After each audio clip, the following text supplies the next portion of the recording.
20 years ago, the will of the unified world announced that this world had been chosen as the selection site for new lords.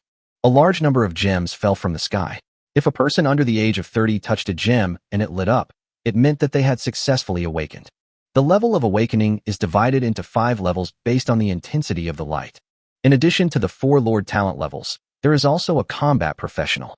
Combat professionals cannot own territories or troops, but they can still level up by fighting monsters in the other world. The Lord's talent is divided into 4 levels: Lord, Grand Lord, King, and God. Today marks the 3rd batch of lords selected by the world will to enter the battlefield of all races. In the senior high school classroom, the man sat in the back row by the window. Just then, a female teacher walked in. "Teacherly, please have the students assemble on the playground." Mufong got up and walked towards the playground. Everyone lined up on the playground, their eyes all focused on the temporary stage. There are 3 tables on the stage, and a gem is placed on each table, signifying that the 3 people can awaken at the same time.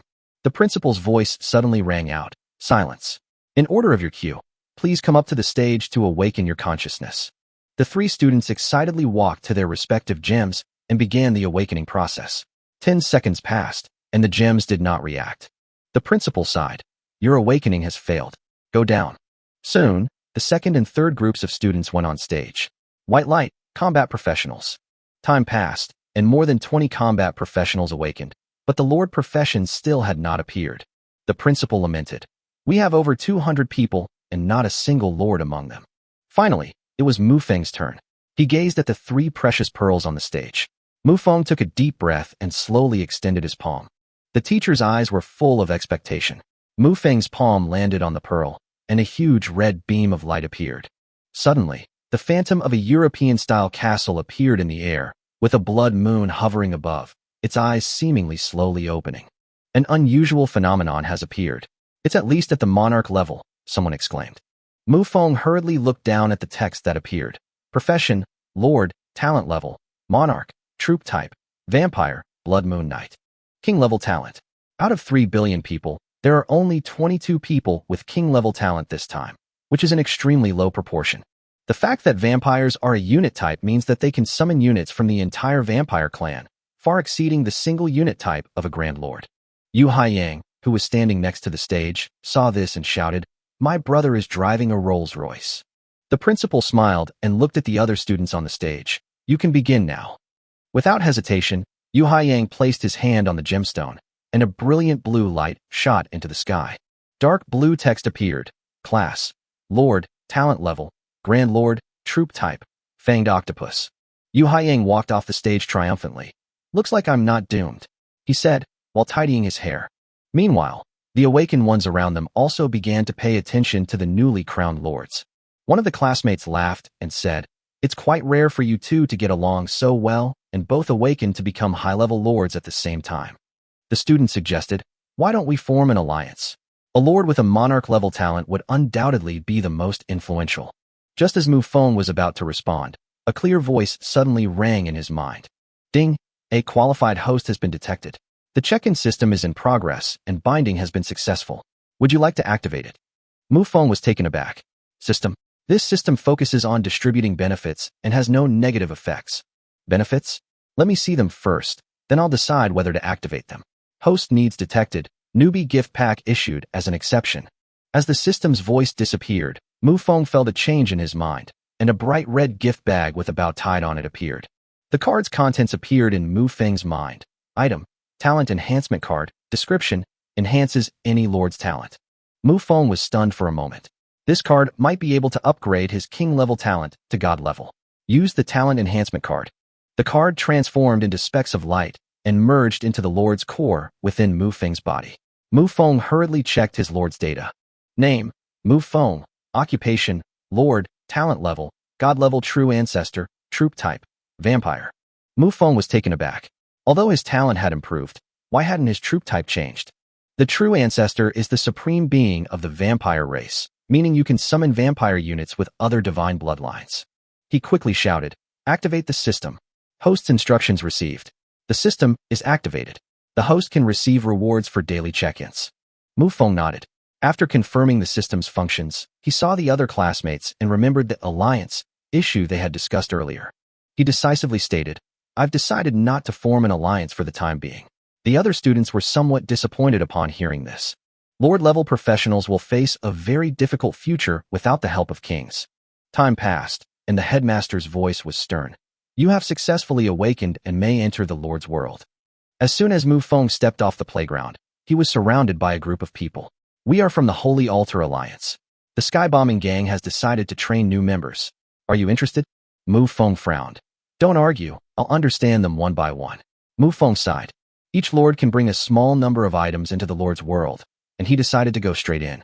He focused his mind, sensing the Lord's heart within his body, and instantly his body was rapidly pulled up and disappeared from the spot. Those around watched in astonishment. There's such a way to escape. If the territory is bad, even food will be a problem. Finally, he found himself standing in a primeval forest, with his lord's hall and a thatched hut in the distance. Mufong strode towards the thatched hut.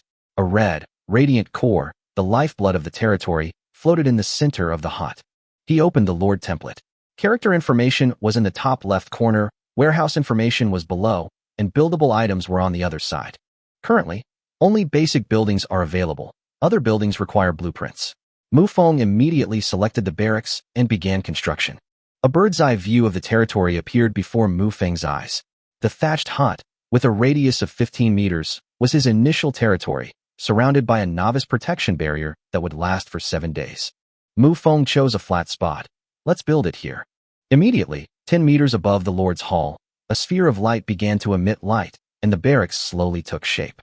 Although the barracks were smaller than the Lord's hall, the darkness at the entrance was so profound that it seemed capable of swallowing everything. Mufong reopened the Lord's panel and checked the barracks details. Barracks level. Level 1, summonable units. Vampires. Summoning quantity. 2 per day. Upgrade requirements. 10 wood, 5 stone. He clicked the summon button, and the gate of the barracks began to distort.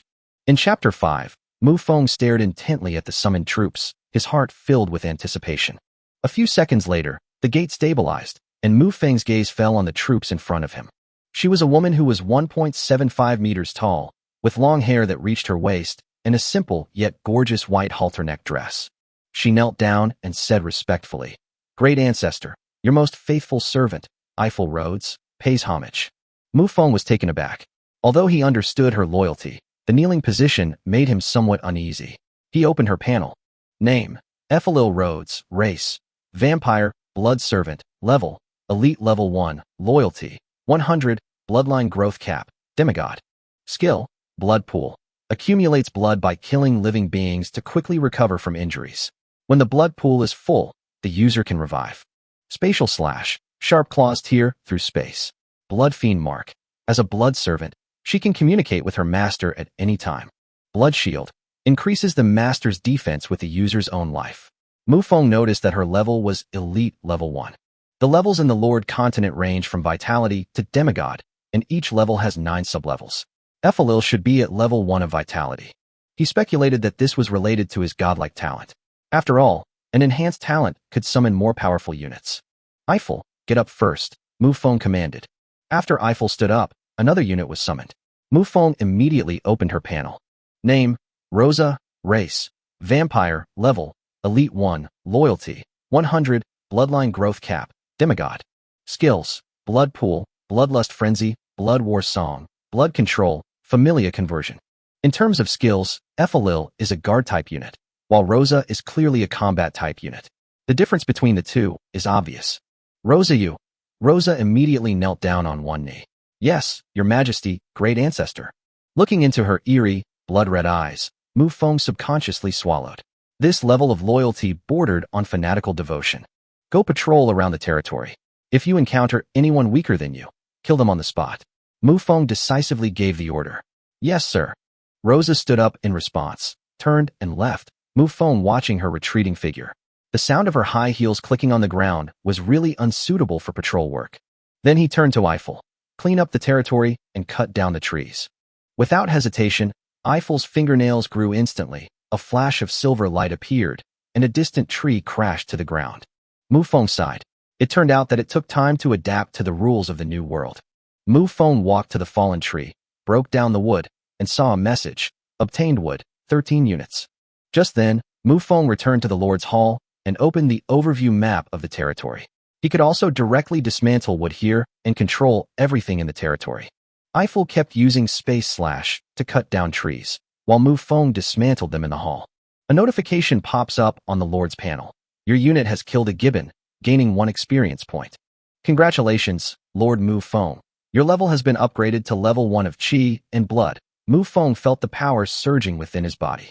However, the following notification stunned him. Your unit has killed a gibbon, gaining 1 experience point.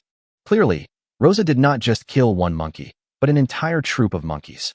In Chapter 6, Rosa killed 46 gibbons. The experience notification sound disappeared, and her level increased to level 4 in terms of health and vitality. He let out a long breath, his strength reaching 500 kilograms. After crossing a major realm, his power would undergo a qualitative change. He discovered that all the large trees within a 30-meter diameter area of his territory had been cleared, and the timber had reached 40 units. He chose to build a house, which consumed 20 units of wood. The forest was rich in wood, so the materials needed for building the house were not a problem. At this moment, Eiffel stepped forward and knelt down, saying, "Greetings to the great ancestor." Mufong was not surprised and smiled, saying, "Rise." After Eiffel got up, he followed behind Mufong, acting as his loyal guard. Mufong entered the house, gave it a quick look, and said, "You and Rosa will be living here from now on." Eiffel paused for a moment, then knelt down again. "Great ancestor, it is my duty to follow you." Mufong sighed and rubbed his forehead. "You need to rest too, don't you?" Eiffel replied, "Vampires don't need rest." "Do you eat?" "Vampires don't need to eat, but they prefer to drink fresh blood." Mufong nodded. Back in the Lord's Hall, Mufong began making simple furniture. After an afternoon of setting it up, he had the basic facilities. During this time, Rosa killed a large number of monsters, and Mufeng's level increased to level 6 in terms of health and mana. In the evening, Rosa returned to her territory with her retinue. Mufong saw that she was accompanied by more than 60 energy entities composed of dark energy. They exuded an evil aura, reminding Mufong of Rosa's skill, family transformation. In other words, vampires can have their own clans, and one of my soldiers is equivalent to an entire army. Mufong was thrilled. These groups dragged their own corpses, numbering over 60, including more than 40 gibbons and some porcupines. Mufong looked at Eiffelier. "Can you cook?" Eiffelier replied, "As a servant of the gods, I can do all sorts of things." Mufong pointed to a wild boar. "We'll have this tonight." Eiffelier went to prepare dinner. Mufong then entered the Lord's Hall and asked Rosa, "How are the stone reserves around the territory? Have we found any water resources?" Stone and water are basic resources, and Mufong needs to consider future development. Although he doesn't need these resources, he still needs to meet his daily needs. Rosa replied, "There are some large stones around the territory, but we haven't found any water resources yet." Mufong nodded. "Take your people and bring the stones back." After Rosa left, Eiffel carried the roasted wild boar meat into the Lord's Hall. Although there was no seasoning, Mufong still ate it with great relish. After dinner, Mufong lay in bed and checked the chat channel. The channel had 2 options, regional chat and world chat. Since Mufong didn't have a megaphone, he couldn't participate in the world chat. The area chat was sparsely populated, with only a few people discussing things. There will be more people tomorrow morning, Mufong thought to himself. Chapter 7, Mufong enters the trading hall. There are 2 platforms here. One is the player trading platform, and the other is the Lord's shop. The player trading platform allows players to set their own prices, while the Lord's shop sells higher-level items, including artifacts, but these require gold coins to purchase. Gold coins are very difficult to obtain. The known ways are to open level 3 treasure chests or destroy territory cores. Mufong listed 20 units of wood and 40 units of food on the trading platform in exchange for a small amount of water and stones, because he needed more stones. After the transaction was completed, Mufong prepared to rest, only to find Eiffel standing beside his bed. "You should go and rest too," Mufong said. Eiffel immediately knelt down. "Master, it is my duty to protect you." "Don't you need me?" Mufong said helplessly. "Then go outside and keep watch." Eiffel stood up and left reluctantly. Mufong, on the other hand, pondered the plans for the next day, how many stones Rosa would bring back, and the barracks would soon be upgraded. The next morning, Mufong opened his eyes and immediately said to the system, "Sign in."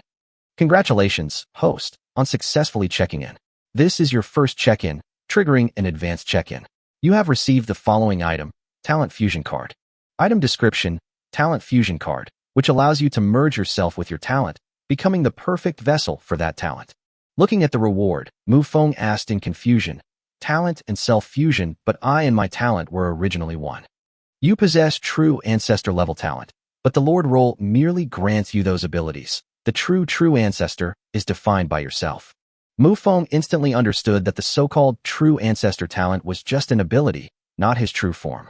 Only by merging the two can he become the true progenitor, transcending his human identity and becoming the ruler of the vampire race.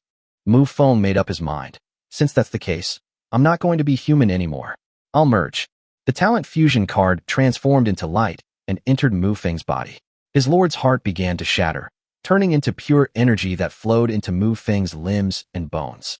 He was no longer human, but the true ancestor of the vampires. His pupils turned blood red, and his power increased exponentially.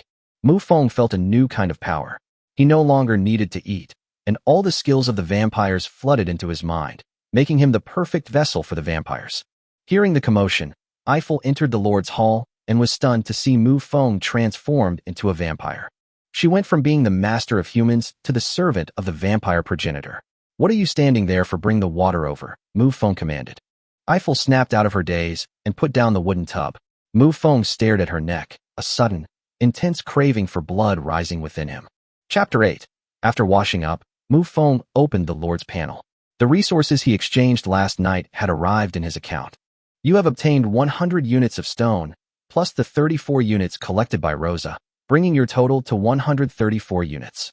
Water is no longer needed. He looked at Eiffel and said, clear away the surrounding trees. Yes, sir, Eiffel replied and left. Mufong remained in the Lord's Hall and began breaking down wood.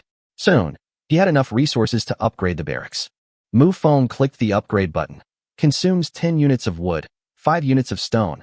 Barracks upgraded to level 2. The barracks can now summon 5 vampire units per day. Mufong nodded in satisfaction. As long as we can produce vampires, we've made a profit. However, further upgrades to the barracks require iron ore, which is one of the basic resources. Mufong understood that this was an indispensable resource for him. Summon troops. Mufong walked out of the Lord's Hall and arrived at the upgraded barracks. The upgraded barracks were more robust, constructed from a combination of wood and stone. Upon receiving the summons, 5 different unit types emerged, all of them female. 2 of the blood servants wore white halter dresses, while the other 2 were vampires in black high-necked gowns. The last vampire was dressed in a black robe and carried a scythe. The blood demon is named Hua Luo, and her level is Elite 1.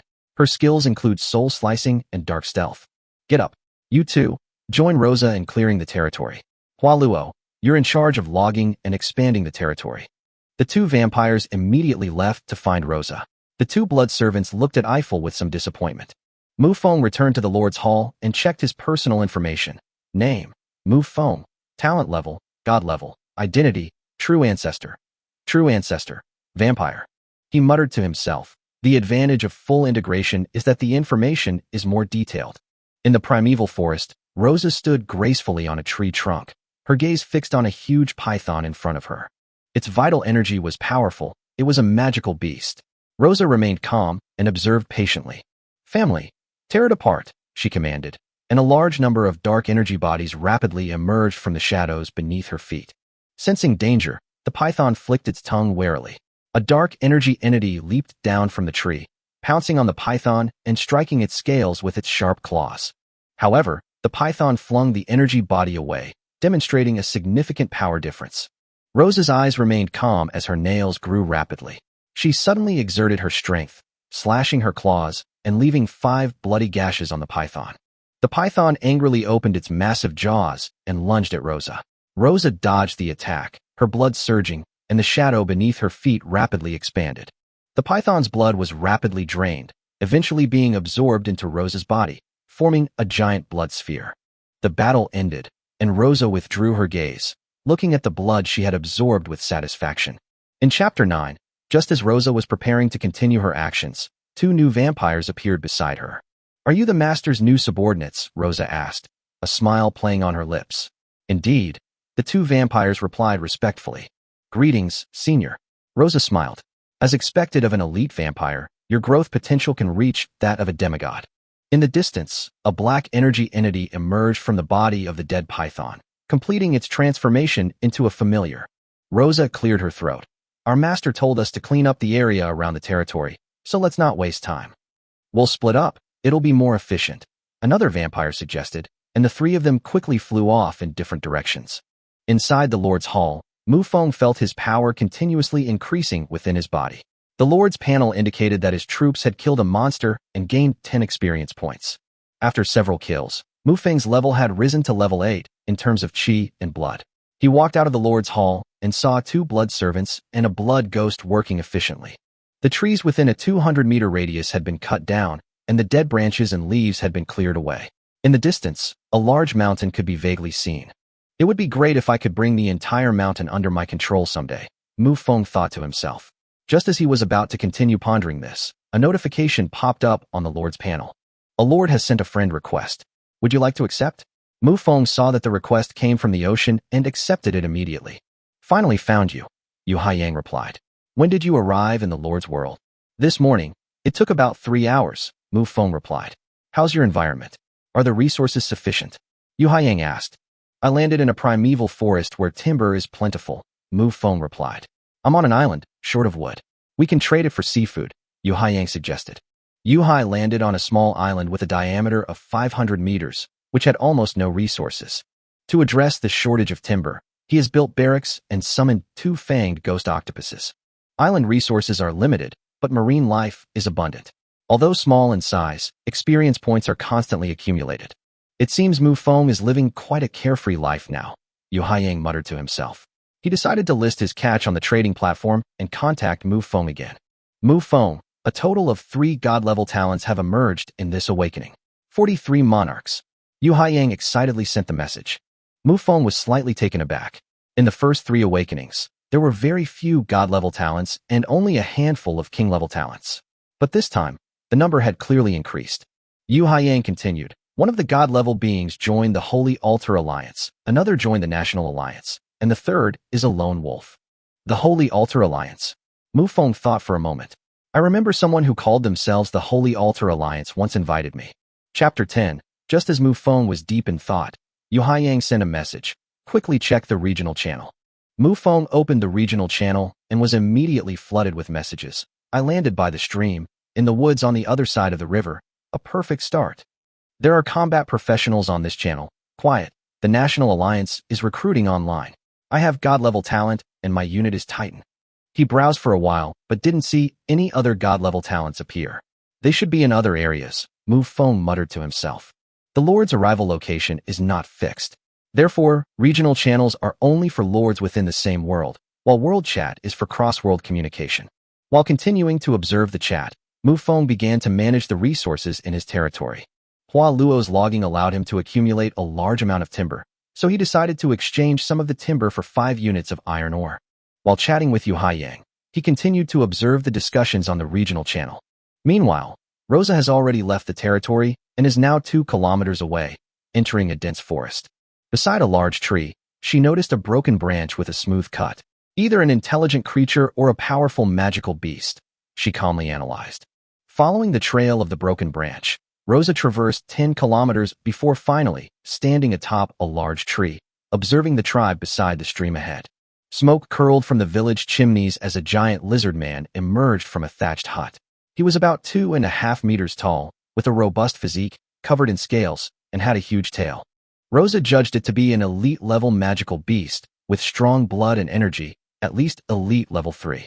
The lizardman was beneath her notice. At most, he could grow to the commander level. As time went on, more lizardmen emerged from the house, and Rosa quickly assessed their strength.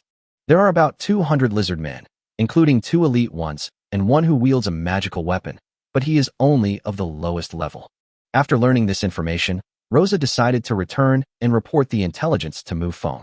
The 2 vampires were also hunting wild beasts in different places.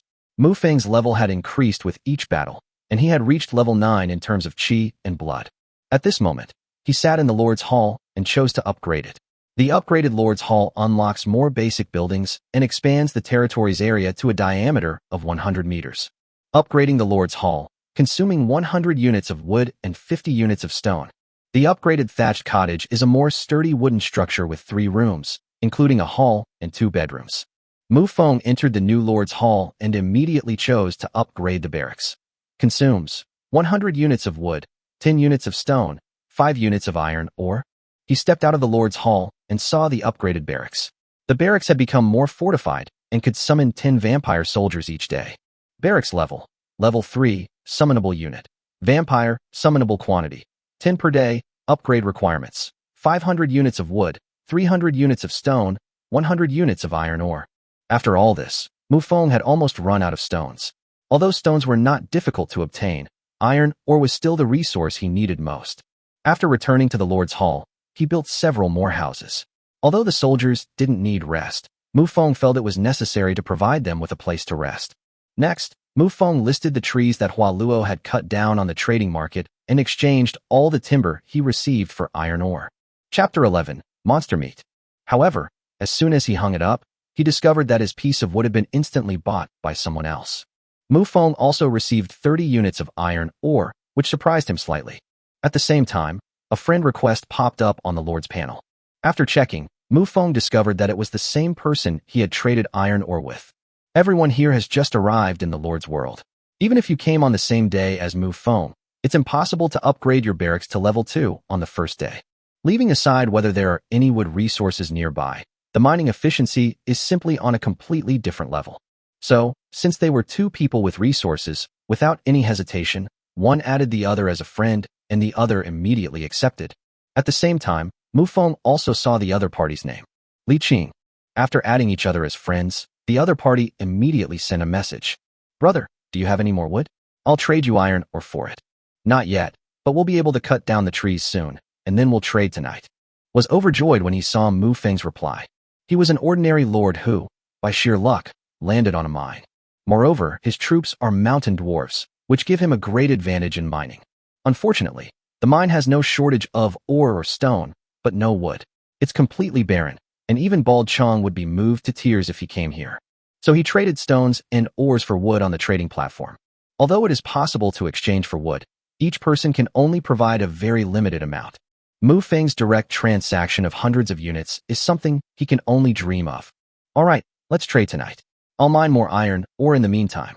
Hey bro, your name sounds familiar. Mufong. Holy crap, you're that king-level talent.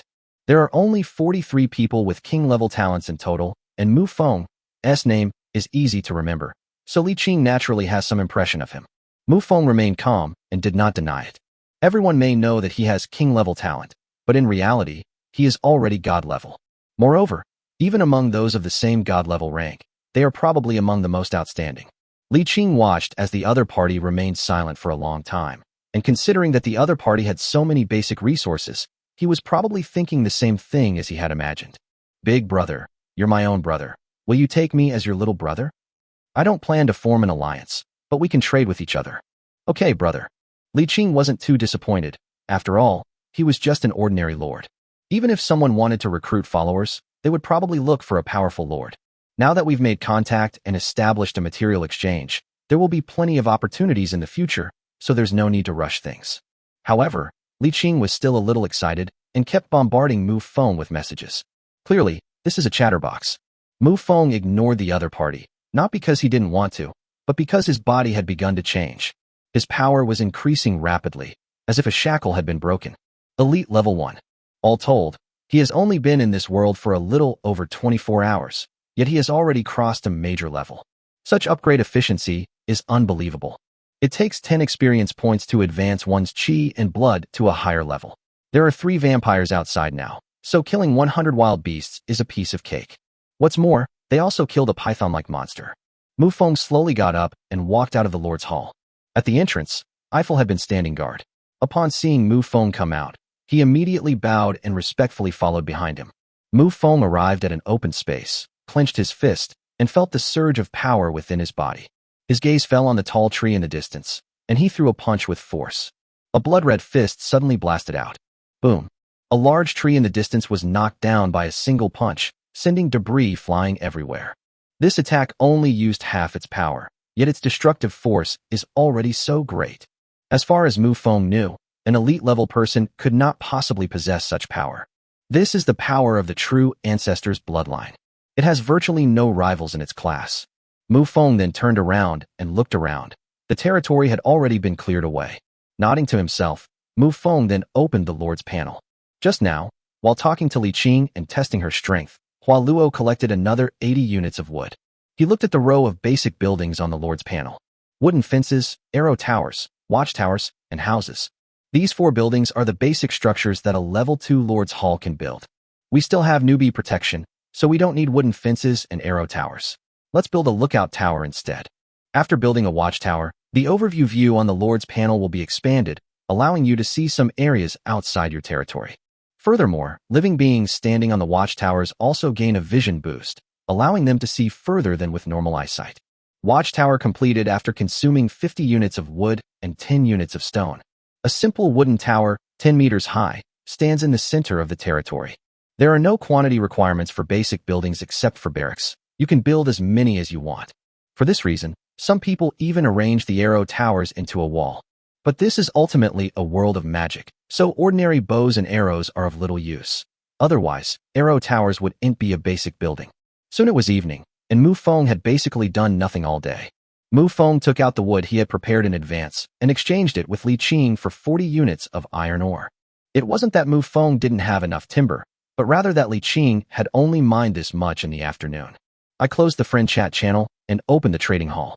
Mufong hung all the extra wood and the food brought back by the 3 vampires in the trading hall. His target this time was stone and a small amount of iron ore. Every life that is killed is transformed into a retinue and brings back its own corpse. It's not unusual to find plenty of food in the trading hall. After all, there are always some lucky ones who might just end up in the sheepfold. However, when those 10 units of monster meat appeared in the trading hall, it caused an instant uproar. These 10 units of monster meat were from the python that Rosa had killed. My goodness, I just got here today, and people are already killing monsters. Just by looking at the name, you can tell this is a king-level big shot. I can be both cute and mature. Please guide me, Master Mufong. The difference between monster and beast may be only one word, but it represents the difference between the ordinary and the magical. But that doesn't make sense either. I also have the talent of a monarch, but it's impossible for me to kill a magical beast. Chapter 12. The big shot upstairs is called Wang Tianyu, and he possesses king-level talent. Wow, what exactly makes a king-level talent so powerful? Wang Tianyu smiled, seemingly enjoying the feeling of being praised, and quickly showed off in the chat channel. The king-level talent allows the summoned units to be expanded to an entire race, and these units have very high talent, with a growth ceiling that is directly at the hero level. Mufong couldn't help but chuckle to himself as he watched everyone's discussion. He knew that the troops summoned by kings or gods only had level 1 health. Although he himself possesses god-level talent, it has been enhanced by the system and is clearly extraordinary. Just as he was thinking this, a friend request suddenly popped up. Mufong was slightly taken aback when he saw the person who initiated the application. He recognized the person, Dumu, a user of god-level talent from the National Alliance. Dumu's troops were Titans, a race known for their physical strength. Mufong did not refuse and immediately accepted the friend request. He guessed that Dumu's purpose was to win him over. If it were the Holy Altar Alliance, Mufong would probably refuse immediately. But the National Alliance is, after all, an alliance of China, and Mufong still has some goodwill towards it. However, he wasn't really interested in joining the alliance. Maintaining a friendly relationship was enough. Sure enough, as soon as Dumu agreed, he immediately sent a message. Brother, join our National Alliance. We already have 3 monarch-level talents. If you come, we'll have 4. Mufong couldn't help but nod inwardly. As expected of the National Alliance, its influence is truly immense. He replied apologetically, "Thank you, but I don't plan to join for the time being." Dumu seemed somewhat regretful and replied, "Is that so? That's a real pity." After sending the message, Dumu didn't say anything more. After all, Dumu possessed god-level talent, and as a powerful individual, he wouldn't stoop to begging Mufong. Mufong ignored these irrelevant conversations and turned to the chat channel. Finding that the content being discussed was also uninteresting, he closed the Lord panel. At this moment, Mufong was still trading monster meat. He exchanged 1 unit of monster meat for 10 units of iron ore. In this world where resources are scarce, being able to trade for monster meat is already considered a luxury. Although monster meat can help strengthen the body to some extent, its effect is still limited, so Mufong is not in a hurry to make a trade. After closing the panel, Mufong turned to look ahead. 7 types of soldiers were gathered here, including 3 vampires, 3 blood servants, and 1 blood demon. His gaze swept over Rosa, and he saw that she had already advanced to the 2nd level of elite status. Today's hunt had allowed her to successfully advance to a minor realm. Rosa stepped forward, knelt on one knee, and respectfully reported, "My lord, I have discovered a lizardman tribe 10 kilometers to the west of the territory." Rosa gave a detailed account of the lizardman tribe. After hearing this, Mufong gently stroked his chin and fell into deep thought. The lizardman tribe has 2 elite-level combatants. Although their level is higher than their unit type, their overall quality is not as good as that of the vampire units. This is precisely the advantage of vampires. By tomorrow, I can summon more troops, and taking over that tribe shouldn't be a problem, Mufong thought to himself. He looked at Rosa. "You lead the team. How many elite-level combatants do we need to ensure victory?" Rosa's face lit up with joy. It seemed the Lord intended to give her an important position. She suppressed her excitement and began to seriously consider the opponent's strength. "My lord, I only need 5 elite-level combatants. Although the opponent has low-level magical weapons, they do not pose a great threat." Upon hearing this, Mufong raised an eyebrow, thinking to himself that thankfully, no more people were needed. That's settled then. 3 vampires, 1 blood demon, and 2 blood servants. You'll lead the team, and we'll set off tomorrow morning. He did not send Eiffel to the campaign. As for tonight, try a night hunt, but don't stray too far from the territory. The vampires left after receiving their orders, but Ethelil remained standing in the room. Mufeng's gaze fell on her. Now only the 2 of them remained in the room. Aphrodite wore a halter top, exposing her long, slender neck. The tight-fitting corset accentuated her perfect figure, causing Mufeng's heart to race. He felt something was wrong with him. His throat felt dry and itchy, and he seemed to need to drink some water to suppress the urge. Aphrodite noticed this, and quietly smoothed her hair, letting it fall down her back, making her fair neck even more alluring. Mufong shook his head, muttering to himself, "System, please come out already. Am I really acting normally? Do true ancestors also feel this way?" The system calmly responded, "Vampires are born dependent on blood. As a true ancestor, you have this interest, so it's natural that you'll be attracted to blood servants. Note that this is just an interest, not a need." Mufong nodded to himself. This state was not difficult to suppress. He knew it was just a vampire's instinct. Just as he was communicating with the system, Eiffel seemed unwilling to give up and slowly walked towards him. She bent down to pour Mufong a cup of tea, then stood sideways in front of him, her fair neck once again drawing his attention. Eiffel did not intend to attract Mufong through this.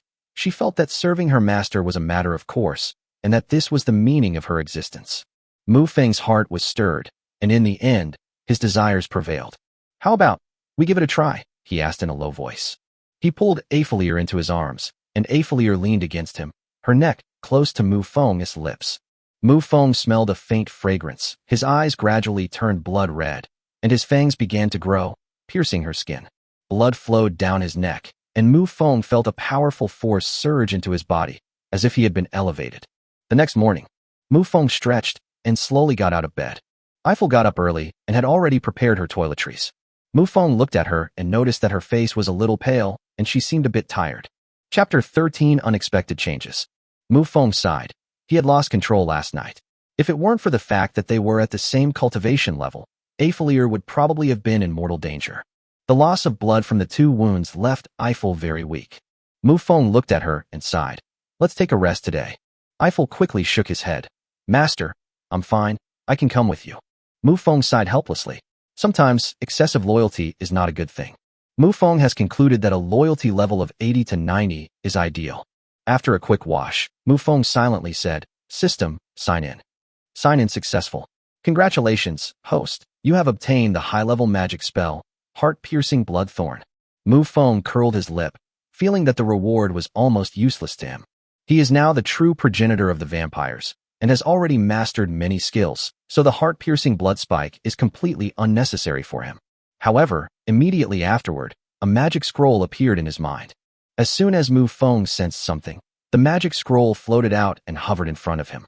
He checked his personal panel, but didn't see the blood-piercing thorn spell. This made him realize that system rewards don't always need to be used immediately. Mufong began to understand the system's new purpose. After putting away the rewards, he opened the Lord's panel. Summon units. The Tier 3 barracks can summon 10 different types of troops today, and Mufong is looking forward to seeing new types of troops. Soon, 10 new troops appeared in the Lord's Hall. Looking at these stunningly beautiful female soldiers, Mufong felt helpless. All of these units were kneeling on one knee, which means that there were no blood servants this time, and they were all combat units. The sight of 5 vampires in black evening gowns and 4 blood demons wielding scythes excited Mufong. The last one, Tina, a vampire archmage wearing a high-necked robe, caught Mufong's attention. Her skills include mastery of basic magic and intermediate vampire magic, making her a powerful new unit. Mufong decided to get these new troops moving. Clear the area around the territory, report any abnormalities immediately, and send the remaining 2 vampires to cut down trees and search for stones. Although Mufong was somewhat reluctant to have these advanced troops do these basic tasks, they were currently in a growth phase and needed to focus on accumulating resources. He thought of the lizardmen tribe, but quickly shook his head, deciding to let the lizardmen continue to provide experience first. Rosa had already led the team off. After giving Mufong some simple instructions, he opened the Lord's panel. He checked the iron ore resources and found that he now had 90 units of iron ore. Last night, I sold 2 units of monster meat and exchanged them for 20 units of iron ore. In this resource-scarce early period, trade between lords was very active, and many combat professionals also participated. Some lucky combat professionals found iron ore and chose to exchange it for monster meat to enhance their physique. As for lord-class professionals, they are not yet able to use these resources in a luxurious way. Lizardman tribe in the forest. Rosa stood at a distance, gazing at the Lizardman tribe. Her brow furrowed slightly, for the tribe had expanded to 240 people. With the increase in elite lizardmen, Rosa knew things were getting complicated. She had never seen 3 of the elite lizardmen before, and she hadn't sensed the aura of the 3rd elite at all yesterday. Could it be that he went hunting yesterday? A vampire asked in a low voice. Hualuo stood on a branch of a giant tree, holding a sickle, and replied calmly, "It shouldn't be." These lizardmen seemed to be holding an ancestral worship ceremony. She explained that although these lizardmen belonged to different tribes, they shared a common ancestor, which is why they gathered together. Rosa nodded after hearing this, finding her speculation reasonable. Should we call for help? The thought flashed through Rosa's mind, but she quickly dismissed it. This was her first time leading a mission, and if she messed it up, she wouldn't be able to face Mufong. A faint red light flashing on the forehead of the blood servant beside her. That was the blood fiend mark, meaning that the blood servant had already reported the current situation to Mufong. Rosa calmed down and decided to take direct action. Let's go. The vampire's power filled her with confidence. She believed that even against these lizardmen, they could still prevail. Within the lizardmen tribe. In the tribe, a huge lizardman smiled at his 3 fellow tribesmen. The ancestral worship ceremony is about to begin. Let's finish eating first. I've prepared some excellent roasted meat. As Hualuo guessed, the lizardmen were not a single tribe, but a union of several tribes. Every year they gather together to perform ancestral worship ceremonies. Chapter 14. Your tribe's roasted meat is what I miss the most. I can enjoy it to my heart's content today. Another lizardman chieftain couldn't help but speak up. Their gazes involuntarily shifted to the side. At this moment, 2 lizardmen are having a lively conversation, one male and the other female. Yuckly, the magical weapon on your waist is incredibly powerful. It's unbelievable. Euclid proudly took the weapon from his waist, looking very proud. This magical weapon is called Ice Fong, and it was left to us by our ancestors, he said with pride. I am the only lizard man in recent years who has been able to use it.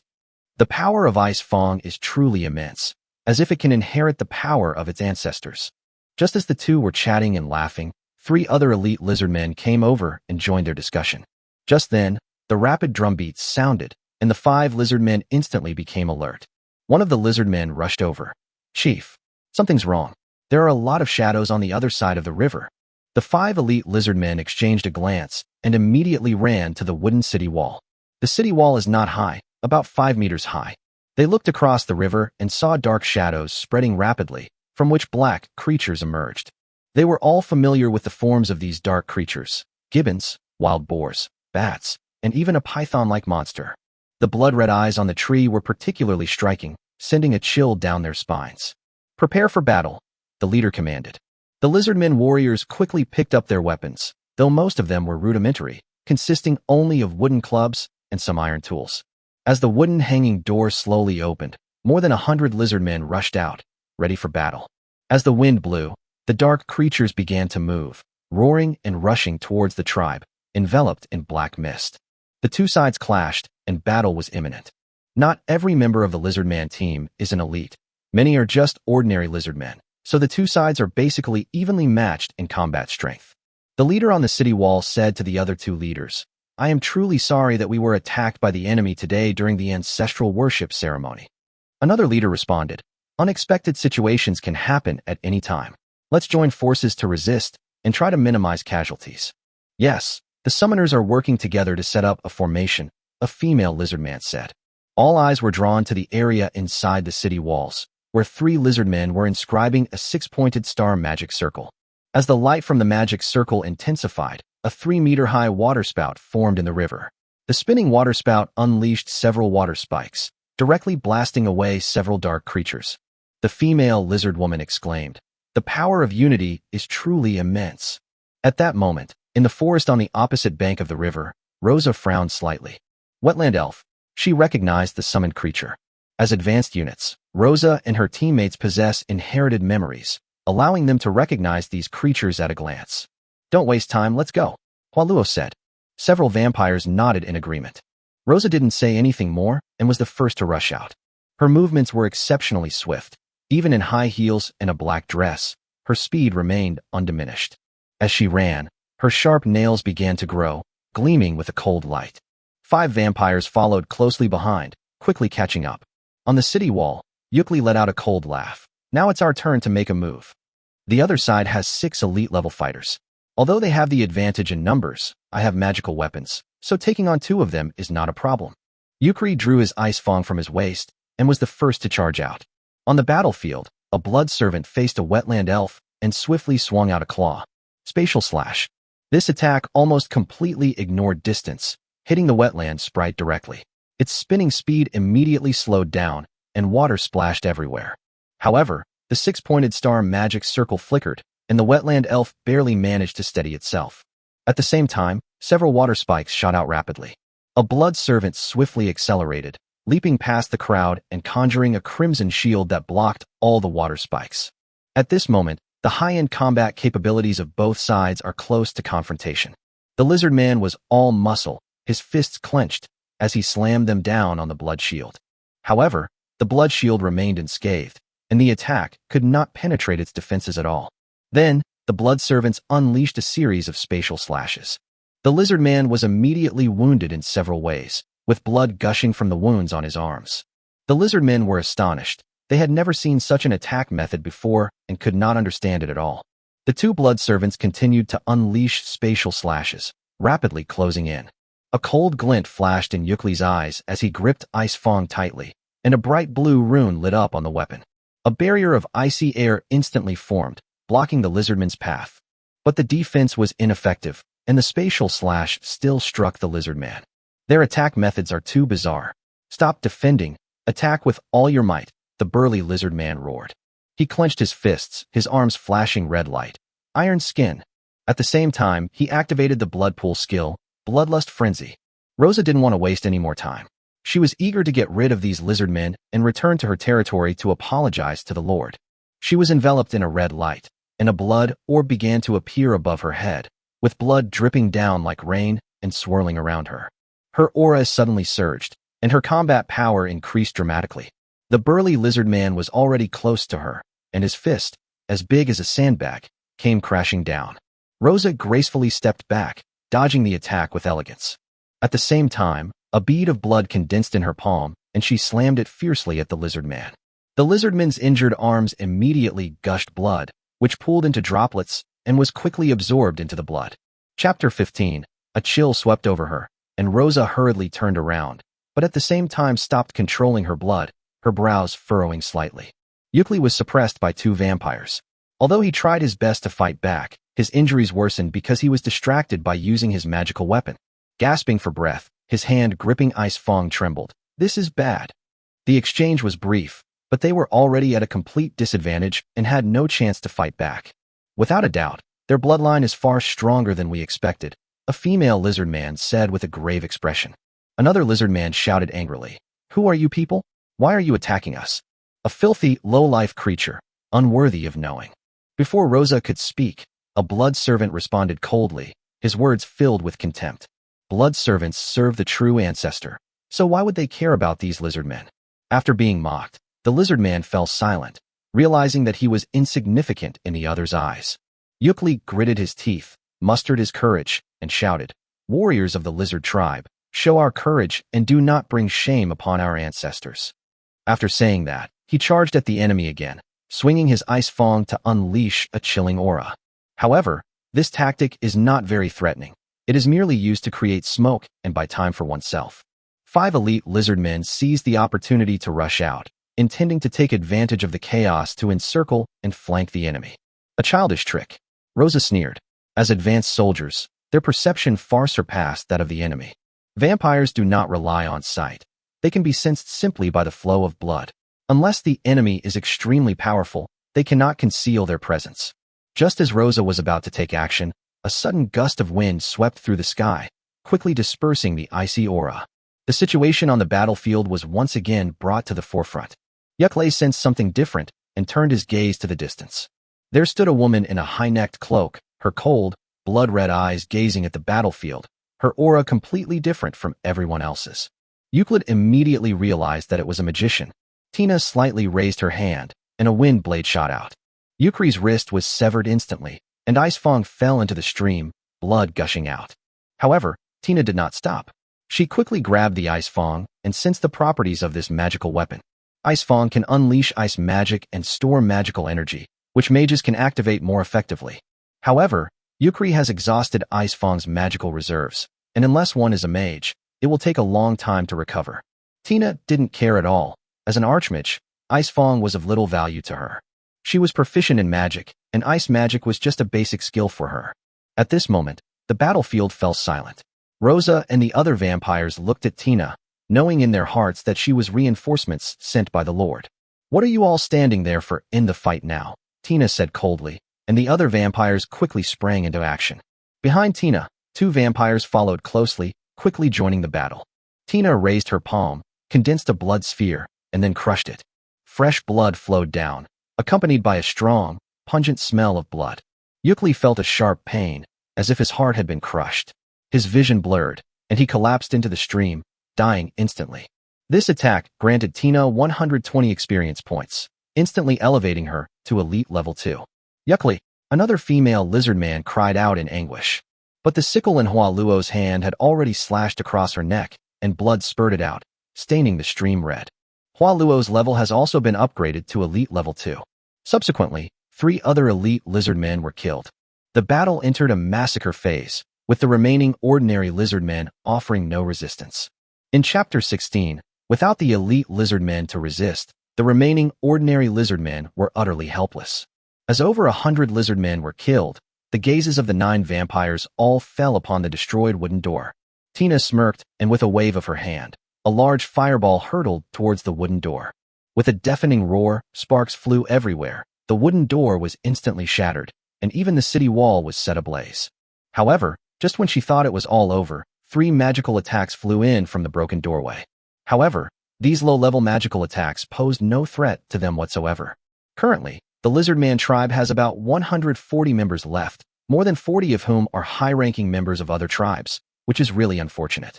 Time passed, and the battle was nearing its end. Tina stood amidst the ruins, her level having risen to elite level 3. Rosa also advanced to elite level 3, while Hua Luo and several other vampires reached elite level 2. This battle not only gave them a lot of experience, but also significantly improved the vampire's kin. In particular, Rosa and the other 2 vampires have seen their familiar's strength rise to the elite level, resulting in a significant increase in their overall combat power. Mission accomplished. Return to territory, Tina said coldly. She didn't look down on others. It was just her personality that led her to maintain a consistently aloof attitude. Back in the Lord's Hall, Mufong was undoubtedly the biggest beneficiary of this event. Each minor advancement in the elite level requires 100 experience points. This time, they killed 5 elite-level lizardmen, plus more than 200 ordinary lizardmen, causing Mufeng's experience to skyrocket. At this moment, Mufeng's level has reached elite level 8. For lords, gaining experience is relatively easy in the early stages. As long as you kill enemy troops, you will gain the same amount of experience as a lord. This is a common occurrence among lords below the king level. Once you reach the king rank, the experience gained from kills will be split equally, with the lord and troops sharing the experience. This setting is essentially a beginner's perk. Lords below the king level are like ants, while those above the king level are the true powerhouses. For this reason, among the first batch of chosen lords, the strongest are only at the king level, and the Holy Spirit level lords have not yet appeared. In addition, the amount of experience required to level up in the king rank is also enormous. Mufong felt the power within his body rapidly expanding, and a surge of excitement welled up inside him. In such a short time, I'm almost at the commander level. He forcibly suppressed his excitement and turned his gaze to the greatest gain from this battle. Your troops destroyed a local faction, earning a silver tier stronghold chest. There are two types of treasure chests. One is dropped by killing individuals, with an extremely low probability. The other is a stronghold treasure chest, which guarantees a drop. A silver-level stronghold treasure chest appeared before him, and Mufong clicked Open Treasure Chest without hesitation. Congratulations on opening the silver treasure chest. You have obtained the following items: Architectural Blueprints, Magic Tower. Resource item, Hero Core. Mufong saw the Hero Core. His pupils suddenly contracted, and he was surprised. He was somewhat disappointed, but then realized the item's extraordinary value. A Hero Core. That's extremely rare. Hero Cores are the key material for building hero altars, which are the only buildings in the Lord's arsenal that can summon advanced units. The Barracks can only summon basic units, while the Hero Altar can summon units of noble blood, which is equivalent to summoning powerful generals. My normal unit's growth potential is at the demigod level. If it's summoned by the Hero Altar, wouldn't it be a legendary true god? Mufong almost stopped paying attention to the blueprints for the magic tower. They were no longer important to him. There are still 5 days left in the newbie protection period, so he doesn't need to worry about defense at all. However, he quickly reminded himself, although I have the Hero Core, I still need magic crystals. As an advanced building, the Hero Altar requires several other resources besides Hero Cores, among which magic crystals are particularly crucial. Resources like food and iron ore are relatively easy to obtain, but obtaining magic crystals requires both luck and skill. For this reason, Mufong didn't even consider exchanging magic crystals at the trading hall, because it was almost impossible. An hour later, the expeditionary force finally returned to the territory, and everyone gathered in the Lord's Hall. Rosa knelt on one knee, her face showing tension and fear. Tina, however, maintained her haughty attitude and stood aside. However, when Tina noticed Mufong's gaze, she lowered her head slightly, maintaining the proper respect. My lord, this intelligence failure is entirely my fault. Please punish me. Mufong sat on the high seat in the hall, his expression serious. Your intelligence is completely wrong. If it weren't for the strength of the vampires, the losses this time would have been incalculable. Hearing Mufong's rebuke, Rosa became even more nervous, and fine beads of sweat even appeared on her forehead. However, Mufong changed the subject, his tone softening slightly. However, this situation was special, so you can't be entirely blamed. You must be more careful next time, and never underestimate your enemy, just because you are strong. Rosa felt a huge weight lifted off her shoulders, as if she had been reborn. She immediately said gratefully, Thank you, my lord. I will be more careful from now on, and will never let you down again. Mufong nodded, and waved for her to get up. Rosa stood up, and stood respectfully to the side. Then, Mufong turned his gaze to Tina, and said, You've done a great job this time, so I'll reward you with something. Tina didn't react for a moment, but when she realized what Mufong had said, a look of joy immediately appeared on her face. She quickly stepped out of the ranks, knelt on one knee, and said respectfully, Serving the Lord is my duty, and I am extremely humbled. Mufong smiled slightly. Rewarding merits and punishing demerits is the Lord's responsibility. There's no need to refuse. Although his subordinates' loyalty is already at its peak, as a lord, he still needs to give them appropriate rewards and punishments to maintain order. In Chapter 17, Mufong wasn't the kind of person to be petty or calculating, much less a slave owner. He was a qualified lord, especially when it came to things he didn't need himself. He would appropriately reward others. Just like the advanced vampire magic I received today for signing in, Heart-Piercing Bloodthorn. Judging from the name, you might think it's an attack skill similar to Bloodthorn, but in reality, it's a mental attack magic. The heart-piercing blood spike can drag enemies into an illusion, subjecting them to nightmarish torment until their will wavers. Once the enemy's spirit breaks down, blood spikes will form inside their body, quickly taking their life. Vampires are inherently powerful, and this advanced magic is naturally no ordinary skill.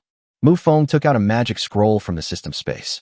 When they saw the runes on the scroll, everyone's expressions brightened. As a vampire, Tina knew better than anyone the power of this scroll. This wasn't ordinary magic, it was high-level vampire magic. Even if she learns this magic herself, it can become a powerful skill. This is a high-level vampire magic, a gift to you, Mufong said calmly. Thank you for your kindness, my lord. I will do my utmost to live up to your expectations. Tina respectfully accepted the magic scroll, her heart filled with gratitude. After everyone left the hall, their gazes toward Tina were filled with envy. She was only summoned this morning, and in just half a day she was given an important task and also received a reward from Mufong. Mufong stood in the Lord's Hall, already having a new plan in mind. While the troops are of high quality, they are difficult to command in large-scale battles. This battle relied entirely on overwhelming power, and Mufong realized that establishing the hero altar was of utmost urgency. Vampires responsible for gathering resources, the other soldiers were hunting wild beasts. On Mufong's territory, the area within a 10-kilometer radius was almost completely cleared. Unfortunately, there weren't many wild beasts, and there was only one magical beast. Nevertheless, Mufong's level still rose to the peak of elite. The monster was killed by Hua Luo, who also successfully leveled up to elite level 3. As evening approached, Mufong checked his friends' list. Li Qing kept sending messages, along with 60 units of iron ore. Mufong exchanged a large amount of wood for these iron ore, and the total amount of iron ore has reached 150 units. However, this is far from enough. To upgrade to a level 4 barracks, he needs a level 3 Lord's Hall, which in turn requires a large amount of iron ore. To upgrade both buildings simultaneously, Mufong needs 200 units of iron ore. Mufong looked back at the magical weapon again. Although it allows warriors to use magic, it is of no use to Mufong. Without hesitation, he put the magical weapon up for sale in the trading hall. Feng requires 300 units of iron ore for this low-level magical weapon. Although one person couldn't produce that much iron ore, most of the people in this area were newcomers, and there weren't many valuable items in the trading hall. Based on the quality of the transaction, the magical weapon quickly rose to the top spot, immediately causing a stir. Everyone was discussing it in the group chat, especially at night when everyone had nothing else to do and started paying attention to the transaction. My goodness, this is a magical weapon. Isn't it said that only those at the commander level or above have access to these things? Is Mufong a god-level expert? Is there something wrong with the awakening gem? Wang Tianyu was so angry when he saw the deal that he gritted his teeth. He started sending messages in the chat channel. Impossible. Mufong must have been lucky to find a relic of a powerful person who was about to die. Wang Tianyu preferred to believe that Mufong was just lucky rather than that he could kill a commander-level expert. After all, low-level magical weapons are usually weapons for commanders or heroes, and ordinary lords have no access to them. But Mufong's magical weapon has already been put on the trading platform. The problem is how to make it his own. Li Qing also saw this deal. His territory and troops were completely dependent on iron ore, and he could only mine less than 100 units of iron ore a day. Even though he traded 60 units to Mufong, he still needed to keep some for his own upgrades. So Wang Tianyu quickly sent a message in the chat. I want to establish an alliance. The condition for joining is an iron ore. Soon after, many people responded and expressed their willingness to join the alliance. In a distant cave, another combat professional from Earth looked at the panel in front of him with some emotion. What incredible luck! A king-level talent and a low-grade magical weapon. If only I could have that kind of luck. He stared at the blacksmith's blueprints in his inventory and suddenly made a decision. He added Mufong as a friend and sent a request. Do you have a blacksmith shop? Mufong received many friend requests.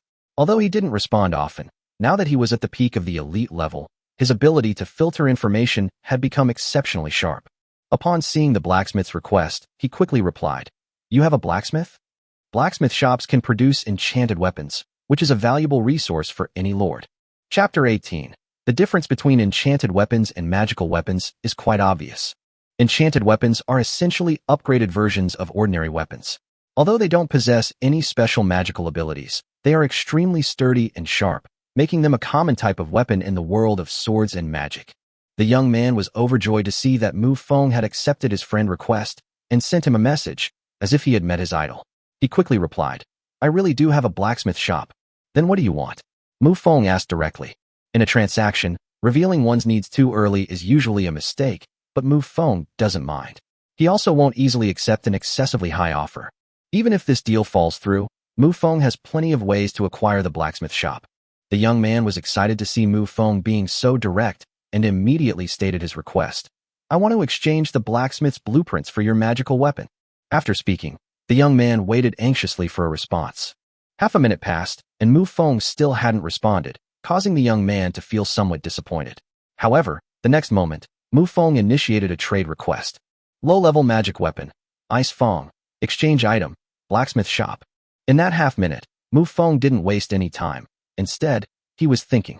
Compared to a one-time iron or transaction, a blacksmith shop that could continuously produce iron ore was clearly more tempting. An enchanted weapon crafted using 10 iron ores can often be exchanged for 20 iron ores, doubling the profit.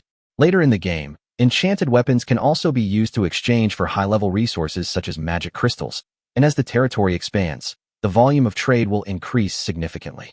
Upon seeing the other party initiate the transaction, the young man was overjoyed and immediately completed the exchange. Mufong was also pleased to receive the blacksmith shop, a building that could provide him with resources in the long term. From today onwards, his resource acquisition would become more stable. As a special building, the blacksmith shop has high construction requirements, including a level 3 Lord's Hall. The barracks have reached their maximum level. It's time to upgrade the Lord's Hall, Mufong decided. Required resources: 500 units of wood, 300 units of stone, 100 units of iron ore. Lord's Hall upgraded to level 3. Although Mufong was still in the original Lord's Hall, changes were already beginning to appear around him. What was originally a simple wooden hut has been transformed into a small castle. Although not large in scale, it is quite imposing. Inside the castle are 3 rooms and a spacious Lord's Hall, complete with a throne and 3 steps, exuding a regal air. The other 2 rooms are lounges. Mufong opened the territory overview map and found that the territory's area had expanded considerably, now covering an area of about 1 kilometer in radius. Looking at the remaining iron ore, Mufong began to think about his next plan. He currently has less than 100 iron ore reserves, but he should be able to gather 100 by tomorrow morning. At that point, he has 2 options: upgrade his barracks to summon more troops, or build and put into operation a blacksmith shop. In contrast, Mufong prefers upgrading the barracks. The number of troops that can be summoned each day is limited, so upgrading early allows for the summoning of more troops. The blacksmith shop, on the other hand, requires a significant initial investment, which he currently lacks the capital to start.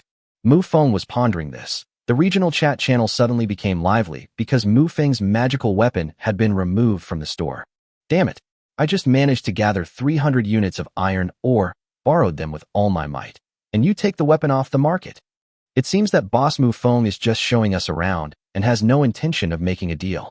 I thought Boss Mufong was extraordinary and otherworldly, but I didn't expect him to be someone who loves fame and fortune. The one who was most angry was undoubtedly Wang Tianyu.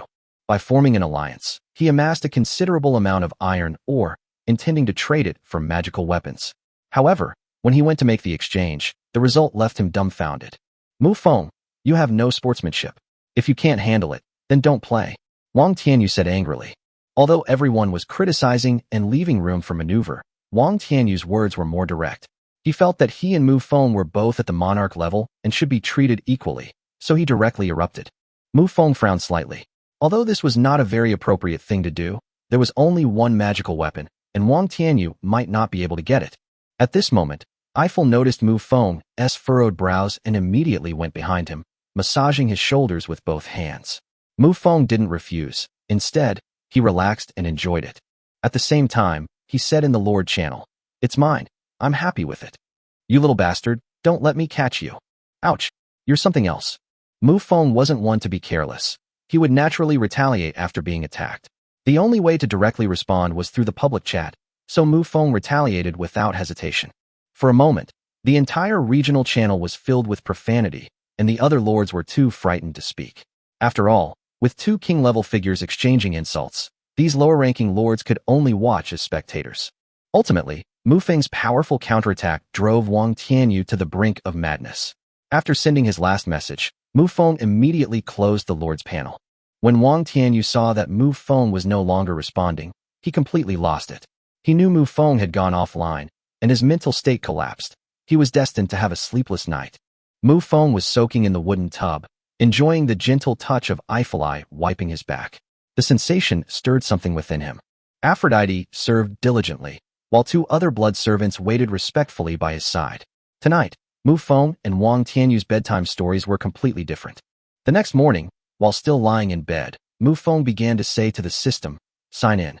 Host has successfully checked in and obtained the item, Blood Demon Armor."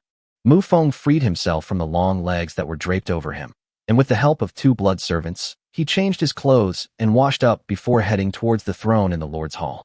He immediately took out the system reward to check. This demonic armor was entirely black, with red lines interwoven within it, as if blood were flowing through it. A huge, gaping mouth of a demonic face was etched into the recessed area of the chest. Chapter 19 Land Reclamation. This armor has only one ability, a blood shield. It can form a blood shield by absorbing the blood of others. However, what's terrifying is that this thing has no limit. As long as you can provide him with enough blood, even a god could do nothing about it. Mufong couldn't help but nod to himself. This thing perfectly made up for his deficiency. Mufong is now a true ancestor, but his strength is still very weak. However, given his bloodline level, he possesses all sorts of vampire magic and skills. For beings of the true ancestor level, they can no longer be distinguished by profession, because his very existence is the truth. Now, with the armor, the true ancestor's immense power, and an endless array of skills, it's no exaggeration to say he's invincible among his peers. With a thought from Mufong, the Blood Fiend armor vanished instantly. Then Mufong brought up the Lord panel, and a slight smile appeared on his lips. The barracks level up 1 level every day? Who can keep up with that? Upgrade the barracks.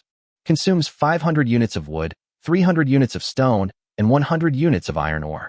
Current barracks level, level 4. Barracks level, level 4. Summonable units, including vampires. The number of summons available is 30 per day. Upgrade requirements: 2,000 units of wood, 1,500 units of stone, 500 units of iron ore, and 1 unit of magic crystal. Summon units. With a wave of his hand, Mufong sent 30 new vampires out of the barracks. 15 vampires, 10 blood demons, 2 blood servants, and 1 magician. Just then, Mufong turned his gaze to the remaining 2. One of them was 1.8 meters tall, slender, and had a sickly pale complexion. A pair of scarlet eyes, seemingly containing overwhelming malevolence, inspire fear in those who behold them. A pair of fleshy wings grew from its back, and sharp bone spikes gleamed coldly from the bones of the wings. Name: Lucy. Race: Vampire, Blood Demon. Level: Elite Level 1. Loyalty: 100. Growth Ceiling: Demigod. Skills: Blood Demon True Form. Heavenly Demon Descends. Demon King's Might. As for the other one, he was extremely robust, at least 2 meters tall, with bulging muscles all over his body. Furthermore, he was dressed extremely provocatively, exuding a sense of power from head to toe. Name: Raya. Race: Vampire, Berserker. Level: Elite Level 1. Loyalty: 100. Growth Ceiling: Demigod. Skills: Bloodshed, Indestructible Body, Heart of a Warrior. Mufong immediately opened the detailed introduction of both skills. The former are mostly active skills that need to be actively activated, while the latter are all passive skills. These skills do not represent all of their abilities. They are merely innate skills. They will acquire other skills as they grow. Mufong was very happy to receive 2 brand new unit types at once. As of now, Mufong has a total of number missing subordinates. There are 23 vampires, 15 blood demons, 5 blood servants, 2 blood mages, 1 blood demon, and 1 berserker. The total troop strength has reached 47. Although it may not seem like a lot, it is a terrifying number. Even with other monarch-level talents, the summoned troops are only at the health level, and when they encounter beasts of the same level, battle losses are inevitable. Moreover, very few lords can upgrade their barracks by 1 level in a single day. The resources needed for early upgrades are not many. You might be lucky enough to gather them all. However, the upgrade requirements for level 4 barracks show that this is a watershed moment. Expand the area to be cleared in the territory and hunt as many wild animals as possible. Yes, sir. Perhaps because of the increased number of troop types, Mufong did not send out the newly summoned blood servants. Instead, they replaced the 2 blood demons with these 2 blood servants, assigning them the tasks of logging and clearing the territory. The vampire's elusive nature makes it the perfect prey for hunting. After receiving the order, a group of soldiers immediately began to move out.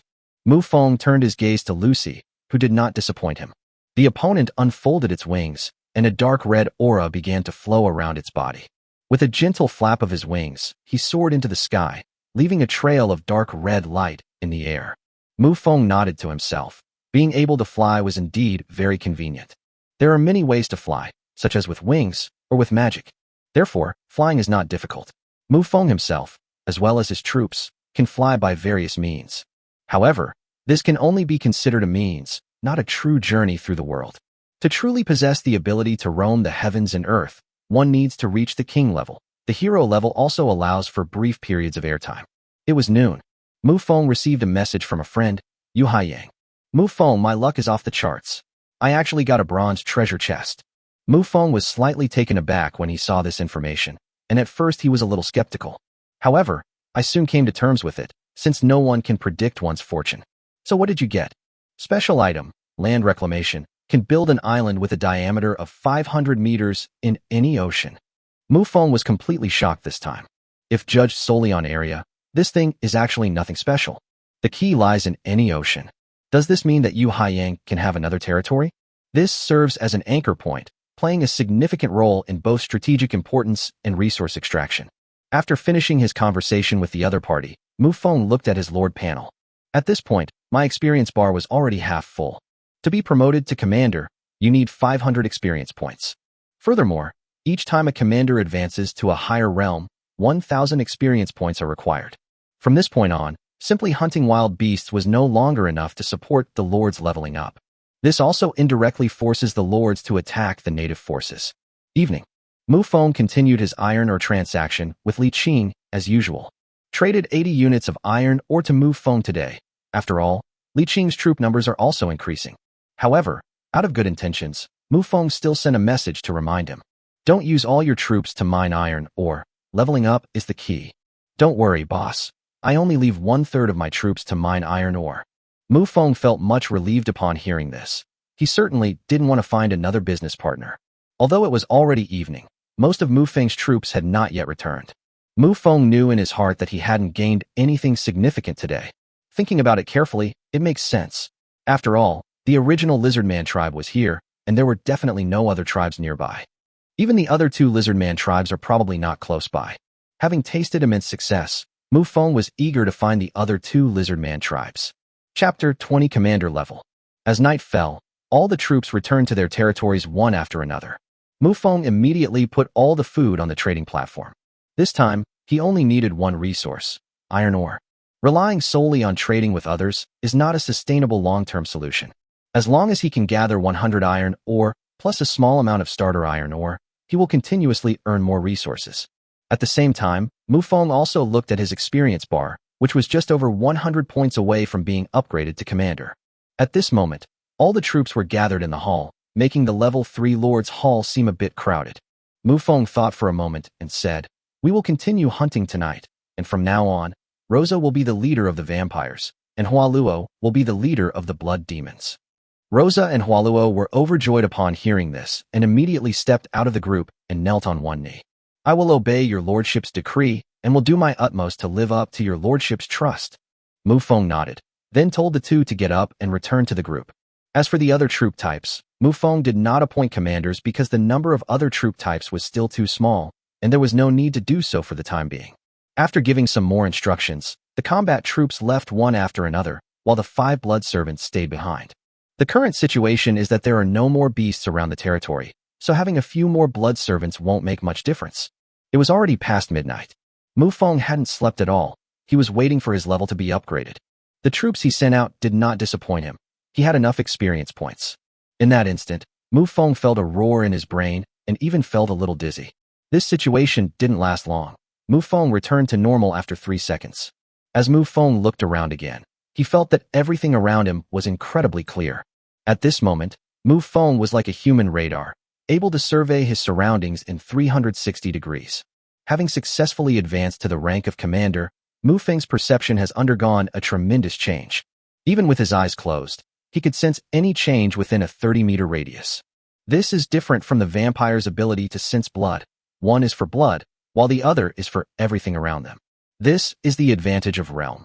Unless one has an exceptionally strong bloodline, it is difficult to reverse this advantage. In addition to this extraordinary perceptual ability, Mufeng's own power has also been greatly enhanced. After sensing all the changes within himself, Mufong couldn't wait to call out in his mind, "System check-in." The day begins and ends at 12 o'clock, and it is now midnight, past 12 o'clock. Congratulations, host. You have successfully checked in and received a pet egg. Mufeng's expression was somewhat strange. Could the system reward living beings? Driven by curiosity, Mufong immediately took out the pet egg from the system space. This egg is quite large, standing a full meter tall. The moment it was summoned, the egg fell directly to the ground, making Mufeng's heart skip a beat, fearing that it had been broken. Upon closer inspection, it was found that the egg was completely unharmed. The system didn't explain what kind of creature was inside, leaving Mufong completely confused. The next moment, a miraculous scene unfolded. The egg seemed to possess intelligence, as if it sensed Mufong's doubts, and immediately burst forth with bursts of red light. Mufong felt blood begin to gush from the hand he had placed on the egg. However, the quantity was very small, just one drop. As the drop of blood entered the pet egg, Mufong could clearly feel the pet egg begin to frolic with joy. Feeding with one's own blood? Upon having this thought, Mufong gasped in shock. You must know, he is now the true ancestor. Although its current level is not high, its bloodline is extremely powerful. Needs to be fed with the blood of a true ancestor is obviously no ordinary creature. Mufong suppressed his excitement and once again controlled a drop of blood to flow out of his body. But this time, something changed. Blood dripped onto the pet eggshell and seeped into the egg very slowly. It can't absorb it anymore? However, upon closer examination, Mufong realized that even if the pet was incredibly powerful, could it possibly drain the life force of a true ancestor? Mufong then opened the Lord's panel. Summon units. Inside the Lord's hall, Mufong saw the 30 new troops he had summoned.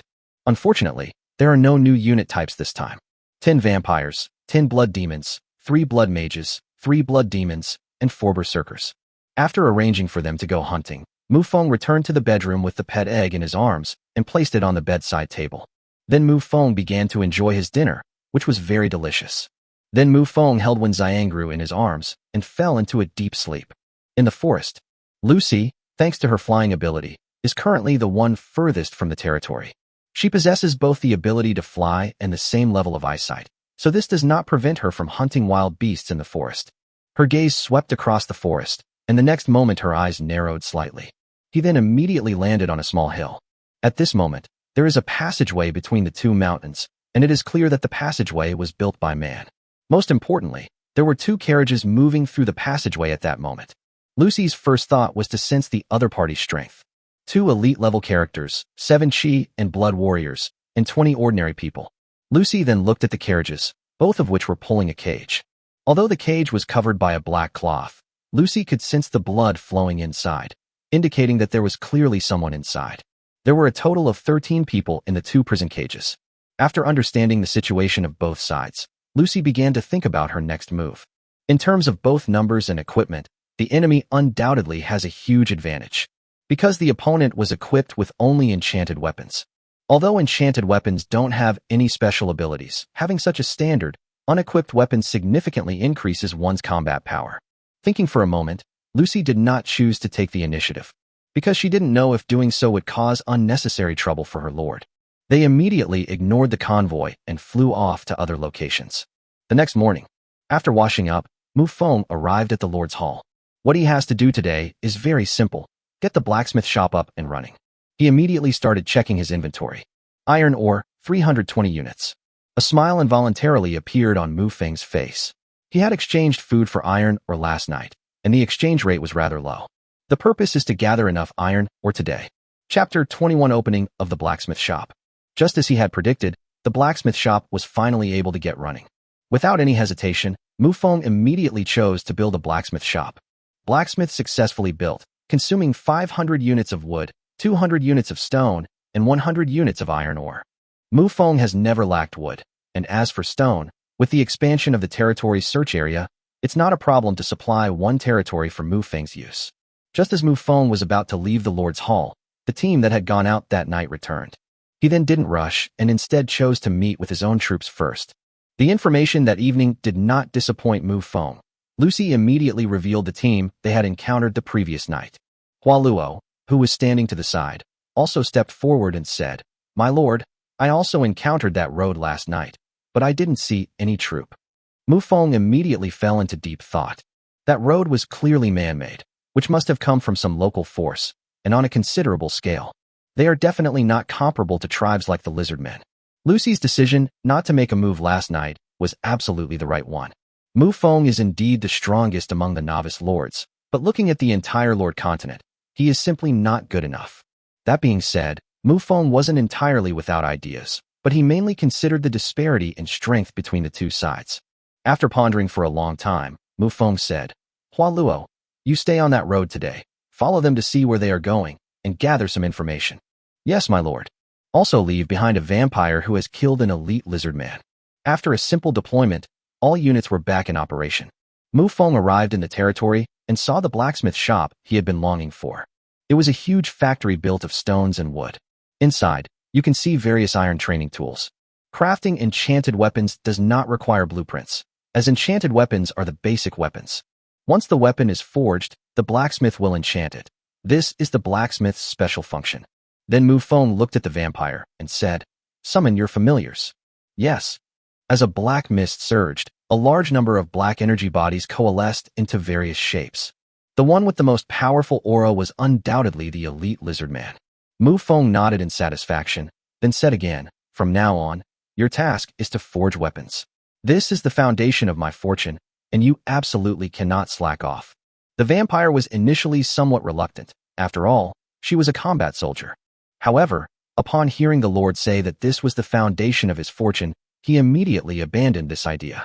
"Please rest assured, my lord, I will do my utmost." Afterwards, Mufong placed the remaining 220 units of iron ore in the blacksmith shop. The vampire immediately began directing his kin to start the furnace and smelt iron. Although she wasn't a professional, she had no problem crafting such basic weapons. As the iron ore was smelted, the sound of forging echoed throughout the entire territory. Mufong didn't go. Instead, he just watched from the sidelines. Knife forging competitions on my phone for a long time, let alone watching them live now. With the final grinding completed, the long sword has been sharpened. At that very instant, the blacksmith shop suddenly erupted with a strange energy. Strands of energy flowed into the long sword, giving it a faint glow. From an ordinary iron sword, it was transformed into an enchanted weapon. Mufong curiously picked up the longsword, then bent it slightly with his hands. He couldn't help but nod to himself. Such a weapon was more than enough. You should know that Mufong is now a commander-level being, and also a true ancestor. His vital energy was as deep and boundless as the ocean, making him incredibly strong. This level of strength is sufficient even when facing ordinary commanders. Mufong originally planned to sell 20 iron ore, but now he plans to change it to 40. The cost is only 10 iron ore. After all, this is for use by warriors with high health and strength. If it is forged using only 1 iron ore, the weight will obviously not meet the requirements. The reason for selling 40 units is not that Mufong is not ruthless enough, but that others simply cannot afford them at this stage, so this is the only option. Without any hesitation, Mufong immediately listed the longsword on the trading platform. With the advent of enchanted weapons, the chat channel once again began to be filled with various expressions of emotion. However, everyone remained relatively calm, given the presence of magical weapons. Although people were constantly speaking in the chat channel, everyone's response time was extremely fast. A lord with 40 iron ores bought the enchanted weapon without hesitation. It was bought so quickly. I strongly protest. Such weapons should be reserved for us combat professionals. We are the ones who need them the most. Wake up, you upstairs. You can't even survive in the wild. Where are you going to get 40 iron ores? The chat channel was flooded with messages, but after a while, it fell silent for a moment. Enchanted weapons hanging there in the trading hall. My goodness, Boss Mufong has really wiped out a local force. As expected of a king-level talent. But speaking of which, isn't there a god-level talent in our region? Could their talents be reversed? Upon seeing this message, Du Mu was completely speechless. Although he possesses god-level talent and summons titans, the troops he just summoned were only at the chi and blood realm. Even if your bloodline level is higher, you are still at risk of dying if your cultivation level is lower than others. These soldiers are living, breathing human beings, so they are naturally cautious in their actions and would not risk their lives in vain. This resulted in his leveling speed not being particularly fast. However, Mufeng's troops had no such concerns. With their elite-level strength, they were not afraid of monsters in the wild. Mufeng's progress of wiping out the local forces in just a few days after transmigrating would take others at least half a month to achieve. Du Mu did not refute in the regional channel, but instead opened the trading hall. Looking at the enchanted weapon placed at the top, I had two guesses in my mind. The first is to destroy the spoils of war seized from the local forces, and the second is to own a blacksmith shop. In comparison, Dumu naturally preferred the latter. If it were the former, it would be a bit terrifying, and subconsciously he wouldn't want to believe it. Just then, Dumu noticed the changes in the trading hall. Several more enchanted weapons have been listed, but the traded item is no longer iron ore. Instead, they are magic crystals and gold coins. Chapter 22, The Trapped Elf. This surprised Dumu slightly. Although the other party offered a very low price, magic crystals and gold coins are completely useless at this stage. The first building to use magic crystals was upgrading the Lord's Hall to level 4. Dumu suppressed his thoughts, feeling that he must not have slept well last night, which was why he had such absurd ideas. Because if what he thought was true, the other party was already working on upgrading the Lord's Hall to level 4. Dumu felt that once his energy bar was full, he could return to Earth and there would be no need to come to this area again. Dumu then began to take stock of his supplies, also planning to acquire a few enchanted weapons. Between two mountains in the forest, on a road. This road is sandwiched between two hills, and it would certainly be a dangerous road in the event of war. At this moment, a horse-drawn carriage was traveling on the road, pulling a prison cart behind it. Unlike last time, this time there was only one person in the prison van. However, the scale of the escort was much larger, including an elite level 9 powerhouse. He was a middle-aged, burly man, dressed in armor and carrying a long sword at his waist, looking quite imposing. Seemingly because the journey was too boring, an adjutant urged his horse to come to his side and immediately spoke. Lord Borg, this time when we return, I'll treat you to a good drink on the 3rd floor of the tavern. The middle-aged, burly man named Borg immediately smiled. You can't hold on to any money you have. The expenses there are quite high. Sigh, I'm all alone, and who knows when I'll die, so I might as well enjoy life while I can. Borg shook his head helplessly, but it was precisely because of these bachelors that they were more suited to their kind of work. When you have no worries in your heart, you will naturally be more ruthless when you do things. Just as Borg was pondering this, the adjutant spoke again. We're really lucky this time. We caught a real gem. Otherwise, I wouldn't have had the savings to go to the 3rd floor of the tavern. Upon hearing what the other person said, Borg subconsciously turned around and glanced at the prison van. Just as his lieutenant had said, he was indeed an exceptional individual. Inside the prison cart, an elven woman lay on her side, her hands and feet bound by iron chains. Her body curves, like undulating mountains, made the men present feel their blood boil. These are the spoils they captured after venturing deep into the mountains. If they are brought back to their city, His Majesty the King will reward them with a vast amount of gold coins. All right, forget about such a top-quality item. Even His Majesty the King sent it away as tribute. As the two continued talking, the convoy drove further and further away. In the forest between the two mountains, a shadow streaked across the ground, keeping a distance that was neither too close nor too far from the convoy. Even as night fell, the convoy still hadn't left the forest and decided to spend the night there. Within the territory, Mufong opened his lord panel and then found Li Qing's friend list. Brother, how about I trade you enchanted weapons for iron ore? The price is 10 less than in the trading hall. Now that Mufong has a stable income from iron ore, there's no need for him to exchange wood with the other party anymore. However, the large amount of iron ore that the opponent exchanged in the early stages saved Mufong a lot of trouble. Li Qing replied to the message quickly. No problem at all. Thank you for remembering me. After sending this message, the other party immediately offered 90 units of iron ore for the transaction. Li Qing naturally saw what was inside the trading hall. His first reaction was that boss Mufong no longer needed him, but the other party still took the initiative to send him a message. This deeply moved him. Without any hesitation, Mufong traded 3 enchanted weapons to the other party.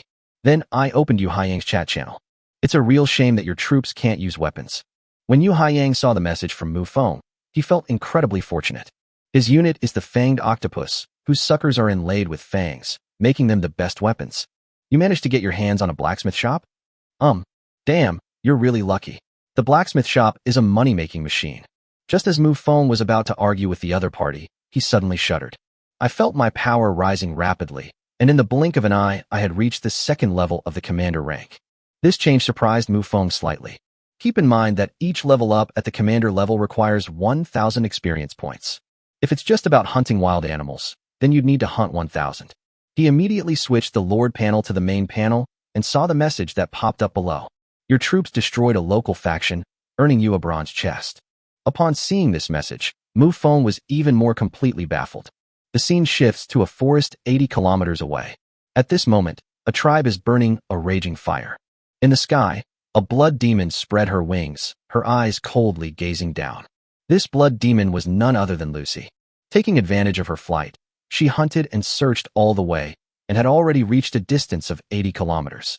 And they were very lucky, as they encountered a lizardman tribe. Clearly, one of the elite warriors from the other two tribes who came to wipe out the lizardmen tribe must have come from here. Since the elite-level powerhouses had already fallen, Lucy naturally didn't hesitate and launched a massacre. In addition, other troop types were also hunting, and together they gained 1,000 experience points. Mufong shook off his thoughts and immediately took out the bronze treasure chest. Because the tribe's elite members perished early on, the treasure chests they obtained were only bronze level. Open the treasure chest. Congratulations on opening the bronze treasure chest. You have obtained the following items. Lizardman Summoning Scroll. Item description. Summons 2 lizardmen with level 5 HP. Mufong couldn't help but sigh inwardly. For other lords, 2 warriors with level 5 chi and blood are already a formidable force. But it was completely useless to Mufong. In fact, it was utterly worthless. However, Mufong quickly remembered the origin of the blacksmith shop. Compared to the lord profession, the number of combat professionals is much larger, and there are always a couple who get lucky. Without any hesitation, Mufong immediately hung the scroll in the trading hall. This time, he set it up as a barter system, where everyone could bring out their own items to exchange. However, we need to wait for Mufong to conduct a final review and choose one to exchange. Since it was nighttime, the combat professionals also needed to rest, not to mention that nighttime was also dangerous, so everyone was in the chat channel. Chapter 23 Intrusion Token. That's why Mufong's items caused such a stir as soon as they were listed on the trading channel. Could it be that Boss Mufong made a mistake? He's actually putting something like this up for trade. Is there even a question? They must have accidentally ordered the wrong thing. They'll definitely keep it for themselves. 2 warriors with level 5 health can help a lord get through the early game much better. However, no matter what was said in the chat channel, nothing changed in the trading hall. Everyone gradually realized that Boss Mufong wanted to exchange this thing. If a lord looks down on a warrior with only level 5 chi and blood, then he must at least have elite-level combat power.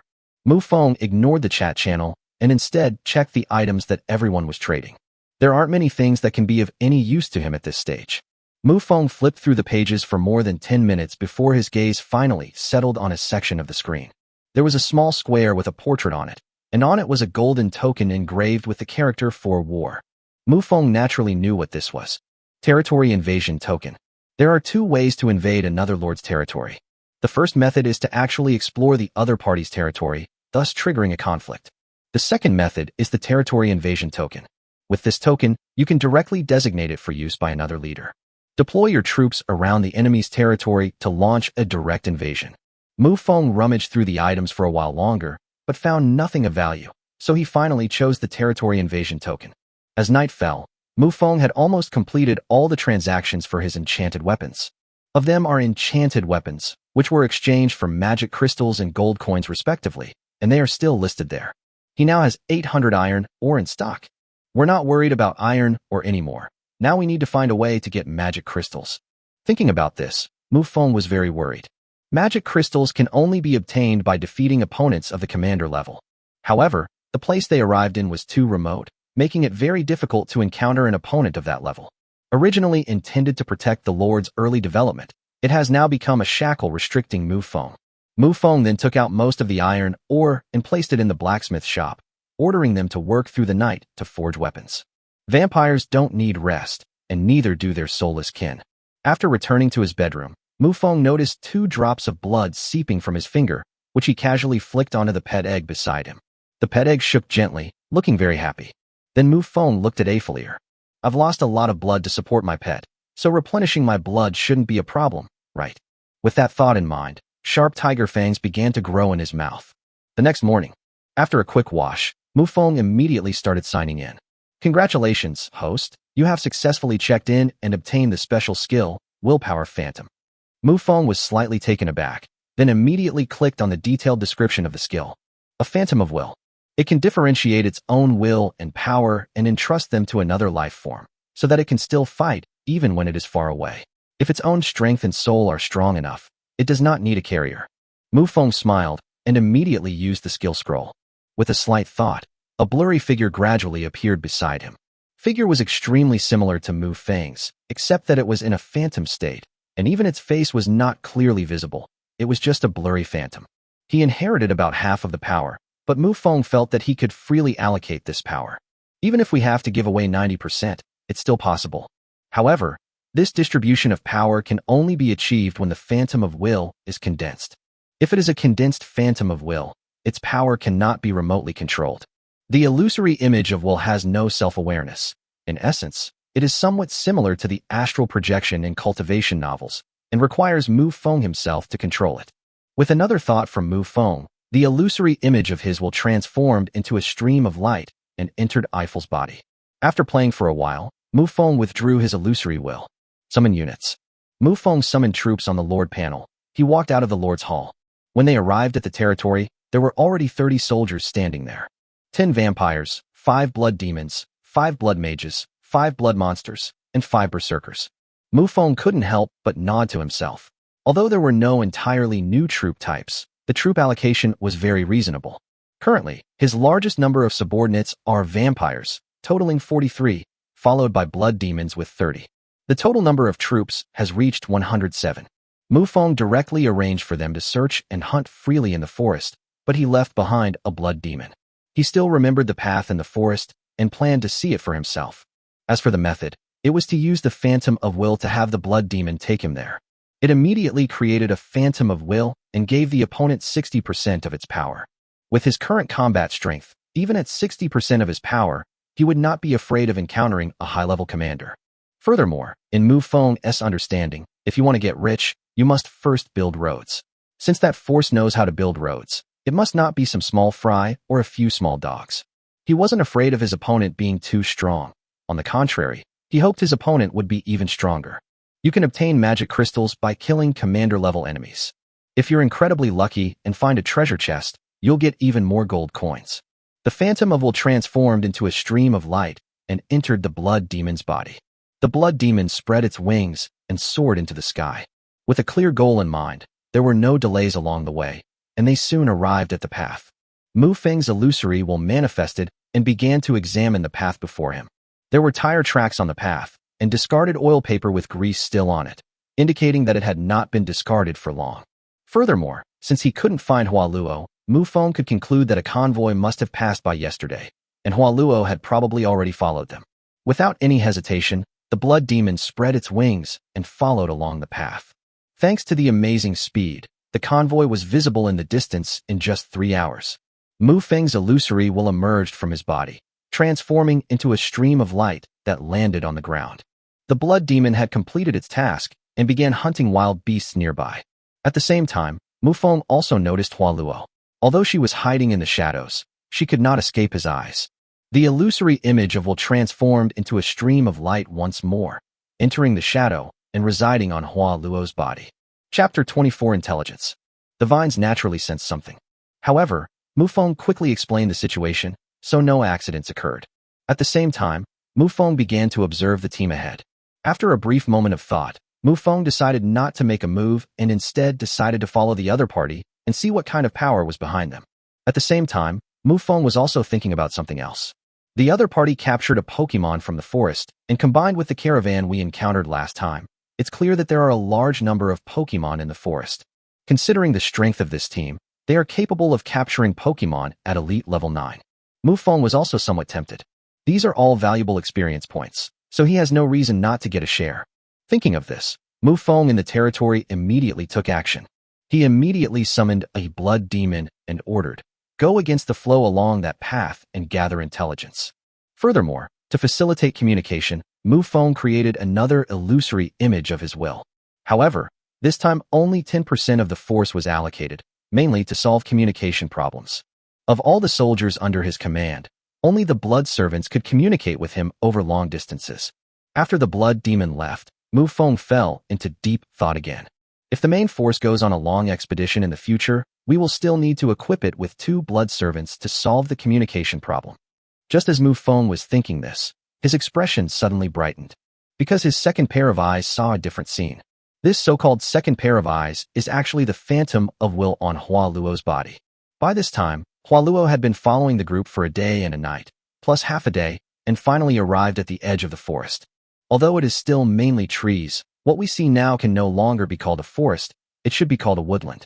Furthermore, the roads here are much wider and better than those in the mountains. What attracted Mufeng's attention the most was a camp ahead. Without any hesitation, the convoy entered the camp directly. Hua Luo, hidden in the shadows, also entered the camp. As soon as Mufong entered the camp, a smile immediately appeared on his face, which was blurred with a phantom of his will, because he sensed the aura of a commander-level being here. As the soldiers entered the camp, many people came out to watch. They were all staring at the elf in the prison cart, their eyes filled with greed. The elf woke up at this moment, and seeing the current situation, she couldn't help but curl up tightly, feeling extremely frightened. The convoy did not stop after entering the camp, but instead walked all the way to the center of the camp.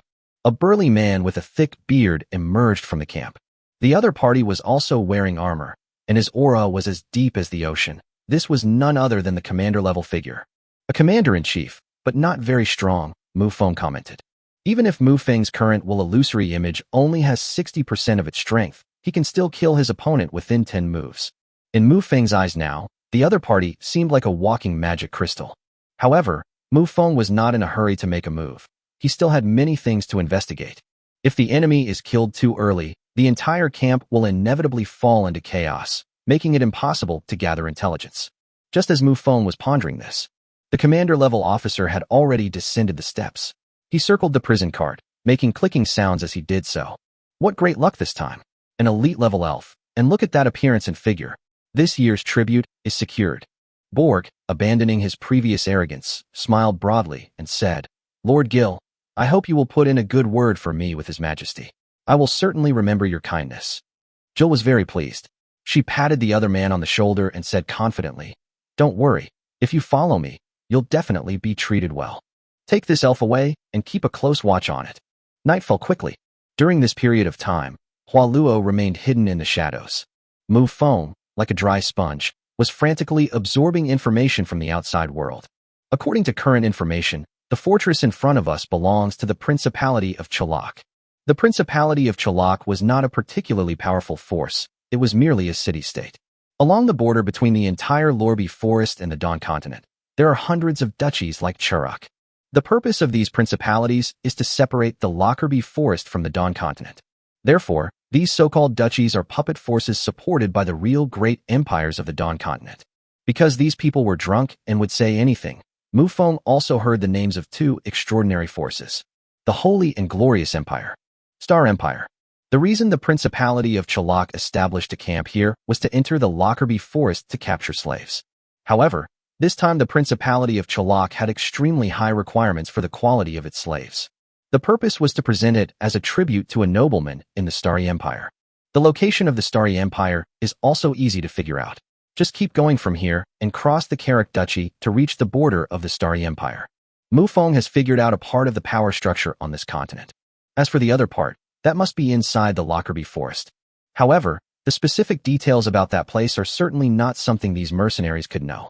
They could only talk about the superficial aspects, which were of little use to Mufong. Mufong's command, the shadow that Hua Luo had transformed into, headed towards the prison. Inside the prison cell, the elf huddled at the edge of the room, looking like a broken beauty, which made people feel sorry for her. The next moment, a slight change occurred in the room. The shadows on the ground began to distort and blur, and the elf naturally noticed this change, watching intently. Then, under her gaze, a phantom figure made of energy slowly emerged. At that moment, the walls of the entire room began to flicker with a faint red light. Mufong had already used low-level vampire magic to completely shield the room. Magic has many uses, even including magic for washing clothes. After Mufeng's illusory will appeared, he immediately said, Let's make a deal. Tell me everything I want to know, and I'll give you a chance to escape. Upon hearing Mufeng's words, the elf seemed to grasp at the last glimmer of hope for survival. The elf immediately stood up, wanting to walk to Mufeng's side. But the next moment, she heard the clanging of chains behind her, clearly indicating that her legs were bound. Ignoring all that, the elf quickly asked, What do you want to know? Everything about the Lockerbie Forest. Upon hearing this, the elf's eyes flashed with doubt. In her view, This was nothing more than common sense. Chapter 25 Magic Crystal. However, once she realized what was happening, she immediately began to recount the situation inside the Lockerbie forest. After a period of time, a crimson light appeared at the prison cell door, rushing straight towards the center of the camp. As a crimson light flashed, the two guards were instantly decapitated. As the crimson light appeared, Gil in the bedroom immediately pushed away the two female elves on top of him. Commander. He sensed the aura emanating from the camp very clearly. To be precise, the other party was holding nothing back. Like a bright lamp in the darkness, it was so conspicuous. Furthermore, the opponent is extremely fast, and Jill simply doesn't have time to put on her armor. He moved swiftly and took the longsword from the weapon rack. His weapon wasn't anything special. It was just a high-quality enchanted weapon. The next moment, a large hole was smashed through the wooden house. Wood chips flew everywhere, while a blood-red light shone into the room. Jill was on high alert and began to observe his enemy at an extremely fast pace. Energy body. His opponent was an illusory life form composed of energy, whose face was indistinct. At most, it could be determined that the opponent was male. Who exactly are you? Hearing the other party's question, Mufong did not answer. With a wave of his hand, he unleashed a low-level vampire spell. Several threads of blood converged and, like swimming dragons, rushed towards Jill, trapping and killing her. Mufong is never one to drag things out.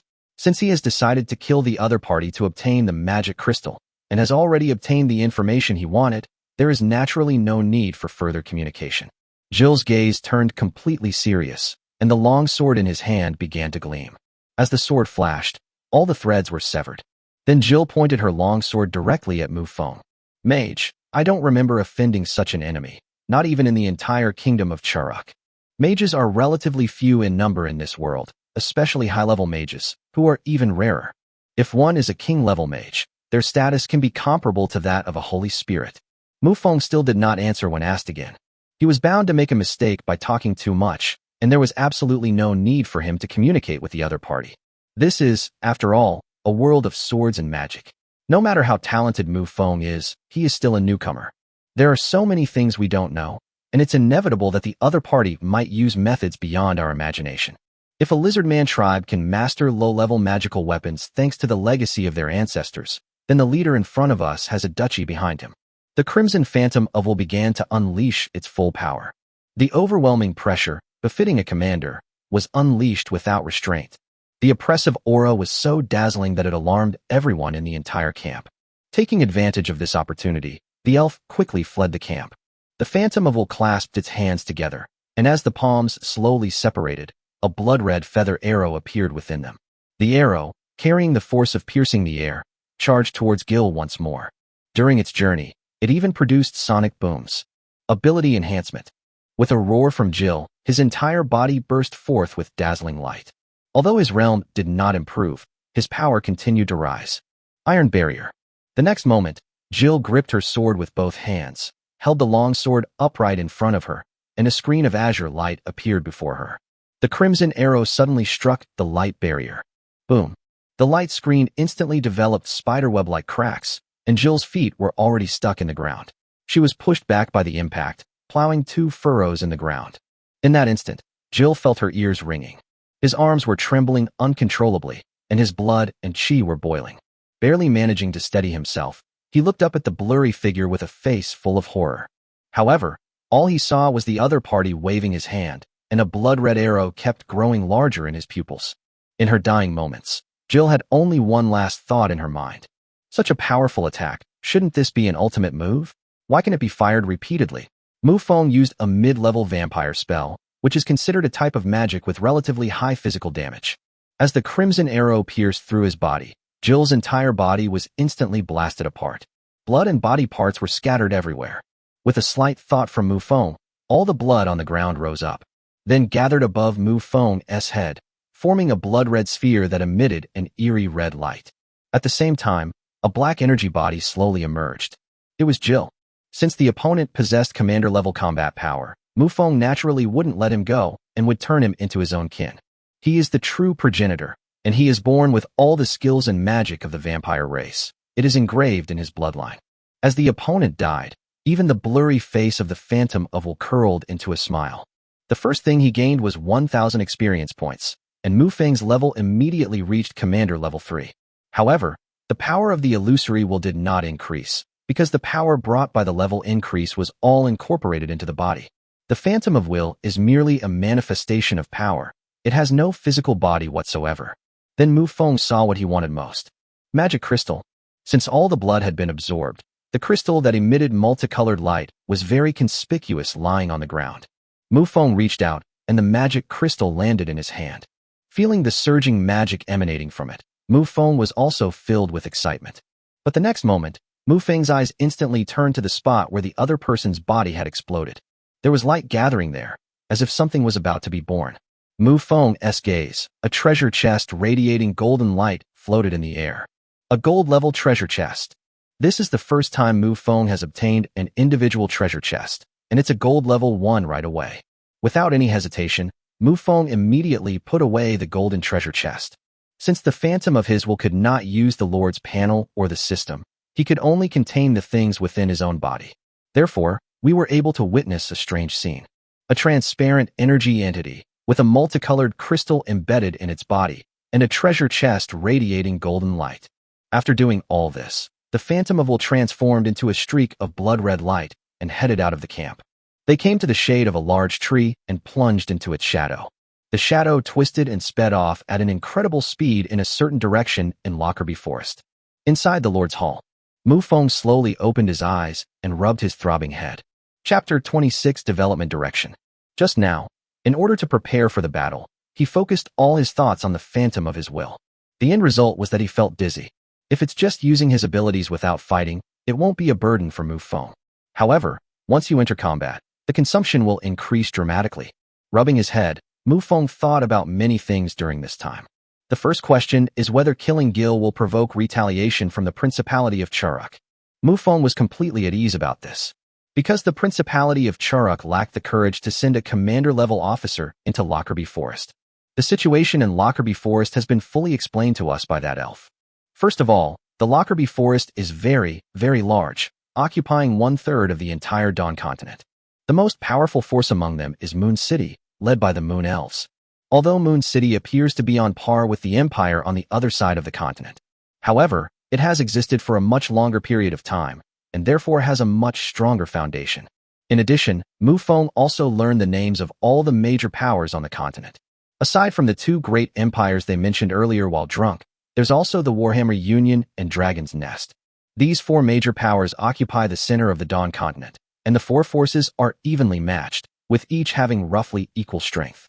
Mufong also inquired about the other party's strongest combat power. The other party's answer was very vague, saying that there are gods. Mufong simply didn't know whether he was a demigod or a true god.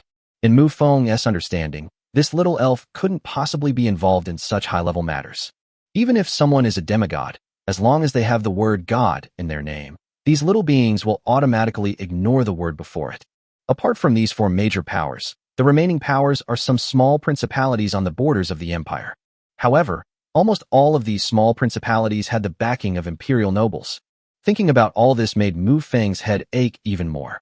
Because this continent is too peaceful, although there are people of lower social standing who trade slaves with each other, there is no war overall. This meant he had no way to make a move. Even if he has the power to wipe out the entire Carrick Duchy, he will surely be met by a messenger from the Starry Empire. Without a doubt, Mufong will take over the position of the Principality of Chulak. Mufong's personality dictates that he will not submit to anyone, so this path is not feasible. Mufong slowly rose and walked to the entrance of the Lord's Hall, his deep gaze fixed on the depths of the Lockerbie Forest. Compared to the mainland, this forest is more suitable for his development. Because the only transcendent power here is Moon City, and the only other place is a large tribe. Before we grow stronger, as long as we don't actively provoke Moon City's interests, we should be safe. Mufong was very self-aware of his own abilities. He never underestimated the people of this land. Apart from the Lord's panel, these people who had descended here had no advantage. Those forces have been entrenched on the continent for tens of thousands of years. How could they be ordinary people? Compared to the northern plains, which had already been allocated, the interior of Lockerbie Forest still offered opportunities for growth. Having decided on the future direction, Mufong began to ponder the use of magic crystals. The first one is naturally the Barracks, but to upgrade the Barracks to level 5, You need to upgrade the Lord's Hall to level 4, which requires 2 magic crystals. Commanders are already prominent figures, not just any ordinary person. To be able to do another one in the short term requires a great deal of luck.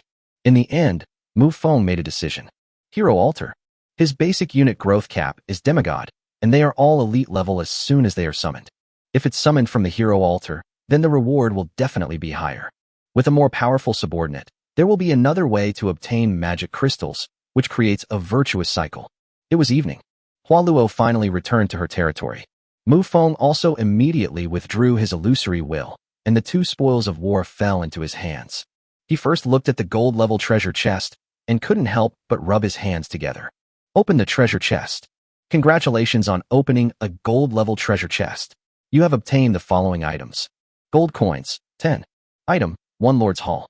Item description. This Lord's Hall has a fixed level, always 1 level lower than the main Lord's Hall, and can be built in any location.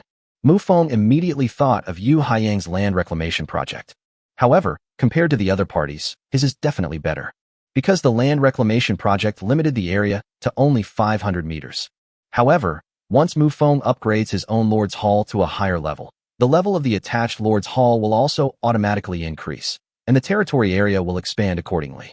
Similarly, the more buildings can be constructed within a territory. The other side's place was just an anchor point, but this one was comparable to another territory. A smile involuntarily appeared on Mufeng's face. However, this thing is not needed for the time being, so it needs to be sealed away. Such things should naturally be used in meaningful ways, such as establishing a base camp during an expedition. Alternatively, one could conquer a territory and then place a Lord's Hall there. Then Mufong looked at the crystal that was emitting 5-colored light. Trying to suppress my excitement, I found the Hero Altar construction option on the Lord panel. Consumes 3,000 units of wood, 1,000 units of stone, 500 units of iron ore, 1 unit of magic crystal, and 1 hero core. The Hero Altar has been completed. Currently in operation, Mufong has no shortage of basic resources other than magic crystals. He can exchange an enchanted weapon for a huge amount of wood or stone. Mufong hurriedly walked out of the Lord's Hall and saw the Hero Altar immediately. It really was a circular altar, covered with intricate runes. 4 round stone pillars stood nearby, constantly emitting a faint light. Architecture, Hero Altar. Function, High Bloodline Summoner. Summoning requirements. 1 hero core, first summon free. Upgrade condition, cannot be upgraded. Mufong was eager to complete the Hero Altar, so he naturally knew about the free bonus for the first summon. Summon heroes. At this moment, he was filled with anticipation, for this was his most important general. As he gave the order, the 4 stone pillars of the hero's altar shone with brilliant divine light. The runes on the altar began to glow, illuminating the entire territory. As time passed, a hint of doubt appeared in Mufeng's eyes. Because the Hero Altar, apart from being glowing, didn't change anything. Unbeknownst to him, an unknown force of attraction had already spread very far and wide. So far away it's unimaginable. 1 light year? 10 light years. The destination of this force is a vast and unfathomable cosmic expanse. This place is full of broken planets and extinct stars, like a cosmic junkyard. Chapter 27 Charlotte. This pulling force descended upon this shattered universe through the endless void. A weak soul force began to slowly condense and gradually take shape. A moment later, a 1.5 meter tall lowly with long, flowing hair was formed. However, she is currently an energy body and does not even have a physical body. Pulled by the traction force, the energy body sped towards the unknown void at an extremely fast speed. During this time, strands of blood began to cover her soul, and her flesh and blood began to grow. Soon, her physical body had fully recovered. She opened her eyes somewhat dazedly and unconsciously murmured something. Am I dead? After the initial confusion of waking up, she calmed herself down and began to assess her current state. She was so weak that she didn't even remember what level she was at. Just then, a ray of light appeared in her eyes, and she couldn't help but look over. That's a planet. Based on her understanding, this was a medium-sized world, not particularly powerful. However, judging from her current strength, this world is incredibly vast. The discrepancy between her own perception and her assessment of her abilities caused her to frown slightly once again. Because she was so fast, it all happened in the blink of an eye.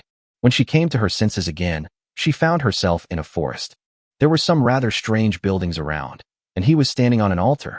Perhaps because of its appearance, the light on the altar began to slowly fade and soon returned to calm. With her strong cognitive abilities, she quickly realized that she had probably been summoned by someone. That pulling force doesn't lie. The intricate runes carved on the altar beneath our feet also speak to the definite answer. A hint of joy couldn't help but appear in her heart. With her knowledge and potential, I believe she will soon be able to return to her peak. Finally, she turned her gaze to a figure below the altar. This must be the person who summoned me here, she thought to herself. At the same time, she noticed that the person was also looking at her with a delighted expression. Moreover, the man's movements were also strange. He would look at himself one moment, and then look at the empty space in front of him the next, as if there was something in front of him. Who was checking the panel properties, was so excited that he almost jumped up. Name, Charlotte Tia. Race, Vampire, Lamprey. Level, Hero Level 1. Equipment, Blood Valkyrie, damaged. Dropper Lance, damaged. Loyalty, the other party is thinking. Growth Ceiling, Level 1 Eternal God King. Skills, Mastery of all vampire skills, Mastery of advanced vampire magic, and Vampire Super Tier Magic Warrior. After a brief period of excitement, Mufong finally noticed the importance of loyalty. He had never encountered such a situation before, much less heard of it. Since the Lords awakened, there have been many related posts on the Blue Star forums. The initial favorability level is basically 60. However, some units with faith will regard the summoner as their faith, and there are cases where they have full affinity with them.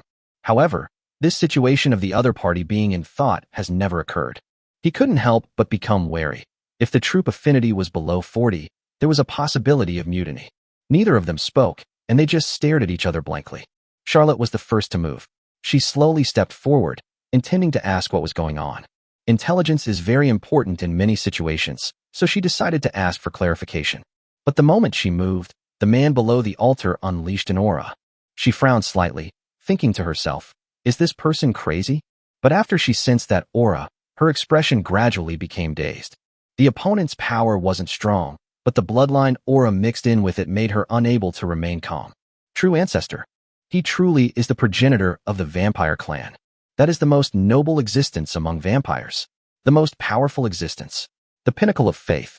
In that instant, the information about the other party in front of Mufong changed. Loyalty, 100.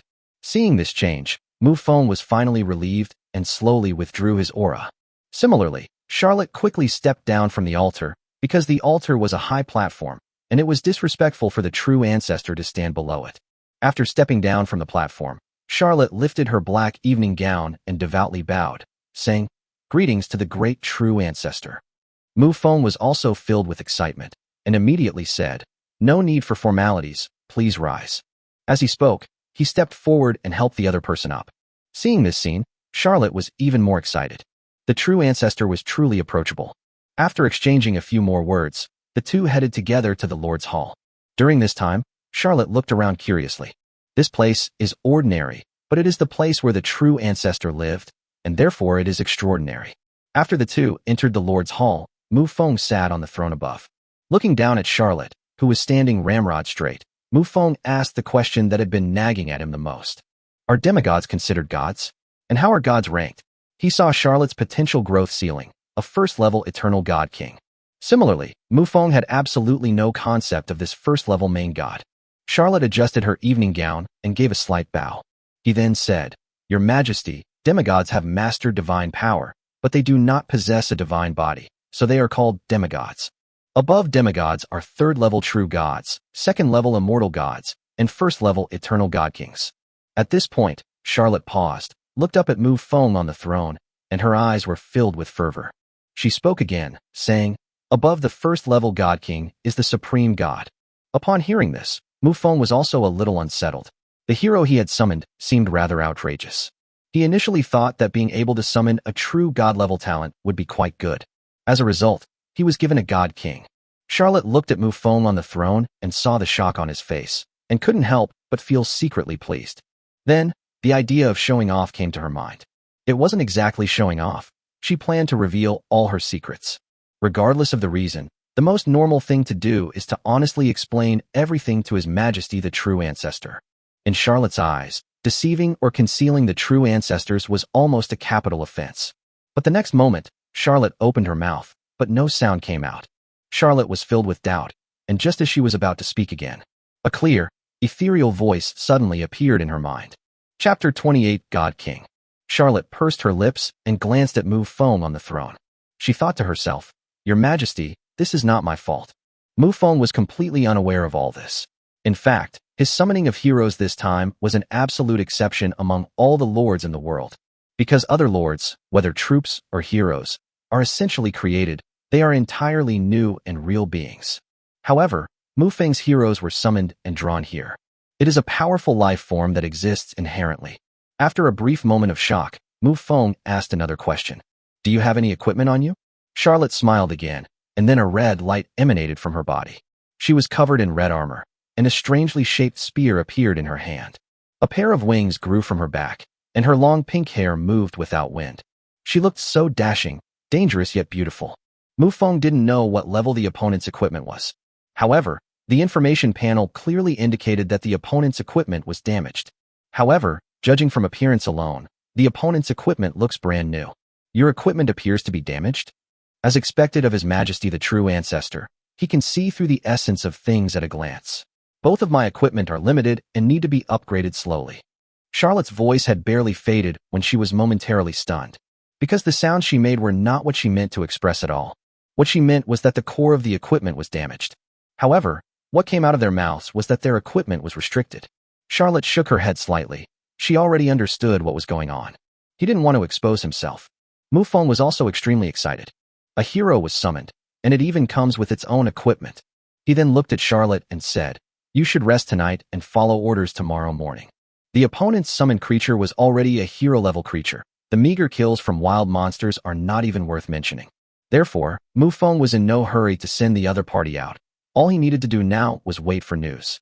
A blood demon was sent with a phantom of his will to venture deep into the Lockby forest and the Principality of Carrick.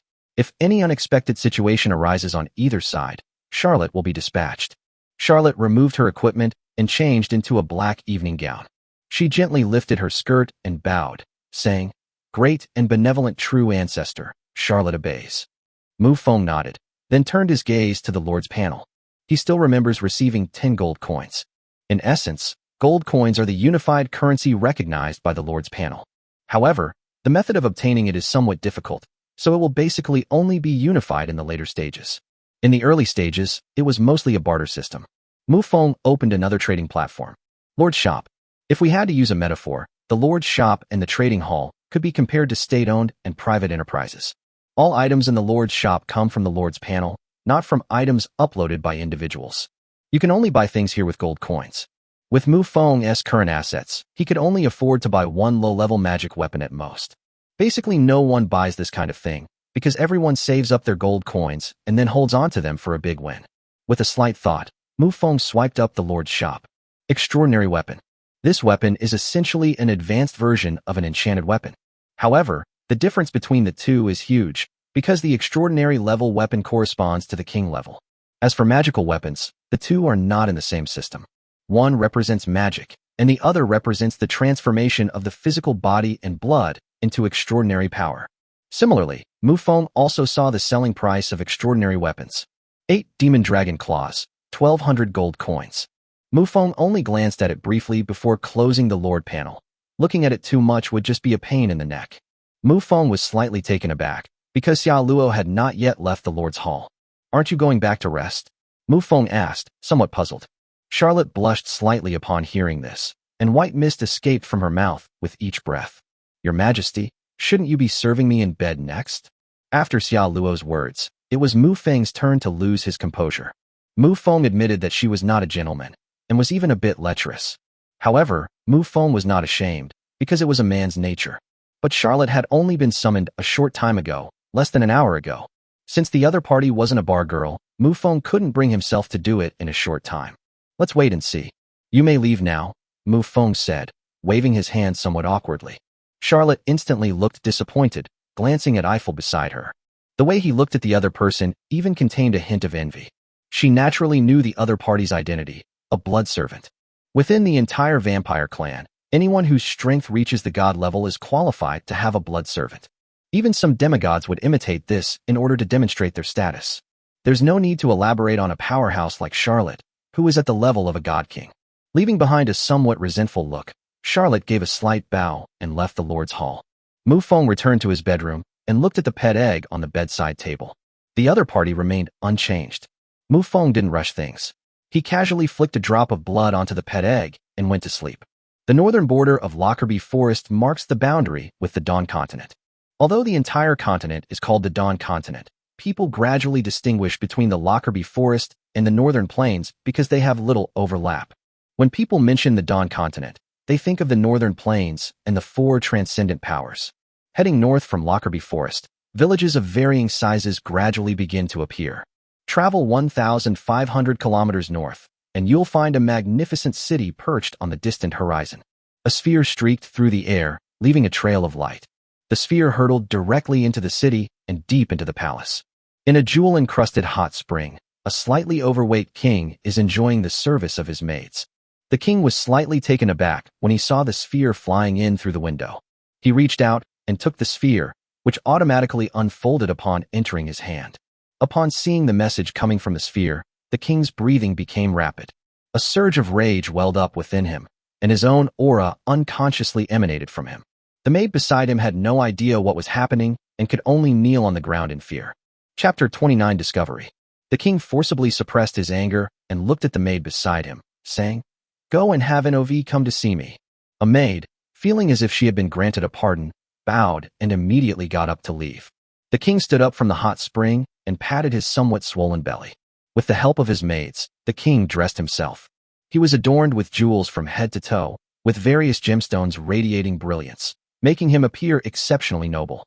When the king arrived in the hall, a middle-aged man dressed in armor was already standing below him. The king sat on his throne, looked down and said, "NOV, Gil is dead." The man below named NOV was startled upon hearing this, and then his expression turned serious. In his understanding, the enemy capable of killing Jill must be a formidable foe in the Lockerbie Forest. Therefore, they all believed that their capture of slaves had been exposed, and thus they were being retaliated against. Are we just going to swallow our anger and pretend nothing happened? The king pursed his lips at this thought. The starry nobleman behind him, who was even fatter than him, wouldn't care about any of this. No matter what happens or what the process is, without finding a high-quality Pokemon, you can't win the other party's favor.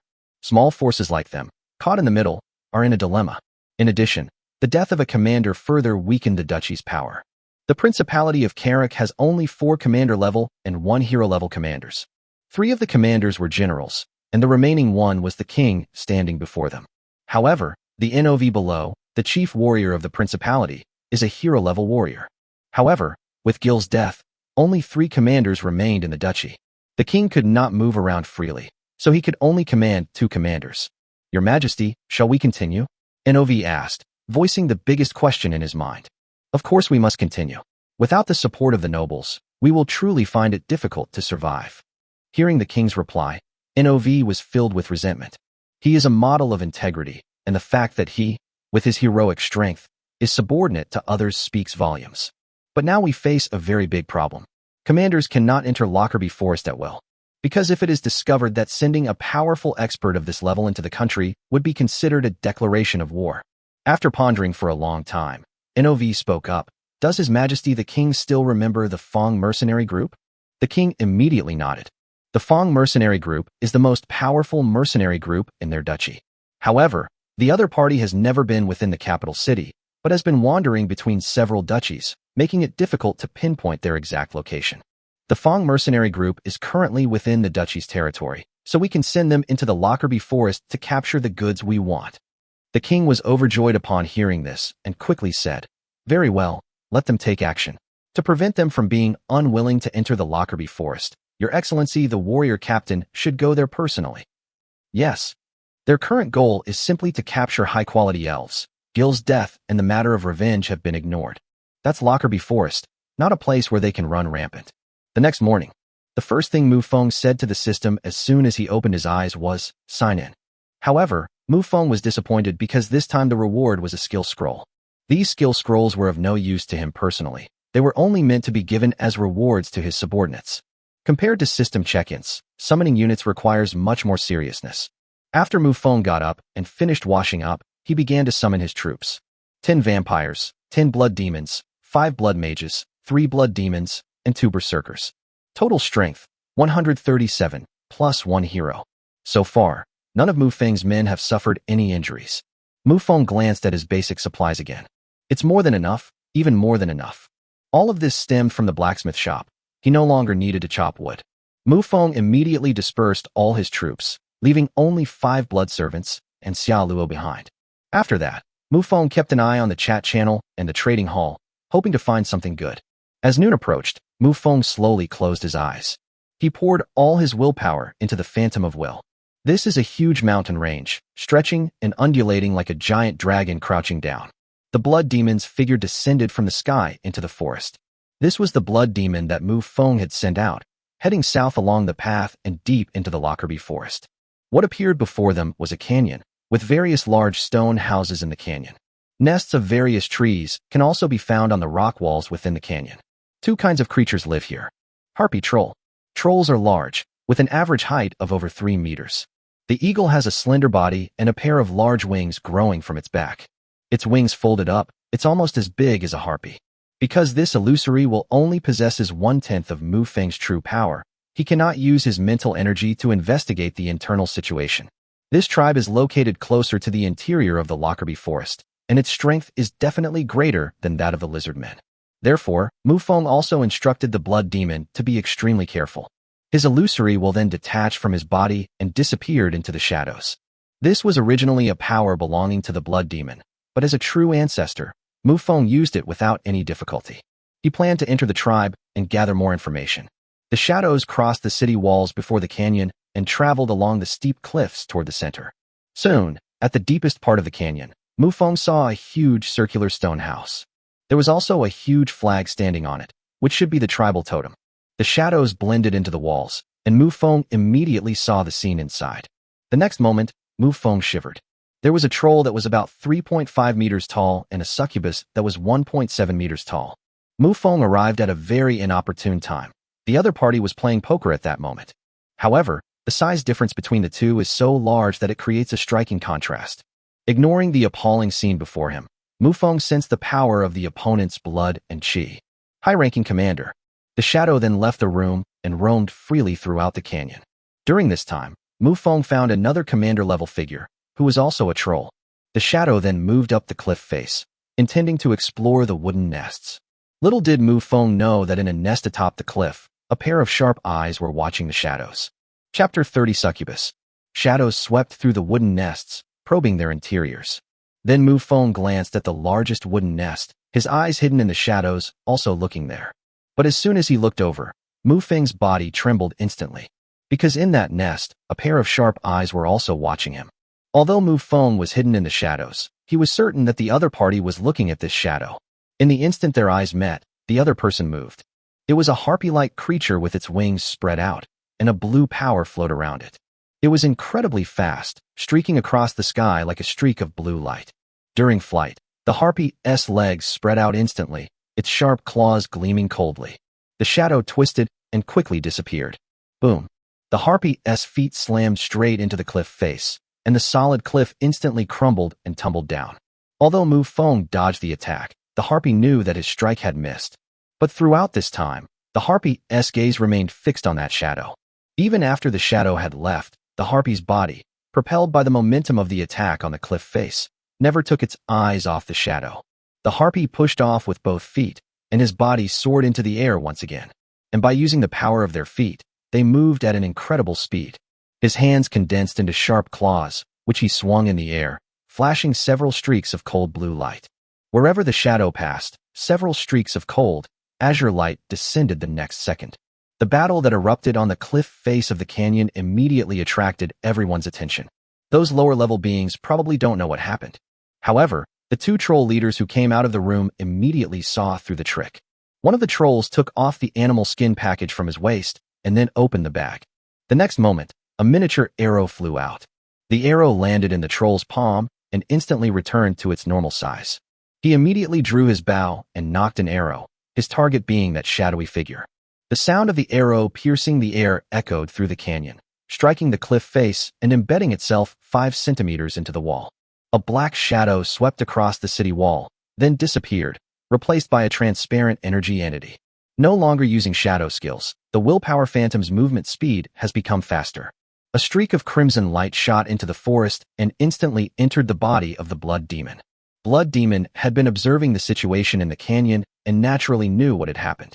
Without any hesitation, it spread its wings and flew away. However, the harpy was clearly not going to give up so easily and was chasing after them at an extremely fast speed. Harpies are known for their flying speed and keen eyesight, even faster than blood demons. Of course, this is due to the difference in their levels of understanding. This blood demon has also hunted many wild monsters and is now at the second tier of elite level. However, the harpy behind him was a mid-level commander, which is equivalent to a commander level 4 to 6. 123 are lower level, 456 are middle level, 789 are upper level. These are general terms for a realm. To evade the harpy's pursuit, the blood demon darted through the deep forest, avoiding flying into the treetops. It is precisely because of this that the harpy's speed is difficult to increase, and he can only keep dodging the trees. The blood demon's body circled around a huge tree, and its figure disappeared from the harpy's sight in a short time. The harpy adjusted its body and swept across the same tree. However, just as he looked ahead, a blood-red feathered arrow flew straight at him. The harpy's defenses were weak, and he dared not be careless in the face of such an attack. His wings briefly ceased flight, then folded in front of him, protecting his body. The crimson arrow struck the wings, the impact causing the harpy to stagger backward in midair. The harpy immediately spread its wings to keep itself airborne. His sharp gaze followed the departing figure, but this time he did not choose to continue chasing after it. This does not rule out the possibility that the other party used a diversionary tactic or a trick to lure the enemy deeper into their territory. He immediately turned around and returned to the canyon, where two other troll leaders were already waiting. The three then entered the clan hall together. However, the hall was already filled with many people at this moment. Besides the three leaders, there are many other high-ranking members of the tribes, all of whom are at the upper elite level. In response to this unknown enemy, the tribe immediately convened a meeting. Inside the clan leader's room, the succubus Mufong had seen earlier had a gleam in her eyes.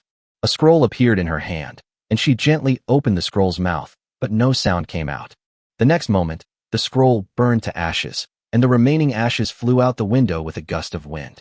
The succubus stood by the window, watching a wisp of wind carry ashes away into the distance, a smile playing on her lips. Inside the Lord's Hall, after the blood demon was out of danger, Mufeng's will return to his body. He rubbed his chin, lost in thought. If we only consider combat strength, swallowing up that tribe wouldn't be a problem. However, he didn't get the information he wanted, whether this tribe was a subordinate force of a larger tribe. This wasn't because Mufong was being overly cautious, but rather a stark reality. To recklessly send troops to attack, the consequences can be just as severe. Especially now that the newbie protection period is about to end, you have to be extremely careful in everything you do. Mufong was also puzzled. The humans ventured deeper into the area along the path, intending to capture elves, but instead encountered trolls and harpies, which was clearly incorrect.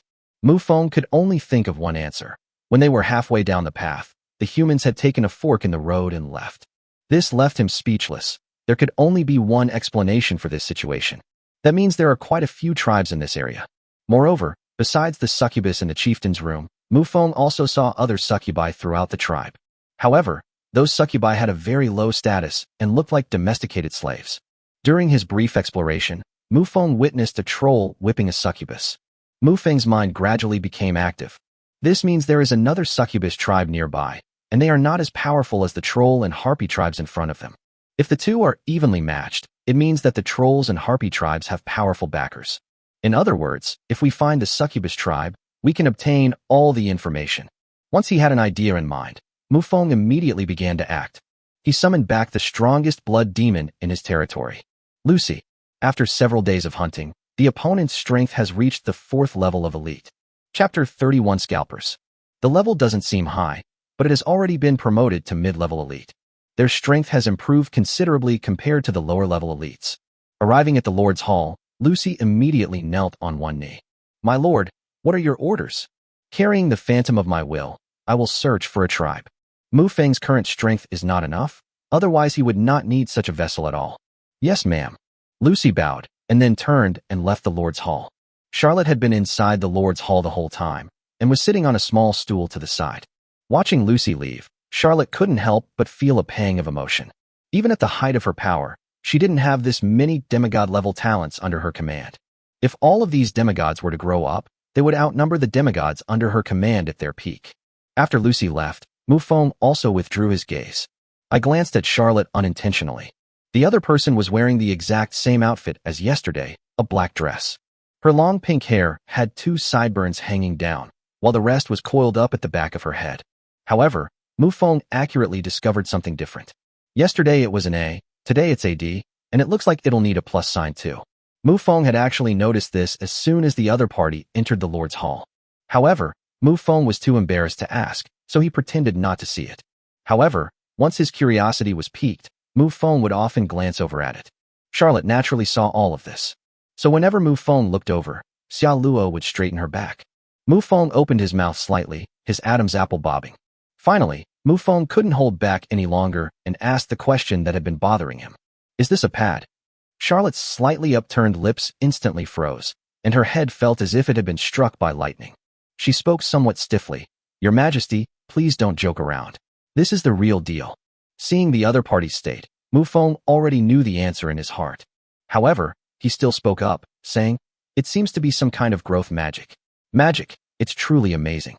Upon hearing this, Charlotte's expression became even more unnatural. Because His Majesty the True Ancestor's words seemed to have opened the door to a new world for her. Yeah, why would I need to pad it? Aren't there many spells available? Seeing the other party's state, Mufong couldn't help but twitch his lips slightly. He was now certain that the hero he had summoned was incredibly powerful, but his intelligence seemed somewhere on the outskirts of Lockerbie Forest. Several castles are located here, somewhat similar to the Wolf Castle of Grey Wolf. Even the trees at the entrance seemed to have ghostly faces, making it look a bit eerie and terrifying. Succubus stands at a window at the highest point of the castle. His eyes, like those of a jewel, gazed into the distance, within which seemed to shimmer with stars. Those crescent-shaped eyes should have been captivating, but now they were filled with sorrow. Just then, there was a knock on the door. Come in. Her voice was soft and moving, as if it possessed an inherent allure. As the door was pushed open, a female succubus entered the room. She bowed slightly and said, Chieftain, that fellow has come to ask us for supplies again. Flora, the succubus chieftain, sighed, feeling utterly helpless. The supplies the other party mentioned were not anything particularly valuable. Wood, stone, and iron ore. Needless to say, wood is everywhere in the forest. Stones do need to be collected, but it's not a big problem. As for iron ore, the succubus clan has lived here for many years and has accumulated a considerable stockpile. The problem is that if all these reserves are given to that guy, the entire tribe is already complaining bitterly. Just 5 days ago, when the tribe's warriors went out hunting, they encountered a very magical place. At the center is a thatched hut with a transparent barrier outside. The barrier was so strong that it could not be breached by any means. Later, a human emerged from the thatched hut, wearing strange clothes that they had never seen before. The succubus race is not warlike by nature, so they plan to communicate with the other party. During their conversation, the human suddenly became much stronger. He went from being an ordinary person to a warrior of chi and blood. If it were just that, it would be fine, but the opponent's strength skyrocketed, and he immediately reached the second level of chi and blood warrior. During this time, I didn't see the other person cultivating, they just talked and suddenly leveled up. This greatly shocked them. Based on the other party's mysterious nature, Flora decided to establish a friendly relationship with them. 2 days passed, and the opponent's strength continued to advance by leaps and bounds, reaching level 5 in chi and blood. It's astonishing that someone could go from an ordinary person to a level 5 chi and blood cultivator in just 2 days. Moreover, many buildings and even some humans have appeared out of nowhere in the other party's territory. Flora thought to herself, if the other party's strength could continue to increase like this, then he would definitely be a remarkable potential stock. To express her goodwill, Flora sent 2 succubi to the human. The human readily accepted, and 2 days later proposed further cooperation. The other party divides iron ore into units based on weight and demands a certain amount of iron ore, which can be used to exchange for enchanted weapons. Flora's eyes lit up at the mention of enchanted weapons. The other party offered 80 units for an enchanted weapon, and Flora didn't hesitate at all, emptying all her inventory. In addition to iron ore, the other party also required them to collect wood and stone. It said that by helping him with chores, humans can level up faster. Time has flown to the present, and that human's level has reached the 9th level of chi and blood, just 1 step away from becoming an elite. Having witnessed the other party's rapid improvement, Flora was even more eager to cooperate with them. She thought that once the other party grew to a certain level, he could help her get rid of the succubus clan's current predicament. All the iron ore in the tribe has now been exchanged for enchanted weapons, and there is no surplus stock left. Some succubi were also sent out to collect stones and wood. But for them, who have lived in this forest for a long time, such behavior is meaningless. Hunting wild animals to stockpile enough food and supplies for winter is their fundamental means of survival. The elders in the tribe have expressed their dissatisfaction on multiple occasions. This made Flora waver as well. With 80 units of iron ore for one enchanted weapon, they didn't actually get many enchanted weapons in the end. Chapter 32, Another Lord. Of course, there's also the most crucial thing. The other party's attitude is getting worse and worse. At first, he said it was a collaboration, but later he always spoke to her in a commanding tone. The other party acted as if they were the main character. This made Flora feel that once the other party grew stronger, it might not be a good thing for their succubus tribe. It's just a matter of escaping the troll's control and then falling into the control of others. This is not what Flora wanted. Ultimately, they have gained almost nothing so far, and instead have caused unrest within the tribe. Even those few enchanted weapons drained their iron ore reserves. After pondering for a long time, Flora finally made up her mind. Go back and tell him that we have no more iron ore here, but wood and stones are everywhere. Let him collect them himself. Also, bring back our 4 sisters. At first, only 2 were sent, but later the other party asked for 2 more. The succubus warrior accepted the order and turned to leave. The succubus warrior walked 50 miles in one direction. A faint barrier appeared before her. At the center point stands a wooden house, which is the level 2 Lord's Hall. After obtaining the Lord's permission, the succubus warrior passed safely through the barrier. She made her way to the Lord's Hall and saw the human. It was a young man, who was lying naked on the bed, holding 2 succubi in his arms, with a lewd expression on his face. The succubus returned. Chunhao made no attempt to get up, simply saying lazily, "Just put the supplies anywhere." The succubus warrior's face immediately darkened, and she said coldly, "We're out of supplies." Chunhao immediately stood up and looked at the other person in disbelief. Before he could speak, the succubus warrior continued, "Our cooperation ends here. For sisters, let's go." Succubi on the bed were stunned for a moment, then quickly got up and dressed. As a succubus, she was not resistant to that kind of thing, and even enjoyed it. However, succubi are essentially demons, a race that is extremely fond of strength. Although Chunhao's leveling speed is fast, he is not yet a strong player. The 4 succubi immediately left the room. Chunhao quickly spoke up, "Don't you want enchanted weapons anymore?" The succubus warrior snorted and said, "Enchanted weapons are certainly useful, but we are just a small tribe, and we don't have the means to trade with you." After saying that, she turned and left. "I came here to terminate the transaction, so there's no need to waste time chatting with the other party." Chunhao also looked frustrated. Now that he no longer has the help of the succubus tribe, he will have to divert his forces to collect resources, which will greatly slow down his leveling speed. Like all lords, the blood warrior only needs 10 experience points to level up, and he quickly reached his peak. However, the 100 points required to break through to the elite level cannot be accumulated in a short period of time. Although he was unwilling, he did not have the courage to leave the territory and confront the succubus leader in person. He is a person who values his life very much. Without the protection of newbies, facing a powerful opponent of that level is tantamount to having your life at someone else's mercy. He's even starting to panic a little. 2 days later, the newbie protection period will end. Will those succubi attack me? I originally thought that with my upgrade speed, I could bind them together firmly, but I never expected that the other party would withdraw beforehand. Lockerbie Forest Frontier. A group of 7 people stepped into the forest. This is a group of mercenaries, and they are quite capable. The leader of the group is a woman whose strength reaches the 3rd level of the commander rank. The other 6 team members are also elite level, and 4 of them are upper elite level. The vice leader is a level 9 elite mage. Their goal this time was simple, to enter Lockerbie Forest and capture a high-quality female slave. I didn't want to go into Lockerbie Forest, since it's very dangerous there. However, it was NOV who came to invite them, and offered a high reward. The team leader desperately needs this reward for certain reasons. So the commander, who had always been an upright person, made a decision against his conscience for the only time. And since they are all elites, their travel speed is naturally very fast. The horses they ride are all of high quality, and their feed contains energy elements. Saying they can travel 1,000 miles a day is an understatement. As they walked along the path into the forest, they suddenly saw a carriage on the path, also heading deeper into the forest. When the commander saw the carriage, Just by looking at the decorations at the back, a look of delight appeared on his face. She quickly urged her warhorse to come to the side of the carriage. At this moment, a man in his 60s was leaning lazily against the side of the carriage. The man was very thin, and he was holding a pipe in his hand, constantly puffing out smoke. The group leader exclaimed in surprise, "Uncle Merchant, what a coincidence." The merchant also looked over and instantly recognized the person. He smiled and replied, "Little girl, this is no coincidence. I am a traveling merchant, and it is normal for me to appear anywhere." The Lockerbie Forest and Dawn Continent produce different things because the species that live in them are different. Wandering merchants would move between the two, profiting from the price difference. This is precisely why the wandering merchant is the only one who can openly enter Lockerbie Forest without being shunned. The traveling merchant seemed to have thought of something and immediately said, "Little girl, what are you doing here?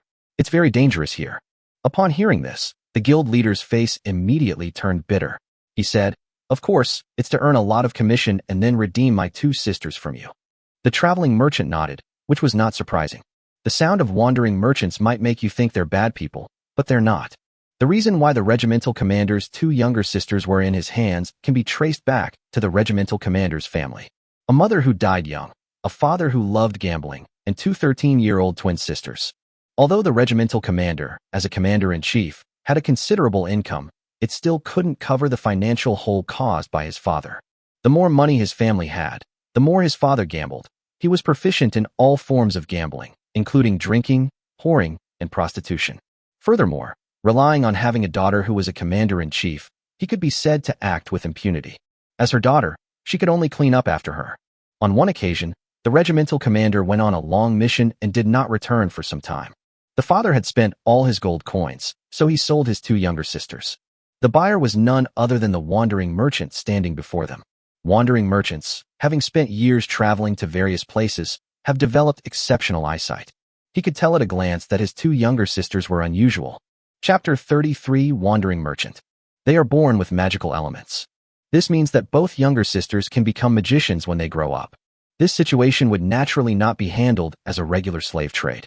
The traveling merchant business is all about integrity, so he brought up the matter with his father, and they offered an astronomical price in gold coins. After receiving the gold coins, the father soon developed another ailment: poison. With the 5 vices of eating, drinking, gambling, prostitution, and drugs, no matter how much wealth you have, you can't resist them. By the time the regimental commander returned, the money had been almost entirely spent. The wandering merchants did not leave and continued to sell goods in the Principality of Carrick. The guild leader immediately approached the traveling merchant, attempting to buy the two younger sisters back. The traveling merchant agreed. However, you need to pay 120% of the gold coins. This is already considered very merciful, considering these are potential magicians. If it were anyone else, they would have packed up and left long ago, and even if they hadn't left, they wouldn't have been let go. Once the two magicians have grown up, their value cannot be measured in gold coins. Ultimately, both parties agreed on a 6-month time frame. Because after the wandering merchants sell this batch of goods, they will enter Lockerbie Forest to restock. Then, passing through the Principality of Carrick again, they entered the core region of the Dawn Continent. He passed through the Principality of Chalak again, which took about 6 months, so we'll use 6 months as the time frame. During this period, the guild leader needs to collect enough gold coins. Otherwise, once the wandering merchant enters the core area of the Dawn Continent, he will sell her two younger sisters to others. The traveling merchant nodded and said, "If you can gather enough gold coins, you should stay away from your good-for-nothing father." The group leader nodded deeply. After this incident, she had truly made up her mind. Even for the sake of her two younger sisters, she had to leave that home. Then the group leader said somewhat embarrassedly, "Uncle Merchant, may I see my two younger sisters?" The traveling merchant immediately shook his head and said, "That won't do. But don't worry, the traveling merchant values integrity the most. As long as you have enough gold coins, I will definitely return the person to you." The group leader also sighed helplessly, feeling quite regretful that he wouldn't be able to see his two younger sisters. However, she wasn't very nervous. Because once this job is done, the king will give an astronomical reward, and this amount of gold coins is more than enough. Since both sides needed to venture deeper into the Lockerbie Forest, they traveled together. A small incident occurred during this time. The deputy commander spurred his warhorse to the commander's side, revealing a sinister look in his eyes. They were often together, so the regimental commander naturally knew what the deputy regimental commander was thinking. However, the regimental commander stopped him and even glared fiercely at the deputy regimental commander. Wandering merchants, as neutral parties who do not participate in the war, can be seen among all factions.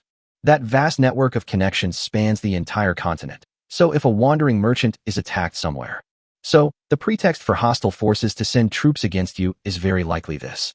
The traveling merchant's small carriages carried loads of wealth, serving as bridges between the north and south, and even between two opposing forces. The two groups were walking together on a path when, as they reached a section of road between two mountains, the traveling merchant suddenly stopped.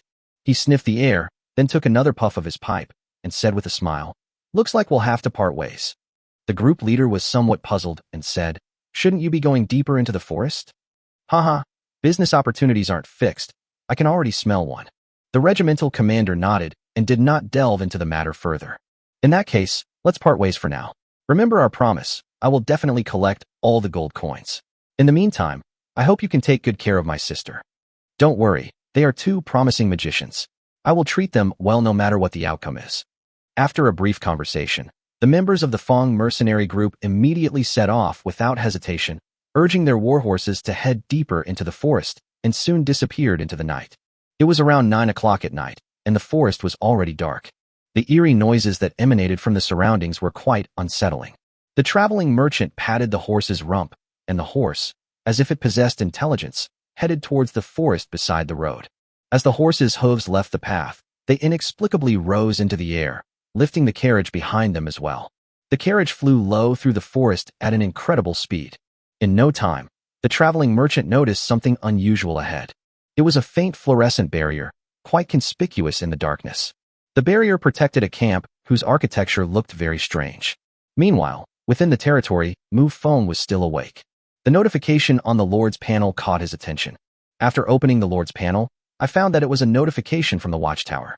Although the other party has not yet entered the territory, the extra vision provided by the watchtower has already detected the wandering merchant in advance. At this moment, the Lord's panel was flashing a yellow light, which meant that the other party did not have any obvious hostility. When Mufong walked out of the Lord's hall, he found that Xia Luo was already standing at the edge of the barrier. 100 meters outside the barrier, there was a carriage parked there, with a thin middle-aged man sitting in it. Mufong walked over to Xia Luo's side, and just as he was about to speak, he noticed the other's expression. His face was solemn. Charlotte spoke up first, saying, "Your Majesty, that is a powerful figure." Upon hearing this, Mufong felt a chill run down his spine. Xia Luo's strength was at the hero level. Furthermore, considering the powerful combat strength granted by the opponent's bloodline, she could call him a strongman. Mufong was certain that the other party was definitely not just a hero. It's very likely a king-level expert. Mufong asked with equal seriousness, "What are the chances of winning if a fight really breaks out?" Upon hearing this, Charlotte smiled and said, "If I am seriously injured after repelling the enemy, I will fight to the death, and we will perish together." This confidence came from a former god, king, with vampire super-rank magic and 2 pieces of equipment of unknown grade. This was the basis for her to say such things. Although her 2 pieces of equipment were severely damaged and only had 1/10,000th of their former power, they are still considered extraordinary weapons. As for vampire super-level magic, normally one needs to reach the Saint Spirit level to display even a trace of its power. However, Charlotte's existence is clearly abnormal. Upon hearing this, Mufeng's expression became even more solemn. Although Xia Luo said she could protect the territory, Mufong did not want to lose Xia Luo. Chapter 34: The Big Gold Coin. It's unacceptable both publicly and privately. In fact, Mufong was not afraid of the present, but he was afraid that after the newbie protection period ended in 2 days, the other party would turn around and come back to kill him. Just as Mufong was pondering this, Xia Luo suddenly showed an expression of sudden realization.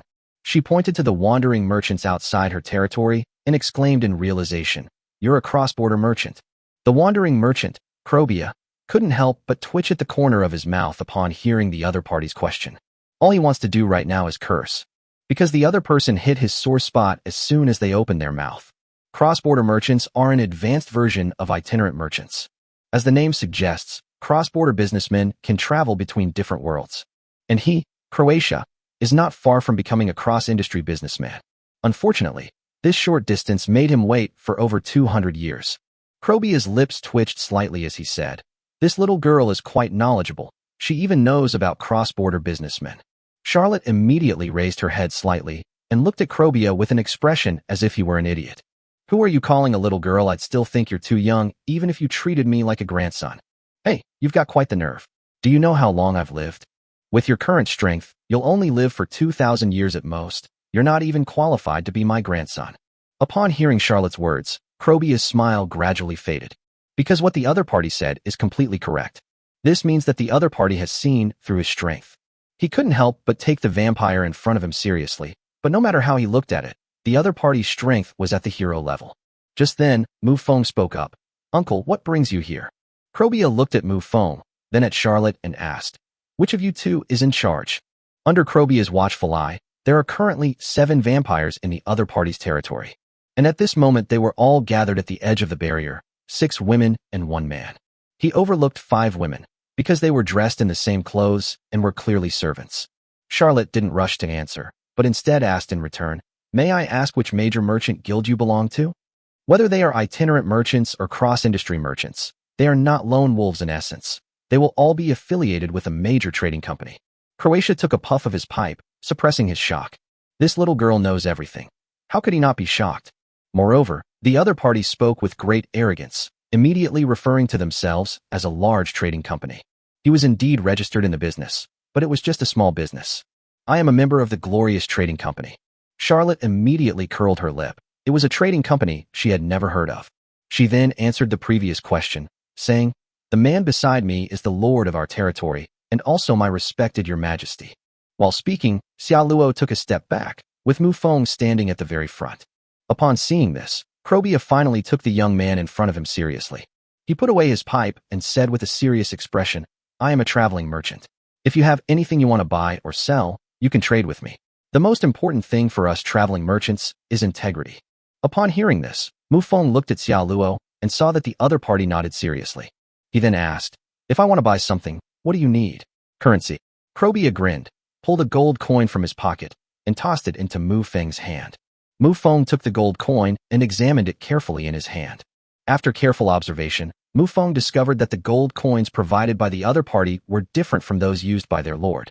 After observing for a while, Mufong returned the gold coin to the other party. He said, I also have a gold coin here, but I don't know if I can use it. As they spoke, Mufong tossed the gold coins provided by the lord's panel to the other party. He did this mainly because he trusted Charlotte. If Charlotte didn't trust the other party, Mufong would never have done that. As for why Charlotte knew so much, Mufong attributed it to the memories inherent in those of high-level bloodlines. After all, when Mufong first obtained the true ancestor's bloodline, he immediately understood all the magic and skills of the vampires. Moreover, even the ordinary vampires he just summoned possessed considerable knowledge. Charlotte, being of superior bloodline, should be stronger, right? The main problem is Mufeng's limited perspective. His abilities restrict his imagination. Krobia reached out and caught the gold coin that Mufong tossed to him, examining it carefully in his hand as well.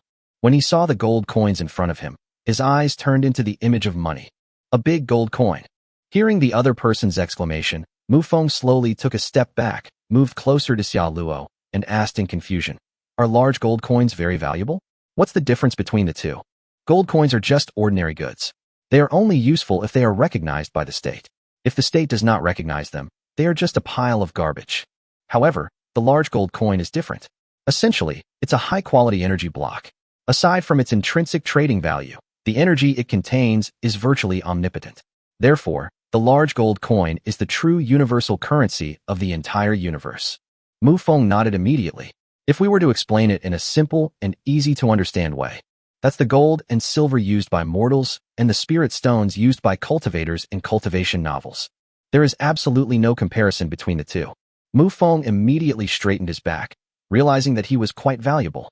Krobia stared at it for a long time before reluctantly returning the large gold coin to Mufong. He then immediately jumped off the carriage and lifted the curtain. He patted the horse's rump again, and the horse carried the carriage to the barrier, even turning the back carriage sideways. Mufong was standing next to the carriage, less than half a meter away, but there was a faint barrier between them. My esteemed guest, is there anything you need? Krobia rubbed his hands together, his face full of eagerness. Mufeng's curiosity was piqued, and he couldn't help but look towards the carriage. It was a honeycomb-like structure, with a miniature item placed in each hole. Mufong naturally knew that this was something similar to space compression. Once the item is removed from the beehive, it can be restored to its original state immediately. Mufeng's gaze swept over all the goods one by one. Finally, he fixed his gaze on the topmost grid. How many gold coins does this thing cost? Mufong pointed to one of the grids and asked. Krobia looked in the direction the finger was pointing and immediately put on a fawning smile. Distinguished guest, this is an extraordinary weapon, priced at 800 gold coins. Chapter 35 Wood Elf. Mufong immediately looked like he had swallowed a fly. The wandering merchant in front of me prices extraordinary weapons in a way that's basically the same as the system shop. Extraordinary weapons generally cost around 1,000 gold coins, with some fluctuation depending on their specific quality. Krobia seemed to sense Mufong's embarrassment and quickly said, Esteemed guest, perhaps you need these items more. Mufong immediately turned his gaze to the rows of grids below. His gaze swept over them one by one, and the specific information of each product appeared in his mind. Suddenly, Mufong raised an eyebrow slightly. You itinerant merchants also sell slaves? I'm willing to buy as long as someone is selling, but I'm not selling these 2 slaves right now.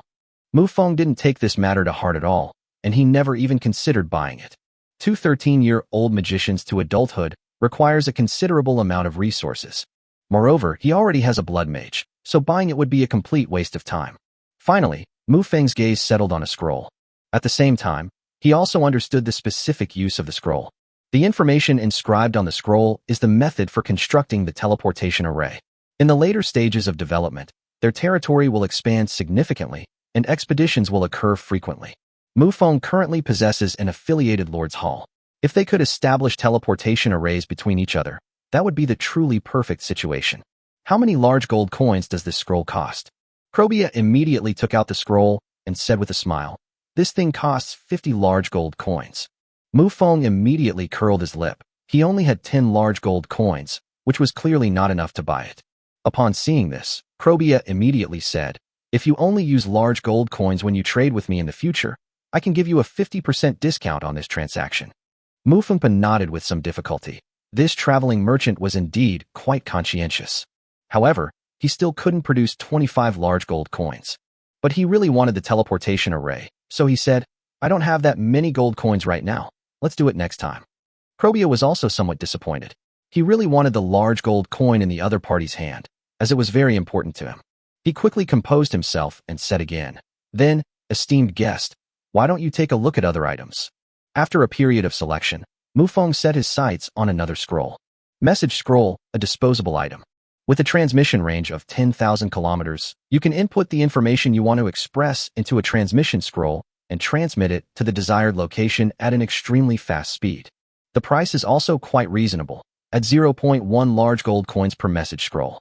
Mufong bought 30 at once, which cost 3 large gold coins. Why I want to buy it? The first issue is interpersonal relationships. I don't need anything else right now, and I can't afford what I want.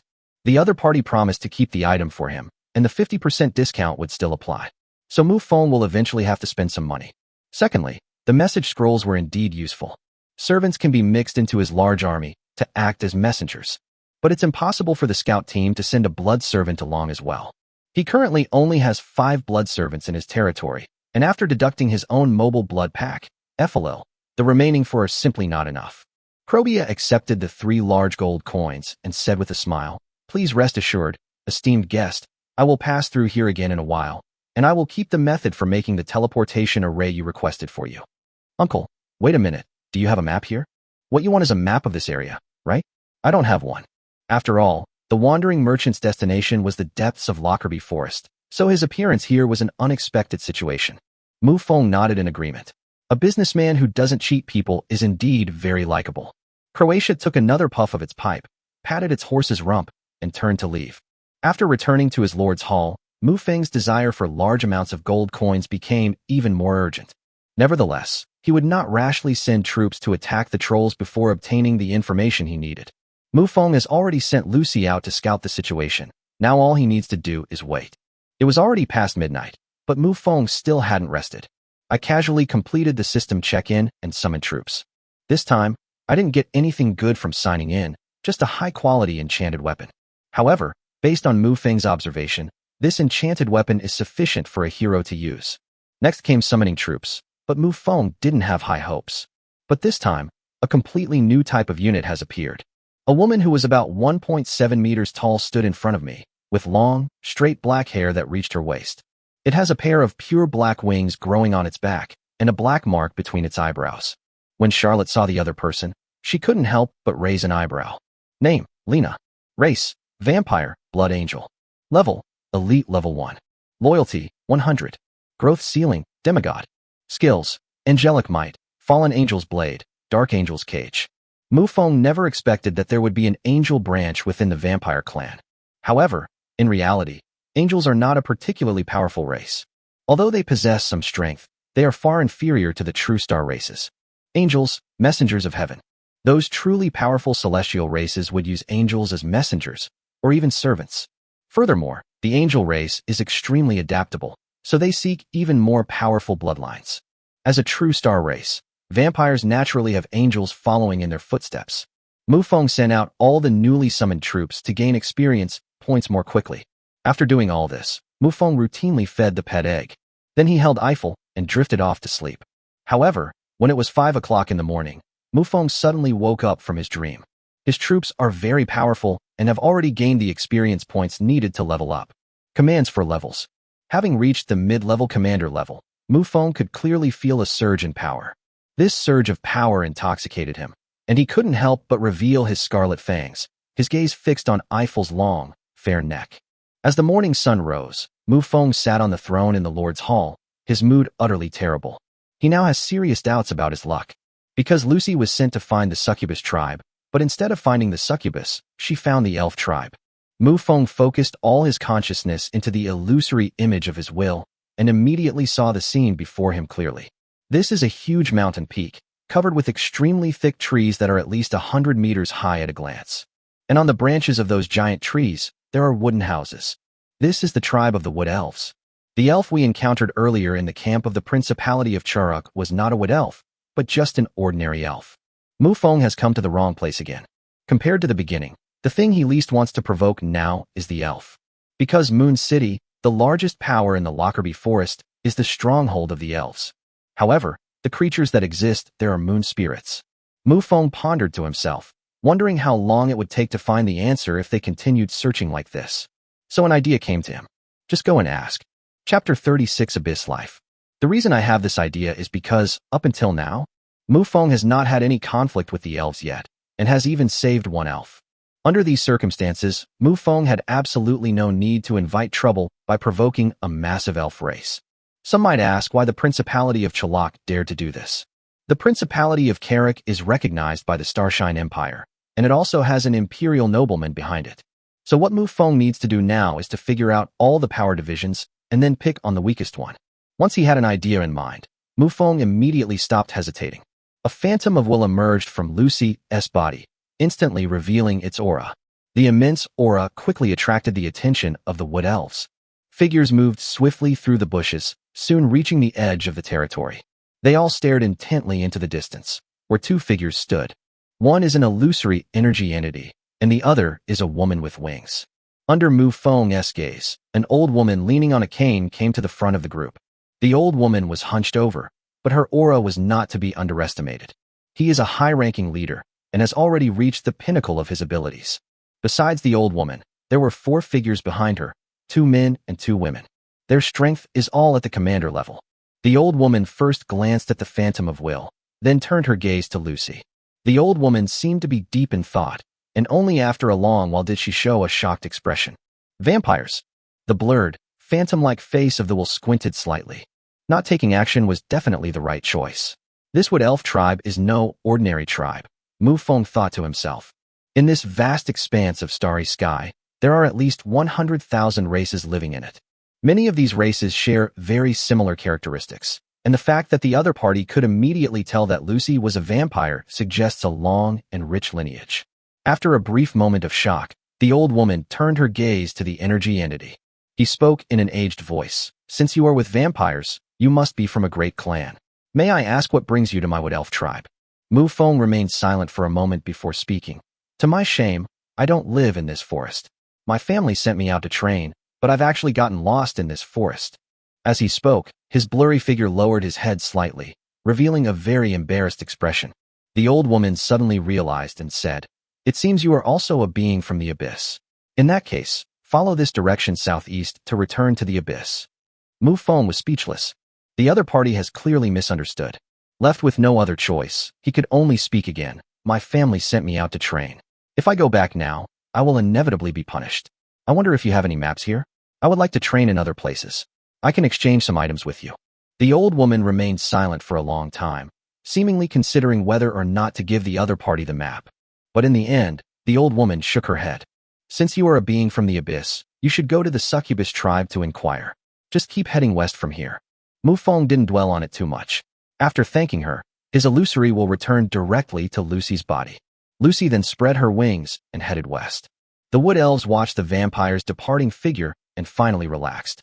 A female commander approached the old woman and said with a solemn expression, "High Priest, how credible do you think their words are?"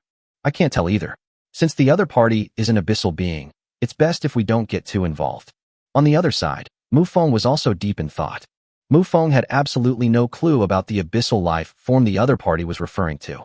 However, the other party clearly regarded him as an abyssal being and asked him to inquire about the succubus tribe. Therefore, there is only one conclusion. The succubus tribe and the abyssal beings are connected. Mufong suddenly thought of someone, Xiao Luo. The other party knows about the Wandering Merchant and the Starry Sky Merchant Guild, so they might even know about the abyss. The link between wills was severed, and all wills returned to their original form. Mufong summoned Xiao Luo and said, "Xiao Luo, do you know anything about abyssal life forms?" Charlotte was speechless and said, "Your Majesty, the true ancestor, we vampires are beings from the abyss." "I know a little about that, but what I want to know is what abyssal life is." Upon hearing this, Charlotte immediately became serious. It seemed that her true ancestor knew nothing about anything except bloodline. In that case, she needs to provide some basic information. The world is divided into two sides. The positive side is the vast universe and starry sky, and the negative side is the abyss world. The life that lives in the abyss world is the abyss life. The life forms living in the abyss are mostly evil, with the most prominent among them being our vampires and demons. Mufong nodded, then asked again, "Is entering the abyss simple?" "If you're lucky, it's simple, because the abyss will have entrances in every world. But if a world doesn't have an entrance to the abyss, even a demigod can't enter, unless they're a true god." Mufong finally understood, and according to the wood elf, there was an entrance to the abyss in the Lockerbie Forest. Then Mufong asked again, "Is the abyss the same as the starry universe we inhabit?" These are two completely different worlds. The starry sky universe is mainly inhabited by planets, while the abyss has no dark starry sky. It's a very, very large continent, and the abyss is divided into several levels. Entering through the abyss entrance leads to the first level. Only by finding the entrance can one enter the second level. How many layers are there in the abyss? There are 99 floors. What level of strength is needed to secure a place in the abyss?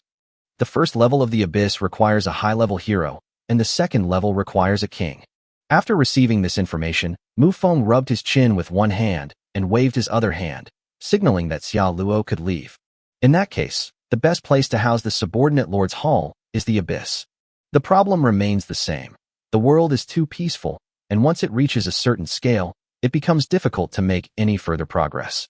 The abyss is inhabited by evil beings. They can't possibly all eat from the same pot. It is dangerous, but danger and opportunity coexist. Chapter 37 Intelligence Acquired. Outskirts of Lockerbie Forest.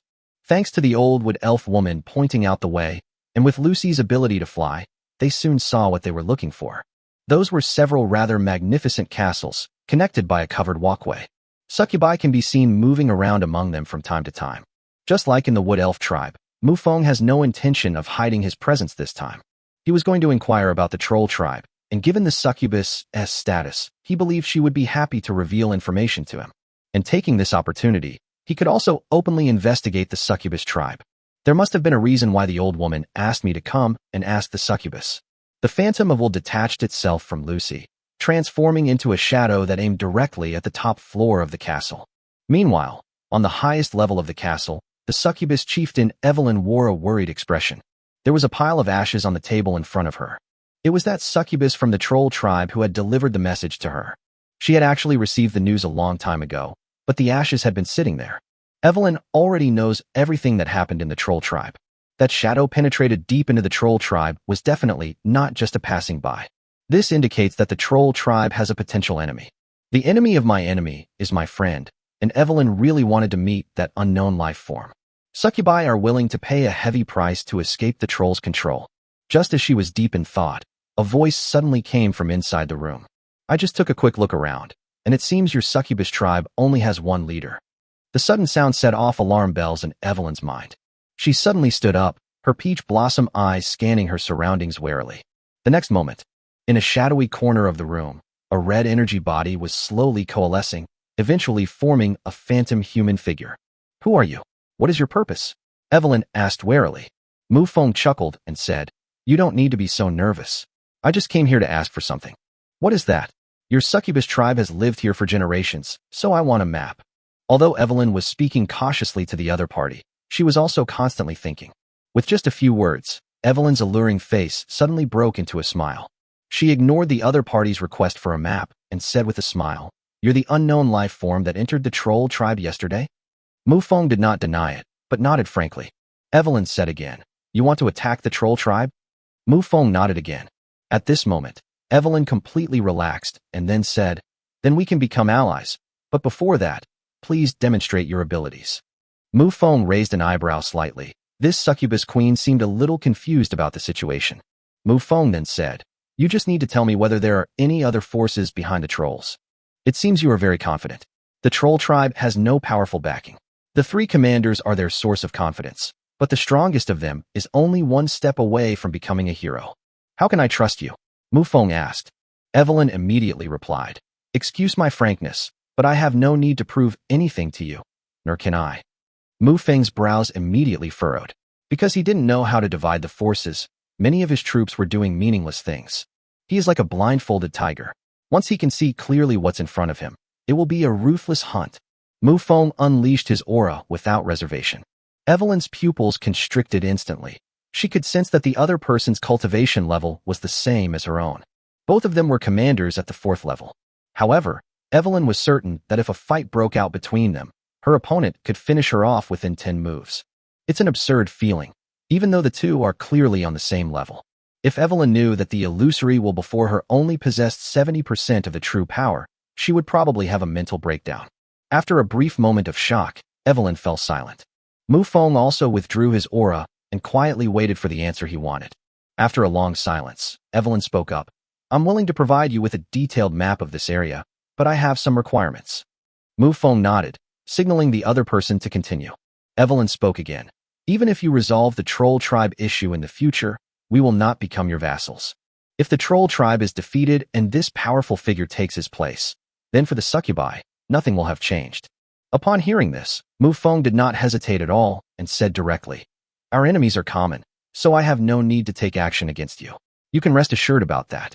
As soon as he finished speaking, Mufong paused, then continued, Even if there are disputes in the future, that's a matter for the future. These words were very realistic, and Mufong had no intention of lying to the other party. Evelyn thought about it, and felt that what the other person said made sense. Let them fight it out first. They can just watch from behind. Evelyn immediately went to the door, pushed it open, and ordered the guards outside. Go and prepare a large sheepskin. A moment later, the guard brought out a complete sheepskin. Mufong did not disturb the other person, and just quietly watched the other person write and draw on the sheepskin. The words the other party wrote were no ordinary words. They broke the restrictions on the development of his territory. Half an hour later, Evelyn folded the sheepskin and handed it to Mufong with both hands. At the same time, he said with a serious expression, I swear by my blood that everything written on this sheepskin is absolutely true. Mufong smiled and reached out to take the sheepskin. He gave the other person an appreciative look, then disappeared into the shadows. Actually, even now, Mufong still has another option. That is to subjugate the other party as a subordinate force. Aside from not receiving the experience reward for hunting, you can still obtain a stronghold treasure chest. But Mufong didn't do that, because it was completely unnecessary. This is just a small tribe, one that even the troll tribe couldn't handle. What use would it be to him if he took it over? If they are sent out to fight, they will not gain experience from the prey they hunt. Its only use is probably as a handyman. Lucy, accompanied by a phantom of her will, continued her journey towards the territory. Similarly, Mufong, within the territory, also issued an order. Recall all military units. Continuing to search for lone wild beasts and scattered magical creatures is simply a waste of time. Chapter 38 Preparations before the slaughter. Now that he has a detailed map of this area, the tribes there are his targets for conquest. As night fell, all the troops returned to their territories. Mufeng's total strength now consists of 167 troops, plus 1 hero and Mufong himself. Vampires and blood demons are the most numerous, with about 100 of them alone. However, Mufeng's troop numbers cannot be calculated in this way, because the vampires' familiars are also a considerable fighting force. At this moment, all of his leading figures were gathered in the Lord's Hall. Rosa, Flora, Tina, Lucy, Raya, Lena. Charlotte stood in front of everyone, the second closest to Mufong, because the closest one is Ethelil, who is diagonally behind the throne of Mufong. Mufeng's gaze swept over everyone, instantly discerning their strength. Aside from Charlotte, the strongest are Rosa, Hualuo, and Tina. All three of them are elite level 5. Lucy and Raya are elite level 4. Lena was summoned the latest. Her current strength is only at the elite level 2. At this moment, they all knelt on one knee, quietly awaiting the Lord's command. Mufong also recalled the message on the sheepskin in his mind. The succubus wasn't lying to him. The troll truly had no powerful backers. Furthermore, in this region, only 2 tribes have mountains to rely on. One of them was a werewolf tribe, and the other was the wood elf that Mufong had encountered earlier. These 2 tribes are backed by the same force, the snake people tribe inside the Lockerbie forest. Furthermore, according to the map drawn by the other party, there are 11 tribes in this large area. Like the lizardmen Mufong encountered before, the other party also marked them. Although the lizardman tribe was a bit weak, it was still a tribe nonetheless. Among these many tribes, the troll tribe is the closest to Mufong. The most remote tribes are over 500 kilometers away, and their location is quite close to the interior of the forest. Considering all the information, Mufong opened his eyes and slowly said, "Tomorrow, Charlotte will lead a force of 100 to attack the troll tribe. Rosa and Tina will lead a force of 30 to attack the great ghost tribe. My wolf Phantom will be there to hold the line, and the rest of the forces will stay to guard the territory." "Yes, sir." The uniformity of the responses from all the different military branches filled Mufong with a sense of pride. "Everyone, get a good rest tonight and be well rested so we can set off early tomorrow morning." Although the population in the territory has increased, Mufong always builds houses in time, so there is no situation where people are not able to live. After all the troops withdrew, Mufong arrived at the territory, followed by Eiffel and Charlotte. Mufong looked up at the deep starry sky and muttered to himself, "I wonder how many people will die." When he talks about how many people will die, he's not referring to tomorrow's battle. It's just that the newbie protection period has ended. The barrier that had always protected them has completely vanished.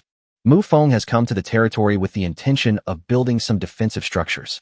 Tomorrow, most of the troops will go to war, and even he himself will create a phantom of his will, leaving his territory in an unprecedented void. First, there was the wall. Mufong simply waved his hand, and the entire territory was surrounded. The blacksmith shop has been operating for so long, and Mufong doesn't even glance at the consumption of such basic resources. If it weren't for the fact that others didn't have magic crystals and gold coins, Mufong wouldn't have planned to exchange for stones or wood. After building the wall, Mufong immediately upgraded it to level 3. The first level of the wall is a wooden fence, and the second level is a wall made of thick wooden stakes. The 3-tiered wall in front of us was already made of piled stones. Aside from its height and sturdiness, its appearance alone already evokes the feel of an ancient city wall. Mufong then built arrow towers behind the city wall. Arrow towers are very limited in power. They are ineffective against high-level chi and blood-level enemies. However, Mufong possesses a special building. Magic Tower. That's something you get along with the hero core. The Magic Tower already incorporates magical elements, and its attack power and range are sufficient to cover the entire territory. Mufong directly built the Magic Tower in the middle of his territory. Its massive attack range is even enough to cover 500 meters beyond the territory. Feng then reluctantly took out a gold coin and put it into the Magic Tower. The Magic Tower doesn't operate out of thin air, it requires burning gold coins. 1 gold coin allows it to attack 20 times. Each attack was equivalent to a full force strike from a lower, ranking commander-level mage. Then, in order to give himself enough time to react, Mufong. Several watchtowers were built directly behind the city wall, right next to it. After taking care of all the defenses in his territory, Mufong returned to the Lord's Hall with satisfaction. He then opened the Lord Chat function and entered the regional channel. I've noticed that a lot of people are complaining right now. The newbie protection is over.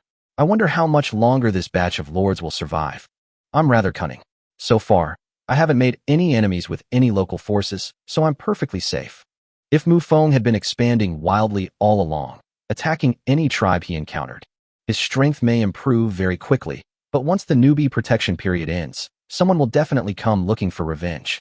If we attack the werewolves or wood elves, we might attract the attention of powerful forces within the forest. Mufong had nothing to do for the moment, so he simply sat there and watched the group of people speak. Just then, the Lord panel in front of them suddenly began to flash red. A row of blood-red text appeared in the very center of the Lord's panel. Not just Mufong, but all the Lords, including combat professionals. All devices that have a control panel are now forced to bring up their control panels. Mufong's pupils narrowed slightly as he began to carefully read the large characters in the center of the screen. Announcement. The third wave of invaders in the 4th region has been confirmed dead. All lords and combat professionals have been killed. This is to inform you. After Mufong finished reading it word by word, he suddenly felt a chill run through his body. The so-called third batch of arrivals refers to Mufong and his group of people who are undergoing their third awakening. The so-called 4th region is also easy to understand. The first batch of awakened individuals were all teleported to one area. The second batch of awakened individuals were teleported to 2 different areas. They are the third batch of awakened beings. The number of regions they are in is still unknown, because their energy bars for returning to Earth are not yet full. Chapter 39. The Lord who was completely annihilated. However, Mufong no longer cared about how many areas there were. The key point is that everyone in the 4th area was wiped out. Those were people who awakened at the same time as me. The newbie protection period ends today. In other words, within 1 day of the end of the newbie protection period, all the life forms on Earth distributed throughout the entire region were killed. Mufong simply couldn't imagine what had happened. He felt only horror. If Mufong were in the 4th area right now, would he have the ability to survive? In a single day, Mufong wiped out all the lords and combat professionals, regardless of who the opponents were, their numbers, or their quality. He felt he simply couldn't face such an enemy. After a long while, the blood-red text on the Lord's panel slowly faded away. But the entire chat channel was completely silent, as if time had been paused. Many people couldn't sleep that night. The unknown fear enveloped everyone. Even Mufong was lying on the bed, staring at the ceiling with his eyes open. At midnight, Mufong sat bolt upright in bed and exclaimed, "Damn it, sign in." Congratulations, host. You have successfully checked in and obtained a high-quality enchanted weapon, Blood Moon Wheel. Mufong finally felt a little more at ease. There were enough high-quality enchanted weapons available for the heroes. Moreover, Mufong was also lacking a weapon, so he immediately took out the Blood Moon Wheel to examine it. This is a crescent-shaped flywheel, dark red in color, with intricate patterns carved on it. Furthermore, this flywheel is quite large, with a diameter of approximately 2 meters. If it were standing on the ground, it would be taller than Mufong. Furthermore, this weapon cannot be controlled by hand. It can only be controlled by one's own soul power. For a typical commander-level being, their soul power is simply insufficient to support this weapon. But Mufong is different. The bloodline of the true ancestor endowed him with all-around power. Using the Blood Moon Wheel alone is fine, but using it together with the Willpower Phantom is a bit difficult, unless I can reach hero level. With Mufong's current soul power, he can use weapons that are only usable by heroes. However, if both are used together, Mufong can only last for a maximum of 1 minute. And after a minute, you will be extremely tired, and you might even faint. Mufong would never do something so foolish unless it was a life-or-death struggle. He then directly stored the Blood Moon Blade in his system space. Then, I opened the Lord panel and summoned today's troops. 2 Blood Angels appeared, but the other unit types remained the same as before. Vampires and Blood Demons were always the most numerous. This time, no Blood Servants appeared either, which surprised Mufong somewhat. Although he had 30 more troops, Mufong did not plan to attack other tribes. They were sent directly to meet their respective leaders. The force that will go on the expedition tomorrow will still be 130, and the rest will all stay behind to guard the territory. Perhaps because of that blood-red announcement, Mufong is now extremely concerned about the safety of his territory. Just as he was about to close the Lord panel, he suddenly saw a red dot appear in the chat interface. He opened the chat function and found that it was a message from Yu Haiyang. Mufong, did you see that announcement? It seems to be mandatory, Everyone can see it. Mufong replied immediately upon seeing the message. There was a moment of silence on Yu Haiyang's end before he sent another message. I'm a little scared now. A scene immediately flashed into Mufeng's mind. On the vast ocean, a lonely island stands silently. The island contains only a lord's hall and some defensive structures. Besides that, there was only one other person, because Yu Haiyang's unit was the fanged ghost octopus, a genuine marine creature. Mufong suddenly understood Yu Haiyang somewhat. He then said, I suggest you raise some birds or something. It'll keep the territory lively. The two had always had a very good relationship, so they started chatting since neither of them could sleep anyway. Moreover, he was all alone on the isolated island in the ocean, so fear was inevitable, but Mufong also had the patience to bear it. However, after only a short while, Mufong did not receive a message from Yu Haiyang. Mufong then fell asleep. As the first rays of dawn pierced the silence of the night, a bloody moment was about to unfold in this area on the outskirts of Lockerbie Forest. Mufong sat upright on the throne, his eyes slightly closed. A blood-red afterimage appeared on his body, and a phantom of his will slowly emerged. This time, Mufong also diverted 70% of his power, leaving only 3 layers of his true body. Although he only possessed 30% of his strength, he was still more than capable of handling a mid-level commander. With the assistance of the Magic Tower and Mufeng's commander-level clan, he is not afraid even when facing a superior commander-level opponent. Then Mufong slowly opened his eyes and said in a cold voice, Let's go to war. Yes, sir. The soldiers under his command replied in unison, and then turned and left the Lord's Hall together. Mufeng's illusory will also entered Rose's body. 130 vampires moved swiftly through the forest.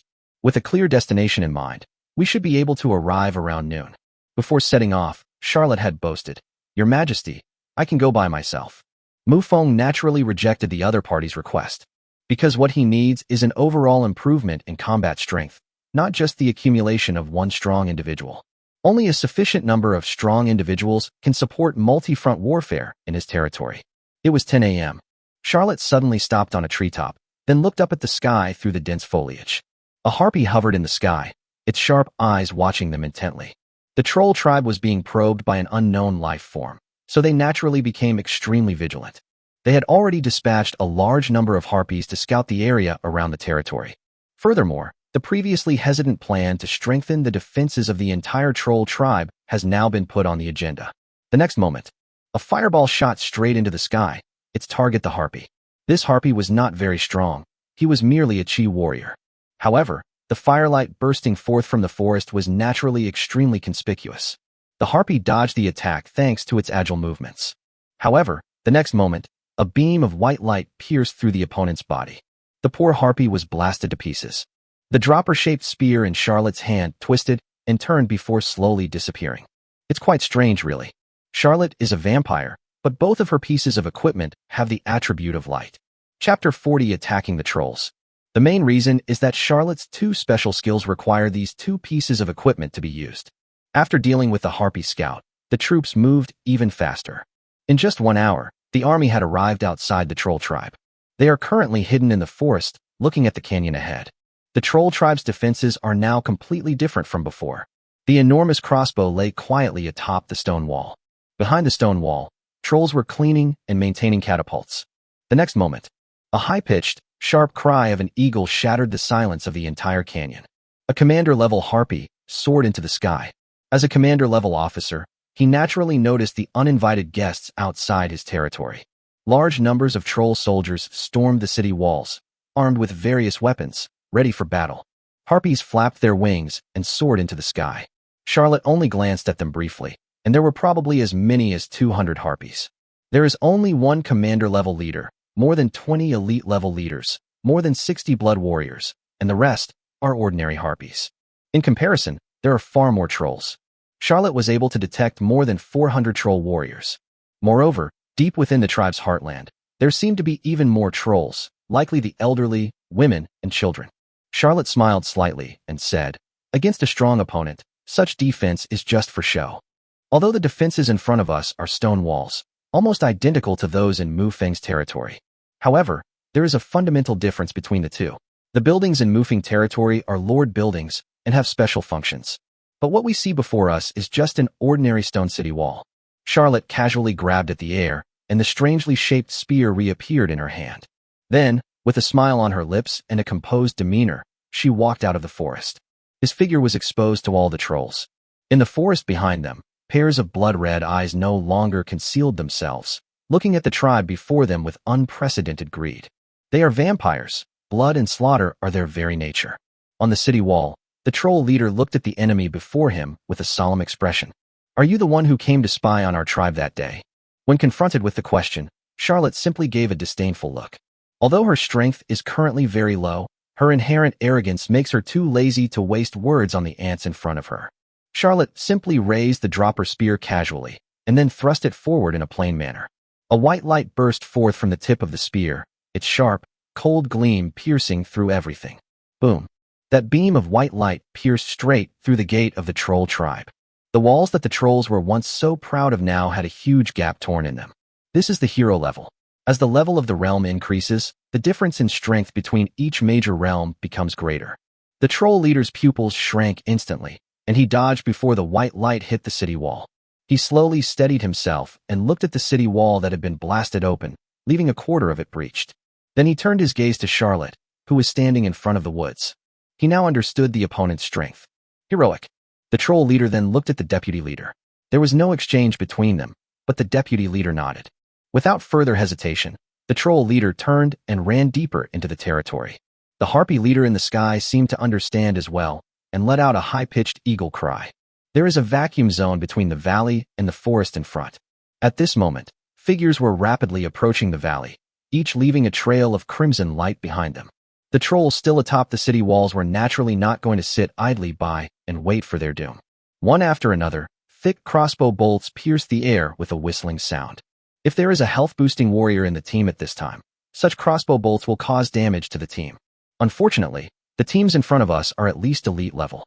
But strangely enough, this team has no commander-level players, but it does have one hero-level player. This gap in combat power is also a major headache for Mufong. The thick crossbow bolts did not cause any damage to the troops. Use your agile body to dodge directly. The most eye-catching of them all was the berserker, facing the oncoming crossbow bolts. The berserker did not choose to dodge, but instead directly exchanged a punch. A berserker clenched his fists, and crimson mist rose from his body. With a single punch, he blasted the crossbow bolt in front of him into dust. However, before she could turn around, a huge rock came hurtling towards her from the sky in a parabolic trajectory. The berserker neither dodged nor avoided the stones as they struck her. The stones seemed to have struck a block of iron, shattering with a deafening roar. However, the berserker was unaffected and continued charging towards the troll tribe. These attacks were utterly ineffective in stopping the vampire's advance. Charlotte, holding a dropper-shaped spear, walked gracefully toward the troll tribe. The troll vice leader and the harpy leader did not choose to make a move, because what they need to do now is stall for time. Seeing his clansmen fall one by one into pools of blood, the troll deputy commander felt a sharp pain in his heart. These are his clansmen with whom he spends every day. How could he not have feelings for them? Charlotte stood at the gap in the city wall, looking at the troll vice commander with disdain. He said with a playful tone, "Delaying time, do you have some trump card up your sleeve?" The troll vice leader's eyes grew increasingly somber, but he still did not make a move. Charlotte felt bored and casually said, "In that case, I'll go and see for myself." As soon as she finished speaking, the troll vice commander's pupils shrank instantly. He then looked down in disbelief. A slight ache came from his chest, but when he looked down, the ache gradually turned into a sharp pain. Uffed. Charlotte calmly withdrew the dropper gun. She was so fast that her opponent didn't even have time to react before he was killed on the spot. A strange sight appeared, bubbles rising from the glass tube in the middle of the dropper gun. Charlotte then looked up at the sky. The harpy leader, who was being stared at, had all the feathers on his body stand on end. A sense of impending death enveloped him. His wings emitted a burst of blue light, and he flew directly to a higher point in the sky. As for the talk of delaying things, it now seems like complete nonsense. They overestimated themselves and underestimated their enemy. Charlotte's lips curled into a smile as he slowly uttered, "Pure throwing gun." Then, the dropper gun in her hand emitted a white light once again. Chapter 41, A Peaceful Village. As Charlotte slowly raised the spear in her hand, the white light on the spear transformed into a stream of light and shot into the sky. This attack cannot be avoided. It will lock onto its enemy. As white light fell from the sky, another commander-level figure fell. However, Charlotte pouted and said with dissatisfaction, "So weak." She wasn't criticizing her opponent, but rather talking about herself. In its prime, it would be no match for a mere harpy. Her attack was powerful enough to pierce through several star systems. Charlotte then composed herself and glanced around the battlefield. Without intervention from commanders, vampire warriors are capable of a complete rout. The opponent had absolutely no power to resist. Charlotte then turned her gaze to the depths of the troll tribe and slowly began to walk deeper into the area. Charlotte arrived at the troll tribe's residential area. Smelling the odor emanating from inside, he immediately showed a look of disgust. Inferior life forms reek of stench even in their very existence. Then the shadow beneath her feet began to spread, and a large number of dark creatures emerged from it. There are packs of wolves formed from dark energy, bats, and various other life forms. Slaughter my entire clan. Charlotte's retinue is so large that it could sweep across the world. However, his current strength is very limited, and summoning a familiar also requires strength. A pack of wolves, fueled by dark energy, wreaked havoc in the troll tribe settlement. The screams and wails were incessant. However, Charlotte remained calm and slowly walked towards her goal again. There is a cave at the end of the valley. Without any hesitation, Charlotte walked straight into the cave. A foul, fishy smell immediately hit her, causing her to frown again. With a strange roar, Charlotte saw what was happening inside the cave. It was a giant centipede with its entire body completely black. At first glance, it looks at least 10 meters long. The enormous and bizarre mouthparts were constantly opening and closing, writhing and emitting a sharp, cold glint. The troll leader was standing on the back of the giant centipede, holding a spear in his hand. The two auras intertwined, causing Xia Luo to raise an eyebrow slightly. Both the troll leader and the centipede are at the 9th level of the leadership rank. Under normal circumstances, two level 9 commanders facing a single hero would have absolutely no chance of winning. However, at this moment, their auras intertwined, and Charlotte felt that ordinary heroes really couldn't do anything to each other. Furthermore, Charlotte felt a strange sense of familiarity with the giant centipede in front of her. This made her lower her head and ponder, constantly recalling this sense of familiarity. The troll leader's face darkened as he watched the woman enter the cave. This means that the fates of the troll vice leader and the harpy leader are already sealed. Damn woman, I'll kill you. With a roar from the troll, the giant centipede's body actually rose into the air. The centipede's enormous body, shaped like an S, slithered through the cave. The sturdy scales struck the cave wall, causing the entire cave to shake. The eerie scream echoed in Charlotte's ears, instantly bringing her back to her senses. It wasn't the opponent's strength that startled her, but rather the strange cry she had heard. Void Cutter. This is a magical beast that lives in the abyss. Weaklings are everywhere, but those with great strength are capable of growing into demigods. This is a very strange life form, a race without any intelligence, yet it has grown into a demigod. This is an extremely rare occurrence, no matter where you place it. Even with the knowledge of a god king like Charlotte, there are only two such bizarre life forms in his memory. One of them is the Void Cutter in front of us, and the other is the sea monster in the deep sea. After figuring everything out, Charlotte's lips curled up slightly as she murmured to herself, "It seems this world isn't as peaceful as it appears." Then she slowly raised the dropper-shaped spear in her hand, and a white spear light burst forth. The sharp, cold light tore everything apart. Even a mid-level hero would find it difficult to withstand, let alone these two half-baked individuals in front of them. Within the territory, Mufong was sitting on the throne, his head slightly raised, revealing an expression of extreme enjoyment. He said in a wistful and languid tone, "Power is truly intoxicating." Having killed 4 commander-level figures, Mufong naturally received a notification on the Lord panel. At the same time, there is a wealth of experience provided by commanders is not the same. For example, the Troll Commander and the Void Cleaver. The experience provided was twice that of the other 2 commanders. Mufang's level has now increased dramatically. Commander of the 9 ranks. This speed of promotion is incredible, but when you consider that he killed 4 commanders, it makes perfect sense. Furthermore, Mufong still has 1,000 experience points remaining. The next step is to reach hero rank, which requires 5,000 experience points. Mufong immediately transferred his will to the illusory image of will. At this moment, Rosa was not far from the Great Demon Clan.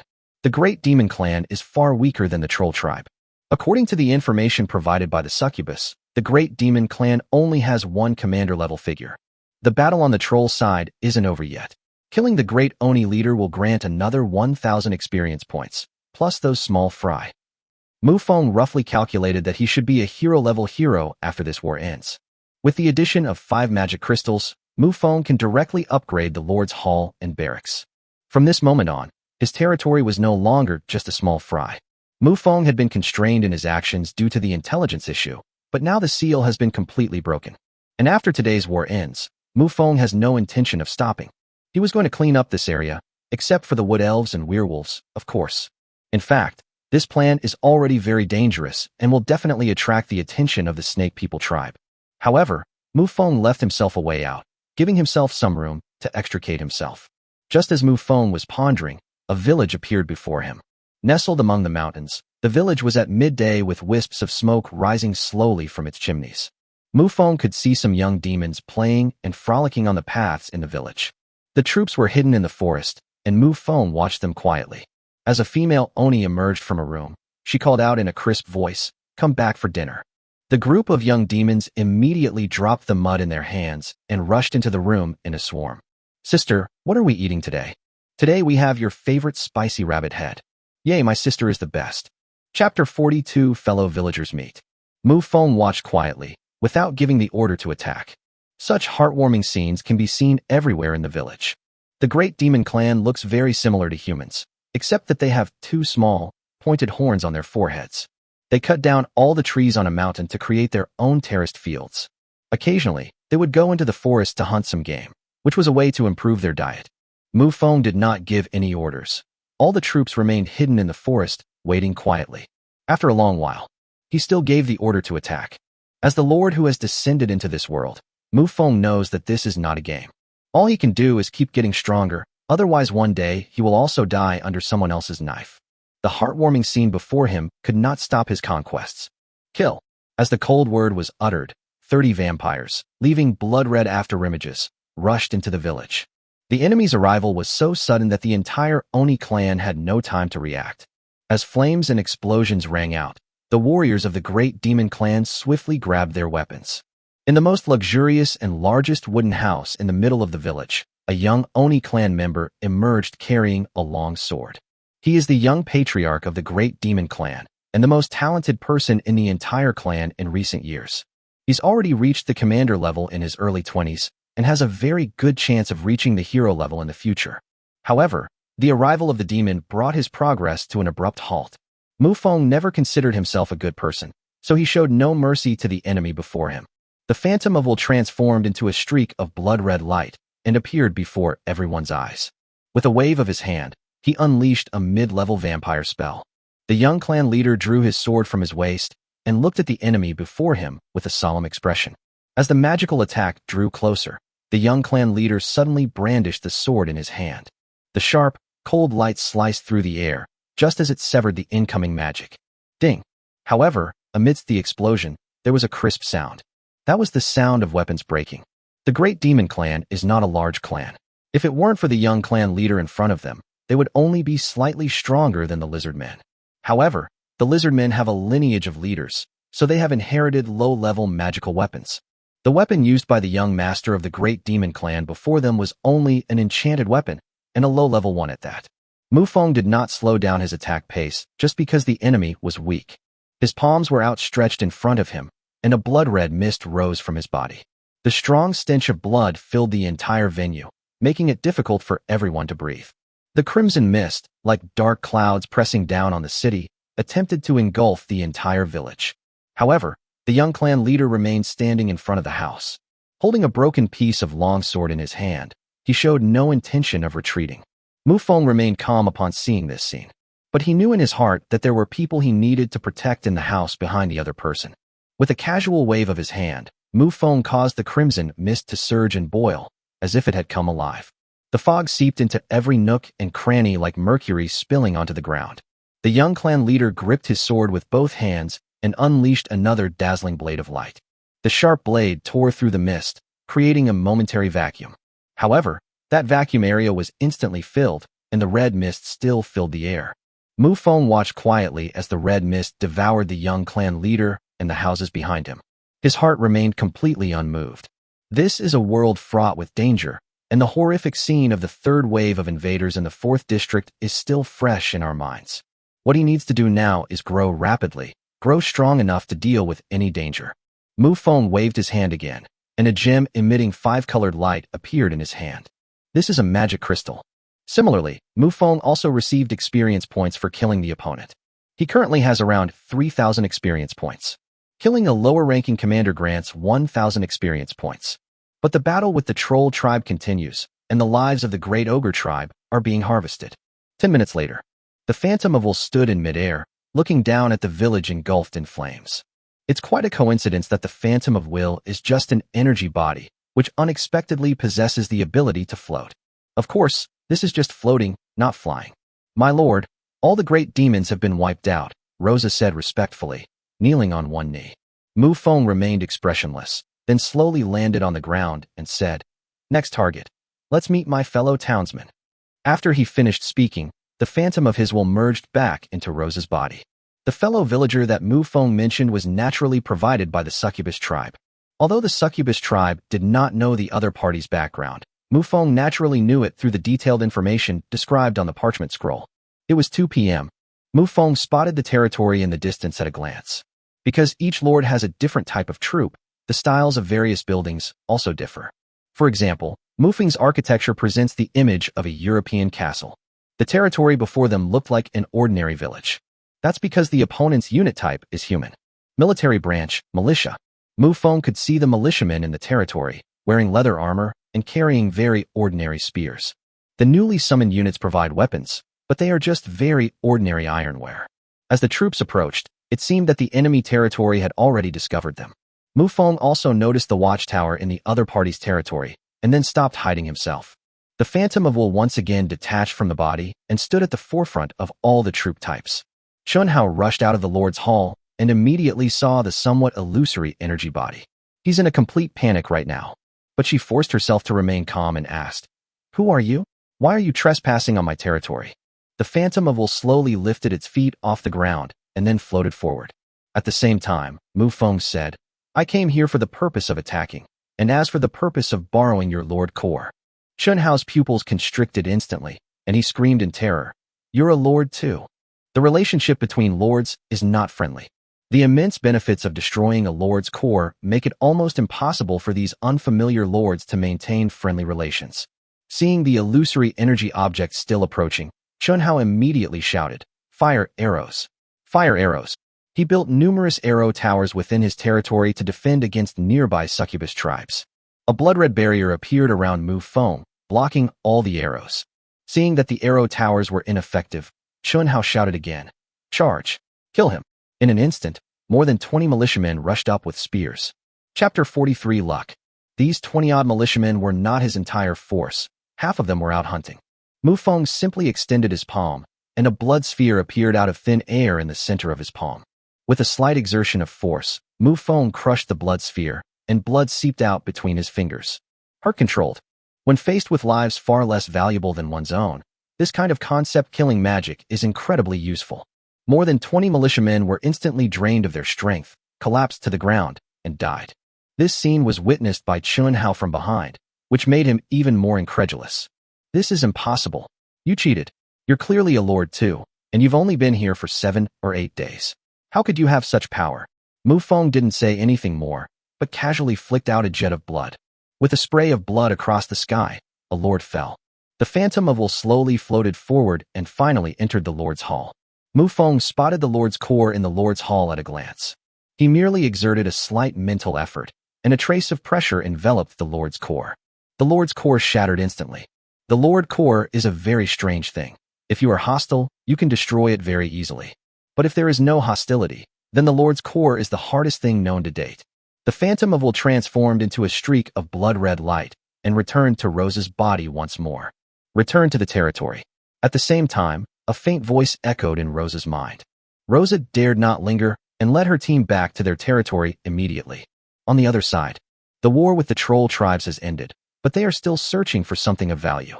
Charlotte did not continue to attack, but instead gave all the experience points to her subordinates. After killing 4 commanders, Charlotte's level also increased slightly.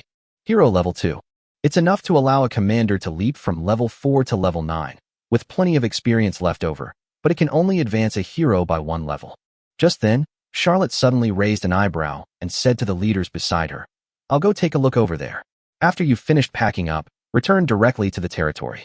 Before the others could speak, wings appeared on Charlotte's back, and she soared into the sky. It is located 20 kilometers from the troll tribe. There is a small mountain here, and at the foot of the mountain is a cave. At this moment, several powerful forces erupted from the cave, indicating that there were strong individuals fighting inside. Before long, Charlotte arrived at the cave entrance. She stepped into the cave, her wings disappearing from her back. As they drew closer, the battle intensified. The sparks from the clash of weapons briefly illuminated the cave. At that very moment, the two sides that were fighting saw Charlotte enter. The two groups immediately separated, watching the outsider warily. Charlotte smiled slightly, saying with some surprise, "Two commander-level officers, how lucky." With Charlotte's intelligence and knowledge, she had already roughly figured out the pattern of experience points. After all, there are similar upgrade methods in the vast universe. Therefore, it is not difficult to understand. The two groups in front of them were, on one side, the Fong mercenary group, and on the other side, the elves. According to Mufong's map, there is an elf tribe located on the outskirts of Lockerbie Forest, relatively close to the interior. That was the most powerful tribe in the area. Mufong's conquest plan, this tribe was his final target. Although it was the most powerful tribe, it had no powerful backers. The weaker wood elf tribes, on the other hand, had the snake people as their backers. The interests involved are so intertwined that it's difficult to understand them at first glance. The elves appeared here to collect magic potions. The Fong mercenary group found this place because they knew that elves had this habit. In addition, the first two groups of elves who came to collect potions have mysteriously disappeared. So this time, they simply sent a commander-level officer to collect potions and also investigate the missing persons situation. Both sides relaxed slightly upon seeing that the other was only one person. The leader of the Dogfang Guild suddenly spoke up, saying, "Since you are alone, it would be best if you didn't meddle in other people's business." The female elf on the other side immediately spoke up, saying, "The elven race will reward us handsomely for helping us through this difficult time." Charlotte faced both sides, a smile playing on her lips. Then the shadow beneath her feet began to spread, making the already dark cave even darker. One by one, bizarre creatures emerged from the shadows, exuding an evil and bloody aura. The Fong mercenary group suddenly shouted, "It's a vampire!" Although they had never seen a vampire, as a mercenary group that traveled to various places, they had seen quite a few books, some of which contained records of vampires. Upon hearing this, the deputy commander immediately took out a staff from the bag on his back. He threw the staff he was holding onto the ground. What was just taken out was a staff of light attribute, which has a certain suppressive effect on vampires. Through the Fong mercenary group, the elves naturally learned of Charlotte's identity. She now has only one thought in her mind: heaven is going to destroy me. Vampires don't have a good reputation. In fact, they're notorious. They crave blood, they love the blood of women, and they especially love the blood of young girls. Unfortunately, the elf in front of me fits the bill perfectly. Regardless of which side wins, my own outcome doesn't seem to be much better. However, the elf did not act rashly, but decided to observe from the sidelines and see how things went first. Charlotte looked at the extremely vigilant mercenary group and felt utterly disdainful. The light attribute does suppress vampires, but Charlotte is an exception. She is not afraid of the light attribute. With a thought, all sorts of strange and wonderful creatures rushed out from the ground, walls, and cave ceiling from all directions. In an instant, the cave was filled with the figures of the clansmen. The deputy commander raised his staff high and silently chanted, "Darkness, begone." The gem on the staff suddenly emitted a dazzling white light, illuminating the entire cave. A large number of their kin were exposed to the white light, and within seconds, they were all reduced to ashes. But the next moment, from the shadows beneath Charlotte's feet, emerged an even larger member of the familiar. It was a giant spider, its entire body shrouded in black mist. As the two spider spears in front were swung, two black blades shot out from the air. "Guardians of Light," the vice-captain shouted, and the staff in his hand burst into light once more. A white barrier appeared in front of everyone, protecting them behind it. Chapter 44 Lamprey. The black, crescent-shaped blade collided with the pristine white barrier. In an instant, the sound of shattering glass echoed in everyone's ears. The vice-captain's pupils constricted sharply, and as the barrier shattered, the gem on his staff exploded with a deafening roar. Ignoring the broken staff in his hand, he looked down blankly. I discovered a line of blood running from top to bottom on my stomach. In that instant, consciousness blurred, and the person split in two. However, the members of the Fong mercenary group were not saddened. Instead, they took this opportunity to launch an attack on Charlotte. Each person unleashed the most powerful attack of their life.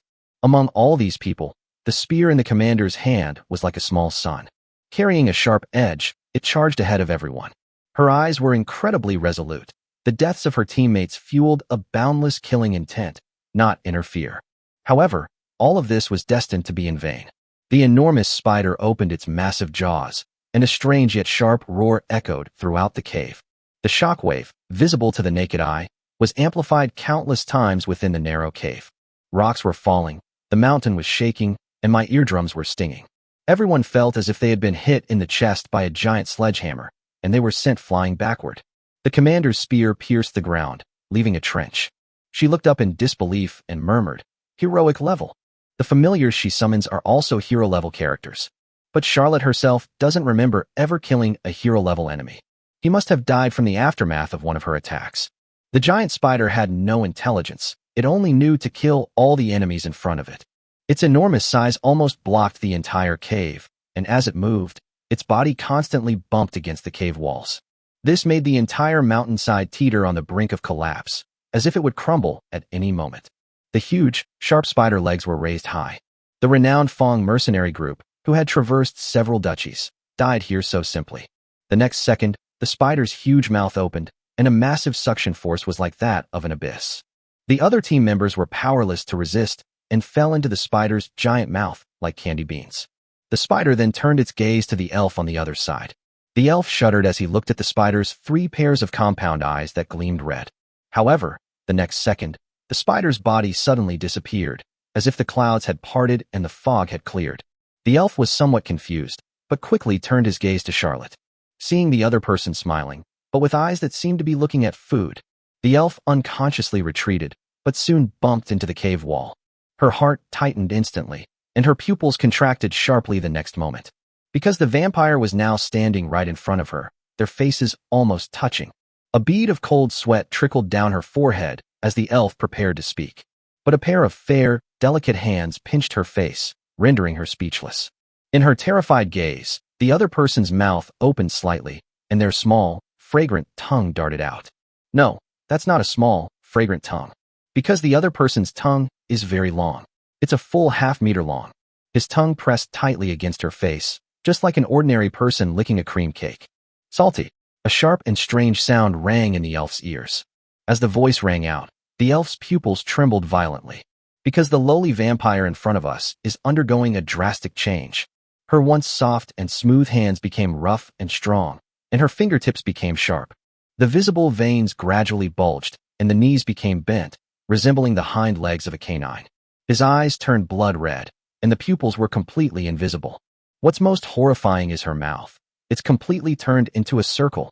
Rows of round teeth are neatly arranged, as if they were deep inside the throat. The tongue hangs naturally outside the body, almost reaching the lower abdomen. This is Charlotte's true state. Lamprey. Vampires have never been cute creatures. If succubi are a combination of allure, charm, and wisdom, then vampires are a race known for their power, slaughter, and bloodshed. The disc-shaped mouthparts pressed against the elf's neck, causing a slight stinging sensation that made the elf even more alert. She mustered all her strength and said in a voice as faint as a mosquito's buzz, "Don't kill me." Within the territory, Mufong, who was sitting on the throne, was slightly taken aback when he saw the sudden experience notification. He had no idea what was happening in the troll tribe because Charlotte hadn't sent him any messages. As a high-ranking vampire, Charlotte naturally possesses a real-time communication function similar to that of a blood servant. Mufong already knew that the troll tribe had 3 leaders. There is another leader, who was also mentioned in the parchment scroll given by the succubus. It is said to be a suspected commander-level magical beast. However, Mufong didn't care about any of that at the moment. He immediately closed his eyes and began to feel the changes in his body. If the energy within the body was originally like a stream, then it is now a mighty river rushing into the sea. The violent power intoxicated Mufong. Heroic. In just one day of slaughter, Mufong broke through several minor realms and leaped to a higher level. As the power within Mufeng's body gradually calmed down, he instantly opened his eyes.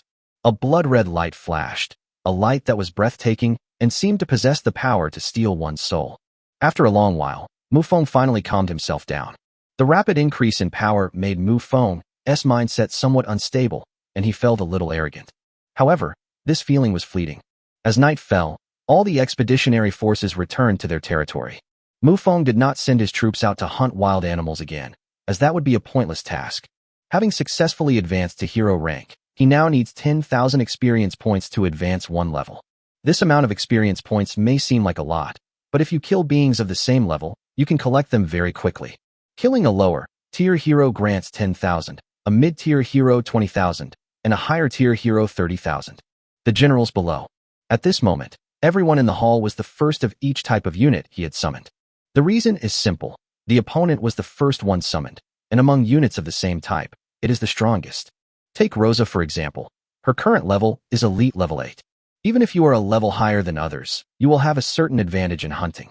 This advantage will gradually and infinitely expand, which is what is meant by taking the first step and always taking the next step ahead. Chapter 45 Huge Gains.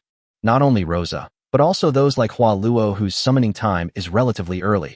Almost all have reached the upper elite level in strength. Mufong glanced around, feeling quite gratified.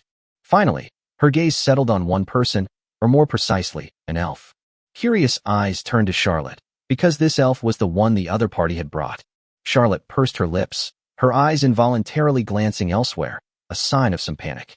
It must be said that the blood of the elven girl is quite delicious. The delicious blood intoxicated her, and she unconsciously brought the other person back. Of course, this is not out of kindness. They were brought back to be used as blood slaves. That would make them a standard mobile blood bank. Seeing the other party's state, Mufong couldn't help but frown. Charlotte immediately stood up straight and quickly said, "Your Majesty, these elves are my food. Bringing them back shouldn't be a problem, right?" The further back in the conversation went, the softer Charlotte's voice became. Then Mufong spoke up and asked the other party what exactly had happened. Charlotte naturally didn't hide anything and told him everything. However, she overlooked one thing, the scene where she revealed her true form to eat. Charlotte knew very well that even among the entire vampire race, lampreys were a rather ugly species. Besides bloodshed, vampires have another habit. That is elegance. As you can see, all the vampire women summoned by Mufong are wearing all sorts of different kinds of dresses. If this dress were on Earth, it would definitely turn heads at high society banquets. Therefore, she did not want to mention her true form in front of His Majesty. Mufong, on the other hand, had been thinking about it the whole time. Charlotte was one of his top lieutenants, and if things were possible, he didn't want to spoil the other party's fun. Vampires crave delicious blood. It's ingrained in their genes. Even he, the true ancestor, couldn't escape the common practice, so there's not much to say about it. The elf in front of her already knew that Charlotte was a vampire.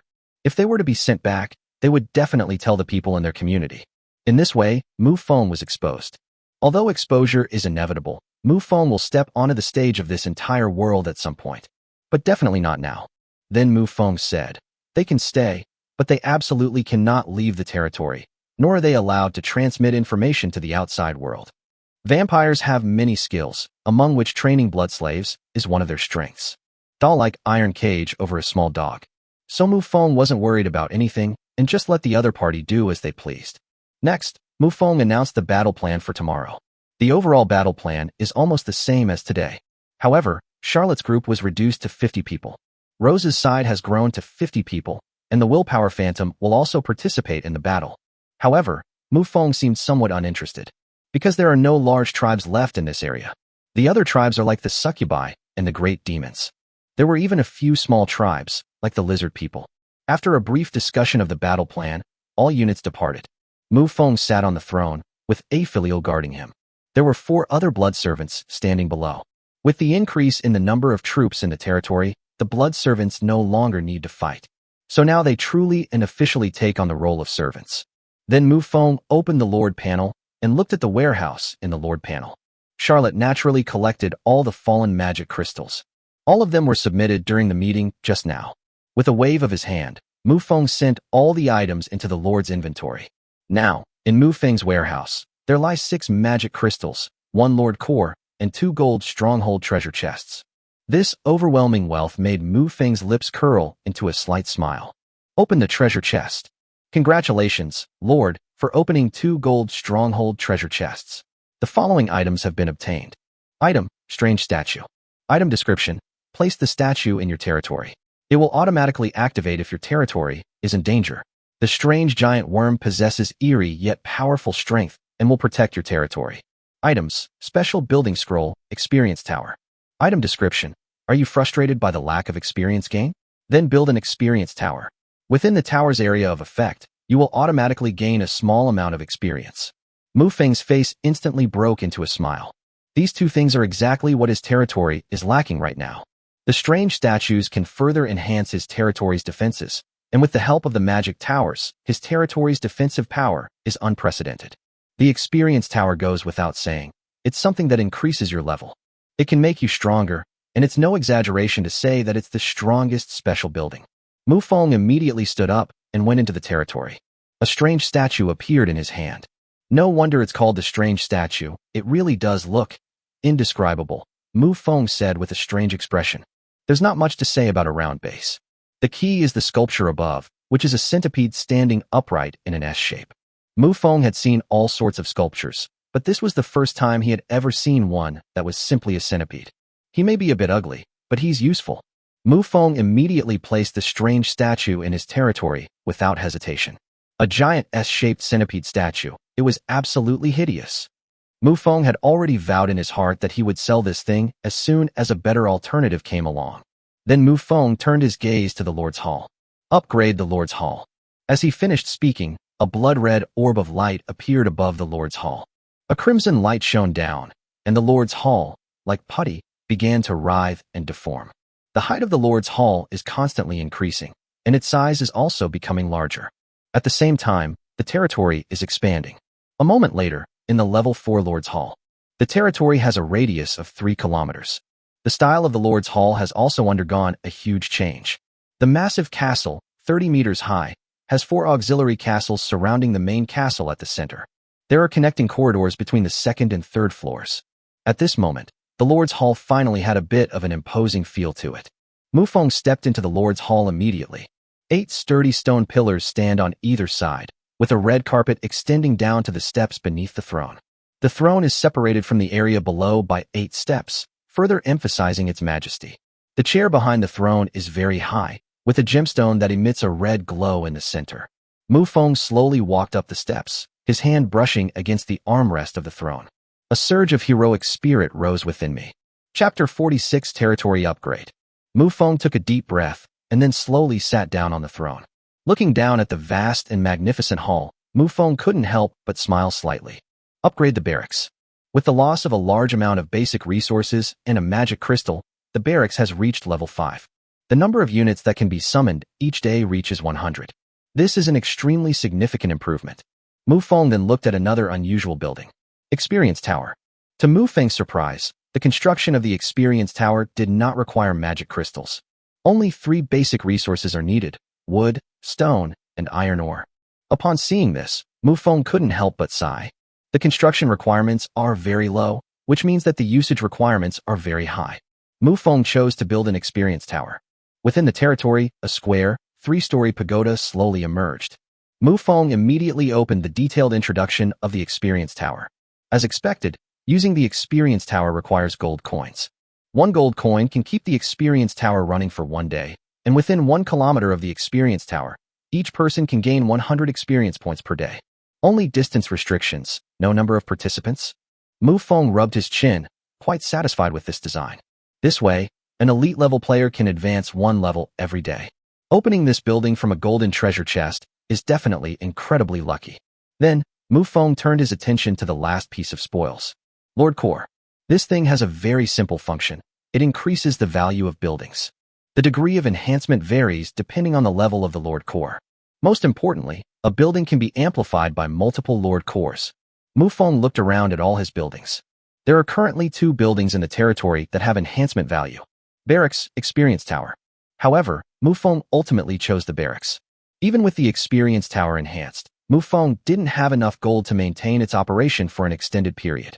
This Lord Core is a Tier 2 core, and the enhancement is not very significant. The upgraded barracks can summon 105 units per day. Mufong was finally satisfied, and then began to carefully examine the territory in front of him. Due to the expansion of the territory, the walls now only enclose a small area at the center. After thinking for a moment, Mufong built another city wall on the edge of his territory. He plans to divide the territory into an inner city and an outer city, and if the territory is upgraded again in the future, he will build another ring. In this way, his territory can be transformed into an impenetrable fortress, like a Russian nesting doll. As for the resources consumed, Mufong doesn't care at all now. After taking care of everything in his territory, Mufong began his daily work. He took 1/3 of the blacksmith's weapon production and listed it on the trading platform. All the transactions involved basic resources. As for the remaining 2/3, Mufong plans to seal them away. We'll trade with the lords when they have good items in their possession later. 1/3 of the weapon production yields an extremely large amount of basic resources, enough to sustain the development and consumption of the Mufong territory. But after Mufong listed all the weapons on the trading platform, I immediately noticed a transaction at the very top of the trading platform. That was a special building. Tavern. The function of the tavern is very easy to understand. It is to attract external forces. For example, there were wandering merchants, wandering poets, wandering knights, or even mercenaries who were attracted to stay permanently. Mufong finally gave up on his plan to exchange for the tavern. Introducing external forces is not an urgent need for Mufong's territory, because his current territory strength is sufficient to sustain its development. As for the wandering merchants, Mufong doesn't have enough gold coins right now, not to mention that he has already established a relationship with one of them. Just as Mufong was about to quit, Yu Haiyang suddenly sent a message. Mufong, do you see that tavern? I saw it, but I don't intend to take it. Yu Haiyang was overjoyed when he saw the message from Mufong. He wanted the building, but with his financial resources, he naturally couldn't compete with Mufong for it. Yu Haiyang then sent another message, saying, I have a special building blueprint here. Take a picture of the tavern, and I'll trade you this blueprint. Mufong was immediately filled with questions and replied in bewilderment. Why don't you just exchange with him directly? I asked him, and he's a combat-oriented person. Special buildings are useless to him. What he wants is something that can directly enhance his combat power. Mufong nodded. Now he understood. He then sent another message saying, send me your drawings so I can take a look. Special building blueprints, sacrificial altar. Item description. Offering items to the altar allows your units to learn powerful skills or spells. This thing looks good. Why don't you use it yourself? First of all, my territory is short of resources, and I don't know what I need to sacrifice. Finally, and most importantly, I don't think my troops need to learn any powerful skills. The fanged octopus is generally considered a relatively powerful marine creature. It possesses remarkable intelligence, a nimble body, sharp teeth, and some innate skills. Among the talents of great lords, this is definitely one of the stronger ones. The only downside is that the fanged octopus is a marine creature. Furthermore, there's one more thing Yu Haiyang didn't mention. He wants partners. The tavern can attract external forces and add vitality to his territory. An endless ocean, a lonely island. The ocean, by nature lively, has been cooped up for so long. Mufong replied with a yes, and then directly offered his exchange items in the trading hall. The other party also chose to barter. Mufong exchanged was the spear used by the troll leader. It is a high-level enchanted weapon, sufficient for use by heroes. Even the spear's grade is the same as the Blood Moon wheel that Mufong had previously signed for. In an unknown place, a combat professional hides in a cave. His eyes were fixed on the panel in front of him. At this moment, fine beads of sweat were already seeping from his forehead. This person was a combat professional who sold taverns. He had been waiting for a long time, but nothing that could directly improve his combat power had yet to come. Suddenly, his expression became somewhat agitated, because he saw two good things. A high-level enchanted weapon is a spear. The other is a summoning scroll, which can summon 2 level 3 health warriors. His gaze swept back and forth between the two items, his mind in turmoil. Chapter 47, Using Intrusion Tokens. If we're just talking about the immediate situation, then 2 Chi and Blood Warriors would definitely be better, as they would directly provide 2 additional support. However, if we consider the long term, that spear will be sufficient for use up to the hero level, and he won't need to worry about weapons for a long time. Moreover, a sharp weapon can directly enhance combat effectiveness. This combat professional thought about it for a long time, and finally chose to exchange for the spear. He then directly selected the spear in the trading hall. The transaction was thus completed, and all the other lords' items were returned. Wang Tianyu was stunned when he saw the returned summoning scroll. He knew the rules of the trading hall. As the initiator of a trade, he could see the information of other traders. He possesses the potential to be a monarch, and the items he offers in exchange are of high quality. He has come with sincerity. They immediately located the combat professional and sent a message to him. "What's wrong with you, kid? You don't even want a summoning scroll." The combat professional frowned slightly, then replied with a message. "I exchanged for a high-level weapon. This weapon will allow me to use it up to the hero level. Although I am a combat professional, I still have dreams, you know." Wang Tianyu did not refute the other party's choice. He would have made the same choice if he were in the other party's shoes. But when it comes to weapons, Wang Tianyu immediately thought of one person. Bathed in the wind. In the current region, Mufong can be considered a weapons oligopoly. Thinking back to their previous confrontation, Wang Tianyu felt a surge of inexplicable anger. The tavern can attract external forces, especially mercenaries, which can directly enhance the territory's influence, making it very important to Wang Tianyu. In fact, all lords agree on one thing. In the early stages of development, it is acceptable to plunder and kill, but in the later stages, one must integrate into the world. Therefore, the entry of external forces is an inevitable situation for lords. Only Mufong was an exception. Wang Tianyu immediately opened the regional channel and started speaking. "Mufong, it's you again, you little rascal. Are you kidding me?" When someone is specifically mentioned by name, the chat channel will display the message for a short period of time to allow the person being mentioned time to see it. Mufong hadn't closed the Lord's panel, so he naturally saw the message. He was immediately filled with questions and sent a message. "Have you taken the wrong medicine?" Seeing the other party's attitude, Wang Tianyu's anger flared even more. Not only did they steal my things, but they also acted like they knew nothing about it. That tavern. Upon hearing the other person mention the tavern, Mufong instantly knew what was going on. However, before Mufong could reply, an unexpected person sent a message. "Dumu, is it really necessary? I also tried to exchange items for the tavern. If I couldn't get anything, it's because the items I offered weren't enticing enough. How can you blame anyone else?" Many people began to echo Dumu's remarks. After all, the trading hall is a fair trading place, and unless the buyer and seller collude, there is no possibility of any shady dealings. Wang Tianyu nearly fainted from anger as he read the barrage of criticism in the chat channel. He was born into a nouveau riche family on Earth, and with the awakening of his kingly talents, he became even more arrogant. He immediately tagged Mufong again, saying, all right, just don't let me catch you, or I'll kill you." Mufeng's brows immediately furrowed. If the other party wants to lane against him, Mufong is still willing to play along. However, this blatant threat also stirred anger within Mufong. Just then, Yu Haiyang sent a message. "Fengzi, something seems off. How about we trade the tavern to them?" Essentially, this whole affair originated from the ocean, and the ocean feels the most guilty about how things have developed to this point. He felt he had dragged his friends down with him.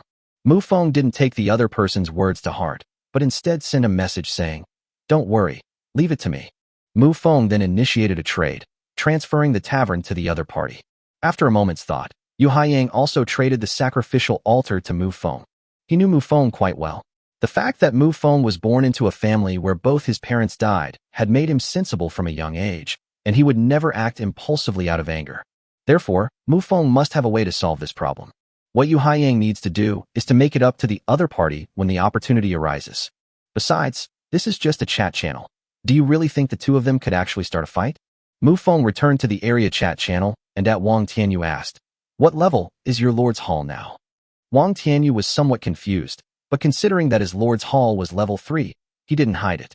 When he mentioned that his Lord's Hall was level 3, the chat channel was immediately filled with envious comments. Before obtaining the magic crystal, a level 3 Lord's Hall is already the highest level available at this stage. Mufong nodded to himself, thinking to himself, as expected of a king-level talent, he really did not disappoint me. He had his eye on the other party's Lord Core. The higher the core level, the stronger the boost. Then, on a whim, he clicked on the other person's avatar. A golden token appeared below the other party's avatar. Territory Invasion Token. Wang Tianyu looked at the Lord panel and immediately exclaimed in surprise. He had already received the notification of the territory invasion, and he never expected that the other party would have something like this. He's feeling a little panicked right now. Although he was arrogant, he wasn't a fool. Mufong had a clear picture of all the good items he sold, which meant that the other party's territory was definitely developing well. Wang Tianyu began to think. He felt he was no match for his opponent, but Mufong was the attacker, so taking over his territory was impossible. After all, before obtaining magic crystals, the top lords were all pretty much the same. This can be considered a watershed moment. After figuring these things out, Wang Tianyu felt a little relieved. He then spoke directly in the chat channel. Territory invasion token? Mufong, your actions are detrimental to the unity of our region. You are instigating war. Many people who saw Wang Tianyu's statement immediately knew what had happened. Boss Mufong used the territory invasion sign on Wang Tianyu. Wow, this is truly a battle of gods. Then who do you think will win? I bet on Mufong to win. The person upstairs is overthinking it. Although Boss Mufong is powerful, he is, after all, the attacker and is at a natural disadvantage. Many people are discussing the outcome of this battle, but no one cares about Wang Tianyu's claim that it is detrimental to unity, because it was very common for lords to wage war against each other. Otherwise, the enormous profits and the existence of territory invasion tokens would be meaningless. Chapter 48, Invading Territory. Mufong wasn't angry this time, but replied, "You should focus on defense. I'll be there soon." The territory invasion token allows you to deploy troops within a 10-kilometer radius of the opponent's territory after use. After using the token, you need to teleport your troops over within 3 hours.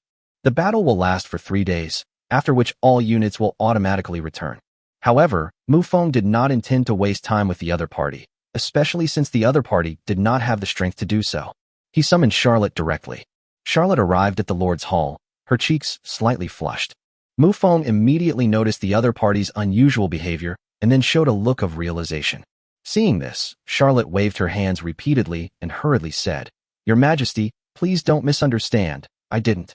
Mufong's expression became even stranger, and he said in confusion, "It's just a meal. What's there to be so flustered about? The other party has just acquired an elven blood slave, and will definitely have a feast tonight." That's what Mufong was thinking. So Mufong thought that the other party must be enjoying the delicious blood. But judging from the other party's current state, Mufong's lips curled up slightly, as if he had discovered some earth-shattering secret. Charlotte immediately felt terrible and looked completely dejected. Mufong didn't intend to delve into this matter. He cleared his throat and said, "I'm giving you a task. Go and clear out a territory as quickly as possible."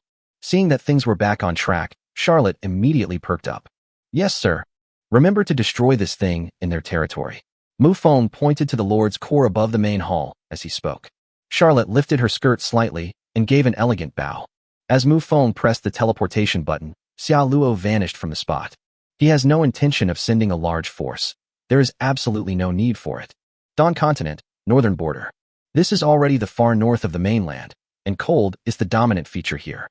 Wang Tianyu and Mufong's territories are located in the south and north of the Don Continent, respectively. If they wanted to reach them on foot, they would have to pass through at least 2 powerful forces. At this moment, Wang Tianyu stopped paying attention to the chat channel. Instead, just as Mufong had warned, they were indeed setting up defenses for their territory. In order to deal with the approaching enemy, Wang Tianyu used most of his basic resources. At this moment, his territory was filled with a large number of arrow towers and a small number of crossbows. Crossbows are also special buildings, but they are among the lowest level buildings. However, for a lord at this stage, it is already considered a decent defensive force. Wang Tianyu sighed as he watched the resources in the warehouse dwindle. He then looked up at the different types of soldiers in the hall. Dragonkin. It has a dragon's head, a human body, dragon claws, and a tail swaying behind it. Its scales gleam with a cold light, making it look quite imposing. Moreover, he has a considerable number of troops, currently around 100. His barracks were upgraded very early. After all, when Mufong sold low-level magic weapons before, the other party had already established an alliance and acquired a lot of iron ore. Wang Tianyu looked at the leaders he had appointed below and said, "The territory is on high alert. Enemies will be invading us soon." The dragonmen immediately placed their dragon claws in front of their chests, bowed respectfully, responded, and then turned and left. Wang Tianyu also walked out of his lord's hall. If I remember correctly, Mufeng's unit should be the vampire. Just as his mind was racing, a notification suddenly popped up on the lord's panel. Wang Tianyu immediately opened the window and found that the lord's panel was flashing red. He was greatly alarmed. How could they have arrived so quickly? Didn't they even check the situation first? Without time to think too much, he immediately moved the dragon man in the direction the enemy was coming from. At this moment, more than 30 dragon people are constantly on guard in the distance. At the same time, a dragon man spread its wings and flew directly into the sky. Not every dragon man has the ability to fly. Currently, within Wang Tianyu's territory, there is only this one dragon man who can fly. They are called celestial dragons, while the others are earth dragons. Wang Tianyu turned his gaze back to the lord's panel. A sense of doubt arose in his mind, because the watchtower had only detected one unit. Could it be a monster attack? Or am I mistaken? Just as he was wondering, a loud explosion suddenly came from afar. Boom. The level 2 city wall, which possessed special abilities, was blasted open with a huge breach. Although the secondary city wall looks like wooden piles, it is actually incredibly hard, comparable to a concrete wall. The loud noise instantly caught Wang Tianyu's attention. Looking up, I saw a little girl wearing a black evening gown. The other party was holding a strangely shaped spear, the white light on it slowly dissipating. It was as if an attack had just been launched, and now the light was slowly fading away. It no longer matters whether the people who come are monsters or Mufong's troops. Fighting. Wang Tianyu pointed and said loudly, "All of you, get up here." The dragonmen under his command let out a roar, their sharp claws gleaming with a cold light as they charged towards Charlotte in front of him. Charlotte's face remained disdainful as she watched the dragonmen charging towards her. Such mixed blood dragons are so rare that even dragons don't acknowledge their bloodline. Charlotte tightened her grip on the dropper-shaped spear, and her figure vanished from the spot in an instant. She kept in mind His Majesty the True Ancestor's order to wipe out this territory as quickly as possible. As she appeared beside a dragon man, she suddenly swung her dropper-shaped spear. The powerful force instantly split the dragon man in two. With another sweep of the dropper-like spear, a dazzling white light appeared before everyone's eyes. When the light faded, more than a dozen dragon men had been cut in half at the waist. Blood was splattered everywhere. But the next moment, the blood on the ground suddenly rose into the air and all gathered in the blood sphere above Charlotte's head. Wang Tianyu was horrified, and his body involuntarily retreated. Even the dragon men who had been charging forward slowed down. This was nothing short of a massacre. Charlotte smiled slightly, showing no intention of stopping there. This horrific massacre seemed to have stirred the primal instincts within her bloodline. Her figure blurred into a streak, and the dropper-shaped spear, thicker than her waist, was wielded as if it were nothing. With each flash of sharp, cold light, the lives of one or even several dragon men were lost. In just 1 minute, the entire territory was littered with mangled dragon corpses. Charlotte collected all the blood, making the scene seem very eerie. There were corpses everywhere, ravaged beyond recognition, but not a single drop of blood could be found. Chapter 49 Fierce Battle. Wang Tianyu was terrified and scrambled into the Lord's Hall. His gaze swept across the vast Lord's Hall, and he ran swiftly toward the throne. In the level 3 Lord's Hall, the area behind the throne is the only place where one can hide. Wang Tianyu gasped for breath as he frantically ran toward the throne. He reached the throne, but in his haste, his thigh bumped into the armrest. He staggered and barely managed to steady himself by grabbing the throne. But his body remained frozen in place, as if stiffened. Because at this moment, all sounds outside the Lord's Hall have disappeared. All that remained was the sound of high heels clattering on the ground. Wang Tianyu's pupils dilated and trembled continuously. He turned around slowly, his body stiff, and immediately saw Charlotte walking into the Lord's Hall. His body collapsed weakly to the ground, as if all his strength had been drained away. Under his gaze, the cute yet terrifying little girl slowly raised the strangely shaped spear in her hand. A dazzling white light burst forth from the spear, enveloping Wang Tianyu's entire field of vision. Charlotte swung her spear again, shattering the Lord's core in the hall. After doing all this, the dropper gun in his hand disappeared instantly. She clapped her hands as if she had done something insignificant. He glanced around and muttered to himself, "Although the styles are completely different, it looks very similar to His Majesty's territory." Charlotte arrived at the territory, her eyes curiously surveying her surroundings. In front of His Majesty, he suppressed his curiosity. Just as she was about to take a closer look at the territory, a slight smile suddenly appeared on her lips. Another unexpected find, and a big fish. She moved incredibly fast, becoming a blur as she flew close to the ground towards a certain spot. This is a coniferous forest. At this moment, a team is traversing through the forest. Suddenly, the young man at the head of the group stopped and looked into the distance. Before he could speak, the others immediately became alert. The young man raised his spear, pointing the tip at a direction in the coniferous forest. His eyes were filled with seriousness and vigilance. As the tree tilted, debris flew everywhere. A blood-red figure shot into the sky in an instant, then swooped down towards them. In the instant he swooped down, Charlotte had already taken in all the information about the team. At the head of the group was a handsome young man. Beside him stood a burly man, holding a shield and a giant hammer. The gaze focused on another person, a woman wearing a gold-threaded robe. The team consisted of only a dozen or so people, and apart from these three, everyone else was wearing the same armor. A crimson light emanated from Charlotte's body, and a set of blood-red armor instantly enveloped her entire body. A dropper-shaped spear suddenly appeared in her hand, gleaming with a sharp, cold light. Equipment, Blood Valkyrie. Weapon, a dropper-shaped spear. Charlotte rushed over instantly, leaving a bloody afterimage in her wake. The young man also moved, and the spear in his hand emitted a divine light. Ding! That was the sound of weapons clashing. The young man felt a sharp pain in his arm, as if he had been subjected to a tremendous force. The moment their weapons clashed, Charlotte instantly pulled back. The next moment, a giant hammer slammed heavily onto the ground. Earth and rocks flew everywhere, with tremendous force. Before Charlotte could regain her footing, several magic arrows shot towards her. He instantly swung the dropper spear in his hand, shouting at the same time, "Magic disintegration!" An invisible energy emanated from the tip of the spear, and all the magic arrows vanished instantly. Upon seeing this scene, the three of them instantly had their pupils shrink. After Charlotte swung her spear, her feet were already on the ground. His gaze fell upon the three people ahead, his eyes brimming with fighting spirit. The burly man moved as well, standing in front of the young man without turning around, and said, "Use it quickly." Without hesitation, the young man mobilized all his vital energy. The spear in his hand shone with light. Charlotte moved instantly, leaving a blood-red afterimage as she thrust out the dropper-shaped spear with tremendous force. The burly man held his shield in front of him, and an invisible barrier instantly spread out. The dropper gun struck the barrier, shattering it instantly. Even the burly man was sent flying. Without pausing for a moment, Charlotte charged toward the young man again.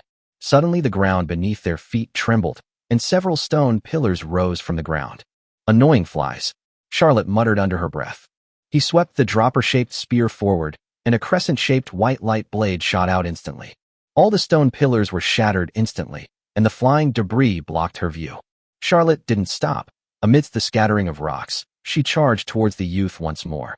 However, a giant hammer suddenly flew over, and Charlotte held the dropper spear horizontally in front of her. The giant hammer slammed heavily onto the dropper spear, sending Charlotte flying. Charlotte spun several times in the air, using the momentum to steady herself, her gaze fixed on the young man. At this moment, the young man's blood and chi surged, and the spear in his hand shone with divine light. The young man brandished his spear, the tip pointing directly at Charlotte. A dazzling, cold light burst forth, exuding murderous intent. As the young man thrust out his spear, a beam of light shot out. It was a phantom image of a long spear, but because it was moving so fast, it looked more like a beam of white light. Charlotte held her left arm across her body, her eyes narrowing instantly, and she uttered a low shout. "Impure impact shield." A barrier instantly formed in front of her. Of all the defensive skills, Charlotte's defensive skill seems to be the worst, because the area of this barrier is very limited.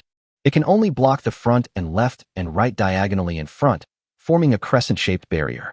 As for the area above, below, and behind, it offers absolutely no protection. Boom. The phantom of the spear crashed into the barrier, and the massive explosion and flames were reflected in everyone's eyes. Charlotte was blasted away again. Moreover, this time the distance was very far, and he was blown directly into the coniferous forest behind him. However, the group showed no smiles. In fact, their expressions became even more serious, because they could sense very clearly that the other party was not dead at all, and was not even injured. The explosion was so powerful that it sent the person flying. A white light shot out from the coniferous forest under everyone's watchful eyes. The burly man flashed forward and stood in front of the young man. He raised his shield high and growled, "Roaring shield." An unknown roar suddenly rang out, and a terrifying shockwave spread out, visible to the naked eye. At the same time, a barrier materialized in front of the shield. Chapter 50: The Dragon Awakens. Although this barrier is a convergence of energy, it is incredibly thick, almost to the point of being tangible. The shockwave had no effect on the white light and arrived in the blink of an eye. Click! A sound like shattering glass rang out, and the barrier was instantly destroyed. The white light, still powerful, shattered the shield in the burly man's hand once more. It tore half of the big man's body apart. Even the young man behind the burly man had a bloody hole pierced through his chest. Pure throwing gun. This is Charlotte's special skill. Another streak of blood-red light shot out from the forest. The newcomer was none other than Charlotte. With wings spread behind him, he thrust his dropper-shaped spear forward. A magic circle suddenly appeared at the tip of the spear. But the next moment, a burst of fire suddenly appeared beside Charlotte. Left with no other choice, Charlotte instantly turned around and dodged in midair. An explosion will occur out of thin air a second after she passes by. A series of explosions rang out as Charlotte dodged while looking down. Below, a woman dressed in a golden robe had her hands clasped together in a claw shape, her 5 fingers touching. A flame flickered continuously in the middle of it. General intermediate spell, trap. Charlotte spun around and swung the dropper-shaped spear in her hand. A crescent-shaped attack rushed towards the mage. The magician clasped his hands together instantly, extinguishing the flames in his hands. Instead, a circular barrier rose up around them. The booby trap gave Charlotte an opening. She once again left a bloody afterimage, slamming the dropper-shaped spear in her hand heavily against the barrier. The barrier shattered, and the spear was about to strike the woman. The woman's figure suddenly and mysteriously disappeared, only to reappear 2 meters behind her the next moment. The woman pushed out with both hands, and a burst of flame shot out. Charlotte swung her dropper spear horizontally, once again using magic to disintegrate. The flames vanished instantly, but Charlotte's pupils trembled slightly. The woman was seen in a prayer position, chanting unintelligible words. A powerful, majestic, and invincible force emanated from her. Charlotte finally realized that she had been tricked. The burly man just said, "Use it quickly." Then the young man poured all his blood and energy into the spear in his hand. Of chi and blood entered the spear, a qualitative change occurred. That was no longer the power of blood and chi, but extraordinary power. In other words, the spear in the man's hand was an extraordinary weapon. The high-ranking hero wielding a supernatural weapon was the trump card the other party had mentioned. But Charlotte never expected that the opponent's true trump card was hidden in this magician. The young man put on a serious act, all to attract attention. As the woman continued chanting, the immense power seemed to be just one step away from descending upon the battlefield. White feathers fell from the sky, and pure white holy light shone down on the earth. As its enormous wings unfurled, an angel appeared in Charlotte's sight. Moreover, this angel descended in its true form. A giant sphere with a huge eye in the center, taking up 2/3 of the sphere's area. 2 pure white wings were attached to the sides of the sphere, and the wings were covered with countless eyes. Seraphim. Charlotte instantly withdrew and retreated. But the seraph's gaze was already fixed on her. The pure white light pierced through everything and tore everything apart. Extraordinary power is surging within him. This is no longer at the hero level. This is a true king. A pure white beam of light swept across the earth, sending soil and rocks flying, and creating a vacuum zone in the distant coniferous forest. Charlotte stood at the end of the beam of light, the impure shock shield in front of her slowly dissipating. She looked at the seraph with a solemn expression. They had already decided to leave. The gap between a hero and a king is too big. If Charlotte really uses all her trump cards, with her level 4 hero combat power, she might be able to put up a fight. It's really unnecessary. As for why it's only hero level 4, it's because that big man is already dead.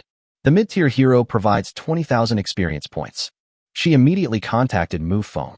At this moment, Mufong was still completely bewildered, having inexplicably advanced 2 minor realms. Hero level 3. Upon receiving Charlotte's request to return, Mufong did not hesitate. The invasion ended prematurely, and Charlotte was immediately teleported back. Before leaving, Charlotte glanced at the seraphim, leaving him with a meaningful look. After Charlotte returned to the territory, Mufong immediately asked what had happened. Charlotte, of course, did not hide anything and immediately explained the situation. She went to find that group of people, naturally aiming for experience points. But to my utter surprise, those people were no ordinary individuals. Although Charlotte is gone, the matter is far from over, and has even become more chaotic. It was the same battlefield as before, and the seraphim was still floating in midair. In the far north, where icebergs are located. Suddenly, a dragon's roar resounded, its sound reaching the heavens and the earth, its immense pressure seemingly emanating from the far north, yet also as if it were right beside them. The iceberg is breaking apart and collapsing. A pair of enormous wings burst forth from the iceberg, and the massive dragon body resembled a mountain range. With a flap of its wings, the air crackled, and the dragon soared into the air. The energy between heaven and earth was boiling and cheering, as if welcoming its master. Similarly, within the Holy Radiant Empire, in the city of Holy Light, inside the magnificent church, the sound of bells echoed continuously. 3 people dressed in religious robes stood in the church, appearing to be in prayer. The 3 seemed to sense something and immediately stopped praying. One of the crowned figures frowned slightly and said, "The dragon has awakened." A person nearby immediately asked, "Which one? The frost dragon or the platinum dragon?" "It is a giant ice dragon from the depths of the icy plains." "Why? He was sleeping soundly. How could he suddenly wake up?" The person wearing the crown shook his head and said, "I don't know either. The goddess has not given any guidance." The 2 engaged in a question and answer session, while the other person remained silent. But suddenly, the one who had been silent spoke up. "High priest, you must go and save those little ones. If you're too late, you might not see them again." The high priest did not ask any questions, but simply nodded. He then strode directly out of the main hall. The previous battlefield. The dragon's oppressive aura swept across, pressing everyone to the ground. Who had previously been so arrogant in the face of Charlotte, were now crashing heavily to the ground. Chapter 51 Seemingly peaceful. With the flapping of its wings, the dragon's massive body seemed capable of traversing space. In the blink of an eye, they had descended from the depths of the far north onto this battlefield. A pair of enormous, majestic dragon eyes looked down at the seraphim. Then a hint of greed flashed in the dragon's eyes. His huge mouth opened instantly, and the terrifying suction seemed capable of devouring everything. Faced with overwhelming power, the seraphim offered absolutely no resistance. It looked like it was about to fall into the dragon's mouth. The next moment, a beam of light swept across the sky. The beam of light struck the dragon's head, causing the massive head to tilt to one side. The seraph was able to catch his breath, and his figure vanished into thin air. It transformed into unknown and complex runes, merging into the magician's golden robes. Longmu looked into the distance, where there was a middle-aged man dressed in a Buddhist robe. The ice dragon recognized the other party. It was the high priest of the Holy Radiant Empire. The Holy Glory Empire has 3 powerful figures: Pope, High Priest, Prophet. The High Priest's face remained calm as he slowly stepped into the air and approached. "The frost dragon is so brazenly devouring angels. It's a gross disregard for us." The ice dragon did not answer, but instead roared to the sky. The sound resounded throughout the heavens and earth, as if it could penetrate the endless void. Dawn Continent, Eastern Coastal Region, Dragon's Nest. Inside a magnificent palace, there are all sorts of rare and precious treasures, radiating colorful light. These rare treasures were piled up into a small mountain, and a giant dragon was perched on top of it. The dragon seemed to be awakened by something, and its huge eyes slowly opened. A dragon's roar reached his ears, instantly rousing him. He looked up in one direction, his gaze seemingly reaching into the infinite distance. 2 giant dragons, separated by a great distance, gaze at each other. Then the giant dragon in the palace trembled slightly. His golden eyes were filled with disbelief. The dragon in this palace is known as the Platinum Dragon. He is the leader of the dragon's nest. The enormous body of the Platinum Dragon slowly rose from the pile of small hills. He then let out a dragon roar, seemingly in response to the ice dragon. The 2 dragons reached an agreement. War has broken out. In the far north, the ice dragon's 2 tribes, the Icefield Snow Wolves and the Great Snow Monsters, launched an attack on the Holy Radiant Empire. Under the command of the dragon's nest, the stone golems, centaurs, earthwalkers, and bears, for major tribes, are advancing towards the glorious empire from another direction. The war began silently, and only the 2 dragons knew what it was all about. Starry Empire, royal capital. Emperor Xingyao sat high on his throne, his body looking somewhat aged, like an old man in his twilight years. An elderly man dressed in noble attire hurriedly entered the main hall. The old man bowed slightly and said, "Your Majesty, the 2 dragons have joined forces and started a war against the Holy Radiant Empire." The Star Emperor remained calm and said indifferently, "Grand Duke Rollo, isn't this a good thing for us?" Grand Duke Rollo was still a little nervous upon hearing this, as this was the first time he had encountered such a grand occasion since he was promoted to Grand Duke of the Empire. Emperor Xingyao ignored the other party and instead looked out of the palace. At the same time, he muttered to himself, "The dragons are at war with the glorious empire. The Warhammer Federation is embroiled in internal strife, and Moon City is also resisting the invasion of the Abyss. This is an opportunity for the Starry Empire." Mufong had previously received intelligence that Dawn Continent was very peaceful, which was actually not bad. In the Warhammer Union, internal strife is raging among the upper echelons, and the war between the dragons and the glorious empire has just broken out. The invasion of the Abyss was not made public by Moon City, and no large-scale war broke out. Within his territory, Mufong beamed with joy at the unexpected windfall. 1 hero-grade magic crystal can be broken down into 10 ordinary magic crystals. He suddenly gained freedom from the magic crystal. However, Mufong still gave Xia Luo a word of advice, telling her not to be so reckless in the future. Then Mufong turned his gaze to something else, a level 3 Lord's Core. Without any hesitation, the Tier 3 core was used to enhance the barracks. Mufeng's barracks can now summon 115 units per day. Mufong smiled slightly and turned his gaze to the regional channel. The regional channel was in an uproar. Holy crap, our leader's profile picture has gone black. Your alliance leader is Wang Tianyu, right? That's all. I thought it would take a while to fight. After all, Wang Tianyu is also a king-level being.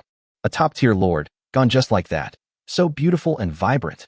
As expected, Boss Mufong is truly amazing. I knew he would win.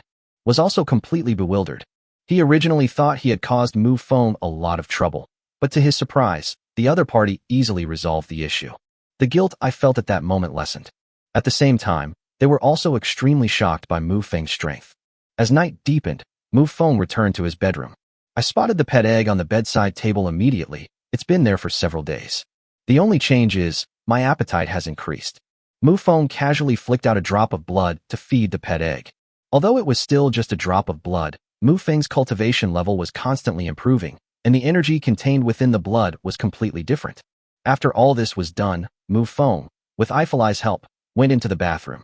The next morning, Mufong got up and went to the Lord's Hall. Sign in immediately. However, this time they didn't get anything good. It's just a high-level magic learning scroll. Next is summoning units. A full 115. Mufeng's current territory has a total military strength of less than 200. This time, the number of summons has increased dramatically. Perhaps it was because the barracks were upgraded, or perhaps it was just luck. This time, a new type of unit has appeared, and the number of new units is as high as 8. Mufeng's gaze casually fell on one of them. Name Lilier. Race, Vampire, Blood Spirit. Level, Elite Level 1. Loyalty, 100. Growth Ceiling, Demigod. Skills, General Alchemy Mastery, Vampire Alchemy Mastery. Mufong couldn't help but become somewhat interested. This is the highly sought-after alchemist, who can create alchemical potions with various abilities. He assigned tasks to the other units and simultaneously created a phantom of his will that attached itself to Rosa. The two groups marched toward the 2 tribes they had agreed upon the night before. Lacking a strong leader, Mufong did not attack the 3rd tribe. However, the experience gained from hunting wild animals is far too little, especially since almost all the wild animals in this area have been killed. Mufong simply contributed a gold coin and directly opened the experience tower. He then led 8 alchemists to a warehouse. This place is where the spoils of war are stored. Chapter 52 Soul Sacrifice. Both the Troll tribe and the Great Ghost tribe had some magic potions, which were currently stored in the warehouse. Mufong looked at Lilier and asked, what kind of potions can be made from these magical potions? Liliel first walked closer and looked around before saying, my lord, these are all low-level magic potions, only good for making basic potions. Mufong nodded, and at the same time, he had gained some understanding. Why is it that after reaching the king rank, almost all lords choose to bring in external forces and befriend other forces? As for the potions available right now, relying solely on plundering and gathering is not a sustainable solution. The best option then is to trade. Then Mufong said, refine all of these usable ones into medicine. Wood Elf tribe. The high priest frowned slightly at this moment. Just last night, they were shocked to discover that the Troll tribe had been wiped out. Considering that someone had asked for a map before, it's hard not to be suspicious. Just to be on the safe side, they scouted other tribes that very night. They eventually discovered that the Great Demon Clan was also gone. This made the high priest feel a sense of crisis. The Troll tribe is not weak. In terms of sheer combat power, they are even stronger than the Wood Elves. After much deliberation, the high priest decided to report the situation to the Snake people. As a wisp of ash flew into the heart of the Lockerbie forest, the high priest immediately ordered the tribe to reinforce their defenses. Within the territory, when Mufong had nothing to do, he opened the Lord panel and found that Yu Haiyang had sent him a message. The message was sent last night, but Mufong was enjoying himself and didn't see it. Mufong, my energy bar is full. I can go back to Blue Star now. Do you want to go back? Mufong didn't hesitate and replied directly, I won't go back. He was an orphan, and there was nothing for him to do after returning to Earth. Moreover, as a lord, anyone with a modicum of ambition would not stay on Earth for too long. Since embarking on this path, my life has taken a completely different turn. As the sun dipped below the horizon, night quietly descended. All troops have returned to their territories and simultaneously invaded 2 tribes without any unexpected incidents. The units that were summoned earlier have now reached elite level 8 or 9. The next step is to break through to the level of commander. The only unexpected thing was that Charlotte brought back an individual treasure chest. Mufong's eyes lit up instantly. He has already killed quite a few enemies, but he only has a handful of individual treasure chests, which shows how precious they are. The rewards from individual treasure chests can be roughly divided into 2 types. One type is the pure gold coin treasure chest, which can yield a large amount of gold coins. Another option is other rewards, along with a small amount of gold coins. Without any hesitation, Mufong opened the treasure chest. Congratulations, Lord, on opening the gold tier individual treasure chest. You have obtained the following items. Gold coins, 10. Item, Faith Statue. Item description. Placing it in your domain will allow you to collect a large amount of faith power. Mufong immediately leaned back tactically, looking somewhat shocked. The power of faith and the power of the extraordinary are on the same level, both being realms that only kings can explore. His troops were 100% loyal to him. In short, they were fanatics. The power of faith it can provide goes without saying. Mufong placed the statue of faith directly in front of the Lord's Hall. It was a huge human-shaped statue, with one hand slightly forward in a claw shape. The other hand is also in a claw shape, with the palm facing up. Looking up again, Mufong's face instantly turned red, because the statue was none other than himself. After calming himself down, Mufong asked, Xia Luo, do you want to acquire a new skill? Charlotte immediately shook her head, indicating that she didn't need any new skills at all. The new skill Mufong mentioned refers to the sacrificial altar. Although Mufong can also obtain skill learning scrolls through system rewards, he can then bestow them upon his subordinates. However, so far, the skills rewarded by the system have only been of medium to high power, and no truly overpowered skills have appeared yet. Therefore, Mufong decided to try offering sacrifices at the altar. The strongest troops summoned from the territory.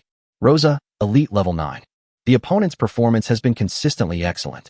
Mufong's illusory will has been on the opponent for the past 2 days, and he has witnessed the opponent's performance. After the situation was explained, Rosa was immediately overjoyed. She immediately knelt on one knee, placed one hand on her chest, and bowed. Great Lord, your humble servant is willing to burn his blood for your glory. Mufong asked the other party to stand up, and then the other party stood on the sacrificial altar. After pondering for a moment, Mufong took out 5 magic crystals. He currently has 18 magic crystals, so taking out 5 won't be a big deal. As the magic crystal was thrown into the sacrificial altar, the entire altar began to flash with strange runes. Rosa, standing on the altar, instantly closed her eyes, as if she were gaining some kind of enlightenment. After a long while, the light on the altar faded, and Rosa opened her eyes. At that moment, she was overjoyed and quickly stepped down from the altar, immediately kneeling on one knee. Mufong immediately opened the other party's interface. Mufong ignored all the previous information and went straight to the last skill. Skill, Soul Sacrifice. Skill description, sacrifice half of your own soul to gain immense power from the god you worship. Mufong was initially confused, but then he realized that the other party's faith was in him. In other words, the other party sacrifices themselves, and then they can transfer their power to the other party. At present, it seems there's nothing to worry about. But what if Mufong is now a demigod, or even a god? This definitely qualifies as a growth ability. Sacrificing half a soul, that's a rather severe price to pay. Mufong currently has 12 magic crystals, which he plans to keep for unforeseen circumstances. At the same time, Mufong also had other thoughts in his mind. If magic crystals are fine, then gold coins will definitely work too. However, Mufong also did not intend to spend gold coins. He currently only had 15 gold coins in his possession. 10 more are needed. I'm waiting to exchange them for the teleportation array crafting method. The traveling merchant promised to offer the teleportation array crafting method at half price, and he certainly won't go back on his word. Mufong returned to the Lord's Hall, just as Yu Haiyang sent him a message. Mufong, I'm back from Blue Star, and I've got some news. What news? Regarding our 3rd batch of Awakened, it seems there were a total of 6 areas, of which the 4th area is gone. Mufong nodded. This wasn't any particularly informative information. He just treated it as casual conversation. Late at night, just as Mufong finished tasting the blood and was about to go to sleep, an uninvited guest quietly arrived. Chapter 53, Seeking a Tiger's Skin. The other side clearly did not want to alert this territory, but the watchtower had already spotted them in advance. On the Lord's panel, a yellow light began to flash. This means that the other party does not have obvious hostility. When Mufong arrived at the edge of the territory, Xiaoluo was already standing on the city wall. When two people stand on the city wall at the same time, with other soldiers following behind them, the newcomer knows that he has been exposed. He immediately stopped hiding and walked out of the woods.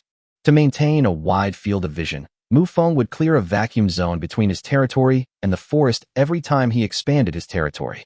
Although it was night, only a few specks of moonlight shone down, but everyone present could see it clearly. It was a man with a human body and a snake tail. He seemed to feel embarrassed because he had been discovered beforehand. Therefore, he did not suppress his aura when he appeared. Hero level 8. Although the opponent's cultivation level was higher than everyone else present, Mufong and Xiaoluo did not take him seriously. It was the other party's identity that made Mufong slightly more alert. Snake Man. Mufong circulated his vital energy, his voice booming like thunder, and asked, "Who goes there?" The Snake Man first observed the crowd on the city wall before speaking. "I am Kotel, an elder of the Snake Man tribe. I have come here to discuss something with you." In fact, Kortel's exploration of this territory yielded two results. The first reason is that the opponent is not strong enough, so they are easily wiped out. The second reason is that the opponent is very powerful, which is why this scene occurred. Mufong smiled, clearly indicating that the Snake People tribe was willing to talk to him. "Then what would you like to discuss, sir?" Upon hearing this, Kortel narrowed his eyes and said in a highly seductive voice, "I wonder if you would be willing to become the overlord of this region." Mufong was slightly taken aback. This was quite different from what he had imagined. He had considered that the other party might come to warn him and tell him to stop killing. Or they might go directly to your door to extort money, demanding large amounts of resources. But what is the other side playing at this moment? After pondering for a long time, Mufong asked, "How would you like to say it? If you are willing to become the overlord of this area, we can pretend we didn't see what you do here. You can clear away all obstacles here, whether it's killing or subjugation, we won't interfere." Mufong raised an eyebrow and said with interest, "Including with elves and werewolves?" "Yes, Your Excellency." Mufong knew all too well that there was no such thing as a free lunch, and such a strong temptation must come with a huge price to pay. It's important to know that the strength of wood elves is not much different from that of trolls, only slightly different, and werewolves are not much different either. And the elven tribes, which are closer to the interior, are the most powerful tribes in this area. If all of these are cleared away, Mufong can almost see the king realm beckoning to him. "What are your conditions?" Mufong asked tentatively.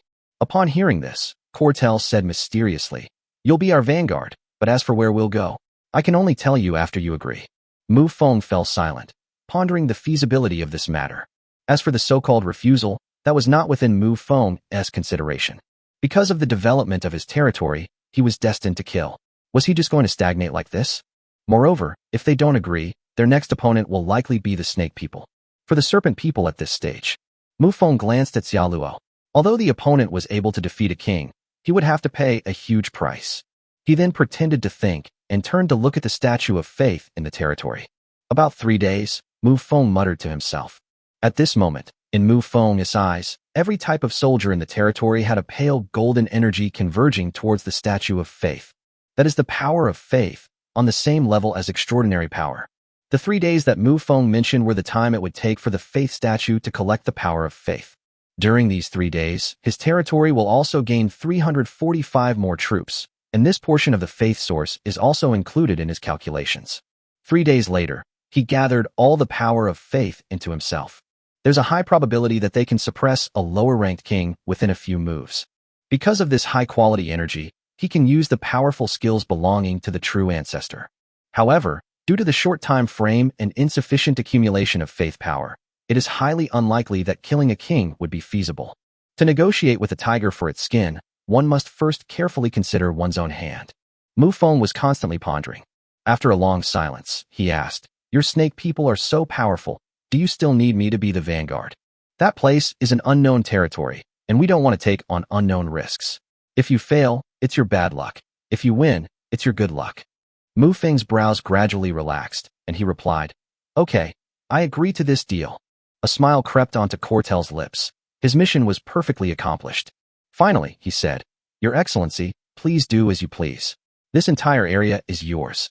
The Snake People will no longer interfere, but be careful not to provoke a war with humans." After saying this, Cortel twisted his body and quickly left the place. After returning to his territory, Mufong couldn't sleep. He was pondering what kind of place the other party meant by the unknown. When it finally came to 12 o'clock, Mufong simply checked in. Mufong then found it even harder to fall asleep. Because since he acquired the system, this sign-in was the most useless thing he'd ever done. A set of wine utensils. It has no special abilities, but the materials are rare and the workmanship is exquisite, making it a rare collectible. If taken to the human kingdom, it might be able to be exchanged for a large amount of gold coins. He said, somewhat speechlessly, "System, are you trying to elevate my lifestyle?" The system did not respond, and Mufong was too lazy to pay attention to it anymore, so he directly summoned today's troop type. 115 military branches. The units summoned this time were fairly evenly distributed, with a little of each type. Servants, who hadn't appeared for a long time, showed up in 5 this time. Blood servants possess real-time communication capabilities, so Mufong plans to integrate them into the main force. As for the communication scrolls purchased earlier, they were for use by individual scouts. It's impossible for someone to go out to gather intelligence alone while also having a blood servant with them.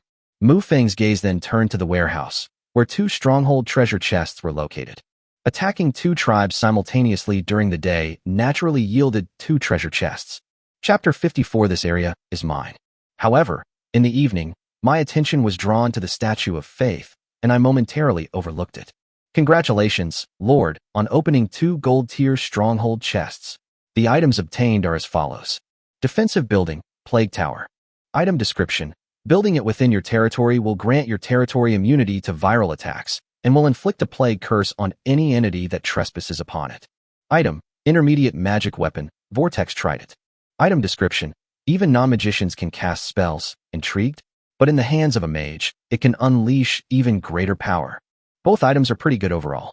The former can directly make his territory no longer afraid of invasion by virus-type units, and also has attack methods. The latter goes without saying. As a mid-level magical weapon, it is currently Mufeng's strongest weapon. As for the Blood Moon Wheel, which is a system reward, it's just an enchanted weapon. There's nothing special about it except that it's hard and sharp. With the comfort of these 2 items, Mufong finally fell into a deep sleep. The next morning, after washing up, Mufong went straight to the Lord's Hall. He still remembered what happened last night, so today's plan needs to be changed. There are not many tribes left in this area. The succubus, elf, werewolf, wood elf, earthwalker, and the lizardman who was left over from before remain.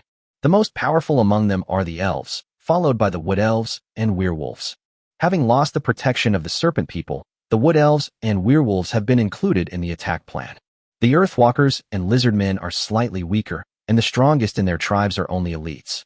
Sending 50 people from each side would be enough to wipe out both tribes. The remaining troops went directly to attack the wood elf tribe. As for the werewolves, Mufong planned to slow down for a day. At the same time, it was also to test the snake people's reaction, to see if it was really as they said. Mufong directly separated a phantom of his will, which contained 60% of his own power. The phantom of his will was hidden within Rosa's body. Then the main force, with 100 soldiers, set off immediately. The team leader is Charlotte, and this time it's a 3-front war. The majority of the funds were allocated to the Wood Elf tribe. Besides Charlotte, Rosa accompanied him as his deputy. The reason for such caution is that they are somewhat afraid that the snake people might go back on their word. What follows could even be a trap. When the main force arrived outside the Wood Elf tribe, they were already on high alert. Each race has its own unique characteristics, and the Wood Elves seem to be able to communicate with trees. It's really amazing. Therefore, they had noticed it early on and had already sent a distress message to the snake people. The high priest stood atop the giant tree and addressed the Wood Elves behind him. Do not be afraid, everyone. We are backed by the snake people, and reinforcements will arrive soon. Just as the high priest was trying to boost the morale of the Wood Elves, Mufeng's phantom will appear directly outside the Wood Elf tribe. At the same time, he roused his chi and blood and said, "The snake people have already given up on you. Don't make any more futile struggles." Upon hearing this, the high priest immediately turned his head and recognized Mufong at a glance. It was that blood-red energy phantom. She slammed her cane against the tree trunk and said angrily, "Stop spreading rumors. I knew you had bad intentions. If I had known, I should have killed you back then." Mufong shrugged helplessly. He never expected things to develop to this point. Well, since my skill level isn't at the king level, many of my plans fall short of reality. This left Mufong feeling quite helpless. Although the high priest was verbally attacking her, her expression was now extremely solemn. Mufong did not hide his strength, so it was basically obvious at a glance. Compared to the last time, this blood-red energy phantom in front of us is countless times more powerful. Her gaze then fell upon another person, a little girl in a black evening gown. This is also a strong person. Mufong had another purpose in jumping out to talk to the other party. That is to confirm that what is happening before our eyes is not a trap set by the snake people to eliminate us. The blood demon had been dispatched long ago and should be within the wood elf tribe at this moment. Moreover, he sent out a powerful group, whose members were mostly top-tier elites.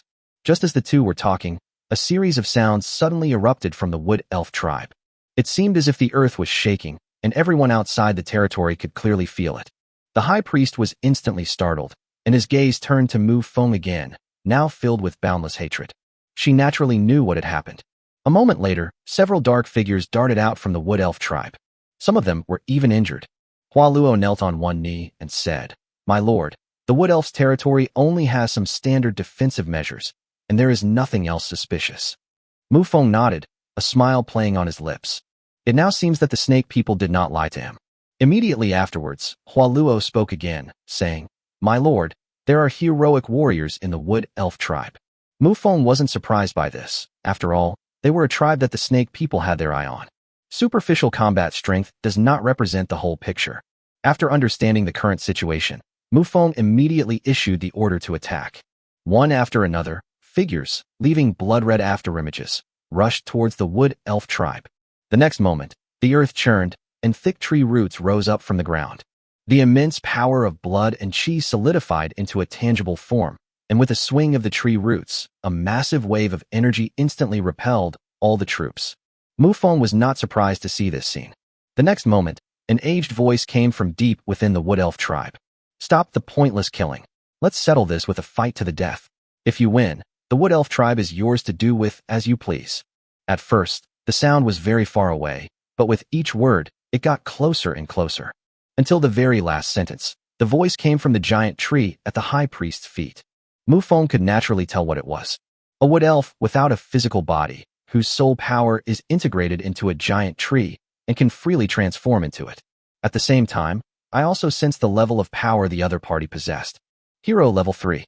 The other party did not tell him to spare the wood elf tribe, presumably because they could not bear to see their descendants die before their eyes. The phantom of will slowly rose into the air, unleashing a powerful aura. "Bring it on." As soon as he uttered those two words, Mufong launched an attack. Several jets of blood shot out instantly. Chapter 55 Exterminate the Wood Elves. The thick tree roots rose from the ground, as if an earth dragon were turning over, causing soil and stones to fly. The branches of the giant tree seemed to come alive, enveloping the enormous ancient tree within them. The crimson arrow streaked past at lightning speed, as fast as a red beam of light. The moment the two collided, all the tree roots were torn apart. Although both are at the same level, both are hero level 3. Moreover, Mufeng's current illusory will only possess 60% of his true power. However, easily crushing someone of the same level is not a problem at all. The crimson arrow hurtled toward the ancient tree, instantly striking the branches in front of it. Leaves fell instantly, and many branches were broken. With just one strike, the difference in skill was immediately apparent. However, Mufong did not continue his attack, because he was afraid that if he attacked again, he would kill his opponent. It wasn't that he was being overly kind, but rather that he wanted to pass on this experience to Charlotte. When Charlotte kills an opponent, both sides gain experience, which is the experience compensation for players below the king rank. If only Mufong kills, the troops will not gain experience. He immediately looked at Charlotte, who understood immediately. The dropper-shaped spear suddenly appeared in her hand, and she hurled it out with a white light. A large number of vampires also rushed out with them. White light pierced through the ancient trees, and large numbers of red afterimages darted through the forest. The war as a whole was a one-sided massacre. Even those extraordinary forces, with their all-elite combat power, are the elite of the elite. Moreover, it was just a small wood elf tribe. Their tribal fighting force is mostly composed of warriors with high HP. Moreover, he is a lower-level warrior with high health and mana. Mufong didn't plan to make any moves next. He wanted to give all his experience to his troops. Rosa, whose summoning time is earlier, will likely be promoted to commander after this battle. This would alleviate the power gap in Mufeng's territory. Mufong's gaze turned to the battle in the distance. The Wood Elf's hero-level combatant did not die because the opponent was a spirit and could travel back and forth between the trees. However, the opponent had no power to fight back and could only flee in a sorry state. Charlotte seemed to be getting a little annoyed, and a large magic circle suddenly appeared beneath her feet. At the same time, he softly shouted, "Magic enhancement! Magic disintegration!" An unknown energy spread out, enveloping an area of 3 kilometers in radius. The ancient tree spirit, which had been able to move freely, suddenly felt unable to move. To move among the ancient trees, one needs to use magic. A psychic field. It relies on this magic. However, magic disintegration can suppress magic, rendering the opponent's movement methods ineffective. This is the real battle. The strength of one's internal power represents the size of a skyscraper, while the means by which one uses it represent its style. Both are indispensable. With the Wood Elf's soul suppressed, Charlotte easily killed him. Instantly, 10,000 experience points were gained. Charlotte reached hero level 5, while Mufong reached hero level 4. The battle continued for half an hour. The Wood Elves fought and retreated, and now they had reached the heart of the Wood Elf territory. Since the illusory image of Will cannot leave the body for long, it is now hidden inside Rose's body. The battle was entirely in Charlotte's control. Mufong had already withdrawn his will and returned it entirely to his physical body. With the Wood Elves wiped out, Mufong began to ponder something. That is a subordinate force. He originally didn't need any subordinate forces, but the arrival of the Snake People gave him that idea. The reason is simple. If the Snake People asked him to be the vanguard, he could also ask someone else to be the vanguard. It was an unknown place, and even the Snake People didn't know what was going on. If his troops were lost there, it would surely break his heart. Although he had this idea, he did not bring it up when attacking the Wood Elves. Mufong felt it was pointless to talk. The Wood Elves would never submit, as evidenced by the attitude of the Wood Elves' hero-level souls. To fight, even when you know you can't win, is to be seeking death. Of all the remaining tribes, Mufong most desires the werewolf tribe. A dog can travel 100 miles and eat excrement. A wolf can travel 1,000 miles and eat meat. In this region, the werewolves may not be the strongest, but they are definitely the most ferocious. Night fell, but the main force that had set out on the expedition had not returned. They spent the night right there in the Wood Elf ruins. Tomorrow morning, our troops will head straight for the werewolf tribe. Having seized a large amount of spoils, Mufong decided to throw a bonfire party. In the ruins of the Wood Elves, bonfires were lit. The atmosphere reached its climax as the Phantom of Will appeared. All the vampires were cheering for their lord's name. However, Mufong still keenly noticed some problems. That is, there are some vampires among them, and they are all very mysterious. As his soul power spread out, Mufong instantly knew what had happened. Some of the Wood Elves were captured alive, and all of them were women. Clearly, with Charlotte as an example, his subordinates all wanted to keep their own blood slaves. Mufong didn't interfere much. As long as they could win the battle, he would let them handle this little matter. Just then, a vampire emerged from the shadows. She knelt on one knee and said respectfully, "My lord, there is a group of succubi outside requesting an audience." The blurry, illusory face of the Will raised an eyebrow slightly, then said, "Let them in." The succubus leader Mufong had met earlier approached. Evelyn did not act arrogantly. She placed her hand on her chest, bowed slightly, and said respectfully, "Your Majesty, congratulations on your brilliant victory." The Phantom of Will casually picked up a fruit and tossed it into the mouth of the somewhat blurry energy entity. He then spoke, "What are you doing here?" "Your Majesty, does what we said before still stand?" Mufong instantly understood. The succubus tribe was terrified. What the other side feared was not only their own fighting strength, but also the attitude of the Snake People. Evelyn could roughly guess that this lord in front of her must have made a deal with the Snake People. Otherwise, the Snake People would not have stood idly by. Although there may have been a blood oath beforehand, such a thing can only bind people with principles.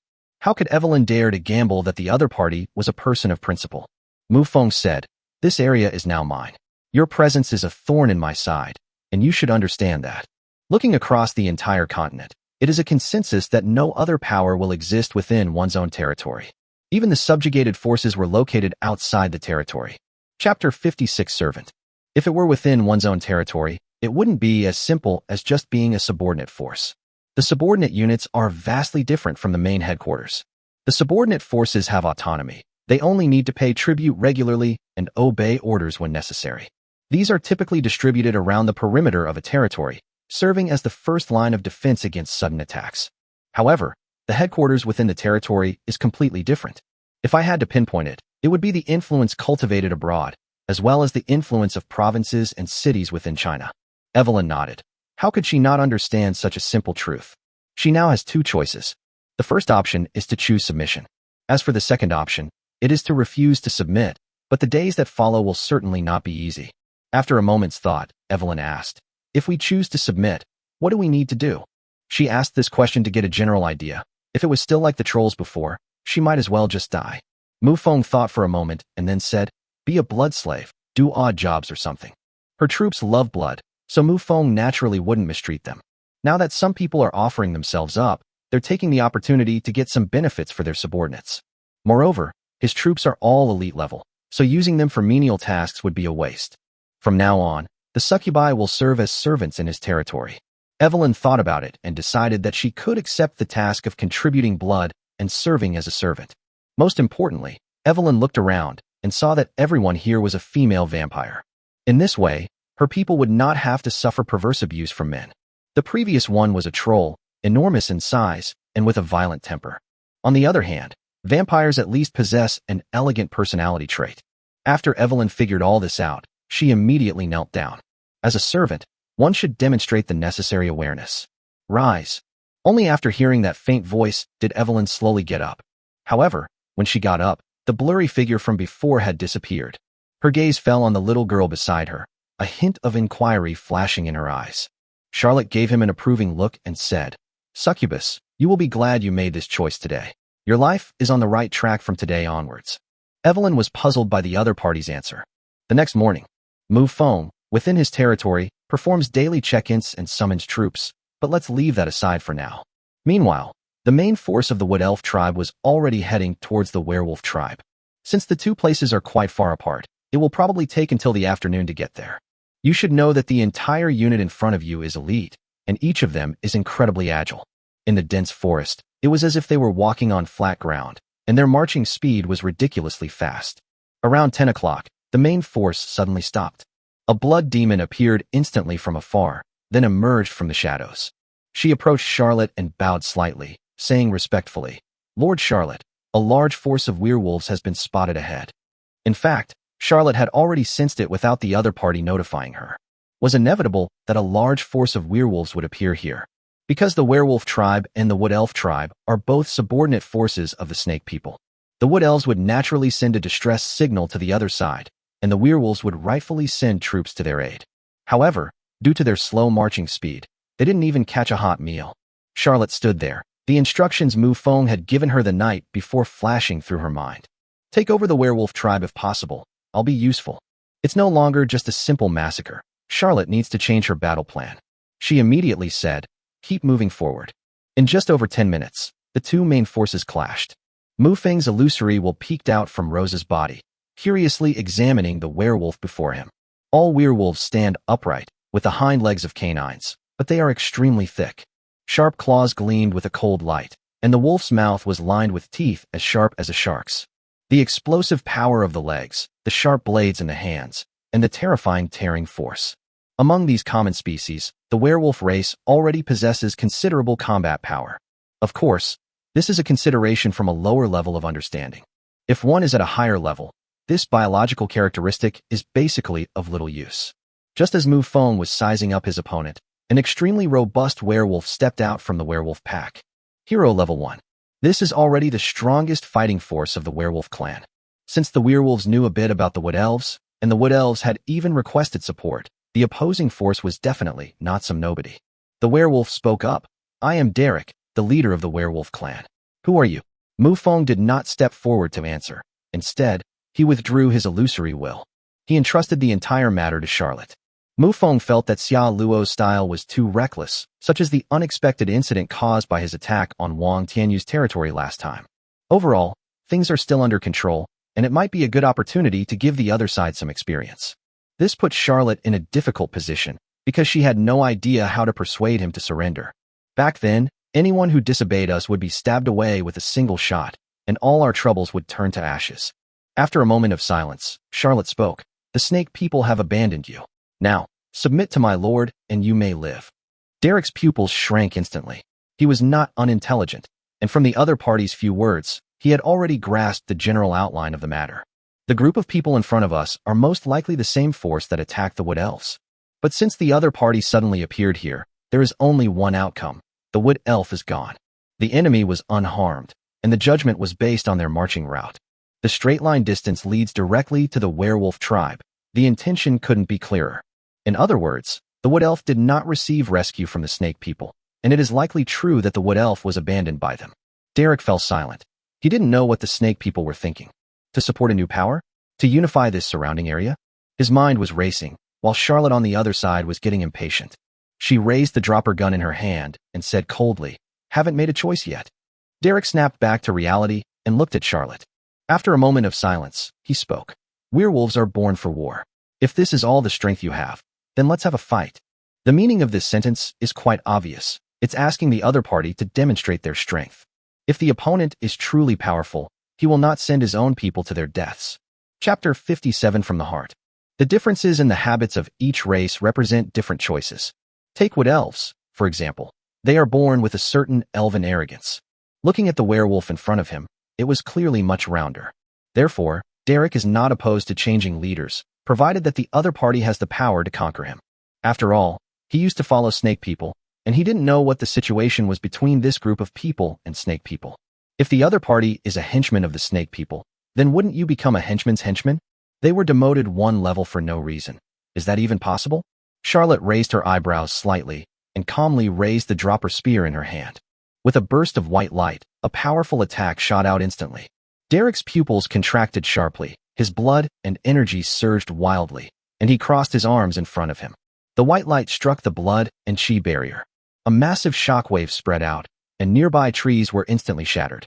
Derek was sent flying backward by the immense force of the impact. Of bewilderment flashed across his eyes. Clearly he was a little taken aback. It wasn't that the other party suddenly attacked me.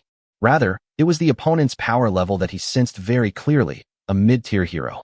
However, the preparation of that vital energy was unprecedented in his life, far exceeding the normal range of a hero. Derek understood. The little girl in front of me is practically invincible, a hero-level existence.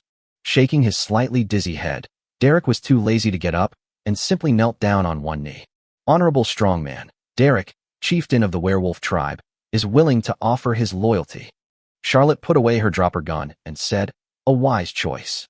The large number of werewolf warriors behind them looked at each other in bewilderment, somewhat caught off guard by this sudden turn of events. Derek slowly rose, turned to face the werewolf warriors, and said loudly, "Warriors of the tribe, the Snake people have abandoned this land, and this land has welcomed its new king. By following in the footsteps of the new king, the werewolf tribe will have a brighter future." Hearing their leader say this, and then reacting for a while, the werewolf warriors all knelt on one knee. "I am willing to follow in the footsteps of the new king." It was 10 p.m. within Mufong's territory. Whether it's werewolves or succubi, the lower-ranking warriors march relatively slowly. It will take about 1 or 2 days to get to Mufong's territory. Even Mufong's main force didn't return to their territory until 10 p.m. Although ordinary warriors from both tribes were unable to come, all the high-ranking members gathered here. Mufong sat on the throne, his gaze sweeping across the area below. One row was led by Charlotte, with Rosa, Hualuo, and other leaders of the main force standing behind her. The other row had even more people. They were the leaders and elders of the two major tribes. Derek and Evelyn, who were standing at the front, both had their heads down, but they kept glancing up out of the corner of their eyes. They were very curious about their new king. Although Evelyn had met him twice, those were only phantom images of his will. This was the first time she had seen him in person. Mufong was currently assessing the strength of everyone in the hall. Without a doubt, Charlotte is a level 5 hero and the strongest among them. Next is Derek, the werewolf leader, a level 1 hero. Below that is the commander level, if we disregard actual combat strength and only consider realm. The two elders of the werewolf clan are level 8 and level 9 leaders, respectively. Next is Evelyn, the succubus leader, who commands level 6. And another elder of the succubus, a lower-ranking commander. Next are Rosa and Hualuo, who had just been promoted to commanders when they were exterminating the Wood Elves. By this calculation, the fighting strength of his territory is already quite formidable. Having achieved combat power at each stage, the next step is to advance to the king level. Mufong looked around and said, "Derek, Do you know anything about the elf race? Upon hearing this, Derek stepped out of the group, clenched his fist, and placed it on his chest in a salute. He respectfully replied, reporting to the Lord, the strongest force of the elven race is a high-ranking hero, a low-ranking hero, and several commander-level powerhouses. Mufong nodded. The elf tribe was the strongest tribe in this outer region, and such combat power was not unexpected. Then Mufong asked the question he most wanted to ask. The elf race is the strongest, so why didn't the snake people subdue them? Instead, they chose you werewolves and wood elves. Without any hesitation, Derek said directly, because elves are the true lineage of the elven race. They are more arrogant than wood elves and will not submit to other forces. Moreover, it is rumored that there are some unknown secrets deep within the elven race. Mufong nodded, having gained some understanding. He's now starting to calculate the accounts, specifically the experience points. A superior hero can provide 30,000, while a lower-tier hero can provide 10,000. If both of these powerful elf warriors are killed by Charlotte, he can directly reach level 9 of the hero race. As for the lowly soldiers, they are not included in the count. These limited experiences should be passed on to other units within the territory, since everyone needs to level up. Just these major items alone would be enough for Mufong to reach hero level 8. With the addition of hunting down other units, his level, while not high enough to reach the king rank, was just one step away. Because it takes 50,000 experience points to advance from level 9 to king. Mufong was deep in thought, while the people below stood quietly. After a long while, Mufong waved his hand, signaling everyone to step back. Everyone bowed respectfully before turning and leaving the Lord's Hall. After everyone left, Mufong opened the zero main panel. The experience points have been tallied. Now it's time to take stock of the gains. The Earthwalkers and Lizardmen are both elite tribes, and they provided 2 silver-tier stronghold chests. Wood Elves and Werewolves possess hero-level combat power and directly provide 2 diamond-level stronghold chests. The Succubus provides a gold-tier stronghold chest. Mufong immediately rubbed his hands together in a panic, as this was the first time he had ever faced such immense wealth.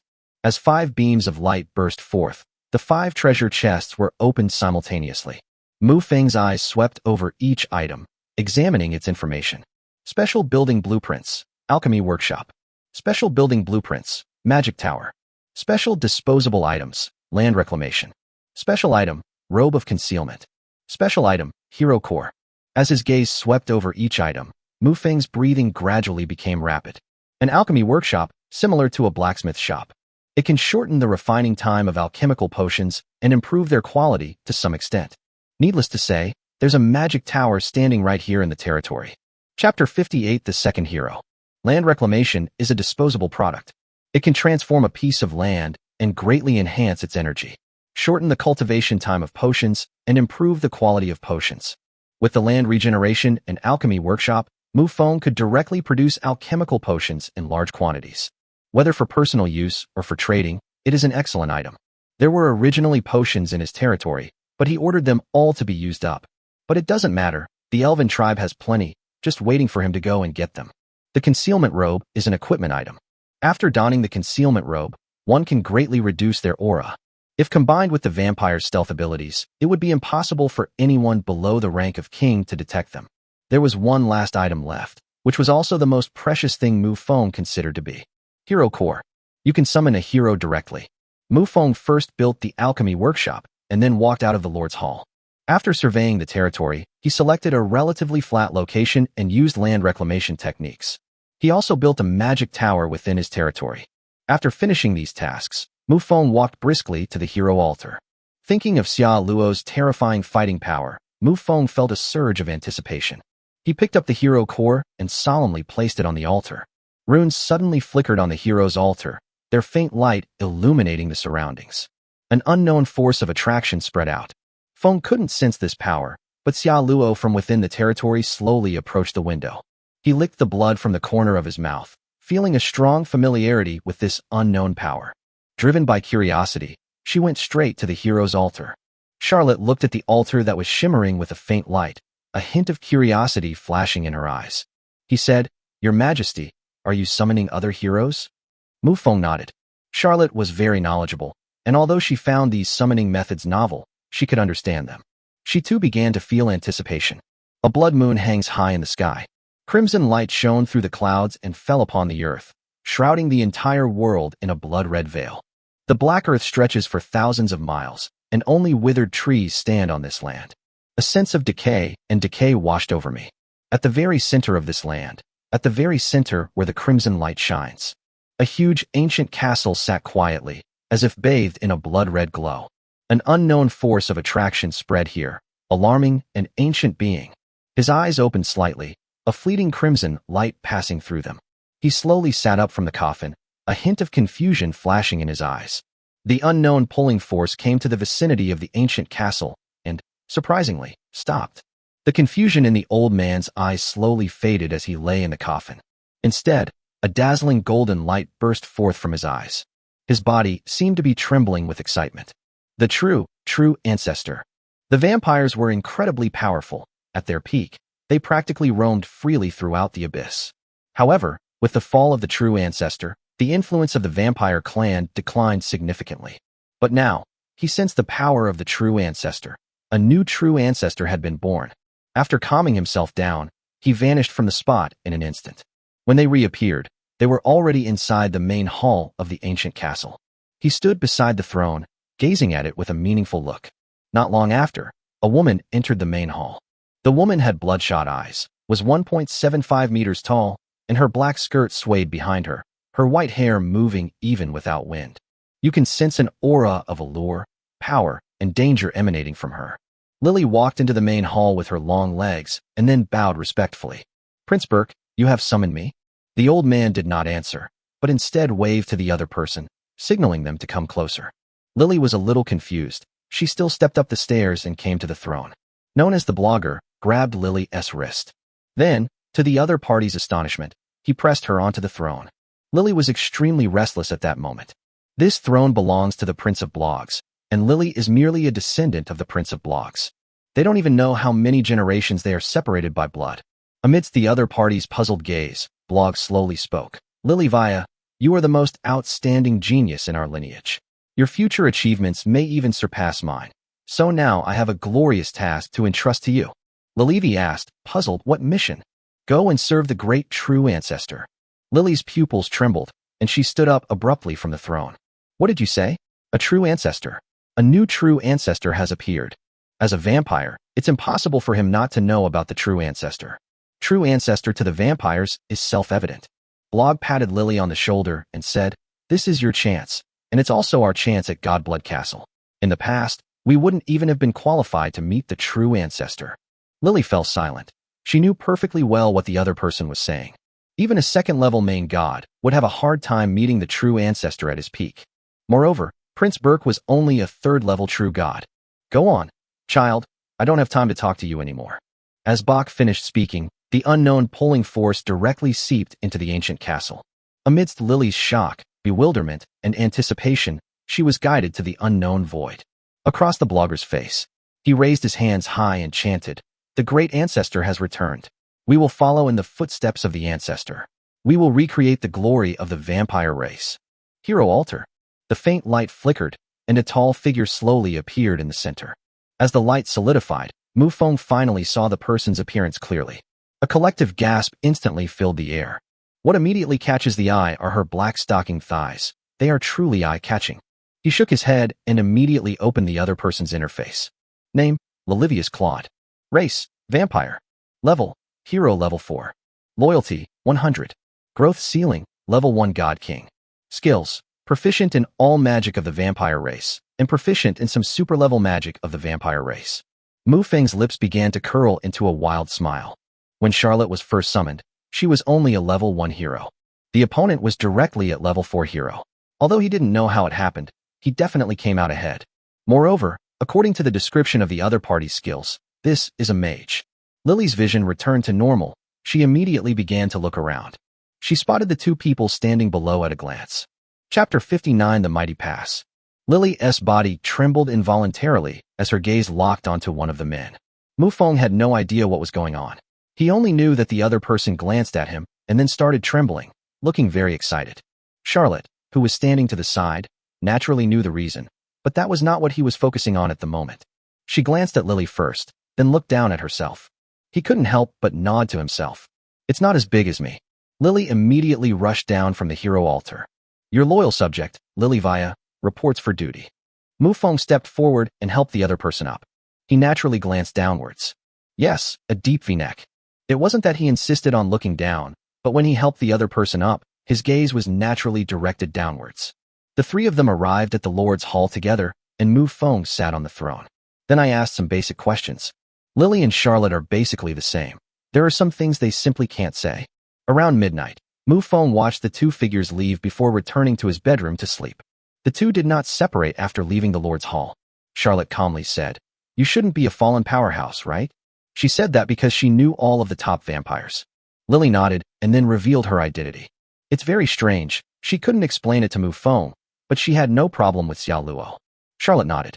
Before me, Lily, is a new generation of vampires with exceptional magical talent. The next morning, Mufong was the first to sign in. I got a skill scroll yesterday, so I need to work harder today. The sign-in activity these past 2 days has been absolutely terrible. A set of wine utensils and a skill scroll were of little use to Mufong. Host has successfully checked in and has obtained the following item. Extraordinary grade weapon, 12-round blood sword. Mufong's eyes lit up instantly, and he looked somewhat excited. Extraordinary weapon and the power of faith. He felt even more confident facing a king. He immediately took out 12 rounds of blood sword. There were 12 dark red long swords, their hilts connected together to form a circular dharma wheel. Furthermore, there are unknown runes interspersed between each sword. Feng originally thought it was a flying sword or some other weapon, but now it seems it wasn't. Then Mufong summoned more troops. Mufong now has over 500 troops under his command. Secondly, there's the werewolf race, with over 600 warriors available. Succubi are not taken into consideration, as they are merely servants. Summon all the leaders in the territory and gather them all in the Lord's Hall. Mufong's goal today is very simple, to conquer the elf tribe. By then, this area will be completely in his hands. Next, we need to consider the serpent people and that unknown land they mentioned. As Derek had said, there were some unknown secrets hidden deep within the elven race. Therefore, Mufong was not careless. Leave Charlotte in the territory and let Lily lead the troops into battle. This was also to test Lily's ability to command troops. To avoid any unforeseen circumstances, Mufong created a phantom of his will, allocating up to 90% of his power to it. With Charlotte in charge of the territory, Mufong didn't need to worry about its security. In addition, the Phantom of Will also took away the Blood Moon Wheel and the Vortex Trident. A total of 300 troops were deployed. This battle can be said to have involved the majority of the territory's fighting strength. However, after the army left the territory, they encountered a familiar person. Elder of the Serpent People, Cortel. This wasn't a chance encounter. The other person had been waiting there all along. Upon seeing the other party, Lily, who was leading the group, instantly conjured magic with a wave of her hand. However, he did not make a move, but instead cautiously observed the other party. Cotter was also slightly taken aback. This is yet another hero-level character I've never seen before. It turns out that what he saw that day was not all the powerful figures in the other party's territory. The phantom of his will emerged from his body and hovered in midair. A crescent-shaped Dharma wheel, crimson in color, hovered behind the illusory head of the will, slowly rotating. "What are you doing here, sir?" the Phantom of Will asked calmly. Cotter was stunned for a moment, then snapped out of his daze by the other person's question. Quickly replied, "I'll go to the Elven tribe with you." Mufong did not refuse the other party, but nodded directly. The other party's idea was very easy to guess, to test their own combat strength. As for whether it might be a trap, that consideration is no longer necessary. The destruction of one of the opponent's 2 vassal forces and their subsequent submission were a trap, then the cost would be far too high. Moreover, although the amount of faith power within the statue is still small, it is already usable. This is the real source of confidence. Moreover, the speed at which the power of faith accumulated exceeded Mufong's expectations, because of the werewolf tribe and the additional contribution of the succubus. After a brief conversation, the army continued its advance towards the Elven tribe. Just as the troops began to move, Cotter finally noticed something different. He looked around in shock, and all he could see were elite-level beings. 300 elite level, and that's definitely not all. Elite level. As the name suggests, these are no ordinary soldiers. Even in the Imperial Army on the mainland, an elite soldier could easily become a centurion. If it's the upper-level elite, then the status is even higher. Cortez fell silent immediately, if one disregarded the fact that he was a king among warriors. Their Snake People tribe might actually be no match for the other side. This was a reality that horrified him. The elf tribe is located deep within the Lockerbie Forest, which is quite far away. Even with an extremely fast marching speed, they arrived at night. Compared to the tribes they had encountered before, the elves before them seemed more like a city-state. A huge city sits atop a mountain that is about 20 kilometers in diameter. At the foot of the mountain is a 10-meter-high city wall, behind which are brightly lit. Elven soldiers patrolled the city walls, wielding spears and clad in iron armor. Moreover, Mufong could see that there were some complicated characters engraved on the enemy's city walls. Those are runes. It is a city wall that has been enhanced by runes. Furthermore, Mufong also noticed a peculiar structure among the battlements atop the city wall. The top of the building has 2 rings, and flames are dancing inside the rings. An aura of magic emanated from it. This is a truly formidable pass, far superior to any of the tribes we had encountered before. Chapter 60 Clash of Magicians. Although these natives did not have special architectural blueprints. However, they can also use magic, special materials, and other items to construct items similar to special buildings. For example, that circular building is likely somewhat similar to a magic tower. Cotter stood at the very back of the army, watching the scene unfold with great interest. Even for their snake people tribe, without sending out their king, it would take a huge price to conquer the elven tribe in front of them. Elves, the true lineage of the elven race, with a long history and formidable strength. The phantom of Mufang's will appear before everyone. After thinking for a moment, he decided to break the formation first. If you send your troops to charge headlong into battle, it will definitely result in casualties. The phantom of will slowly floated forward. But the next moment, Lily suddenly appeared next to the phantom of will. She said respectfully, "Your Majesty, please let me do it." Mufong didn't say anything more, but returned directly to Rose's body. Lily's eyes gradually hardened, and a large amount of magical elements rose up around her. At that very moment, a clanging sound rang out within the elven realm. Upon detecting unknown magical power, the defense system immediately activated its alarm. A large number of elven soldiers rushed up the city walls, ready for battle. Their gazes were fixed on the distance, where a woman with a black skirt, white hair, and black wings on her back stood. Around her, visible magical elements gathered. A large magic circle was instantly formed. Lily touched the center of the magic circle with her finger, and the magic circle shattered instantly, turning into countless points of light. At the same time, she murmured, "Advanced general magic, most powerful magic, earth wave." In an instant, the earth shook and the trees tilted. Countless elven warriors, the earth surged toward the city walls like a giant wave. The elven warriors looked terrified, clutching their spears, but their expressions were utterly helpless. Just then, the sound of a cane hitting the ground rang out. At the same time, an aged voice rang out. "Humph, a mere trick." The old elf's staff shone brightly, and a magic circle instantly formed. Magic enhancement, earth-shattering waves. Under the old man's magic, 10 meters in front of the city wall, stone pillars rose from the ground, seemingly trying to block out the massive waves of land before them. The old elf wore a confident expression. Because he is an elf, he is capable of using enhancement magic. Magic can be divided into low, medium, and high levels. In addition to these 3 levels, there is also magic enhancement and the highest level of magic enhancement. There are other levels above that, but the old elven man was naturally unaware of them. The old elf smiled and looked confidently at the stone pillar in the distance, as if admiring his own masterpiece. The moment the giant wave collided with the stone pillar, the old man's smile froze instantly. The stone pillar was destroyed in an instant, and the giant wave on the earth was as powerful as a torrent of steel. The old man reacted relatively quickly, slamming his staff heavily onto the ground once more. The runes on the city wall flashed with light, and a barrier instantly formed. The churning earth crashed against the barrier, which, unable to withstand the weight, dented. Even the city wall beneath the feet of the elven soldiers began to tilt backward. The old man narrowed his eyes. All his previous arrogance vanished. In the brief exchange, the opponent only unleashed one spell, but they almost achieved the glory of breaking through the formation. Lily was also somewhat surprised. This elf was truly something special. However, it's only a little bit. Remembering that her own true ancestor was watching from behind, Lily decided to show some of her true abilities. She stretched out her arms, palms facing the sky, and slowly rose into the air. Centered on herself, a large magic circle instantly took shape. Surrounding the large magic circle were other smaller magic circles. A crimson light shot into the sky, illuminating half of the forest.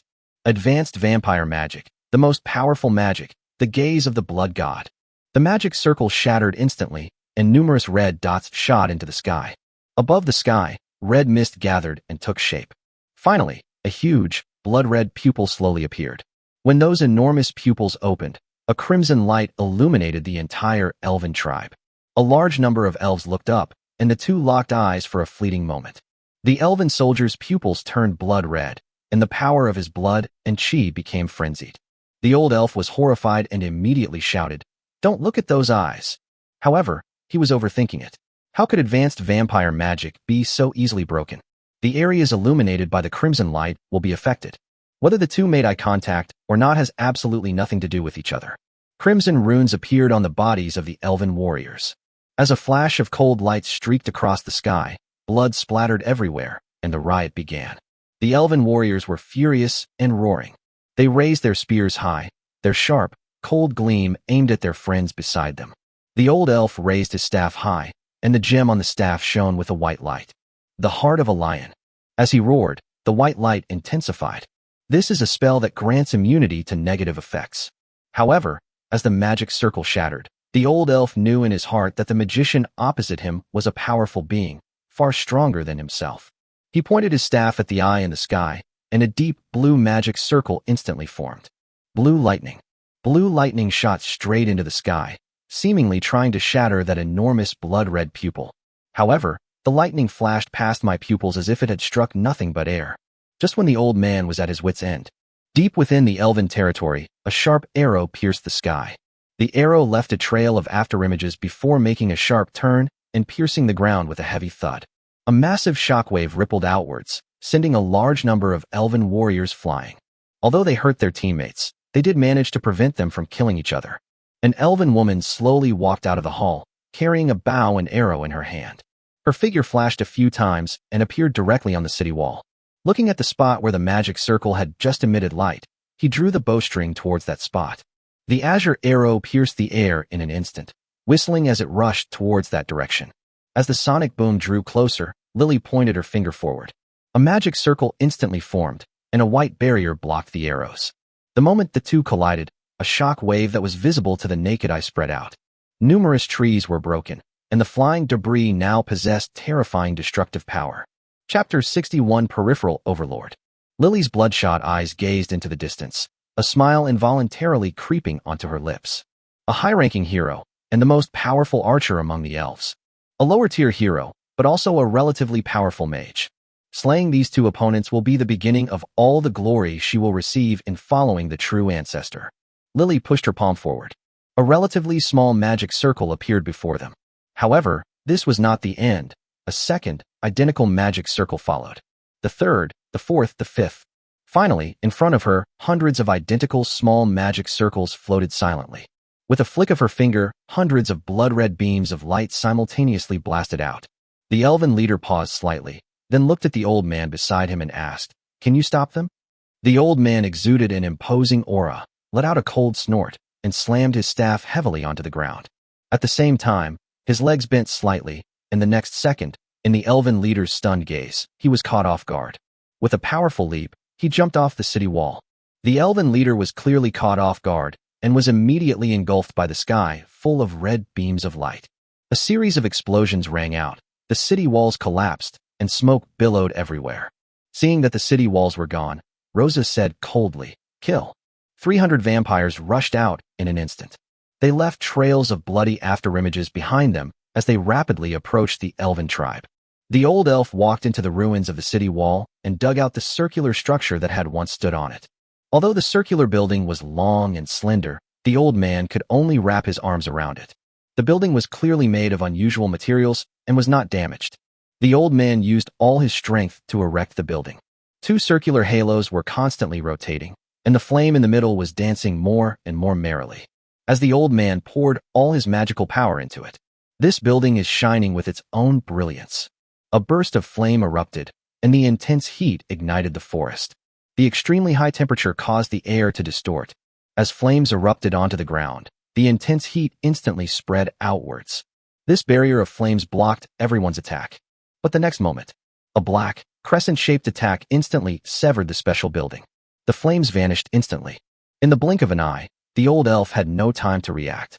He was still holding that half of the special building in his hands.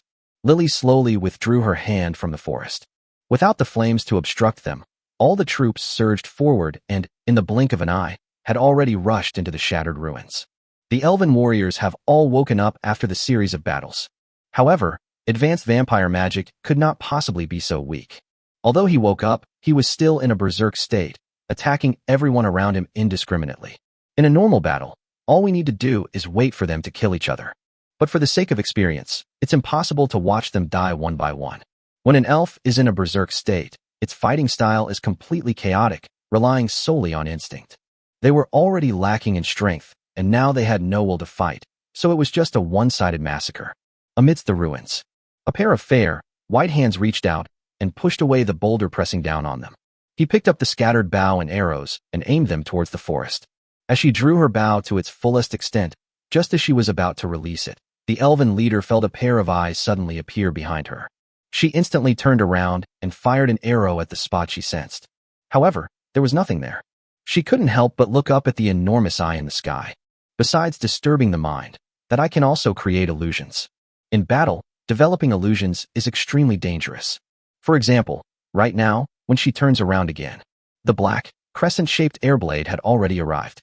Without having time to draw her bow, she simply swung the bow and arrow as a melee weapon, collided with the crescent-shaped airblade, and the elven leader was instantly sent flying backward.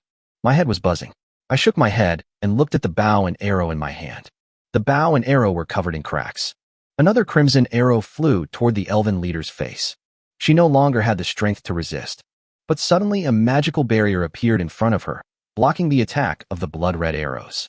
Lily snorted coldly, pinched her middle finger and thumb together, and then flicked one finger out. A small streak of crimson light shot out instantly. The old man held his staff horizontally in front of him, chanting magical runes continuously. A talisman appeared out of thin air in front of him, attempting to block the inconspicuous attack. However, when the small, blood-red light came close, it easily pierced through the runes. It pierced through the old man's shoulder, leaving a small, bloody hole. The old man instantly felt all his strength drained away, his skin rapidly turning pale, as if all the blood in his body had been drained. The small streak of crimson light did not disappear after piercing the old man. It circled in the distance, its size rapidly expanding until it transformed into a gigantic blood sphere. Lily waved her hand, and the blood orb returned to her hand. The old man collapsed to the ground, powerless. Lily waved her hand again, and the blood orb shot out in a thin line, like a thin beam of light. The elven leader slowly stood up, looking at the crimson beam of light coming straight at her, but she did not panic. He said calmly, "The god of elves will punish you." As she finished speaking, the line of blood pierced her forehead, drawing out more blood and becoming even thicker. The elven leader has fallen. A total of 40,000 experience points were instantly credited to my account. Lily's level skyrocketed to hero level 8, and even Mufong reached hero level 8. By the time all the elves had been killed, it was already 1 o'clock in the morning. Mufeng's level has now reached hero level 9. After all, a small number of commanders, a decent number of elites, and a large number of warriors with high health can provide a considerable amount of experience. Furthermore, he currently has 10,000 experience points to spare, and only needs 40,000 experience points to advance to the king rank. The Phantom of Will appeared, glancing at Cotter beside him. Cotter felt a chill run down his spine, as if some great terror was about to befall him. After thinking about it for a while, Mufong gave up on the idea. The other party can only provide 30,000 experience points, so there's still a shortfall of 10,000. Moreover, this area has been completely cleared out, so it's practically impossible to gather 10,000 experience points.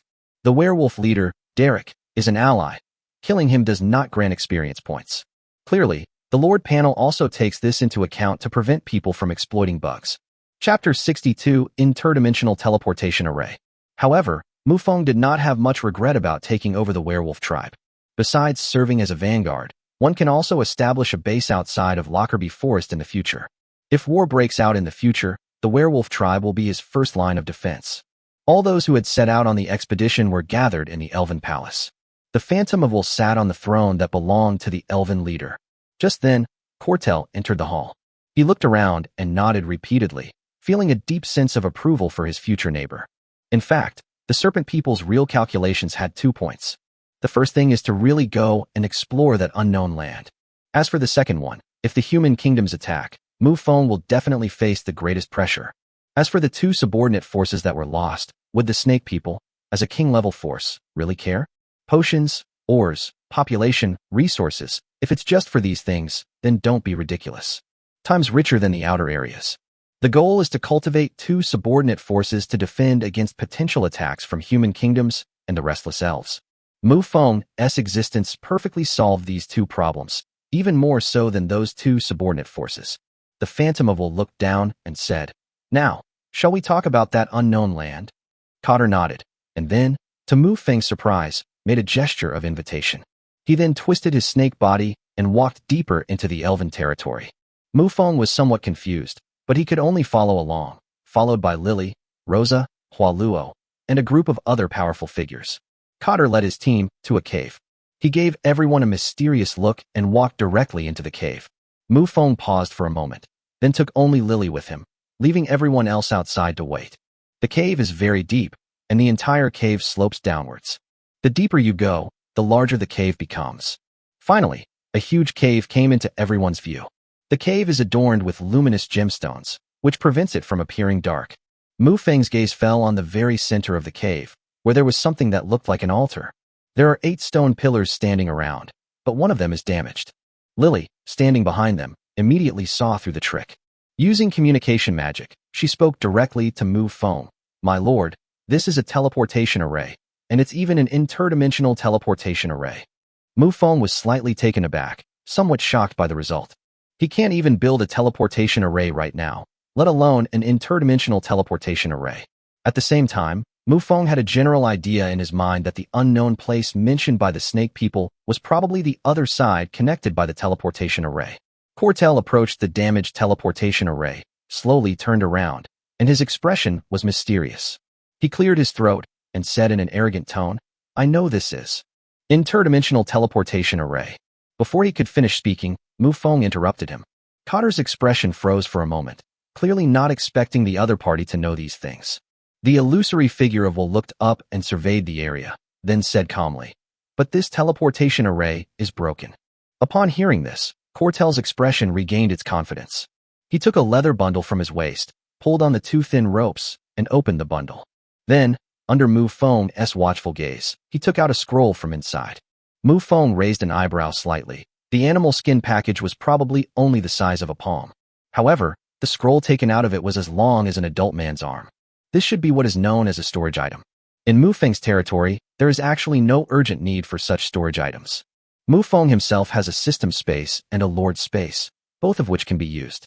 All the troops in the territory are vampires, and there are also blood pools that can be used to store items. However, since the blood pool is connected to the person himself, Mufong's illusory will is the only one without a storage space. It could even be said that the illusory will is completely unable to exert its corresponding power, because many of the true ancestors' methods require the enhancement of bloodline. When Cotter saw that the other party was just watching with interest, his desire to show off was immediately suppressed. Finally, he handed the scroll to the Phantom of Will. Mufong took the scroll, unfolded it, and took a look. Teleportation Array Blueprints. This document depicts a perfect teleportation array. Based on the records on it, one can repair or even rebuild a teleportation array. This teleportation array is different from the one Mufong saw at the traveling merchant's place. One is a regular teleportation array, while the one in my hand is an interdimensional teleportation array. Undoubtedly, the latter is much more expensive to build and use. As if suddenly remembering something, Mufong transmitted his voice to Lily, asking, "Can you create teleportation arrays?" Lily immediately deflated like a punctured balloon, shaking her head helplessly to indicate that she didn't know how to make it. Teleportation arrays were ubiquitous and commonplace in the world she had lived in before. Plenty of people who can create teleportation arrays. As a top-tier member of the vampire clan, she had no time to learn all sorts of strange and wonderful things. Mufong nodded, not too disappointed with the result. He then looked at Cortel and said, "Although we have a repair method, the materials needed." This time, Cotter didn't keep him in suspense any longer and simply tossed the animal hide package to Mufong. Mufong opened it. He was almost blinded by what was inside. It contains magical ore, which is a necessary material for repairing the teleportation array. In addition, there were 6 crystals emitting white light, but Mufong didn't know what they were. Mufong, carrying the animal skin bag, came to Lily's side. The other party only glanced at them and immediately told them the origin of the 6 crystals. This is the space stone, used to activate teleportation arrays. Ordinary teleportation arrays only require simple energy, but interdimensional teleportation arrays require the use of the space stone. Mufong nodded. The other party had not only provided him with the resources for repairs, they also provided enough for 3 round trips. At this point, Cotter spoke up, "We probably don't need to help repair the teleportation array anymore." Mufong nodded. With the blueprints for the teleportation array, all that was needed was a mage. Then Cotter added, "What you need to do is explore the world connected by the teleportation array.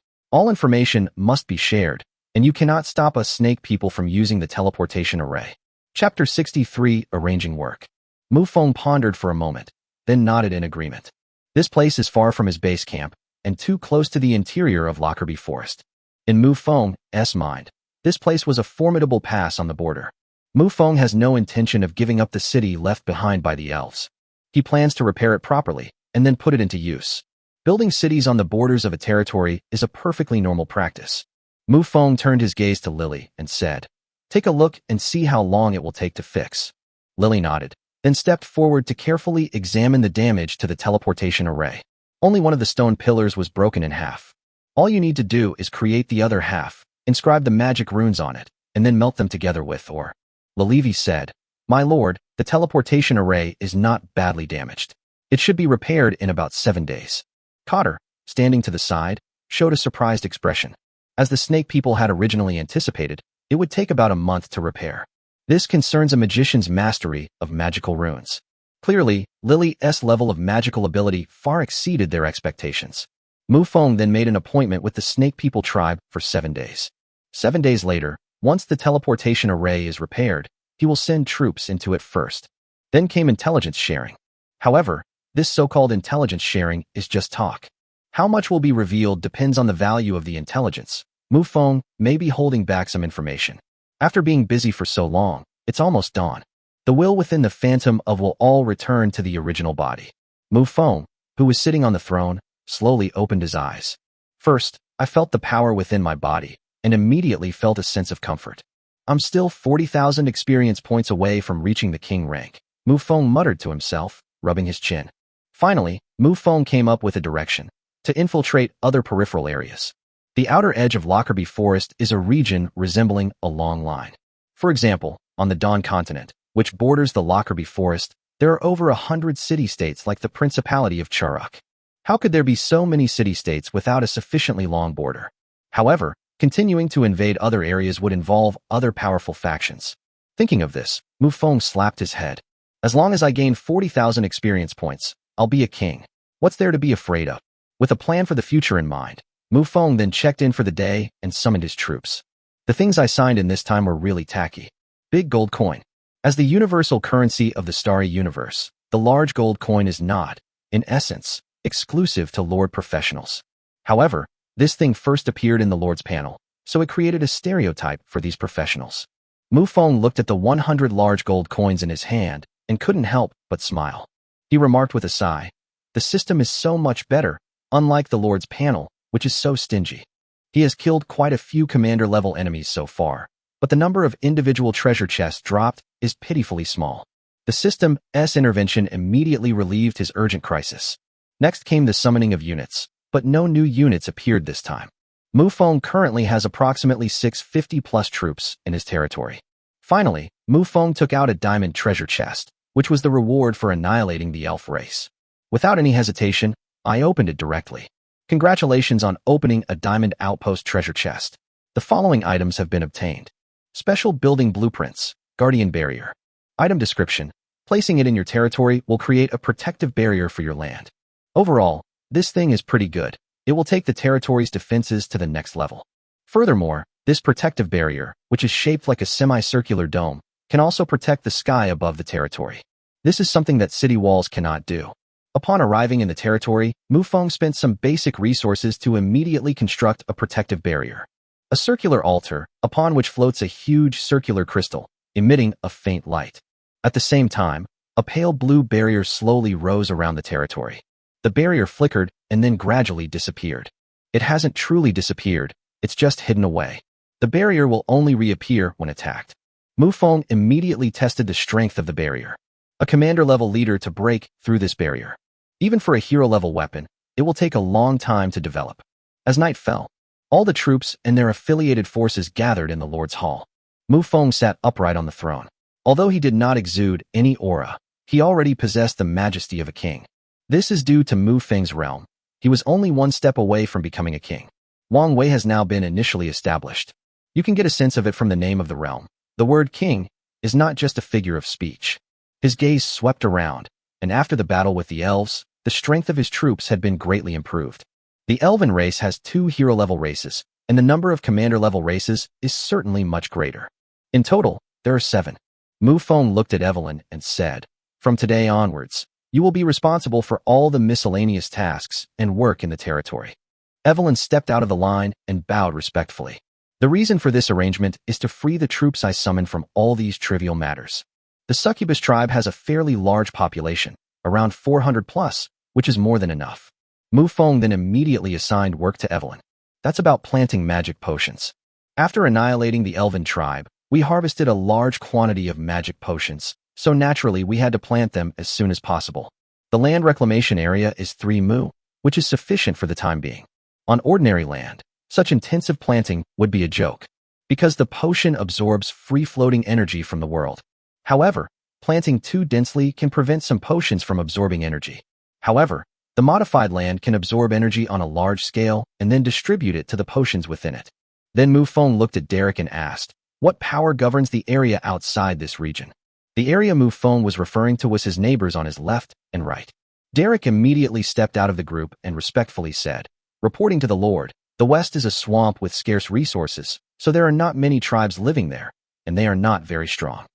To the east lies a forest and a sea of flowers, a relatively prosperous area. The most powerful tribe there is the Flower Fairy tribe, which is also under the jurisdiction of the Snake People tribe." Chapter 64, Get Some Money. Mufong immediately smacked his lips. The Snake People was far larger than Mufong had imagined. A king's territory, a small outer region like Mufong, would probably require 100 of them combined to equal a single Snake Man tribe. But this is also good news. Even if he extends his reach into that area, the Snake People will certainly not attack him in the short term. Even if the other party is furious, they will wait until the unknown area is fully explored. But these issues were not a problem for Mufong. Without any hesitation, Mufong issued the order directly. Tomorrow, the main force will march east to invade the territory of the Flower Fairy clan. If Mufong still has a lot of experience to gain before reaching the king rank, then he might reconsider. It seems very dangerous right now, but once you break through to the king rank, all dangers will be resolved. This time, the force deployed consisted of 400 soldiers, led by Charlotte. Charlotte's face immediately broke into a smile. The battle to exterminate the elves was originally hers to do, but with the arrival of a second hero, her job was taken over. Mufong looked at Derek again and instructed, "From now on, your werewolf clan will be stationed in the territory of the elves. The elven stronghold can be repaired and is usable. Moreover, the meaning of stationing there, close to the interior of Lockerbie Forest, is very clear.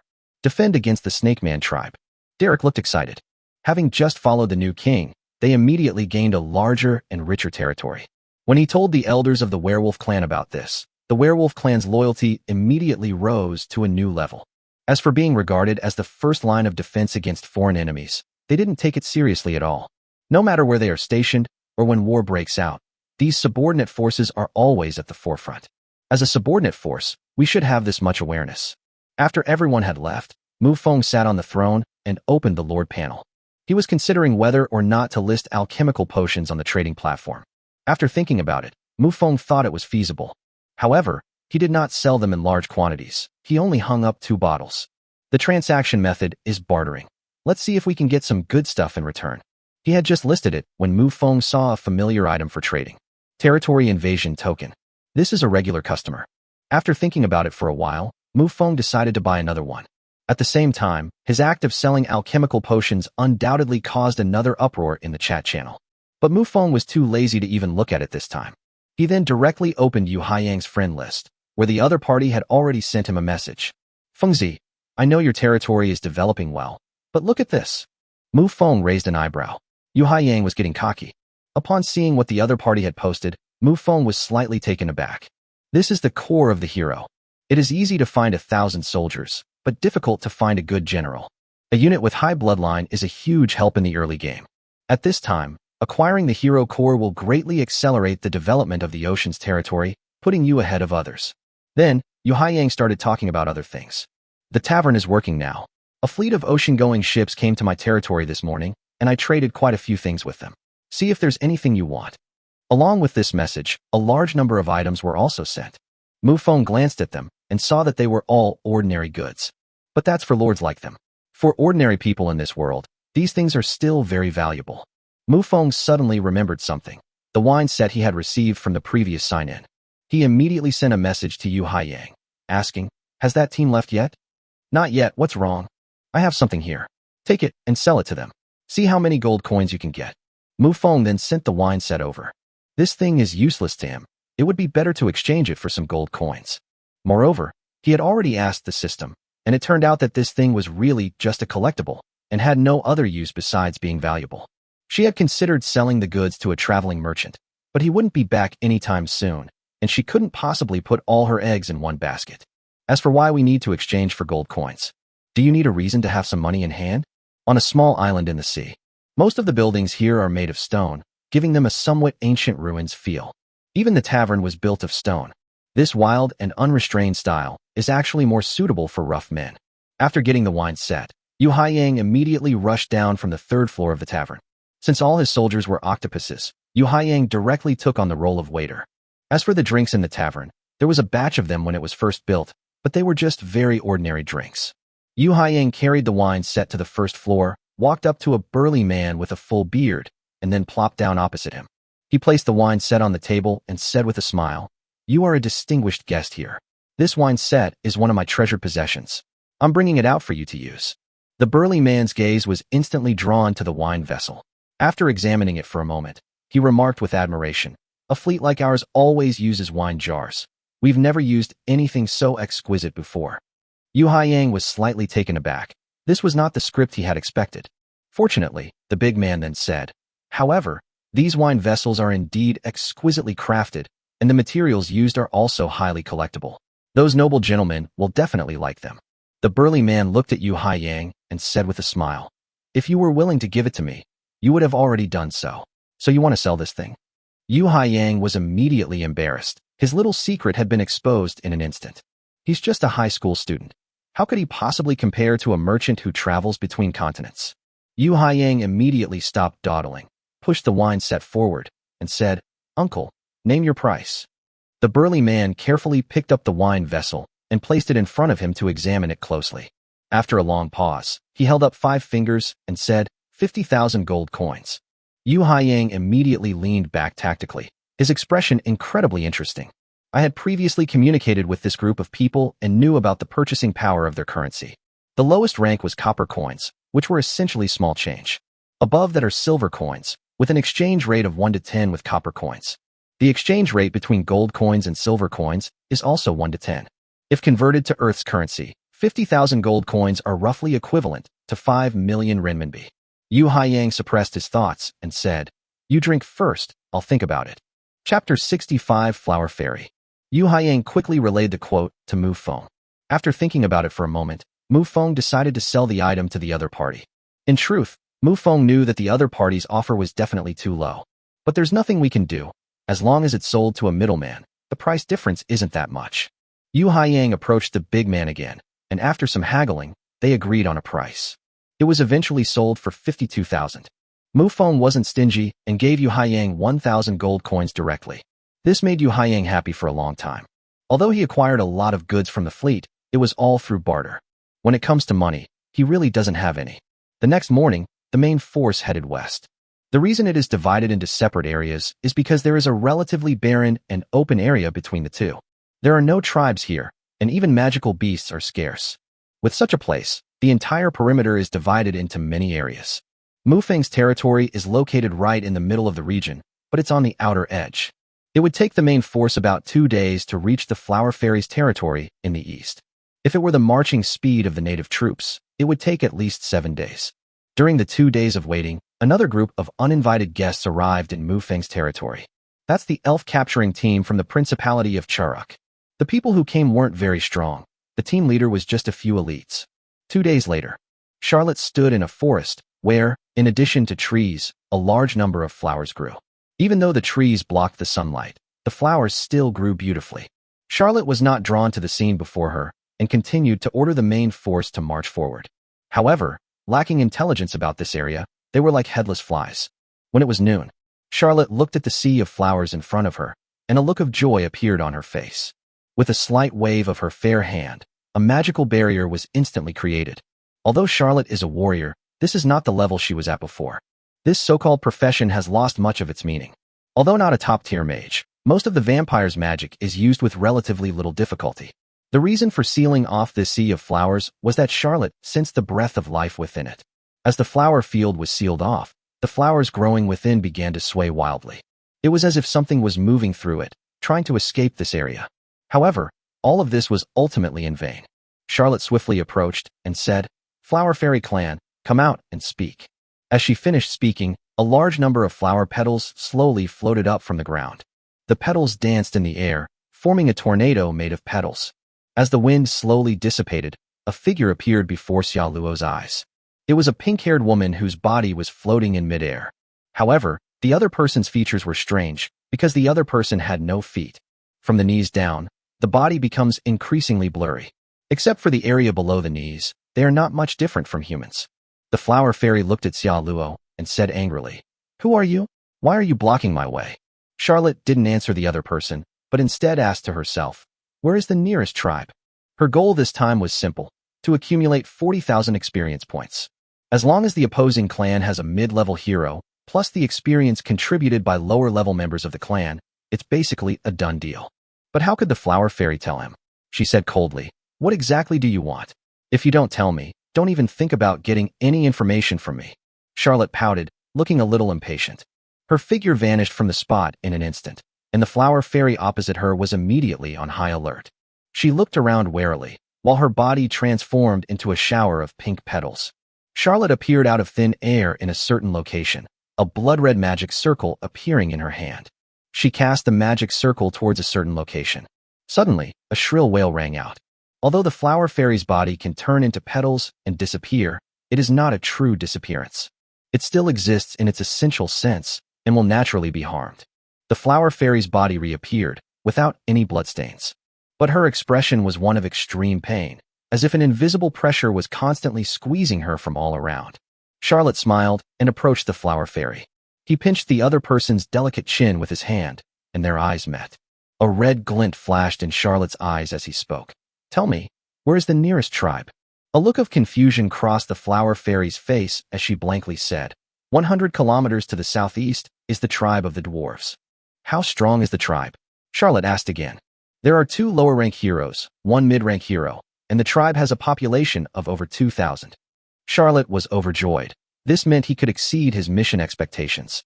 A hero-level character alone can gain 40,000 experience points, not to mention the commander-level characters below them, and 2,000 population.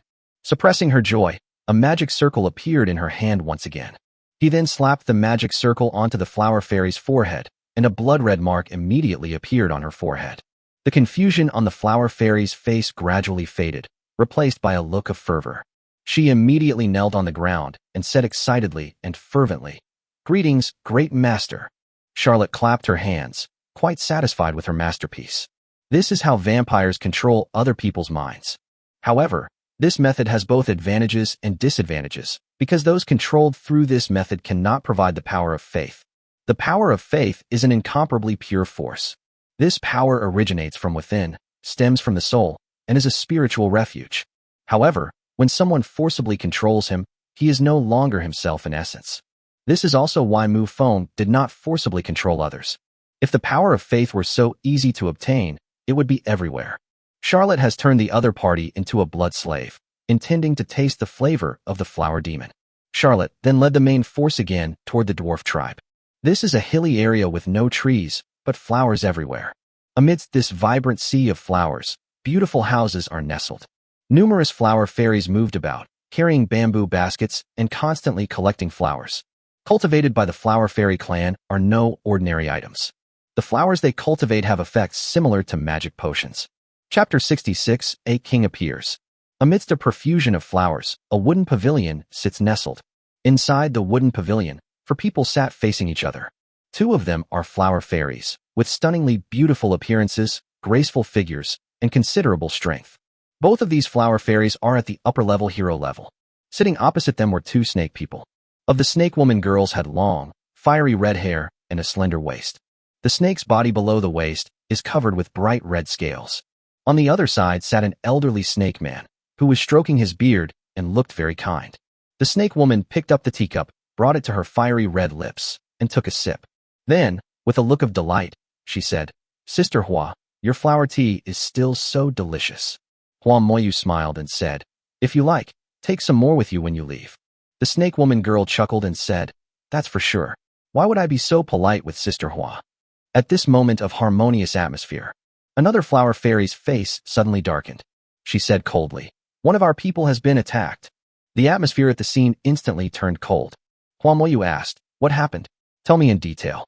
Another flower fairy named Hua Moxing spoke up again, saying, "This is a message sent back by the flower spirit from the western border of our territory." Hua Moyu nodded and immediately planned to send 2 powerful experts over to take a look.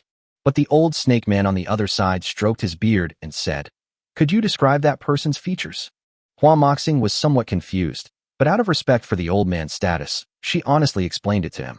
Snake Man stroked his beard and said slowly, "It should be that overlord of your western region." Upon hearing this, the other 3 all perked up.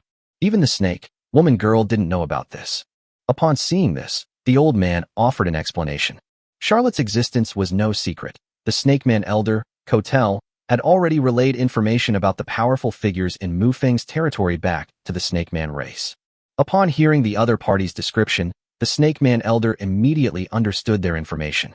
Of the snake man tribe was also somewhat surprised. The other party was far too bold. Moreover, the other party's behavior was also very unusual. Having just ruled a region, they should have taken good care of it and allowed it to recuperate. As a result, the other party immediately turned their guns around and aimed directly at the sea of flowers. Everyone present was processing this information. After a long silence, Hua Moxing urged, "We need to set off quickly, or the dwarves might be wiped out." The flower fairy itself doesn't have very strong offensive capabilities. However, they have their own unique characteristics, one of which is cultivating flowers into magical potions. Their bodies can transform into flower petals, blurring the lines between reality and illusion, making them a rather troublesome race. Besides these 2 characteristics, there is also the flower spirit. When a large number of flower fairies gather together, a flower spirit will be born from the sea of flowers they have planted. Furthermore, the soul of the flower spirit can freely roam within the vast sea of flowers. In the blink of an eye, you can reach any place where flowers are in full bloom. That is why, ever since Xia Luo made a move against that flower fairy, all of his whereabouts have been exposed. Charlotte had naturally noticed, but she was too lazy to bother with him. With her current strength, it would still take some effort for her to restrain a flower spirit. Charlotte didn't take it to heart. It was just letting the other party know her whereabouts. In her imagination, what arrived was not reinforcements, but living experience points. Charlotte quickly led her army to the outskirts of the dwarf tribe. Looking at the stone houses scattered all around him, Charlotte's face gradually darkened. At this moment, every dwarf in the dwarf tribe was clad in armor and carried a sword. They had already assembled long ago and were waiting for their arrival. However, that's not the most important thing. Charlotte's gaze fell on 4 of them. It was the 2 flower fairies from the wooden pavilion earlier, along with an old and a young snake man. Charlotte's gaze was fixed on the old man, and she couldn't help but transmit her voice to Mufong. "Lord, there is a king here. What should we do?" Mufong was slightly taken aback after receiving the telepathic message, and then poured all his will into the illusory image of his will. The deity sat on the throne, head bowed, and fell into a deep sleep. Since this was a long-range operation, in order to prevent any accidents, the illusory will took away 80% of the main body's power. A streak of blood-red light emerged from Rosa's body. Floating in mid-air, the illusory image of will instantly locked onto the snake man elder. His gaze also narrowed slightly. This is a true king. Mufong never imagined that he would encounter a king here. Just as he was pondering, the old snake man stepped forward and said, "This overlord, your appetite is a bit too big. It would be best if you retreated now." Mufeng's face gradually darkened. He knew in his heart that retreating was the best option. Regardless of where you get those 40,000 experience points, getting into a conflict with a king-level player is definitely not a wise choice. But then again, are we just going to let Mufong slink back like that? The snake people are very powerful, especially after meeting this old man. Mufong finally understood that the fact that the snake people were a powerful force did not mean that they only had one ruler. For him, this news was not encouraging. Mufong pondered for a moment and then said, "Since the snake people are willing to give up a region, why don't they retreat a little further?" The Snake Man elder could speak. The Snake Man girl interjected, "You're dreaming. We will never give up Sister Hua's territory." Although the other party's words were a bit harsh, Mufong understood. Of the Flower Fairy clan is likely of great significance to the Snake People clan, and they will certainly not give up on it easily. Snake Man stroked his beard and looked at Mufong with a smile. He believed that Mufong would definitely retreat. This was common sense in this world. A hero-level player cannot defeat a king-level player.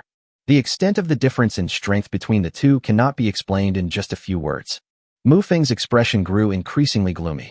In the end, he made up his mind to back down, but that was impossible. If we can win the current war and gain 40,000 experience points, all the crises will be resolved. The illusory image of will continuously radiated blood-red light, displaying immense power without reservation. I am not going to retreat. Let me experience the power of a king. Chapter 67 War King. The old man's expression froze for a moment, and his hand, which was constantly stroking his beard, trembled slightly. In an instant, he ripped off several of his whiskers. The old man's expression was incredibly interesting, while everyone else had the same look, staring at Mufong as if he were a fool. This is not their fault. It's common sense on this continent that a hero cannot defeat a king. There is a qualitative difference between the two. In the first 4 levels, one might be able to fight against opponents of higher levels through methods or bloodlines. However, the gap between a hero and a king is not so simple. First, let's talk about the quality of energy within the body, which is the difference between the power of chi and blood and extraordinary power. Let's talk about the scale of energy. A king-level powerhouse possesses a king's heart. That was the energy center of a king, with the amount of energy stored inside being 100 times stronger than that of a hero. Therefore, in terms of both quantity and quality, the two are not comparable. The old snake man was stunned for a moment. Then his expression turned furious. "Very well, you arrogant brat. Today I'll show you what it means for a king not to be insulted." As the elder of the Snake Man clan unleashed his aura, everyone felt as if they had been struck in the chest by a giant hammer. That immense aura caused the sky to collapse and the earth to cave in. The Snake Man clan soared into the air. His overwhelming kingly aura alone was enough to kill a hero. Mufong instantly felt as if a giant mountain was pressing down on him. This is merely a phantom of will, a manifestation of power. There is no bloodline power within the body. If Mufong himself were here, he wouldn't even consider this kind of pressure a threat, given his supreme bloodline power. At the same time, Mufong also realized the difference between a hero and a king. If we play like this, we definitely won't win. With a slight thought, strands of golden energy appeared out of thin air beside him. Golden energy continuously flowed into the Phantom of Will, causing the aura of the Phantom of Will to rise steadily. This is the power of faith. Although the illusory image of his will was separated, Mufong was unable to remotely control its power. However, the power of faith is different. This power originates from the soul and mind, and is naturally not bound by the physical body. With the blessing of faith, the aura of the Phantom of Will reached an incomparably terrifying level. His gaze fell upon the old snake man, and under the old man's astonished gaze, he transformed into a blood-red afterimage. In the blink of an eye, they were already in front of the snake man elder. The old snake man was clearly unprepared for this situation and hastily threw a punch. The overwhelming force was like Mount Tai collapsing, and the immense wind pressure made it impossible for anyone to stand up straight. The Phantom of Will met this pressure and also threw a punch. The instant the two collided, boom. The enormous explosion resounded in everyone's ears, and everyone felt their ears ringing. Looking up, the massive explosion's flames were reflected in everyone's pupils. The only one who wasn't affected at the scene was Charlotte. The two figures retreated simultaneously, each standing on half of the sky, gazing at each other from afar. From the Snake Man tribe was utterly horrified, his expression one of utter shock. With his knowledge, he naturally knew that the other party was using the power of faith, which was on the same level as extraordinary power. But how can one collect the power of faith without reaching the realm of a king? After the initial shock, The old snake man's gaze gradually darkened. He admitted that everyone underestimated this overlord who appeared out of nowhere and rose rapidly to power. At the same time, an idea popped into his mind. If the opponent truly advances to the level of a king, then the power dynamics in this region will likely be completely reshuffled. Not only will the flower fairy in front of them be greatly affected, but even their snake people tribe's main territory will be greatly impacted. A king's territory could never be this small. The majesty of a king cannot be violated, and the territory of a king is vast and boundless. A newly crowned king, in order to uphold his authority, may greatly expand his territory. And no one will say anything, because you can't allow a king to have only such a small territory. This is absolutely unreasonable. However, the outer perimeter of Lockerbie Forest is only so big. If the other side wants to expand its territory, it can only enter the interior of Lockerbie Forest. The snake people will inevitably be the first to be affected. As for exploring unknown lands, even our own territory is in danger. Why would we think about such things? With these thoughts in mind, the old snake man unleashed a torrent of killing intent. He wanted to kill this rising new overlord. The old snake man's body shone with a bright blue light, and he raised his large hand upwards. The earth was churning, and vines burst forth from the ground in an instant, reaching straight into the sky in the blink of an eye. The Phantom of Will narrowed its eyes, pointed gently downwards, and murmured, "Magic disintegration."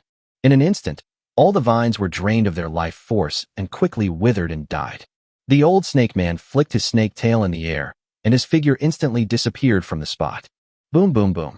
3 sonic booms rang out in quick succession as the snake man elder's 5 fingers formed claws, reaching out to grab the illusory image of Will. Sharp claws gleamed coldly as they swept across the illusory body of the Phantom of Will. The Phantom of Will shattered with a deafening roar, turning into a sky full of blood mist. However, the old snake man showed no relief. Instead, he looked around warily. When he looked down, his gaze paused slightly. Because what lies below is no longer the stronghold of the dwarves, but the stronghold of the snake people. At this moment, flames soared into the sky above the royal city of the serpent people, and cries of agony filled the air. The serpent people, a mid-level king, was already lying in a pool of blood. The red-haired snake woman girl who had been following him was also in a miserable state. Her clothes were disheveled, giving her the appearance of a ruined beauty. The old snake man smiled and said, "Even if it's an illusion, you still need to conform to reality. You struggle to even deal with me, so how could you possibly kill my clan's king?" But the next moment, his smile suddenly froze. Above the sky, a huge blood-red pupil slowly opened its eyes. Those pupils blotted out the sky and sun, making the world devoid of light. Only the crimson light fell upon the earth, and the aura of the gods made the whole world tremble. Within this power, which was as vast as the ocean, the old man of the snake man race was like a small boat. Invincible, ineffable, and invisible. This is a deity. Many people may think that gods are simply beings with greater power. But in reality, God represents more than just absolute power. They are detached from worldly affairs. God, to be precise, is a concept. Of course, this is Mufong's understanding of God. So he created the God he imagined in this illusion. A massive, blood-red hand slowly opened, obscuring the entire sky, and began to press down upon the land below. Chapter 68, An Immortal Legend. The earth is constantly collapsing downwards, and the void is crumbling inch by inch. A gigantic hand blocked out the sun and moon, and the only light in the entire world was the red glow emanating from that enormous pupil. The old man's body trembled uncontrollably. He was terrified beyond measure. He probably knew in his heart that it was all an illusion. But when mortals confront the gods, does the truth or falsehood still matter? The crimson hand, obscuring the sky, drew ever closer, and the old man felt as if his body was collapsing. The next moment, an indescribable pain swept through his body, and the old man lowered his head in a daze. Unbeknownst to him, blood-red spikes began to pierce through his body. Chest, cheeks, thighs, arms. Fresh blood dripped continuously from the crimson spikes. These blood-red spikes all originated from him. His blood turned into sharp spikes, wounding himself. Advanced vampire magic, heart-piercing blood spike. Fong had signed in before with this magic, but he rewarded it to his subordinate, the Archmage Tina. But this magic belongs to the vampires, so how could the true ancestor not know how to use it? Within the territory of the dwarves, everyone stared in shock at the sky, at the pitiful-looking old snake man. Everyone has an idea in their mind. They are witnessing history today. A hero-level player defeated a king-level player. The blood thorns on the old man's body slowly disappeared, but the bloody holes in his body remained. He looked up in disbelief at the distant view where the phantom of his will stood. She looked at him coldly, as if he were a dead man. The old snake man clenched his fists, his heart filled with resentment. Undeniably, the opponent is indeed very strong. If word gets out, the other party will surely leave behind an immortal legend on this continent. But here's the problem. He'll forever be just a background character. The old snake man roared to the sky, the blood flowing continuously and the unwillingness in his heart further fueling his ferocity. The vitality of a king is terrifying. A mere fatal wound, not worth mentioning. A thicket of dead trees. With a roar from the elder of the snake people, the earth churned and the trees on the ground grew wildly taller. Although both of them were in midair, they were at least 100 meters above the ground. But in just a moment, the two reappeared in a forest. It's not that the trees have decreased in height, but rather that they have grown to this height. Steel thorns. With a roar from the old snake man, the vines wrapped around the trees instantly grew into thorny brambles. Dense thorns roamed through the forest, like dragons, heading towards and trapping the illusory image of will. Mufong roared, magic triple enhancement, magic disintegration. In an instant, the deadly moves before him vanished into nothingness. But the moment the forest vanished, the snake man elder appeared beside Mufong. The thick snake tail produced sonic booms with each swing. Die! A blood shield appeared in front of Mufong. The snake's tail slammed into the blood shield, and the enormous impact sent Mufong flying a great distance. The snake man elder transformed into a streak of azure light, his 5 fingers forming claws as he once again attacked Mufong. Mufong steadied himself in midair, looked up at the snake man elder, and a bloodthirsty glint flashed in his eyes. Alarm bells rang in the old man's mind, and he instantly retreated. Under his gaze, the blood-red figure slowly opened its arms. An enormous magic circle formed beneath his feet.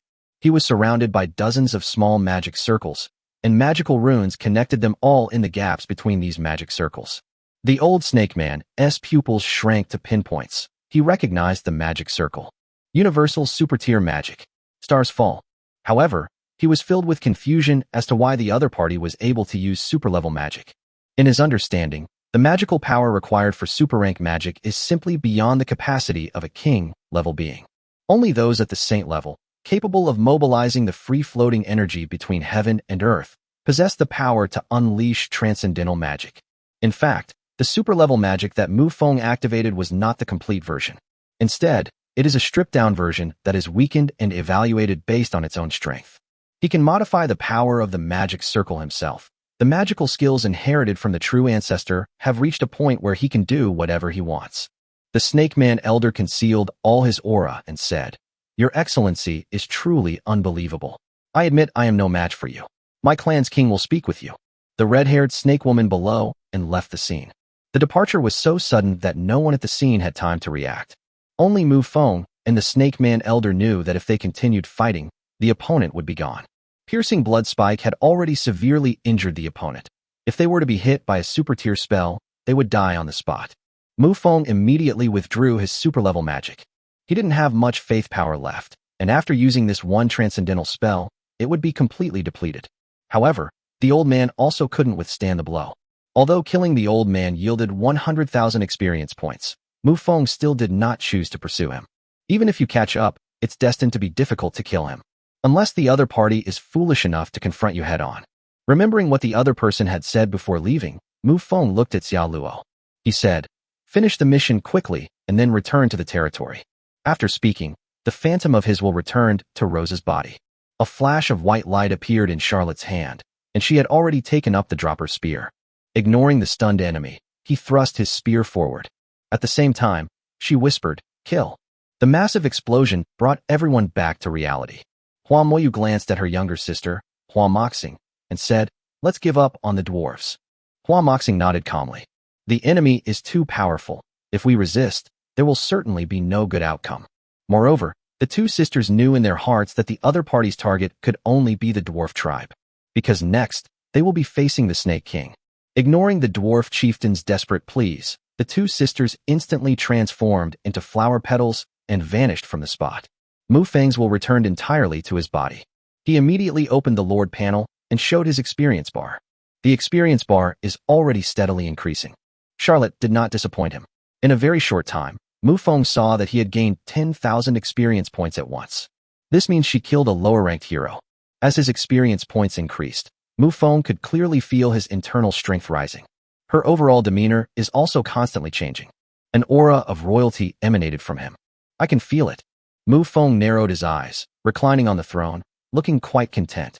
The immense power of his blood and chi is undergoing a tremendous change. Chapter 69, Becoming a King. As Mufeng's experience points increased, his strength also surged. When both reach a certain critical value, a king has been born. Mufeng's body underwent a tremendous transformation. Every cell is radiating extraordinary power. As early as when Mufong fused with the bloodline of the true ancestor, the energy core within his body had already been integrated into his entire being. Therefore, there is no energy core to enable him to possess extraordinary power. But instead, every cell and every inch of his flesh and blood now possesses extraordinary power. Oh! Mufong did not suppress himself and let out a long roar to the sky. The sound pierced through heaven and earth, resounding throughout the sky. A powerful, overwhelming aura of authority emanated from him without restraint. The terrifying aura caused all life within the territory to prostrate themselves on the ground. Evelyn, kneeling on the ground, had a look of horror on her face. The lord I just submitted to has already been promoted to king. After a brief moment of shock and disbelief, I was overjoyed. A true king. Throughout the entire Dawn continent, the king is a figure of considerable stature. After a long while, the oppressive aura that Mufong had been unleashing gradually subsided. Only at this moment did Mufong truly understand the power and potential mysteries of the true ancestor's bloodline. Let's start with the most basic level of extraordinary power. He is currently at the king level, and the extraordinary power reserves within him are roughly equivalent to those above the king level, but below the Holy Spirit level. As for why it didn't reach the Saint Spirit level, it's because the Saint Spirit level can mobilize the power of heaven and earth. As for methods, the true ancestor was proficient in all vampire magic and skills, and his methods were beyond imagination. All of the above are merely the basic abilities of the true ancestor. In addition to the above two, the true ancestor also possesses divine arts and secret techniques unique to his bloodline. Whichever one of them is involved, it either possesses terrifying destructive power or has an inconceivable function. Mufong sat on the throne and slowly exhaled a breath of stale air.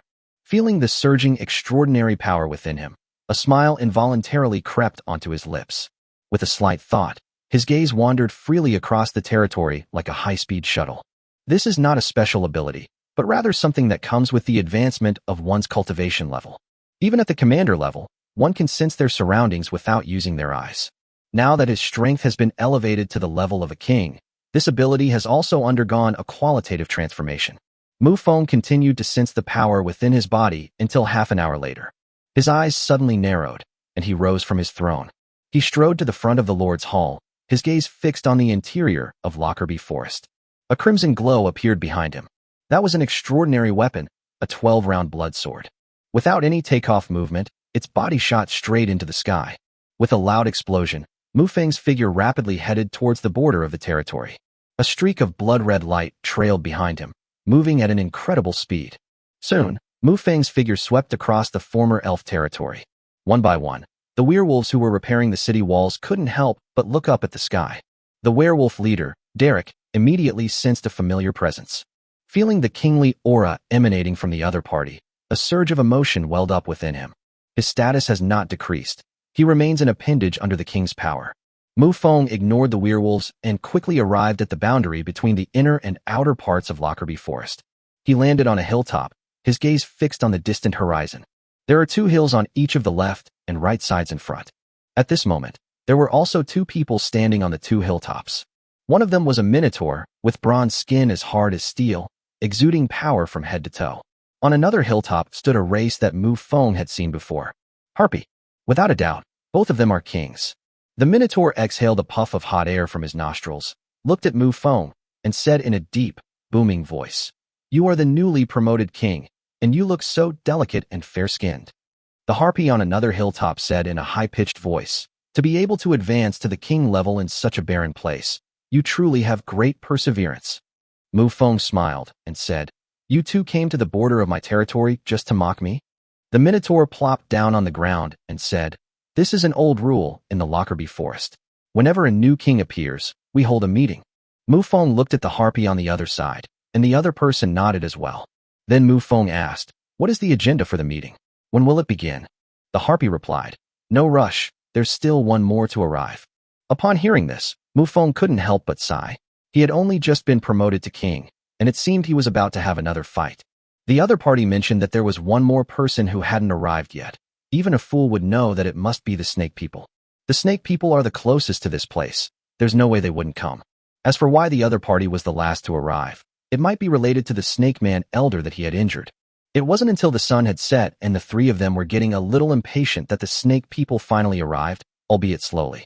Mufong immediately looked in that direction. He was a snake man, and judging from his appearance, he was probably around 40 years old. However, the aura emanating from the other party far surpassed that of the snake man elder. The other party was very fast, and in the blink of an eye, they were already close. His sharp gaze swept over Mufong from head to toe, the killing intent in his eyes showing no sign of abating. He spoke coldly. "So it was you who injured my clan's grand elder?"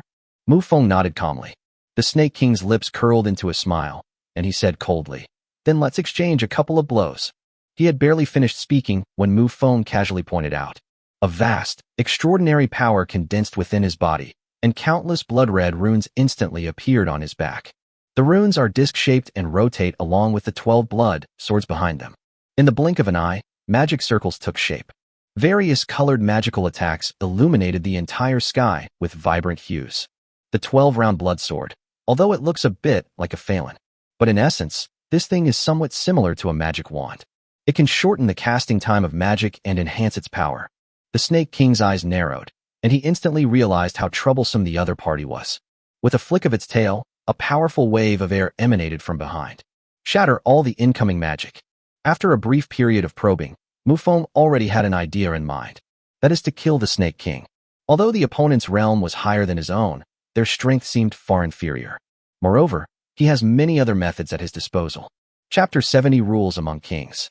With a plan in mind, Mufong no longer suppressed his killing intent. The Snake King narrowed his eyes and said coldly, "Newcomer, you want to kill me? So what?" Mufong uttered cold words, then extended a finger. Fresh blood seeped from his finger, and a drop of blood fell onto the ground. In an instant, the entire ground turned blood red, and a blood-red barrier rose up on the distant horizon. To prevent the opponent from escaping, Mufong first set up a barrier. The Snake King snorted coldly, flicked his tail, and charged forward like a cannonball. Mufong remained calm and unhurried, simply clenching his fist. The Snake King sneered inwardly upon seeing this. "You, a newly crowned king, dare to challenge me in strength." Boom. The two fists collided, and a shockwave that could be seen with the naked eye spread out. The mountain beneath their feet instantly crumbled, sending countless rocks flying everywhere. The other two kings watching from afar both had their pupils shrink. Thought the Snake King would teach the newcomer a lesson, but it turned out to be just one move. The two appeared to be evenly matched in strength.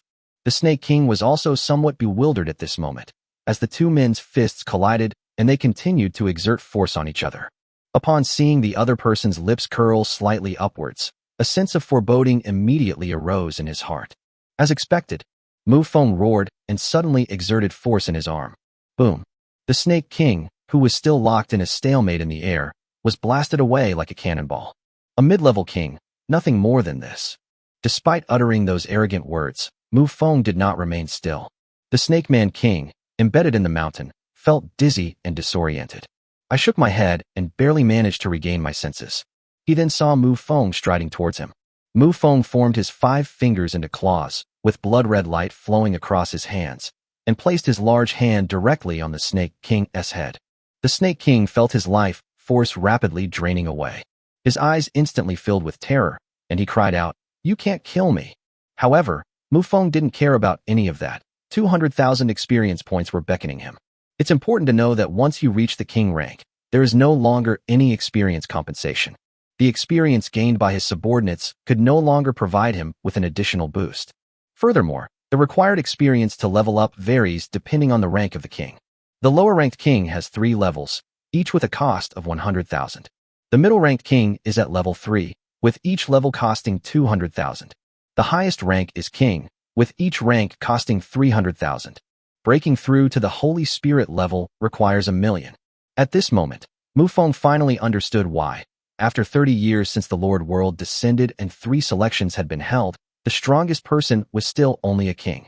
The Snake King's life was slipping away, and his eyes were filled with terror. Swish! A blade of wind came hurtling straight at us. A blood shield instantly appeared beside Mufong, and terrifying wind blades slashed at it. Blood shield was unharmed. The ground beneath his feet was now riddled with jagged, terrifying trenches. The next moment, a fist as large as a mountain, carrying terrifying power, slammed into the blood shield. Mufeng's lips curled slightly as he held the Snake King's head with one hand and looked at the other 2 kings. He said with a playful tone, "Don't be in a hurry, it will be your turn soon." Now that all the top players in the area have gathered, Mufong naturally won't let this opportunity pass him by. This way of doing things is completely different from Mufeng's before he became a king. This is the confidence that comes with strength. He no longer needs to be low-key. Just as he was about to deliver the fatal blow, a strange change occurred in the sky. A bright, clear moon hangs high in the sky, its pure white light spilling across the earth. The blood shield in front of Mufong shook for a moment, then shattered with a crash. The moonlight is invisible, but Mufong can sense a terrifying power within it. There was no time to pay attention to the Snake King. His figure vanished from the spot in an instant. Moonlight continued to stream down from the sky, and Mufeng's figure flashed and moved nimbly. In the blink of an eye, this forest was devastated. The mountain was broken, trees collapsed, and boulders flew everywhere. Mufeng's figure stopped in midair, the moonlight behind him no longer chasing him. Looking into the distance, a pillar of moonlight stretched from the sky to the earth. Above the sky, the moonlight slowly coalesced into a figure. It was a woman. Based on her physical characteristics, one could immediately recognize her as an elf. Based on the power the opponent uses, that's a moon spirit. Her cool, clear eyes slowly opened, devoid of any emotion, and she gazed calmly at Mufong. She parted her lips slightly, and her cold words resounded throughout the heavens and earth. Newly promoted king, you probably don't know the rules of the Lockerbie Forest. Killing is forbidden among kings. Mufong frowned slightly and asked, what if it's a war between territories? Rockbee Forest seeks peace, and king-level forces are forbidden from fighting each other. The cold voice rang out again. Mufong immediately retorted, as a king, I only have this much territory under my command. Are you not allowing me to conquer others? Don't worry, the kings of this area have gathered here to resolve this matter. Mufong was taken aback upon hearing this, but after a few words, he seemed to have understood what the meeting was all about. It seems these 3 people came to offer me territory. Anyway, as a king, Mufeng's territory couldn't possibly be only this small. If you don't give him territory, he'll only be able to attack others. In order to maintain peace, he, the newly promoted king, will certainly be assigned territory. The origin of the territory is self-evident. Guilt in my heart. What guilt is there to be ashamed of? Mufong withdrew his imposing aura, and a smile reappeared on his face. Although I lost experience points, I gained territory. After the other party finished speaking, the moonlight that filled the world slowly dissipated, and the other party's figure also disappeared. It was as if their arrival was solely to save the Snake King. Mufong looked at the Minotaur chieftain and said with a smile, let me ask you a question. How strong is Moon City? The Minotaur chieftain shook his arm and said in a deep voice, looking at the entire Dawn continent, Moon City is the only force that clearly has a demigod in charge. Mufong smacked his lips, feeling utterly helpless. A demigod. If it were the Holy Spirit, Mufong wouldn't feel much fear. However, there's really no way to become a demigod at this stage. At the same time, Mufong keenly grasped the key point and said, so, according to you, there are still some forces that don't have a demigod in charge. The Holy Radiant Empire, the goddess they worship, once bestowed miracles upon them, but she has been silent for a long time now. Nodding, Mufong smiled. He said, then the 3 of you should think about which territory to allocate to me. Chapter 71 Territory Division. The Tauren Chieftain and the Eagle King were fine, since they were there to give away territory anyway. The poor Snake People were in dire straits. Their Grand Elder was severely injured, and their Snake People King was on the verge of death. Now they have to give away territory to the other side. How can they not feel incredibly aggrieved? Mufeng's attitude improved a lot when others gave him gifts. A vampire, a minotaur, a harpy, and a reluctant snake man. For beings of different sizes were sitting cross-legged on a hilltop. The ground beneath my feet has been hastily sketched out like a map. Looking at the hastily drawn map in front of him, Mufong finally understood the distribution of the Lockerbie Forest.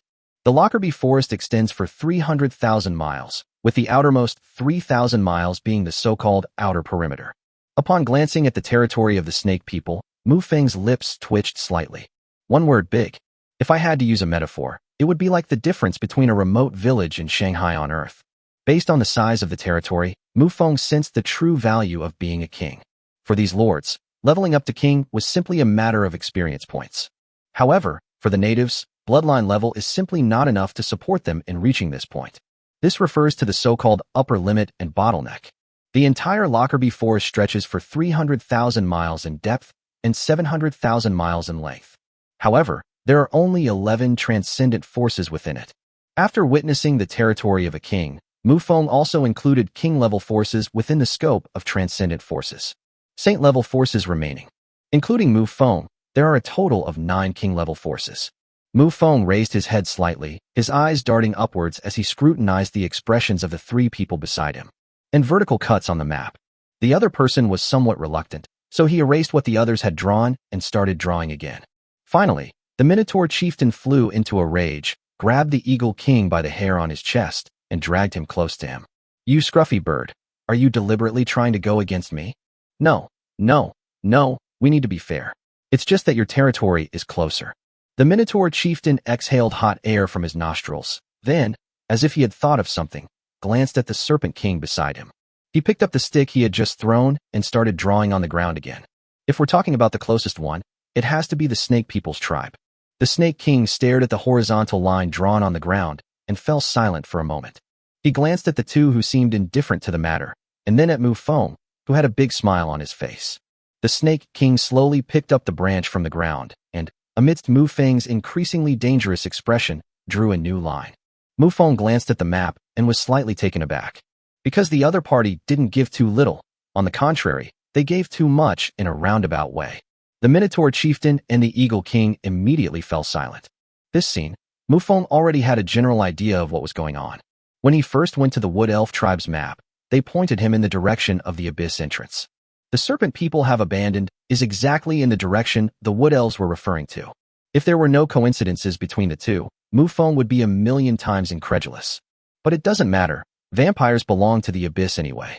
If vampires are a relatively rare race in the Starry World, and are even unpopular in some worlds, in the Abyss, vampires are a relatively common race. The term vampire encompasses a wide range of beings, from supreme gods at the level of true ancestors to mixed-blood vampires. And the other party was willing to give him the area at the entrance to the Abyss as an extra gift. Clearly, that area is not peaceful. Mufong didn't think too much about it, and accepted everything without hesitation, laughing all the way to the bank. Thanks to the generosity of the 3 kings, Mufeng's territory increased by 40 times. A typical hero-level tribe or faction might have around 3,000 at most. If it were a human kingdom, the number would likely be much greater. However, once a nation becomes a dominant power, its population size will no longer be so small. Take the Serpent People for example. If a war were to break out, the Serpent People's main force alone could gather an army of 500,000. Add in those affiliated forces, and they can assemble an army of 1 million for you. Because they have a king in charge, they have the conditions to thrive and multiply for a long time. Unless there is a drastic change in the power structure, it will have no impact on the dominant forces. What they gave Mufong was not only territory, but also most of the dependent forces living on it. What Mufong needs to do now is to take over these forces as soon as possible. Although the territories have been determined, none of the 3 kings are in a hurry to leave. The Snake King seemed about to speak, but hesitated. Mufong, sensing this, asked, "Is there anything else?" "About that matter we discussed before," the Snake King said with some difficulty. The other party was naturally referring to that unknown land, but didn't want the other 2 kings to know, so they spoke rather cryptically.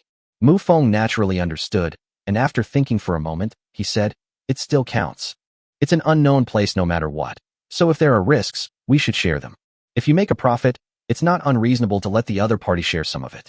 The Snake King got the answer he wanted, and his bad mood finally improved a little. He then turned and left.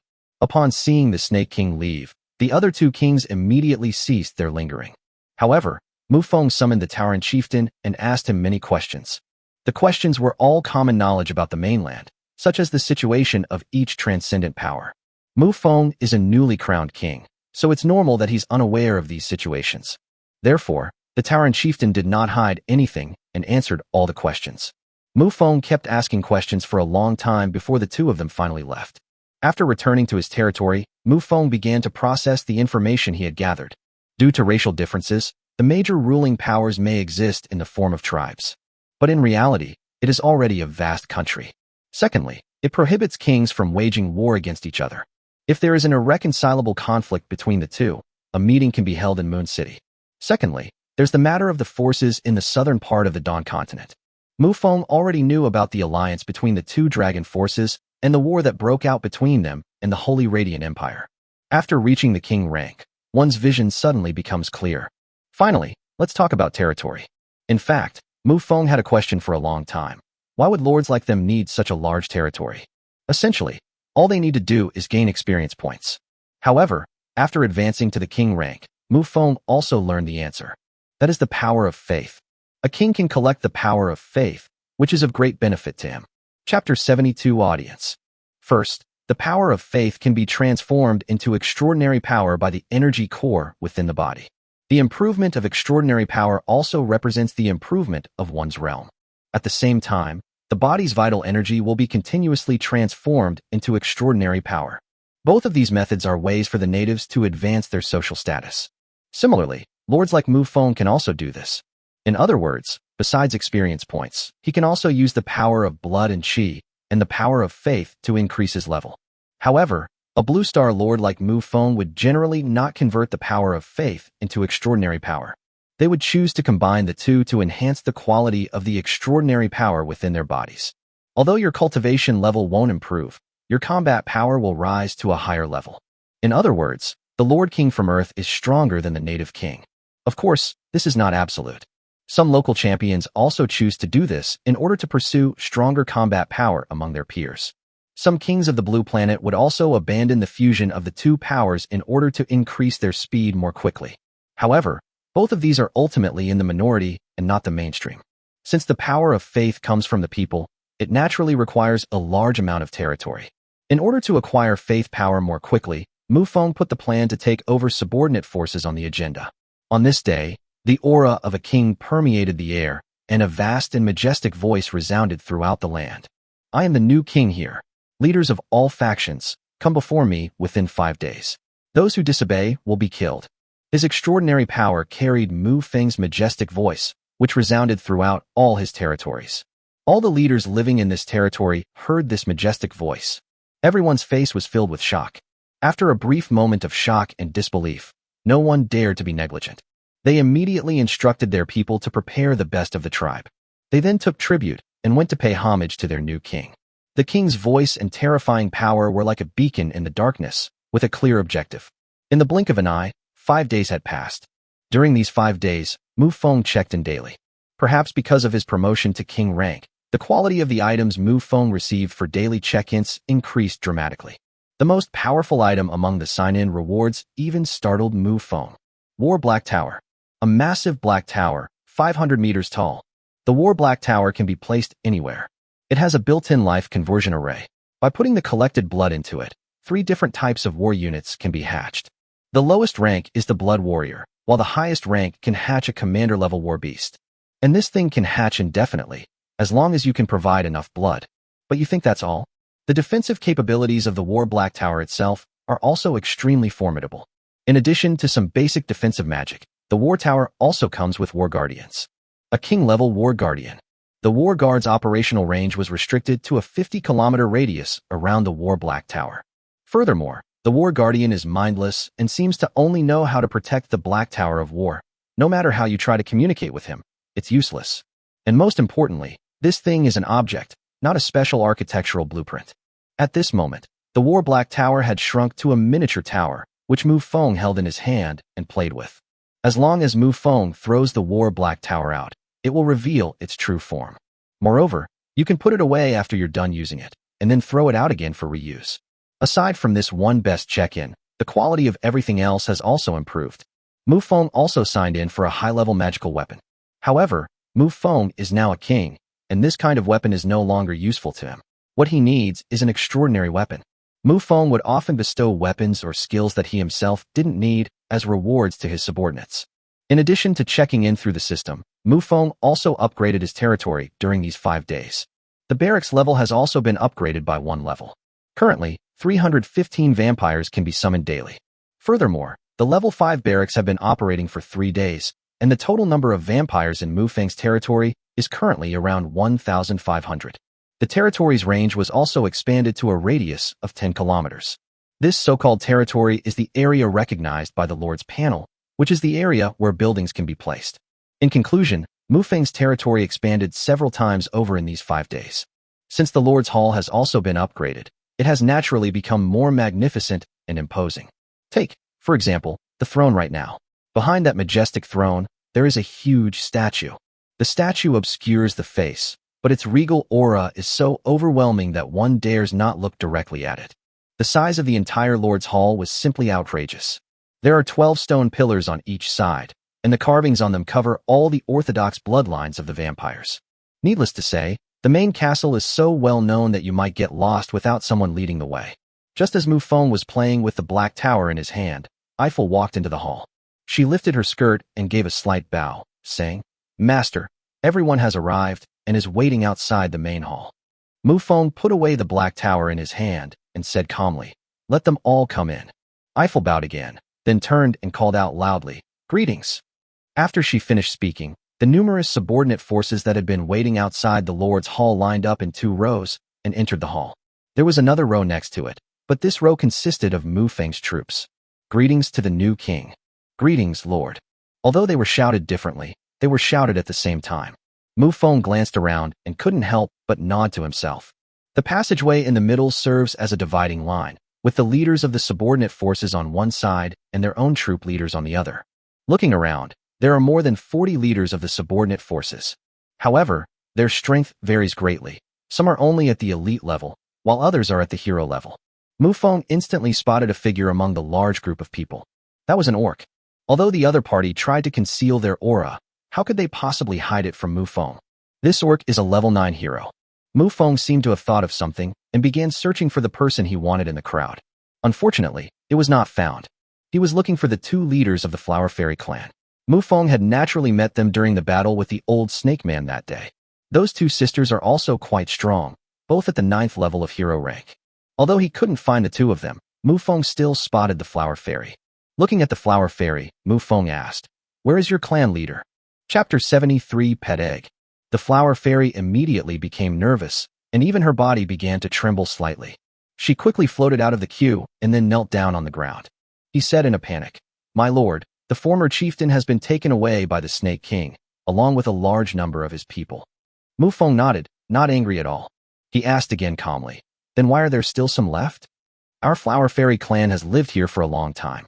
Countless people have devoted their efforts to that sea of flowers. Some clansmen are unwilling to leave and have chosen to serve the new king." Mufong then asked about the characteristics of the Flower Fairy clan. The Snake King personally went to take the Flower Fairy clan away shows that they are of great importance. The newly appointed Flower Fairy clan leader quickly explained the characteristics of her clan. The flowers they cultivate have effects similar to magic potions. No wonder the Snake King values them highly. In this way, land transformation can provide magic potions, and the Flower Fairy clan can also provide special flowers. The production of alchemical potions can be greatly increased, which is good news. Then, the leaders of each tribe stepped forward and began to tell about their tribe's strengths or weaknesses. During the narration, he also presented the offerings he had prepared. Mufong naturally didn't care for these things, but he accepted them all anyway. Then, under Mufong's watchful gaze, the orc stepped out of the group. Among these 40-plus races, there are not many factions with hero-level power. Not to mention a level 9 hero like an orc. "My lord, I come from the orc tribe, and my name is Grotov. Before I state my territory, I would like to seek your support." Upon hearing this, Mufong raised an eyebrow slightly and asked, "What kind of support do you need?" "Great lord, I am your subject. Your subject is suffering from the ravages of war and seeks your protection." "Who is the enemy?" "It's an evil creature from the abyss." Mufong understood instantly. This orc tribe is probably quite close to the entrance to the abyss. Between the abyss and the starry world, there is a buffer zone. It is called the underground world. The place is inhabited mostly by dark and evil creatures, and 1 or 2 of them will occasionally pop out. Mufong thought for a moment, realizing that there was nowhere to gain experience in the current Lockerbie forest. The next step is the abyss. Without any hesitation, Mufong said directly, Liliwei, lead the troops to investigate the situation at the entrance to the abyss. Although Mufong didn't say he was helping the orcs, he was just going to investigate the situation. How could you possibly let go of the experience points gained from walking? His two current heroes are Lily, who is at level 8, and Charlotte, who has reached level 9. Lily immediately accepted the order. In subsequent reports, some people also sought Mufeng's help. This time, the danger comes from the Principality of Carrick. The other three lords divided up large territories for Mufong, with the outer perimeter of Lockerbie Forest being the easiest to divide. Although it is mostly territory within Lockerbie Forest, it is undeniable. Mufeng's territory is now the outermost area of the Lockerbie Forest. The Principality of Chalak did not give up capturing slaves. Since they couldn't get through to Mufeng's base camp, they went around to other places. However, since the territory has been redefined, this area belongs to Mufong, so they naturally cannot bypass it. In order to increase the loyalty of these people, and thus gain more faith power, this matter was also agreed to. With Mufong's current strength as a king, a simple warning is all that's needed. As for annihilating the enemy, Mufong does not want to start a war with the Star Glory Empire right now. Human empires are not as purely human as the forces within the Lockerbie Forest. Lockerbie Forest is about pursuing ultimate power. However, in the human empire, various interests among the nobles are intertwined. Who knows, in the end, all sorts of powerful figures might be inexplicably involved. The interdimensional teleportation array has been repaired, and the invasion plan from the abyss is being prepared. Mufeng's current troop strength is limited, which is one of the reasons. The meeting lasted a long time, from noon until evening. When everyone had left, Mufong couldn't help but rub his head. To be honest, he didn't like this kind of scene. It seems we'll need to train someone to handle government affairs in the future. After talking to himself, Mufong got up and left the Lord's Hall. Inside the majestic castle, Mufong walked along the long corridor, followed by two blood servants. In the corridor, you can see the succubus maid cleaning. Upon seeing the Lord approach, the succubus maid quickly put down her tools and respectfully bowed. Compared to before, the succubus's life is much better now. There's no need to worry about supplies for survival. All you need to do is clean and work as a maid. Servant behind him strode forward and opened the door first. Mufong walked into the bedroom, which was spotless. He walked to the bedside and immediately saw the pet egg on the bedside table. The pet egg was so shiny from being wiped so clean. Mufong dripped a drop of blood from his finger and flicked it onto the pet egg. He then collapsed onto the bed and fell into a deep sleep. Putting aside his strength, just the fact that he has the bloodline of a vampire means he doesn't need to sleep. However, Mufong maintained his original routine because he was too bored and had nothing to do. In the dead of night, Mufong felt something slip into his arms. As soon as I opened my eyes, I saw a large face staring back at me. Mufong was completely dumbfounded. What the hell is this? Fortunately, Mufeng's temperament is different from that of ordinary people, otherwise he would have been slapped directly. After a brief moment of bewilderment and surprise, Mufong finally recognized the creature. It's an owl, and it looks no different from a normal owl. However, Mufong knew that this was the biggest abnormality. My gaze fell on the bedside table, where the pet egg that had always been placed was now gone. Even the eggshell is gone. Clearly, this is a pet awarded by the system. But that's also the problem. Even with Mufeng's current perception, this owl is nothing special. Mufeng's first thought was that the system would never send such a useless thing. But suddenly, he thought of that set of wine utensils. Driven by curiosity, Mufong used his bloodline's spiritual sense, a sensory ability belonging to the high-level bloodline of the vampire clan. However, the owl in front of him was still quite ordinary. Left with no other choice, Mufong used his bloodline perception. The other party has been growing by consuming my blood, hence this special connection. Chapter 74 Activating the Teleportation Array. After sensing the surroundings, Mufeng's eyes gradually widened, and he leaned back tactically. Name, none. Realm, hero level 1. Race, unknown creature. Growth ceiling, unknown. Skills, absolute concealment of aura, absolute perception of vision, and proficiency in all vampire magic. Absolutely concealed. No wonder I couldn't detect any aura. Mufong muttered to himself. Moreover, this absolute perception is quite terrifying. Simply put, nothing can escape his eyes. Everything in the world is reflected in its eyes. As for the vampire's mastery of all magic, that was the result of Mufeng's long-term nourishment with his blood. Mufong stretched out 2 fingers and patted the owl's head. The feathers on its head suddenly dented in a lot. It looks round, but it's actually supported by feathers. The owl shook its head, then rested its head on Mufeng's fingers, appearing very affectionate. Mufong smiled and said, "Let me give you a name." The owl's eyes lit up instantly, its large eyes fixed on Mufong without blinking. Mufong thought for a moment and said, "From now on, I'll call you Nightshade." Nightshade was fairly satisfied with the name, and immediately spread its wings and flapped them twice. After teasing Nightshade for a while, Mufong then opened the system. It's past midnight now, time to sign in. However, it seems that due to the appearance of the War Black Tower, the system didn't give out anything good this time. It's just a high-level magical weapon. He was immediately thrown into the system space, intending to reward his subordinates later. Another 315 units were summoned. At this moment, Mufeng's total troop strength is approximately 1,900. Mufong did not leave the bedroom, but instead looked directly at the barracks through the vast castle. No new troop types appeared, so Mufong immediately chose to continue sleeping. There are now people guarding the place, and someone will arrange for newly summoned units. The next morning, after washing up, Mufong arrived at the Lord's Hall again, where the leader of his unit stood below. The leaders of the various subordinate forces returned to their own tribes after the meeting. Their lives remain the same as before. They simply need to obey orders when needed. All the soldiers saluted respectfully, and when they looked up, they couldn't help but show surprise. Because at this moment, their lord had an owl perched on his shoulder. Mufong turned his back to them and slowly walked towards the throne. However, the owl on his shoulder did not turn its head when Mufong turned around. Instead, he kept staring intently at them. A red light flashed in his pupils. Charlotte and Nightshade exchanged a glance, and a sense of unease immediately arose in their hearts. The other party is trying to pry into my secrets. However, due to the vast difference in their life levels, Nightshade clearly failed.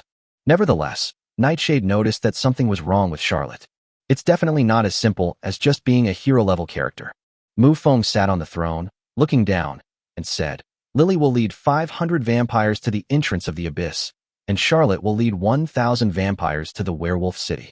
They already had an idea in mind, and they deployed it very quickly. After the meeting ended, Mufong set off immediately, heading ahead to the werewolf city. He also used his extraordinary power to take several blood demons with him and headed there together. Upon arriving at the werewolf city, a large number of werewolves immediately came out of their rooms and knelt down respectfully. Mufong landed on the ground and said, "Gather the tribal warriors and head to the teleportation array." The werewolf leader, Derek, received the order and immediately went to gather the warriors of the tribe. Interdimensional teleportation array. Mufong stood in front of the teleportation array, feeling a little uncertain. Because the other side of the teleportation array is completely unknown.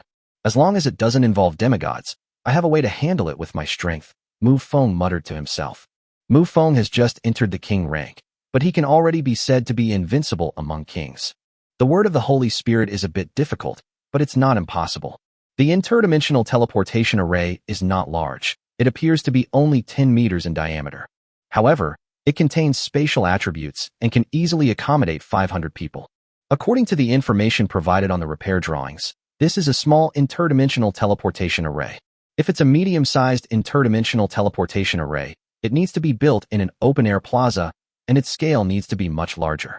The werewolf leader, Derek, was also extremely nervous at this moment, as he already knew everything. But he had no choice but to lead his tribe onto the teleportation array, even though he was facing difficulties. Along with Mufong, several blood demons also stepped onto the teleportation array. These were sent out to gather intelligence. Since the situation was unknown, Mufong did not send out his strongest blood demon, Hualuo. These vampires are all mid-level elites, more than capable of gathering intelligence. He then took out a spatial core. These are 6 provided by the serpent people. After using it up, Mufong would have to find a way to get some more from the snake people. As the runes on the teleportation array began to flash, everyone's figures seemed to be elongated.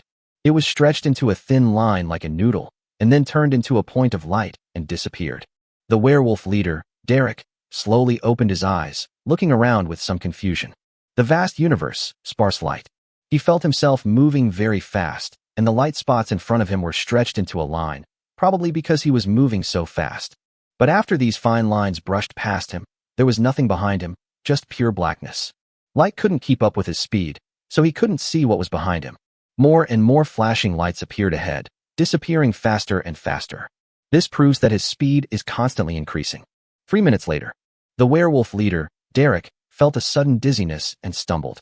He instinctively grabbed the stone pillar beside him, and after a few seconds of disorientation, he quickly regained his composure. Looking around, they realized they were all on a teleportation array. This teleportation array is exactly the same as the one they used to get here. However, this is not a cave. It appears to be a ruined church. The teleportation array is located right in the center of the church. The blood demons in the group were all hidden in the shadows and had begun to explore their surroundings. Derek looked at the warriors in the tribe and said, "Everyone be careful." The werewolf warriors quickly dispersed, cautiously surveying their surroundings. A huge, broken church. Stepping out of the church, one sees a ruined city. On the collapsed house, green vines have already begun to grow. At the same time, Mufong was still standing in front of the teleportation array, but his Lord panel had already changed. Chapter 75, Area 011.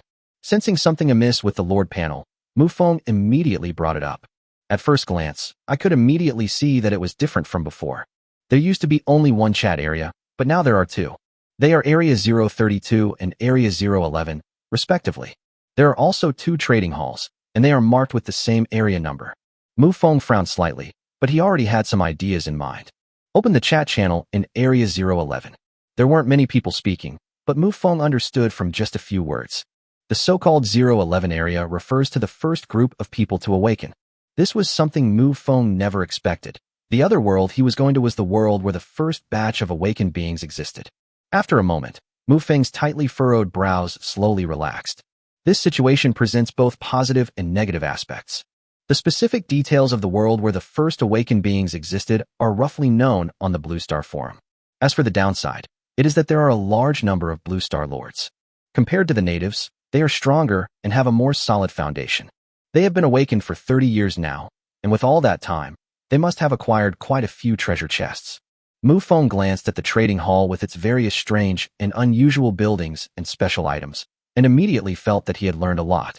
Compared to Area 011, Area 032, where Mufong was practically a beginner's village. Mufong began to recall the general situation of Area 011. According to what's said on the forum, it's a land abandoned by God. The so-called land abandoned by the gods refers to a world where no gods exist.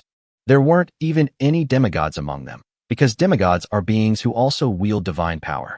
If it were a land abandoned by the gods where no Blue Star Lord existed, Mufong could go on a killing spree without any scruples. Although the Blue Star Lord is not as powerful as Mufong, he can still pose a considerable obstacle. Mufong did not linger any longer and returned to his own territory. Next, he just needed to wait for news about the entrance to the abyss. Compare the situations and decide which side to target. One point worth mentioning is that if Mufong were to reside in the abyss, he could mobilize the subordinate units within his territory. However, these affiliated forces are completely useless in attacking Area 011. Once these people go to the battlefield, they're just feeding experience to the enemy. Somewhere inside the Lockerbie Forest, this place, like the rest, is a mountainous forest. But as they got closer to a certain place, something like ash began to fall from the sky. As we approached that place again, all the trees had turned into dead wood. The amount of ash falling from the sky is also increasing. At this moment, the place is lifeless, a scene of utter desolation. Withered trees, blackened and yellowed earth, and no sound around. As the gaze continues inward, a vast, crisscrossing ravine lies there quietly, like a dragon in slumber. Large amounts of ash spewed out and spread into the distant forest. These ashes are a strange phenomenon created by the intertwining of abyssal demonic energy and the energy of the starry world. Lily stood before the entrance to the abyss and took a deep breath. Although the abyssal demonic energy was no longer pure, she still showed an expression of ecstasy. The blood god castle where she is located comes from the abyss. Abyss level 50. Just then, Lily saw a creature at the edge of the abyss entrance. It was a skeleton. At the very bottom of the abyss, belonging to the necromancer race. The other person had half their body sticking out of the abyss entrance, seemingly trying to climb out. Lily raised her hand and fired a blood arrow, easily reaping the opponent's life. Then her figure transformed into a streak of blood-red light and plunged headfirst into the entrance of the abyss. Lily's body was falling rapidly, and the thin line of light above her head was slowly shrinking as she descended. As the light above completely disappeared, the light belonging to the underground world slowly appeared beneath our feet. Lily floated in midair, surveying the surrounding scene. Just like its name suggests, it's the underground world. An underground world about 500 meters high, shrouded in a light mist in the distance. This is the intersection of two great worlds. Only by finding another entrance in the underground world can one enter the true first layer of the abyss. As she looked around, another pair of eyes were watching her from the darkness. It was a skeleton, also belonging to the undead race. However, compared to the low-level skeleton from before, this one is clearly more intelligent. Green flames danced in his eyes, and one could almost sense a greedy expression on them. He assessed his physical condition and became even more determined to devour the vampire woman. Having made up his mind, he immediately stopped hesitating. The next moment, his figure shot out like a cannonball, heading straight for Lily. Lily's expression was the same. She immediately noticed the undead rushing towards her. Sensing the aura emanating from the other party, Lily didn't underestimate herself at all. The magical light flashed and disappeared on her body. The undead's body flew over like a cannonball and crashed heavily into Lily. Lily's body blurred and then disappeared. The body of the undead swept through the air and crashed to the ground some distance away. The undead looked rather disheveled and slowly got up on all fours. He looked around but did not see the vampire. He sighed helplessly, quite dissatisfied with his current state. He staggered away into the distance. Lily, hiding in the shadows, watched the other person's departing figure, a glint of light flashing in her red pupils. She could clearly sense the other party's imposing aura. That's the aura of a king. However, this is only the kind of imposing presence one has, and it depends on the opponent's combat strength. Their strength is probably only around the hero level, or even lower. This is a severely injured king. A bold idea gradually emerged in Lily's mind. Kill the other party. With several layers of concealment spells stacked on top of each other, she slowly followed. The other person seemed to be exhausted and did not go far. He found a rock and rested against it. Lily could swear that this was the most disheveled king she had ever seen. Even on the 50th level of the abyss, where god-level forces reside, no one would make a fuss. Even so, the king still holds a certain status. Although they no longer held a decisive position, they were still high-ranking nobles. Seeing that the other party had not moved for a long time, Lily saw a blood arrow slowly condense. The blood arrow, carrying terrifying power, shot directly towards the skeleton. Chapter 76, Subduing the King.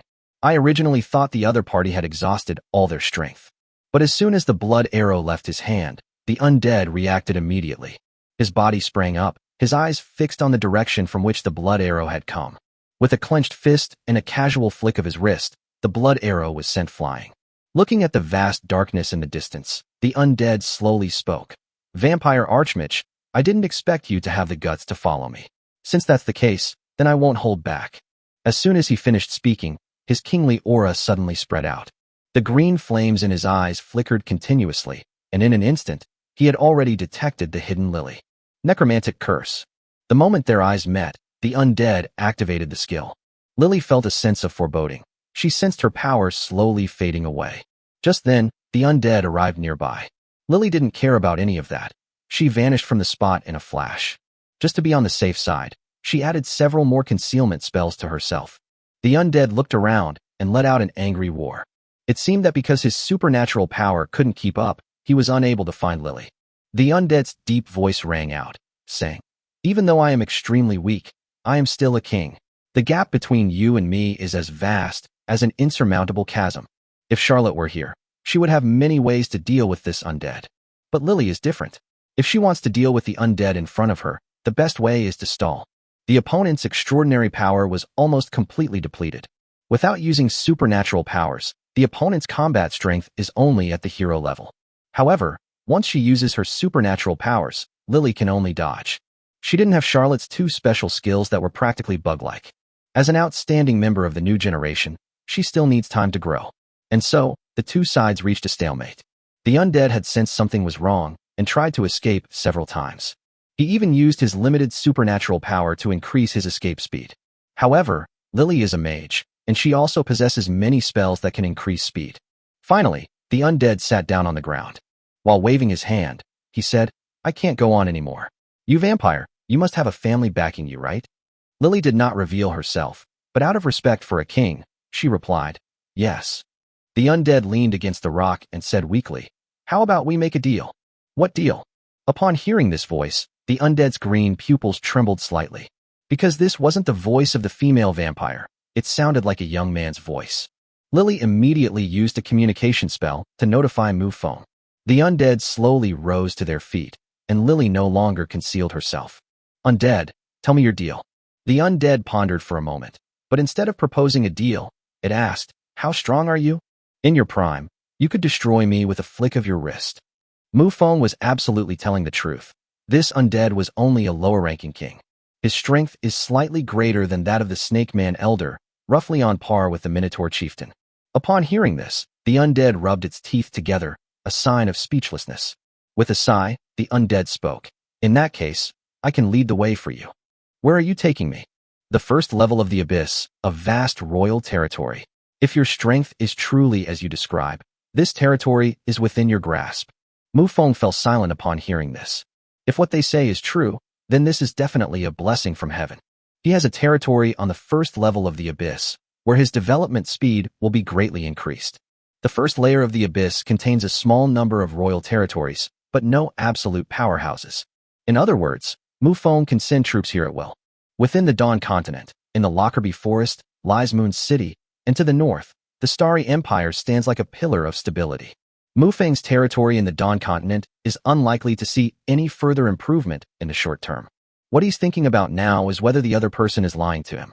Considering that the other party is a high-level player and looks like he's about to die, there's a high probability he won't lie to me. Moreover, the fact that the two happened together was purely coincidental. Mufong pondered for a moment and said, if I can obtain the territory of a king, then what is your purpose? Revenge.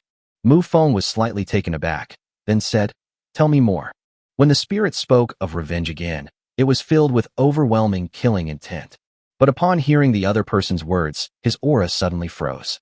My upper and lower teeth rubbed together, and I was utterly speechless. He knew that the other person just wanted to gossip. He sighed helplessly and then honestly explained his situation.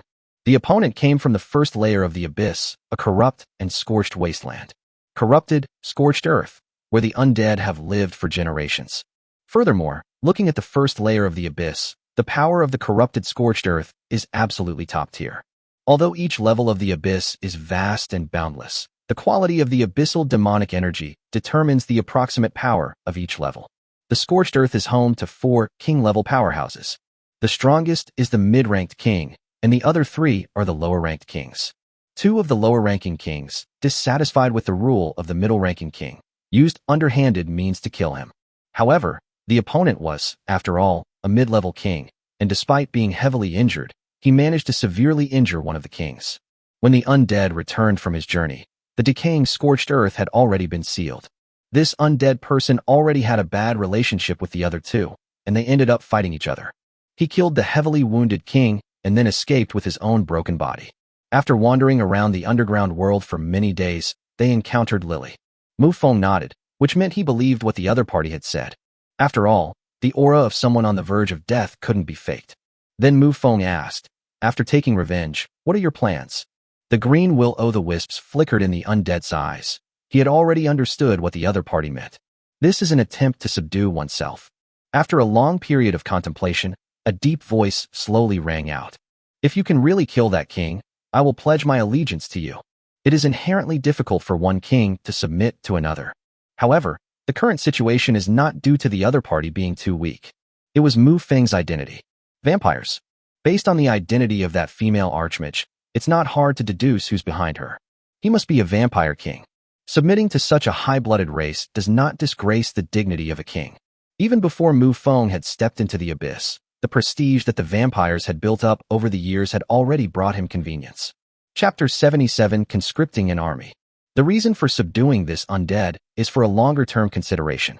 First, killing the opponent will grant Mufong 100,000 experience points and allow him to advance to a higher realm. However, this did not significantly improve Mufeng's overall combat strength. Still the king above all, remaining undefeated against the Holy Spirit.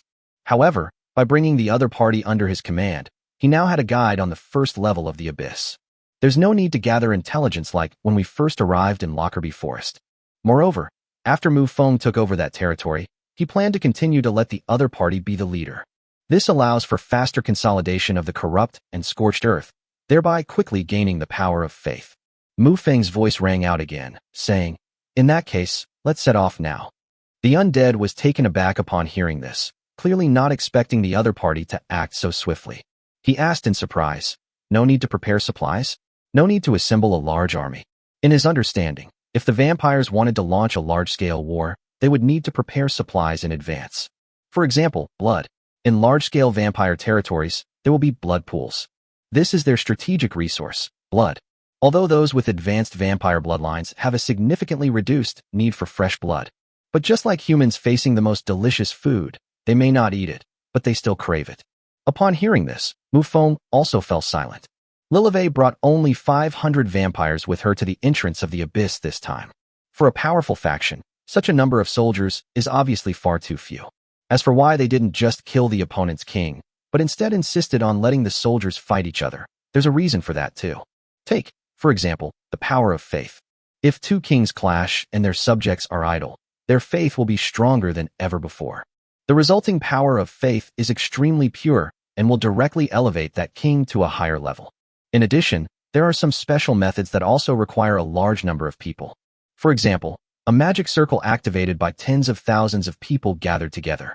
1 or 2 people might not be a big deal, but what about 100,000, 200,000, 300,000, or even more?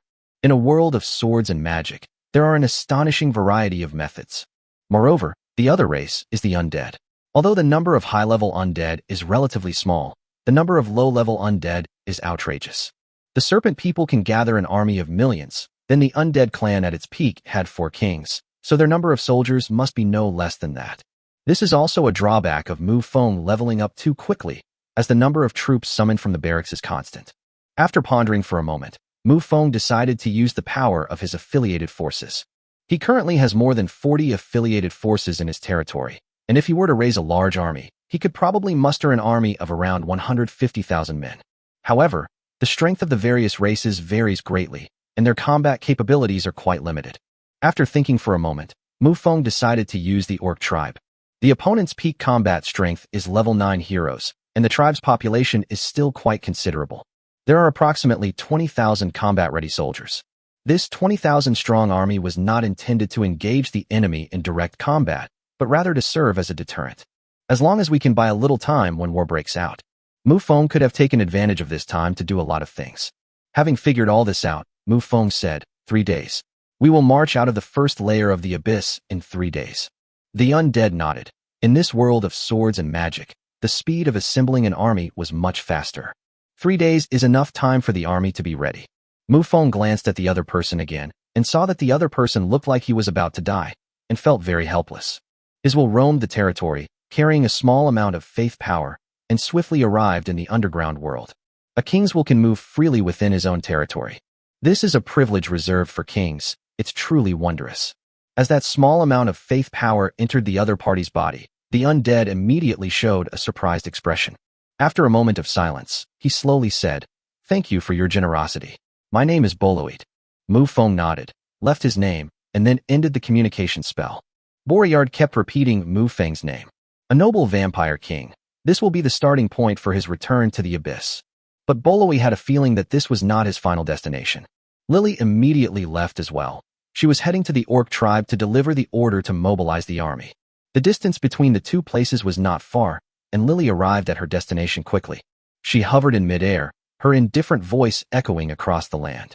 I, Lily Claude, am hereby ordered by the Lord to summon an army of 20,000 orcs, with a 3-day deadline.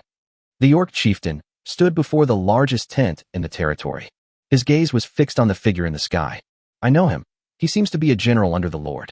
Grotov felt no resistance to the conscription of 20,000 troops. On the contrary, he was somewhat excited. Because he knew that the other party was ordered to investigate the situation at the entrance to the abyss. Their race suffered greatly from the ravages of the entrance to the abyss. He can't think of any other purpose than to gather 20,000 troops here to deal with the entrance to the abyss. With the Lord's power leading the way, their confidence in this battle has greatly increased. Without any hesitation, they immediately began mobilizing the able-bodied men within the tribe. After Mufong severed the communication spell, he sat on the throne and fell into deep thought. Insufficient for the current size of his territory. The simplest way is naturally to upgrade to the next level. However, Mufong's magic crystals were temporarily insufficient. To upgrade the barracks, you first need to upgrade the Lord's Hall. A total of 200 magic crystals are needed. You need to kill 200 commanders or 20 heroes. Although Mufong has some inventory now, he is still short 2/3. There is another way to increase the number of troops that can be summoned from the barracks, which is to increase the number of Lord Cores. A red glint flashed in Mufong's eyes. He intended to thoroughly clean up his territory. He didn't know how many Blue Star Lords were in his Area 032. They also don't know how much land they have within their territory. However, Mufong firmly believed that given this already considerable number of lords, there must be other Blue Star Lords within his territory. It's definitely impossible to leave them to grow up unattended. Given that I need to increase my strength now, I have no choice but to take drastic measures. With this in mind, Mufong did not hesitate and issued orders to a large number of affiliated forces using communication scrolls. Chapter 78, The First Layer of the Abyss. The reason for not directly using the power of a king to announce it to the entire territory is naturally because they don't want to alert the enemy. As for the communication scrolls, the affiliated forces contributed magical materials as tribute. Magicians can craft them directly, although the quality is far inferior to that sold by wandering merchants. Compared to before, Mufong's territory now has many more things. In addition, by subduing more than 40 subordinate forces, you can obtain stronghold treasure chests. Mufong currently has a considerable amount of resources. The message scroll quickly spread to all the vassal forces of the entire territory. When the leaders received the scrolls, they all wore expressions of utter bewilderment. The contents of the scroll are very simple. Send them to find the forces that have suddenly appeared in the territory. Regardless of their military specialization, the leader is always human. The most crucial point is the last one. Once discovered, immediately mobilize all elite level or higher combat forces within the territory. It was also clearly stated that those below the elite level were not allowed to participate in the battle. It was also stated that troops should not be deployed if the calculated win rate is below 80%. As long as you obtain the core of the other party's Lord's Hall, you can exchange it for more fertile land use rights from Mufong. By the time they finished reading, their faces were filled with excitement. A more fertile land. This can elevate their quality of life and accelerate their development. And just like that, Mufong's entire territory instantly became lively. However, Mufong paid no attention to these things. Even though the Blue Star Lord possesses terrifying talent, he is currently just a lamb that has not yet grown up. 3 days later. After 3 days of troop recruitment, Mufong now has approximately 3,000 troops in his territory. 1,000 of them are currently in the Werewolf City. Furthermore, Mufong dispatched an additional 500 troops towards the entrance of the abyss. Adding to the 500 that Lily took away at the beginning, there are now 1,000 vampires at the entrance to the abyss. Furthermore, this time when entering the first level of the abyss, in order to prevent any accidents, Mufong directly deployed his true form. At this moment, the entire army had gathered at the entrance to the abyss, and Mufong had already arrived there. Beauregard looked at the 1,000 vampires and nodded. They are all elite-level combatants. This is the absolute elite force. Then, looking at the army on the other side, he couldn't help but say, although the vampires are strong, the number of orcs on this side is too small. The corrupted scorched earth has 1.8 million undead. Mufong remained calm and said, in terms of troop strength, 1.8 million versus 21,000, the overall advantage lies with us. Boloid fell silent immediately. In fact, despite the huge difference in troop strength, those 1,000 vampires alone are a force to be reckoned with. They are all elite level, and the massive number of hostile undead can also provide them with a lot of experience. They can level up during battles. After this battle is over, it is estimated that all of them will be at the commander level, and there will probably be quite a few at the hero level as well. The orc chieftain was feeling a little nervous. He originally thought that the Lord had conscripted a large army to clear the entrance to the abyss. But to my utter surprise, we had to fight our way to the first level of the abyss. For them, the abyss is an extremely dangerous place. But at this moment he had no choice but to grit his teeth and charge forward. Mufong glanced at Beauregard and said, lead the way. Boloid sighed and obediently led the way. 3 days ago, the other party was seriously injured and on the verge of death. However, during these 3 days, Mufong provided the other party with a small amount of faith power. Although the injuries are far from fully healed, at this point, he looks perfectly normal. It was noon, and although the sun was no longer visible overhead, Mufong still had a sense of time. At this moment, Everyone was standing before a rift, and the army had stopped advancing. Each level of the abyss has its entrance in the form of a crack. Find the Great Rift in the underworld to travel to the first level of the abyss. Once you find another large rift on the first level of the abyss, you can proceed to the second level. Furthermore, the distribution of the large cracks is irregular. However, once a large crack appears, it will never disappear without human intervention. Lily examined the large crack carefully and discovered that it was just an ordinary entrance to the abyss. Then he stopped hesitating. Boloid took the lead and jumped down, with the army following closely behind. As soon as Mufong jumped down, he immediately felt his body plummeting downwards. What surprised him even more was that he couldn't use his power at all here. It was as if they were being suppressed by an invisible force. And the feeling of landing was wrong, as if there was a black hole below, constantly pulling me into it. After a minute of disorientation, Mufong's will returned instantly. He looked around warily, constantly surveying his surroundings. The distant horizon seemed to be on fire, and the whole world was shrouded in darkness. At the same time, Mufong could feel that his body seemed to become more active here, but it was only a slight feeling. Although vampires are creatures of the abyss, for someone of Mufong's bloodline, it makes no difference where they are or what kind of energy they use. His gaze then fell upon his own troops, and he found that they showed no signs of discomfort. On the contrary, they even had a slightly intoxicated expression on their faces. How far is this abyss entrance from the scorched earth? Mufong asked. About 1,500 kilometers. Mufong frowned slightly. The distance was a bit too far.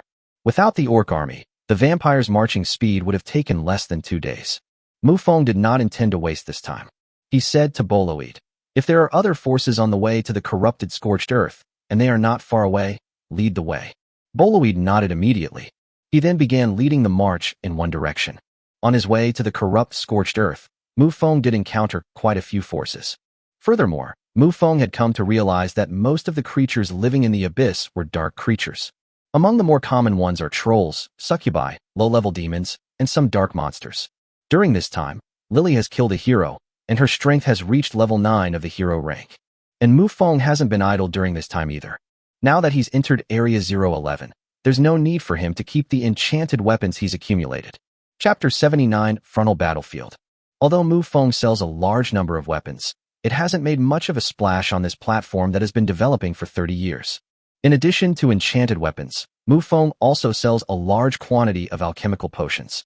Mufong needs 2 resources, magic crystals and large gold coins. Furthermore, Mufong originally thought that on such a highly developed lord platform, low-level resources such as stone, wood, and food would no longer be traded. But the reality is quite the opposite. People still exchange these low-level resources. However, the amount traded in a single transaction is enormous. Speaking of food alone, if the quantity is less than 100,000 units, it's almost embarrassing to advertise it. 5 days later, even from a great distance, Mufong could see that the land in the distance was a different color. The earth was completely black, and the smell of decay was already pervasive. This made Mufong frown slightly. Boreard then spoke up, "Prepare for battle. The moment you set foot on that black land, the king within will notice you." As a king with territory, Mufong was aware of this. If the quantity is small, it may go unnoticed. But with an army of over 20,000, it was impossible to hide them. The moment they set foot on the black soil. In the heart of the scorched earth, within the castle, a skeletal figure seated on a throne raised its drooping head. Green will-o'-the-wisps danced in his eyes, making him appear sinister and eerie. "Intruders?" The skeleton's voice sounded somewhat doubtful. It should be noted that the corrupted scorched earth originally had 4 kings, but now only he remains. This combat power can be said to have been halved. His voice, imbued with extraordinary power, spread throughout the entire territory. "Undead warriors, tear the invaders apart with me." Although he really didn't want to fight this battle, he had no other choice at the moment. How could a king abandon his territory and flee for his life? Without the source of faith power, his level-up speed will be greatly reduced. Standing in the sky, Mufong could already sense the aura of a king from a great distance. Perhaps due to the nature of their race, their aura was filled with a sense of decay. Mufong was also revealing his full power at this moment. Sensing Mufong's presence, the undead lord was somewhat relieved. The lower-ranking king is not a major enemy. Although Mufong possesses powerful abilities that allow him to surpass those of higher levels, his fundamental nature is that of a lower-level king, and this is something that cannot be changed. Corrupted scorched earth. This territory is vast. After all, it was once the domain of 4 kings. Besides the central main city, there are 4 subordinate cities surrounding it, and 16 more cities guarding the outermost perimeter. Knowing that the enemy's attack was sudden, the undead lord did not choose to meet them in the outer city. First of all, there wasn't enough time to mobilize troops. How could the original defensive forces possibly stop a king?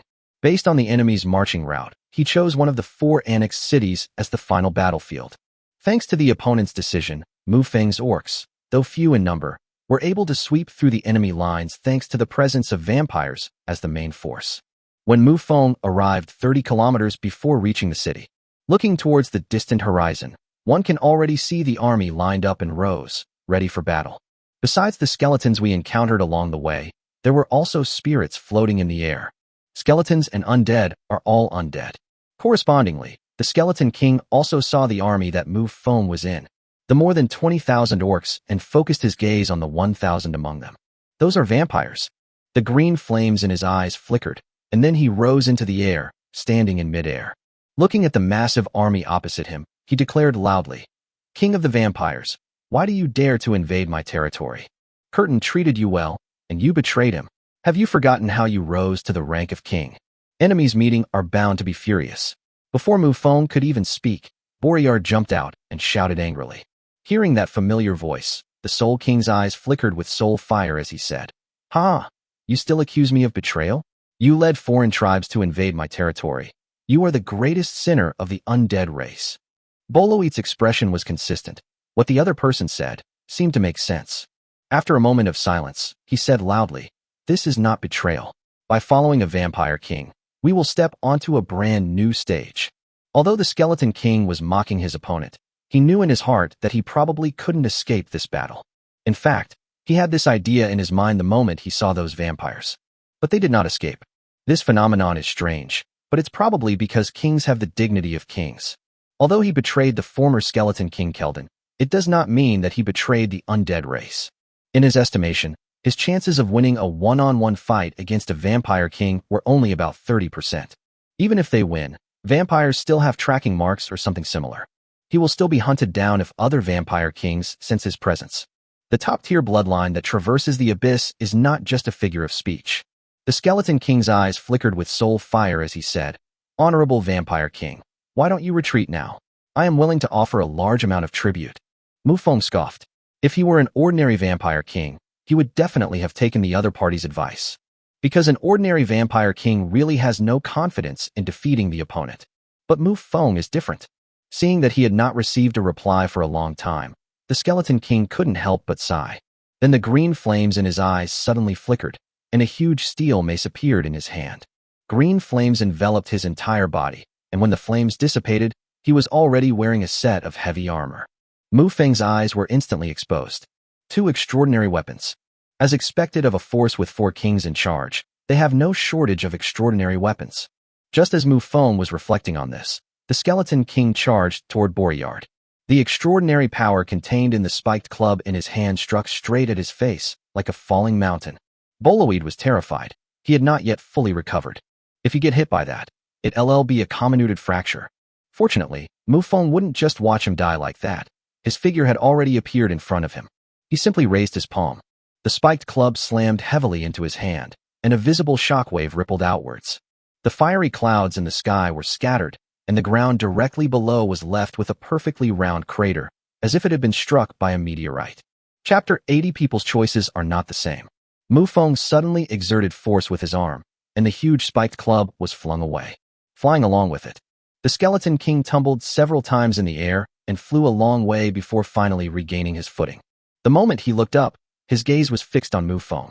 Mufong smiled and said, "Just like him, submit to me. How about it?" Why is Mufong so keen on subduing others instead of directly killing them to gain experience points? That's because in the past, when he was under his command, he really needed king-level combat power. Moreover, the required quantity is quite large.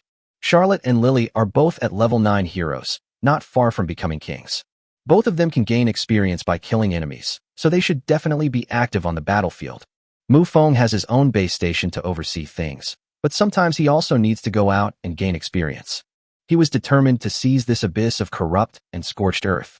Area 011 is a land abandoned by the gods, where no god-level combat power exists, and it is also within his invasion range. A war zone requires both offense and defense, and the troops you summon can gain experience and level up, so leaving them to defend your territory would be a waste. Moreover, the faith power provided by these kings is more substantial, which is equivalent to a one-time high income as well as a steady stream of income. No matter what he does, Mufong is certain he won't lose money. The Skeleton King fell silent for a moment. Just as Boryard said, submitting to a vampire king might lead to a brighter future. But from the very beginning, he knew he was probably no match for his opponent, yet he still had to fight. The ending seemed to have been predetermined. The Skeleton King slowly raised his spiked club, pointing it directly at Mufong, and said, "Those at the top will not easily bow their heads, even if it costs them their lives. I respect your choice. I am also a king, so I know that a king cannot be dishonored," Mufong said in a deep voice. A king has the dignity of a king, but not every king's bottom line is so flexible. After Mufong finished speaking, his entire body was enveloped in a layer of blood-red mist.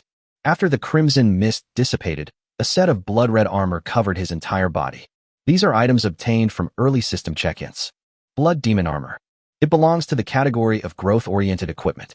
At the same time, a crimson light appeared behind him, and 12 blood swords floated behind his head, slowly rotating.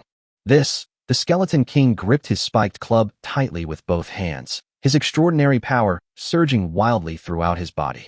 He transformed into a blur, arriving before Mufong in the blink of an eye, and brought his spiked club down heavily. A sharp whistling sound rang in my ears. However, Mufong didn't move at all. The enormous spiked club was only half a meter away from Mufong, but it was blocked by a blood-red barrier. Mufong calmly extended his palm and clenched his fist in the air. The Skeleton King's pupils contracted sharply, and he instantly retreated. The next moment, on the earth, one stone pillar after another burst forth from the ground, soaring rapidly into the sky. Stone pillars rose from the ground, attacking the Skeleton King from below while also blocking his escape routes. Seeing that there was no way to avoid it, the Skeleton King swung his spiked club and slammed it heavily onto the stone pillar.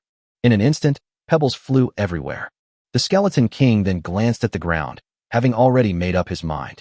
He raised his spiked club high, and a large number of green souls wrapped around it. On the ground, the green flames in the eyes of countless undead skeletons slowly rose into the sky. Mufong uttered a single, cold word. Kill. This involves sacrificing a large number of low-level lives to gain greater power in a short period of time. Upon receiving Mufeng's order, Lily raised her hand and launched a magical attack. A huge fireball streaked across the sky, igniting a fierce burst of flames on the undead's position.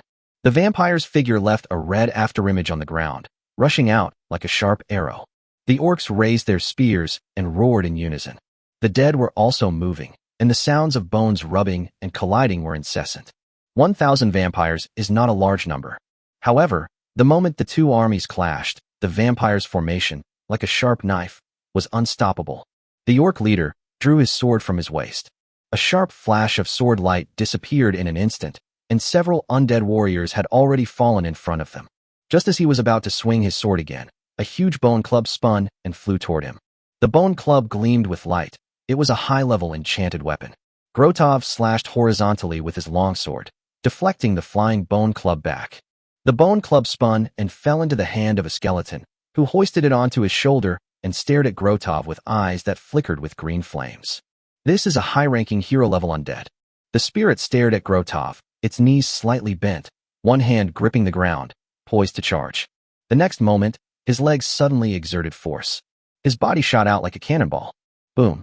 A massive burst of fire swept past, instantly engulfing the skeleton. Grotov looked in the direction from which the flames were coming. Lily flicked the flames in her hand, seemingly not taking the previous attack seriously. That's 30,000 experience points for walking. How could we let this orc waste them? While a fierce battle was raging below, the sky above was equally bustling with activity. Mufong uttered a cold kill. His body vanished from the spot. When it reappeared, it was already beside the Skeleton King. As the fist whistled through the air, the Skeleton King hastily raised his spiked club to defend himself. But how could he possibly withstand Mufeng's power? Like an ordinary person being hit by a speeding truck, he fell from the sky. Its body slammed heavily onto the ground like a cannonball, creating a huge crater. The shockwave spread across the land, filling the air with smoke. However, Mufong did not stop his attack. Magical runes flickered on the 12 blood swords, and magic circles formed one after another. As the smoke dissipated, a deluge of magic poured down. Seeing that the Skeleton King was struggling to withstand the attack, Mufong mysteriously withdrew his magical attack. It wasn't that he didn't want to kill the other person, but that he was afraid of damaging the two pieces of equipment. Extraordinary weapons, whether used personally or sold in Area 011, have immense value. If you want to kill your opponent without damaging their armor, you can only use magic-like concept kill. Mufong stood in the sky, one hand raised above his head in a palm-like gesture. Blood was churning in his hands, and a thick, pungent stench of blood permeated the entire area. The next moment, a large amount of blood appeared out of thin air around the Skeleton King. Chapter 81: Acquiring Abyss Territory. A large amount of blood pooled into the arms. His arms gripped the Skeleton King's body in various places, tightly restricting his movements. The Skeleton King roared, his supernatural power surging wildly as he tried to break free from the other's control. As he exerted force, the ground beneath his feet cracked and trembled. However, those blood-red arms, like iron clamps, tightly bound his body. At the same time, the blood-red energy began to seep out of the area covered by the blood-red palm. The Skeleton King felt his consciousness becoming increasingly blurred, and even the flow of his supernatural power was noticeably blocked. He looked up at the figure in the sky, who was simply gazing at him indifferently. The Skeleton King's will grew increasingly weak, and before long his head lolled to the side, and he fell into a permanent slumber. At this moment, the Skeleton King's skeleton was completely covered by crimson energy. The entire skeleton is red. As he fell asleep, the blood-red skeleton slowly dissipated like ashes. Mufong withdrew his hand, then gently waved it forward, and all the spoils fell into his hand. Two extraordinary weapons, a king-level individual treasure chest, and an energy core. This so-called energy core is actually an advanced version of the magic crystal. One energy core can be broken down into 100 magic crystals. Of course, it can be used without being broken down, and it can be used to power things that require energy. Because the energy core comes from a king, it contains a great deal of energy, so this thing is not a one-time use item. It can be reused before the energy is depleted. Therefore, few people choose to dismantle them. Most are stored away and used as strategic resources. For example, a regular teleportation array requires energy to operate. In addition, there are naturally 100,000 experience points. Mufeng's level has reached King Level 2. It was at this moment that Boloid, who was watching from the rear, immediately jumped out. He used the limited supernatural power within him to spread his voice throughout the entire battlefield. That guy betrayed the former Skeleton King. Undead warriors, you don't need to die for him. Lay down your weapons and welcome the truly powerful new king. His voice echoed across the battlefield, silencing the entire area. The vampire warriors paused for only a moment before turning back to the slaughter. As vampires, they will only stop fighting if Mufong issues a ceasefire order. However, it is clear that Mufong will not stop fighting at this stage. His gaze swept downwards and instantly locked onto Lily in the middle of the battlefield. In a very short time, the enemy traversed the battlefield, searching for the undead race's hero-level combat power. Fireballs floated around her, raining down like a meteor shower. Flames engulfed a hero-level undead, instantly claiming his life. In that instant, the entire battlefield fell silent. In a certain part of the battlefield, wisps of extraordinary power emanated from the area. As time went on, the extraordinary power grew stronger and stronger. Finally, this aura burst forth like a raging torrent, unleashed without restraint. Extraordinary power, mixed with powerful magical elements, surrounded Lily. She has officially stepped onto a brand new stage. This world is home to various life forms and races, each with its own unique power system. Aside from the generally accepted level of achievement, there are significant differences in other areas. For example, a lord like Mufong has territory and can obtain the power of faith. However, Lily has no territory. The vampires in Mufeng's territory have more respect for this archmage than faith in him. There are many solutions to this situation. The first is to allocate territory to the other party, or to directly allocate faith power. These beliefs were generated for Mufong. If they were transferred to someone else, it would require a period of integration. Mufong, on the other hand, could use them directly. Another method is to directly absorb the energy that is free in the universe. For example, celestial energy or abyssal demonic energy. The basic chi and blood energy within the body is transformed into extraordinary power at birth, and these are all pathways to level up. However, as a summoned unit, Lily clearly has a faster way to level up. Boryard felt this newfound extraordinary power, and his entire skeleton went numb. On the march, the enemy had just advanced to hero level 9, and before I knew it, I was already at the king rank. In his understanding, vampires are indeed powerful, and this power is all-encompassing, including their natural talent. But this is a bit outrageous, isn't it? Compared to Boloid, the orc leader Grotov's eyes held more envy and longing. He's also a level 9 hero, so it's absolutely impossible for him not to aspire to be a king. With Lilivai's ascension to the throne, the undead race lost even more will to fight. At this moment, he finally ordered a halt to the fighting.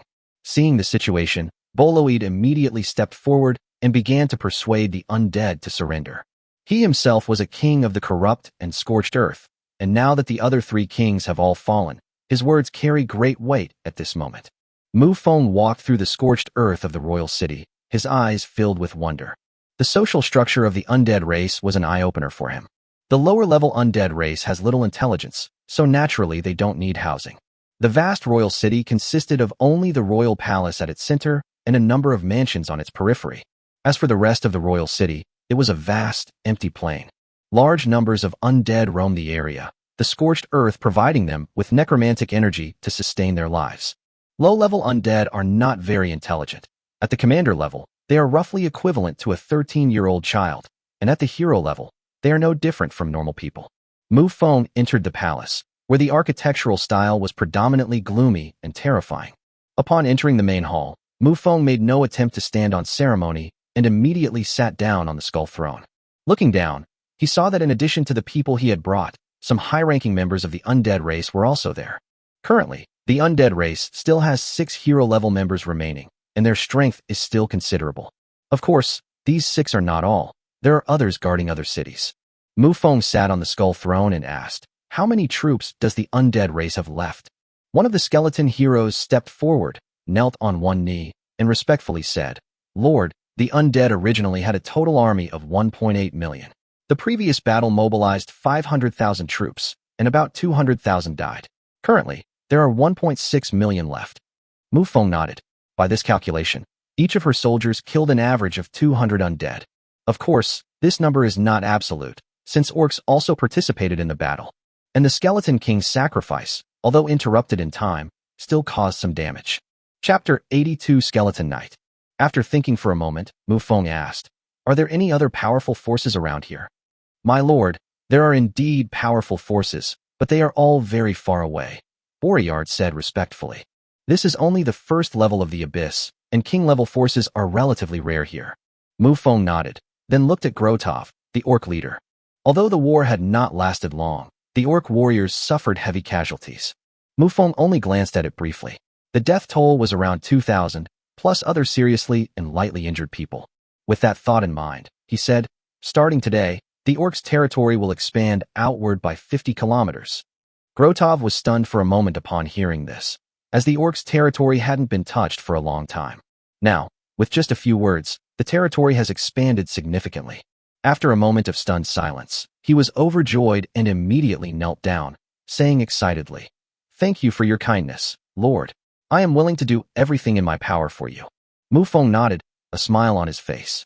The power of faith is accumulated little by little in this way. If a lord treats his people badly, he may still gain faith power, but the quality of that faith power will be much lower. That kind of power is like a rootless duckweed, having little effect whether it's used to enhance extraordinary abilities or elevate one's realm. Mufong then turned his gaze to Boryard and said, "From today onwards, you will guard the corrupt, scorched earth." Boloi immediately stepped out of the ranks, knelt on one knee, and respectfully said, "Your subordinate obeys." No one present was shocked by such an order, because this is almost inevitable. Mufong thought for a moment and then said, "Is there a large rift leading to the second level nearby?" "My lord, about 10,000 kilometers to the west of the corrupted scorched earth, there is a great rift leading to the second level," Boloid said respectfully. 10,000 kilometers, that's a bit too far. Mufong's territory, this kind of march can already be considered an expedition. After a brief setup, the group arrived at the treasure vault of the decaying, scorched earth. Although there's nothing particularly valuable, there are quite a few things that are actually useful. For example, some rarer ores, magical materials, etc. These things can be active throughout the territory, which can enhance the convenience of the territory. Looking at the supplies, Mufong said to Grotov, divide the supplies into 2 portions, and take 1 portion back to the territory. Grotov respectfully accepted the order. After making these simple arrangements, Mufong's next move made everyone uneasy. At that moment, Mufong stood in midair as a large magic circle crashed down towards the royal palace. It doesn't deal much damage, but it has a very large range. Boloid stood frozen in place, the green soul fire in his eyes no longer flickering. Then, amidst everyone's astonished and uncertain gazes, another castle rose from the ground. This is an item that Mufong obtained earlier. Secondary Lord's Hall. As he had originally planned, this thing should have been placed in the abyss, becoming another base for him. Now that all the conditions were met, Mufong naturally complied. As for why the original royal palace was demolished, that's because the original royal palace was built right in the center of the royal city, without any deviation. Mufong couldn't possibly place his lord's hall next door, could he? That would lower the price significantly. Looking at the palace, now in a completely different style, Boloid felt a slight sense of relief. Night falls. Since Mufong is here in his true form, and several days have already passed, there must be many things to deal with at the Lockerbie Forest base camp right now. Therefore, Mufong plans to return to the territory first thing tomorrow morning. In Mufong's mind, after so many days, the intelligence on Area 011 should be almost complete. Furthermore, the matter of purging the Blue Star Lords comes with the benefit of expanding their territories, which has energized the affiliated forces. The Blue Star Lord does indeed have 2 stat panels and 1 cheat, but even if he is strong now, in Mufong's mind, he is at most just stepping into the elite realm. When a commander-level officer storms in, it's like slaughtering chickens and dogs. The 4th calamity, huh? Mufong couldn't help but chuckle to himself. Although these forces call themselves natives, they have occupied this continent and have been its longtime masters. If the Blue Star Lord were truly so unbeatable, then the entire 034 region wouldn't have been wiped out. Having abandoned these thoughts, Mufong took out 2 treasure chests. 1 king-level individual treasure chest and 1 king-level stronghold treasure chest. To this day, these 2 treasure chests are the best treasure chests Mufong has ever obtained. He was filled with anticipation for these 2 treasure chests. Congratulations on opening 2 king-level treasure chests. You have obtained the following items. Special Building Blueprint, Skeleton Knight Transformation Array. Building Description. Are you still troubled by the fact that the undead soldiers are too weak? Then transform them into skeleton knights. Extraordinary Item. Skull of the Skeleton King. Item Description. Do you often feel like you're being spied on? Then place this item somewhere, and even a powerful saint-level expert won't sense anything. A look of joy appeared on Mufeng's face. The Skeleton Knight Transformation Array can directly enhance the combat power of the undead race. From the moment he subdued the undead, the largest number of soldiers under his command now belong to the undead. If this large army were transferred back to Lockerbie Forest, even without considering top-tier combat power, they could put up a fight against Moon City. If given some time to transform a large number of undead into skeleton knights, their combat power will skyrocket. As for the Skeleton King's head, it was an item to prevent others from spying on it. Mufong placed this item within his territory, and even a saint-level being couldn't detect anything about it. Although this item has a very limited function, it can still be considered an item that can be used beyond its limits. Since Mufong advanced to the King Realm, he has personally experienced the gap between realms. Don't be fooled by the fact that Mufong has just been promoted to King rank and is not afraid of the Holy Spirit. However, it's important to know that Mufeng's bloodline is one of the most powerful and rarest known bloodlines. Every major advancement represents a qualitative transformation and a leap in social class. Of course, this is also largely due to the fact that Mufong is still growing. Ultimately, he was still just a lower-ranking king. Therefore, things that transcend the limits of what is achieved are generally very rare. Mufong directly opened the Lord panel, transformed the Skeleton Knight into a magic circle, and built it directly in the territory of the corrupted Scorched Earth. Chapter 83 Demon Slaying Blood Spear. Mufong did not leave the room, but directly scanned the conversion array outside with his consciousness. It's not very big, and you don't necessarily have to stand on the magic circle for it to be effective. A radiation zone is formed centered on the magic circle, and anyone within this zone can undergo modification. It operates 24 hours a day without interruption and does not require additional energy consumption. However, there is also a downside. It may not be 100% effective. Undead that fail to be transformed die instantly. The success rate is about 50%. After doing all that, Mufong lay down on the bed, closed his eyes, and prepared to rest for a while. Outside the room at this moment, Lily Wei stood in front of the door, her delicate and charming face filled with hesitation. It should be noted that Mufong did not bring Ephiel with him when he came to the abyss this time. He didn't even have a single servant by his side.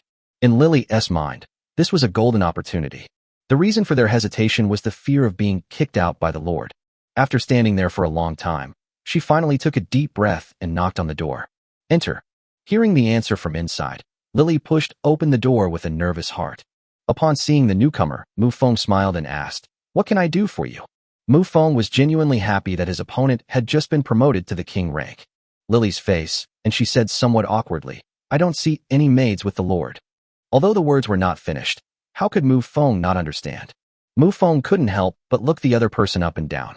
To be honest, Lily's outfit was quite daring. If you weren't told it was a vampire, you'd think it was a succubus. Mufong originally intended to refuse, but after thinking about it carefully, he decided not to. Even Mufong, a vampire of king-level status, was tempted.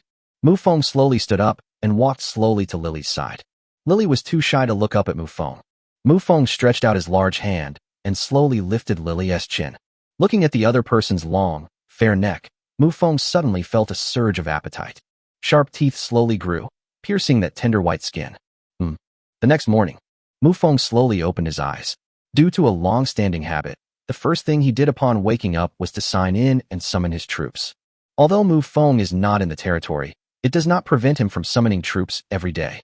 After several days of marching, Mufong now has the vampires in his territory. The number has reached approximately 5,000.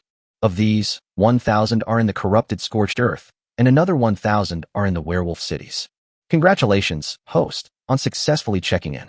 You have received the following rewards. Extraordinary weapon, demon-slaying blood spear. Item description, attacks have a built-in armor penetration effect. If enhanced with extraordinary power, the effect will be greatly amplified. A smile immediately appeared on Mufeng's face. This was exactly the weapon he needed right now. The 12-round blood sword is a magical weapon, with effects somewhat similar to a staff. The blood demon armor is an armor that can grow in size. The demon-slaying blood spear is a perfect melee weapon for him. Mufong was immediately in a good mood, and unconsciously increased the pressure on his hands. Eek! Hearing the soft moans reaching his ears, Mufong instantly withdrew his large hand. Then he was met with Lily's resentful expression. Mufeng's expression returned to normal, and he then put on his clothes and left as if no one else was around. Lily sat up in bed, the blanket slipping off her fair body, revealing a large expanse of snow-white skin. She sighed helplessly. Last night had almost cost her life. As a vampire at the king realm, the deliciousness of fresh blood goes without saying. If Mufong hadn't stopped it at the last minute, the thing lying next to him now would be a dried-up human body. Last night, Lily felt as if all the blood in her body had been drained away. Her consciousness grew increasingly hazy, and she eventually passed out. As for resistance, don't be ridiculous. That word doesn't even exist in Lily's dictionary. For these vampires, dying from having their blood drained by the true ancestor is even an honor. They would believe that this is a union with the true ancestor, and that glory will last forever. When everyone gathered in the Lord's Hall, Mufong briefly explained the matter of the skeletal knights switching magic arrays. Boryard was utterly horrified. The Bone Knights were elites of the undead race, yet they could be converted in such large numbers. Although there will be a 50% loss, it's nothing to those in power like them. Mufong and Lily returned to Lockerbie Forest first. The orc chieftain also embarked on his return journey, carrying his orc army and half of the resources from the scorched earth. The 1,000 vampires, along with the orcs, were there to prevent accidents from happening on the way. After the battle with the undead, these 1,000 vampires have greatly increased their strength. Most of them broke through to the commander level, and there were also quite a few hero level. Needless to say, the speed of a king-level being was exceptional. They had already returned to Lockerbie Forest before noon. When Mufong returned to his territory, Evelyn immediately found him. Mufong sat on the throne and said calmly, "What is it?" Reporting to the Lord, more than a dozen vassal forces have requested an audience with you in the past few days. Mufong nodded. These people must have come to deliver the Lord Core to him. After taking stock, Mufong obtained a total of 13 Spirit Lord Cores. It has 4 tertiary cores and 9 tertiary cores. By adding all these cores to the barracks, Mufong can now summon 400 troops per day. Mufeng's current barracks can normally summon 300 troops, and the remaining 100 are all enhanced by the Lord Core. At the same time, he did not forget the promise he made. This directly caused the territories of these subordinate forces to expand significantly. When some subordinate forces were unable to expand their territories, Mufong would send them to the sacrificial altar. This is a special building where you can learn skills. Although they did not expand their territory, they learned a relatively powerful skill, which significantly improved their combat strength. Therefore, these affiliated forces had no complaints. Just then, Mufong sensed a kingly aura lingering at the edge of his territory. This aura is very familiar. The newcomer is none other than the Snake King. Mufong quickly took to the air and arrived at the edge of the territory at an extremely fast speed. The other party did not enter their territory, but stood in the territory of the Snake people, gazing into the distance. Mufong arrived at the edge of the territory and looked at the Snake King, asking, "What brings you here?" The Snake King lowered his brows and said in a deep voice, "What's the intelligence on that area? Are you trying to back out?" Chapter 84 Aga Continent. Mufeng's expression instantly turned ugly. Ever since he learned that it was Area 011, he didn't want the Snake people to get involved. If the Snake people are allowed to go, it's just giving away experience points and increasing the difficulty of the dungeon. Mufong immediately said in a deep voice, "You still have the nerve to say that? You've ruined me. That world was ruled by 4 demigods. If my men hadn't committed suicide in time, they might have attacked us." The Snake King sighed and said weakly, "I know I'm no match for you, but please don't treat me like a fool." For demigods? If the other side had that kind of strength, they would have attacked through the teleportation array long ago. Why would you need to go up there and provoke them? Therefore, in the Snake King's imagination, the strength of the opponent should be similar to that of the Rocky Forest, or even weaker. If the other world were stronger than Lockerbie Forest, the Moon Elf demigod would have destroyed this teleportation array long ago. Demigods wield divine power. A teleportation array that only destroys a corner is roughly equivalent to someone sneaking up to your doorstep, but you've locked the door. But could such a question stump a demigod? As the king of Lockerbie Forest, he knew many of Lockerbie Forest's secrets. For example, the demigods of Moon City are currently resisting the invasion of the Abyss. Mufong shook his head helplessly. As expected of an old monster who has lived for hundreds of years, his mind is indeed meticulous. Then Mufong spoke again, saying, "Your Excellency Snake King, I advise you that the waters of that world are very deep, and it would be best if you didn't go." The Serpent King tilted his head slightly and said, "Then we'll meet in Moon City." Seeing this scene, Mufong thought of elementary school students who lost a fight and ran to the teacher. If this matter really escalates to Moon City, then Mufong will absolutely be in the wrong. The other party provided resources to repair the teleportation array and also gave them 6 space cores. Moreover, when he divided up his territory, half of it was given to him by the Snake people. Putting all that aside, if Moon City knew that the other world was just a land abandoned by the gods, they might come and try to get a share of the spoils. With demigod forces involved, Mufong will be hampered in his actions. After weighing the pros and cons for a long time, Mufong sighed and said, "All right, I'll tell you the truth. The other world is just a land abandoned by the gods." The Snake King's eyes lit up instantly. He had allocated a considerable amount of territory to Mufong, and this was exactly what he wanted now. Before he could get excited, Mufong immediately poured cold water on him, saying, "But I have to tell you in advance that the creatures in that other world are a bit strange. As long as you kill them, you can absorb their energy and level up quickly." The Snake King's excited expression subsided slightly. If what the other party said was true, it was indeed a considerable problem. In the vast world of stars, absorbing the energy of others to level up is relatively rare, but not impossible. The Snake King finally spoke. "In that case, we should only send out a small number of elite troops to avoid being massacred by the enemy." Mufong also fell into deep thought, considering the feasibility of this matter. In fact, for Mufong, the Blue Star Lords in Region 011, even with their large-scale troop upgrades, were of no concern to him. All he needs to do is keep an eye on things and prevent the opponent's king from advancing to the Holy Spirit level. After 30 years of development, although there is no Holy Spirit level yet, it is probably close. In the end, Mufong nodded and agreed to the other party's request. A smile immediately appeared on the Snake King's face, but it only lasted for a moment, because he saw Mufong calmly extend his palm. The Snake King's expression froze instantly. Then he made a face as if he had swallowed a green-headed fly. He then reached into the pocket at his waist and pulled out several spatial cores with a pained expression. Mufong raised an eyebrow and said, "Doing business with smart people is simple. Don't be too happy yet. I want you to open a road for me within your territory so that I can freely enter and leave," the Snake King said angrily. "No problem, but the snake people cannot leave the designated route. Anyone who disobeys will be treated as an intruder." The Snake King nodded and agreed to the other party's request. The two then left the place one after the other. Mufong also arrived at the city of the werewolf clan. Here, he met Charlotte.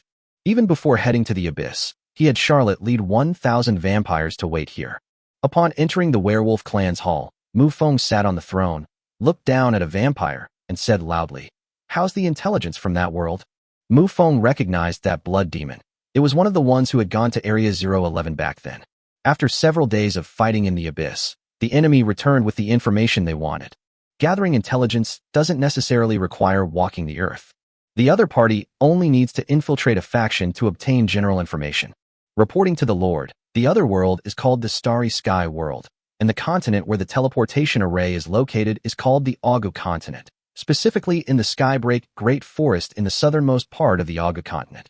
The Great Forest of Skybreak is dominated by two superpowers, the Blood Elves and the Dwarves. Both are king-level forces, but they are rumored to possess Holy Spirit-level resources. Furthermore, both sides have been locked in a standoff with the Northern Alliance, frequently resulting in small-scale battles. A smile appeared on Mufeng's face. Based on the information provided by the Blood Demon and the information on the Blue Star Forum, he already had a general idea in mind. The so-called Northern Alliance mentioned by the other party refers to the Lords of Blue Star, and he's a regular customer. The Altar Alliance. The strength of the Holy Altar Alliance is completely public knowledge, without any reservations. The group was led by 4 kings, and they also had a large number of hero-level lords under their command. After 30 years of development, there are still hero-level lords. Doesn't that seem surprising? In fact, this is a matter of resources and the surrounding environment. The northern part of the Augu continent was ultimately limited in size, and the number of the native inhabitants who originally lived there was also limited. Once all the natives have been killed, and there's no more way to gain experience, you can only level up slowly like the natives. As for why we didn't attack the Heavenly Desolation Forest, as the Blood Demon just said, both of the enormous beings within the Heavenly Fracture Forest are suspected of possessing saint-level resources. Furthermore, the natives aren't fools. After a long period of interaction, they've learned that killing them allows them to level up, so naturally they won't give away experience points. Cutting off the opponent's source of experience naturally slows down their leveling speed. Chapter 85: The Returning Merchant. As for crossing the ocean to another continent, that's even more impossible. As far as Mufong knew, the other continent had been completely unified by the Blue Star Lord. Leading the charge are the National Alliance and the Skybombing Gang. Yes, the Exploding Sky Gang is a behemoth, not some nobody. The National Alliance and the Skybombing Gang have always maintained a friendly relationship, with both sides benefiting from each other's cooperation. In comparison, how could a National Alliance, in terms of both strength and influence, possibly compare to such a grassroots force? There are many other individual continents in the Starry Sky world. However, the other continents are a bit far away. Moreover, those continents also have Blue Star Lords, all of whom are foreigners. Above the ocean in the middle, there is another entity similar to the ocean, robbing and plundering in the middle. It's safe to say that progress is impossible. Then another idea came to Mufeng's mind. Blood Elf. The other party is an affiliated force that has joined the vampire clan. The specific relationship is somewhat similar to that between dragons and dragon people in the dragon race. Blood Elves often referred to themselves as the Blood Clan, and at one time took pride in it. Mufong wondered if he could subdue the other party, but he still had some hesitation in his heart. After all, the Blood Elves are not the main branch of the Blood Clan, and they also possess the spiritual power of the Holy Spirit level. Regardless of whether the other party kneels or not, Mufong, as the lord of a territory, must consider all possibilities. Before knowing the other party's specific thoughts, Mufong still planned to focus on defensive contact. If the other party is willing to submit, then Mufong can save himself the trouble of establishing a base in this world. At the same time, a large amount of faith power will be credited to your account. If the opponent is unwilling, then attack the Blood Elves directly from behind. As for the dwarves on the other side, it is clearly impossible to subdue them solely through the power of bloodline. I can only show my wrist for now. Night falls. Mufong did not return to his own territory, but instead settled down in Werewolf City. The Snake King has returned to gather his troops, and will soon enter his territory. To prevent any trouble, Mufong will personally oversee the operation. Lily has also arrived in Werewolf City. Mufong sent her there. Both the territory of Lokpai Forest and the corrupt scorched earth of the first layer of the Abyss are currently at peace. Therefore, Mufong planned to send both heroes to the Aga continent to level up. Inside a room in Werewolf City, Lily with disbelief. She stammered, what's going on with you? Of course, what shocked Xiaoluo was not that the other party had advanced to the king rank. Rather, it's a deficiency of blood in the other person's body. It was obvious that Lily had lost a lot of blood, which Charlotte had already noticed. As for who did it, Xiaoluo was certain that it could not have been anyone other than Mufong. Lily's cheeks were flushed, but there was a hint of smugness in her eyes. Charlotte was filled with deep regret. Since she came to this territory, she had never disobeyed the Lord's orders. If she had known this would happen, she would never have come to Werewolf City. She would have gone to the Abyss instead. No, I'm going to find His Majesty the true ancestor, Charlotte said angrily. You should know that when she was first summoned, she offered to serve him, but he refused. Now that the younger girls who came later have all gotten ahead of her, she must be feeling resentful. Charlotte moved incredibly fast, and Lily didn't stop her. Instead, she followed along. When she arrived at Mufong Gate, she straightened her clothes. I knocked gently on the door. Enter. Charlotte immediately pushed open the door and went inside, then slammed the door shut, leaving Lily outside. Inside the room, seeing Xiaoluo enter, Mufong smiled and said, What is it? Your Majesty the true ancestor, your glory shines upon the vampire race. You are kind and benevolent to your people. You are the pinnacle of the vampire faith. Mufong was stunned as he listened to the other person's long speech. He really had no idea what the other party was up to. Hearing the other person still rambling on, Mufong stood up calmly. Approaching Charlotte, he placed his hand on her forehead and whispered, You're not sick, so why are you talking nonsense? How could Charlotte possibly be sick? Mufong was just teasing her. Charlotte grasped the other's large hand with her two small hands, then looked up at him and said, Your Majesty, true ancestor, my respected master. Looking into the other person's watery eyes and listening to their sweet, coquettish voice, Mufong couldn't help but shiver. As a true ancestor, he naturally knew what all the bloodline bodies of the vampires looked like. As for Charlotte's lamprey body, he's quite handsome actually. Mufong said that they could give it a shot. He even harbored a bold, albeit immature, idea. In short, it was thrilling. Charlotte's bloodline level, even within the entire vampire race, is second only to the true ancestor. Otherwise, she could never have reached that level before. Although his strength is gone now, his bloodline level has not changed. Her cultivation level is inferior to Lily's. She possesses the strength of her bloodline. Mufong also tasted the delicious blood. The next morning, after leaving the room, Charlotte immediately went to find Lily. Because of their current situations, they had a lot in common and chatted very intently.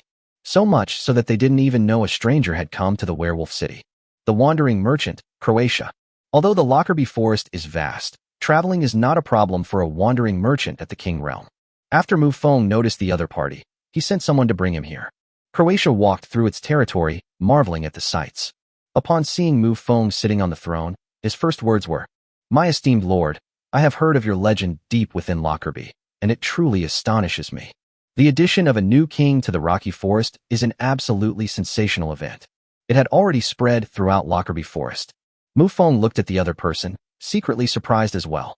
He knew from their very first meeting that the other party was a King Realm expert. To everyone's surprise, the opponent turned out to be a high-ranking king. Moreover, his strength has already reached the 9th level of the king rank. Mufong smiled and said, Your Excellency also surprises me greatly. Upon hearing this, Croatia was once again filled with turmoil. Keep in mind that he was a high-ranking king, while the other party was just a newly promoted king. However, the other party's unspoken meaning seemed to indicate that they had already realized their own level of cultivation. With that in mind, he began to carefully sense Mufong's specific strength.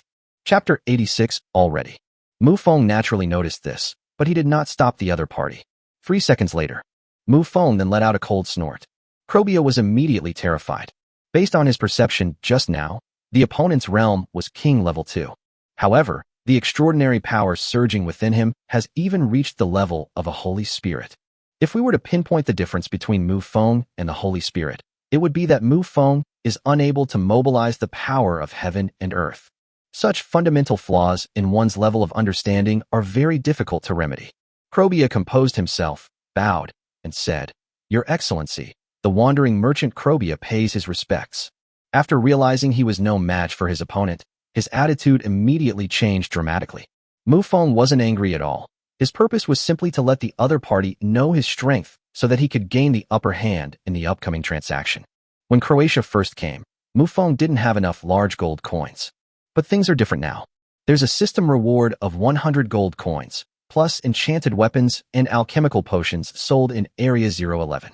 Mufong currently has nearly 1,000 large gold coins in his possession. The two then left the werewolf city hall together. In a square, Mufong saw the same carriage from before. A considerable number of werewolves have already gathered here, and they seem to be selecting goods. Although these werewolves didn't have large gold coins, they did have ordinary gold coins. You can also buy some things. The two people who were greeting these werewolves were also acquaintances. They were the two younger sisters of the former leader of the Fong mercenary group. The goods were originally placed in the honeycomb grid, but now it seems that Krobia intends to personally nurture these two potential mages. When the two arrived at the carriage, the werewolves gathered around made way for them. The noisy scene quieted down, and everyone looked at the two with respect. The two little girls, upon seeing Krobia return, ran towards him with smiles on their faces. "Teacher, you're finally back." Croatia responded with a smile. He then said to Mufong, "Lord, I traveled all over the country alone. These two are not only exceptionally talented in magic, but also have good personalities, so I took them as my apprentices. Do you regret not buying them back then?" Mufong was quite relaxed at the moment, and simply shook his head with a smile. There are already quite a few vampire archmages, so he doesn't need these two potential mage candidates at all. He then smiled and said, "I'm not good at training others. Let me see your goods instead." Mufong approached the honeycomb-shaped mesh and scanned the goods inside. At that moment, Krobia smiled and took a scroll out of a grid. He said, "My lord, here are the teleportation array blueprints you requested." Mufong reached out and took it, briefly scanning it with his willpower before accepting it. Now that he has a lot of gold coins, Mufong is no longer hesitant to buy things. Mufong didn't let any of those little gadgets that could help the territory develop go to waste. When Mufong noticed one of the items in the grid, he couldn't help but raise his eyebrows. He recognized this thing. It was the Lord's core from the Lord of Blue Star. Clearly, outside their own territory, other Blue Star lords were also wiped out, and their lord cores were taken. However, this item was useless to the natives, so it was traded to a wandering merchant as an unknown item. Mufong pointed at the grid and asked, "What is this?" He said that in order to negotiate a lower price. Krobia looked at it and said with a smile, "The person who sold it to me didn't know what it was either, and neither do I. It looks quite beautiful. How many gold coins does it cost?" Mufong rubbed his chin, pretending to be intrigued. Since their function is unknown, the smallest one is a large gold coin, and the slightly larger one is 2 large gold coins. The size they referred to was that of a level 2 Lord Core and a level 3 Lord Core. Clearly, the wandering merchant, though unaware of what it was, would not miss an opportunity to make money. He thought it was reasonable for larger items to be sold at a higher price. Mufong nodded. He could accept the price perfectly. He then said, "There are 15 large gold coins in total. If you agree, I'll take them all. They'd be great for decorating the room. There are a total of 15 Lord cores in that grid. It has 10 level 2 cores and 5 level 3 cores, with a total price of 20. Croatia agreed without hesitation. As for whether he doesn't recognize it, it could be something priceless. The king's knowledge was indeed vast, especially for a wandering merchant like Krobia. However, this does not mean that he is omniscient and omnipotent. He's not a cross-industry businessman, so his vision is still limited. After a few simple purchases, Mufong spent a total of about 500 large gold coins. Most of them are items that can make the development of the territory more convenient. Among them are some relatively rare ores, magic potion seeds, and so on. As for those top-tier items, Mufong did not purchase them. Distributing these resources to the territory will accelerate development. It can provide various conveniences invisibly. Krobia did not linger there, but continued north into the territory of the Starry Empire. Mufong immediately added all the Lord cores to the barracks. He can now summon 550 units per day. Of these, 250 were additional additions. Thus, 5 days later, after 5 days of summoning, Mufong now has about 7 or 8,000 troops in his territory. Furthermore, Mufong mobilized another 2,000 vampires and stockpiled them in Werewolf City.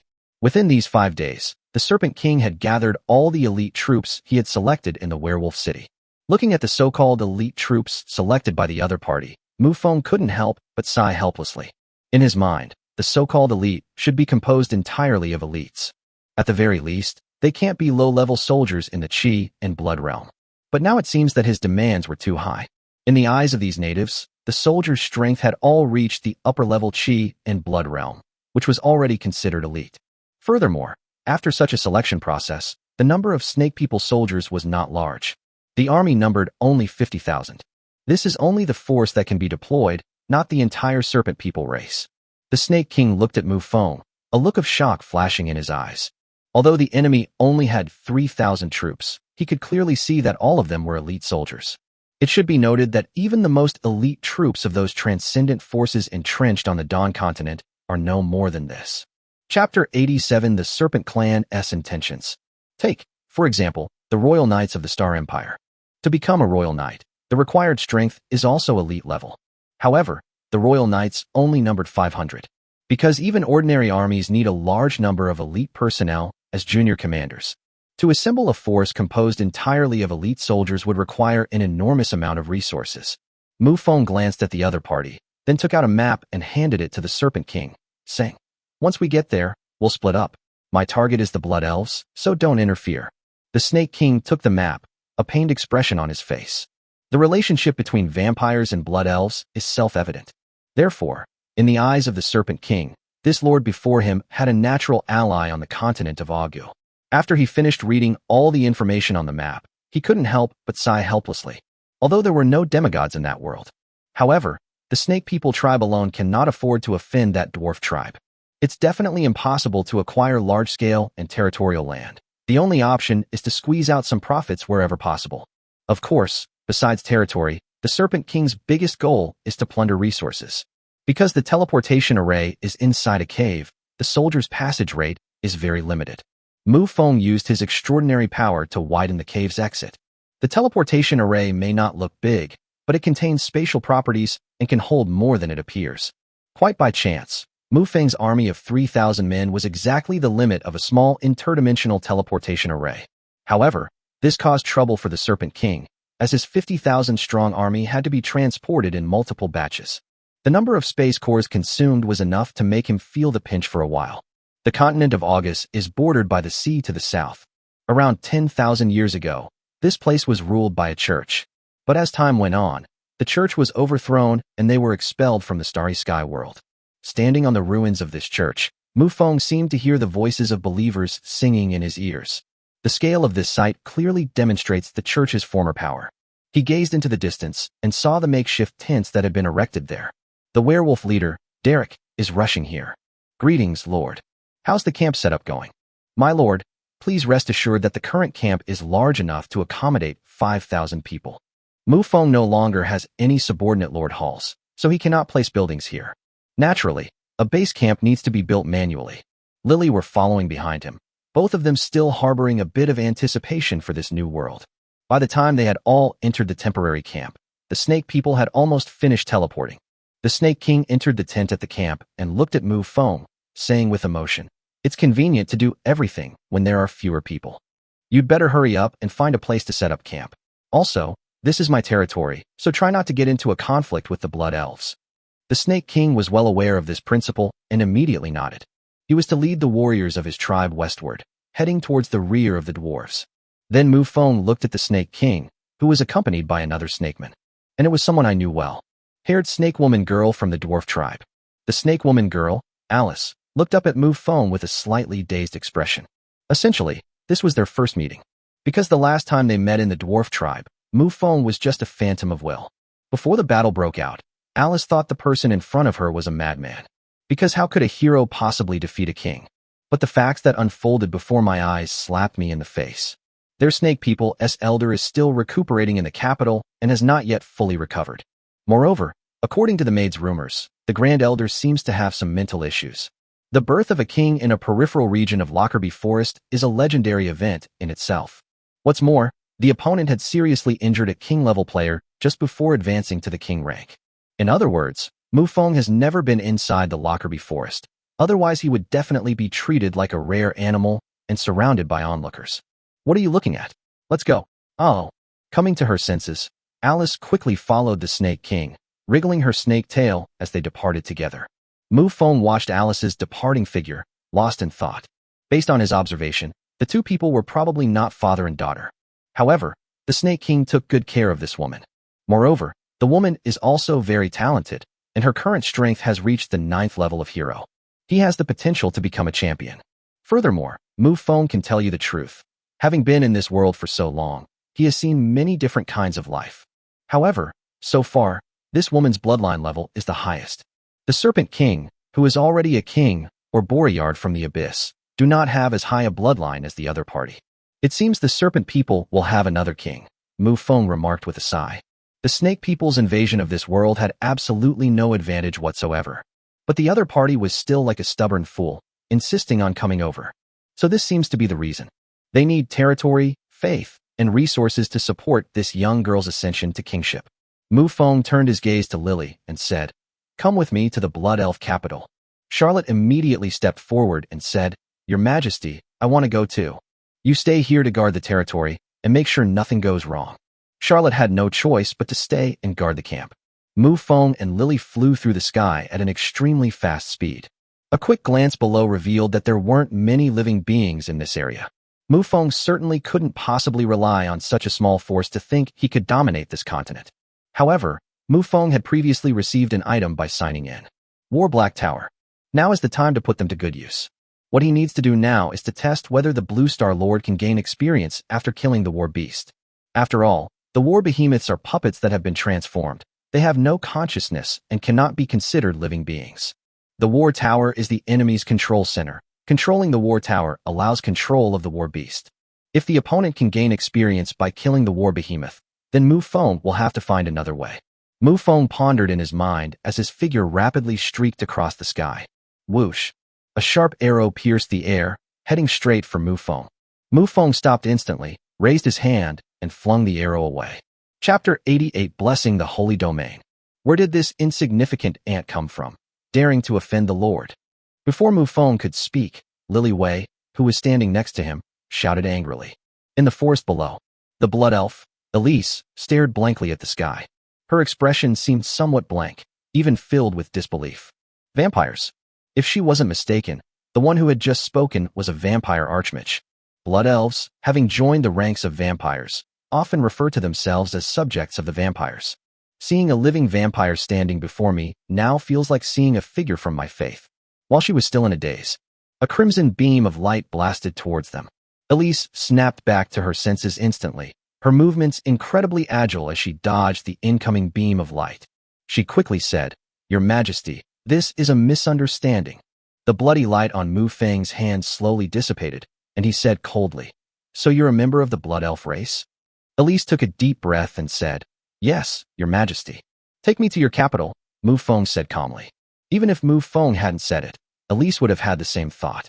Upon hearing the other party bring it up, she immediately beamed with joy. "Your Majesty, the vampire, please follow me." As soon as she finished speaking, her figure soared into the sky, heading in one direction. Clearly, this Blood Elf named Elise is also a king. The Blood Elf capital, the Blessed Sanctuary. When Mufong arrived here, he was already on the city wall and sensed the auras of 6 king realm experts. With Elise leading the way, the Blood Elf's Blessed Sanctuary boasts a total of 7 kings. In addition, there's the foundation of a Holy Spirit level expert and the alliance with the Dwarf Kingdom. No wonder the other side was able to form an alliance with the Holy Altar and maintain a stalemate for so long. Mufong and his companion deliberately raised their figures slightly, and were now looking down at the city wall below. Elise was the first to land on the city wall and briefly explained what had just happened. All 6 Blood Elf kings looked horrified. Mufong did not interrupt the other party's private meeting, because the decisions made by the other party will directly determine the relationship between the two parties. Mufong waited here for a long time. The last male elf, who appeared to be around 50 years old, stepped forward before all the other elves and said, "Your Excellency, the vampire, welcome to the Blessed Sanctuary." A smile involuntarily crept onto Mufong's face. The current situation is a very good start. He didn't intend to make the other party submit to him from the start, nor did he intend to spread his true ancestral bloodline everywhere. He firmly believed in the principle of doing what one's power allows. Bless the sacred realm, within the Great Hall. Mufong naturally wouldn't sit on the throne, and the Blood Elf King, Saxington, also refrained from doing so to maintain respect. The Blood Elf King Saxington spoke first, asking, "May I ask which branch of the vampire race you belong to?" In essence, the vampire clan has 13 bloodlines, each representing one of the 13 major families. But that all happened to the previous generation of true ancestors. Charlotte Tia, although a first-level Eternal God King, is not one of the 13 major bloodlines. To become one of the 13 major bloodlines, one needs to be officially recognized by the true ancestor. Thinking for a moment, Mufong said, "I come from the Vancho tribe. The Vanter clan is one of the 13 major vampire families and belongs to the Secret Alliance faction. Nobles and leaders, who valued tradition and authority, often played a central role in the secret society." Mufong saying that because he can represent the Vanjo tribe. Saxington's pupils shrank instantly. He had thought the other party was just an ordinary vampire, but he didn't expect that he was really from one of the 13 great families. That family was officially recognized by the true ancestor, and its status was second only to the true ancestor. Saxington took a deep breath and said in a deep voice, "Then what is your purpose in coming here?" "For the sake of territory and resources, I must become stronger and embark on a broader future," Mufong said calmly. "Your Excellency speaks with great arrogance. Such ambition and vision require strong strength to support them. Perhaps you should enlighten me first." No sooner had Mufong finished speaking than a powerful voice echoed from the depths of the blessed holy domain. Mufong was momentarily stunned, his expression showing some surprise. His figure flashed and disappeared from the spot. When they reappeared, they were in an unknown place. Judging from the terrain alone, it appears to be a forest. However, everything here, from the earth and sky to the trees in the forest, is blood red, as if it had been soaked in blood for a long time. In the very center of the forest, there was a giant tree that reached straight into the sky, and the aura emanating from it sent a chill down one's spine. Saint of all living beings, soul of heaven and earth, Holy Spirit. Mufeng's lips curled up slightly as he said with interest, "I've long heard that the blessed holy domain has the foundation of a Holy Spirit. Now it seems that outsiders have underestimated you. It's important to understand that having a saint-level foundation and having saint-level combat power are two completely different things. The former usually refers to a method left behind by a saint-level powerhouse. The latter refers to the Holy Spirit himself. The rumors circulating outside are not wrong. My true form is this ancient tree. I cannot leave the blessed sacred domain. Even my methods will be greatly diminished after I leave the blessed sacred domain." Looking around, Mufong said with interest, "You just said you wanted to learn from me? As one of the 13 great vampire families, do you not dare?" Mufong didn't answer this time. The sudden surge of power emanating from him was the best answer. Every cell in his body was radiating extraordinary power, and his figure slowly rose into the air. Standing high in the sky, extraordinary power enveloped his body, seemingly distorting the surrounding space. He gazed calmly at the ancient tree in the distance, his boundless extraordinary power making him appear like a god. The ancient tree sensed the terrifying aura, and its massive trunk trembled. Although the opponent is only a lower-level king, in terms of extraordinary power alone, he has already reached the level of a Holy Spirit. At this moment, the blessing tree was certain that the other party must be from the Vancho clan, and even a top member of the clan's new generation. With that in mind, it decided to stop holding back and test the opponent's combat strength to see if it was all show and no substance. The moment the aura emanating from the blessing tree erupted, Mufong felt as if he were in a swamp. Space seemed to be rejecting me. The wind around me was full of malice, and I felt as if I were fighting against the whole world. After sensing the extraordinary power within his body, Mufong finally felt a little relieved. Chapter 89 Battle against the Blessed Ancient Tree. The feeling was like being in a vast ocean, but the extraordinary power within was like a stabilizing force. This time, Mufong held nothing back. Since his advancement to the king rank, he unleashed his full peak combat power. Blood demon armor enveloped his entire body. 12 blood swords hovered behind his head, and the demon-slaying blood spear in his hand emitted a terrifyingly cold light. A violent, extraordinary power poured out like the sky collapsing and the earth splitting open. He raised his spear and pointed it into the distance, a blood-red beam of light stretching across the sky and piercing through heaven and earth. The clouds in the sky were dispersed, and a deep trench was plowed into the ground beneath our feet. Far away, countless crimson trees instantly rose from the ground, enveloping the enormous ancient tree. A series of crimson barriers suddenly appeared, attempting to block the attack of the crimson beams. The beam of light was unstoppable, piercing through dozens of barriers in succession. However, when it reached the last 3 barriers, it had exhausted all its power and slowly dissipated. With a roar from the ancient blessing tree, countless crimson vines rose from the ground. The sky was bathed in a crimson light, and crimson vines hung down in a vast, overwhelming display. Numerous vines intertwined and attacked Mufong from all directions. The sheer number of vines blocked Mufong's view. He couldn't see anything else besides the vines. Magic triple enhancement, magic disintegration. As Mufong uttered a soft shout, he swung his spear forward, unleashing a surge of magical energy. The overwhelming vines in the distance vanished in an instant. Silence descended upon the world. Bless the ancient tree, the whole tree was stunned. Who am I? Where am I? What am I doing? Wasn't I launching an attack? Where's my attack? In fact, he certainly knew the effect of magic disintegration, but he never expected it. A king's magic disintegration was actually able to break his technique. As a descendant of the true ancestor, Mufong's abilities are inherently enhanced. In addition, there's the enhanced triple magic and the magic dispelling ability of the blood spear in his hand. With these triple buffs, even attacks from saint-level beings are ineffective. After a moment of silence, the voice of the blessing tree slowly rang out, saying, "Your strength has truly broadened my horizons. In that case, let me show you the true Holy Spirit." After the blessing from the ancient tree faded, a blood-red vine rushed towards Mufong. There wasn't the overwhelming number we saw before, there was only one. But alarm bells were already ringing in Mufong's mind. In his perception, it wasn't a vine, but rather a world rushing toward him. The feeling is like an ordinary person walking on a zebra crossing, hearing the sound of a car horn, and then turning around to find a dump truck right in front of them. It perfectly captured that moment of disorientation. Mufong mobilized all his extraordinary power and slightly turned his body to the side. The vine darted past him. Wind stung Mufong's face. Before he could even react, the vine suddenly swayed, sending Mufong flying far away.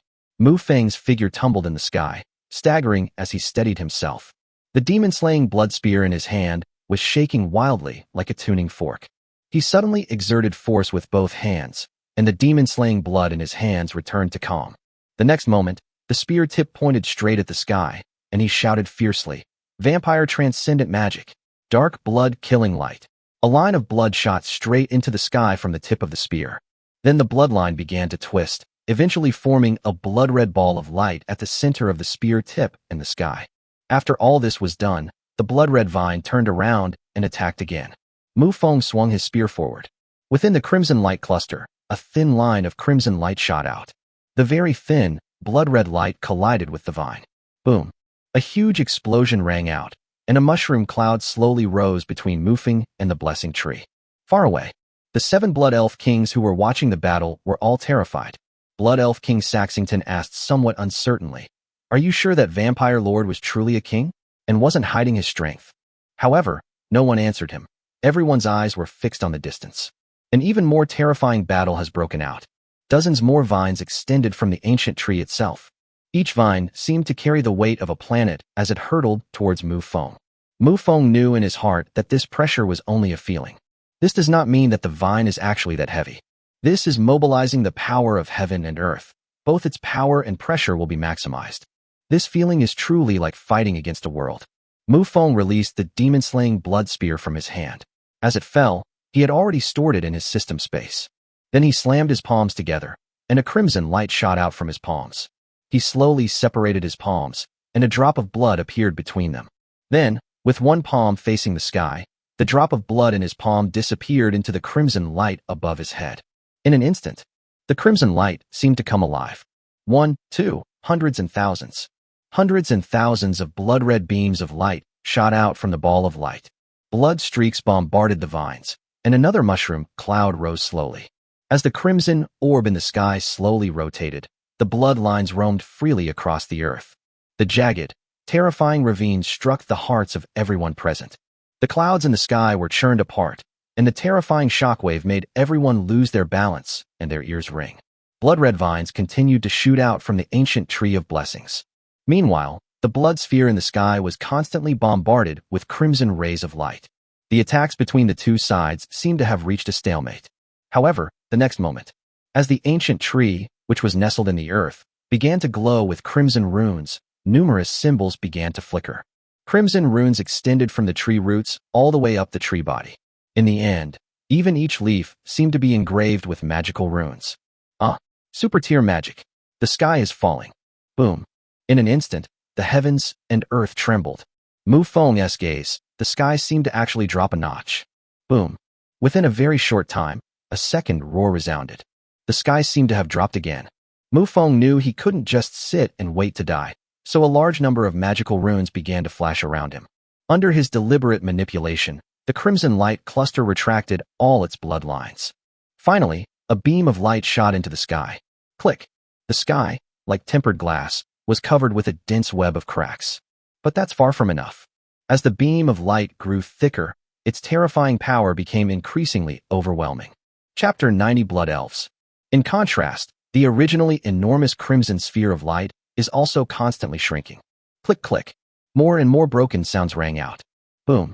Finally, under everyone's watchful eyes, the sky shattered with a deafening crash, as if falling from a broken mirror. The crimson orb above Mufong's head had also vanished into nothingness. However, Mufong's extraordinary power continued to surge, and his aura did not weaken in the slightest.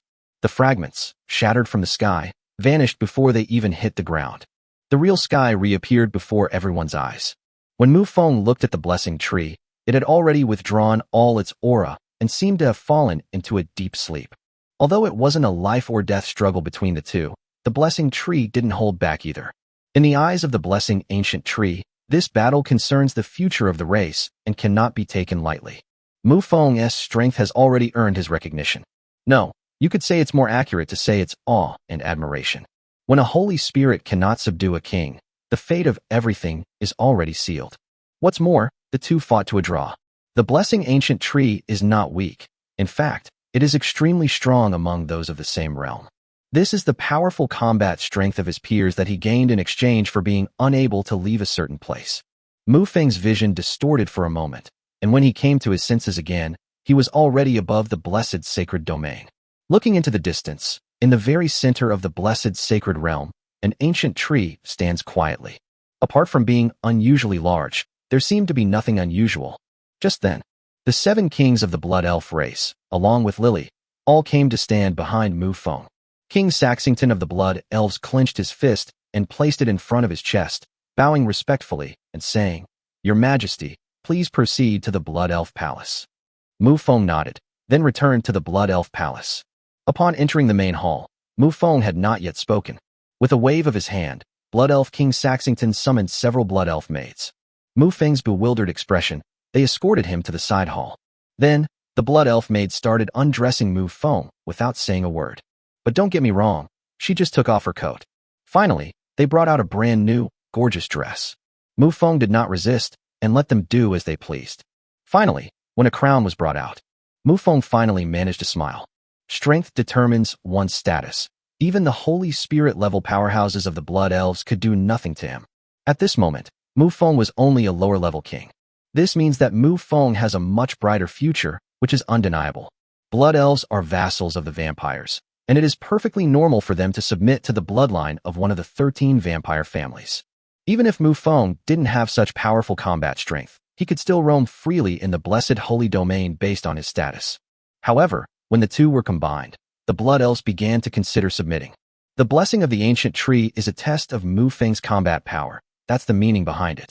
When Mufong walked out from one side of the main hall, all eyes were on him. Blood Elf King Saxington released his scepter. The scepter floated up to Mufong. Then, all 7 Blood Elf kings knelt on one knee. They said in unison, "The Blood Elf race, in harmony with the holy domain, is willing to become a vassal of the king. Congratulations on conquering the Holy Spirit-level native forces. Reward, 1 holy-level classic treasure chest." Mufong grasped the scepter in front of him with one hand, then turned and walked up the steps to the top of the main hall. Looking at the Blood Elf throne so close to him, Mufong smiled slightly. Without any hesitation, he turned to look at the 8 people in the hall below, and then slowly sat on the throne. The 7 Blood Elf kings, along with Lily, were all kneeling on one knee. "Greetings, Lord. Now that we have chosen to submit, the way we address each other should be changed." They were the subjects living in the territory, so naturally they were called lords. All of this seems like a dream, but in reality, it seems quite normal. If it were a race other than a blood elf, Mufong could earn their respect through his own strength. But this will never earn you the other party's submission. Mufang's gaze swept across the crowd below, assessing the strength of each individual. The strongest was the original blood elf king, Saxington. Level 8, King of Glory. There are 2 mid-ranked kings, and the other 4 are low-ranked kings. At the same time, Mufong could feel a large amount of faith power flowing into his body. Such immense power of faith is already somewhat extraordinary. Out of curiosity, Mufong, dressed in royal attire and holding a scepter, walked out of the main hall. The main hall of the Blessed Sanctuary is located in the center of the sanctuary, backed by the ancient tree of blessing. Furthermore, it was built at the waist of the blessed ancient tree, so it could overlook the entire capital of the blessed Holy Land. Mufong arrived in front of the main hall and looked down. At this moment, throughout the streets of the capital, large numbers of blood elves emerged from their houses and prostrated themselves in the streets. They stared fervently in the direction of the main hall. They knew that a vampire of high bloodline had come to their capital. Blood elves submitting to vampires is perfectly normal to these ordinary people. Just then, Saxington came up behind Mufong and said, "My lord, I have announced your arrival to the entire blessed sanctuary." Mufong nodded, quite satisfied with the other party's arrangements. Bless the sacred land, the northern border. This is a fortress standing on the border, designed to defend against the Northern Alliance. In the fortress's council chamber, a female blood elf downed a cup of blood-infused wine in one gulp, then slammed it heavily onto the table. She wiped the blood from the corner of her mouth and said in a rough voice, "I wonder when this will end. Sister, how many times have I told you? We are guarding the fortress, and you're drinking again." Beside her, another female blood elf said in a gentle voice. The door was pushed open, and a male blood elf walked into the room, saying, "Second sister, you know how temperamental eldest sister is. Just let her drink it." "That's right. Third brother understands me best.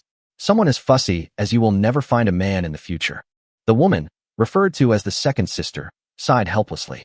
Just then, another blood elf rushed into the room, anxiously saying, "It's bad. Those people are here again." The eldest sister, with her fiery temper, flipped the table over, shouting angrily, "Are those people ever going to stop? They're too afraid to start a large-scale war, and every time they come, it's just a small group harassing us." Chapter 91 Fortress 7. Sound the bugle immediately and assemble the troops. Compared to her eldest sister, who was still grumbling, the second sister had already given the order. The blood elf dashed away, and soon after, horns sounded from within the fortress. Upon hearing the bugle call, the soldiers inside the fortress immediately grabbed their spears and rushed up the city wall. Rows of blood elf archers were already on high alert, their sharp eyes fixed on the distance. A fireball then struck the city wall. War broke out instantly. Meanwhile, within the Holy Altar Alliance's chat channel. "So, has the fighting started at Fortress 2 yet?" "The fighting has already begun. I just checked the city walls, they're old rivals." "Understood. Try to hold off Fortress number 2 as much as possible. Our main objective is to attack Fortress number 7. This time, we must break through it no matter what." Before Fortress 7, a buzzing sound came from the distant plains. Hearing the sounds around them, all the blood elves tightened their grip on their bows. A moment later, on the distant horizon, countless insects covered the sky. The insects came in various shapes and sizes. Some crawled on the ground, resembling earthworms. However, the teeth densely packed within its round mouthparts are a testament to its formidable power. The number of beetles flying in the sky is so large it's terrifying. Behind this Zerg army, there were also a small number of elite Zerg. They are much larger, including mantises that are 2 meters tall and dragonflies with a wingspan of more than 4 meters. Behind these Zerg elites stood a large number of humans. They were standing on tiptoe, looking into the distance, their faces filled with excitement. One of the men spoke up. This time, Luo Qianqian is finally going all out. "Who says otherwise? I've been looking forward to this day for a long time. Blood elves, just thinking about them makes my dick turn purple." Luo Qianqian has sent 2 kings this time. The strength of the blood elves should not be underestimated. On the walls of Fortress number 7, the eldest sister rushed up the city wall, her face full of solemnity as she looked at the unprecedentedly large insectoid army in the distance. He quickly took out a communication scroll, explained the situation in a very fast tone, and then the communication scroll turned to ashes and disappeared. Her gaze returned to the approaching Zerg army, and she shouted sharply, "Activate the protective array. Fire the arrows." As she gave the order, numerous runes began to flash on the fortress walls. A deep blue barrier shot into the sky. The Blood Elf soldiers on the city wall began to fire arrows, which pierced through the azure barrier without being stopped. As the Zerg army drew ever closer, the insectoids wriggled on the ground, opening their round mouthparts. A spurt of green slime shot out and adhered to the barrier. It immediately emitted a sizzling, corrosive sound. The beetle's ramming horns gleamed coldly as it resolutely crashed into the barrier. These insects don't care about their own lives. They have only one goal: to conquer the fortress in front of them. The arrows are reaping the lives of the Zerg. Although the Zerg are numerous, their individual combat strength is relatively weak, and they mostly rely on numbers to win. Only the true Zerg elites can be considered powerful individuals. Of Zerg corpses had piled up in front of the city walls. However, the eldest sister's expression did not improve at all, because the protective barrier in front of her had developed cracks like a spider web. The holy sword of annihilation. Hearing the sounds coming from afar and feeling the overwhelming pressure emanating from the distance, the eldest sister turned pale. A crescent-shaped sword aura, blue and white, flew swiftly from afar to the front. Wherever it went, it carved out a deep ravine, ferocious and terrifying. In the direction from which the sword energy came, a young man dressed in blue armor stood there with an arrogant expression. This is a human from Earth. However, he was not a lord, but a combat professional. He is also the fourth combat professional to advance to the king rank in the 30 years since the lords descended. That's the basis for his arrogance. The sword energy struck the barrier, shattering it instantly. The eldest sister picked up the spear beside her, stomped one foot on the city wall, and roared, "Blood Elf warriors, do not fear these insects. Glory will be ours." The Blood Elf warriors guarding Fortress Number 7 here are naturally battle-hardened border elites. They showed no fear, their spears already aimed at the Zerg before them. Boom. A loud explosion echoed from the depths of Fortress 7.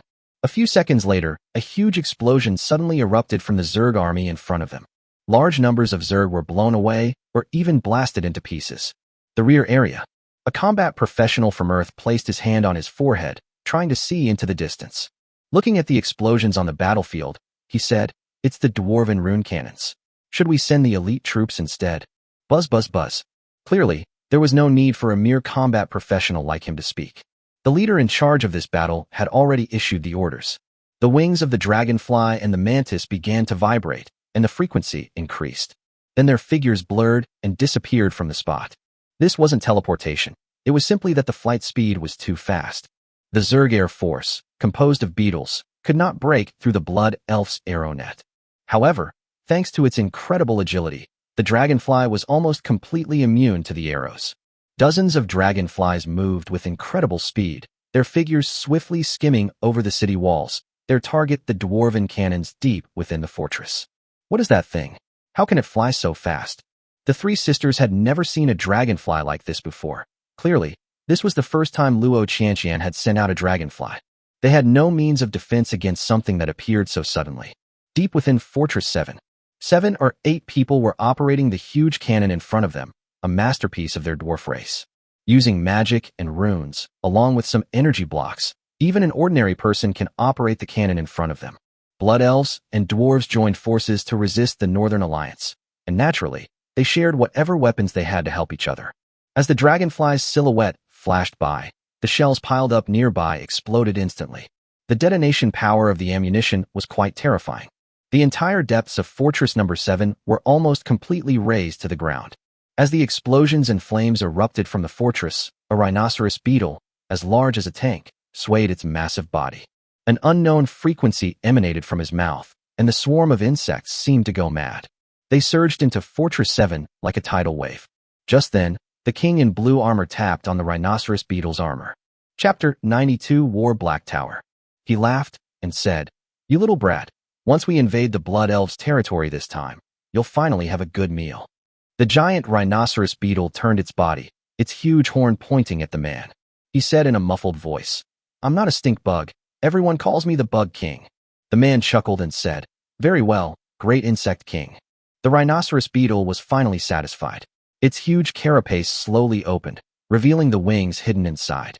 His figure rushed rapidly towards Fortress Number 7. The young man also drew his long sword, a smile on his face, and walked towards Fortress 7. Inside Fortress Number 7, the older sister held an insect in her hand and used her arms to tear it apart. "Blood Elf warriors, our reinforcements will arrive soon. Hold on."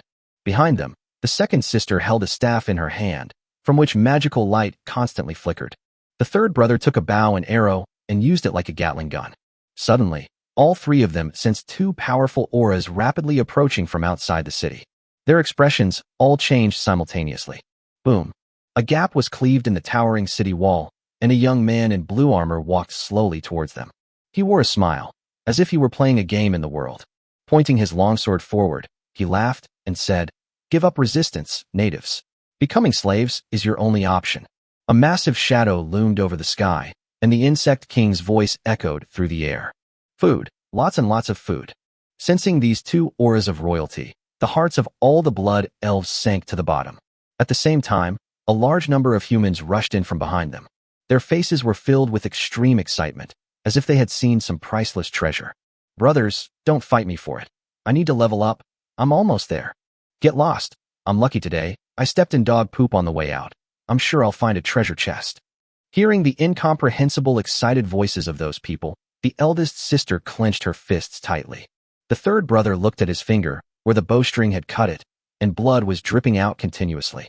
The young man glanced around and immediately noticed the second sister in the crowd. The other person's demeanor was like that of a friendly older sister next door, and the young man couldn't help but lick his lips. There are no laws binding him here, and his overwhelming power allows him to act with impunity. The second sister noticed the other person's greedy gaze and subconsciously took a few steps back. At the same time, he murmured with trembling hands, "Great ancestor, please bless your people." As soon as she finished speaking, she raised her staff high, and a dazzling magic circle instantly formed. The young man didn't take the attack seriously at all. Just then, a streak of dark light flashed rapidly across the distant horizon. The two kings present instantly changed their expressions and turned their gazes toward that direction. The dark light got, the larger it became. By the time it reached above everyone's heads, the enormous shadow had completely covered the entire Fortress 7. The terrifying power was like a god descending to earth, and both kings present felt immense pressure. "Retreat quickly!" The young man roared and instantly left Fortress 7. Despite its enormous size, the insect king was surprisingly fast. It flapped its wings and fled at high speed, simultaneously issuing a retreat order to a large number of insects. Meanwhile, the blood elves were also retreating. Looking up at the massive black tower overhead, it slowly descended from the sky. Finally, it slowly landed on the ground, raising dust that almost covered half of the tower. That enormous black tower was about 500 meters tall. It was truly a colossal structure. Then another shocking scene unfolded. The blood and mangled remains that had been spilled on the ground during the battle seemed to no longer be subject to gravity and began to float up. The dismembered bodies and blood swirled around the massive black tower before disappearing into it. Roar! A roar pierced the heavens and earth, and at the same time, an aura of a king swept across the entire area. This is the defense of war. Under everyone's watchful eyes, a dark figure slowly emerged from the fourth floor of the tower. The other person's body was slightly hunched. All 5 fingers were sharp claws, and the body was extremely thin. However, the aura of that king-level being made everyone afraid to underestimate him. Meanwhile, on the first floor of the tower, a large number of monsters began to emerge. It was fine at first, but as the number gradually increased, everyone became uneasy. The young man spat and said, "Damn it, what the hell is this thing?" He then looked at the insect king beside him, narrowed his eyes and said, "Insect king, that guy is a king. He looks delicious." Delicious, something to eat. The insect king was clearly not very intelligent. It charged out immediately after speaking. A red light flashed by on the distant horizon. Then a blood-red beam of light pierced the heavens and the earth. The terrifying beam of light stretched as far as the eye could see, striking the insect king's body directly. The insect king's carapace began to shatter. It was utterly unable to withstand such an attack. The young man's pupils contracted sharply, and without saying a word, he turned and ran. Meanwhile, on the ground, a large number of Blue Star combat professionals were also running at full speed. As for why it runs so fast, that's because in the past 30 years, those who were slow or reckless have all died out. The strength of this group is mostly the same, with most of them being level 9 heroes. However, they simply cannot gather the experience needed to advance to the king rank. Therefore, they rushed to the battlefield as soon as the war with the blood elves began. Experience comes from killing. An immense pain swept over the insect king's entire body, and he couldn't help but roar to the sky. Then, The huge, pointed horn above its head shimmered with an inexplicable brilliance. A barrier protects it inside. However, the crimson pillar of light seemed to be continuous, showing no signs of dissipating. Suddenly, a shield appeared in front of the insect king, allowing him to catch his breath while he fled at high speed. And that shield, after the insect king fled, also tried to fly away. If you all get away, that's unacceptable. Mufong's voice rang out from the distant horizon. Then, he slightly raised one hand, and a black bead instantly formed in his palm. A terrifying suction force emanated from the black bead. Mufong intentionally controlled the power of the black bead, ensuring that the terrifying suction force only affected the shield. The shield was destined to be there, and it began to gradually approach Mufong. As the shield approached the black orb, its size gradually shrank. Mufong clenched his fist, and the black bead and the shield disappeared simultaneously. After all this was over, a total of 7 kings appeared behind him at the same time. Chapter 93 Meeting. The Blood Elves below, seeing all their powerful warriors mobilized, were immediately filled with renewed vigor. Mufong's figure transformed into a streak of light and entered the 8th level of the War Black Tower. The Black Tower of War has a total of 9 levels. The first 3 levels correspond to the transformations of Chi and Blood, Elite, and Commander-level war beasts, respectively. The 4th layer is the War Guard. The 5th to 7th floors are residential areas, which can provide living conditions for a certain number of people. The 8th level is the throne, and the 9th level is the control center. The Black Tower of War does not have hero-level combat power. In essence, it only has the first 3 floors. Because the War Guardian isn't considered a combat force, he's just instinctively defending the Black Tower. The 7 Blood Elf Kings behind him also followed Mufong to the 8th floor of the Black Tower of War. After entering the Black Tower of War, they kept their eyes curiously observing the scene before them. Saxington couldn't help but exclaim, "No wonder it's one of the 13 great vampire clans." Yes, such methods are unheard of. Mufong sat on the throne in the main hall and said, "From now on, all the Zerg corpses killed will be collected into the War Black Tower." "Yes, ma'am." Then, as if struck by a thought, Saxington asked, "My lord, who controls this war tower?" Upon hearing this, Mufong immediately fell into deep thought. Lily or Charlotte, that's definitely impossible. Both of them need to go to the front lines of the battlefield to gain experience. Leaving them here to control the Black Tower would be a waste. Therefore, the only option is for the Blood Elf King to control the Black Tower. The so-called control of the Black Tower actually refers to controlling the war behemoths and issuing simple commands to them. As for whether the War Black Tower would slip out of control, Mufong was not worried at all. This thing comes from the system. No one else can take it away. His gaze swept around the room before finally settling on Elise, the Blood Elf Queen. She was the first Blood Elf Mufong had ever met, but that wasn't the main reason. The real reason is that the opponent is the weakest among the 7 kings. The essential requirement for controlling the Black Tower is that you need to be at the king level. However, there are no requirements regarding the skill level of a king. "You'll do," Mufong said calmly. How could Elise possibly know these things? She saw Mufong looking at her and uttered those 3 words. Her face immediately lit up with joy, and she knelt down on one knee, saying, "Thank you, my lord. I will certainly live up to your expectations." In Elise's view, this meant they were preparing to give her a more important role. After all, he was the first Blood Elf King that the Lord had ever seen. "I even led the way myself." The Altar Alliance. This is an alliance led by 4 kings, but that doesn't mean they only have 4 kings. These so-called 4 kings refer to 4 powerful lords of the Blue Planet. The previous king of combat professionals is not included in this calculation. This is one of the territories within the Holy Altar Alliance. A colossal mountain has been hollowed out, like a giant hornet's nest. At the very center of the bottom of the cave, there is a room that has been decorated in a very cozy way. It's obvious at a glance that this is a girl's room. This is the territory of Luo Qianqian, one of the 4 kings of the Holy Altar Alliance. As one of the first awakened individuals, and the talent he awakened was at the monarch level. The summoned units are Zerg.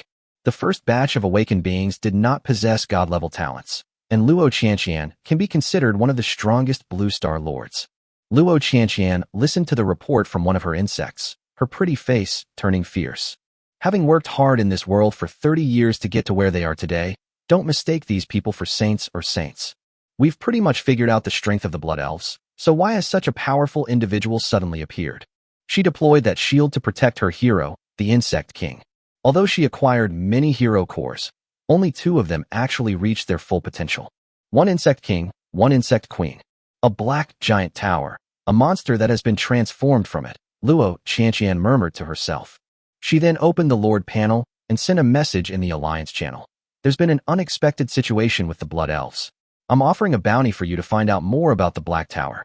What needs to be done now is, naturally, to find out the enemy's situation.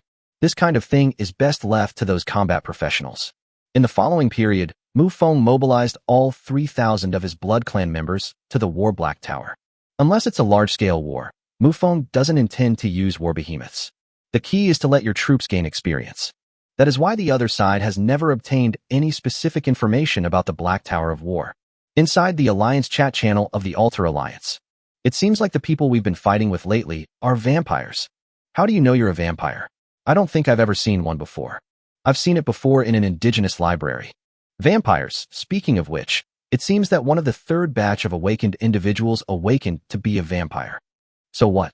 You don't suspect that this is the awakened one, do you? No one replied to him at all.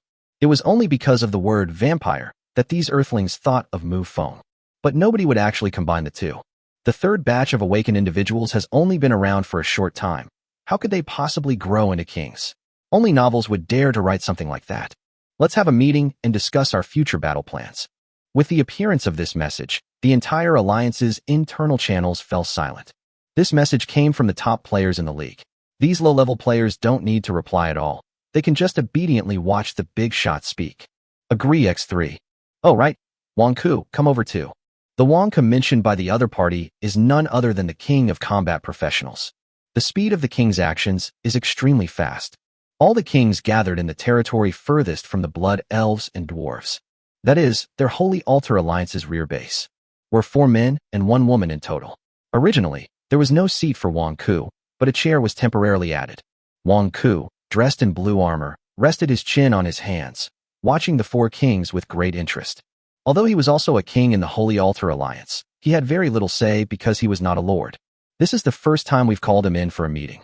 Luo Qianqian looked at Wang Ku and said in a deep voice, "Just how strong are the Blood Elf reinforcements?" She simply tossed a superhuman shield from afar, and then the shield was snatched away by the other side.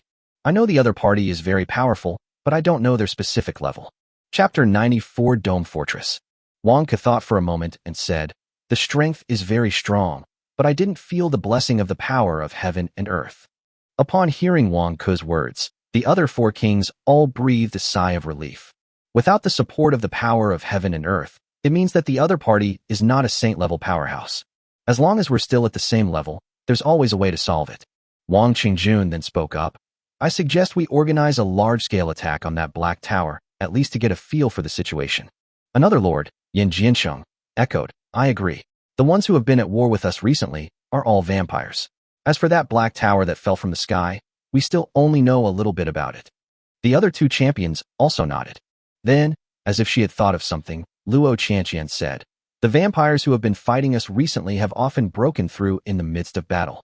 Mufeng's troops gain experience after defeating an opponent and may level up immediately. In their eyes, this is naturally a breakthrough in the face of battle. Wang Ke leaned back in his chair and said, those who know about vampires understand their talents, so this situation shouldn't be surprising. The other 3 champions nodded, not taking the situation to heart. Only Luo Qianqian swallowed back what she wanted to say. Although the opponent made a breakthrough at the last minute, the number of them was far too many, clearly exceeding the normal range. Luo Qianqian thought to herself, they're all a bunch of creatures who only use their lower bodies to think. When an ordinary man gains immense power and is free from the constraints of law, how many of them can maintain their original nature? Furthermore, with the development of their territories reaching a bottleneck, and both the Blood Elves and Dwarves suspected of possessing Holy Spirit-level resources, a major war is unlikely to break out easily.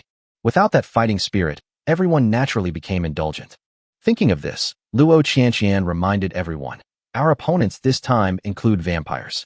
Without a doubt, they're the most powerful race we have ever encountered since we came to this world. We should show our former sharpness and be fully prepared. This was just a very simple reminder, and the other 3 lords immediately perked up. They are aware that if they cannot defeat the formidable enemy before them, everything they possess will vanish into thin air. The 8th floor of the Black Tower of War. Mufong sat alone on the throne and took out the Saint-level Stronghold treasure chest. Congratulations on opening the Saint-level Stronghold treasure chest. You have obtained the following items. Special item construction blueprint, dome fortress. Item description, a sky fortress capable of holding 5,000 people, a powerful weapon of war.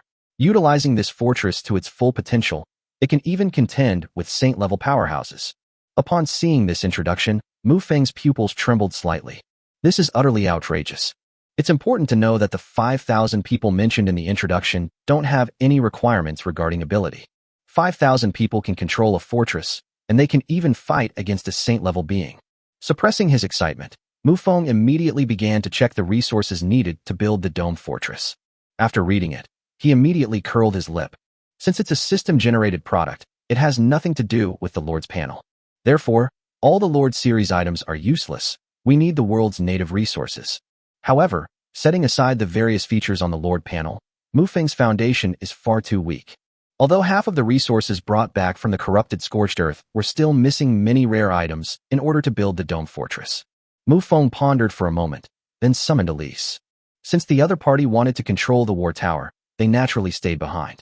"Greetings, Your Majesty," Elise said respectfully. Mufong didn't hide anything and directly handed over the architectural blueprints of the dome fortress, asking, "Do you Blood Elves have the supplies shown on this?" Elise first looked at the blueprints, and then said, "My lord, we have most of the materials needed here, and we also have a lot of dwarves. We can trade with them. However, there is one type of ore that is a special fire attribute, or that has been smelted by the earth's fire. This thing is very common in eternal volcanoes, but that place." Mufong nodded in agreement. He was not entirely unfamiliar with this world. There's a lot of information about the eternal volcano on Blue Star's forums. One thing that is universally acknowledged is that a titan of the Holy Spirit level resides there. They do not exist in the form of tribes or kingdoms.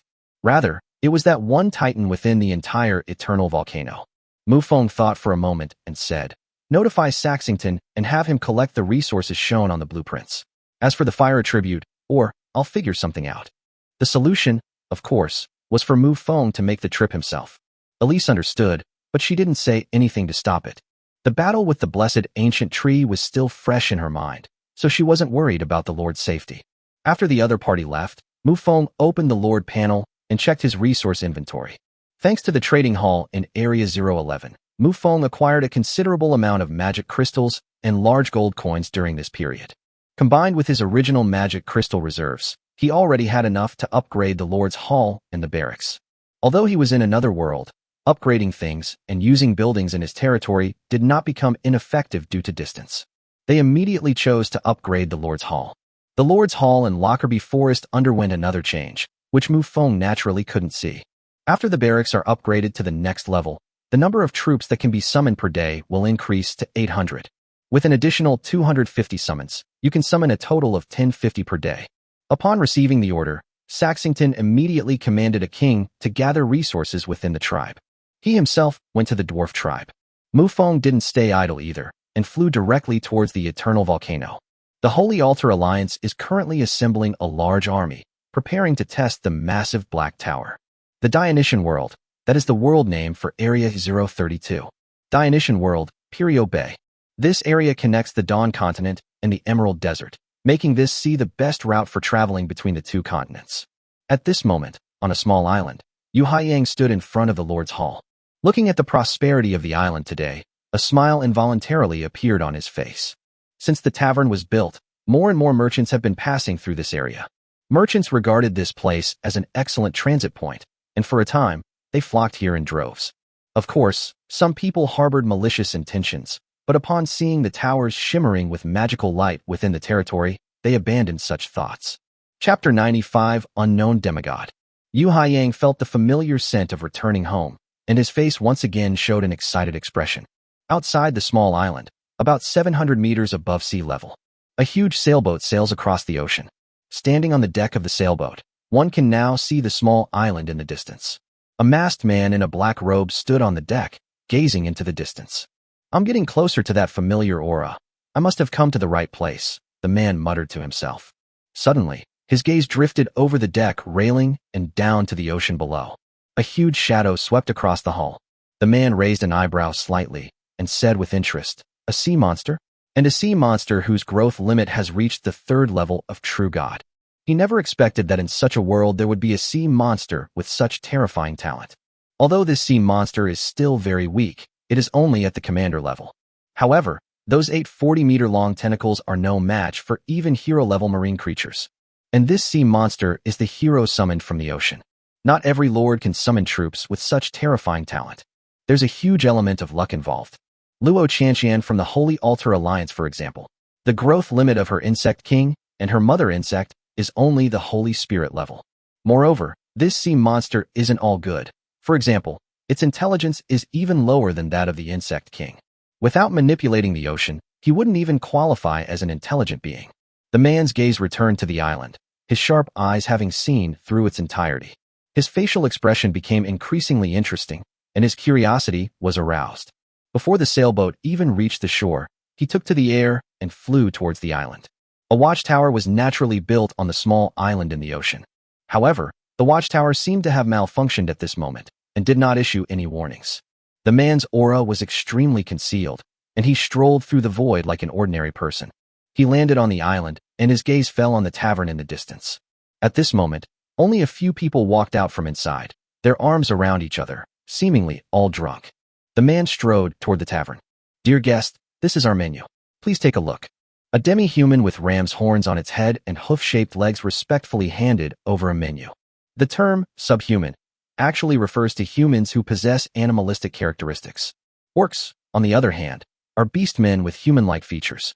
A fox-eared girl with fox ears and a fox tail is considered a demi-human. As for Grotov, his entire body was green, and apart from being able to walk upright, he showed no human characteristics whatsoever. He was a half-orc. The man took the menu, glanced at it, and said, "Give me a cup of blood of 100 beasts." The demi-human took the menu, bowed, and said, "Honorable guest, please wait a moment. By the way, where is the lord of your territory? Would it be convenient for me to meet him?" The man asked curiously. "Excuse me, may I ask what business you have with our lord? Those who come and go here are all maritime merchants, and it is common for people to seek business with the lord." In this demi-human's imagination, it was nothing more than discussing fixed flight routes, then using the small island as a long-term transit point and offering certain discounts on consumption. The man smiled upon hearing this, but it was hidden by his mask, so no one else knew it. He said with a smile, "My purpose is to have a baby." The entire tavern fell silent. The maritime merchants who travel to and from this place are almost never ordinary people. In addition, the tavern was quite noisy, so the two of them didn't lower their voices, and naturally everyone could hear them clearly. A burly man with a thick beard whispered to his companion, "If I remember correctly, the lord of this territory is a man, right? We must have misunderstood.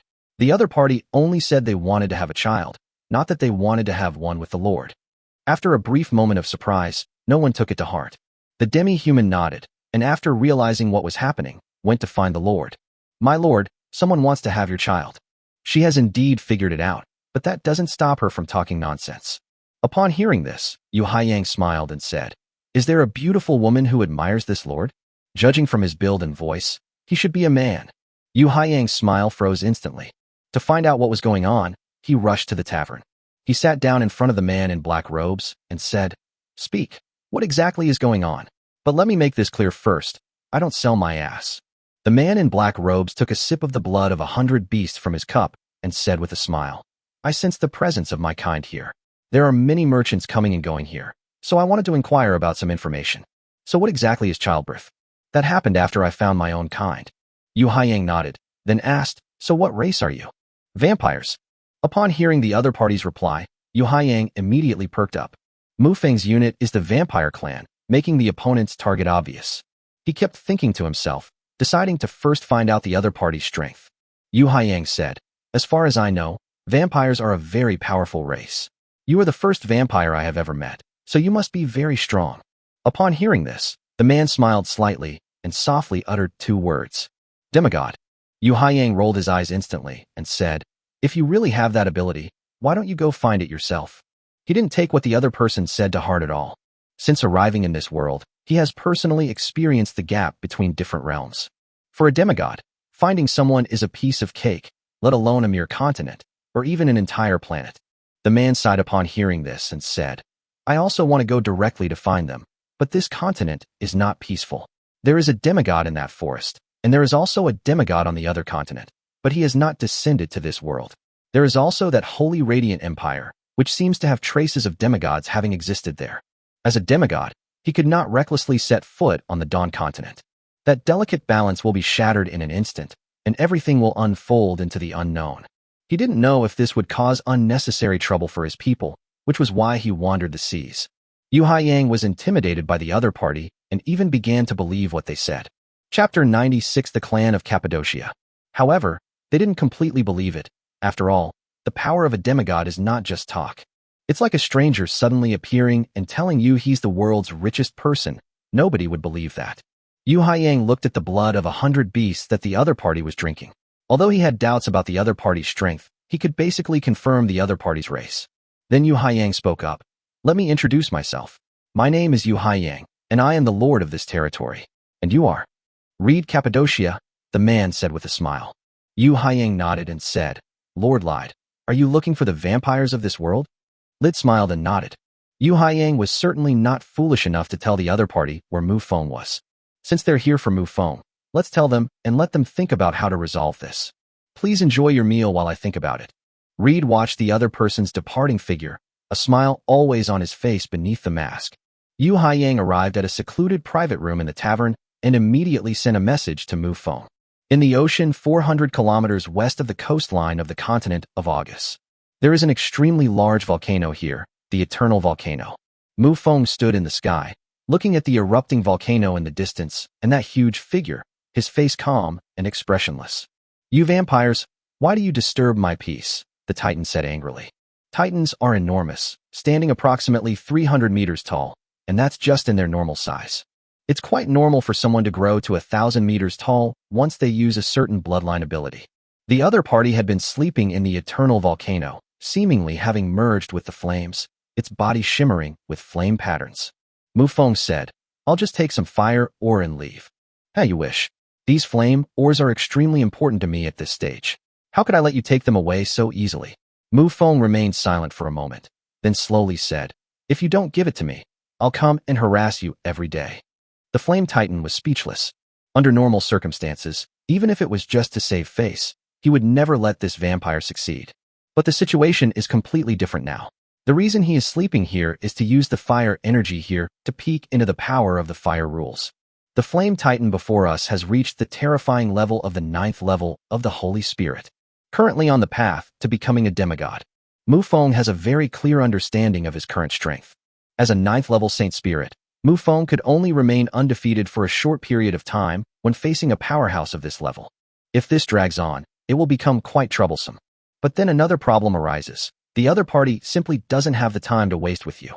The Flame Titan paused for a moment, then asked, How much flame, or do you want? 6,000. Mufong blurted out without any hesitation. These 6,000 flame or stones can help Mufong build 2 dome fortresses. If the Blood Elves were a little richer, Mufong would have wanted 9,000 more. The Flame Titan tilted its head slightly, and 2 streams of heat shot out from its nostrils. He said, You're not very strong, but you've got quite the big mouth. With 6,000 flame, or the flames inside the Eternal Volcano will lose 1/10 of their temperature. Similarly, his speed of advancing to demigod will also decrease by January 10th. According to the Fire Titan's calculations, it should take him 600 years to advance to demigod status. This time may seem long, but in reality, it is already quite fast. For other ordinary races, 1,000 years would be considered quite good.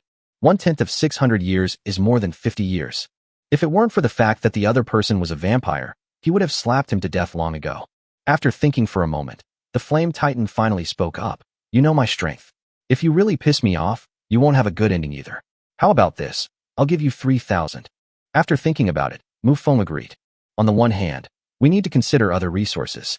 The Blood Elves already have limited resources, making it difficult to build 2 dome fortresses. Furthermore, once a domed fortress is built and one's strength is further enhanced, one can then return to demand it from the other party with greater power. As for whether this is a bit unethical, don't be ridiculous. If Mufong had the strength right now, he would have killed the other party directly. If there are no titans in this world, then where did the other party come from? And how did they acquire the Eternal Volcano? It wasn't stolen. Then, under the unfriendly gaze of the Flame Titan, Mufong took away 3,000 flame ore. On his way back, He received a message from Yu Haiyang. The fact that the other party encountered a vampire was purely accidental, and Mufong was also a little surprised. Lit Cappadocia. Mufong saw the name. His pupils instantly contracted, and his expression changed from surprise to shock. The Cappadocia clan is one of the 13 major clans of the vampire race. However, this is not the most crucial point. The crucial point is that this clan is an extinct clan. Moreover, according to Mufong's inherited memories, this race was wiped out because the true ancestor directly removed their true names. Having grown up to this point, Mufong has gained some understanding of the power of the true ancestor. Even now, Mufong is capable of facing a powerhouse like the Flame Titan. A true ancestor who had grown to the peak of the supreme god had his true name removed. There were still people who could survive. However, after thinking about it, Mufong felt relieved. After all, the so-called removal of the true name was just a casual gesture by the true ancestor, and not a particularly significant method. Cappadocia is, after all, one of the 13 great clans, second only to the true ancestors. It's reasonable that they would have some hidden means to preserve the flame. In fact, Mufong was completely overthinking it. Although it was just a casual touch from a supreme, god-level true ancestor, it was still a power that life could not withstand, and there was no room for luck. The reason the other party was able to preserve the flame was because the true ancestor at that time did so out of consideration for their past relationship. Now, Mufong is thinking about the other party's goal, to have a baby. This is easy to understand. It's probably for the purpose of procreation and restoring the race's former glory. After all, the previous true ancestor is dead, so it's normal for the Cappadocia family to return. Mufong thought for a moment and replied, "Don't reveal my information. Just make up some excuse to get rid of me." If it were any of the other families from the 13 clans who came, Mufong would really like to meet them. However, the Cappadocia family was wiped out by its former progenitor, which made Mufong a little apprehensive. The moon elf demigod, who was originally labeled as an obstacle to his development, has now become his protector. Lockby Forest is the territory of the moon elf demigods, and they will never allow another demigod to set foot in it. Chapter 97 Attacking the Black Tower. Yu Haiyang closed the Lord panel and returned to the tavern's main hall. Before he could speak, Reed laughed and said, "He doesn't want to see me? You're spying on me." Yu Haiyang said angrily, "No, that's just my guess. Although he is a demigod, he is truly extraordinary. No matter what he does, he remains an outsider, and he has a gentle personality but is very principled. If it were any other demigod, they would definitely be monitoring the ocean. Then you'll see the other person staring blankly at thin air." Yu Haiyang couldn't help but sigh slightly. The other party is a demigod, but whether this is true or not is another matter. However, the opponent must be an ancient monster who has lived for many years, and his strength must be at least at the king realm. My little scheme was completely exposed in the eyes of the other party. With that in mind, he said directly, "The other party really doesn't want to see you." Lid nodded. This outcome was within his expectations. At the same time, he could be completely certain that the bloodline level of the vampires on the Dawn continent was definitely not low. Otherwise, it would be impossible for him to feel inexplicably attracted to himself and to know about the 13 clans. "Do you have accommodation here?" Reed asked. Yu Haiyang immediately gave a pained look. He definitely provides accommodation here, but the key is the other party's strength, which is an unstable factor. If the other party suddenly attacks and hurts someone, Yu Haiyang's small arms and legs won't be able to withstand it. Seemingly sensing the other party's concerns, Lid smiled and said, "Don't worry, I'm very principled in my actions. Let's be friends." Despite what the other party said, Yu Haiyang's lips twitched slightly as he said, "You say you can't go to the mainland, then why don't you go to the deep sea and find an island?"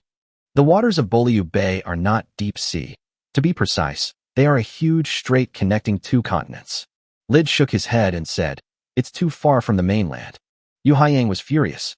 The other party clearly claimed to be a demigod, yet he said that this distance was far. Left with no other choice, Yu Haiyang provided the other party with the most luxurious room. Reed reached into his black robe and rummaged through his clothes. Then, to Yu Haiyang's astonishment, he pulled a long knife from his crotch. He placed the long sword in front of Yu Haiyang and said with a smile, "I am a wanderer in the universe, so I have no money. I can only exchange goods with you." Yu Haiyang calmly took the long knife, his mood a mixture of joy and worry. To his delight, the other party was generous and actually gave him a super-level weapon. What's worrying is the opponent's strength. If they can give away something of this level so easily, even if they're not a demigod, they could easily destroy my territory. The original Fortress Number 7 has now been occupied by the Black Tower of War. Large numbers of Zerg gathered on the distant horizon, gazing at the colossal tower in the distance, eager to attack. Accompanying these insects were a large number of combat professionals. They already knew that a large number of monsters had emerged from the Black Tower. Although they weren't as cute as the Blood Elves, they were still valuable experience points, so naturally, I couldn't let them go. Wang Ke stood before the army, his face full of arrogance. This time, with the army mobilized and him serving as the commander, he could be said to have had a taste of being a lord. He drew his longsword and swung it forward. Kill! In an instant, a massive number of Zerg swarmed across the sky. The earth was churning, and huge, elongated worms were wriggling on it. The beetles in the sky flapped their wings, making a buzzing sound. Elise naturally noticed what was happening in the distance. She placed her hand on the gem in front of her and slowly closed her eyes. A massive number of war behemoths surged out of the Black Tower of War like a tidal wave. Although the Black Tower of War is enormous, it is not apparent from its appearance that it could possibly contain so many war behemoths. He was like a deep abyss, from which endless war monsters poured forth. Among these war behemoths are also a considerable number of vampires. A flash of red light appeared on Charlotte's body, and the Blood Valkyrie was already covering her, with the dropper spear in her hand. She glanced at the battlefield in the distance, her gaze settling on a giant beetle. That beetle, whose strength had reached the hero level, was her target. The moment the armies clashed, blood splattered across the land. Numerous war behemoths roared as their massive bodies clashed with the Zerg. These war behemoths are not without options when faced with beetles flying in the sky. They opened their gaping maws, and a ball of light slowly condensed within them. The final beam of light burst forth, streaking across the sky. This is the only skill that the war behemoth possesses. Charlotte's dropper spear flashed with a cold light and instantly pierced through the body of a beetle. As a large amount of vital energy surged into it, the beetle's body exploded. The dropper gun flashed with a cold light, and green bubbles surged within the glass space in the middle. A giant dragonfly swooped down on Charlotte like lightning. Charlotte remained calm, turned around, and simultaneously brandished the dropper-shaped spear in her hand. A cold glint flashed, and flesh exploded. Easily annihilating two hero-level opponents was as simple as eating and drinking for Charlotte. But to combat professionals, their faces were filled with fear. Wang Ke, who was behind the army, noticed Xia Luo and was also shocked by his strength. The opponent can easily kill hero-level enemies. If I don't intervene, they can dominate the battlefield. Wang Ke licked his lips and said greedily, small in stature, but plenty of substance. He gripped the long sword in his hand, his body transforming into a streak of blue light as he charged toward Charlotte. Charlotte felt the power constantly transforming within her body and raised the dropper spear in her hand. The dropper-shaped spear and the azure longsword clashed together. Boom! A shockwave, visible to the naked eye, spread out, stirring up a large amount of dust from the ground. In that instant, Wang Ke's pupils suddenly contracted. He could already sense that the opponent's vital energy was being transformed into extraordinary power. Having been in this world for so long, Wang Ke is very clear about some common sense. These earthlings can gain experience, so their power conversion is very fast. If one is a native of this world, it takes a very long time for the power of blood and chi to be transformed into extraordinary power, which is what is known as a breakthrough. This little girl in front of us levels up just as fast as the people of Earth. Just as Wang Ke's mind was racing, he felt a tremendous force coming from his arm. Charlotte swung the dropper-like spear forcefully, sending Wang Ke flying. Chapter 98, 10 Kings. Wang Ke's body spun in the air for a moment before he managed to regain his balance. When he looked up again, Charlotte was already charging towards him with her long spear. In his haste, he raised his long sword to parry, but the strange force was like a giant mountain crashing down. The immense force slammed Wang Ke into the ground, creating a huge crater. Dust billowed from the ground as a streak of azure sword light swept across, dispersing all the dust. With blood trickling from the corner of his mouth, Wang Ke stood in the very center of the giant pit, staring solemnly into the distance. Charlotte smiled slightly as her body slowly rose into the air. A terrifying aura of royalty filled the entire arena, as if a king had descended. The entire battlefield was wiped clean. All eyes were on Charlotte. A large number of combat professionals looked at Charlotte, a hint of shock flashing in their eyes. Is this what it means to be a king? Could it be that we weren't the ones cheating, but rather these natives? Just as everyone was stunned, a streak of blood flashed across the battlefield. The target is Wang Ke. Charlotte's smile suddenly froze, and she said angrily, "What are you trying to steal? This person is mine." It was Lily who made the move. Even Lily was a little regretting that she had acted too late. If she had known this would happen, she should have made her move before Xia Luo advanced to the king rank and killed that king rank opponent sooner. Now, someone else is trying to steal her experience points. Charlotte also transformed into a streak of blood and charged towards Wang Ku. Wang Ku's expression at this moment was extremely interesting. If this were Earth, he would be ecstatic if a mature woman and a little girl rushed towards him. But now his heart is screaming wildly. "Don't come any closer." He wiped the blood from the corner of his mouth and gripped the azure longsword tightly in his hands. But the next moment, the longsword in his hand made a series of clicking sounds. Wang Ku was slightly taken aback and tilted his wrist to look at the sword. They discovered that fine cracks had appeared on the azure longsword. Wang Ku's mind went blank. This is an extraordinary weapon, and it was just smashed to pieces like that? Is that little girl on the other side really that fierce? Extraordinary weapons are a huge category of weapons, and naturally, they vary greatly in quality. The azure longsword in Wang Ku's hand was arguably one of the worst.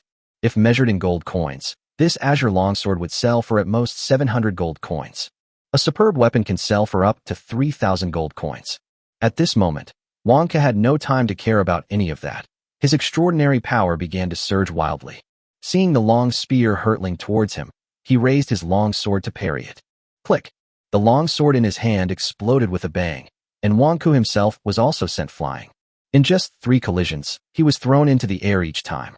Xia Luo frowned as he watched Wang Ku stagger to his feet again in the distance. The person in front of me has a remarkably high ability to withstand blows.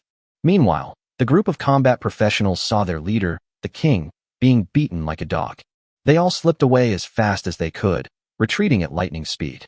Wang Ku stood up again, transforming into a streak of azure light and flying away into the distance. Clang! However, the next moment, Wang Ku felt as if he had bumped into a wall, and his head was throbbing. Looking ahead, I noticed a red barrier had appeared there some time earlier.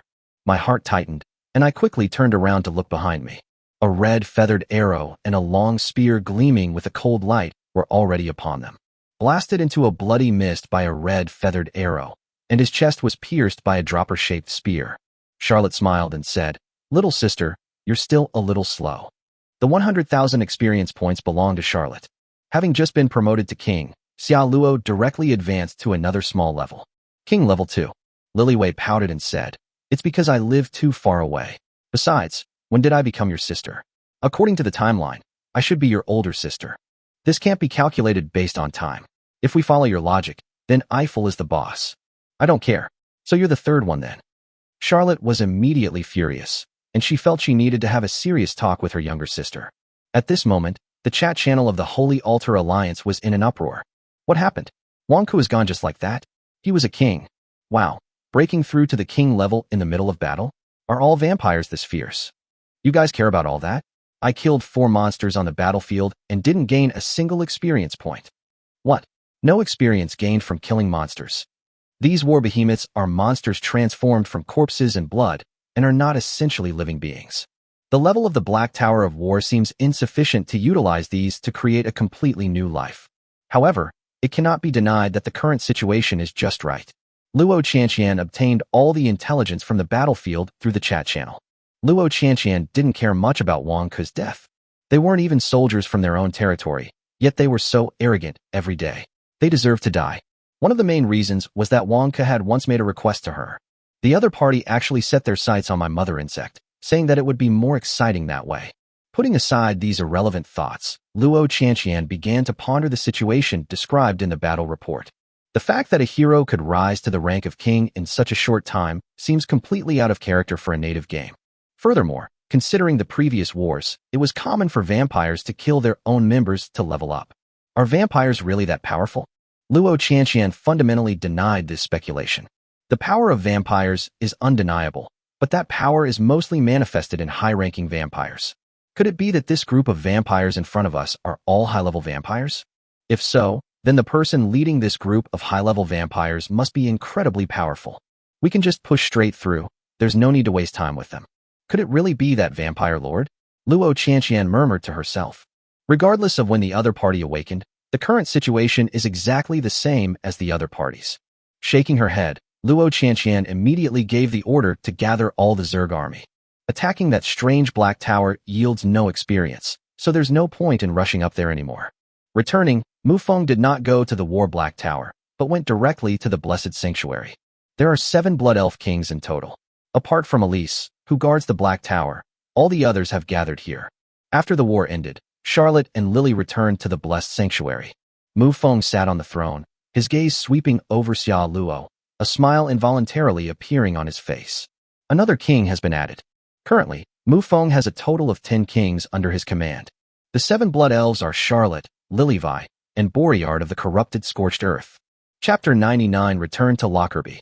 10 kings, plus his own super-level combat power. Mufeng's overall strength within his territory is already quite terrifying. With his current strength, there's really no need for him to waste time with the opposing Holy Altar Alliance. However, Mufong also had his own plans. The opponent is a Zerg overlord, whose main strength lies in sheer numbers. What others see as a ferocious and terrifying swarm of Zerg is, in Mufong's eyes, an experience-generating machine. Let's just wait it out. Mufong isn't in a hurry anyway. He then looked at Saxington and asked, "How are the supplies you were asked to prepare coming along?" Saxington left the group, bowed respectfully, and said, "Reporting to the Lord, all the necessary supplies have been prepared." Mufong said with a smile, "That's right. Immediately summoned the elite Blood Elf craftsmen to build the dome fortress." After he finished speaking, he gave the other party the 3,000 fire ores and a magic scroll. He added, "This is the fire ore needed to build the dome fortress, and the magic scroll is a reward for you." The magic scroll contained a vampire spell, classified as high level. Although it's blood poison magic, Blood Elves are also blood attribute, so they should be able to unleash most of its power. However, that's not the key point. The key point is the vampire's approval. To allow a Blood Elf to learn vampire magic is the greatest recognition one can receive. Saxington was overjoyed and immediately knelt on one knee, saying respectfully, "Thank you for your reward, Lord." He accepted the magic scroll with both hands, as if it were a priceless treasure. The other 5 Blood Elf kings present all war expressions of deep envy. Just then, Mufong paused slightly. Ephelil used the Master Servant mark to send him some messages. Some changes have occurred on the Dawn continent. The battle between the dragons and the Holy Radiant Empire in the north escalated dramatically. So far, both sides have come out in full force. Even battles at the level of Holy Spirits are no longer a novelty. The Frost Dragon and the Platinum Dragon are both Saint-level dragons. The 3 powerful figures within the Holy Radiance Empire, the Pope, the High Priest, and the Prophet, are all at the Holy Spirit level. The battle was extremely close. Mufong sat on the throne, waved his hand, and signaled everyone to step down. He then closed his eyes slightly, his mind racing. He keenly picked up on a piece of information. When Yu Haiyang contacted him before, he naturally repeated what Li Da had said about the situation on the mainland. The existence of moon elf demigods is self-evident. It is also generally acknowledged that the Holy Radiant Empire once had demigods. The key is the demigod that the other party mentioned, who did not descend. An unusual situation involving the combined forces of 2 dragons. Mufong was already 80 to 90% certain that the demigod who hadn't descended was probably a dragon demigod. As for the little trouble that Xia Luo caused back then, it was utterly insignificant in the grand scheme of things, considering the sheer size of both sides. It would have been far too late for the 2 sides to fight to this extent. Mufong finally decided to return to Lockerbie Forest. Of course, he would never withdraw his troops. Firstly, the dome fortress is under construction, and he doesn't intend to take the 2 heroes with him. Moreover, with the blessed ancient tree as a safety net, the situation here is very stable. In contrast, Lockerbie Forest is truly lacking a king to rule the land.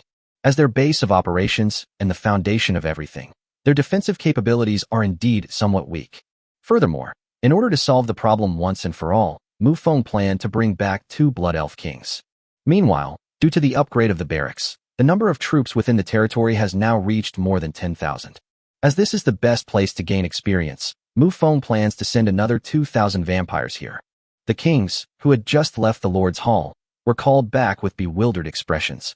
Mufong gave a brief explanation. The group of Blood Elf kings below scanned the others with wary eyes. Saxington stepped forward and said loudly, "My lord, I am the strongest among all, and it is most appropriate for me to follow you back to the territory."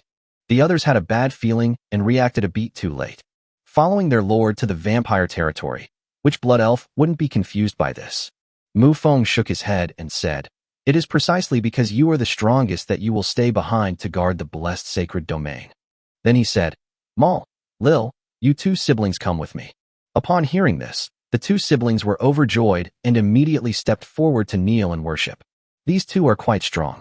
The elder brother, Moore, has already reached the level of a mid-level king. Lil, the younger sister, is also a third-level lower-rank king. He then looked at his two heroes and said, "You two will go to the Black Tower of War and launch an attack on the enemy. But remember, this is a protracted war, and you are not allowed to act rashly. Everyone on Earth can open treasure chests. Although they are few in number, after 30 years, the quantity is still quite considerable. Who knows what strange things he has in his hands? Especially you, Xiaoluo." Mufong specifically mentioned Xiaoluo. Because of the opponent's past strength, it can be said that he looked down on everyone except Mufong. This also contributed to the other person's arrogant personality, making them act without thinking. With the true ancestor speaking, Charlotte would definitely keep it in mind. Then Mufong led the two blood elves to the location of the teleportation array. On the way, they encountered Derek, the leader of the werewolf tribe. Amidst the respectful and admiring gaze of the other party, Mufong descended. Looking at the werewolf in front of him, he said, "From now on, you werewolves will be responsible for protecting this route. Although this is the Blood Elves' rear area, there are still some magical beasts here. To prevent these monsters from causing unnecessary trouble, the werewolves will protect this route. Moreover, this territory is quite large, and compared to before, the werewolf clan can be said to have risen to prominence." "Thank you, my lord," Derek said respectfully. Mufong, accompanied by two kings, gradually disappeared into the light of the teleportation array. When his vision cleared again, he had already returned to the werewolf city in Lockerbie Forest. The two blood elves looked around curiously, as if they were full of curiosity about everything. Mufeng's figure soared into the air, rapidly returning to his territory. When he returned to his territory, Ethelil was already there to greet him with a large number of blood servants and succubus maids. Mufong glanced at Eiffel, and his pupils gradually dilated. Seemingly to confirm, he opened the other party's panel properties. Chapter 100 Night Shadow. Since there is no shortage of gold coins, Mufeng's experience tower is always open. The opponent's strength has reached the commander level, which was expected. I've acquired several more skills, all of which I learned later. The skills possessed by the initial summon units are all bloodline skills, which can be gradually increased through later battles and other methods. However, none of these are the most crucial. The most crucial factor is the opponent's growth potential. He has gone from being a demigod to a level 3 true god. Mufeng's expression immediately turned strange, and he thought to himself, "I've learned something new."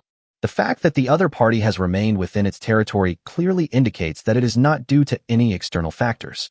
The most likely explanation lies within oneself. It's likely that the other party has digested most of the essence, and their bloodline level has also undergone a transformation. Although he obtained the bloodline of the true ancestor and possessed related inherited memories. But Mufong really didn't know that. Either the previous true ancestor was a woman, or he was someone who was indifferent to women. Suddenly, Mufong thought of Charlotte and Lily. If their bloodline levels could be raised a bit, his thought. It should be noted that the growth ceiling for both of them was originally only level 1 God King. If it could be elevated further, it would be the Supreme God. If multiple Supreme Gods emerge among the vampires in the future, they will be the undisputed absolute overlords. The task is arduous and the road ahead is long. We still need to work harder, Mufong sighed inwardly. He then strode towards the Lord's Hall. Mufong upgraded the Lord's Hall in the Blessed Holy Domain, and now the Lord's Hall has changed dramatically. This is an extremely large palace complex. The main castle is almost below the clouds, while the adjacent auxiliary castles decrease in height like mountain peaks. Just as Mufong stepped into the castle, a ring suddenly appeared in front of him. Mufong only needed a quick glance to understand the function of the ring. It allows for instantaneous movement within the castle. There is no limit to the number of rings. As long as one has the will, one can create mountains of rings. Mufong was in a good mood and handed a ring to Eiffelier. A gentle smile graced Eiffel's face as she slipped the ring onto the ring finger of her right hand. The left ring finger represents a married person. The ring finger of the right hand represents prosperity in business and a supportive wife. Clearly, Eiffel is very sensible. She was not one of King Jinzhou's consorts, so wearing the pendant on her left ring finger would be considered an act of usurpation. Mufong didn't notice these small details and turned around to give 2 more rings to the 2 Blood Elf kings. The 4 figures disappeared from the spot, and reappeared in the Lord's Hall. Inside the enormous palace, there are 12 stone pillars standing on each side. The intricate patterns carved on it seem to tell of the power of the vampires. A huge blank banner hangs behind the throne, awaiting its master's carving. Apart from that one flag, every stone pillar in the main hall was adorned with a blank flag. Mufong thought for a moment, then casually waved his hand. Behind the throne, the huge banner began to slowly reveal its design. The flag is made entirely of dark velvet and features exquisite silver embroidery. At the center is a tiny drop of blood, surrounded by runes that converge into a circle. Above the circular rune, a pair of blood-red eyes were faintly visible. There are numerous complex runes interconnected on the outside. The flag as a whole appears deep and even a little eerie. But that's okay. That's just a characteristic of vampires. Mufong stepped onto the throne and said to the two blood elf kings, "From now on, you two will be responsible for guarding the territory. I will obey your command, Lord." Then Eiffel stepped forward and respectfully presented a scroll. Mufong reached out and took it, then unfolded it to take a look. This is a message scroll, and it was sent by Moon City. The content inside is also very simple. It's simply that a major change has occurred on the Dawn continent, requiring all the ruling forces within the Lockerbie Forest to convene a meeting in Moon City. Feng would definitely comply with such a request. As the newly crowned king of Lockerbie Forest, he had to attend this occasion and take the opportunity to gather information on the various factions. The date was set for 3 days later. Mufong waved his hand, signaling everyone to step back. Just then, an owl flew in from outside the Lord's Hall. The newcomer was none other than Night Shadow. Mufong glanced at it casually and immediately exclaimed, "Wow." When the opponent first hatched, its strength was only at the level of a hero. It's only been a short time, and you've already reached hero level 8. The experience tower can only provide a very limited amount of experience, and my territory is very peaceful with a small number of monsters. Where did the other side get so much experience? Ultimately, it was learned through Mufong's observation that Nightshade's life structure is somewhat unique, unlike the mainstream creatures on the continent. Correspondingly, the conditions for promotion are also different. He does not need the power of chi and blood, nor the power of faith. It can be said to be a rather special life form that directly absorbs the free energy between heaven and earth. The world of Neuro is inhabited by demigods, so its level is not low, and its energy is also considerable. This is why Nightshade's upgrade speed is like a rocket. Nightshade landed directly on the armrest of the throne. Only Nightshade would dare to do such a thing. While Mufong was manipulating Ying with one hand, his consciousness had already opened the Lord's panel. After this period of development, the regional chat channel in Area 032 has become much quieter. In contrast, Area 011 is bustling with activity. I heard that the Holy Altar Alliance has run into a brick wall. They were facing vampires, truly colossal beings. The Blood Elves already have 7 kings, plus the support of the Blood Clan, and the dwarves on the other side. The Altar Alliance is about to be swept aside. None of these are the key points. I heard that the monsters hatched from that strange black tower don't give you any experience points when you kill them. They originally said they would dominate the Aga continent, but now it seems they might not even be able to protect themselves. The Holy Altar Alliance is not a weak force, so their every move naturally attracts attention. Mufong smiled slightly, then opened the trade channel and sold a large number of enchanted weapons and alchemical potions. Then he saw the message Yu Haiyang sent him. "Mufong, this vampire expert is really generous. Are you sure you don't want to meet him?" Mufong rolled his eyes. If the other side found out that he was a true ancestor, who knows what the consequences would be? Chapter 101 Moon City. As evening fell, Mufong returned to his bedroom, which had become noticeably larger. Aphrodite followed him gracefully. In this situation, it's impossible to say that Mufong is a lecher. This is to help the other party improve their talent level and for the development of their territory. Must be very tired, Mufong. With Eiffel's help, Mufong soaked in the pool and let out a comfortable sound. In addition to Ephelil herself, there were 4 other blood servants present. As for the succubus maids, their job is simply to clean. Time flies, and 3 days have passed in the blink of an eye. On the continent of Augu, at the border of the Holy Altar Alliance, the Zerg army gathered on the border numbered over 1 million. However, if we were to assess their combat strength, most of them would be low-level Zerg, commonly known as a mob or a cannon fodder group. Of these, Zerg are descended from the Mother Zerg, and aside from their considerable numbers, they offer no other advantages. And on the opposite side, more than 200,000 war behemoths, equally terrifying in appearance. These war behemoths don't have any ragtag soldiers. They're practically elite legions. The Zerg army stood Blue Star professionals, and behind the war beasts stood the vampires. According to the Lord's orders, war is permissible, but we cannot attack the city, Lily whispered. Although Charlotte is a bit arrogant, it doesn't mean she's not smart. She naturally knew the Lord's purpose, to train the troops. He swung his long spear with the dropper in his hand forward and said coldly, "Kill." The earth trembled as the war behemoth charged forward. The Zerg, equally fearless of death, surged towards the war behemoth in overwhelming numbers. The Blue Star professionals behind them seemed a bit intimidated. The main problem is that they have no experience in this battle, and they really don't want to charge forward. In contrast, vampires are not afraid of these insects. During this war, Luo Qianqian received no support. Because another lord who aligned himself with the dwarves was also subjected to a fierce attack by the dwarves.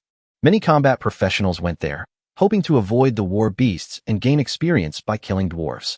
But when they arrived, they were dumbfounded. It's been 30 years. How could the dwarves not know that the other side would level up after killing them?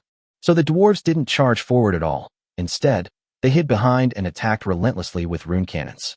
This is a battle beyond visual range from another world. Inside Lockerbie Forest, a magnificent city sits at the very center, and although it is broad daylight, it seems as if a crescent moon hangs in the sky. The magical runes flashing on the city walls signify that the walls before us are indestructible. Around this magnificent city, there are 4 crescent-shaped giant flying wheels that slowly rotate around the city. The terrifying power emanating from it can easily shred a lower-level king. The towering magical barrier was reflected in Mufong's eyes. Mufong couldn't help but sigh softly. It's no wonder they're a demigod power. Their defensive capabilities alone make them virtually unbeatable.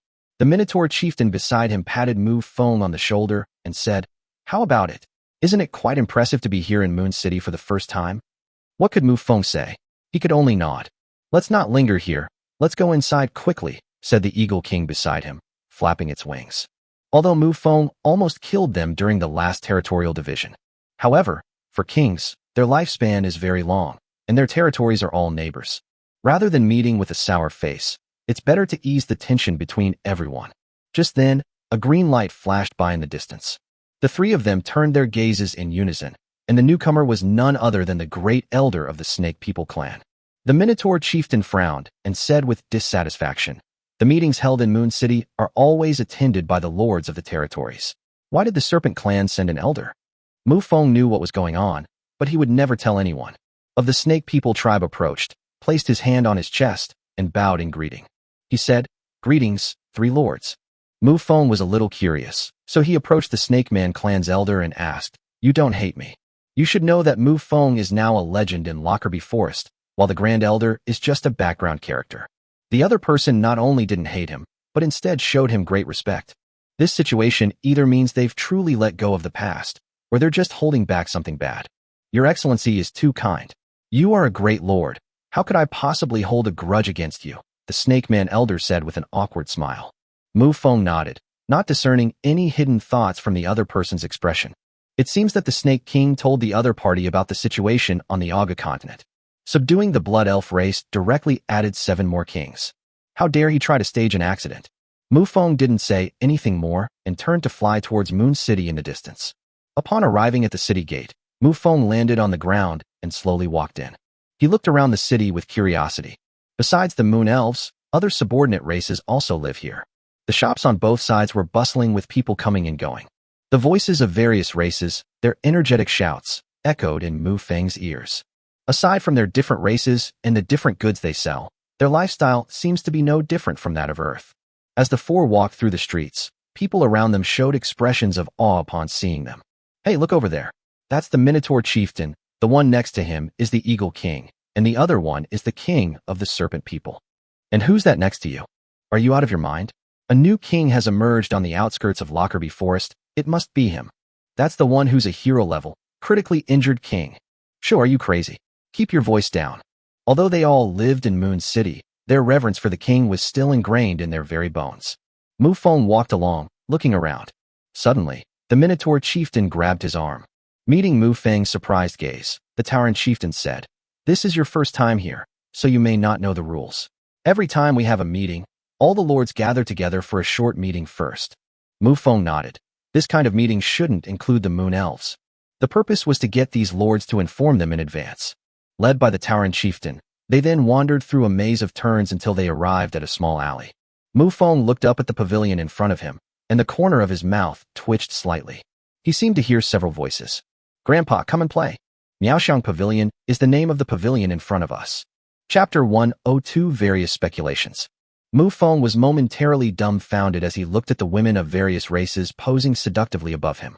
Just then, the Tauren chieftain bumped into Mufong from the side. He said with a grin, "Never been here before, have you?" "No." "Surprised?" "Surprise. Want to go in?" "I want to know." "No, I don't want to." Mufong was immediately speechless. He had almost been tricked by this minotaur. He quickly said, "This is Moon City, a demigod's territory. How could there be a place like this here?" "Demigods are indeed powerful, but that doesn't mean they don't have ordinary people," the Tauren chieftain said with a shrug. "All right, stop wasting time," the Eagle King urged. The four had barely stepped into the pavilion when they were immediately surrounded by women of all kinds. This wasn't the first time they'd met here in advance. They were all old acquaintances. "Brother Nyo, I've missed you so much since you last came to." The Minotaur chieftain, with a lewd expression, grabbed the fox woman by the waist and led her upstairs. Mufong looked at the Eagle King beside him. The other party was indeed a gentleman. As a wisp of energy spread out, the group of women near the Eagle King were all forced back. Some of the women, with alluring smiles, walked towards Mufong. Mufeng's nose twitched slightly, and he couldn't help but frown. The pungent smell of perfume. He himself is not a gentleman, but that doesn't mean Mufong is not picky about food. But don't forget, the bloodline of vampires also carries a mark of nobility. With a cold snort, all the women immediately dared not approach. "My lord, why are you so angry?" Just then, a seductive voice came from the corridor on the third floor. Everyone looked in the direction of the sound. A moon elf walked slowly down the corridor into the lobby on the first floor. Then, with a clear objective, the other party went straight to Mufeng's side and grabbed Mufong's arm. This time, Mufong did not stop him. Because the other party's blood is pure.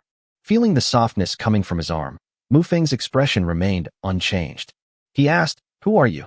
"My lord, I am Daisy, the owner of this fragrant pavilion," Daisy said in a charming voice. The Minotaur chieftain looked surprised and said, "Daisy, you've taken a fancy to this lord?" "Daisy is the owner here, so naturally she has very high standards. Since the other party established Miaoxiang Pavilion, there has never been any scandal. This is the first time." Daisy smiled and said, "Lord Mufong is a legend in our Lockerbie forest, so it's not surprising that I'm interested." "All right, the others must be getting impatient," Eagle King urged from the side. The group then left without lingering and headed straight for a secret room on the third floor. The moment the door opened, everyone in the room turned to look. Mufeng's face remained calm as he stepped into the room with the others, his gaze sweeping over each of them. As expected, apart from the Moon Elf King and the Serpent King, all the lords of the entire Lockerbie forest had gathered here at this moment. Minotaur Chieftain, Serpent Elder, Eagle King, Centaur Chieftain, Siren Lord, Scarecrow Lord, Raven Lord, Floating Spirit Lord. Including Mufong, there are a total of 9 kings gathered here. In addition, there are earth dragons and ogres, but these two are powerful and should be at the saint level. Just then, Daisy took a step forward and pulled Mufong toward a spot. Since this was Mufeng's first time attending a meeting, he could only let the other party lead him around. After Mufong sat down in his seat, Daisy sat down next to him. She had been holding onto Mufeng's arm, but finally let go after sitting down. "Now that everyone is here, I'll start by saying that the Moon Elves have summoned us here because of the abyss," the Earth Dragon Lord said, breaking the silence. The creature had dragon claws, a dragon tail, and a dragon head, and its body was covered in dragon scales, but it had no wings. On the other side, the two-headed ogre lord spoke up from one of his heads, saying, "Could it be that the Moon Elf demigods suppressed the entrance to the abyss?" The ogre's head was speaking, while the other head was gorging itself. Mufong closed his eyes slightly, his mind racing as he pondered the other person's words. The entrance to the abyss has been suppressed. The appearance of the abyss entrance is random. How could it be interfered with by human intervention? It's like a tiny crack appearing at the connection point between two worlds. If left unattended for a long time, the cracks will grow larger and larger, eventually transforming into the entrance to the abyss. However, if someone repairs the breach in the early stages, it can greatly delay the appearance of the abyss entrance. It delays, rather than completely cures. The appearance of the Abyss entrance is the fusion of the rules of two worlds, and with the power of a demigod alone, one can only delay it.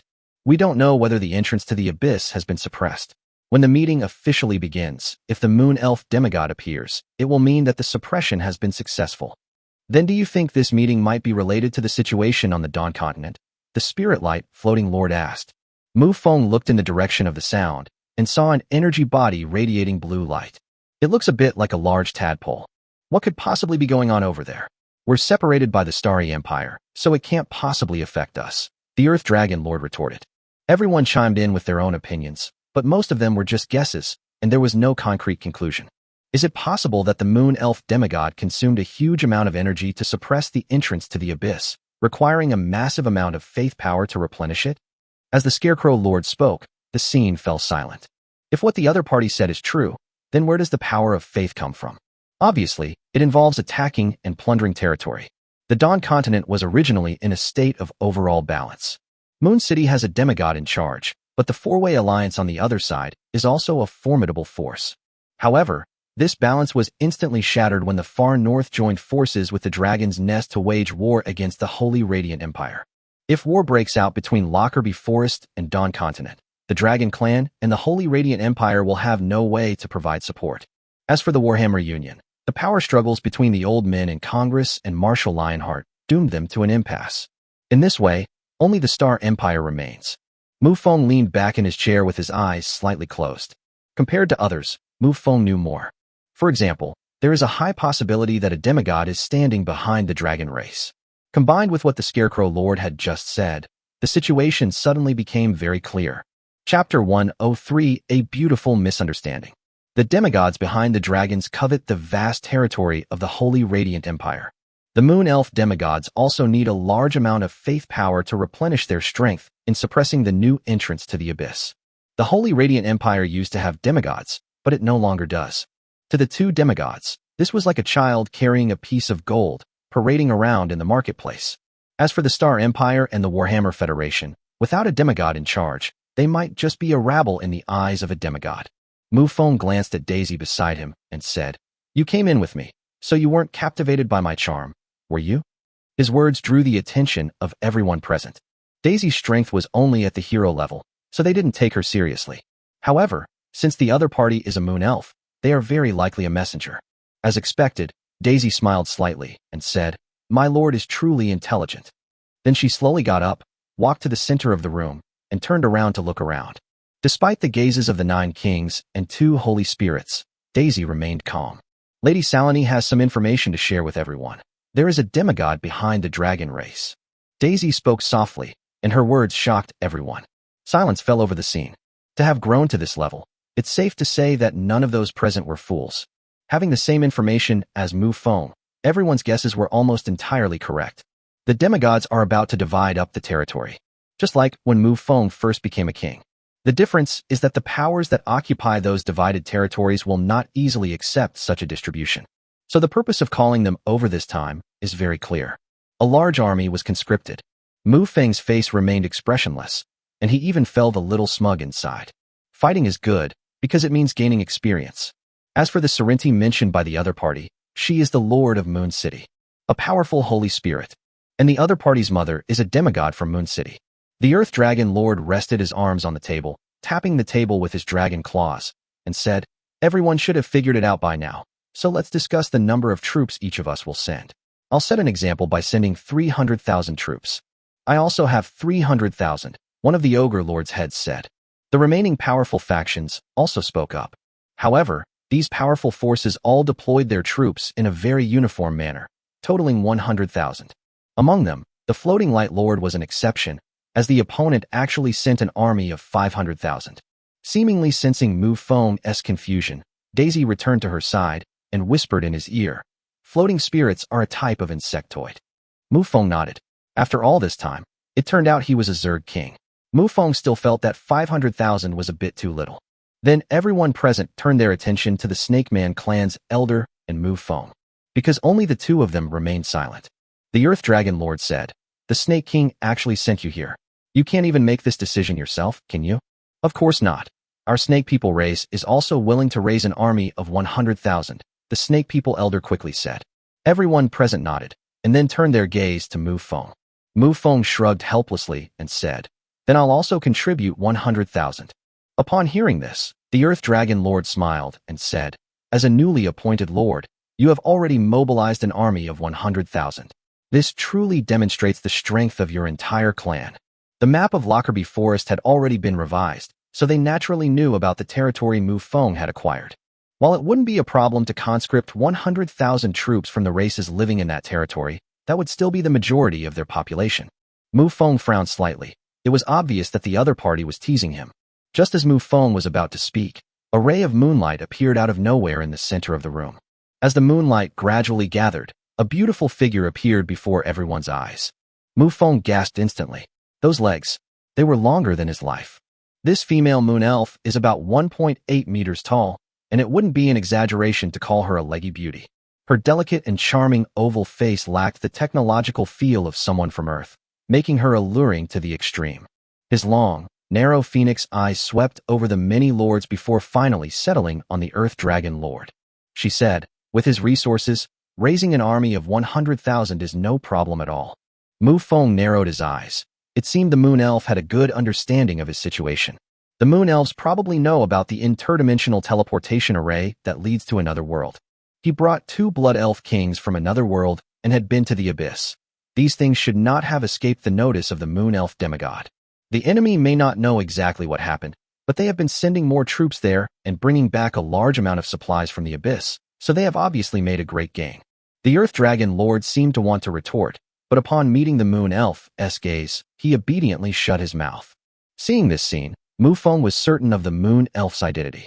The Moon Elf demigod, so it can only be the Moon City Lord, Shalindi. Then Shalindi spoke again, saying, "Just as everyone thought, that's indeed the case. The army is divided into 3 routes. The Western Front is under the command of the Earth Dragon Lord, the Eastern Front is under the command of the Ogre Lord, and the main battlefield in the middle." At this point, Shalindi glanced around and, amidst the surprised expressions of the crowd, fixed her gaze on Mufong. "The central battlefield will be under the command of the Vampire Lords." "I object," the Earth Dragon Lord immediately declared. "He is just a newly crowned king.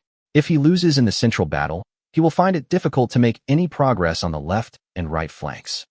Shalindi didn't speak, but kept her beautiful eyes fixed on Mufong. Mufong stroked his chin, his mind already deep in thought. Without a doubt, in such wars of invasion, those who contribute the most reap the greatest rewards. The Moon Elf entrusted herself with the main battlefield, which showed her great confidence in herself. A slight smile appeared on Mufeng's lips. Clearly, the demigod from the Cappadocia clan had put on a grand show for himself.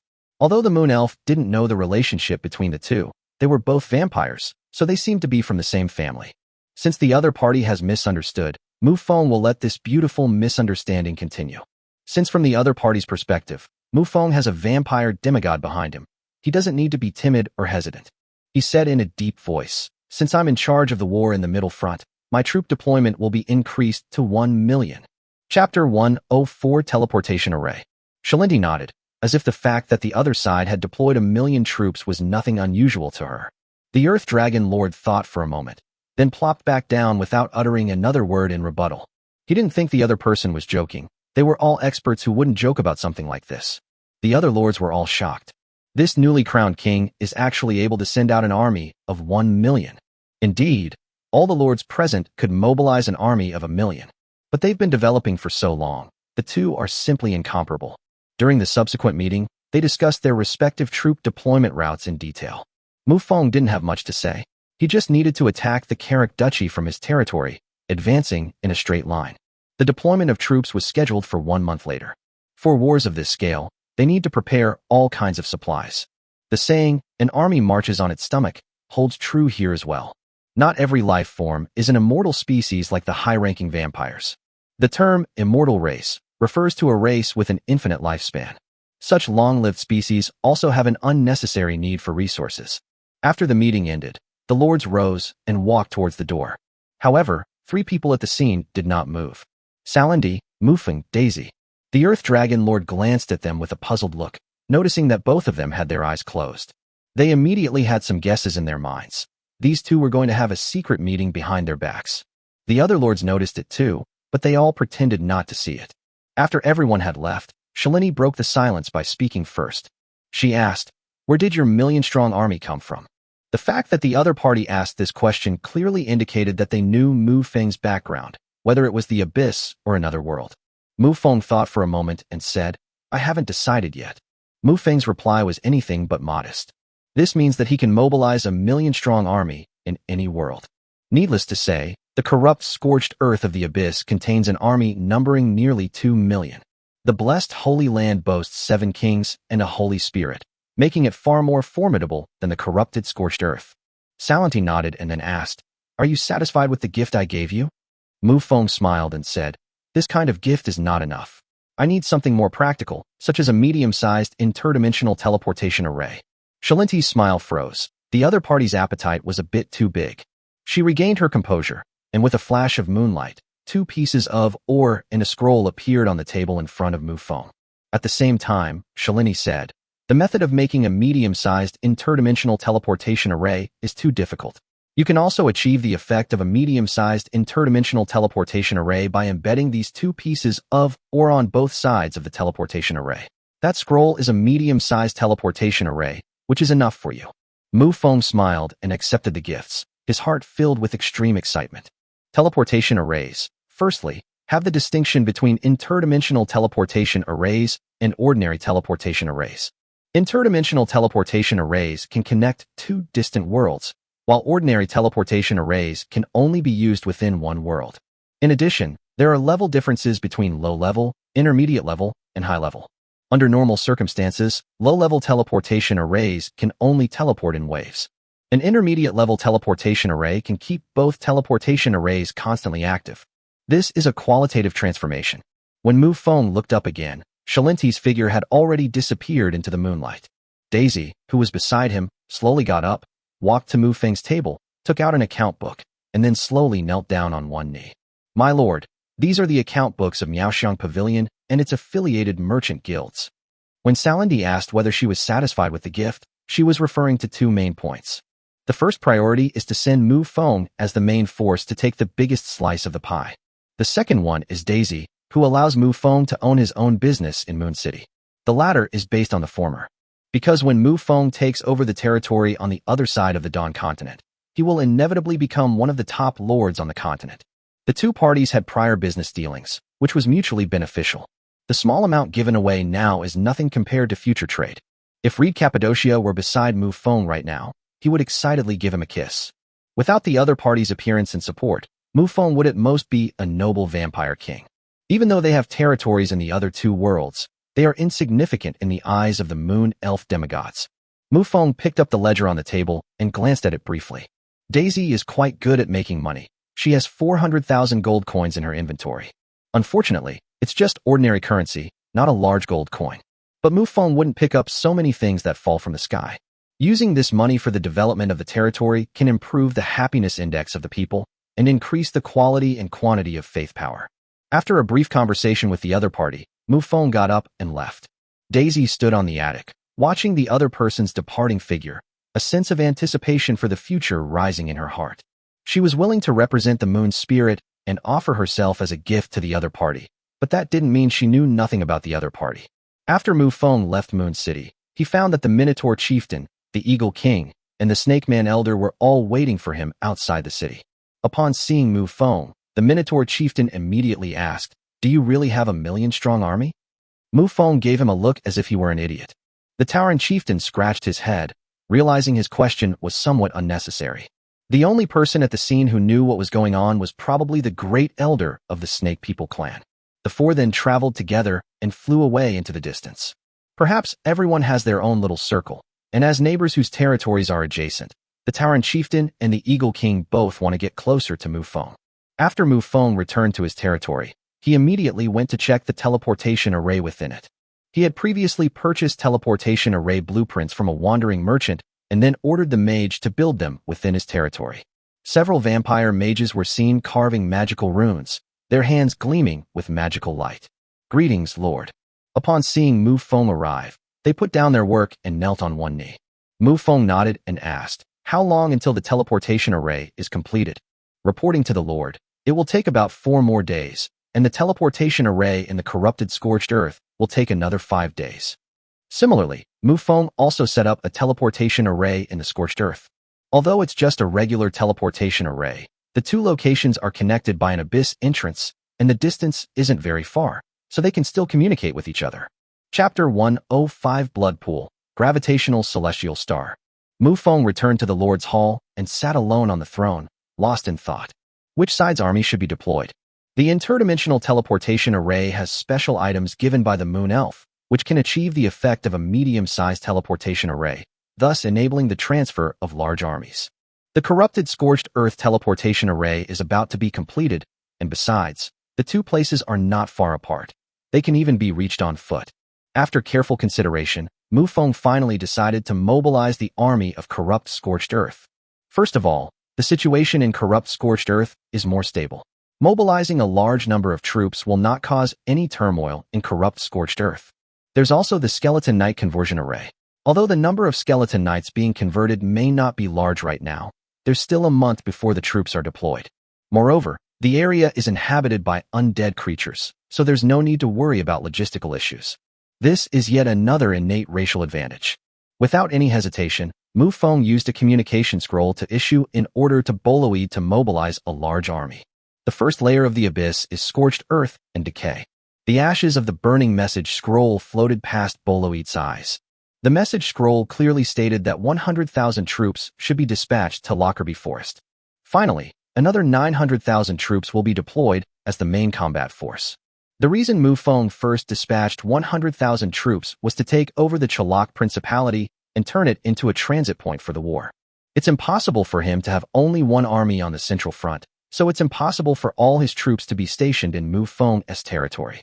The best outcome would be to be stationed in the Principality of Chalak. As for whether doing so would alert the enemy, the entire Lockerbie Forest was being mobilized, so it was impossible to keep it a secret. The skull of Boreard opened its jaw slightly, and a strange sound spread out. A moment later, a skeleton dressed in armor entered the hall. Boreard then spoke up. In a month, the Lord will be waging a great war, and we will be the main force in the battle. The armored skeleton, its green ghostly flames flickering in its eyes, said, "Looks like I need to speed things up too." "You've already made up your mind?" Boloid asked in surprise. "A great vampire king has set the stage for us. As his subjects, we must not be timid or hesitant." After speaking, the armored skeleton turned and left. This is a very strange scene. A hero-level undead dares to be so disrespectful to a king. However, Boloid showed no expression. He simply stood up calmly, walked to the palace corridor, and looked into the distance. That's where the skeleton knight's transformation array is located. A moment later, the skeleton in armor arrived. Under Boloid's watchful eye, the skeleton began to undergo the conversion. During this time, they had already gained experience in using the skeleton knight transformation array. Transforming into a skeletal knight also increases their bloodline limit as undead. An inexplicable power surged into their bodies, helping them break free from the shackles of their cultivation levels. Many undead have already broken through their cultivation levels during the transformation process. This armored skeleton is the strongest hero-level creature in the entire corrupted scorched earth, just one step away from becoming the champion. The skeleton stood in the very center of the magic circle. Its profession was changing, and its bloodline level was slowly increasing. The next morning, Mufong slightly opened his eyes. His hand unconsciously touched the softness beside him, and he couldn't help but sigh. "Your gun handling skills are getting better and better." "It's all thanks to Master's excellent teaching," Eiffel said respectfully. Mufong lay on the bed, instructing the other person on marksmanship while saying to the system in his mind, "System, you've been a bit low profile lately. Although I've been checking in regularly, there haven't been any good rewards since the Black Tower event." The system was silent for a moment, and then its voice sounded in my mind. "Congratulations, host. You have successfully checked in and received the following items. Vampire strategic item, Blood Pool, Gravity Star. Item description, a strategic item belonging to the vampire clan, a giant, movable blood orb. Function 1. Severely injured and dying vampires can be fully revived after entering the pool for 3 seconds. If you are willing to give up the power of the blood pool, it can even help vampires revive. Effect 2. Blood enhancement, greatly increasing the combat power of vampires. Function 3. When a vampire is healed, her skills are recorded, and other vampires have the opportunity to acquire those skills during the healing process. Function 4. Unlimited growth. As long as he has blood, he can continue to grow. Function 5. Gravitational Celestial Star, a special model extending from the blood pool, capable of controlling gravity. Mufong's eyes lit up instantly. This was a strategic item for the vampires, and the system was truly generous this time. Having had the system for so long, aside from the talent enhancement card and the bloodline fusion card, this thing is definitely the best. Even if one grows to become a supreme god, this thing will still be absolutely useful. Especially the 5th function, gravitational celestial bodies. Imagine a giant red blood sphere crushing through the vast universe. Due to gravitational pull, a large number of planets orbit around it. The vampires were lined up in an army, their numbers creating an oppressive atmosphere. Mufong let out a groan, as if he was excited to have obtained such a good thing. Eiffel didn't say anything. Because the other person was practicing shooting, the whole room was a mess, and the other person could only bury themselves in cleaning up. Then Mufong summoned the troops for the day. 1,050 people. Just then, Mufong received a message from the ocean. The other party was very eager for me to check the trading channel and the regional chat channel. With curiosity in his heart, Mufong opened the trading channel. At the very top of the trading channel, there was a hero core. It seems another combat professional got incredibly lucky and obtained a hero core. However, combat professionals cannot use it. They can only list it on a trading platform. Mufong's eyes lit up instantly. The 2 heroes he has summoned now both have a growth limit of level 1 Eternal God King, and their combat power is absolutely outstanding among those of the same level. Especially Charlotte, whose opponent even possesses considerable ability to overcome higher-level opponents. Feng certainly wouldn't let something like this go. I looked at the terms of the transaction. It was a barter system. If it were in Area 011, Mufong would definitely have to put in a lot of effort to acquire this hero core. However, this is 032, and its level of development is far inferior to the former. Mufong was thinking about what he could offer in exchange. High-level enchanted weapon? This won't do, because Mufong has already dealt with it before. It's not something particularly rare. Chapter 106, the 3rd hero. Skill scroll? However, for combat professionals, this is just another tool. Clearly, the absence of a hero core is more important to the Lord. The other party will definitely take this into account. They absolutely won't exchange it if you offer less. Open the regional chat channel.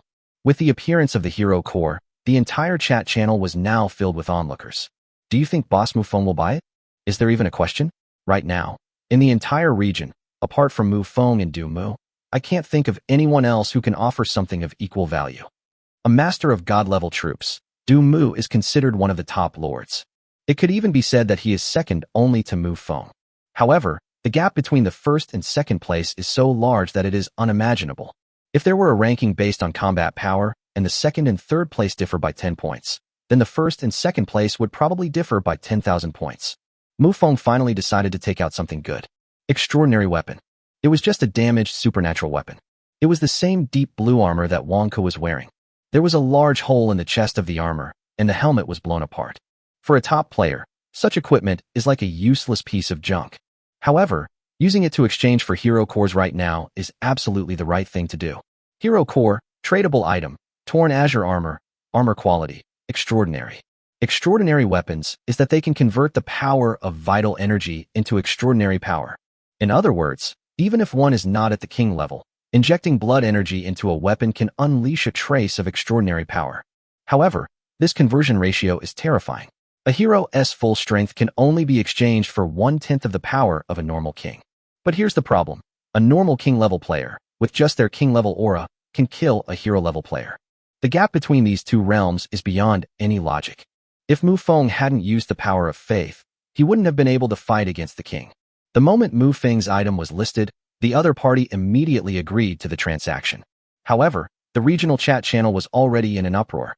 A transcendent level weapon. I'm not seeing things, am I? Although it's damaged, it's still a supernatural weapon. So here's the question. Where did Boss Mufong get this thing from? After this message was sent, the entire chat channel fell silent. A king has been killed. This is a very frightening conclusion. At this moment, Yu Haiyang was also full of questions. He sent a message to Mufong, saying, Fengzi, what realm are you at now?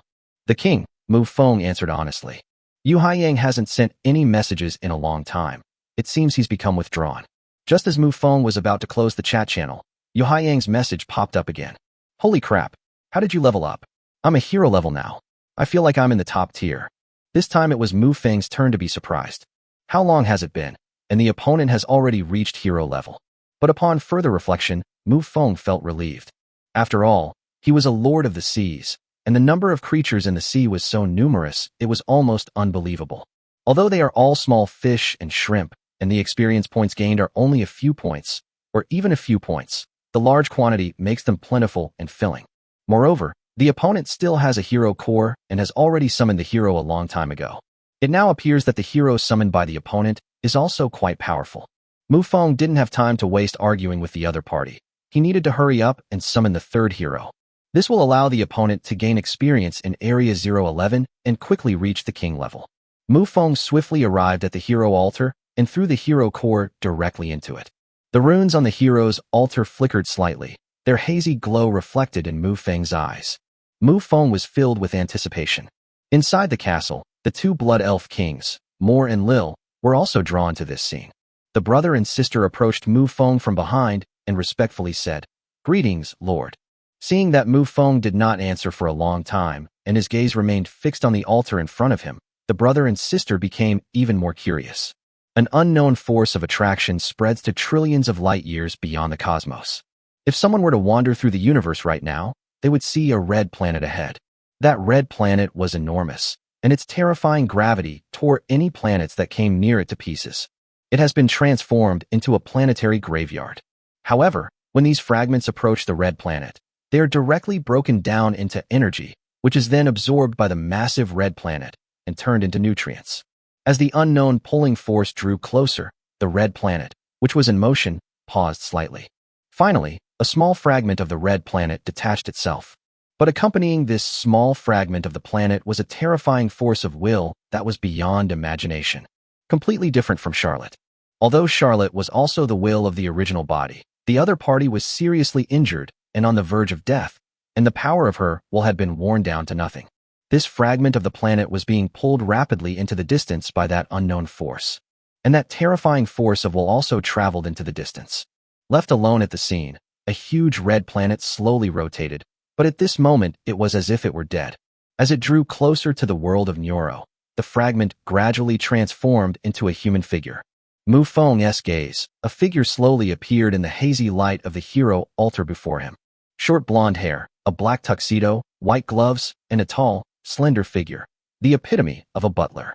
Mufong immediately retrieved the other party's information. Name, Lydia Gongro. Race, vampire. Rank, king level 1. Loyalty, 100. Growth ceiling, level 1 eternal god king. Skills, proficient in all vampire skills, proficient in all general skills, and possesses numerous self-taught special skills. Looking at the other party's information, Mufong was slightly taken aback. First, there's the other person's surname, Gangelo, one of the 13 clans of the vampires. Moreover, this race is quite peculiar. They have a particular pursuit. Rebel. Yes, you didn't misread or mishear. It is rebellion. This can be interpreted as their goal being betrayal. But seeing the other party's loyalty of 100, Mufong couldn't help but fall silent. This is contradictory. Another point is that the opponent's strength has actually reached the king level, which is something Mufong never expected. Mufeng's lips moved slightly, as if he wanted to say something but hesitated. After a long silence, he took a deep breath and asked, "Will you always be loyal to me?" "Of course, your majesty the true ancestor. But as far as I know, your clan's pursuit is rebellion." Chapter 107, The Bizarre Gongro Clan. Lydia looked puzzled and said, "Our clan does indeed advocate rebellion, but that doesn't mean I'm disloyal to you." Mufong fell silent again. In their words, "I betrayed you, but that doesn't mean I'm disloyal to you." Then Lydia smiled and said, "Don't worry, your majesty. Since you know the characteristics of our race, you should know even more that we will only betray you once." Mufeng's pupils shrank instantly. "I'll only betray you once.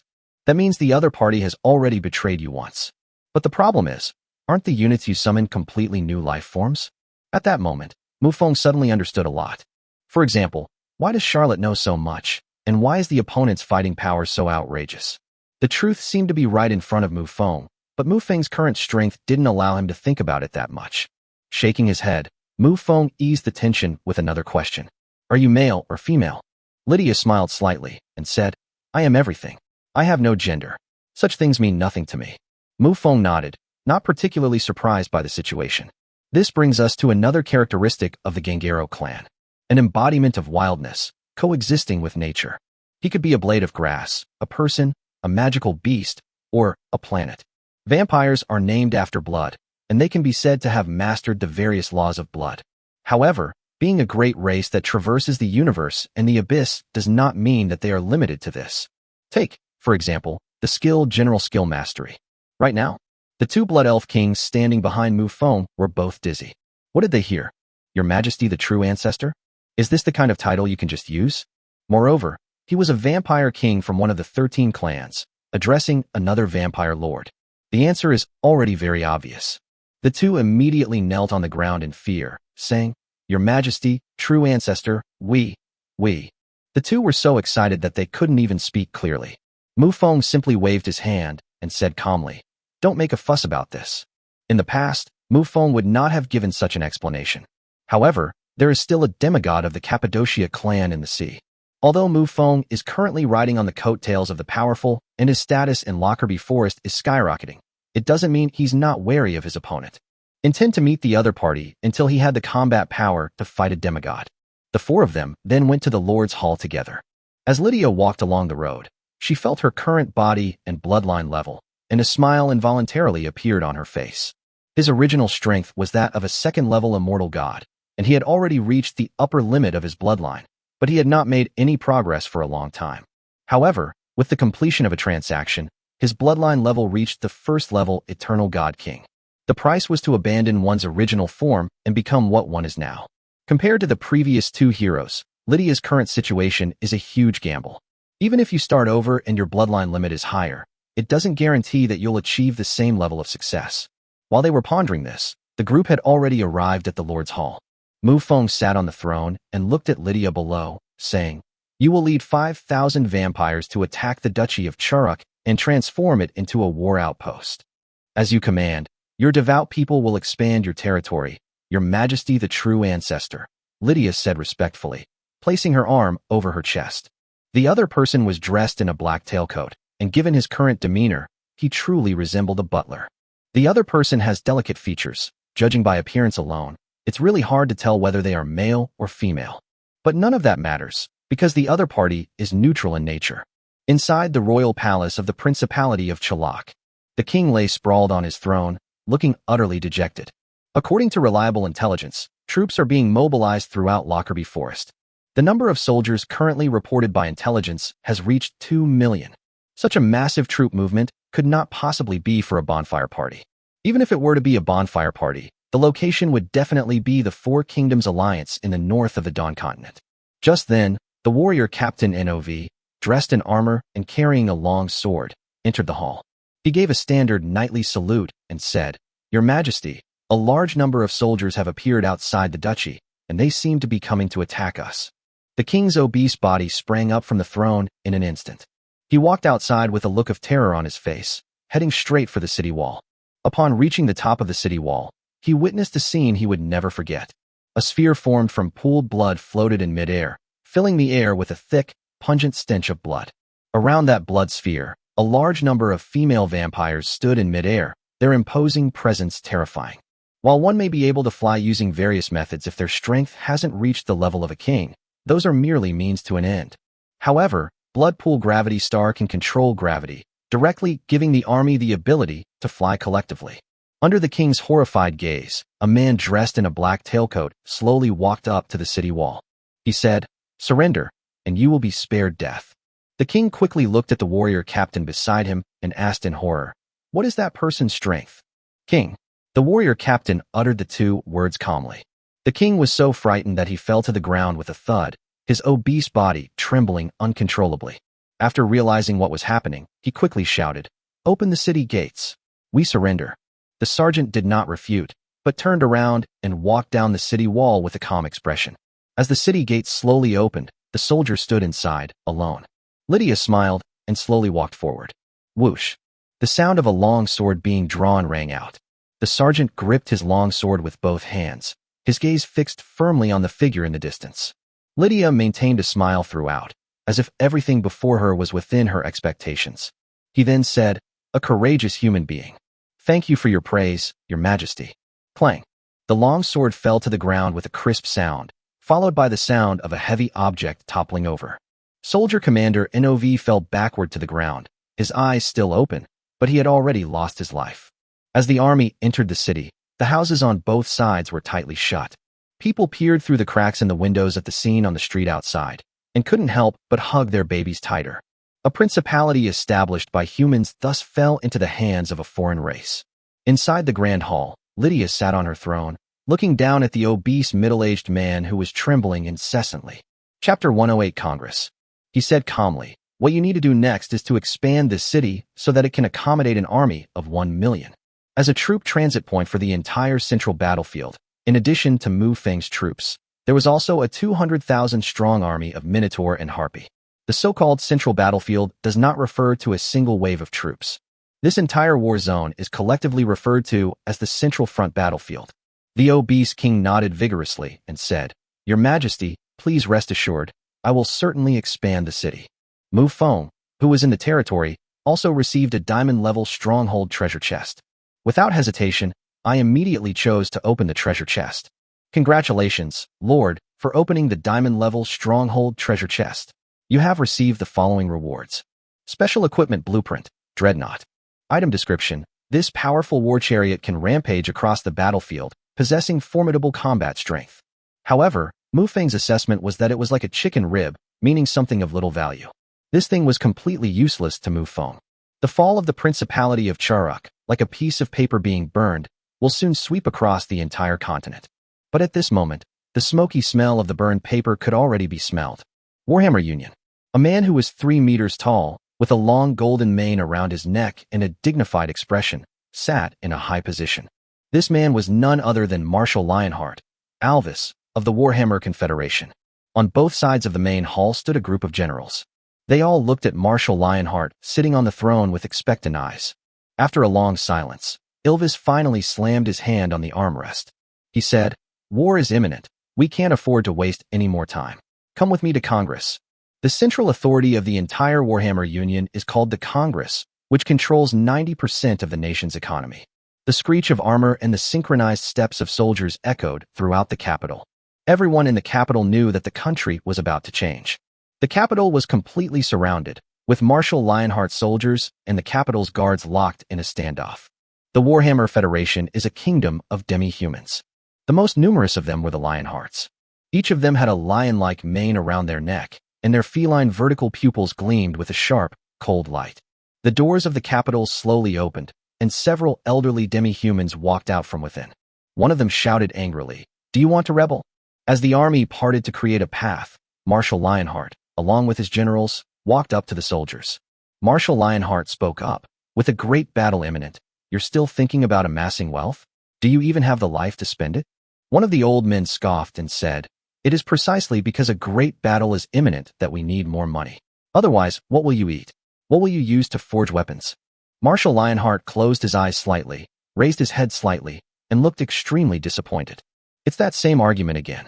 It's precisely because the other side controls the economic lifeline that even with his absolute strength, Marshal Lionheart can't do anything to them. After a long silence, Marshal Lionheart spoke up, "Let him out. We must get to an end today." The group of old men in Congress were immediately horrified. Has this fierce lion before us truly made up its mind? If Congress were to replace a large number of its members, or even abolish it altogether, it would lead to severe economic turmoil in the country. At that time, those people won't even be able to afford black bread. As Marshal Lionheart finished speaking, a goat-like demi-human emerged from the capital's residence. The other person's horns spiraled up, and his white goatee hung down to his chest. He looked very old and frail. This person is none other than Riel, the highest authority in Congress. Marshal Lionheart looked at the other man and said, "I don't want things to get too tense. We must go all out in this war, and even if the odds are slim, Congress must give its full support." Riel stroked his goatee and glanced at the other person with his cloudy eyes. He said, "If the Holy Radiant Empire is willing to send troops to resist the war in Lockerbie Forest, I will grant your request." Marshal Lionheart considered it in his mind, and felt that this matter was very promising. Although the Holy Radiant Empire is at war with 2 dragon factions. However, overall, the Holy Radiant Empire has always been the dominant force. Even when the battle was at a stalemate, the Glorious Empire still had a saint-level powerhouse as a backup. Dragons are indeed a powerful race, But precisely because of this, their numbers are extremely small. Even the dragon's main force is smaller than Mufong's main vampire force. Moreover, if the war is lost, the Holy Radiant Empire, as the party with the largest territory, will inevitably suffer the greatest losses. And most importantly, the other party is a force created by a demigod. Although no miracles have occurred for a long time, once on the verge of destruction, everything is unknown. It was this demigod of unknown origin that gave them the confidence to fight against the Lockerbie Forest. Okay, let's set a 3-day deadline. After leaving those words, Marshal Lionheart immediately led his troops away. If Congress doesn't budge, a major battle is bound to break out today. Don't be fooled by Riel's aged appearance. He is a genuine lower-ranking Holy Spirit. Marshal Lionheart, on the other hand, is a mid-level Holy Spirit. Time flies, and 5 days have passed in the blink of an eye. Within Mufeng's territory, he placed a king-level energy core into the energy slot of the teleportation array. He currently possesses 2 king-level energy cores. One was a king slain in the scorched earth, and the other was Wang Ku, a combat professional from Earth. Mufong didn't need to worry about the energy needed to activate the teleportation array on the corrupt scorched earth side. Mufong stood at the edge of the teleportation array and entered the coordinates of the 2 teleportation arrays. One is the scorched earth of decay, and the other is the interdimensional teleportation array of the werewolf city. As a blue glow slowly rose, the teleportation array was activated.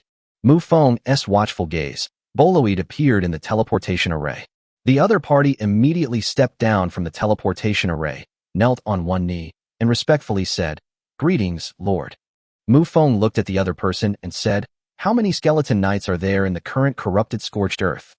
Reporting to the Lord, there are currently around 20,000. Mufong calculated the time and estimated that when the army set out a month later, there should be nearly 200,000 skeleton knights. Besides these 200,000 skeleton knights, the number of vampires under his command will reach more than 40,000 a month later. Of course, this is assuming no barracks upgrades for a month. Mufong originally intended for the enemy to gather their forces first, with the aim of capturing Chalak and remodeling the city. Unexpectedly, the other side surrendered directly, and the undead race was no longer needed to work as laborers to renovate the city. Chapter 109. The bottom line lowered again and again. Seeing that the other person seemed hesitant to speak, Mufong asked, "What happened in the corrupted scorched earth?" "I dare not conceal this from you, my lord. But there is currently an undead undergoing transformation, with the potential to break through to the king realm." Mufong nodded, instantly understanding the other party's thoughts. The other party is seeking help from me. What they want is nothing more than the blessing of faith. He is the true lord of the territory, and all the power of faith resides in him. Facing a combat power about to transcend class, Mufong naturally wouldn't be stingy. They immediately bestowed upon him the appropriate power of faith. Boloid then led 100,000 undead to the city of Karak, where he was stationed as the vanguard. Such a powerful move immediately put pressure on the Starry Empire. 100,000 undead, plus the original troops of the Principality of Charuk and the powerful vampires. More importantly, there are even 2 top-tier players present. The Starry Empire responded immediately, sending 100,000 troops to the border. They also dispatched 2 noble marquises to stand in a standoff along the long border. The entire Dawn continent was like a giant war machine, with all forces operating at full speed. Such a massive mobilization could not be kept secret from the Lords of Earth. The chat channel was in an uproar. What's going on? It seems like the Earth Dragon Lord on my side is mobilizing his troops. What a coincidence upstairs. I'm in the Starry Empire, and it seems they're also preparing for war. Apparently, they're saying their border is under threat. Hasn't the fighting started over there yet? I'm near the far north, and there's fighting almost every day here. After returning to his territory, Mufong received a message from the ocean. Mufong, things seem to be a bit unsettled on the Dawn continent, but with your king-level strength, there shouldn't be any major problems. Mufong smiled slightly upon seeing the message. Not only was there no problem, he was one of the biggest participants. That vampire named Lid, did he cause you any trouble? Mufong asked with concern. Upon seeing this message, Yu Haiyang immediately perked up. Fengzi, you'd better never see him again. Let him live here forever. It must be said that Reed, as a vampire demigod, has a very wealthy background.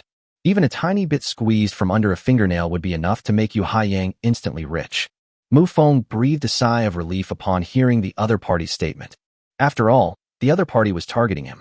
If anything happened to Yu Haiyang, it would be an undeserved disaster. Time flows like a mighty river, and in the blink of an eye, 10 days have passed. On this day, Mufong received a friend request. The visitor was Luo Qianqian, which surprised Mufong. Mufong naturally knew the other party's identity, one of the 4 leading kings of the Holy Altar Alliance. Out of curiosity, Mufong accepted the other party's friend request. You surnamed Mu. Let's get straight to the point. What do you want in order for you to withdraw your troops? Mufong raised an eyebrow. How did the other party know it was him? He immediately asked curiously, how did you know it was me? In Area 011, Luo Qianqian stood in her room, her chest heaving as she suppressed her anger. On the table in front of her was a familiar piece of equipment. Damaged azure armor. It's quite a coincidence that the combat professional returned to Earth after obtaining the armor. Since that person was only an elite-level individual, but had obtained extraordinary equipment, he couldn't help but start showing off in front of others. Coincidentally, Luo Qianqian was feeling quite depressed because she had made no progress on the battlefield. Let's go back to Earth and calm down. I just happened to see this familiar set of armor. Upon learning that the other party had acquired it from another region, specifically from a powerful figure in that region, Mufong, Luo Qianqian immediately understood. The vampire's units can level up by killing others, and they also have the equipment of the killed allies. Anyone with a brain can figure that out. Luo Qianqian recounted the whole story, leaving Mufong completely stunned. What a coincidence. Tell me, what exactly do you want in order to make them retreat? Luo Qianqian then asked again. Mufong curled his lip. He wanted him to retreat? That was impossible. Seeing that the other party did not answer for a long time, Luo Qianqian became a little anxious. The war has lasted so long that she can say she has gained nothing. They don't even have the most basic experience in killing enemies, let alone the treasure chests that drop. However, the opponent gains experience by killing their own Zerg.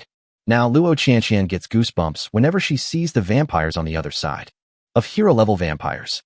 They beat her so badly, she couldn't even get a chance to fight back. Luo Qianqian was even certain that if they fought for another 10 days, the opposing team might be full of king-level players. She has already sensed the aura of many peak-level heroes, all stepping into the barrier of the king. Seeing that the other party hadn't replied for a long time, Luo Qianqian sent another message. Mufong, can I call you big brother? Please. Are you there? Elder brother. Dad. Grandfather. Besides experience, Mufong now needs a large amount of territory because he needs a massive amount of faith power. With the war breaking out in 20 days, Mufong could foresee that he would gain a lot of experience, and his level would surge. Correspondingly, Mufong needs a large amount of territory. Therefore, within these 20 days, his troops need to acquire a massive amount of experience. 20 days later, the 2 worlds launched a joint offensive. Of course, Mufong can also choose to subdue the other party. But as a human who has received 9 years of compulsory education, how could I so easily submit to others? Another 10 days later. Mufong, you've gained 3 more king-level troops under your command. Are you satisfied now? Mufong opened the Lord panel. He could immediately see a barrage of text messages from Luo Qianqian.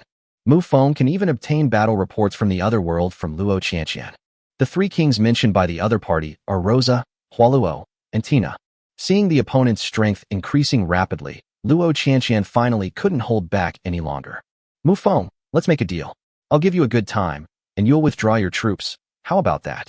When Mufong saw this message, he was speechless. He immediately replied with a message. Sorry, I'm not interested in middle-aged women. Luo Qianqian was initially very excited to see that the other party had replied to her message. But after seeing the message clearly, I was instantly furious. Middle-aged woman. Is this referring to her? Chapter 110 Great Battle. Admittedly, I awakened my profession at the age of 18, and I have been in this world for 30 years. Luo Qianqian is now nearly 50 years old. However, Luo Qianqian is a queen, and her extraordinary power nourishes her body at all times. She looks like she is only in her early 20s, in the prime of her life. Luo Qianqian took a few deep breaths, forcibly suppressing the anger in her heart. He said, "This won't work, that won't work, you have to give me some conditions, right? Besides, my mother insect is almost completely drained. She can't even give birth to a single offspring." The Zerg Queen is indeed very prolific, but this also comes at the cost of a lot of resources. In just over 20 days, they wiped out all of Luo Qianqian's savings accumulated over 30 years. Mufong was initially unconcerned, but when he saw the other party say that the mother insect could no longer reproduce, he suddenly became a little anxious. How about I bring you some supplies? Mufong, isn't that enough? Don't think I have no temper. Mufong immediately curled his lip. What the other party said sounded plausible, but if they had any tricks up their sleeve, they would have used them already. In any case, Mufong is determined to squeeze every last drop of experience out of this little guy. Once the enemy is no longer useful, then unify the entire Ogu continent. How about this? You go and attack the other side, okay? This time, however, Mufong did not reply to the other party and even deleted them as a friend. Luo Qianqian looked at the red exclamation mark on WeChat and slumped weakly into her chair. 10 days later, along the long border of Lockerbie Forest, a vast army marched toward Dawn Continent. Mufong was in charge of the central battlefield, and under his command, the troops were directly divided into 4 routes. On the western front of the central battlefield, Mufong led a 1,000,000-strong army, with the Minotaur forming the flank further west. These were 2 armies. On the central eastern front, the main force led by the Moon Elves also numbered 1,000,000, with the Eagle King's troops serving as the flank further east. Although the Moon Elves also sent troops, and even their general was Shalindi, they did not seize command from Mufong. Inside the Grand Hall of Charuk City, a vampire king sat on his throne, while Salindi, a saint-level powerhouse, stood below him, which seemed rather strange. There was nothing that could be done about it. The Moon Elf demigod had instructed them that they had to give the other party enough face and give them whatever they could. From this explanation, Salindi could sense the power of that vampire demigod. On the Dawn Continent side, there was no stage fright either. Their lineup was equally impressive. The main force of the Starry Empire is responsible for dealing with Mufong on the central battlefield. With the full strength of the nation mobilized, the military force reached a staggering 4,000,000. There were a total of 8 marquee-level nobles, all of whom were equally imposing. On the western front, facing the Earth Dragon Lord and his allied forces was Marshal Lionheart of the United States. On the eastern battlefield, confronting the Ogre Lord is the Prophet of the Holy Radiant Empire. Mufong glanced at the map. The seemingly endless borderline now appeared somewhat crowded. Without any further ado, Mufong lightly pushed his finger across the flag representing himself on the map. War breaks out. Shalinti had already returned to her troops and was leading her army into battle. Sensing the ever-swirling stench of death and decay on the distant horizon, his brow furrowed deeply. 800,000 ordinary undead, 200,000 skeletal knights, and 30,000 vampires. This is a truly terrifying force. What shocked him most was the opponent's king-level combat power. 2 Blood Elf Kings, 2 Undead Kings, for Vampire Kings, plus Mufong himself, making a total of 9 kings. Within just 1 month, the strength of Mufong territory has become completely different. Speaking of the Vampire King alone, in addition to his 3 heroes, 7 more kings have emerged. Mufong's vampire headquarters alone, including Mufong himself, has a total of 11 kings. Adding the 7 Blood Elves and the 2 Undead, that makes a total of 20. The Legion of Skeleton Knights. They were all riding on skeletal horses, their bodies completely encased in bone armor, and they carried bone spears. If we were to describe them using ancient military terms, they would be fully armored heavy cavalry. Through a gap in the helmet, one could see green flames dancing inside. Before the army, a skeletal knight slowly raised the bone spear in his hand. Soldiers, for the glory of our Lord. Kill, kill, kill, kill. The skeletal knight swept his spear horizontally, unleashing an aura of royalty. His name was Scran, and he was the newly crowned king of the undead. Scran has not forgotten why he got to where he is today. Whether it's the skeleton knight's transformation array or the power of faith provided by the Lord, it's enough for him to repay with his life. Similarly, the intelligent undead also witnessed this scene. Their faith in Mufong had long since reached its peak. A smooth path to becoming a king is now before them. Rumble. That was the sound of warhorses trampling the earth, and the entire ground trembled. On the other side of the battlefield, human soldiers wore uniform armor and carried standard-issue rifles. A Marca-level king drew his sword and shouted sternly, "My people, let our bodies be our walls. We must not allow any foreign races to set foot on our territory. There is no such thing as humanity in this world." As the defeated party, there are only 2 possible outcomes. The first option was to be killed, and the second was to be enslaved without human rights. Charge! Charge! Charge! The human soldiers shouted as they charged forward without hesitation, brandishing their spears. The magical brilliance clashed first, and intense flames filled the entire battlefield. In the sky, Scran rode his warhorse, streaking across the sky like a shooting star. Boom! The human marquis was equally unwilling to be outdone, raising his long sword to block the opponent's spear. The marquis felt the other's strength and couldn't help but smile. A mere level 1 king dares to be so arrogant. Because the two were wrestling together, their bodies were unconsciously leaning forward, so they were very close to each other. Scran chuckled and said, "Actually, I really don't want to tell you, but among all the kings of the central battlefield, I am the weakest." The Marquis opposite him was convinced. He could clearly sense that this was a newly crowned king. With a loud shout, the Marquis suddenly exerted force in his arm, sending Scran flying.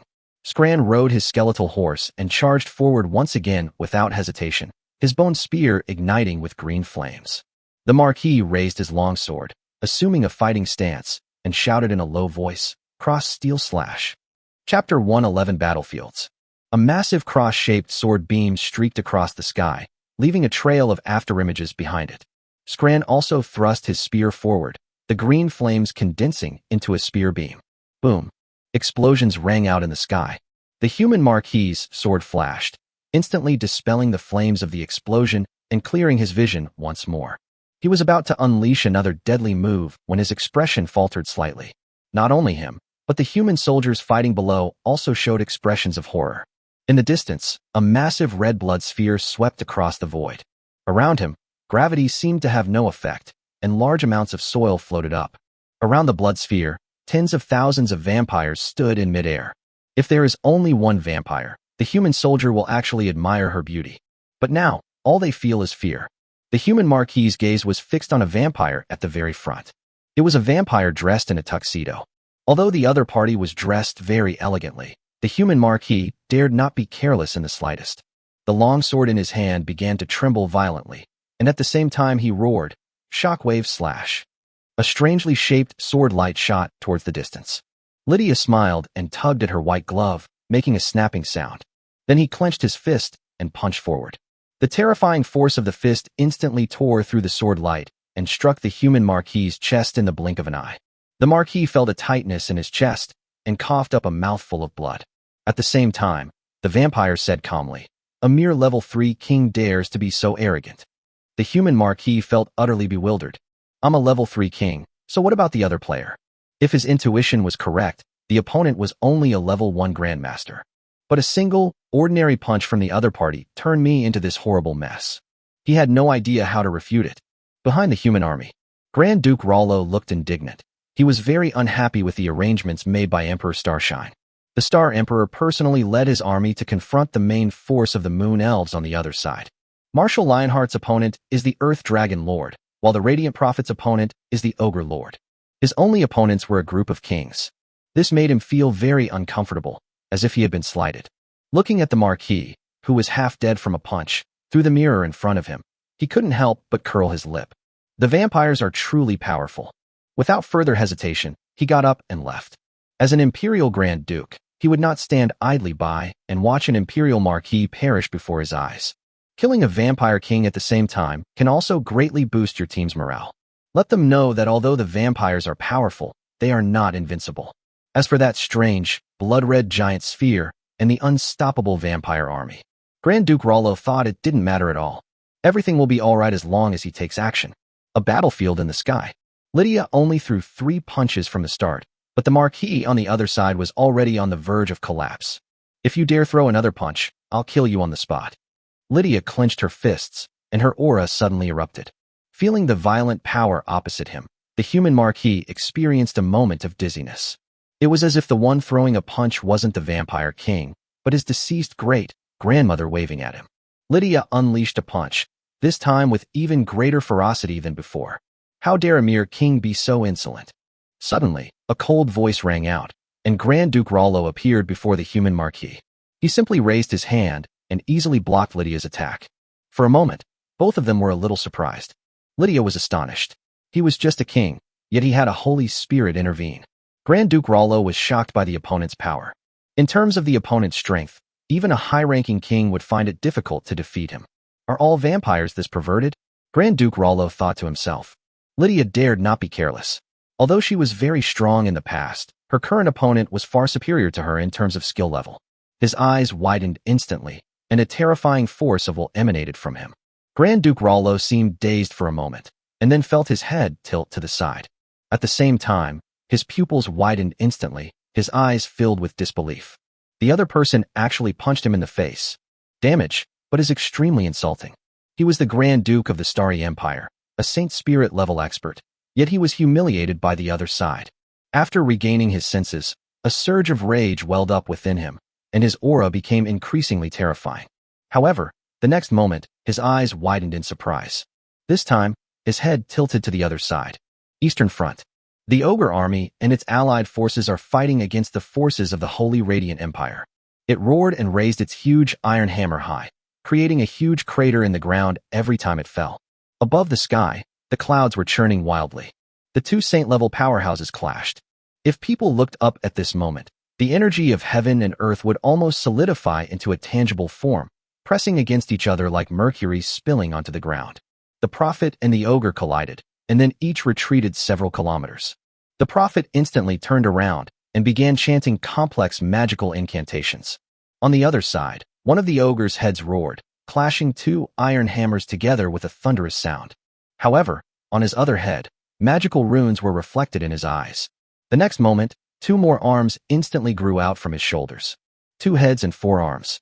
The 2 normal arms hold an iron hammer, while the 2 arms behind the back hold a staff in one hand and a precious orb in the other. The surging power of heaven and earth instantly dispersed the clouds in the sky. 2 magical attacks arrived in the blink of an eye. The prophet's hand swept across his eyes, and a magic array appeared out of thin air. The text on the scroll floated into the air, and then a large magic circle instantly formed. Supernatural magic. Stars fall. The stars twinkled in the sky, and a huge number of meteors, shimmering with starlight, hurtled toward the ogre. The Western Front. The Earth Dragon Lord roared, and its terrifying dragon might swept across the heavens and earth. Marshal Lionheart on the opposite side also let out a low roar like a lion. Both of them were warriors, so there was no magical light here. However, the physical body enhanced by extraordinary power, and the power of heaven and earth generated by each punch, are equally suffocating.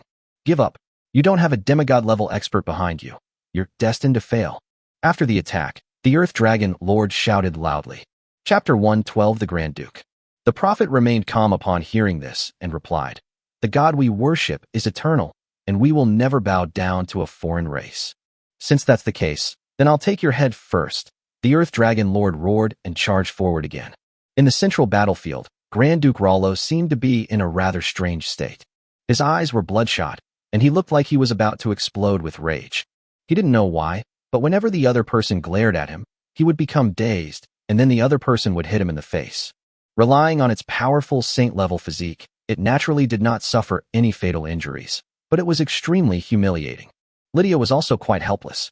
If it were her own willpower, the residual force alone would be enough to crush the other party into ashes. Unfortunately, his willpower was sealed within his body. The willpower I can muster right now is the limit of this body's current strength. The fight between the two men has inexplicably reached a stalemate. But for the human soldiers below, this was undoubtedly a bolt from the blue. Their powerful Holy Spirit, the high and mighty Grand Duke, couldn't even defeat the opponent's king. Grand Duke Rollo knew this well, and took a deep breath to calm himself down. He said, "You are very strong, the strongest king I have ever seen, but you stop here." The Grand Duke's aura began to surge wildly, and the power of heaven and earth rolled like a tide. Looking at the terrifying Grand Duke opposite her, Lydia curled her lips slightly and said disdainfully, "That's all your vision is like. Behind me is an even more powerful king who can kill you, as easily as slaughtering a chicken or a dog." Arrogant. The Grand Duke roared, his 5 fingers forming a claw as he raised them toward the sky. Eye of the storm. Between heaven and earth, a fierce wind raged. A massive tornado formed in just 3 seconds. Such a large-scale destructive skill also affected human soldiers. But the Grand Duke had no time for such things. He only knew that his dignity as a nobleman had been tarnished. As for the ordinary people, they were no longer important at this moment. Lydia frowned slightly. Although she was arrogant, she was also aware of her current limits. His physical body has limited capacity to withstand power, making the current situation quite challenging. Step back. As a voice echoed in his mind, Lydia vanished from her spot in an instant. In the distance, a crimson beam of light pierced the sky and earth on the horizon. The blood-red beam of light entered the tornado, giving the massive tornado a dark red glow, creating a truly awe-inspiring sight. The two forces were rapidly eroding each other, eventually vanishing completely. The wind stopped. The Grand Duke looked incredulous, his gaze fixed on the distance. A young man appeared in the blink of an eye. He was dressed in blood-red armor, with a dharma wheel spinning behind him and a long spear in his hand. His terrifying aura was incredibly frightening, comparable to that of the Grand Duke. In the past month, although Mufong's cultivation level has not improved, his strength has become completely different. It should be noted that the size of Mufong's current territory is far beyond what a king could possess. Correspondingly, there is a massive amount of faith power. Mufong integrated all this power of faith into his extraordinary power, raising his combat strength to a new level. Mufong looked at the Grand Duke opposite him and couldn't help but curl his lip, saying, "A mere second-level Holy Spirit dares to be so presumptuous." A hierarchy of contempt among combat power was established. You can't blame Mufong for looking down on the other party. Let's just say that the blessed ancient tree of the blessed holy domain is a level 4 Holy Spirit. In addition, the opponent's inability to move grants them formidable combat power, making them a formidable opponent even for a level 5 Holy Spirit. Moreover, most of the system check-ins over the past month were of little use to Mufong. However, the system was still quite resilient at times, and Mufong obtained another remarkable item. The Grand Duke was so angry he laughed. To say that he is merely a second-level Holy Spirit is to imply that the other party is not even a Holy Spirit, which would be mocking oneself as well. The Grand Duke put aside his own thoughts, recalling what Lydia had just said, and began to take the matter seriously. The wind stops, then it moves again. A blue afterimage and a red dazzling light collided violently in the sky. The Grand Duke crossed his arms to block the falling spear. The terrifying force made his hands go numb, and he couldn't help but clench his teeth. He roared, unleashing his aura and forcing Mufong back. Hurricane, heaven's slaughter. With the Grand Duke's roar, his arm transformed into a tornado. Despite the distance, the Grand Duke instantly aimed the tornado in his hand at Mufong. The tornado swelled rapidly, reaching at least 30 meters wide in the blink of an eye. Formed in front of Mufong, and the tornado bombarded the blood shield, its terrifying tearing force constantly eroding the blood shield's energy. Break the spell. Triple magic enhancement. Magic disintegration. He swept his spear forward, unleashing a surge of profound, demon-dispelling power. The enormous tornado in front of us is shrinking at a speed visible to the naked eye. Seeing that the situation was hopeless, the Grand Duke abandoned this tactic altogether. Before the tornado had completely disappeared, he vanished in a gust of wind. When he reappeared, Mufong felt a gust of wind rushing towards him. His body was instantly enveloped in a burst of crimson light, and terrifying energy surged forth as he swept his spear across the ground. Fist and gun collided, and terrifying energy spread out. Visible shockwaves raged across the sky and earth, indiscriminately blasting away soldiers from both sides below. Mufong was not a lord who did not care about his people. After his attack, his figure rose rapidly. The Grand Duke pursued relentlessly from below, and in the blink of an eye, the two had reached the clouds. The extremely high speed of flight generated a strong wind, tearing a corner of the clouds in the sky. Mufong turned around and slammed his spear down heavily. The Grand Duke did not back down, but instead clenched his fist and charged forward. The massive shockwave instantly dispersed the clouds, bringing clarity to the world. The two retreated, but as Mufong retreated, the 12 blood swords behind him began to shimmer with magical light. Advanced vampire magic, ghost blood shadow. A large amount of red and black mist emanated from Mufong's body, which then transformed into twisted human figures. Those people were constantly twisting, roaring, and screaming. Then, like a twisted black beam of light, it opened its claws and attacked the Grand Duke. Whirlwind, instant kill. The Grand Duke's figure vanished instantly, transforming into a whirlwind that swept through the void. Wherever it passed, all the black figures were torn apart. When his gaze locked onto Mufong again, his expression gradually turned terrified. Behind Mufong, the 12 blood swords gradually widened at the joints of their hilts. A huge circular gap was formed in the middle, and then the 12 rounds of blood swords slowly moved forward, passing right through Mufong and arriving in front of him. Chapter 113 Divine Art, Illuminating the Sacred Realm. Mufong pointed his spear forward, the tip of which pierced right through the center of the blood wheel. At this point, the 12 rounds of blood swords had become larger overall, so the gaps between the swords had also become larger. The magical runes that were flashing in the center also became larger. Mufong gently twirled the spear in his hand, causing the entire blood wheel to rotate as well. The Grand Duke opposite him had a blood-red light reflected in his eyes. The entire sky was bathed in a blood-red hue. The light enveloped the Grand Duke, and the entire sky fell into a deathly silence. Only a faint voice echoed between heaven and earth. Vampire transcendent magic, blood spirit spell. Mufong calmly withdrew his spear, and the 12 blood swords once again hovered behind his head. However, he couldn't help but frown slightly because he hadn't received the corresponding experience points. They're still alive. We can't underestimate a saint-level expert. Mufong muttered to himself. Cough, cough. A weak cough rang out, and the Grand Duke's body slowly emerged from the wind.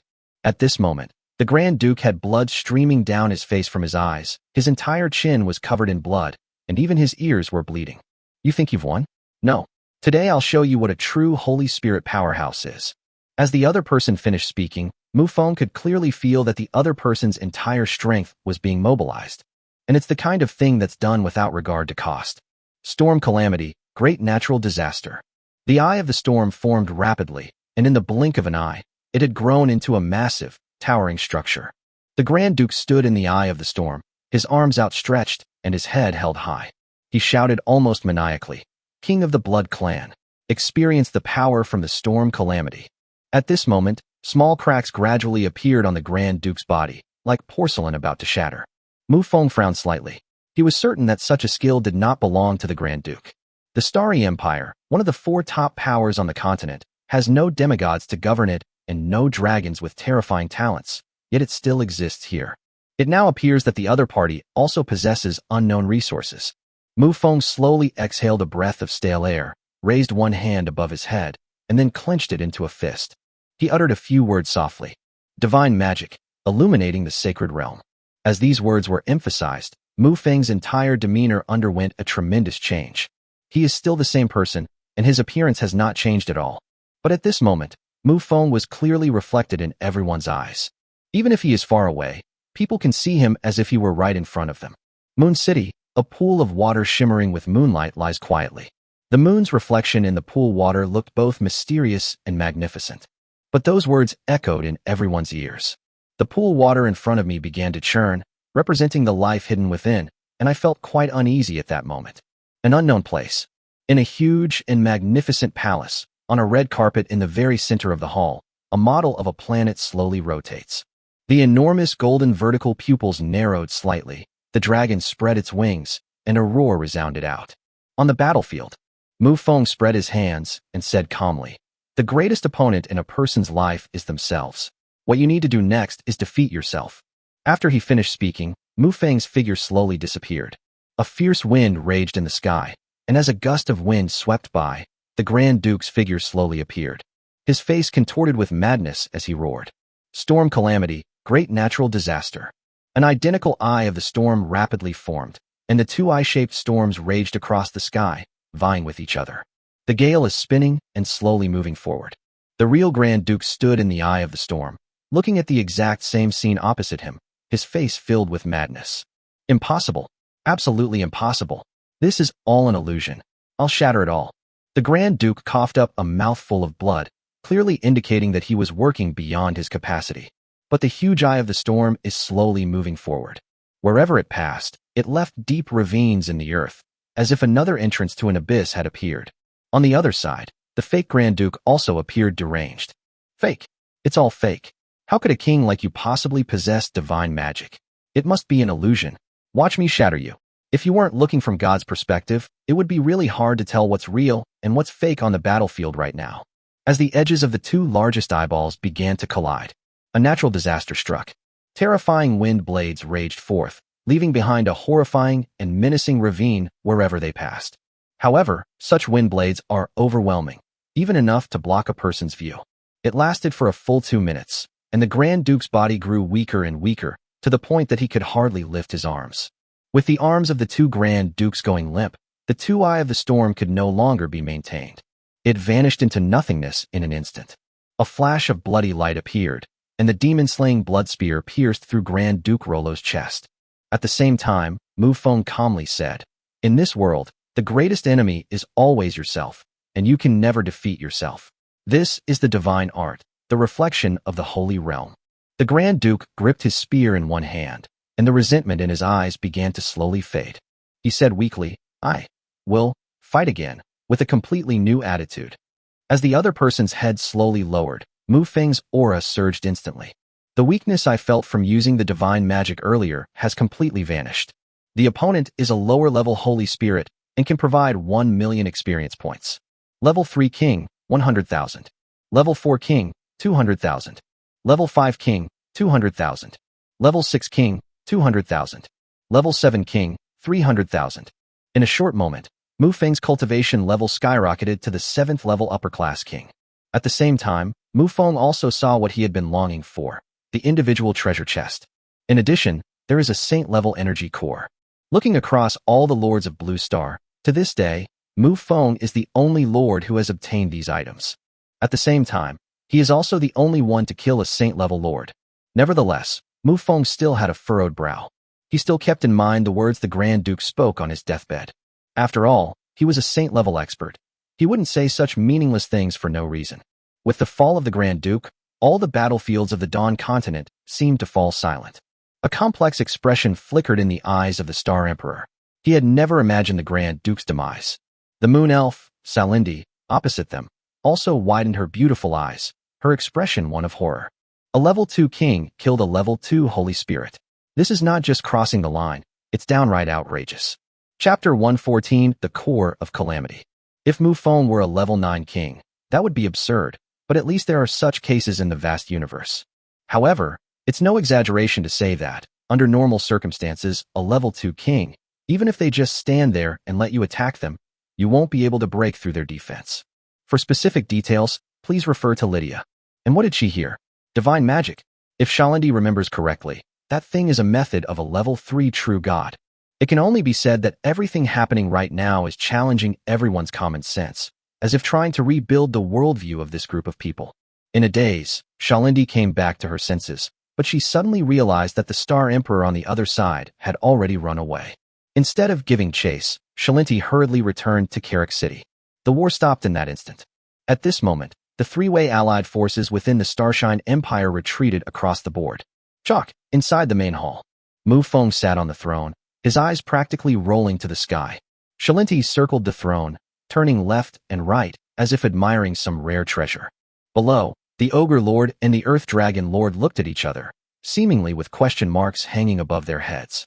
Because Mufeng's record was so terrifying, they rushed over the moment the war ended. Holy Spirit-level lords at this moment dared not underestimate the person on the throne. Only Salindi dared to look at the other person so openly. I said, have you seen enough? Divine magic is a technique of a third-level true god, and activating divine magic requires the support of the power of laws. How did you manage to do it? Reflecting the sacred realm, produced by the system. He can project another person and copy everything about them. Not only their skills, but even their mindset will be completely copied. In other words, even if you gain new insights during battle and break through to become stronger in the heat of battle. However, the clones that are summoned have the same mindset as you, and are heart-shaped. In other words, clones can also break through in the heat of battle. It's common for the top new generation to gain insights during life or death battles. As a divine art, it couldn't possibly have such a basic flaw. Furthermore, unleashing such a divine spell requires the support of the power of rules. The rules required to reflect the sacred realm are called the equivalence rules. Mufong is naturally not capable of that at this stage, otherwise he would have become a demigod directly. But the system was great. It gave him 3 equivalent rules. Now that one has been used, Mufong can use it twice more. In fact, Mufong had other ways to kill his opponent, but those all required the true ancestor's essence blood as a price. In contrast, Mufong chose to get what he got for free. Mufong would never reveal the existence of the system. He immediately said, "This is my secret. Do you want to ask me to?" Serendipity was speechless, but her mind was already racing. Could it be that the other party is not just that demigod from the sea? Is there another genuine level 3 true god? The more she thought about it, the more terrified she became. So Salindi simply stopped thinking about it and left all these things to her mother to worry about.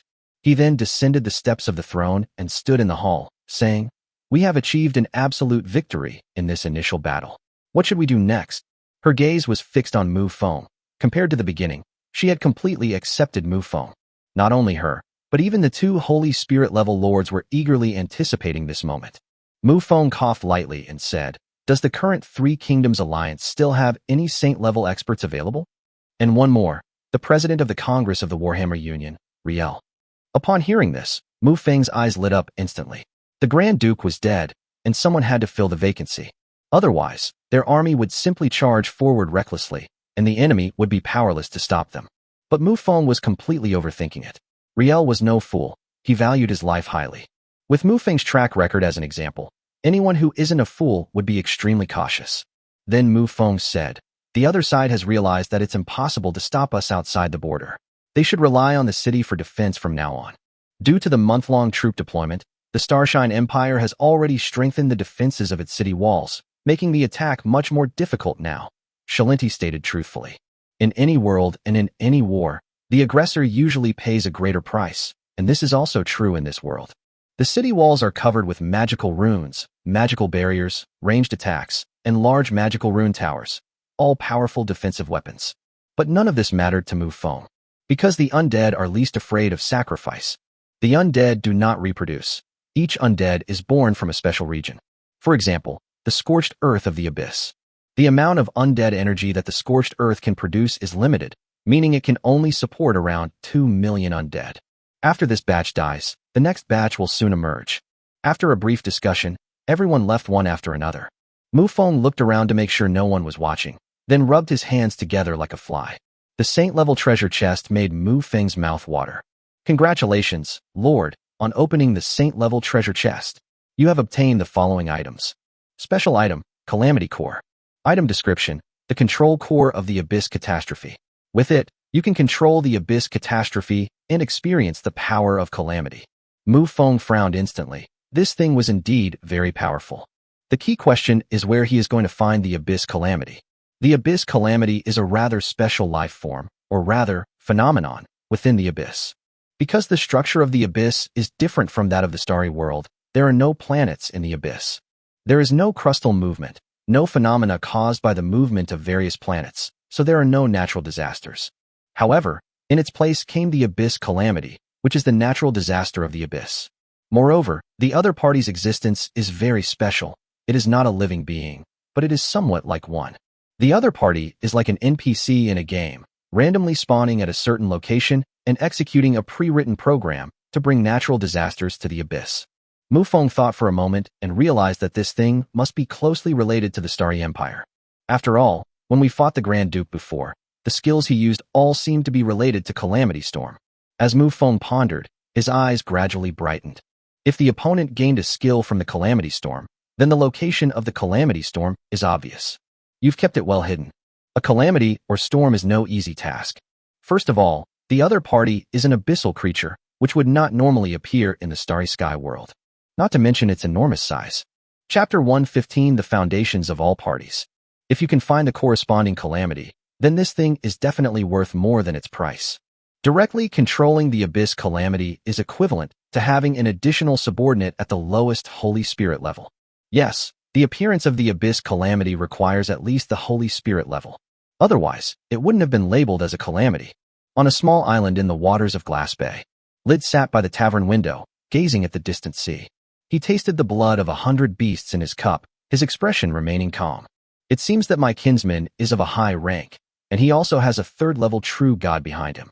Just then, Yu Haiyang, while rubbing his hands together like a fly, casually sat down on the other side of the table.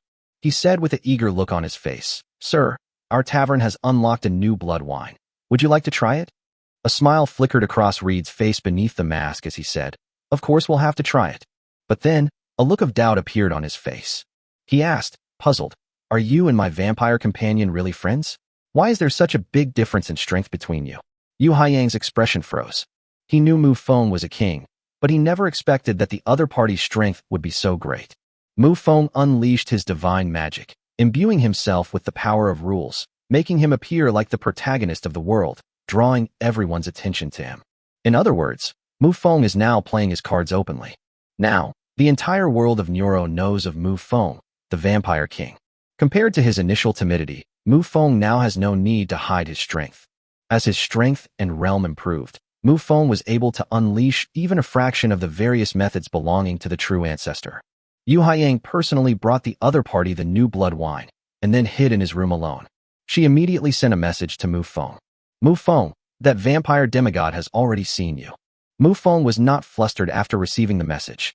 Although he used divine magic, it only means that he has a powerful true god behind him, not that his identity as the true ancestor has been exposed. With this non-existent true god present, the other side will definitely have some reservations. Don't worry, I know what I'm doing.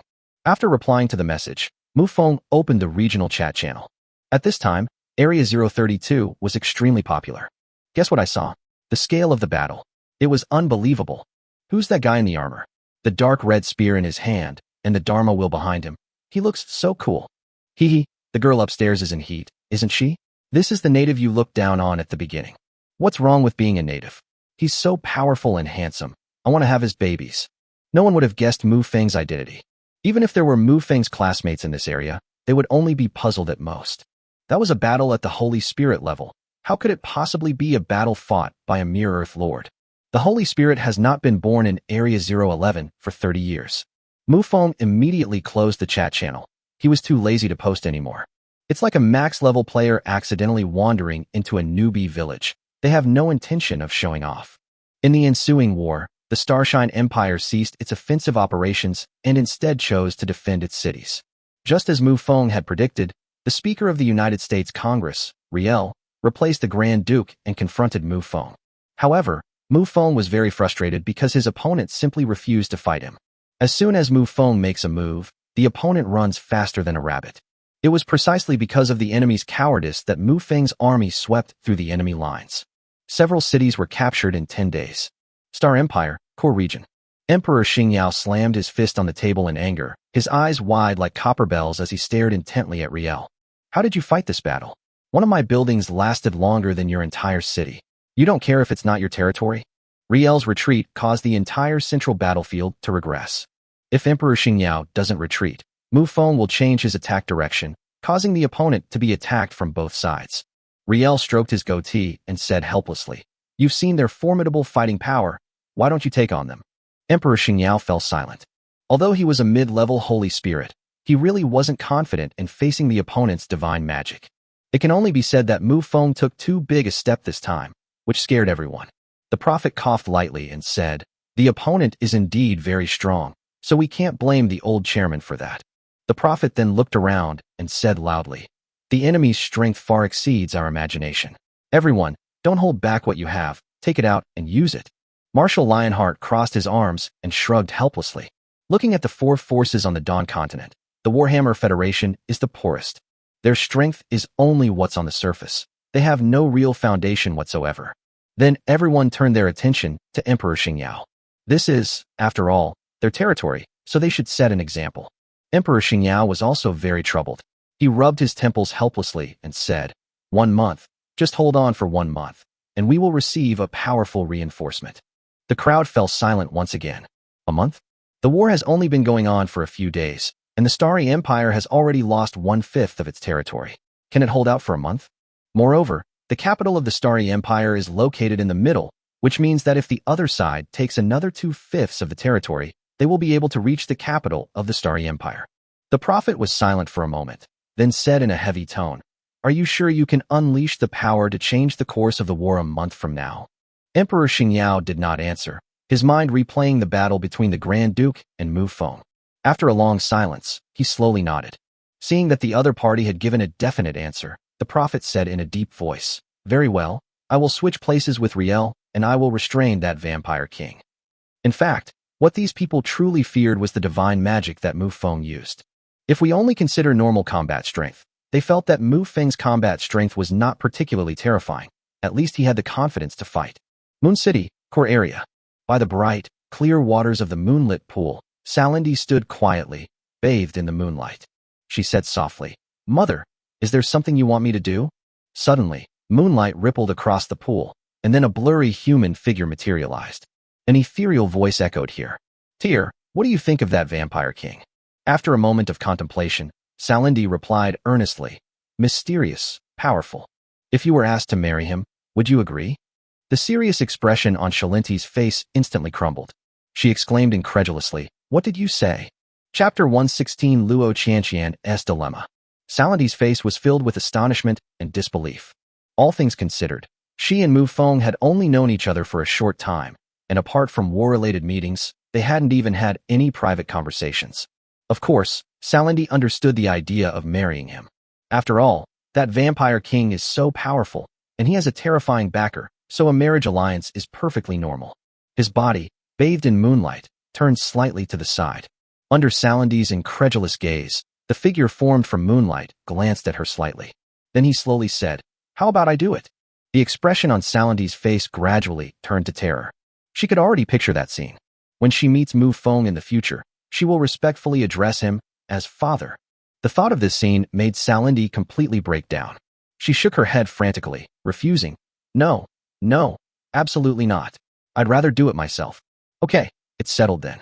Serendipity's breath hitched for a moment, and just as she was about to retort, the moonlight had already disappeared. When leaving Moonlight Pool, Salandi was absent-minded the whole way. Dislike Mufong? Not really. Liking the other person? That's even more impossible. If Shalindi weren't the Lord of Moon City, she wouldn't need to consider whether she liked it or not. She could simply marry into the city for personal gain. But she is the Lord of Moon City, the nominal overlord of the entire Lokpai Forest, and she would never act so casually. After a long period of thought, Salandi was no longer astonished as she had been at the beginning. She decided to get to know the other person better first. Mufong sat alone on the throne, closing his eyes to recuperate. Suddenly, a voice transmission broke his silence. "Your Majesty, the Lord on the other side wishes to see you." It was Charlotte who used communication magic on Mufong. The so-called opposing lord mentioned by the other party is naturally the Zerg Lord, Luo Qianqian. A smile appeared on Mufeng's lips. It seems she has been completely driven to the brink.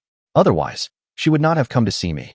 If there had been even the slightest room for maneuver, Luo Qianqian would never have ventured deep into the enemy camp. Luo Qianqian was truly at her wit's end. Her mother insect had already lost a lot of weight.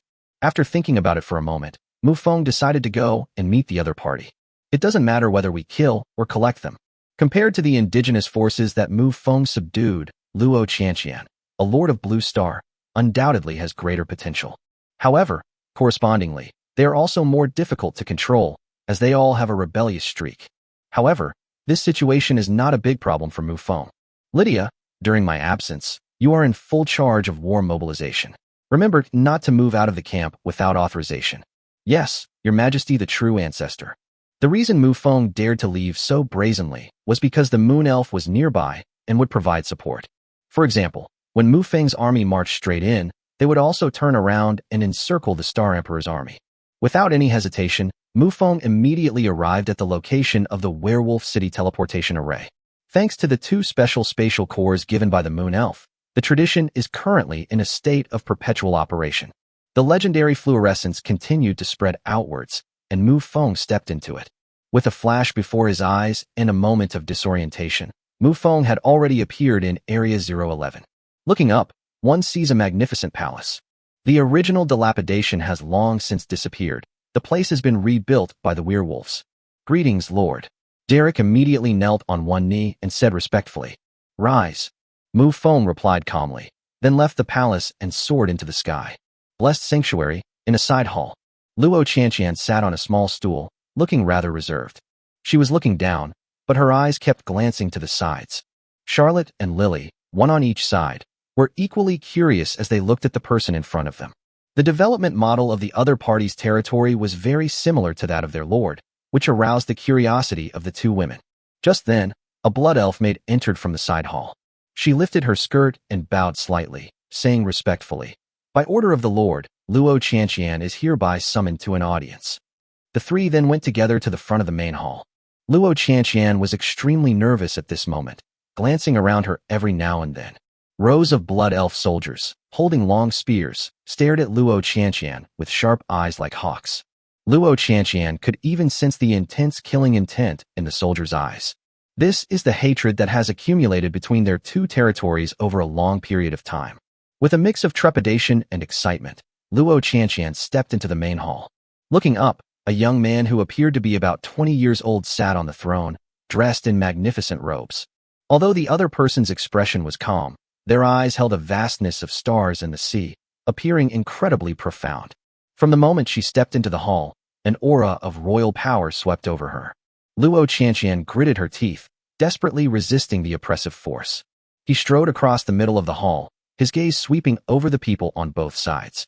5 vampire kings led by Charlotte and Lily. On the other side were 4 blood elf kings led by Saxington. At this moment, all 4 blood elf kings stared coldly at Luo Qianqian. They will never forget this person, not even in their wildest dreams. Although the war has been going on for so long, there has been no large-scale war, but small-scale wars have been frequent. Countless warriors of the blood elves have perished at the hands of the insects. Luo Qianqian passed by a blood elf king. She saw him flick his sleeve and let out a cold snort. She suddenly felt even more pressure on her. Saxington also noticed this scene, but he glanced at Mufong out of the corner of his eye. Seeing Mufong sitting high on the throne, only showing an expression of interest, he immediately felt reassured. Saxington stepped forward, his gaze fixed on Luo Qianqian, and said coldly, "If you're going to surrender, then you should act like you're surrendering. In our blessed holy domain, the losers can only come in on their knees." Mufong also wanted to see a good show, so he appropriately amplified his royal power, putting even more pressure on Luo Qianqian. Luo Qianqian's strength is also quite good. She is at the same level as Mufong, both being level 7 kings. However, in terms of strength, they are definitely not comparable. That immense pressure poured out like a tidal wave. The kings standing on both sides couldn't help but bow slightly, a gesture of respect, but also an indication that they couldn't resist the oppressive aura emanating from the king. Facing the pressure head-on, Luo Qianqian's knees buckled, and she knelt down on one knee. Chapter 117 Blood Slaves. At this moment, Luo Qianqian was somewhat dazed, and her eyes began to redden slightly. Having grown to this level, when had she ever suffered such humiliation? He gritted his teeth, clenched his fists, and was filled with resentment. But the resentment in his heart eventually turned into a compromise with reality. She moved her other knee slightly, and then knelt down on both knees. "Luo Qianqian greets Lord." Mufong smiled slightly.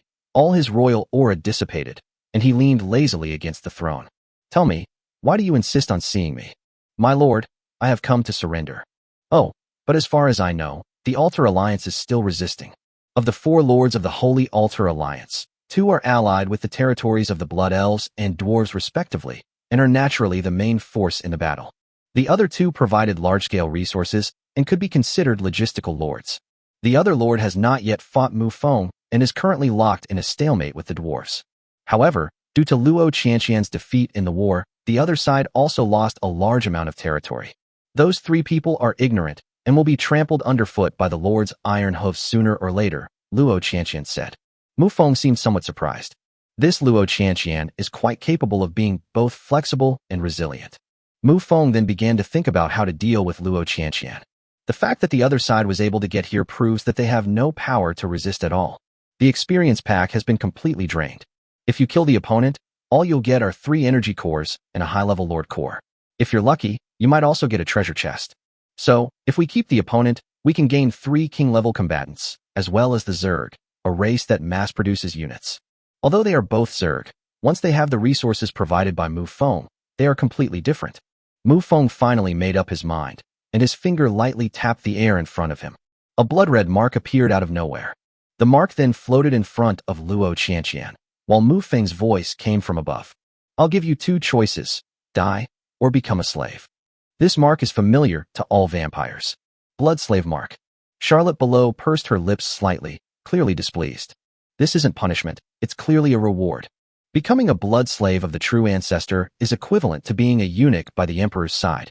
Given Luo Qianqian's current status, she has even achieved a leap in social class. Similarly, the other vampire kings shared the same thoughts. Luo Qianqian took a deep breath, her eyes gradually hardening. She came prepared. She didn't want to die. Then she reached out a hand and grabbed the blood-red mark floating in the air. The crimson mark extended from her palm upwards, outlining a mark on the back of her hand, and then spread towards her shoulder. Then, one circled around the neck, while the other left a mark on the lower abdomen. Luo Qianqian closed her eyes slightly and sensed the changes in her body. It felt as if her heart was being held by an invisible hand, which could manipulate it at will, as long as the other party wanted. With just a gentle pinch, she could suffer a fate worse than death. At the same time, Mufong also received his reward, a king-level stronghold treasure chest. Mufong smiled slightly and said, "How many Zerg do you still have?" Reporting to the Lord, "Master, I can still mobilize 200,000 Zerg." 200,000 is a pitifully small number for the Zerg, who rely on sheer numbers to win. Mufong thought for a moment and said, Gather all your insectoids and come with me to the Dawn continent. Luo Qianqian bowed respectfully and said, "Yes, sir." Of low-level Zerg is quite worrying. And this is the world of the Blue Star Lords, so Mufong would never leave the other party behind to be used as experience points by others. Luo Qianqian was very perceptive and agreed without even asking. Mufong then looked down at the crowd below and said, "This continent has been in chaos for too long. It's time to end all of this." Saxington's body trembled. He had been looking forward to this day for a very, very long time. As a former Blood Elf Lord, his greatest dream was to unify the continent of Agu. Although he is no longer a lord, he is honored to have been one of the warriors who participated in it. Then Mufong got up and went to his room. Inside the main hall, Saxington approached Luo Qianqian and said coldly, "If it weren't for the Lord's mercy, I would have torn you to pieces. Watch your words. The Lord's pet is not someone anyone can threaten." Lily couldn't help but remind him. A vampire lord's blood slave and a true ancestor's blood slave are two completely different concepts. Although two blood elves already knew Mufong's true identity, they wouldn't dare to say anything even if they had a million lives. Saxington's serious expression immediately changed, and he said respectfully with a smile, "Thank you for the reminder." Lily nodded, then said to Luo Qianqian, "What are you standing there for? As a blood slave, you have to take good care of your master. Once we return to the territory, you won't have that chance anymore. Servants, led by Aphelier, will not give this outsider a friendly look. Blood servants and blood slaves are two rather special kinds of beings. If their status is high, they are still just servants and slaves. If their status is low, they are still people close to the Lord. Therefore, subordinates like Charlotte simply adopted a policy of avoiding conflict with these beings. But Ephelil, as a blood servant, is completely different. He can easily retaliate against you." Luo Qianqian quickly snapped out of her daze, bowed, and said, "Thank you for reminding me." It was her first time being someone's slave, and she was still a little overwhelmed. "Next, let's formulate a battle plan," Charlotte said. In the room, just as Mufong took out the treasure chest, there was a knock on the door. "Master, it's me." Hearing the voice from outside the door, Mufong said, "Come in." Luo Qianqian immediately saw the treasure chest floating in front of Mufong. An embarrassed look immediately appeared on her face. She was all too familiar with this thing. And if I'm not mistaken, this is the reward she gave me. Mufong didn't hide anything from the other party and directly chose to open the treasure chest. "Congratulations, host, for opening the king-level stronghold treasure chest. You have received the following rewards. Special item, Insect Hive. Item description, a special item held by the Zerg Queen that increases the hatching speed and quality of Zerg, and also increases the probability of positive mutations." Chapter 118 Private Conversation. Mufong glanced at Luo Qianqian beside him and asked, "What kind of insect is your mother insect?" "An 8-finger knife, spider type," Luo Qianqian answered truthfully. After thinking for a moment, Mufong handed the insect nest over to the other party, since he had no use for it himself. After Luo Qianqian took the insect nest, she briefly checked its function, and a look of joy appeared on her face. This is exactly what she needs most. "All right, hurry back and gather the insect swarm. Then come with me to the Dawn continent." In the following period, a shocking piece of news occurred on the continent of Agu. Zerg Lord Luo Qianqian has surrendered. The opponent gathered all the Zerg. The Blood Elves then took over their territory. The vast Holy Altar alliance was torn open with an unbridgeable gap. Upon receiving this news, the dwarves launched a full-scale counterattack against the other lord. Meanwhile, the war behemoth did not stop its advance, setting its sights on another lord. Dawn continent.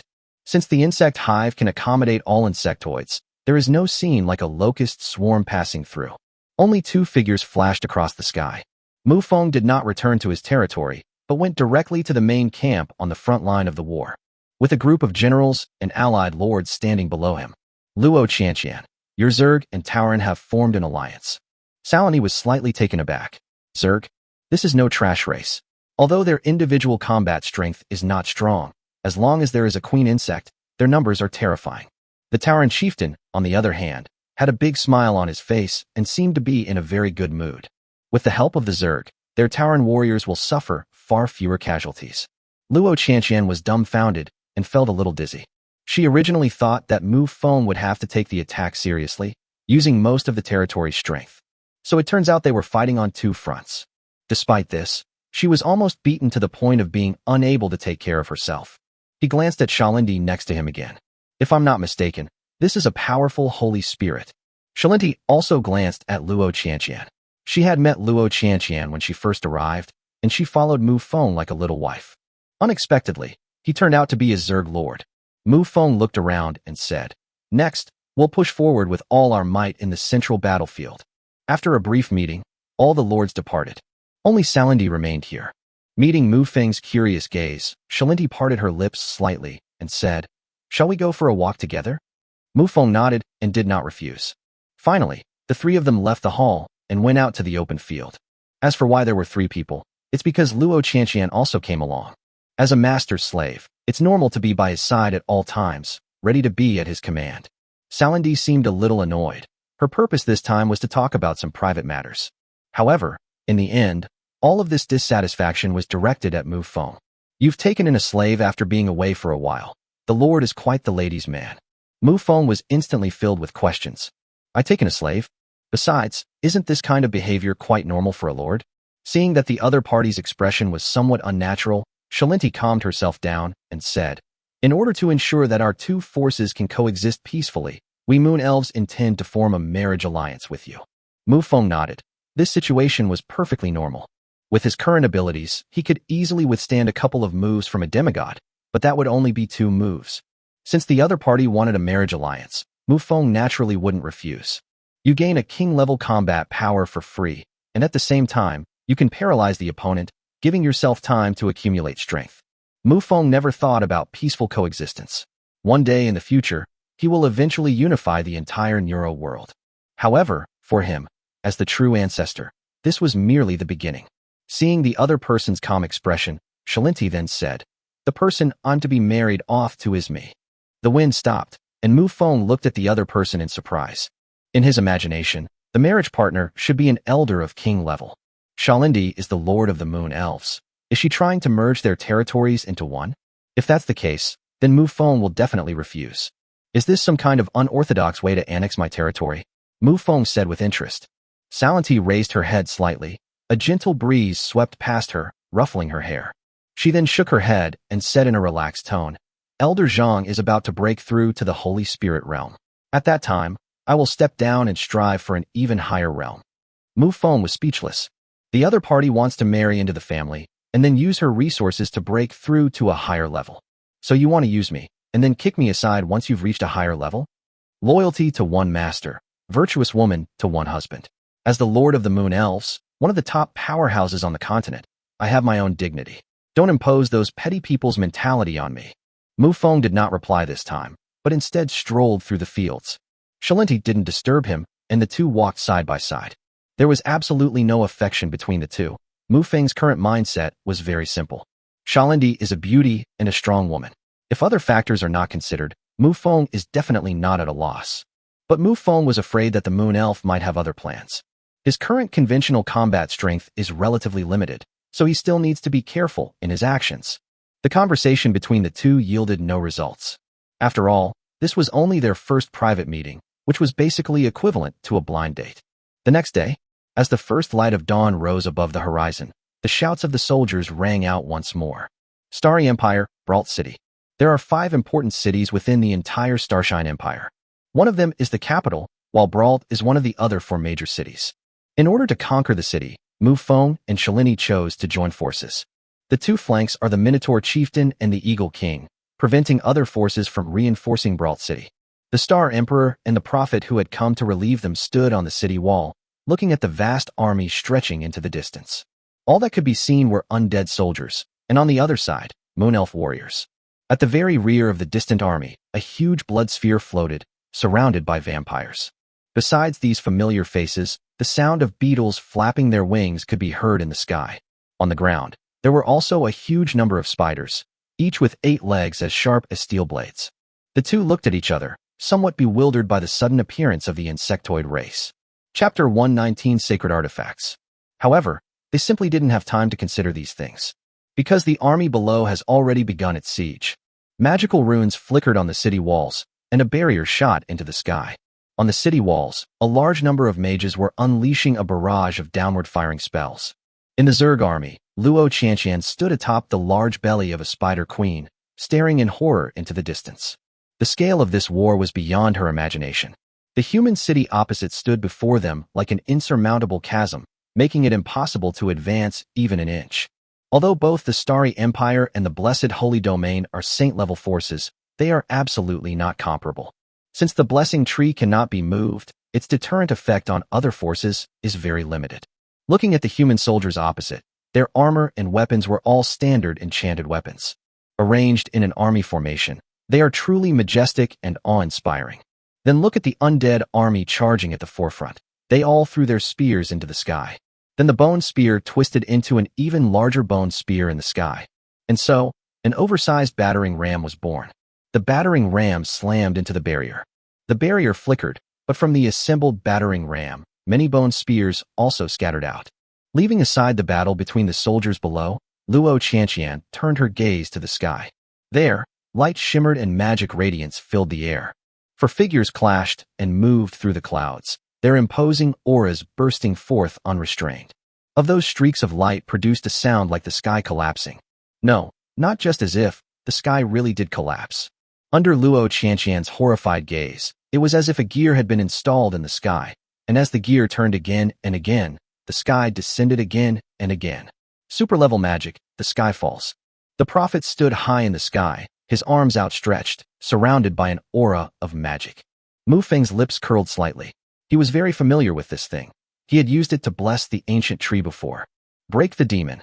Mufong swung his spear, and a blood-red crescent moon shot into the sky. A blood-red blade struck the unseen sky. In an instant, the sky shattered like a broken mirror. Back then, Mufong had to use a super-level magic of the same rank to counter this move. But there's no need for that now. The increase in level, the collection of faith power, and the further liberation of the true ancestors' power have all given Mufong even greater power. Speaking of the true ancestor bloodline, Mufong cannot fully unleash its power.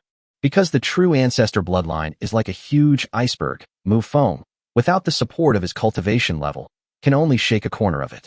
However, with his current level of cultivation increasing, Mufeng's power has not simply increased exponentially. The prophet narrowed his eyes. He had truly underestimated this vampire king. Back then, the opponent was a second-tier king, yet he was able to kill a second-tier Holy Spirit. Now a seventh-tier king. Wait, a seventh-tier king. The prophet couldn't help but wipe the cold sweat from his brow. This was too much of a coincidence. Because the prophet was a seventh-order Holy Spirit. If a second-tier king kills a second-tier saint, and now that the opponent is a seventh-tier king, then shouldn't we kill a seventh-tier saint to add to the fun? Mufeng's next move completely confirmed the prophet's inner thoughts. Mufeng's extraordinary powers surged wildly, and the spear in his hand radiated demon-slaying power. The prophet grew increasingly uneasy, and to prevent the other party from suddenly using divine magic, he decided to strike first. He stood in front of him with his fingers interlaced, as if in prayer. Great goddess, listen to the hymns of believers. Your people receive the guidance of the holy light and resist the mighty enemy. As the prophet continued to chant, holy light began to fall from the sky and bathe him. Please forgive the believer's offense, for the glory of the goddess. Holy light, divine light wings. White feathers drifted down, and the light emanating from their bodies spilled across the earth. 8 white wings folded together, then slowly unfurled. Sacred artifact, divine light wings.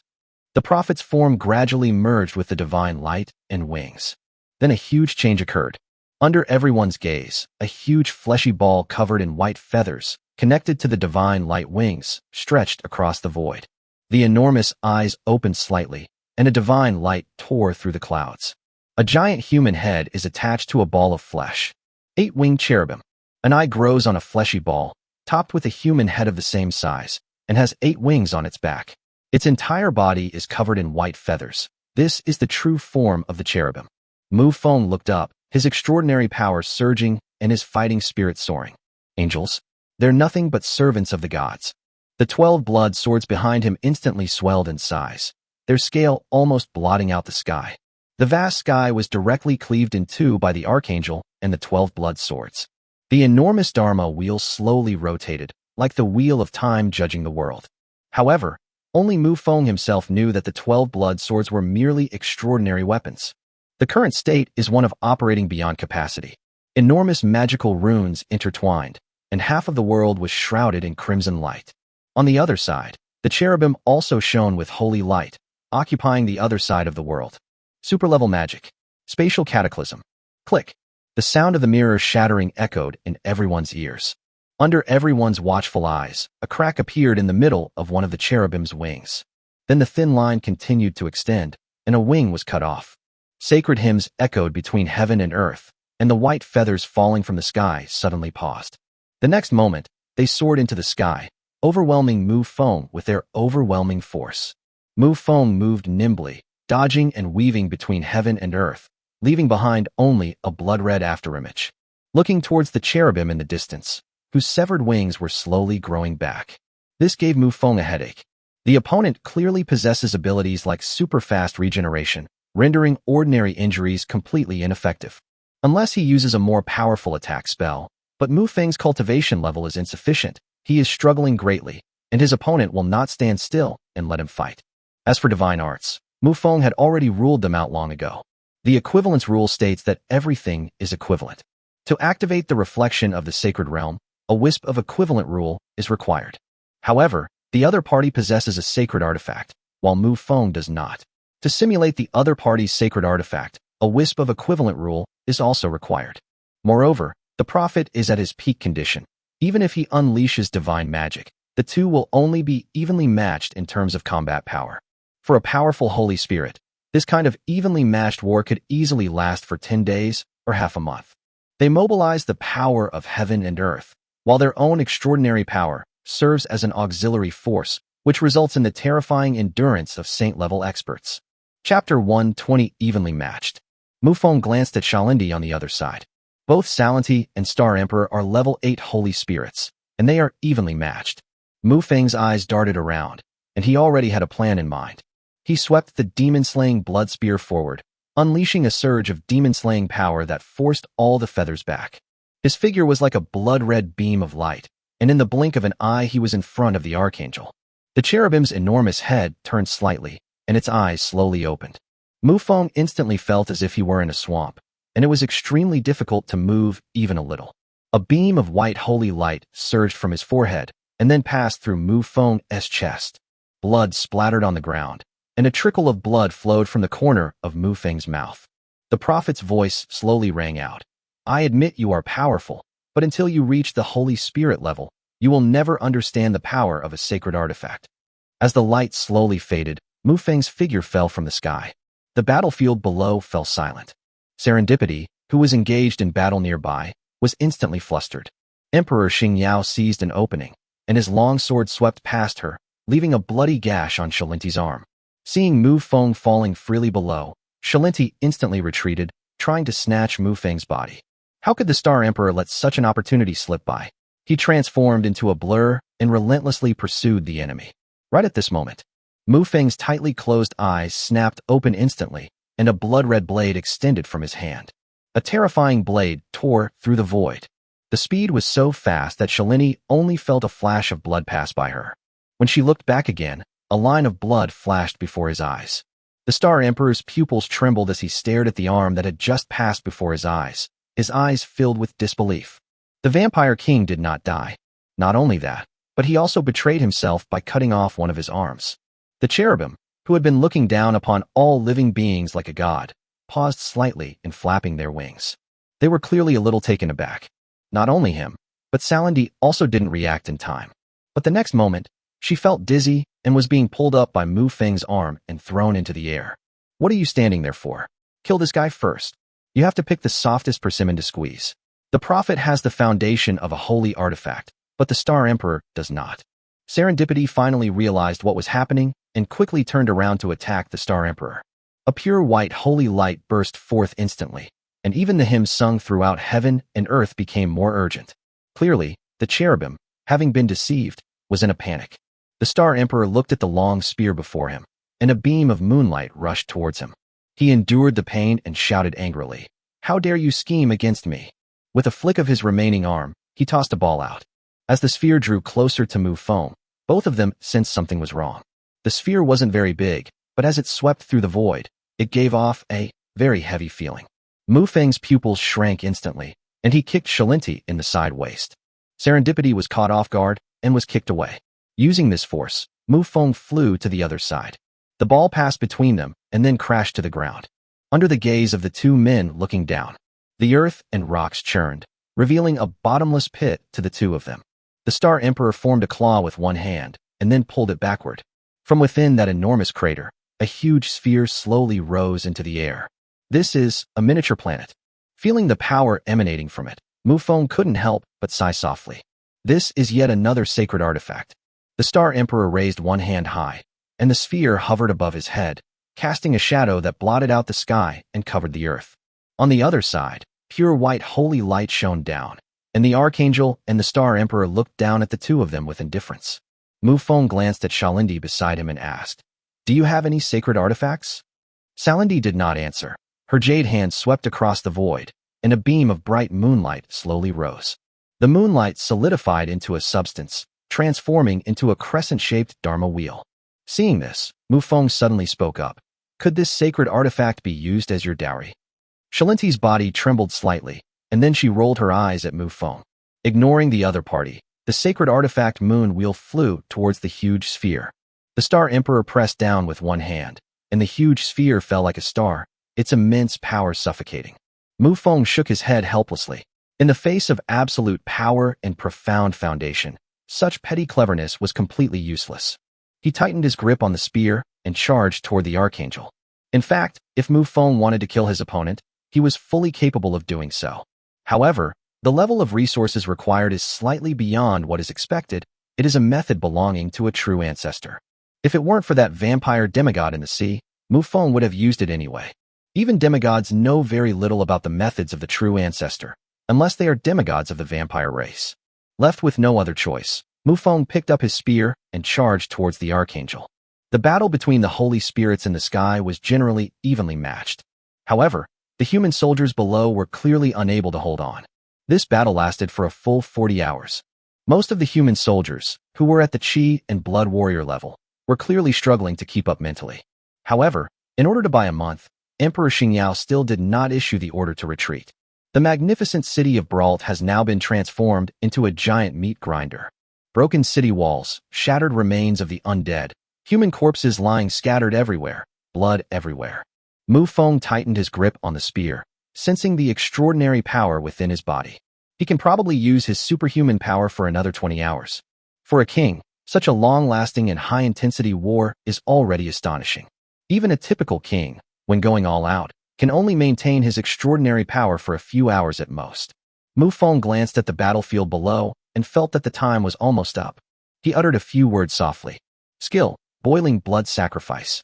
In an instant, blood flowed like streams across the earth and shot into the sky. Of blood swirled around Mufong, instantly granting him immense power. Mufeng's eyes gradually turned blood red, and his aura became increasingly terrifying. A blood-red afterimage was left behind, and the sharp spear light was pointed directly at the Archangel opposite. At this point, the cherubim were not in much better condition either. On the huge sphere, there was a spot where all the feathers had been knocked off, revealing the skin underneath. His eyelids were slightly sunken, like someone who had just woken up, already extremely tired. Chapter 1:21 New Sign-In Rules. Sensing the vampire king opposite him suddenly unleashing even greater power, the cherubim immediately lost the will to continue fighting. For the prophet, although the war was evenly matched, he had lost completely. It should be noted that the prophet comes from the vast and glorious empire, whose foundation is quite terrifying. A magician, a 7th-tier holy spirit, plus a holy artifact. Even an ordinary 9th-tier holy spirit would have to give way to a prophet of this level. But now, he has actually suffered a crushing defeat at the hands of a 7th-tier king. The prophet was not in good condition, and with the power of the storm surging, he immediately decided to retreat. 8 enormous wings fluttered slightly, and pure white holy light shone down on the earth. Mufong brandished his spear, soaring into the sky amidst the pure white holy light. A line of blood swept straight across the holy light. The cherubim, controlled by the prophet, was slightly startled and instantly raised 8 wings to shield himself. However, the next moment, golden blood splattered. Mufeng's hand pierced through all 8 of the prophet's wings. Ultimately, the spear stopped before the enormous head, unable to advance an inch. A sacred hymn rang out rapidly, and feathers swept past like a storm. The surging power of heaven and earth crashed down on Mufeng's face like a mountain. Mufong snorted coldly and suddenly exerted force with both arms. A A strange force extended from the spear, tearing terrifying blood holes in the 8 huge white wings in an instant. However, since Mufong abandoned his defense, the immense power of heaven and earth slammed into him, instantly forcing him back. The enormous cherubim began to shrink rapidly. Finally, the prophet appeared before everyone, clutching his chest with one hand. His face was extremely grim, and he said in a low voice, "Vampire King, I admit I underestimated you, but don't be complacent. I will bring you an even stronger foundation for the empire." As soon as he finished speaking, the prophet vanished from his spot and flew away into the distance at a speed imperceptible to the naked eye. Upon witnessing this scene, Emperor Xingyao couldn't help but curse inwardly.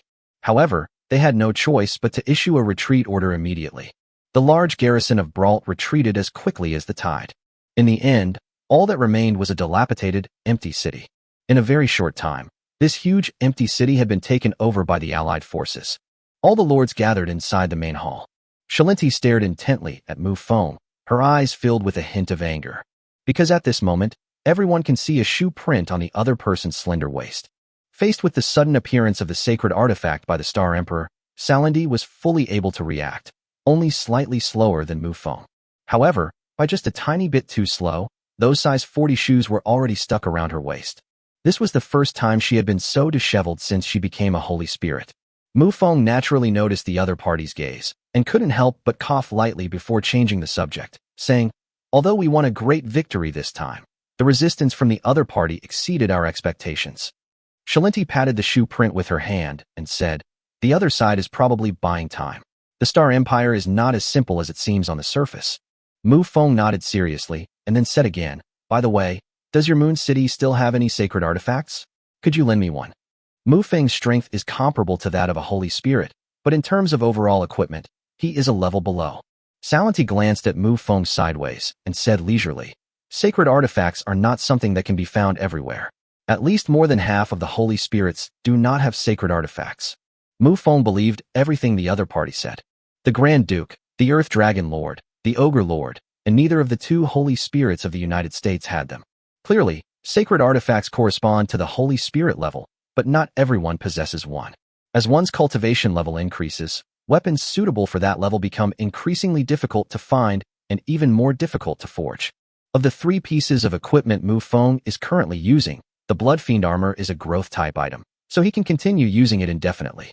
The demon-slaying blood spear is a high-quality, extraordinary weapon, and it can still be put to use for now. However, the 12 rounds of blood sword were already starting to fall behind. Especially after being used excessively, it is now completely bloodshot and dull. Shalinti didn't continue speaking, but turned and left. The City of the Moon essentially possesses 2 sacred artifacts. One of the moon rings is the one that Shalinti used before. As for the other item, it has been nurtured by the moonlight of the moon elf demigod. Since they were trying to cultivate it into a semi-divine artifact, they naturally couldn't just lend it to Mufong. Watching the other person's departing figure, Mufong sighed helplessly. Finally, he sat on his throne, waved his hand, and signaled everyone to step down. Leaning lazily on the throne, he suddenly remembered something very important. That's system check-in. Due to the intense 40-hour battle, Mufong naturally couldn't concentrate and therefore couldn't sign in. This was the first time he had missed a signing event since acquiring the system. "System, I didn't sign in yesterday. You wouldn't have taken my reward, would you? Do you think this system is that kind of system? Since the host did not sign in yesterday, this system sign-in will grant you the quality bonus of 2 days' worth of ordinary items." Mufeng's eyes lit up instantly, and he exclaimed in surprise, "You can do that too." The system's meaning is very clear. You didn't sign in today, but the quality remains constant, and this quality will be added to the items for the next day. Mufeng's mind immediately started working, and he said to the system again, "Can I not sign in for a long time, and then release something big?" Theoretically, it is possible, but I do not recommend that the host do so. Why? The things you can sign in for are all sorts of strange and wonderful. Although they may be of higher quality, it doesn't necessarily mean they'll be of any use. For example, the Heart of Eternity can grant life an eternal lifespan, but it's completely useless to the host. Yet, it's a very high quality. Or there's the Law of Blood, but for a true ancestor, do I really need to give you something like the Law of Blood? Mufong nodded in agreement. Higher quality doesn't necessarily mean that Mufong will be able to use it. After a brief moment of contemplation, Mufong finally made a decision. Mufong can accumulate items of good quality, So even if the items are not used, he will not lose too much. Moreover, doing this has an advantage. It prevents the creation of completely useless items. After all, even though Mufong can't use it, its value is still there, so selling it is a good option. Chapter 1:22 Domain. If such a rule exists, why didn't you mention it before? Because the host had never missed a signing before, I didn't take this situation into account. Mufong rolled his eyes and said helplessly, "Fine, I'll sign in for today first." Congratulations, host, you have successfully checked in. You have received the following items. Domain skill, Heaven and Earth Reversal. Skill description, within this domain, I am king, the world is at my command. Mufong rubbed his chin, thinking to himself, is this like a pillow being delivered when you're sleepy? Mufeng's previous battle with the prophet ended in a draw was due to 2 points. The opponent possesses a sacred artifact, and there is also a gap in their cultivation level. The difference in their cultivation levels prevented Mufong from mobilizing the power of heaven and earth, which was a significant disadvantage. However, this domain is explained very clearly, and everything within it is under one's control, so mobilizing the power of heaven and earth should not be a problem. A huge gap was wiped out in an instant. Just then, Luo Qianqian rushed into the main hall in a great hurry. Mufong looked up and couldn't help but ask, "Why are you in such a hurry?" "Look at the trading hall in Area 011. Without hesitation, Mufong opened the trading hall. Saw the first row of items in the trading hall, which were the most valuable. His pupils shrank. A world-class invasion scroll. Item description, this scroll locks onto a world. Activating the scroll will generate a large-scale, one-time teleportation array. Mufong rubbed his chin, considering whether or not he should buy this thing. For Mufong right now, invading another world is not a very urgent matter. Even if Mufong has a greater need for territory, he can still set his sights on the abyss. Furthermore, with Mufong's current strength, he is invincible within the 10th level of the abyss. Although this isn't a necessity, Mufong wouldn't miss it, since it essentially provides another option. However, this item is very valuable, and the competition for it is extremely fierce. The experience points in Area 011 have reached saturation, and all the rewards have been distributed. Now a new cake has appeared, and everyone is flocking to it. Looking at the dazzling array of items available for trade, Mufong did not choose to trade directly. Instead, they added each other as friends. Once the other party agreed, Mufong immediately sent a message. "What do you want?" After a moment of silence, the other person replied, "I need the power of faith." Mufong nodded, already having a guess in his mind. This should be a combat professional who is stuck at the peak of the hero level. As for why the other party was able to get something of this caliber, that has to do with the treasure chest mechanism. The lower the level of the treasure chest, the lower the probability of getting good items, but it's not completely impossible. Higher level treasure chests also have a chance to yield higher level items, but there is also a minimum guaranteed drop.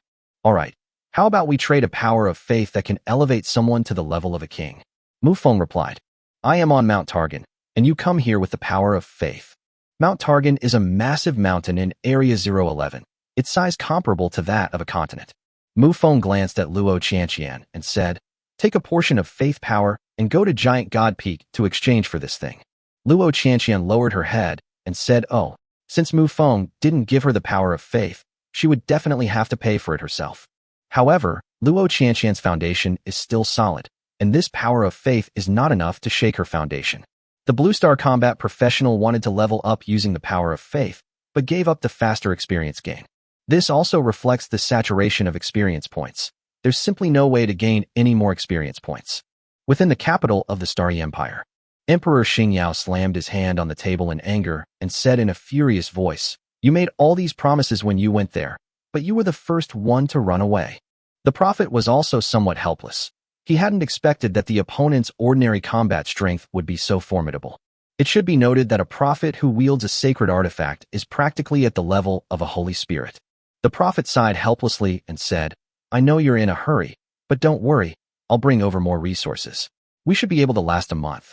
After a pause, the prophet continued, "But we've sacrificed so much, you have to give us an answer." Emperor Xingyao's eyes were deep in thought. After a moment of contemplation, he uttered a few words. "Abyssal calamity."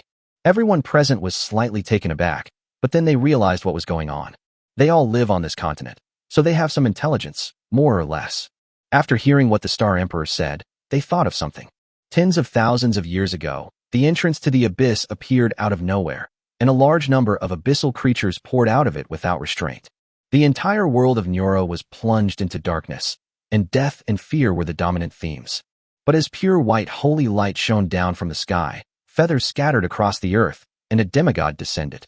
She shattered the darkness and established a holy and radiant empire. However, during the period of the Abyss invasion, the entire world of Neuro had been highly assimilated by the Abyss. Once, an abyssal calamity was born. However, the calamity of the Abyss was naturally purified by the angels and demigods. The current concern isn't how to awaken the Abyss calamity, but rather the strength of that Abyss calamity. The prophet said doubtfully, "As far as I know, the Abyss calamity was only at the Saint Spirit level. If we use it as a last resort, we're just handing it a free meal." Emperor Xingyao did not reply, but a smile appeared on his lips, and his expression was somewhat mysterious. Everyone understood what was happening. After all, the Abyss calamity was something that happened tens of thousands of years ago, and its current strength was hard to say. "A demigod?" the prophet asked in confusion. Emperor Xingyao calmly shook his head and said, "If he were a demigod, then there would be no so-called four-party alliance on the Dawn continent." That's absolutely true. If the Starry Empire had demigod-level combat power, what would be the point of forming an alliance? The prophet did not ask any further questions. He had already guessed the power of the calamity. Neither a demigod nor a holy spirit, but a special being somewhere in between. Demigods wield the power of rules. However, not everyone who masters the rules is a demigod. This step requires integrating the rules into oneself. Only then can one become a true demigod. However, some people have mastered the rules but have not integrated them into themselves. This is the special existence between the two realms. Mufong knew about their conversation. He would be overjoyed. Don't even mention a mere month of preparation time. Even if the other side prepared for a year, Mufong would still do his best to cooperate. Chapter 123 The enemy is at the gates. Because of the prophet's defeat, everyone on the Dawn continent gained a clearer understanding of Mufeng's strength. Even without using trump cards like divine magic, Mufeng's ordinary combat strength is enough to make him invincible among the holy spirits. Compared to the initial shock, everyone was quite calm this time. After all, it was already outrageous before, and continuing to be outrageous now is just icing on the cake. Due to the defeat of the Star Alliance, only a few small towns near the capital remained to block the Lockerbie Alliance's path. In other words, Mufeng's army has already arrived at the capital of the Starshine Empire. Everyone originally thought that Brault City would be an absolute tough nut to crack, but it fell in just 2 days. As the saying goes, one effort, one chance, and the Allied forces, taking advantage of their high morale, launched a massive offensive. Aside from the time spent traveling, they captured several cities in a short period of time. The central battlefield, led by Mufong, is only 100 kilometers away from Xingyao City. The prophet has long since returned to the glorious empire, bringing with him an even stronger foundation. Mufong also received the relevant intelligence. Sitting on his throne, he slightly curled his lip and said unhappily, "What's wrong with those 2 giant dragons? Are they that weak?" Salindi rolled her eyes and said, "Don't underestimate those 2 dragons. They are both level 9 holy spirits. In addition, adult dragons, as long as they have decent talent, can grow to the king level as easily as eating and drinking. However, the growth cycle of dragons is very slow." Then Shalinti continued, "The reason for this is that the Pope and the High Priest of the Holy Radiant Empire are equally terrifyingly powerful." Mufong glanced at Shalinti and said leisurely, "Both are demigod forces, so why is it that your moon city?" Before he could finish speaking, he met Salinti's sharp gaze. Salinti's tone immediately rose, and she said unhappily, "Our moon city is just a normal demigod power. The angelic demigods behind the Holy Radiance Empire are not simple characters." Changing the subject, Salindi smiled, as if she had thought of something, and said, "Do you know the power levels of demigods?" Mufong was speechless. Demigods were naturally one of his future goals, so how could he not know about them? Of demigods is different from previous realm classifications. Below the demigods are 9 levels, but there are only 4 stages of demigods. These are being imbued with rules, igniting divine fire with rules as fuel, condensing the divine soul with the power of the divine fire, and reflecting the demigod's phantom with the power of the divine soul. The demigod's phantom materializes, becoming a divine being, and advances to a level 3 true god. Of course, this is the cultivation method of native life forms. Lords like Mufong still have experience points, but the conditions for leveling up are not yet known. However, it is foreseeable that things will definitely change after reaching the level of a demigod. Seeing the other person's expression, Shalini wisely shut up. Area 011, Mount Targan. A colossal mountain range, so large it seemed to pierce the clouds, stretched out like a giant dragon coiling around its peaks, and came into view. Luo Qianqian's figure streaked across the sky like a streak of light, landing in front of a city. Although there are many Blue Star Lords here, Mount Targan is one of only 2 continents that have not been completely ruled by Blue Star Lords. As for the other one, it is naturally the continent of Agu. In order to ensure a safe transaction, the combat professional did not choose the territory of the Blue Star Lord, but instead chose a city of a local force. The location was set inside a tavern. The 4th floor of the tavern had been booked by that combat professional. When Luo Qianqian stepped inside, her eyelids immediately drooped, and her expression turned rather unpleasant. Because besides her, there were more than a dozen lords sitting on both sides, all of whom were lords of Blue Star. She immediately looked at the combat professionals at the top and said coldly, "What does this mean? Don't rush. These things naturally go to the highest bidder. There's no need for you to put pressure on the other side," a king-level lord said. The combat professional at the very top was now somewhat uneasy. He had originally planned to use an auction, but when the situation actually unfolded before his eyes, he began to regret his decision. He was a hero-level character sitting on top, with a group of king-level characters eyeing him menacingly below. It would be a lie to say he wasn't nervous. Luo Qianqian snorted coldly, but didn't say anything more, and turned to walk to an empty seat. After waiting for a while, 2 more kings arrived. At this point, there were a total of 16 king-level lords on the 4th floor of the tavern. It's fair to say that all the important and influential people came. One of them coughed lightly and said, "Now that everyone is here, let's begin." In an instant, everyone turned their attention to the hero class item above.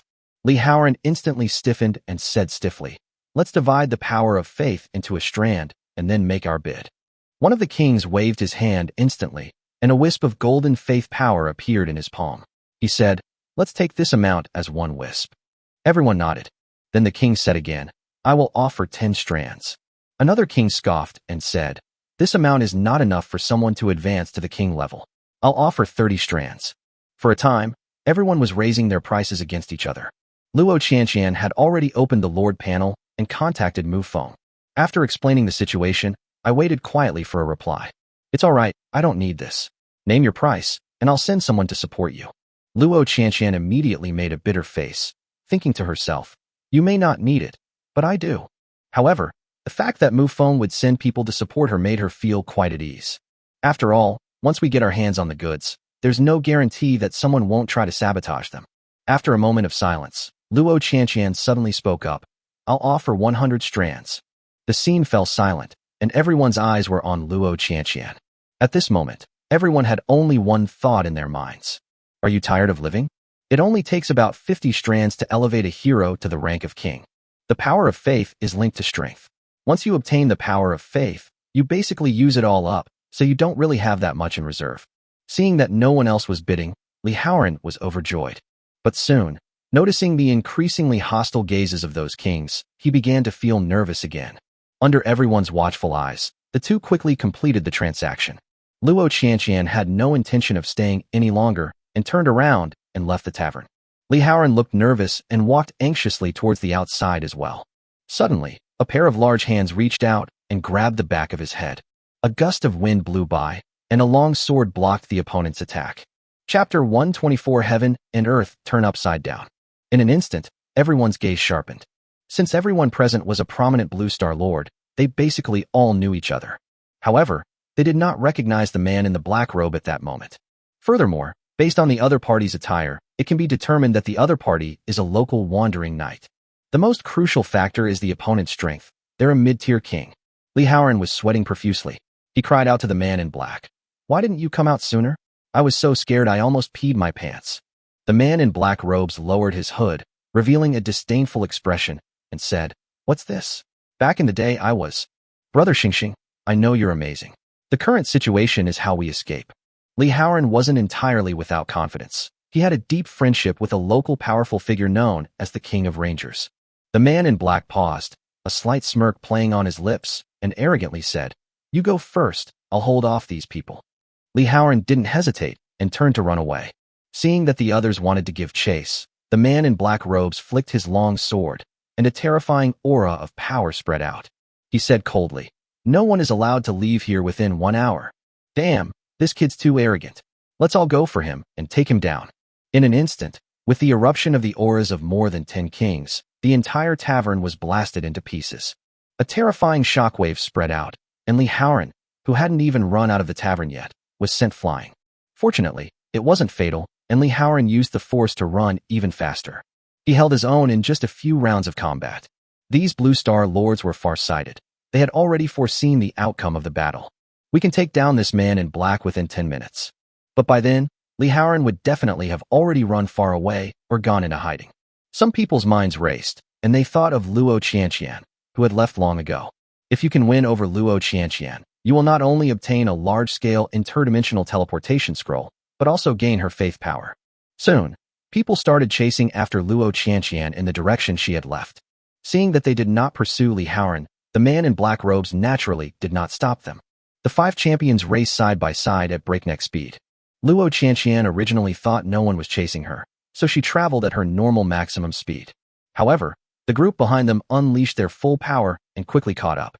Luo Qianqian instantly unleashed her full power, widening the speed gap in an instant. Those people immediately cursed inwardly, realizing they had picked the wrong people. Judging from the power he exuded, this was a level 7 king, definitely a tough nut to crack. But having already caught up, they naturally wouldn't give up. After everyone left the area under the jurisdiction of Mount Targan, Luo Qianqian stopped strangely. The 5 kings sensed something amiss, but instead of making a move rashly, they observed from a great distance. Suddenly, several Wang Wei figures rapidly approached from a distance around them. The 5 kings looked horrified, realizing they had been tricked. Those who came to provide support were naturally the Blood Elf King, and the leader of the team was Saxington. Luo Qianqian couldn't help but lick her lips. How many years has it been? Finally, I can kill king-level players again. Her abilities are about to improve again. Neuro World, Dawn Continent, Star City. Compared to Brault City, Starshine City is naturally better defended. Mufong stood at a distance, gazing at Xingyao City in the distance. This is a magnificent city built on a giant mountain. One can imagine how magnificent it would be to stand atop Xingyao Mountain and overlook the entire Xingyao City. He glanced at the undead soldiers charging forward and his own vampire soldiers, and couldn't help but smile. After this long period of fighting, his vampire strength has naturally increased significantly. Hero-level heroes are everywhere, and even several king-level heroes have emerged. Mufong took a deep breath, his figure slowly rising into the air, pointing the demon-slaying blood spear forward, his voice echoing throughout the entire battlefield. Prophet, let's fight again. The Prophet, who had returned from the glorious empire, was not intimidated. After all, with so many people watching, he was no coward like Riel. His aura erupted instantly, and in the blink of an eye, he was already on the battlefield. Mufong smiled slightly and said, "You'd better be careful to stay alive today." He wasn't exaggerating at all when he said that. With the existence of the heaven and earth reversal domain, Mufong can also mobilize the power of heaven and earth. The prophet snorted and said, "I know you are powerful, but your progress will come to an end here." After speaking, the prophet did not hesitate and immediately used divine light wings. The giant cherubim reappeared before everyone's eyes. Mufong keenly noticed something different. On the cherubim's enormous head was a brow pendant. The brow pendant, emitting a blue light. Mufong immediately curled his lip, thinking to himself, the foundation of the glorious empire is truly powerful. He keenly noticed that the brow pendant on his forehead was also of sacred quality. Other saint-level powerhouses coveted, the glorious empire offered without batting an eye. This also indirectly proves the power of the demigod who established the glorious empire. The opposing team went all out from the start, and Mufong didn't hold back either. He slashed the demon-slaying blood spear in front of him, and a burst of dark light shone out. The cherubim felt a moment of disorientation, and when it regained consciousness, its surroundings had changed drastically. He realized he seemed to be upside down. Above them stretched a vast, boundless land, and in their eyes, they could see the majestic Starshine City and the soldiers locked in battle. When he looked down, the blue sky and white clouds were truly magical. Mufeng's lips curled slightly, and the extraordinary power within his body instantly erupted. In an instant, the whole world seemed to revolve around him. You should know that Mufong used to use extraordinary power to fight against the power of heaven and earth. Now, Mufong is using this immense extraordinary power as a guide to mobilize the power of heaven and earth, and the power is no longer simply doubled. Today, with your blood, I will forge the realm of my Holy Spirit. The prophet sensed the surging power of heaven and earth, and his expression changed drastically. He also tried to use his extraordinary power to communicate with the power of heaven and earth, but it was all in vain. Seeing the demon-slaying blood spear, which had left a trail of blood and was now almost within reach, the prophet dared not hesitate for a moment. The 8 wings on its back radiated a dazzling divine light, while a deep blue light also emanated from the pendant between its brows. 2 defensive barriers appeared in front of him instantly. A snap. The outermost white barrier was shattered instantly. Chapter 125, The Naked Cherubim. S. eyes narrowed instantly. He knew that the other party's strength had greatly improved, but he did not expect it to be this great. Although the white barrier outside is just an ordinary defensive measure, it is still a defensive measure of a sacred artifact. In previous battles, although the opponent could break through, it took a while to wear them down. Fragile as it is now, the spear moved with unstoppable force, striking the blue barrier with heavy blows. Fortunately, the barrier was very sturdy and was not broken by Mufong. This barrier comes from the brow pendant above the forehead, a specially designed defensive artifact. The prophet habitually tried to mobilize the power of heaven and earth to force Mufong back. But clearly, he failed. His body transformed into a streak of pure white light, retreating frantically. Mufong relentlessly pursued him, his spear constantly radiating a crimson glow. At this point, the prophet was completely incapable of engaging Mufong in direct combat. He used to be able to stall for time, but now he can only take the beating. The other side of the battlefield. Emperor Xingyao glanced at it briefly and immediately sensed something was wrong. At this rate, it's only a matter of time before the prophet flees. If the prophet escapes, he will have no power to resist the Lockerbie coalition, and Star City will be in imminent danger. Sure enough, half an hour later, the thing that Emperor Xingyao feared most has happened. Flapped its 8 pure white wings wildly and began to flee the battlefield. However, Mufong wouldn't let him escape so easily. As long as Mufong kills the prophet in front of him, he can successfully advance to the Holy Spirit level and even advance 2 minor realms. The prophet was frantically fleeing in a certain direction, with a streak of blood-red light flashing past him relentlessly. Sensing what was behind them, the cherubim increased their speed. His gaze went ahead, and there was a very strange scene. The earth shattered with a deafening roar, forming a square block that then rapidly floated into the sky. Then they reassembled themselves in the sky, and thus the earth was above them. The domain is naturally centered on Mufong, but Mufong cannot cover the entire world. Therefore, as he moves, the area covered by his domain also moves. The two were naturally very fast, and in the blink of an eye they had already run a long way. Meanwhile, in the regional chat channel, "What's going on? I saw a fleshy ball with 8 wings flying backwards over my head. You upstairs saw it too, and I have to say, that meatball is fucking ugly. Don't laugh at her. Judging from her appearance, she should be one of the so-called cherubim. So where is the cherubim's fur?" Upon hearing this, the entire regional channel fell silent. The flying backwards that the other party mentioned is naturally a visual illusion caused by the flipping of the sky and earth. As for the fur on the cherubim's body, it was naturally knocked off by Mufong. In just half an hour of fighting, the cherubim suffered greatly. If this continues, there is an inevitable risk of destruction. A giant ball of flesh, with 8 hairless fleshy wings on its back, streaked ahead, leaving a white afterimage as it raced forward. The enormous head on top turned to look behind it, and upon seeing the blood-red afterimage behind it, it increased its speed even further. At the same time, the prophet cursed inwardly. Damn it, that guy Riel was really prescient. If he had known Mufong was so powerful, he wouldn't have advised him to be a coward. Mufong had been chasing after this huge amount of experience points for a very long time. At this moment, the cherubim, besides being hairless, also had many bloodstains on their bodies. Even their terrifying regenerative abilities are struggling to keep up at this moment. The Holy and Glorious Empire, the border battlefield. The Pope was dressed in a magnificent robe, and all 10 of his fingers were adorned with rings, each one gleaming with light. These are not just simple decorations. Each one serves a different purpose. Opposite the Pope, the platinum dragon spread its enormous wings, its size enough to blot out the sky. Compared to his enormous size, the Pope was practically nothing, not even an ant.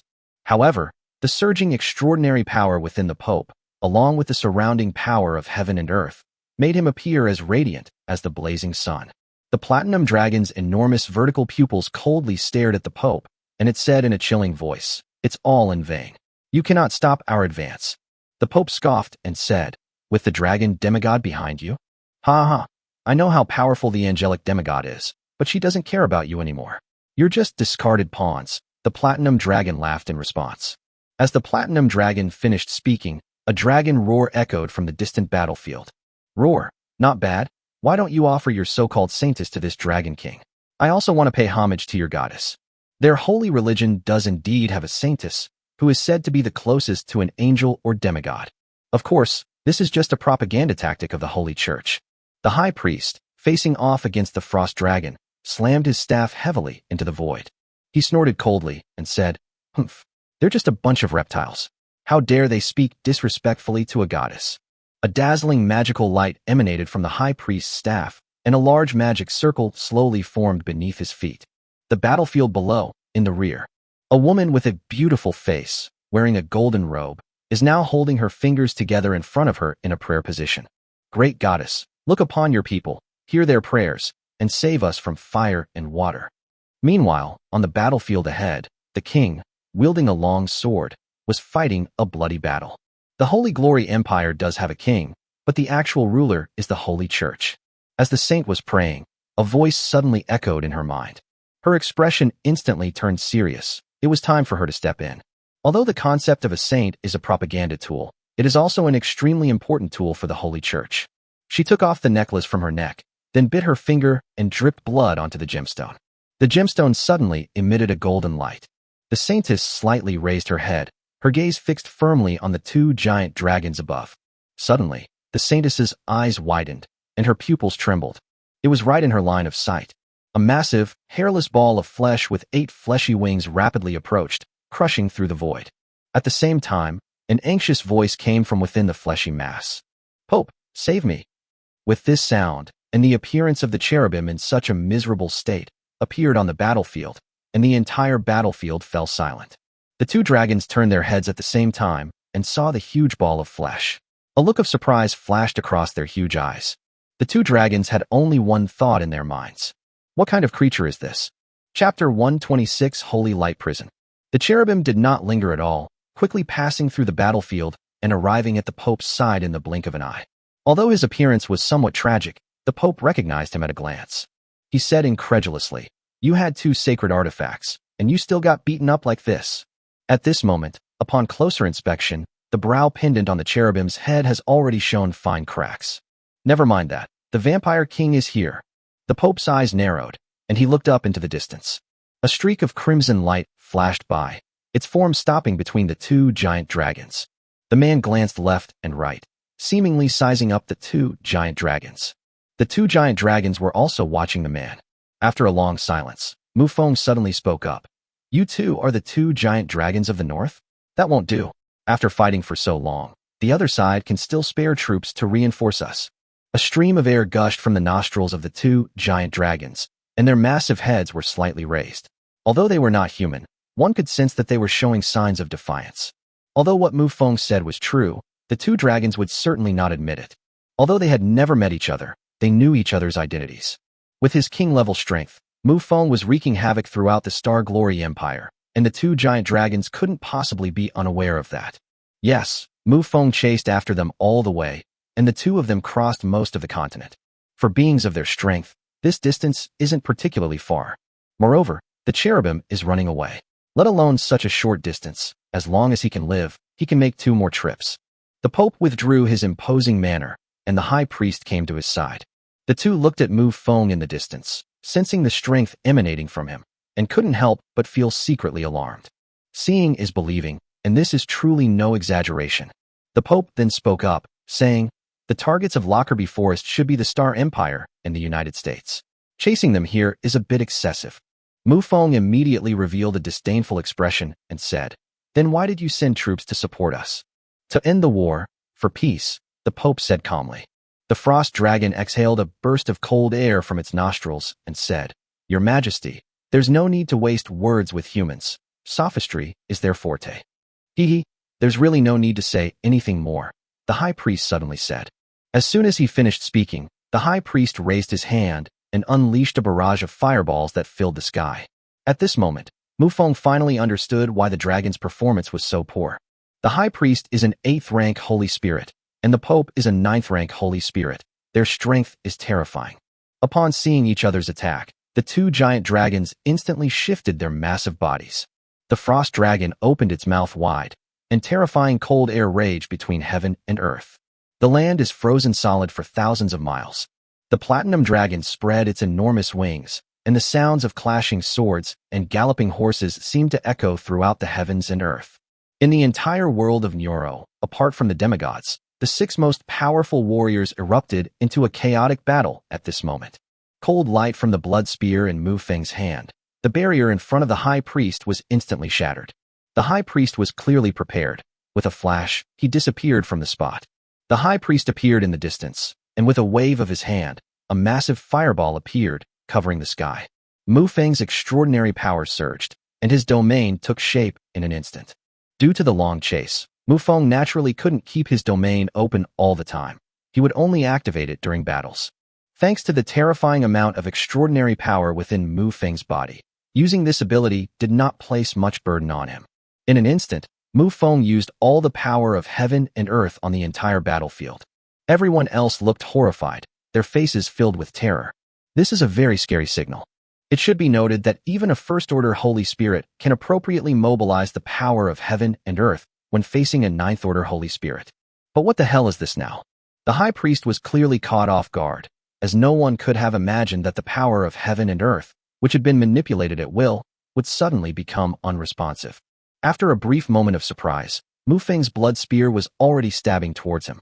As the blood spear approached, a barrier suddenly appeared in front of the high priest. The blood spear struck the barrier, which cracked and popped, but it wasn't shattered. However, this terrifying force struck the high priest, slamming him directly into the ground and embedding him there. The high priest staggered to his feet, clutching his chest with one hand, and looked up at the sky. A streak of blood flashed past, and the spear tip was already reflected in the pupil. The high priest's pupils gradually shrank to pinpoints. The next moment, a figure suddenly blocked his way, long hair fluttering in the wind. Mufong was slightly taken aback, but his hands didn't stop moving at all. However, he's just a lower-ranked king. Under normal circumstances, both of them would be easily defeated. Mufong's gaze, the beautiful girl trembled. She suddenly threw something at Mufong. Mufong could see clearly that it was a gemstone necklace. A hint of doubt flashed in his eyes. What use could this thing possibly be? The moment the spear and the gem made contact, Mufeng's eyes widened. A dazzling divine light emanated from the gemstone, enveloping Mufong entirely. The platinum dragon suddenly roared. Help! In any case, they are allies now. Mufong is a key player in the starry battlefield. If the enemy encounters any problems, the glorious empire will no longer need to send troops to support the starry battlefield. When it comes to 3 against 2, their 2 giant dragons will have an even greater hard time. The 2 giant dragons swept past rapidly, trying to take advantage of the light to bring Mufong out. The high priest smiled, and terrifying magical power surged into the gem, making it shine even brighter. At the same time, the Pope and the Prophet also poured extraordinary power into the gem. A giant sphere made of light took shape in an instant. The 2 giant dragons that came to help were also trapped inside the sphere of light. Mufong looked around and slammed his blood spear heavily against the barrier, but it had no effect. Meanwhile, the 3 most powerful figures of the Holy Church stood around the giant sphere of light. They simultaneously channeled extraordinary power into the sphere of light, maintaining its operation. At this moment, Mufong finally realized that this must be some kind of method to trap people. The high priest looked very pleased with himself. The current situation was very favorable to them. After a brief exchange, everyone knew that no one was a match for Mufong. Even the most powerful Pope wasn't much better off.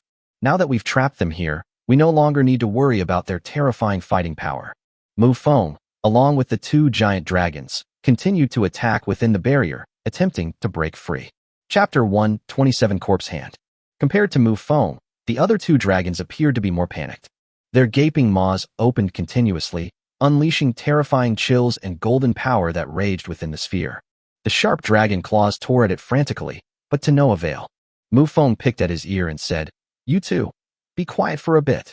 The 2 dragons paused simultaneously, then said in unison, "Don't you want to get out?" "Of course I want to go out, but you guys have to do this to me." Mufong still felt a certain degree of goodwill towards these 2 giant dragons. After all, no matter what, The other party was dragged into this in order to save him.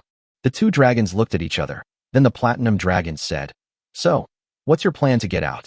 Mufong's lips curled into a sinister smile as he said, "Let me kill you, and I can get out of here." He wasn't joking at all. This platinum dragon was a high-level holy spirit, worth 3 million experience points, enough for him to break through to the holy spirit level.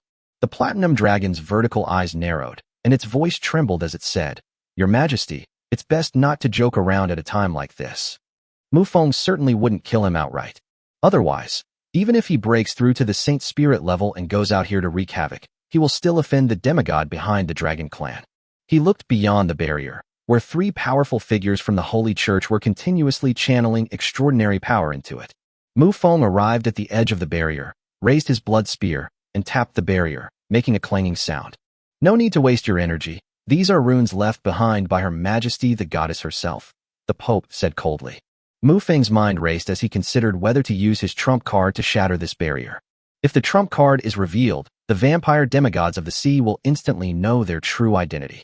Although the moon elf intended to form a marriage alliance with him, it was all based on his own strength and the fact that he was suspected of having a third-level true god as a backer.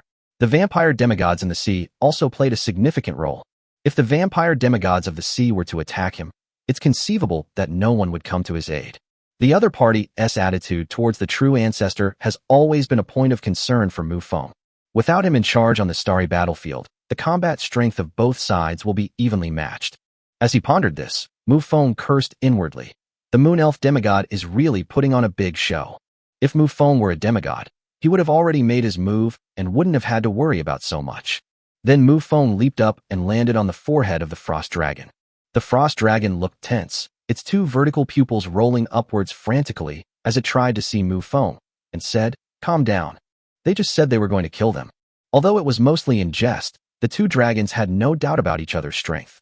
The moment the enemy arrived on this battlefield, they forced the glorious empire to reveal its strongest trump card.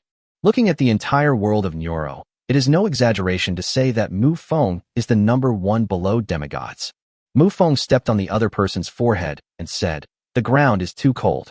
Let me borrow your forehead to lie on for a while."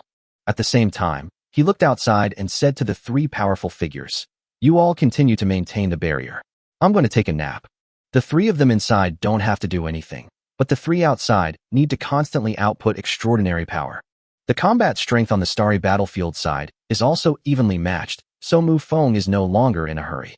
As long as the 3 opponents can't hold on, Mufong can still dominate the battlefield without any risk. The 3 popes were slightly taken aback. The other side was certain that their holy light prison had no means of attack. To be honest, there really isn't one. Starshine City. Shalindi is fighting against the Star Emperor, but she seems a little distracted.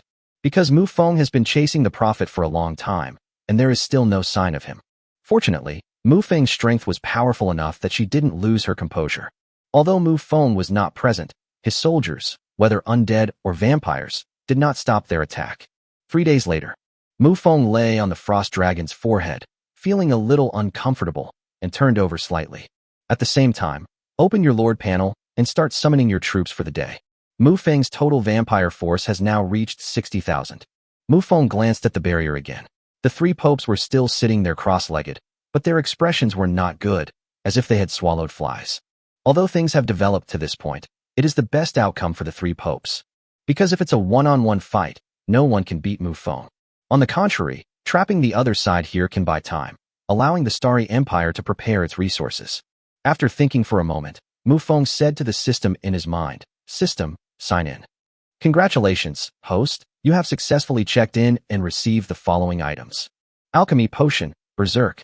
Item description, increases the user's strength by 50% after consumption, lasting for 10 minutes.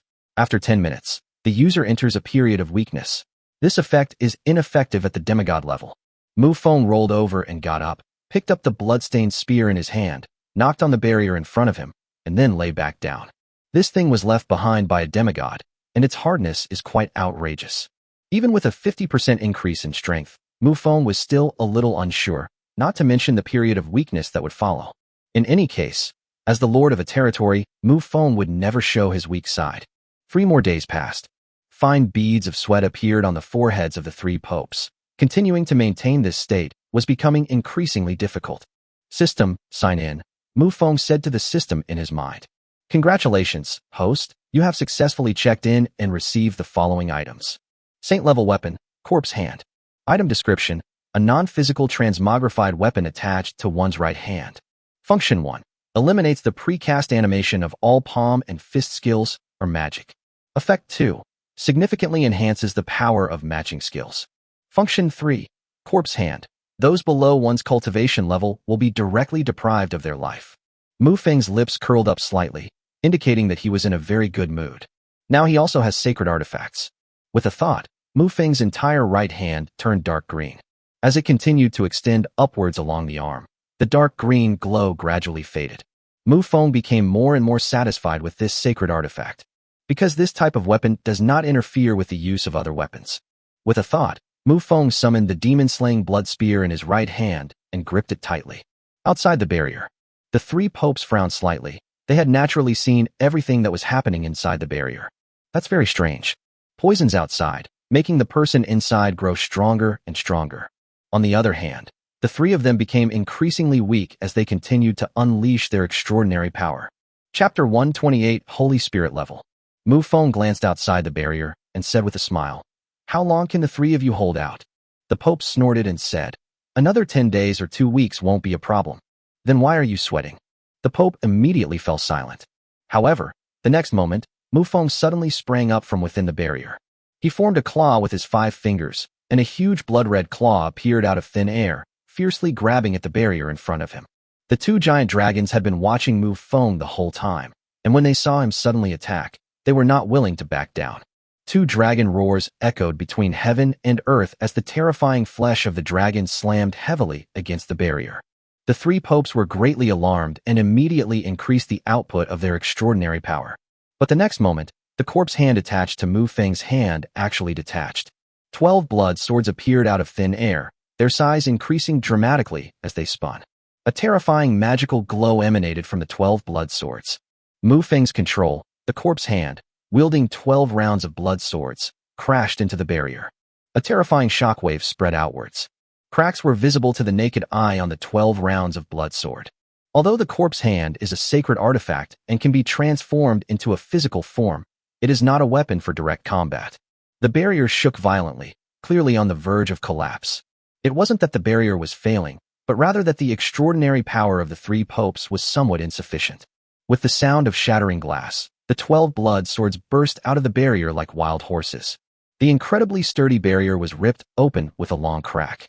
Mufeng's figure vanished from the spot in an instant, and when he reappeared, he was already outside the barrier.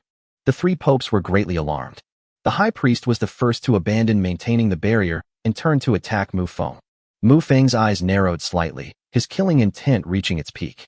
Although Mufong had intentionally locked him up for several days, he was still a little annoyed. The corpse hand reattached itself to the right hand, its 5 fingers forming claws, and charged towards the high priest. A terrifying 5-clawed phantom instantly materialized, its terrifying power seemingly capable of tearing apart the earth. The high priest's staff shone with a dazzling magical light. Triple magical barriers. With a flick of the staff, 3 azure barriers instantly materialized.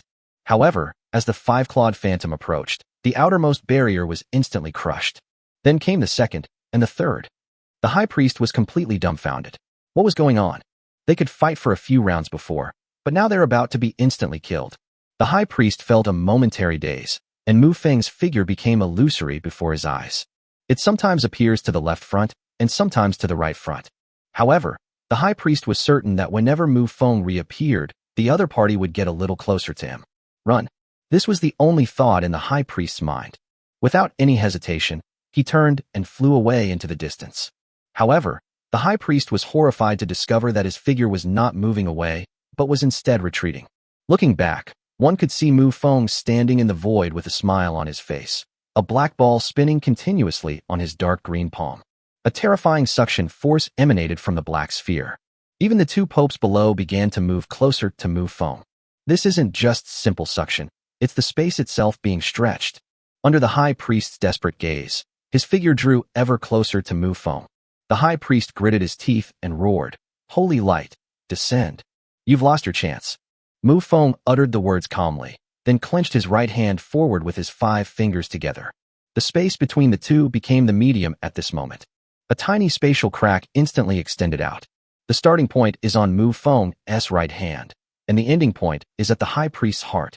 Regardless of the type of magic or skill, it requires the use of extraordinary power or magical energy. With the blessing of the corpse hand, Mufong can essentially start with 0 frames. Furthermore, Mufong's magic and skills are by no means weak.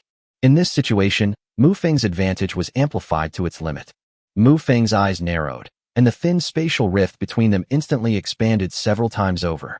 The spatial rift pressed against the high priest's chest was like an exploding grenade, instantly creating a massive spatial collapse. The high priest's physical body was instantly torn to pieces by the chaotic space. Mufong's arms were slightly outstretched, and his head was slightly raised, as if he were a believer bathed in holy light. At that moment, the whole world changed dramatically. The power of heaven and earth was surging like a turbulent ocean, as if it had received a divine decree. King level 8, 300,000. King level 9, 300,000. Holy Spirit level 1, 1 million. Holy Spirit level 2, 1 million. Mufong's strength seamlessly transitioned, instantly surging to the second level of the Holy Spirit realm. For someone with the bloodline of the true ancestor, such a surge in strength was nothing. Mufong stood in the void, his head slightly lowered, his eyes coldly fixed on the scene below.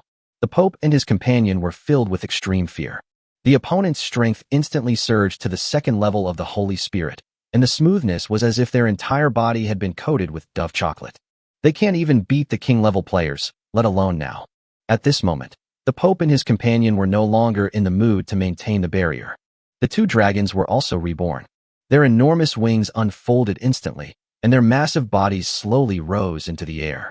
The dragon's roar resounded throughout heaven and earth, sounding incredibly majestic. The Pope lowered his head slightly, his heart filled with resentment. Without a doubt, they lost. A vampire king who appeared out of nowhere.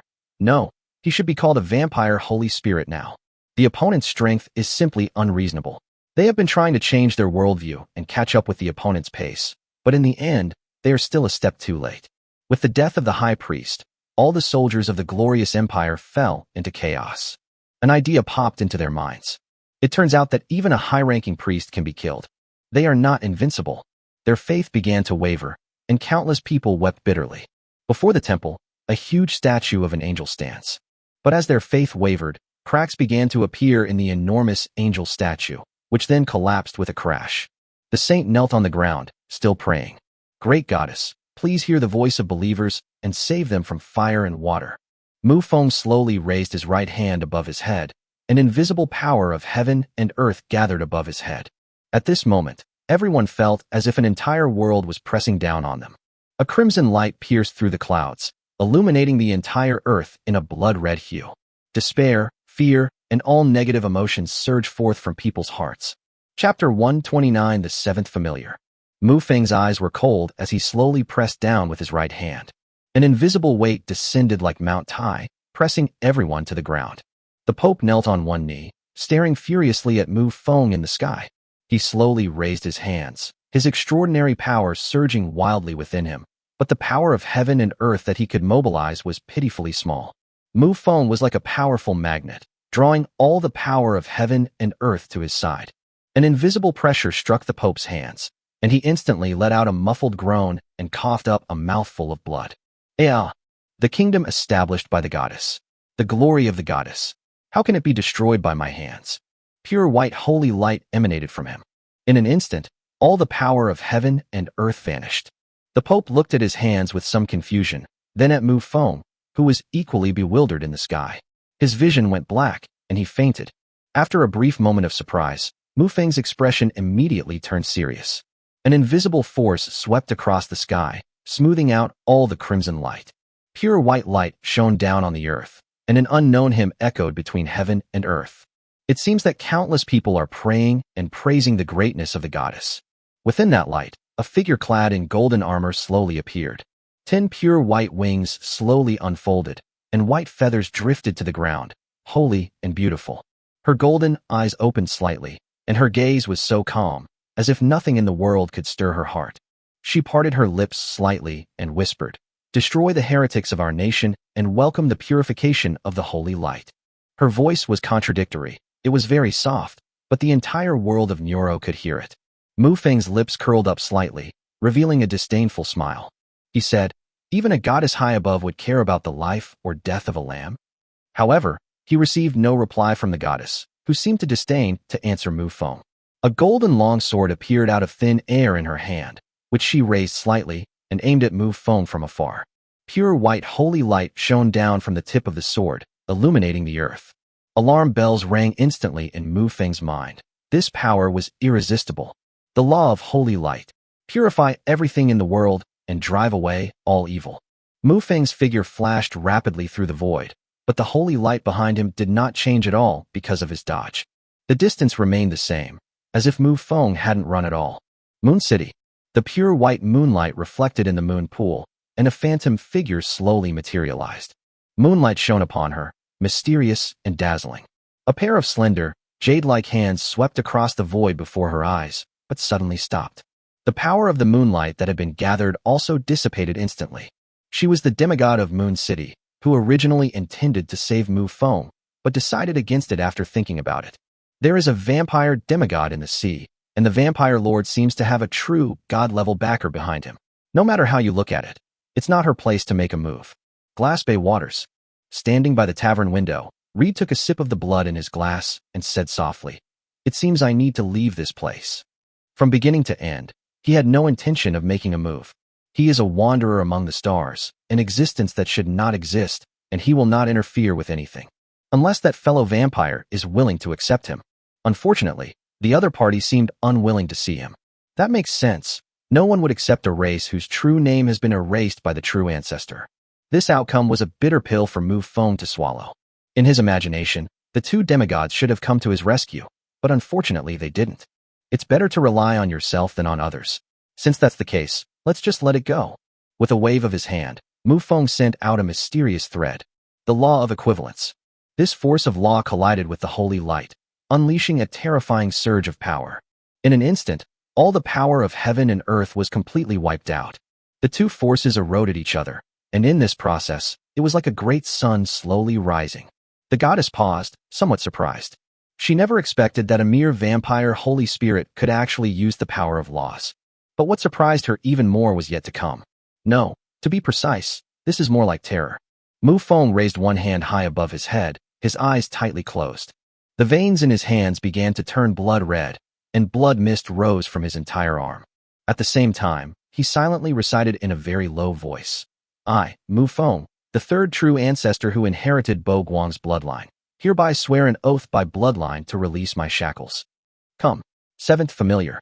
Night Demon's Black Sword. Somewhere in the starry world, a colossal abyssal rift stretches across this place, extending for tens of thousands of light years. This is the largest abyssal rift in the entire known starry world, bar none.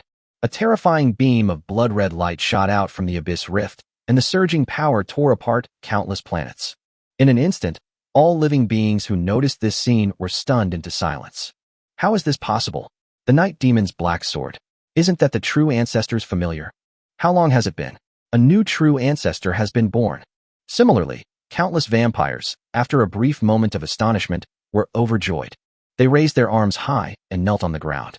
The great ancestor. Welcome back. Neuro World. A terrifying flash of blood-red light disappeared in an instant, shattering all light with a single blow, and the whole world returned to calm. All life looked up. A powerful vampire stands between heaven and earth, with a colossal sword reaching to the heavens and the earth behind him. At the center of the giant sword, blood-red patterns intertwined, and a terrifying aura of bloodlust was suffocating. There was one thing. The giant sword didn't seem to be a physical object. It appeared somewhat illusory. That's actually true. It was just a projection of the seventh familiar. With Mufong's current power, if he could summon a real familiar beast, that would truly be a feat of unparalleled power. It should be noted that each of the 12 familiars belonging to the true ancestor was an outstanding being among the God King level. Furthermore, each familiar represents a power that is the ultimate, except for the supreme god. The angel's pupils widened gradually. The current situation. Although she didn't know what the giant sword was, she could feel its terrifying power. The terrifying sword light could shatter the laws of nature without any effort. The void rippled. The bright moonlight appeared out of nowhere in the sky, and a phantom figure slowly emerged. A dragon's roar shook the heavens and the earth. Its wings, which blotted out the sky, covered the heavens and the earth. Its enormous dragon eyes coldly gazed at the angel goddess. The two demigod-level powers of law pressed down on the angel goddess like an overwhelming tide. Chapter 130: A New Landscape on the Dawn Continent. Now that Mufong has demonstrated his strength, there's no need for them to hold back anymore.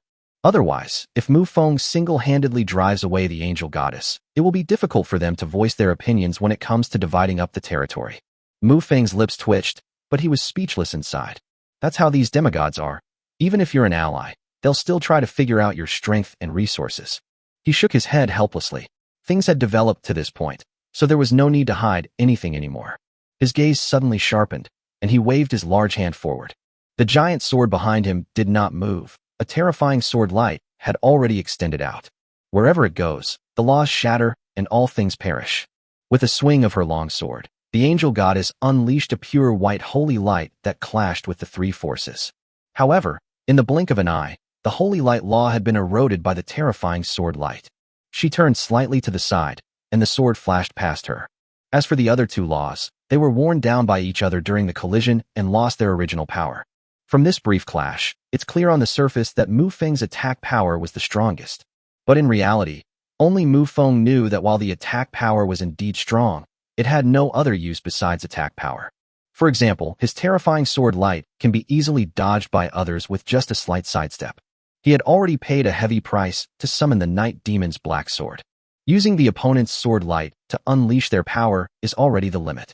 As for using the opponent like an arm, that's impossible with Mufong's current strength. However, this simple move was enough to shock all the demigods in the arena. With just a casual wave of the hand, one can shatter the laws of others. Is there anything more terrifying than that? The angel goddess turned to the side, her gaze instantly locked onto the scene in the distance. It was a small island, bustling with people, and quite prosperous. In a tavern, a man dressed in a black robe stood by the window. The man raised his cup, seemingly making a toasting gesture to himself. At the same time, a voice entered the ears of the angel goddess. Take a look at the fourth stage of demigods. I'm shivering and freezing. How could the angels and goddesses not understand that this was a blatant threat? She never expected that the vampire demigod in the sea was actually at the fourth stage of demigod. And she, the seraphim demigod, Kurja, is only at the second stage of demigodhood. As for the dragon demigods and the moon elf demigods, they are only at the first stage of demigods. After a moment of silence, Xia spoke up. There's no need to continue fighting. Let's sit down and have a proper talk. Mufong did not compromise and said, kill you, and everything will be ours. There's no need to talk to you. Although Mufong really wanted to stop because he was almost at his limit, he absolutely couldn't show weakness at a time like this. The angel goddess was furious. She was now in a difficult situation. A stellar entrance, but ended up with a huge mess. Taking a deep breath, she said, from now on, the holy maidens of the holy church will be offered to you. Is that all right? Such words could not be heard by others, otherwise it would shake the believer's faith. Only the 4 people present could hear them clearly. Mufong was slightly taken aback and asked in confusion, what would I do with your holy sect's holy maiden? The holy maiden is also an anchor point for the holy church to collect faith. In other words, she's giving you faith, the moon elf demigod transmitted telepathically. Mufong smiled. Such a statement was perfectly acceptable. Although no territory was gained, the additional faith income made it a surefire way to make money. Right now, the angel goddess just wants to get things sorted out here as quickly as possible. If we could continue to establish our own kingdom here, that would be the best outcome. So, subconsciously, she already had the idea of giving up on this world. After all, this place has been tainted by vampires and is no longer clean. We'll collect faith here for as long as we can. If not, we'll run away as soon as possible. With a vampire clan possessing terrifying power and another vampire clan member at the peak of demigod status, it's already a great blessing that this kingdom was preserved. Now that the opponent has given up the will to fight, things will be much easier. There is nothing that cannot be discussed. 2/3 of the Starry Empire's territory belonged to Mufong. In addition, 3/10 of the Lockerbie Forest territory was also divided, along with 2/10 of the Holy Radiance Empire's territory. The remaining 1/3 of the Starry Empire belonged to Moon City. The 2 dragon factions, Dragon's Nest and the Far North, have merged. The Far North was also officially brought under the jurisdiction of the Dawn Continent. As for the Warhammer Union, it was directly divided up by the neighboring dragons. Furthermore, the defeated Holy Radiant Empire also divided 2/10 of its territory, giving it to the Dragon and the Moon City. With this, the Star Empire and the Warhammer Federation were officially declared extinct. The Holy Glory Empire has lost a total of 6/10 of its territory. Mufong's territory at this moment is partially located in the Lockerbie Forest, with the majority of it situated in the original Starry Empire, right in the center of the entire continent. To the south lies Moon City, and to the north, the Dragon and the Glorious Empire. Now that things have progressed to this point, Mufong has become completely independent. Originally, he was a subordinate force of the other party in the Lockerbie Forest. After all, he had to obey the other party's arrangements. But things are different now. Mufong is now one of the 4 overlords of the entire Neuro world. Vampires, moon elves, dragons, angel followers. A new order has been born on the continent of Dawn. In addition, the other 2 continents of the Neuro world were also arranged clearly by the 4 of them. The world of Neuro originally consisted of 4 continents, including the far north, but the far north has now been incorporated into the continent of Dawn. The remaining 2 are the Emerald Desert and the Endless Ocean. The Emerald Desert is the most barren of the places, devoid even of a single Holy Spirit. Boundless Ocean is very limited, containing only 1 lower-level Holy Spirit. The other 3 seemed uninterested in the food-scarce Emerald Desert. After all, their people are not immortal beings. They need to eat, drink, and relieve themselves.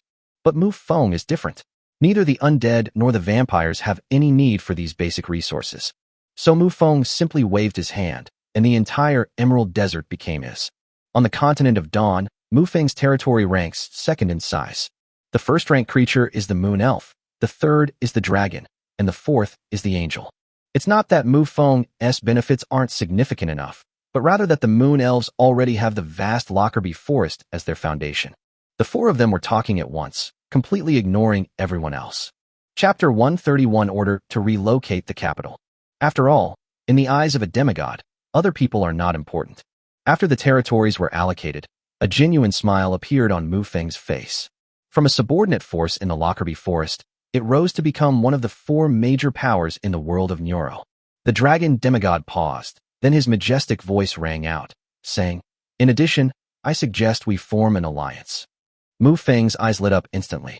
Since they were from the same church, they would definitely help him if he ever got into trouble in the future. With Mufong's current normal combat strength, surviving against a demigod is not a problem. If we use our trump cards, just like before, we can put up a fight with the demigod, but it will be very difficult. Most importantly, Mufong knew that this time, the arrival of the 3 demigods did not result in a real battle. If the 3 demigods were to actually fight each other, Mufong's presence would only serve a supporting role. If I had to use an analogy, it would be like a child carrying an AK-47. It's intimidating, but full of flaws. No one would refuse the dragon's proposal. Mufong, the Moon Elf, and the Giant Dragon were all the ultimate beneficiaries. It wouldn't be a bad thing for them to unite in order to maintain world peace. As for the angelic demigod, as the defeated party that ceded territory and paid reparations, her opinion didn't seem to matter much. In the end, the 4 strongest individuals formed an alliance for offense and defense. In reality, only Mufong and the Moon Elf demigods reside permanently in the world of Neuro. The Saintess was still kneeling on the ground, staring blankly at the scene in the sky. She was unaware of the conversation between the powerful individuals. Little did she know, she had already been given away as compensation. Then, under everyone's watchful eyes, the conversation between the powerful figures came to an end, and the other 3 powerful figures left one after another. With a flick of her finger, the angel goddess sent a pure white holy light upon the Pope, who quickly awoke. He then gave a general overview of the situation, and with a flash of holy light, he vanished from this world. How embarrassing, so incredibly embarrassing. Therefore, the angel goddess did not want to stay a moment longer. The Pope sighed helplessly, but thankfully the goddess hadn't forgotten them. Unfortunately, even goddesses can't help. Mufong's strength has increased dramatically, which has also greatly increased his movement speed. The power of heaven and earth surged like a tidal wave, and Mufong was like surfing, his speed reaching the limit below that of a demigod. It didn't take long at all for Mufong to cross half the continent and arrive at Starshine City. It seems that the war here has already ended because of the commotion caused by the demigods over there. When Emperor Xingyao sensed Mufong's aura, he couldn't help but sigh. He knew that it seemed everything was over. Angels and goddesses descended, but they couldn't do anything to the other side. Their supposed preparations, made during their month-long delay, are nothing short of a joke. Shalinti stepped out of the tent in an instant, looked up at the sky, and saw that familiar figure. A smile appeared on her lips. Mufong stood in the sky, looking down at Starshine City below, and said, "Starshine Emperor, come out, and let's talk." With a flash of black light, the Star Emperor appeared atop the city wall. "Submit, or die," Mufong said. Emperor Xingyao lowered his head slightly, his fists clenched. The next moment, a flash of black light appeared on his body, and he disappeared from the city wall. Mufong frowned, his gaze piercing through the void as he looked towards the deepest part of Starshine City. A moment later, the towering Xingyao mountain, which almost reached into the clouds, began to tremble violently. The mountain collapsed, houses were destroyed, and the vast Starshine City was reduced to ashes almost instantly. The next moment, a pair of enormous fleshy wings slowly unfolded from the massive mountain. Between heaven and earth, the wind howled, like the roar of a vengeful ghost echoing in our ears. Mufong's watchful gaze, a fish with two wings, burst forth from the earth of Xingyao Mountain. Now Mufong finally understood that this was not a mountain at all. Instead, this fish was covered in a thick layer of soil, and Star City was built upon this fish. Its dead fish eyes twitched slightly, instantly locking onto Mufong in the sky. Mufong could sense that the other party harbored an extremely strong killing intent the moment they saw him. His brow furrowed slightly. The current situation defied all logic. He knew the identity of this fish. It was the Abyss Storm Calamity. But the other party should lack wisdom. So how can they be hostile? The next moment, a majestic yet slow voice slowly emerged from the fish's mouth.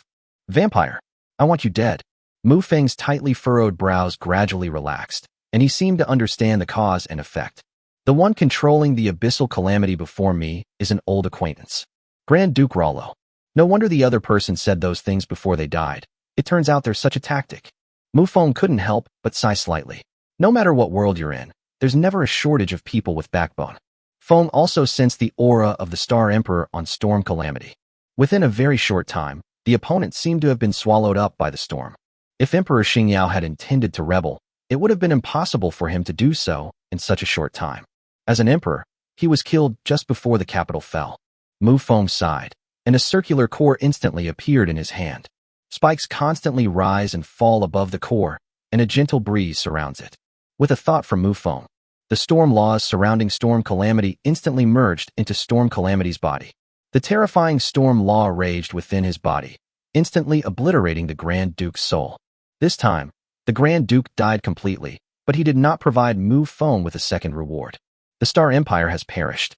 In the following days, Mufong dispatched his vampires to wipe out the remnants of the Starshine Empire.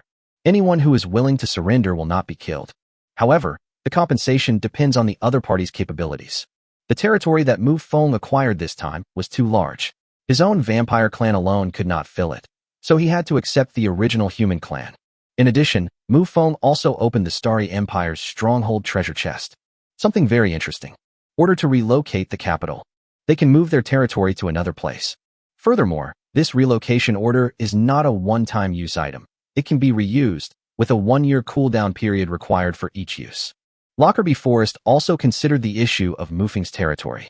It was precisely because the opponent's main base was in Lockerbie Forest that they allocated 3/10 of their territory to Mufong.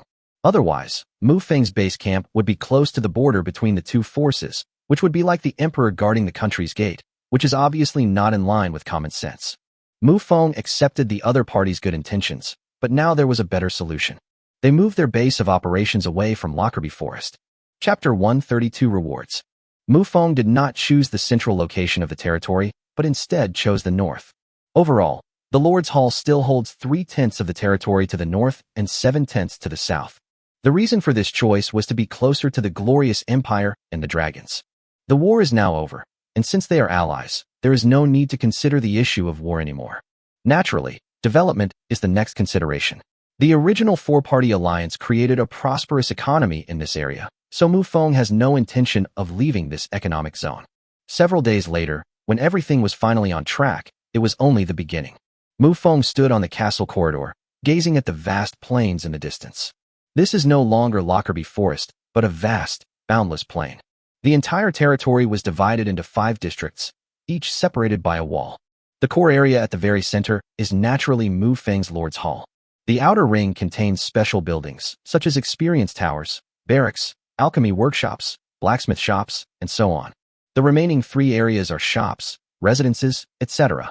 However, this place is still very empty right now because no merchants dare to come here. With a thought, Mufong opened his lord panel. Because this war swept across the entire continent, many Blue Star lords were also involved, so Mufong gained a lot of lord cores. In addition, we have been accumulating resources over this period of time, and we have met the conditions for upgrading. Upgrade the Lord's Hall. As a flash of light appeared, Mufong was slightly taken aback, because his Lord's Hall seemed to have remained unchanged. A terrifying willpower extended outwards, instantly enveloping the entire city, and a smile involuntarily crept onto his lips. There are no visible changes, but the real changes are all inside. To be precise, it's underground. At this time, Mufeng's vampire castle also had 3 additional underground areas. 2 of the floors are blank, while the 3rd basement level is a treasure vault. Although Mufong has no shortage of ways to store things, a treasure vault is a necessity for any power, representing its foundation. The treasury was not empty at this time, because it contained the spoils of war from the Starry Empire. Upgrade the barracks. Subsequently, under Mufong's watchful eye, the barracks underwent tremendous changes. It was transformed from a house-like structure into a pool. The pool was filled with shimmering red blood, and around it were 5 curved claws of varying heights. After the barracks is upgraded to a higher level, the base number of summons increases to 2,000. Mufong then poured all the lord cores he had acquired during this period into the device. Ultimately, his barracks could summon 2,800 vampires every day. Your Majesty, the true ancestor, everyone has arrived. Ethelil's voice sounded from behind. Mufong nodded, then turned and walked towards the Lord's Hall. The magnificent Lord's Hall was somewhat noisy at this moment, as many people were whispering among themselves. Only 3 people remained quiet. These 3 were Mufeng's 3 heroes. In addition, 5 of the 7 Blood Elf Kings were present at this moment. If it weren't for the war on the Aga continent, Mufong would have even wanted to bring the other 2 over as well. Apart from those 2 kings, all the kings in Mufeng's territory are here. The reason for such a grand display is that Mufong is about to begin bestowing rewards. Now Mufeng's territory has officially gotten on track and is no longer just a simple territory. Many things need to be planned. As Mufong stepped into the Lord's Hall, the hall instantly fell silent. Mufong walked up the steps to the throne, then turned and sat down. Greetings, Lord. Mufong did not establish a kingdom, so everyone still called him Lord. As for the title True Ancestor, the vampire headquarters only uses this title when no one is around. Rise. Mufeng's gaze swept over the crowd below. The first thing that catches the eye are 3 heroes, all of whom have gained a great deal from the war. Among them, Charlotte is the strongest, having reached the 8th level king level. The other 2 are equally impressive, both being level 7 kings. Besides the 3 of them, there are many other vampires who have already broken through to the king level. When Mufong first looked at the list, it was astonishing that there were over 100 names. After all, the overall intensity of the war against the Starry Empire was extremely high. Mufong looked around and said, "From this day forward, all vampires within the territory shall be granted the title of Baron." No one present found this situation strange. Barons are the lowest-ranking nobles, and this is vampire territory, so this situation is quite normal. As for whether the quantity is too large, that's utter nonsense. The original Star Empire was like that too, with barons almost everywhere. If it's a large army, the entire army might consist of barons. Although it was the lowest rank of nobility, it still represented a leap in social class for ordinary people. All king-level vampires will be granted the title of Viscount, Mufong continued. Mufong turned his gaze to his 3 heroes and spoke again. Charlotte, Lily, and Lydia shall be granted the title of Earl. He didn't seal off all the positions at once, otherwise it would be awkward if there were no more positions to seal.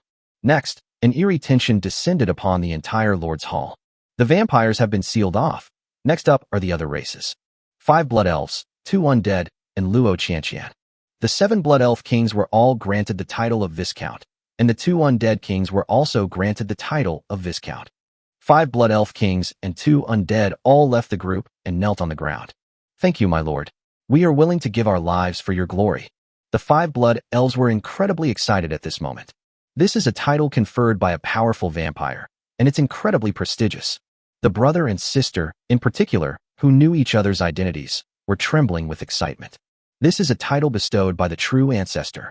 Even if we extend this to the entire vampire race, no one would dare question its value. Mufong pondered for a moment, then said, "Bless the ancient tree and bestow upon it the title of Earl." The other party's presence has always been very low because the other party cannot move, but after all, it is a holy spirit, existing on the Aga continent, like a pillar stabilizing the sea. Finally, Mufong looked at Luo Qianqian, pondered for a moment, and said, "Luo Qianqian, confer upon her the title of Earl." The opponent's strength is also quite good, especially after the battle where they purchased the interdimensional teleportation scroll. The opponent's current realm has reached the 8th level of the King realm. Furthermore, the other party is a Blue Star Lord, so releasing him would make him an absolute Warzone commander. Chapter 133 Read Cappadocia. Servants carrying trays entered from the center of the hall. Each tray bears a badge corresponding to its rank of nobility. Everyone picked up the badge with great excitement. Even Xiao Luo was extremely excited at this moment. Although their titles are not very high, there are 3 more titles above them, but you have to look at who bestowed the title upon them. Baron, Viscount, Earl, Marquis, Duke, King. The title of Prince, also known as a prince, usually refers to a son or a prince of a different surname who has made outstanding contributions. At this moment, the 3 of them shared the same goal, to obtain the title of king. Mufong glanced at Eiffel beside him, and the other instantly understood. He stepped forward 2 steps and shouted loudly, "The Holy Maiden of the Glorious Empire pays her respects." Everyone wore their badges on their chests and stood obediently in their positions. The Holy Maiden of the Glorious Empire walked through the middle of the hall with some trepidation. She already knew everything, but she never thought of rebelling, because it was all the will of the goddess. She knelt in the center of the main hall, holding 2 objects in her hands, which she raised high above her head. Eiffel walked down the steps, took the 2 items from the other party, and then presented them to Mufong with both hands. Mufong glanced at it and thought to himself, "Wow." There were 2 items in total, a brow pendant, which was the same defensive artifact that the prophet had used before.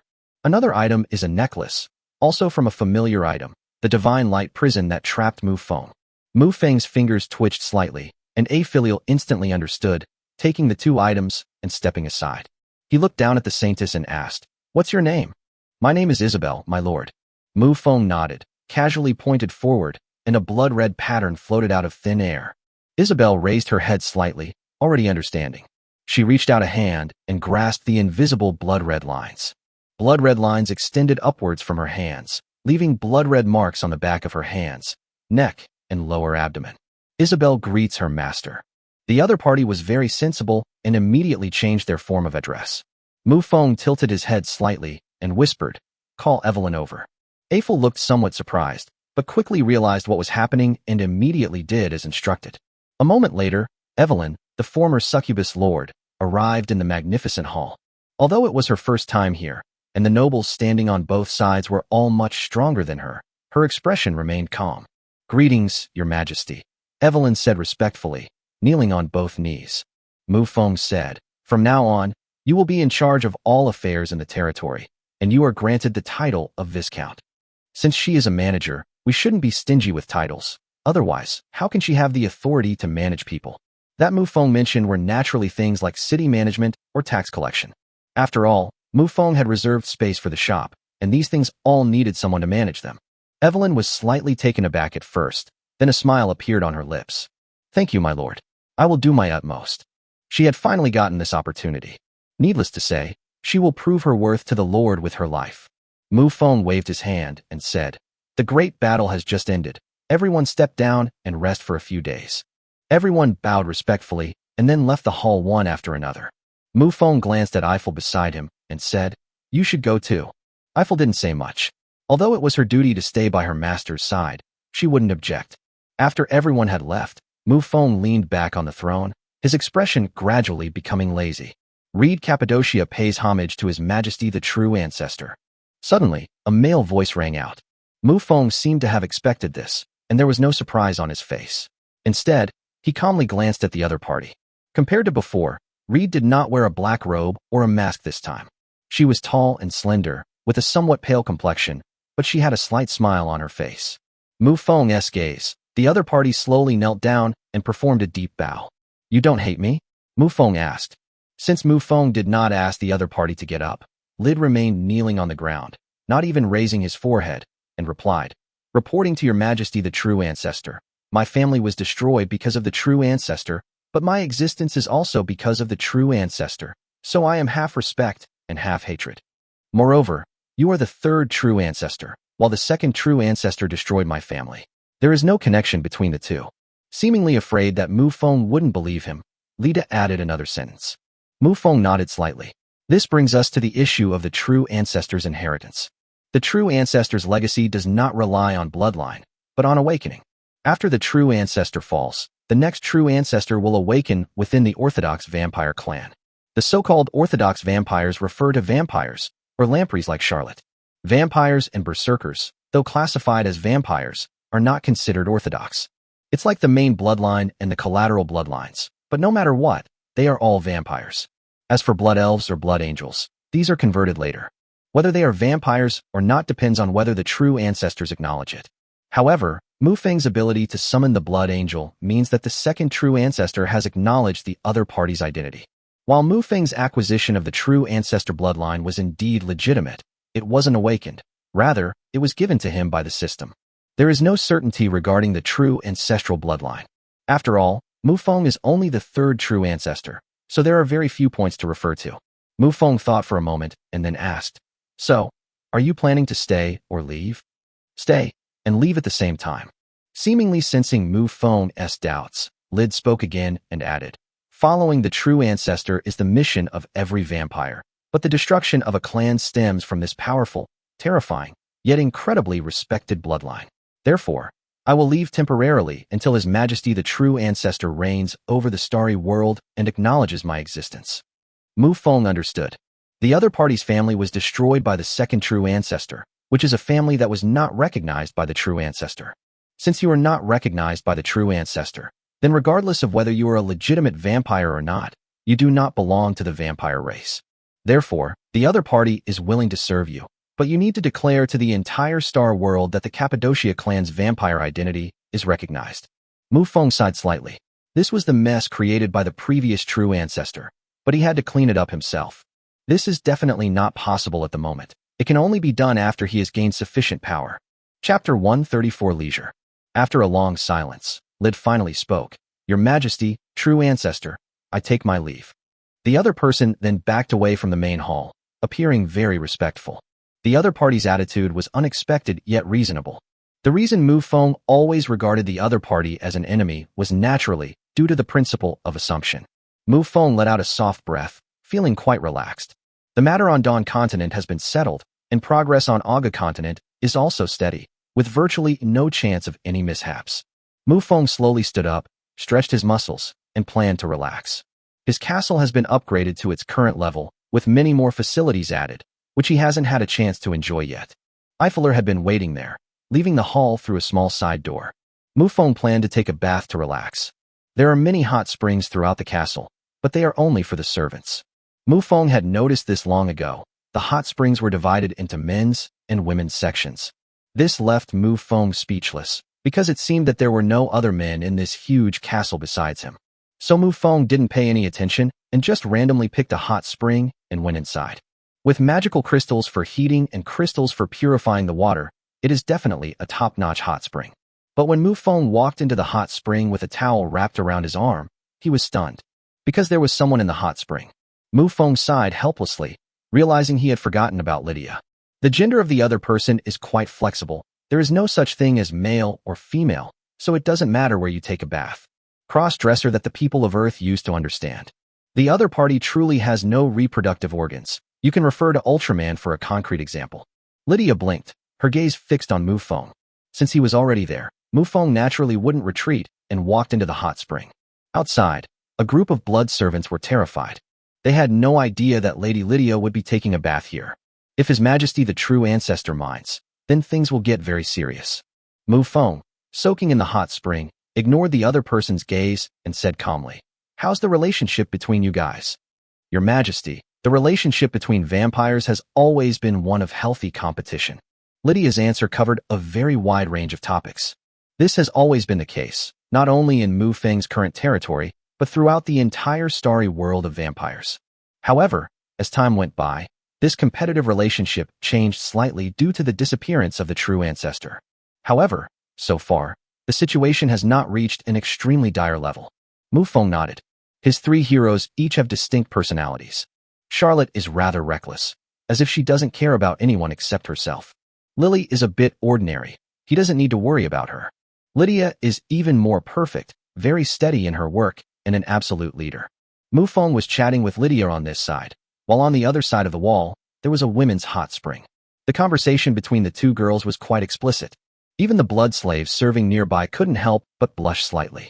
Charlotte said proudly, "When it comes to experience in that area, my experience with women surpasses my experience with men." Lily was speechless, not knowing how to continue the conversation.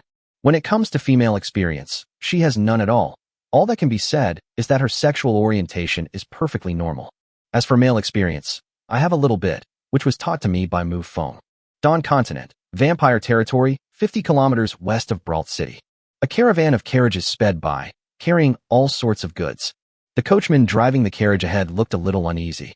He said with a troubled expression, "Master, are we really going to the vampire capital?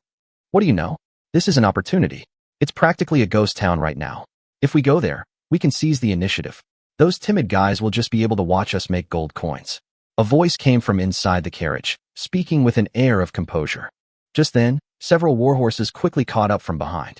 A warhorse approached the side of the carriage and asked, "Are you going to the vampire capital?" The curtains in the carriage were opened, and a man in his 50s asked in confusion, "Are you going to the capital too?" "Yes, I'm going to take the knighthood exam." The man in his 50s immediately became serious. "You should know that this land has now changed dynasties, and all the original titles have been abolished. According to current reports, anyone who is a vampire can obtain the title of Baron.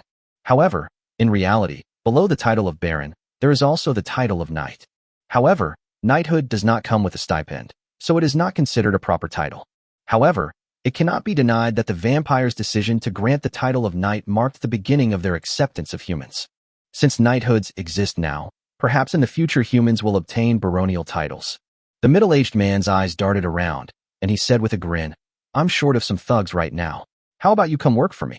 The man on horseback thought for a moment and said, "In that case, I couldn't be happier. Knights do not receive a salary, but as henchmen of wealthy merchants, they have a certain source of income. The vampire capital." Evelyn sat at the table, holding a piece of paper with various information written on it. Across from her sat a young man in his 20s. The young man looked nervous, glancing at Evelyn from time to time, anxiously awaiting the next update. Evelyn took a sip of tea, placed the paper on the table, and said, "The shop can be rented to you for 200,000 gold coins per year." The young man nodded vigorously and said quickly, "Okay, okay." He then waved his hand, and immediately a group of servants carried in several boxes from outside the door. The box was opened, and inside were gleaming gold coins. As a leader, Mufong might not be interested in these situations. But these things actually happened within his territory. Ordinary people travel far and wide in pursuit of profit. Mufong sat upright on the throne and opened his lord panel. This time, he set his sights on what he needed to upgrade. Once you reach a certain level, you will be able to see what is needed to advance to the next level. Mufeng's next realm is naturally that of a demigod. For each minor realm of the Saint Spirit level are similar to those for the King level. The lowest level is 1 million, the middle level is 2 million, and the highest level is 3 million. Advancing to demigod requires 10 million experience points. In addition to the experience requirement, there is another requirement. Chapter 135 Leisure. The remaining requirement is to master the power of a law. For Mufong, mastering the power of laws was actually quite an easy thing. Once he reaches the 9th level of the Holy Spirit realm, during the process of advancing to demigod, the blood flowing in his body will automatically evolve the law of bleeding. The law of blood will be the foundation for Mufong's ascension to demigodhood, but it is by no means the only factor. Mufong plans to build a magnificent skyscraper on this foundation. His first goal, naturally, is the equivalence rule. The system has signed in 3 equivalent rules, one of which is used to activate divine magic, another is used to counter the angels and goddesses and buy time, and now there is one left. Mufong planned to make good use of the true ancestor's talent and comprehend the power of laws on his own. The true ancestor's talent, the convenience of the Lord's panel, and an external cheat system. Sitting alone on the throne, Mufong slowly closed his eyes, a law of equivalence surrounding him. The law of equivalence is a very peculiar law of power. The laws governing the evolution of all things in the universe have a certain degree of mutual restraint. However, the equivalence principle is different. It represents absolute fairness. In other words, once the law of equivalence is applied, I can't beat you, but you can't beat me either. However, for Mufong at this stage, such a rule is just right. It's practically impossible for him to defeat a demigod right now. Therefore, Mufong's current goal is to be able to fight against demigods without being at a disadvantage. Time flies, and a month has passed in the blink of an eye. Within this month, Mufong's territory officially got on track. The rebellious forces within the territory were completely suppressed, and the shops in the capital had already begun to amass wealth at an alarming rate. At this moment, the gates of the vampire capital were wide open. People come and go, and the original prejudice against other races has disappeared. After all, life must go on. A caravan sped into the capital. As the curtain was pulled back, a young man curiously looked around. When they arrived at the area of shops, their carriage was stopped, leaving them no choice but to walk. There were about 7 or 8 people in the group, wandering among the shops. Old Wong, this is one of the new overlords of the Dawn continent. What a prosperous city. Yes, I don't know when I'll be able to develop to this scale. This group of people are all either Blue Star Lords or combat professionals. Mufong is high above, and there are many things he cannot do to be perfect. Take these people in front of us, for example. They are well-connected, backed by local forces, and live a relatively comfortable life. Up to this moment, no one has ever doubted that this vampire capital was founded by a Lord of Blue Star. In their minds, the vampire overlord who established this capital city is one of the 4 major overlords in the world today, an existence beyond the Holy Spirit. The group of people walked around, stopping frequently, their eyes curiously scanning the shops on both sides. Suddenly, a person stood in front of a shop, looking inside with a puzzled expression. The others were also drawn to the shop. The shop is not very large, only about 70 or 80 square meters. There weren't many people buying things inside. Looking inside, there was only one customer. However, it was this one customer who attracted the attention of everyone present. Looking around, with a height of 1.8 meters and long, pointed ears, it was clearly an elf. Their gazes involuntarily drifted downwards to those legs. This is absolutely terrible. The leader coughed lightly and stepped directly into the shop. At the counter near the entrance, a man dressed in a black robe and wearing a mask was dozing off. At first, people didn't pay much attention, but once they entered, their expressions changed instantly. The reason is simple. The things sold in the shop are really a bit scary. Extraordinary weapons. Looking around, terrifying supernatural forces intertwined, forming an invisible pressure. The moon elf picked up a long sword, examined it carefully, and then put it back. This truly is a case of the greatest hermits living in plain sight, the moon elf suddenly remarked. Her words startled the man behind the counter, who looked up and said in a gentle tone, "It's just a small business. I need gold coins too." The group of earthlings didn't even dare to breathe loudly at this moment. They could easily understand that these two were both big shots. The one on the counter is none other than the vampire demigod, Reed. As for the customers in the shop, the former moon elf lord, Shalindi. At this point, Salindi was no longer the moon elf lord, because their grand elder had been promoted to Holy Spirit, and Salindi had officially abdicated. Salindi smiled and casually picked up a staff. Then he threw a leather package toward the counter. Lid took the package with a grin. He had been operating here for a long time, but this was his first sale. But it doesn't matter. His shop's main business is to not open for 6 months, but when it does, he can live off the profits for 3 years. A ray of moonlight flashed by, and Salindi had vanished from the spot. Inside the Lord's Hall, Mufong slowly opened his eyes, looked at the suddenly arriving Shalindi, and asked in confusion, "What's the matter?" As Shalindi looked up at Mufong, her pupils instantly shrank to pinpoints. As an 8th-level Holy Spirit, she was naturally familiar with the power of laws. After all, she was also working on this aspect. But what did she see now? Mufong sat upright on the throne, with wisps of laws surrounding him. If we don't consider the other person's level of understanding, that was a genuine demigod. Mufong's current state is somewhat similar to that of the storm calamity back then. He grasped the laws, but failed to integrate the power of those laws into himself. To achieve this, Mufong must gain sufficient experience. Like a Holy Spirit manipulating the power of heaven and earth, this is a fatal flaw in terms of spiritual realm. Salinti's lips twitched slightly, and she said, "So what level are you at now?" Mufong stroked his chin, thought for a moment, and said, "It's roughly below demigod level." That's a very general answer, Because Mufong was below demigod before, and that's still the case now. Shalinti sighed helplessly and said, "Shall we go for a walk?" Mufong immediately stood up from the throne and stretched his limbs. If it weren't for Shalinti's sudden visit, Mufong could have continued his seclusion for a while longer. The two of them strolled through the castle without using any power. Shalinti looked at the castle with curiosity and couldn't help but exclaim, "This castle is even more prosperous than Moon City."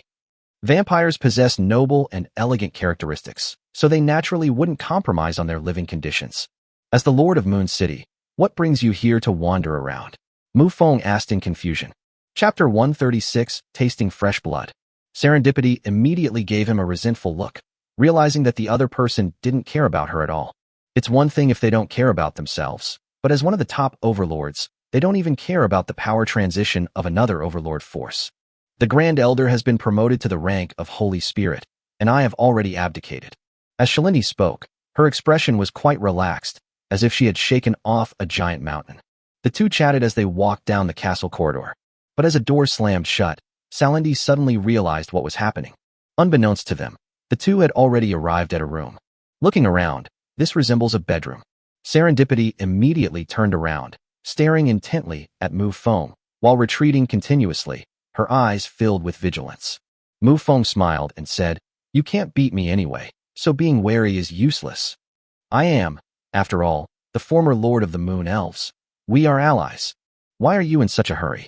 I didn't say I was going to do anything." Upon hearing this, Shalinti immediately relaxed. After all, she was a powerful ruler and wouldn't lie. With a wave of his hand, Mufong sent an owl alighting on his arm. Shalinti looked over curiously, then was immediately filled with speechlessness. The vampire before me is truly terrifyingly powerful. The seemingly harmless owl in front of you is actually a king. In addition, the sheer number of vampire kings is enough to make anyone tremble at the mere sight of them. Over 100 top players. Even the Moon Elves, at most, only number around 20. Shalinti simply couldn't understand whether Mufong was able to wholesale King of Glory players or something. After teasing Nightshade for a while, Mufong looked at Shalinti and said, "I have something I'm not sure if I should say it." "Then let's not talk about it." In this situation, meeting Mufong's gaze, Shalinti was extremely flustered. Mufong wasn't angry. With a gentle smile on his face, he said, "I want to taste your blood. I knew you had ulterior motives, so you finally revealed your true colors. To be honest, I've never tasted the blood of a Holy Spirit. Don't think I'm afraid of you just because you're the overlord of the vampires. I still have that much backbone. I'd rather die than be humiliated. Will you take the initiative, or should I?" Are you even listening to me?" Serendipity was furious. When she met Mufong's gentle smile, it felt like she had punched a piece of cotton. With a determined look, Shalinti pulled her clothes down around her neck and then laid down on the bed. "Come on, just think of it as being bitten by a dog." A moment later, Mufong licked the blood from the corner of his mouth. Just as I said, he really only tasted the other person's blood and did nothing else. Many people may not understand why Mufong was able to endure it. It's actually quite simple. For vampires, drinking delicious fresh blood is even more pleasurable than sex. Shalinti wiped away the tears from the corners of her eyes and said, "You really are no good."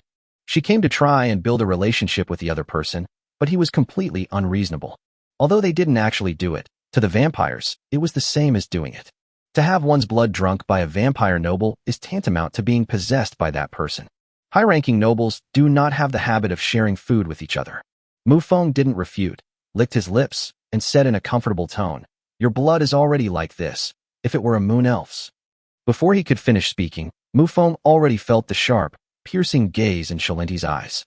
The other person's chest heaved continuously, clearly indicating that they were extremely angry. Mufong smiled slightly, but didn't continue speaking. He turned around and left the room. Shalinti immediately got up and followed. Mufong's behavior may seem absurd, but in reality, everything is under his control. As soon as Shalinti had a moment to relax, she immediately ran to his territory. There was no need for further explanation. Moreover, given Shalinti's pride, if she truly refused, she would undoubtedly fight tooth and nail. An unknown world. The magnificent golden gate was pushed open, and the demigod seraphim Kershia hurriedly stepped inside. This is a library, and the books it contains are as vast as the ocean. The angel who guarded the library was slightly taken aback when he saw the visitor and said, "Xia, what's the matter that you're in such a hurry?" "Books about vampire familiars." The angel pointed casually and said, "Over there." Xia immediately hurried over there and reached out to rummage through the bookshelves. She held a book in her hand, glanced at the cover, and her soul seemed to freeze. On the cover of the book, there are 12 strangely shaped creatures. One of them was very familiar, that black sword. Xia bit her nail with her silver teeth, her heart filled with shock. I knew it looked familiar. The 12 creatures on the cover are the 12 familiars of the true ancestor. What's wrong? You seem so engrossed in watching. The voice from behind pulled Xia back from her reverie. Can anyone other than the true ancestor of the vampires summon the familiars on these? The goddess of the library rolled her eyes and said, "These 12 familiars belong exclusively to the true ancestor and represent a certain peak of power below the supreme god. How could other vampires use them so easily? It's confirmed." Xia's eyes looked a little confused at that moment. Neuroworld was just a small pasture for her to collect faith. She had more than a dozen such pastures. However, someone has now told her that a god has come to her ranch. What should I do? Should I tell Her Majesty the goddess? Xia screamed inwardly. After calming down, she decided to pretend she didn't know anything about it. After learning of the other party's existence, Her Majesty the goddess's attitude remained unclear, whether he was a friend or foe. However, it cannot be denied that vampires belong to the category of evil gods of the abyss, while angels belong to the category of righteous gods. Who knows? Their goddess might get carried away and run off to that world to find the true ancestor of the vampires. That would offend the entire vampire clan. Therefore, after weighing the pros and cons, Xia decided to pretend that she hadn't seen anything. During this month, Mufong did not launch any large-scale military operations. Even on the battlefields of the Aga continent, only small-scale wars continued. During this month, Mufong mainly focused on accumulating strength, both for himself and for the number of vampires under his command. Although Mufong was comprehending the power of the laws, the summons of the vampires never ceased. The number of vampires in Mufong's territory has now reached nearly 150,000. Chapter 137, Conquering the Abyss. Mufong sat high on the throne, his gaze looking down. Compared to a month ago, there are far fewer people in the main hall now. A large number of vampire kings were sent out to guard the cities. The Blood Elf kings returned to the continent of Agu, and the 2 undead returned to the abyss. Mufong looked around and said, "Charlotte, Lily, you two will lead an army of 100,000 vampires to conquer the entire Agu continent." "Yes, sir." Then Mufong looked at Luo Qianqian and said, "You go and take over the Emerald Desert." In terms of area alone, the Emerald Desert is second only to the Dawn continent, but it is too barren. But even small pieces of minced meat are still meat, and Mufong, having some spare strength, planned to reach out. "I will obey my master's decree." He didn't need to worry about the Aga continent. The Blue Star Lord hadn't yet reached a heaven-defying level. Now Mufong has 2 choices. The first is to use a large teleportation scroll to invade another world. As for the remaining one, that is naturally the higher world that leads into the abyss. Comparing the two, Mufong leans more towards the latter, since vampires are beings from the abyss. With a slight cough, Mufong said again, "Salendi, Lydia, lead an army of 1 million undead and march into the abyss." Lydia had nothing to say and naturally obeyed respectfully. However, Salendi, who was standing to the side, slightly pursed her lips, considered the current situation, and did not object, but agreed directly. After that incident, Mufong had come to regard her as one of his own, and she seemed to feel the same way.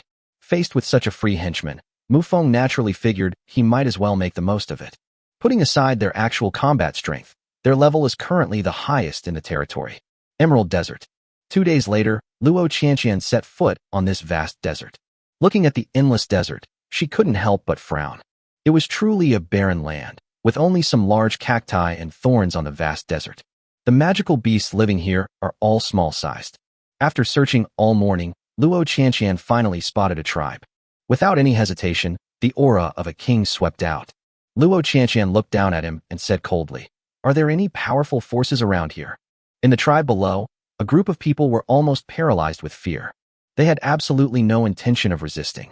They all knelt down and kept kowtowing and begging for mercy. As a figure walked out of the hall, Luo Qianqian was slightly taken aback. Based on the other person's appearance and skin color, it can be roughly deduced that this is a Lord of Blue Star. Li Wanner looked up at the sky, forcibly suppressing the fear in her heart.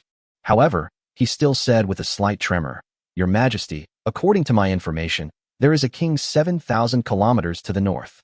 Vast land with a sparse population, This is the current state of the Emerald Desert. Similarly, precisely because resources are scarce, merchants traveling between the two continents can often obtain local specialties at a lower cost. Having obtained the information she wanted, Luo Qianqian did not linger and chose to leave immediately. As for killing the other party, I have no intention of doing so. After all, he was just an elite-level lord, not even worth a bean sprout. The continent of August. Due to Mufong's orders, the intensity of the entire battlefield increased dramatically. An army of 100,000 vampires, millions of blood elves, and more than 30 kings. The dwarves next door, seeing an attack of this caliber from the blood elves, no longer held back. On the ground, dust flew everywhere as they pushed magic cannons to the front lines.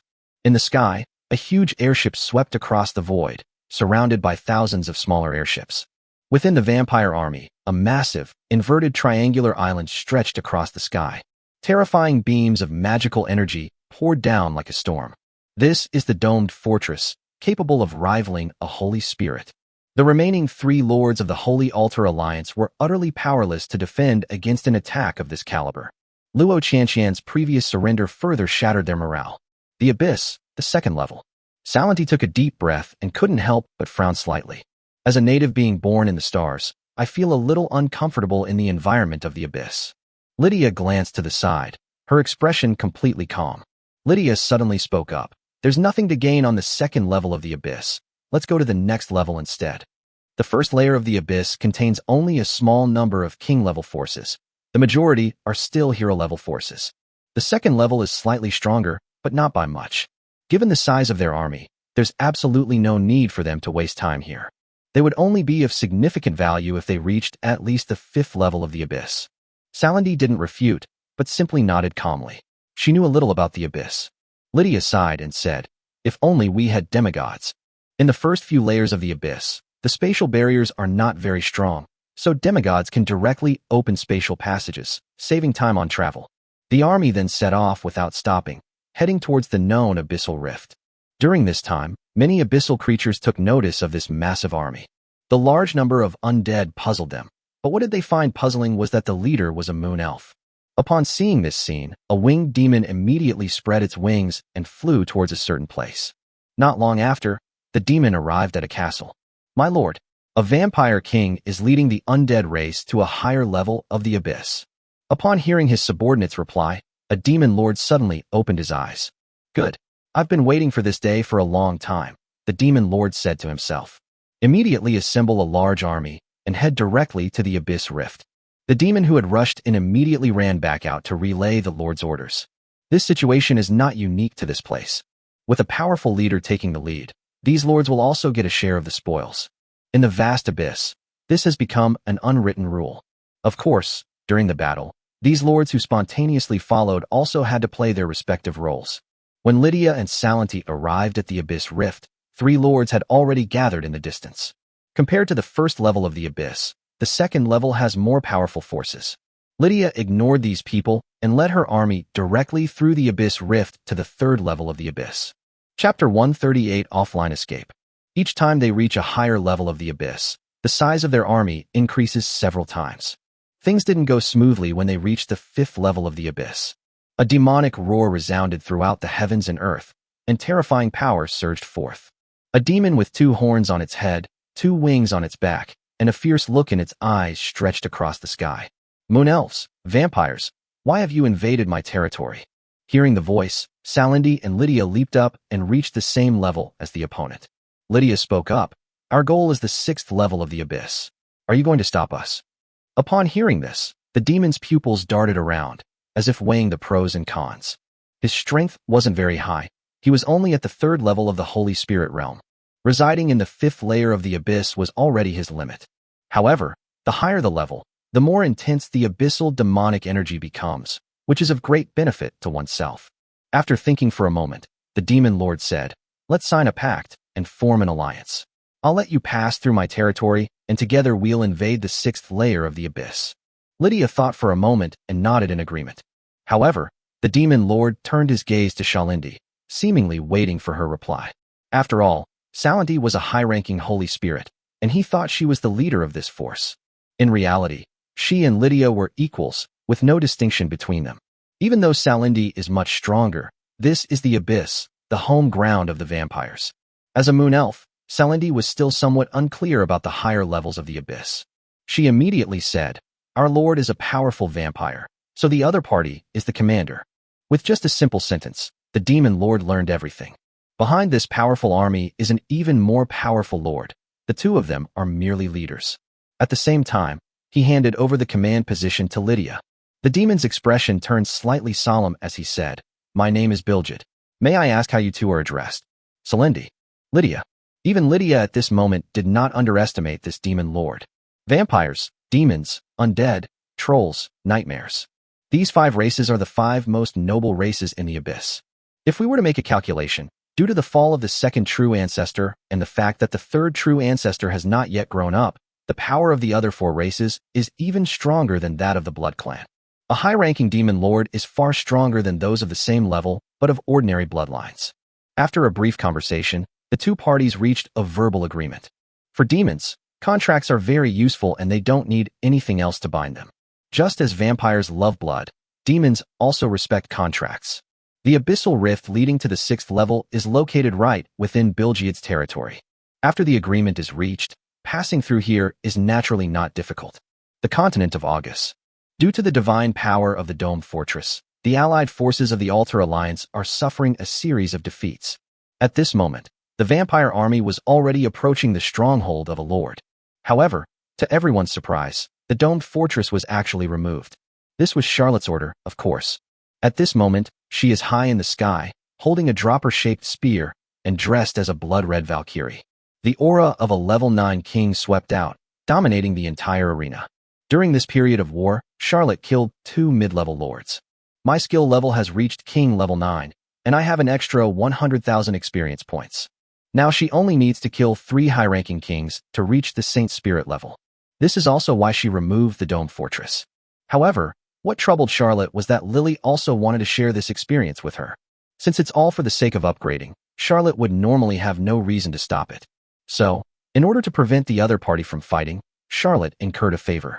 The manually operated dropper-shaped spear swept across the front, unleashing a terrifying burst of light. A bunch of cowards. Doesn't even one of them dare to fight back. Within the territory, a middle-aged man was packing his belongings, putting away all his valuables. He was also muttering to himself, "Go into battle? Fight my ass. I'm running away." He had naturally witnessed Charlotte slaying the king, and was already terrified. The lord's only thought now is to log off and disappear. Although losing his lordship status means losing his territory, he is still a king and can still make a living. After working hard here for so many years, he plans to return to Earth and enjoy life. It's just a pity about the bunny-eared girl I collected. The lord felt a surge of excitement as he thought of the exquisite items in his collection. With a loud bang, the door to the room was suddenly kicked open. One of the priests who rushed in initially looked anxious, but as he saw his lord packing up his belongings, his expression gradually turned to anger. He roared, "We are fighting to the death. Why is the lord fleeing?" The lord was taken aback for a moment, then revealed a disdainful expression and said, "We've already lost. If you want to die, then go ahead, but don't interfere with my business." The priest's angry expression gradually faded, turning into a ferocious look. Priests, as a type of soldier, have their own gods to worship. Fortunately, the Lord panel is very considerate. Newly summoned priests all have 60 points of loyalty.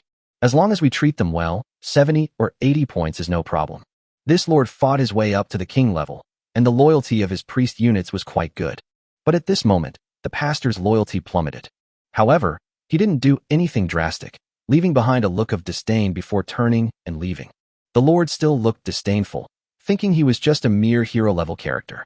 Even if it's the same person, a lord who conquers the world and a lord who lives a peaceful life will have vastly different personalities. It's commonly known as getting carried away.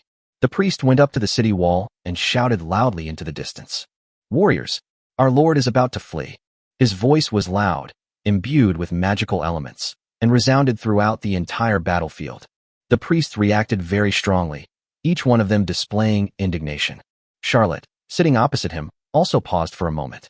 The enemy is running away? This can't be allowed. Those are the experience points I was about to gain. Without any hesitation, he transformed into a streak of blood-red light and rushed into the opponent's territory at lightning speed.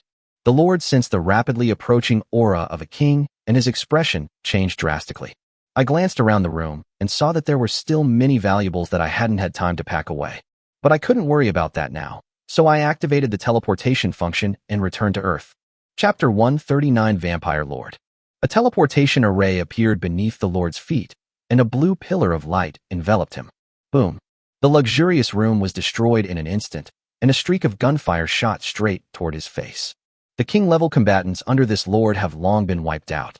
The defensive items obtained from the treasure chests were hardly enough to stop a peak-level player like Charlotte, allowing them to advance unimpeded. The lord's expression changed drastically. Fortunately, his fighting habits, honed over many years of battles, remained, and he threw a long sword in return. The long sword instantly grew larger, reaching 10 meters in length in the blink of an eye, its sharp blade pointing directly at Xia Luo. Charlotte swept her dropper-shaped spear horizontally in front of her, the powerful force sending the longsword flying. Transforming into a streak of blood, the dropper spear slammed heavily into the lord's stomach. The lord was blasted into the shape of a shrimp and sent flying. It crashed through several buildings before finally stopping. Charlotte tightened her grip on the dropper, and a smile returned to her face. The teleportation has been disrupted, the opponent cannot escape. With a burst of kingly pressure, all the smoke was dispelled. The lord stood before the shattered building, his expression turning ferocious and menacing. Vampire! Die! As the roar subsided, the lord clasped his hands together, palms facing each other, placed them in front of his chest, and silently chanted an incantation. Magic disintegration. However, before he could even cast the spell, Charlotte had already used the skill. All the magical runes were destroyed in an instant, and the lord's breath caught in his throat. Without any hesitation, he transformed into a streak of light and soared into the sky, attempting to escape into the distance. He knew he was no match for the Vampire King, but he hadn't expected the gap to be so vast. Charlotte did not choose to chase after him, but instead raised her left hand and then clenched it into a fist. 5 lines of blood shot into the sky from the ground. They intertwined and entangled with each other, trying to trap the Lord within them. The Lord's expression changed drastically, and his magical aura surged rapidly as a beam of light bombarded him from above. However, the moment the beam of light touched the bloodline, it seemed to gain a physical form and was actually entangled by the bloodline. As the bloodline suddenly exerted its force, the beam of light was sliced into individual spots of light, just like slicing a cake. The Lord's pupils suddenly contracted, and he used defensive magic at lightning speed. But it was all in vain. The moment the bloodline touched the barrier was torn apart. And the power of the bloodline remained undiminished, even cutting the Lord into pieces. A bloodthirsty glint flashed in Charlotte's eyes. He was still 600,000 experience points short. Currently, the Holy Altar Alliance has only 1.5 lords remaining, because one of them had already been crippled by the dwarves. However you calculate it, Charlotte has enough experience points to advance to the Holy Spirit level. She just needs to be a little more diligent. The 6th layer of the Abyss. Another fire zombie lord slowly opened his eyes. Listening to his subordinate's report, he narrowed his eyes slightly and said in a cold voice, "Summon the lords in the vicinity." Not long after, in the main hall of the Netherfire Zombie Lord, a total of 4 lords were gathered. Hellfire Zombie, Sirens, Succubus, Wandering Soul. The Succubus Lord leaned back lazily in her chair and said, "If you called us over in such a hurry, don't try to fool us with some unimportant things." The Succubus Lord spoke. Her expression was languid and alluring. The Netherfire Zombie Lord said with a solemn expression, "The Undead Clan and the Demon Alliance are about to enter the 6th level. The Abyss Rift they are using is the one right next to us." Upon hearing this, the other 3 lords all became serious. "This is going to be a war," the Siren Queen said. "I know there's a demon lord next to the Abyss Rift on the 5th level, but I've never heard of any undead race there. They must have come from another region," the Wandering Soul Lord said. "How strong is the opponent?" The Netherfire Zombie Lord thought for a moment and said truthfully, "The demons on the 5th floor have always wanted to invade us. They're old friends, as everyone knows. As for the undead army, it appears to be led by a moon elf and a powerful vampire." Everyone's expressions turned somewhat strange upon hearing this. Moon elves?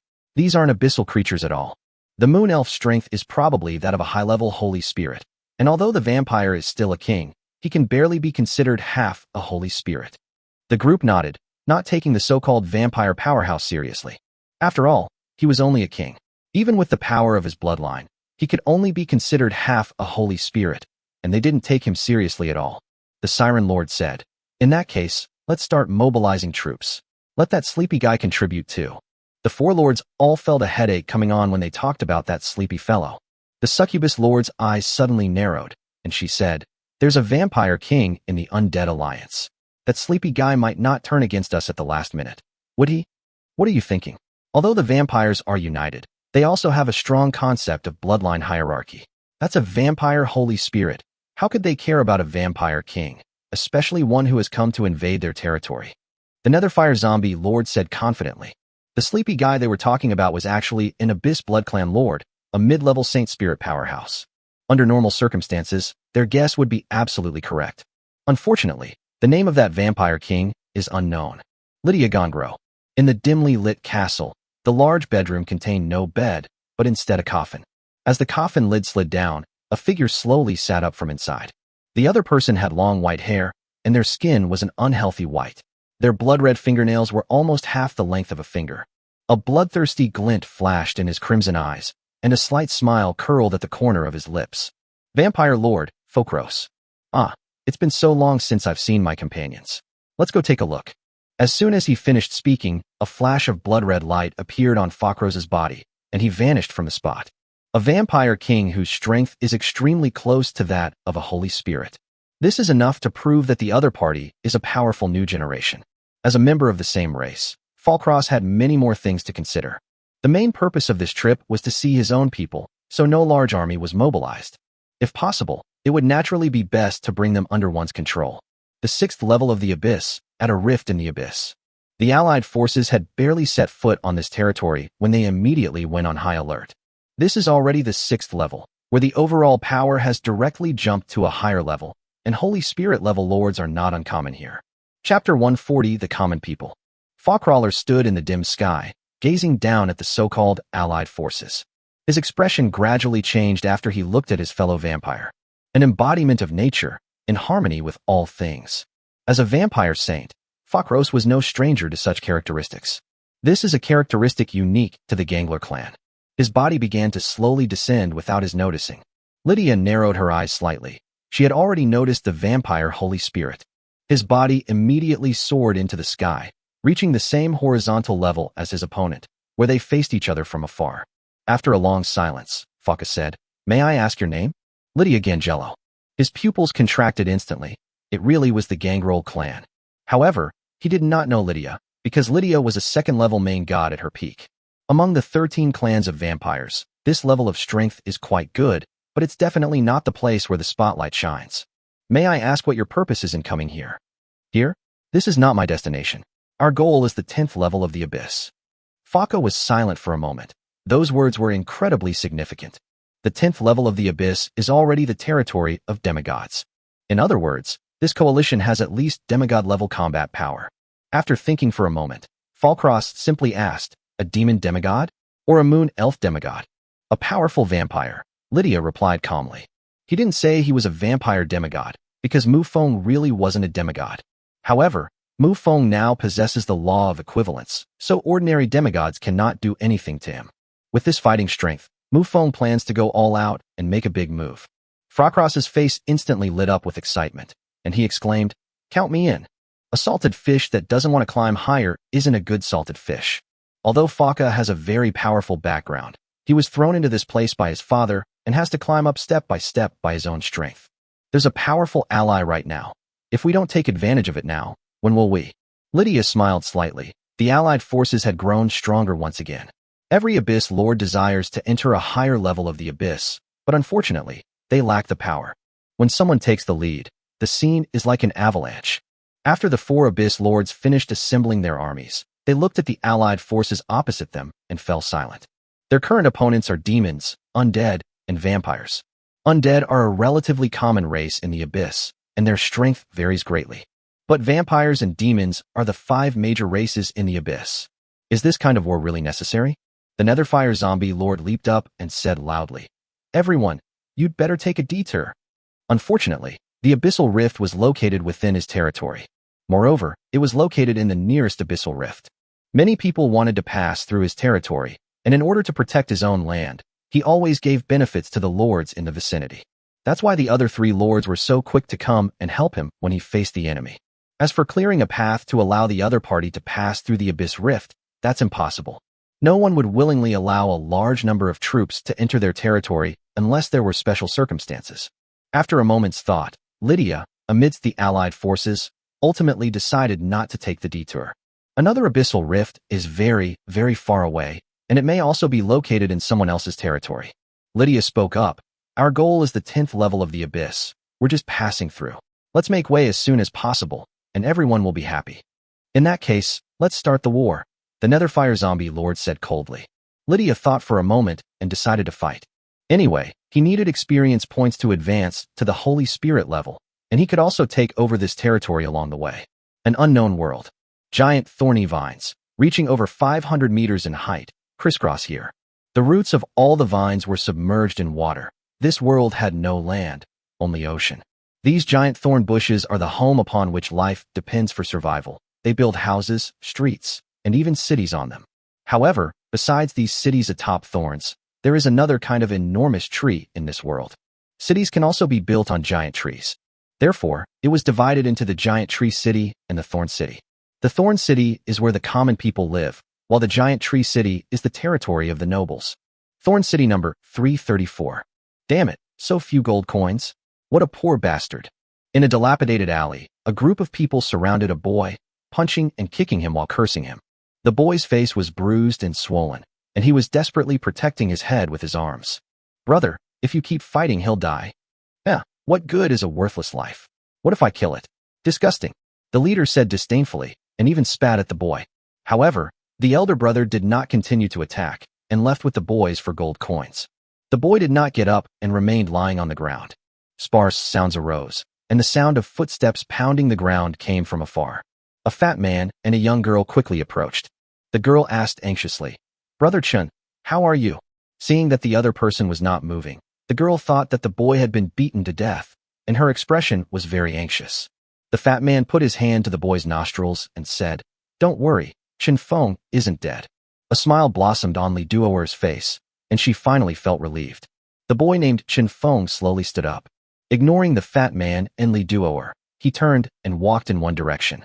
The two of them didn't stop them and quietly followed behind. Chen Feng returned to his home and pushed open the door. Looking at the middle-aged woman lying on the bed, her skin was now pale, and she was clearly dead. Chen Feng wanted to cry, but he couldn't. The middle-aged woman on the bed was his mother, who was seriously ill. He risked his life to earn the gold coins to buy medicine for his mother, but they were stolen by those thugs. Ha ha ha ha. Suddenly, Chen Feng threw his head back and burst into laughter, his expression one of utter madness. Fatty and Li Duoer also noticed the middle-aged woman who had died in the room, and their expressions turned somber. For the ordinary people living here, death is a common occurrence. The fat man put his hand on Chen Feng's shoulder and comforted him. Chen Feng, please accept my condolences. Chen Feng slapped the fat man's hand away, turned around, and stared intently at the two of them, his body involuntarily retreating. I've had enough. I'm going to rebel. The fat man looked complicated and said, We're just ordinary people. How can we resist? No, I have a way. So, you either come with me, or you die. Chapter 141 Seeds of Faith. The fat man's expression immediately turned serious. The three of them practically grew up together, and Fatty knew Chen Feng's personality very well. The other party is definitely not the kind of person who makes baseless accusations. As for killing them, the fat man didn't care at all. The fat man immediately turned around, glanced outside, then closed the door and whispered, Chen Feng, what's your plan? Li Duoer also looked over expectantly. They are all commoners living here, and they might die tomorrow, so they might as well take a chance. Even Li Duoer, a delicate girl, had such thoughts in her heart. Chen Feng remained silent for a moment, then opened a worn-out drawer and took out a 20-centimeter steel needle. The steel needle was engraved with intricate magical runes, and its blood-red fluorescence flickered faintly. Holding a steel needle in his hand, he looked at the two men with a solemn expression and said, As long as you insert this into your heart, you will gain immense power. The fat man's face immediately darkened. With such a long steel needle inserted into the heart, how could this person possibly survive? The fat man immediately said, Chen Feng, you haven't been scammed, have you? Li Duoer, standing to the side, also looked anxious and said timidly, Brother Chen, don't scare me. Chen Feng swung his arm and said angrily, I wasn't fooled. Whether you believe me or not, I'm going to try it. He gripped the steel needle tightly in his hand, his mind replaying past events. One day, a knight dressed like a tin can arrived in Thorn City number 334. The other party took a fancy to a woman, and then the act of raping in front of her husband took place. After it was over, she even beat the other woman's husband to death. However, no one dared to speak. They simply kept their heads down, letting the corpse bask in the sun. This is power. This is authority. I want to see for myself just how prosperous this so-called giant tree city really is. I don't want to live an ordinary life anymore. After the angry roar, Mufong plunged the steel needle directly into his heart. The magical light on the steel needles began to flicker. Strands of fresh blood flowed into Mufong's body, and surging blood and qi began to surge within him. In the blink of an eye, Mufong went from an ordinary person to a qi and blood warrior. At the same time, images began to flash through his mind. That seemed to be another world, like a battlefield. A colossal black tower descended from the sky, from which monsters emerged, their roars echoing throughout the heavens and earth. A devastating storm raged and swept across the land, and an arrogant and powerful figure met his end here. The roar of dragons, the illumination of holy light, the churning of blood, it was a vast battlefield. A towering figure gradually came into view, clad in blood-red armor, with a rotating dharma wheel behind him. His vast divine might descends like a god, overlooking all living beings. I see it. I want to be that kind of person. Mufong's skin began to turn pale, and blood-red lines appeared on his body. A flash of bloodlust appeared in his eyes, and sharp fangs began to grow. Strands of faith, invisible to the naked eye, emanated from his body, traversing the endless void. Near a world. Sitting on the throne, Mufong slowly opened his eyes, a hint of doubt flashing in them. After a brief moment of thought, Mufong understood everything. In the previous month, although Mufong was comprehending the power of the laws, he did not forget to sign in. You can sign in once every 10 days and receive 3 extraordinary items. One of the items is called the Seed of Faith. A total of 100 seeds were scattered by the system to any unknown location. A life that has received the Seed of Faith can become a propagator of that faith. However, that's not the most important thing. The most important thing is that such an existence can become his anchor point in another world. Mufong smiled slightly. He was not stingy with his generosity towards that unknown believer. Relying on the connection of the Seed of Faith, he waved his hand and sent a drop of blood directly to her. If the recipient receives the Seed of Faith, they will be transformed into a vampire. For lower-level vampires, drinking fresh blood can enhance their strength. Now Mufong plans to use his own blood to feed this group of little cuties. Looking forward to the future, hoping that the other party will bloom into a magnificent crimson flower. Of course, Mufong only paid with ordinary blood, which, given his current strength, was less of a side effect than a mosquito bite. The 6th layer of the abyss.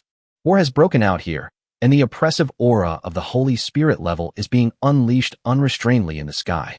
The demon lord roared, repelling the succubus lord opposite him, but a hint of doubt flashed in his eyes. The succubus lord on the other side seems a bit off. The other side is taking this war a little too seriously. Even if the other side loses, they will at most occupy the territory of the Netherfire Zombie Lord, so the succubus lord doesn't need to go all out. With a wave of his hand, Phakius conjured up vivid, blood-red flowers that seemed to fill the entire sky. Taking advantage of the gap, he said to the demon lord, "This guy has someone backing him. If we go in through this entrance on the 6th floor, we will pass through his own territory." The demon lord instantly understood that the succubus lord opposite him was a regional governor sent by a higher-level abyss territory. He immediately asked, how powerful is the person behind them? If the other party has powerful backers, then the demon lord really needs to think twice. Although the demon race is one of the 5 supreme races of the abyss, it does not mean that every demon has a powerful backer. Take this demon lord in front of us, for example. He is just an ordinary high-ranking demon. Phakros immediately replied, the 10th level of the abyss, the territory of a demigod. The interconnected abyssal fissures within the abyss actually follow certain patterns. For example, if you enter another level from one crack, there will definitely be another one not too far away. The distance between these points is generally no more than 100,000 kilometers. This distance isn't really that far in the grand scheme of things. It is precisely for this reason that lords at higher levels in the abyss usually send such regional governors to the lower levels. So it's obvious that there must be one in the succubus territory among the abyss rifts that lead all the way to the 10th level. Otherwise, the other party wouldn't be working so hard. Upon hearing that the other party had a demigod as a backer, the demon lord immediately began to have second thoughts. Falkros noticed this and added, "Don't worry, that vampire king also has someone behind him." Chapter 142, Superorder Existence. The demon lord felt somewhat relieved. As long as someone tall could carry the load, there wouldn't be any problems. Moreover, a powerful figure of that caliber would certainly not set their sights on such a small place. In this way, the demon lord felt he could gain quite a lot. Immediately, the demon lord fought even more fiercely. The overall battle was 4 against 4. Lydia could only hold off one lower-level Holy Spirit. She was still far from being able to defeat the opponent. Not every life is like that of the true ancestor. Simply put, in the vast universe, even a being at the level of a god king is considered normal. However, reaching the highest god is completely different. That is an existence beyond the realm of reason. Erupted from the Netherfire zombie lord's body as he glared at Falkros opposite him and angrily declared, "You betrayed the alliance." Falkros scoffed and said disdainfully, "I'm only here to grow. Sooner or later, I'll step into a higher level of the abyss. You really think I'm one of your companions?" The two got into a fight again after a disagreement. Crimson flowers swayed in the sky, and white flames carried terrifying power, seemingly intent on burning everything. The succubus lord began to retreat, already plotting her next move. She knew about Falkros's background. He also had a demigod backer in the 10th layer of the abyss. Since the other side has joined the invading coalition, their target must be something more serious. Even if we don't reach the 10th level of the abyss, we can at least reach the 7th or 8th level. In that case, it seems we should inform His Majesty the demigod. After she finished speaking, she opened her mouth slightly and exhaled an unknown breath. The battle remains fierce. However, what no one knew was that this war had already attracted attention. Within the vast and majestic blood-red castle, an old man with a full head of white hair and wrinkled skin slowly rose from the coffin. His gaze pierced through the endless void, looking towards the distant battlefield. To be precise, he was looking at a human figure. Lydia Gongro. With the bloodlines of 13 clans appearing, Falkros naturally couldn't hide it and explained it all to the being behind him. On the battlefield, the Siren Lord, her beautiful eyes almost seemed to be spitting fire. Her opponent was Lydia. If the opponent is a Holy Spirit, then she certainly wouldn't have any objections. However, the fact that a mere king-level player could fight her to a standstill made her feel extremely embarrassed. She slowly spread her arms, and with a powerful flick of her tail, she produced a series of sonic booms. The terrifying power of heaven and earth was fully mobilized, pressing down on Lydia Guy as if the sky were collapsing and the earth were sinking. Lydia's expression didn't change much. His body twisted and then transformed into an invisible force. That's right, his body transformed into power. It is compatible with all things, and its power of attack is also contained within it. At that moment, Lydia transformed directly into the power of heaven and earth. Although he was controlled by the sirens, they couldn't do anything about it. The siren's eyes darted around, and she unleashed all her raging power of heaven and earth towards Shalindi. Shalindi was currently fighting the Soul Lord, and seeing his actions, she dared not retaliate. Otherwise, when the two forces of heaven and earth collide, Lydia, who is trapped inside, will suffer. Lydia knew this wasn't a solution, so she immediately revealed her true form. His figure transformed into a streak of blood-red light, and a violent, extraordinary power surged within him as he unleashed a punch at the siren. The sound of sonic booms thundered in our ears, and the terrifying wind pressure made our faces sting. The siren narrowed her eyes, clasped her hands together, and pushed forward. The power of heaven and earth formed an invisible wall, which collided with the fist. A terrifying shockwave spread out, sending sand and dust flying across the land. The siren spun her arm, and the power of heaven and earth in front of her spiraled towards Lydia, blasting her towards her. Their fighting styles are practically identical. They possess terrifying physical strength. They are pure warriors, with no magical elements mixed in. Lydia knew he couldn't withstand such an attack. Limited by his cultivation level, he could only reach this level of strength, both in terms of physical and spiritual power.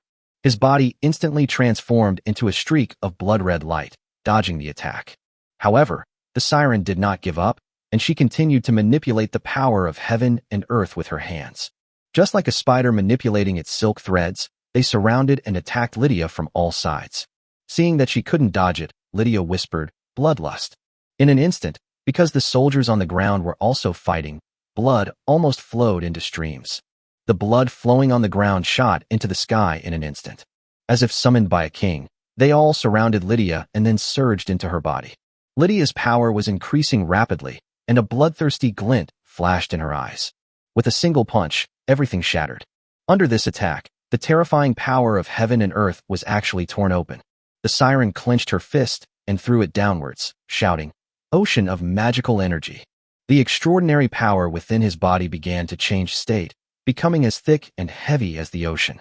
Lydia's punch was instantly torn apart, leaving her no choice but to dodge again. At the same time, he was also a little annoyed, wondering when he had been forced into this situation by such a nobody. A cold glint flashed in his eyes, and he uttered softly, "Bloodline unlocked." In an instant, Lydia's power surged to another level. Dodging the opponent's sea of magical energy, it transformed into a streak of blood and charged towards the siren once again. The vampire demigod, who was watching the battle, was full of amazement. As expected of the Gongro clan bloodline, their combat power is indeed formidable. It's important to know that Lydia is only a 7th-tier king, while the siren is a 2nd-tier holy spirit. The higher the level of cultivation, the greater the gap between different levels. Depending on the bloodline and fighting style, the difference is generally only 1 or 2 minor realms. If one can transcend a major realm, that is what is called a transcendent being, worthy of being praised. And that's exactly what Lydia is like now. It can be said that it fluctuates back and forth between people's understanding and their lack of understanding. On the battlefield, the siren also threw a punch, and the two fists collided solidly. The immense force knocked both of them back. As the siren retreated, terrifying power surged from the horns on her head. Its scales began to pulsate, releasing a terrifying power that was almost suffocating. Super-level being, your power has earned my recognition, but it will stop here. Chapter 143, A Gathering of Powerful Individuals.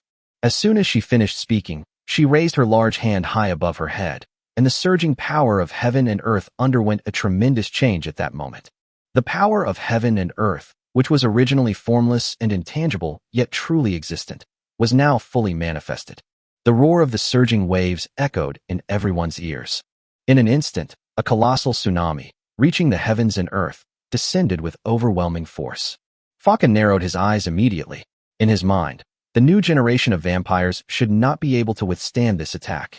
The consequences of letting a member of the Gongro clan die before one's eyes would be quite severe. His figure immediately vanished into the void, and when he reappeared, he was already in front of Lydia.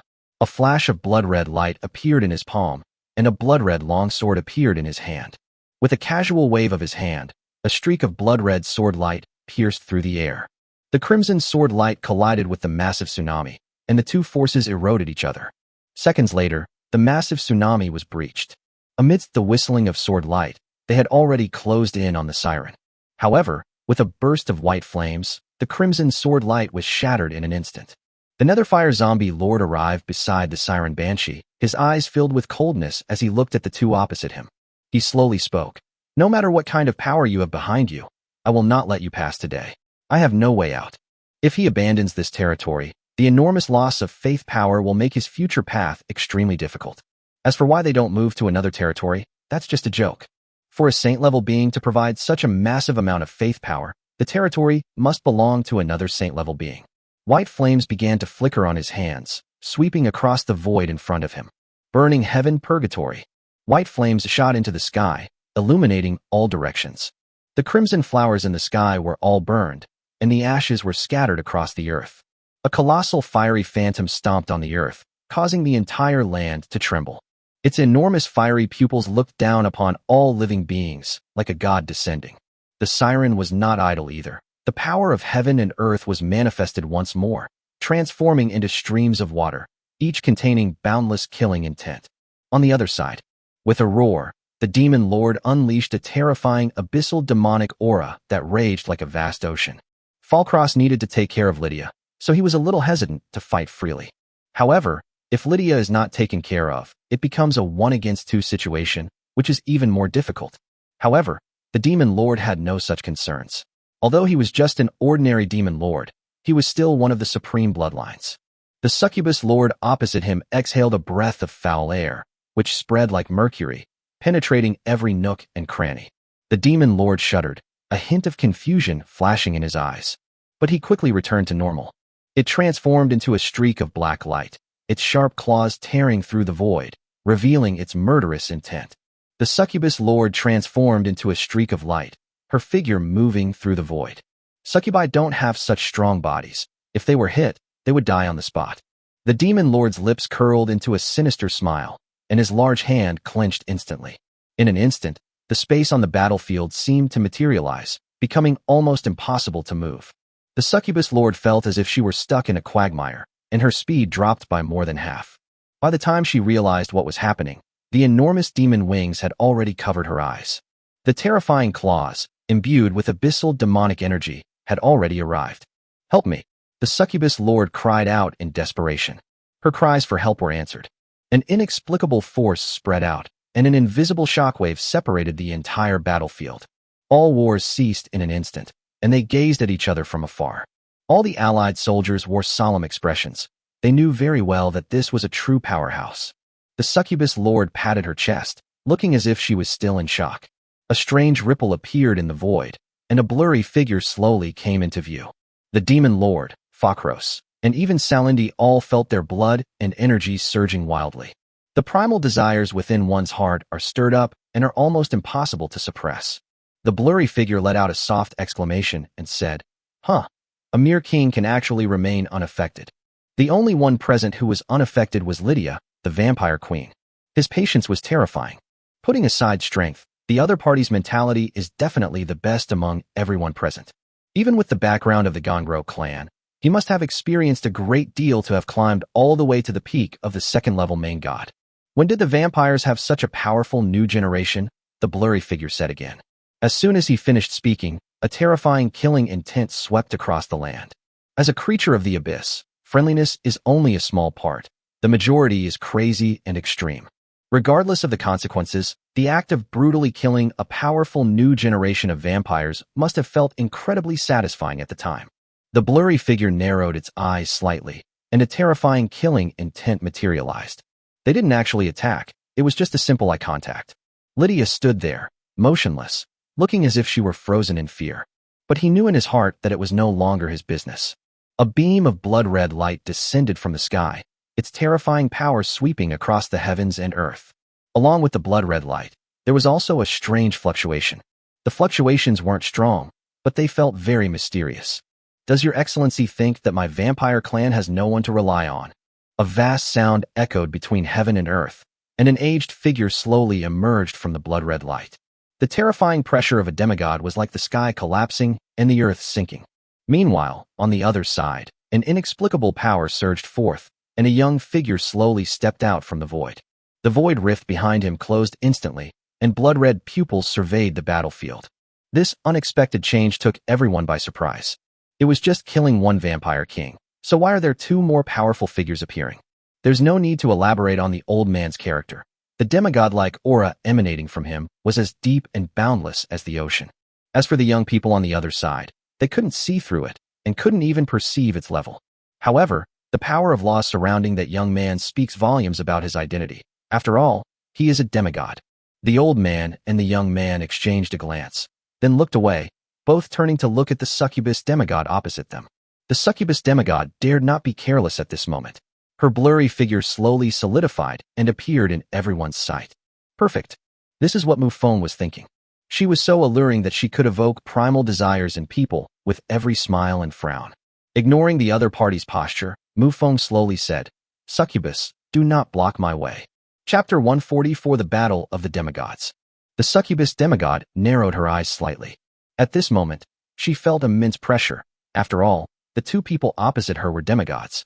In fact, Mufeng's true level was still a second-level saint spirit.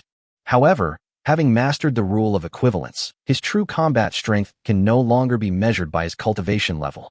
Of a true ancestor allows the power of laws to surround the body steadily without posing a danger to oneself. Normal life forms absolutely cannot imitate this state. The succubus demigod took a deep breath and whispered, "There are two demigods behind them. The 10th level of the abyss is definitely their target. How long are you going to hide?"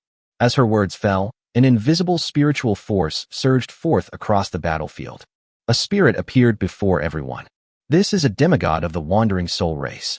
Seeing this, Mufong couldn't help but sigh and said to the vampire demigod beside him, "Shall we fight?" The vampire demigod elder, Chopros, thought for a moment and said, "After you enter the 10th level of the abyss, if you agree to form an alliance with me to attack the territory of another demigod, I will agree." The so-called territory of another demigod is naturally Chapros's enemy. Compared to his two demigod neighbors, he was more willing to trust a stranger of his own race. Without any hesitation, Mufong nodded and said, "Okay." His goal is to conquer the abyss, and given his current status, there will definitely be benefits to winning. He's the one holding the knife now, not the one waiting to be sliced. Mufong turned his gaze to the opposite side and began to carefully examine the wandering demigod that had just appeared. The other party had no physical form. It was just a wisp of black smoke that kept twisting. It would occasionally emit the howling sounds of a vengeful ghost. Neither the wandering demigod nor the succubus demigod possessed particularly strong physical bodies. Their strength lay primarily in soul attacks. On the other side, the two demigods also had solemn expressions. Their opponents were two vampire demigods, so the pressure was immense.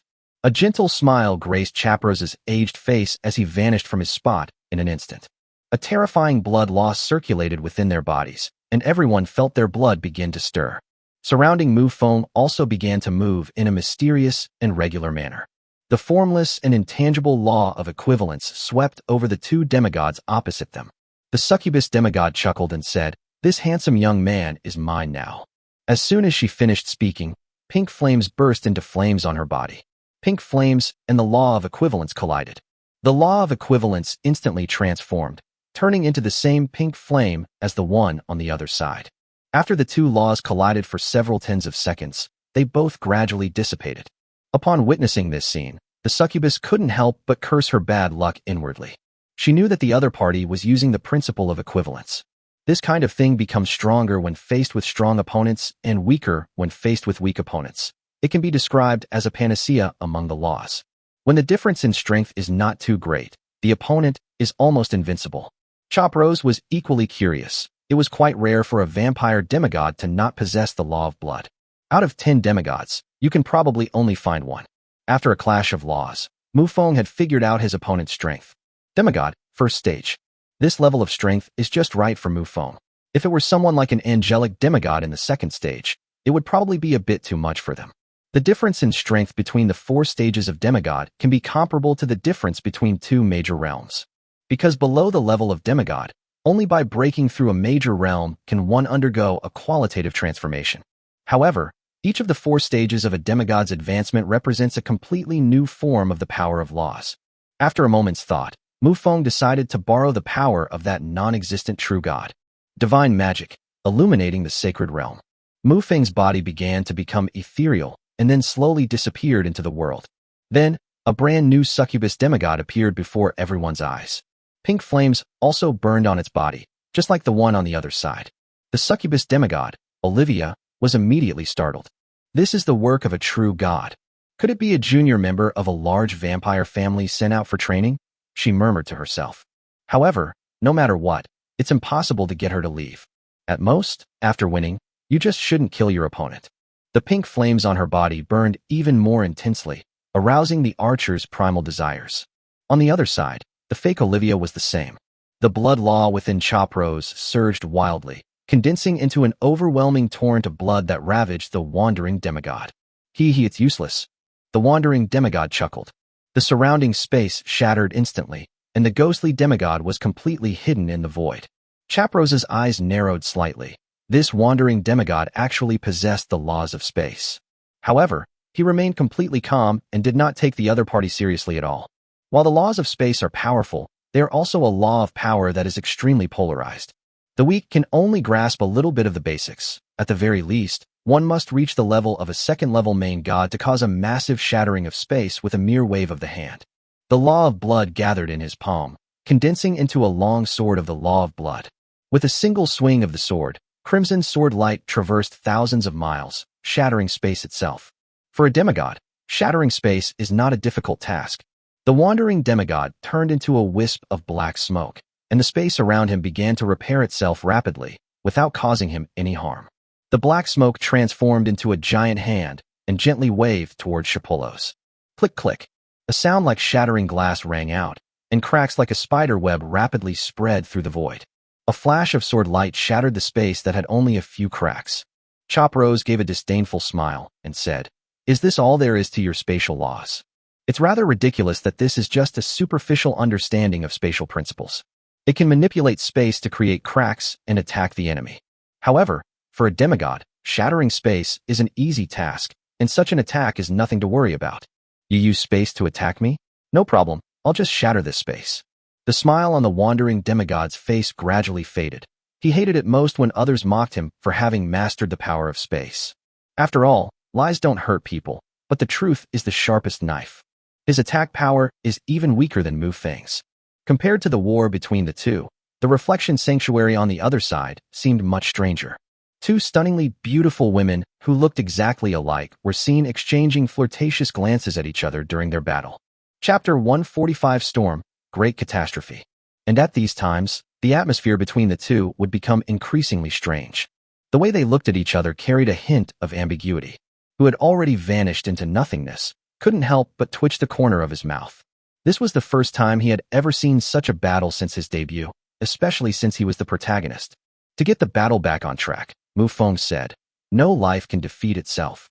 The ambiguity in Olivia's eyes vanished instantly, replaced by a serious expression. She knew the other person wasn't joking with her at all. His fighting spirit surged, and he said, "Having grown all the way to demigod, it's time to challenge myself. Thank you for giving me this opportunity." Pink flames spread wildly across his body, dyeing the boundless void pink. The fake Olivia was the same. She was hardly as flustered as the real one. As the two graceful figures collided, pink flame fragments rained down on the earth. Pink flames illuminated all directions, and terrifying power of laws swept across the heavens and earth. Olivia dodged, her fleshy wings unfurling instantly, revealing a tail with a small heart on it that swayed casually behind her. Her captivating, mesmerizing eyes, a heart shape slowly appeared. Mufong, who had vanished into nothingness, felt his breathing become more rapid upon seeing the other party's appearance. As a glimmer of clarity appeared in his mind, his vital energy surged and instantly returned to normal. "Damn it, I almost let the little head control the big head." Mufong cursed under his breath. "This isn't a targeted attack. As long as you see the target, you'll be affected." Even Mufong, who had vanished into nothingness, almost fell victim to the attack. The fake Olivia also uses the same moves, with both trying to arouse each other's primal desires. In his spare time, Mufong looked towards another battlefield. In comparison, that place was more like a battlefield for demigods. The void cracks spread recklessly, and blood-red streams flowed between heaven and earth. Mufong rubbed his chin and muttered to himself, "There's something to this spatial law." The spatial laws he had just comprehended were weak, but their potential was very high, which Mufong naturally wanted. He turned his gaze back to the divine magic and couldn't help but purse his lips. "If we keep playing like this, we'll never be able to determine a winner. We need to find a way to break the deadlock." He and the succubus demigod Olivia are always in a state of equilibrium. This is the characteristic of divine magic. Therefore, the only option is to launch an attack on a different battlefield. Mufong immediately stopped hesitating and casually tossed out a ball. The surface of the sphere was covered with dense, sharp spikes that pulsated up and down. Between heaven and earth, a gentle breeze blows, and a sudden storm arises. A terrifying eye of the storm formed rapidly, and wherever the storm's laws passed, the earth seemed to be split in two. The wandering demigod narrowed his eyes. This storm law was aimed at him. A giant flying fish with 4 wings slowly took shape in the eye of the storm. A strange cry struck straight to the heart, leaving one feeling ethereal and lonely. "Ha ha ha, let's see where you run this time." Chapulos laughed heartily. The laws of blood converged into a vast stream, sealing off this space from all directions. Within the space, the law of storms unleashed its power without restraint. Countless wind blades shot out, overwhelming everything in their path, causing space to collapse and revealing a deep, dark void. The black mist, formed from wandering demigods, dared to maneuver among these void rifts, not daring to be careless in the slightest. Once he falls into the void, with his power at the first stage of demigodhood, he will most likely die on the spot. Only true gods who have condensed their divine bodies can survive inside for a short time. A storm blade cleaved through the void, instantly creating a tiny crack. Wisps of black mist emanated from the crack. The wandering demigod cursed inwardly. The opponent's fighting style was simply like unleashing the dogs from behind closed doors. Storm, cataclysmic disaster. Mufong naturally wouldn't let such an opportunity slip by. This is the strongest attack of the storm calamity, and its power is absolutely incomparable to that of Grand Duke Rollo. The raging tornado stretched from the sky to the earth like a pillar supporting the heavens. Mufong narrowed his eyes, and the law of equivalence spread out, surrounding the tornado. In an instant, space collapsed. The goal of the equivalence law is not to destroy demigods or ghosts, but to wear down the space around the tornado.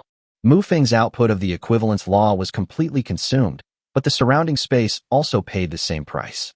Space fragments fell to the ground like shattered glass. Upon hitting the ground, the instant it made contact, a massive crack stretching for thousands of miles appeared. The convergence of countless laws forms the foundation for world stability. However, when these laws begin to disrupt, the destructive power they cause to the world is immense. An opportunity.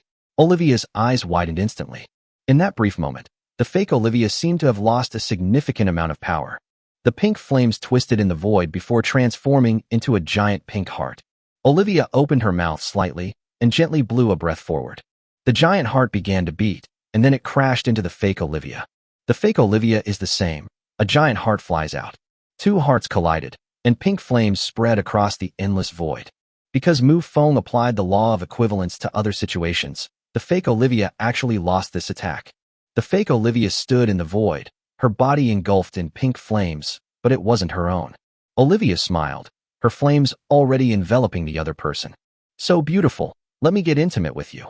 Just as Olivia was feeling smug, an old voice sounded behind her.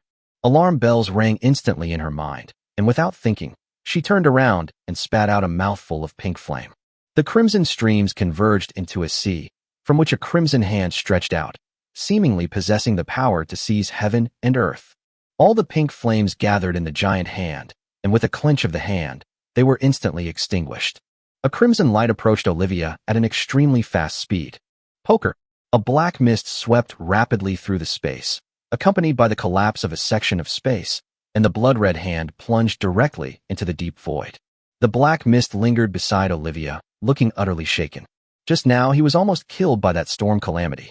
They were originally hiding in the space, ready to run away, but when they saw Olivia's life hanging by a thread, they decided to help her.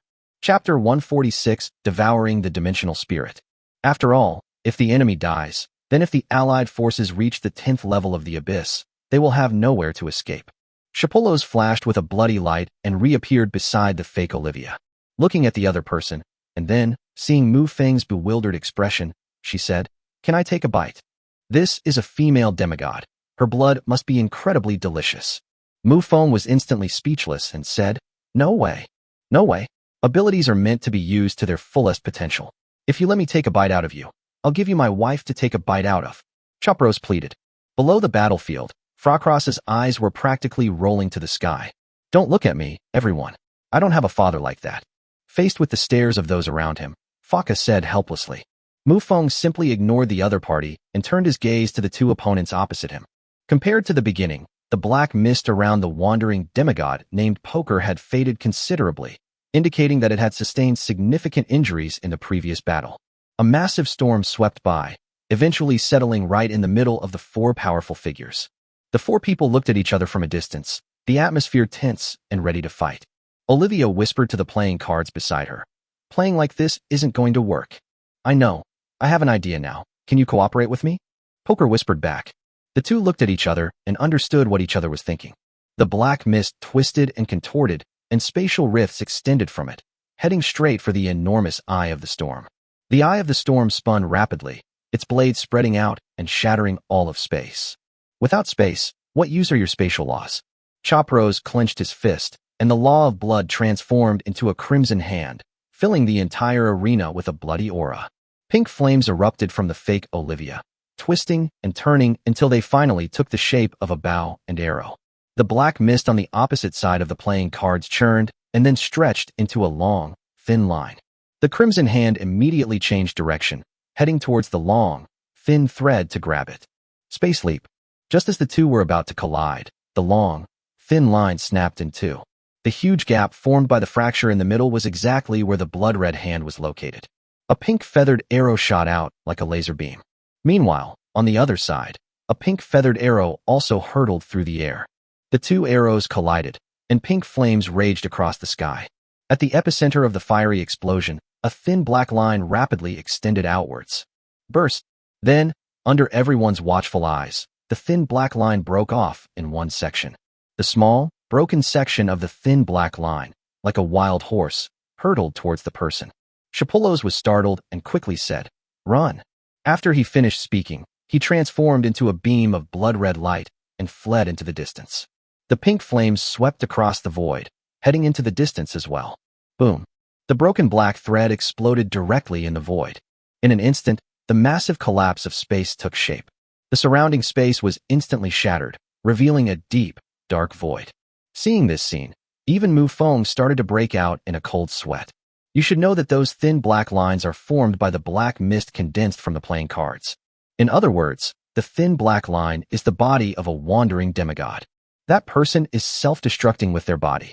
Before Mufong could react, a pink light rushed towards him. Although Mufong has turned into nothingness, he still needs a place to stay, so he has not truly disappeared. And that fake Olivia was his turning point. The fake Olivia, engulfed in pink flames, crashed into the beam of light opposite her. The two were evenly matched, and Mufong was not intimidated at all. Two pink beams of light collided repeatedly in the sky. Taking a moment to glance at the battlefield on the other side. Because the demigod had self-destructed part of his body, his strength was now greatly reduced. I believe it won't be long before the demigods are defeated. Olivia's jade hand swept across the void, and pink flames, shaped like crescent moons, spread forward, almost filling the entire sky. The fake Olivia works the same way. No matter what the opponent does, he only needs to use the same moves. Olivia's figure rapidly approached amidst the pink flames. The fake Olivia threw a punch, and the two collided. The terrifying recoil acted on the two of them, causing them to stagger backward. But Olivia did not give up and press forward again. They fought for a long time. Suddenly, Olivia loosened her clenched fist and threw a thin black line at the fake Olivia. The space around the real Olivia distorted, and she vanished from her spot. Mufong, who had vanished into nothingness, suddenly widened his pupils. In that instant, he finally realized what was happening.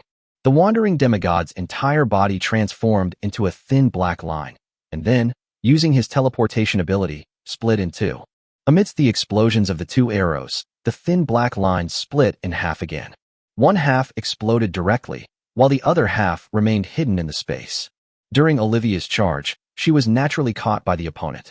After all, no one would have expected that the wandering demigod would be so willing to do such a thing. He bursted. Spatial collapse took shape instantly. With a spatial collapse of this scale and an explosion right in front of him, Mufong had no chance of escaping it. Not only Mufong, but of the four powerful figures in this battle, apart from Poker who possessed spatial power, the other three were helpless. This is an attack produced by a demigod sacrificing a portion of their power. The void instantly engulfed the fake Olivia, and Mufong was also caught in the crossfire. In this profound void, the law of equivalence could not resist the erosion of nothingness, and the sacred realm was directly shattered. Mufeng's true form was also revealed. Without the slightest hesitation, blood-red lines began to appear on Mufeng's hands. Come. Third familiar. Devour the dimensional spirit. A dragon's roar exploded in the void, and a huge dragon head emerged from the unknown land. It opened its mouth wide, and took Mufong directly into it. Mufong slowly exhaled a breath of stale air. Thank goodness. Then, Mufong looked around through the translucent energy body of the dimensional spirit. Black. That was Mufeng's first impression. In the vast universe, you can still see twinkling stars, but here there is nothing. Too lazy to stay here any longer, Mufong decided to return directly to the abyss. The devouring dimensional spirit, as the name suggests, can devour even different dimensions, let alone space itself. Chapter 147, The Law of Emptiness. By simply using the devouring spirit's devouring ability, a path back to the abyss can be carved out. Just as he was controlling the devouring spirit to return, he suddenly stopped. Because he suddenly thought of a question. Everything in the world is built upon laws. In other words, this void space should also have its own laws. Even if there is nothing here, could it be that the laws governing this space represent the absence of anything? The law of emptiness.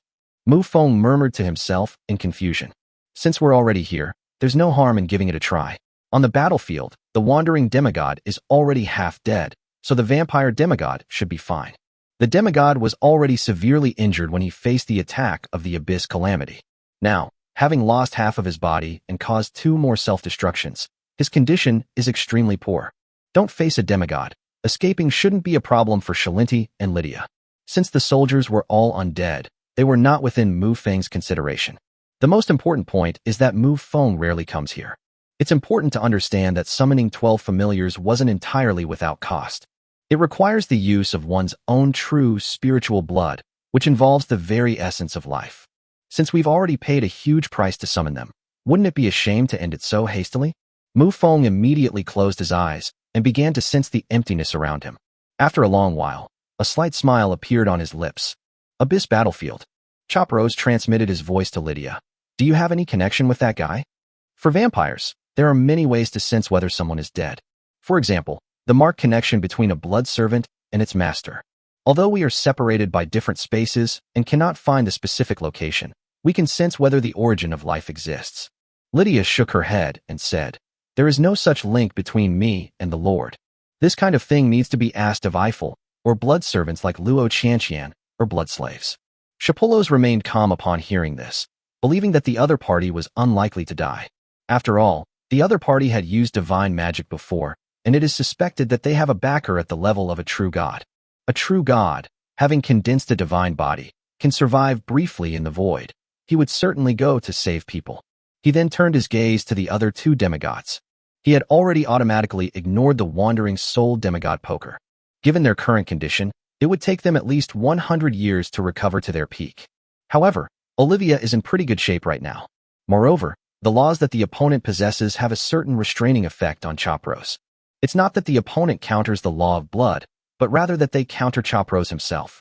As a female demigod, and possessing the laws of desire, she can easily arouse vampires' thirst for blood.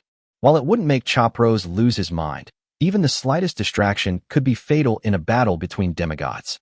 Not everyone can be like Mufong, who can unleash a divine spell and then leave the matter unresolved. This is also Mufong's only advantage in fighting against a demigod.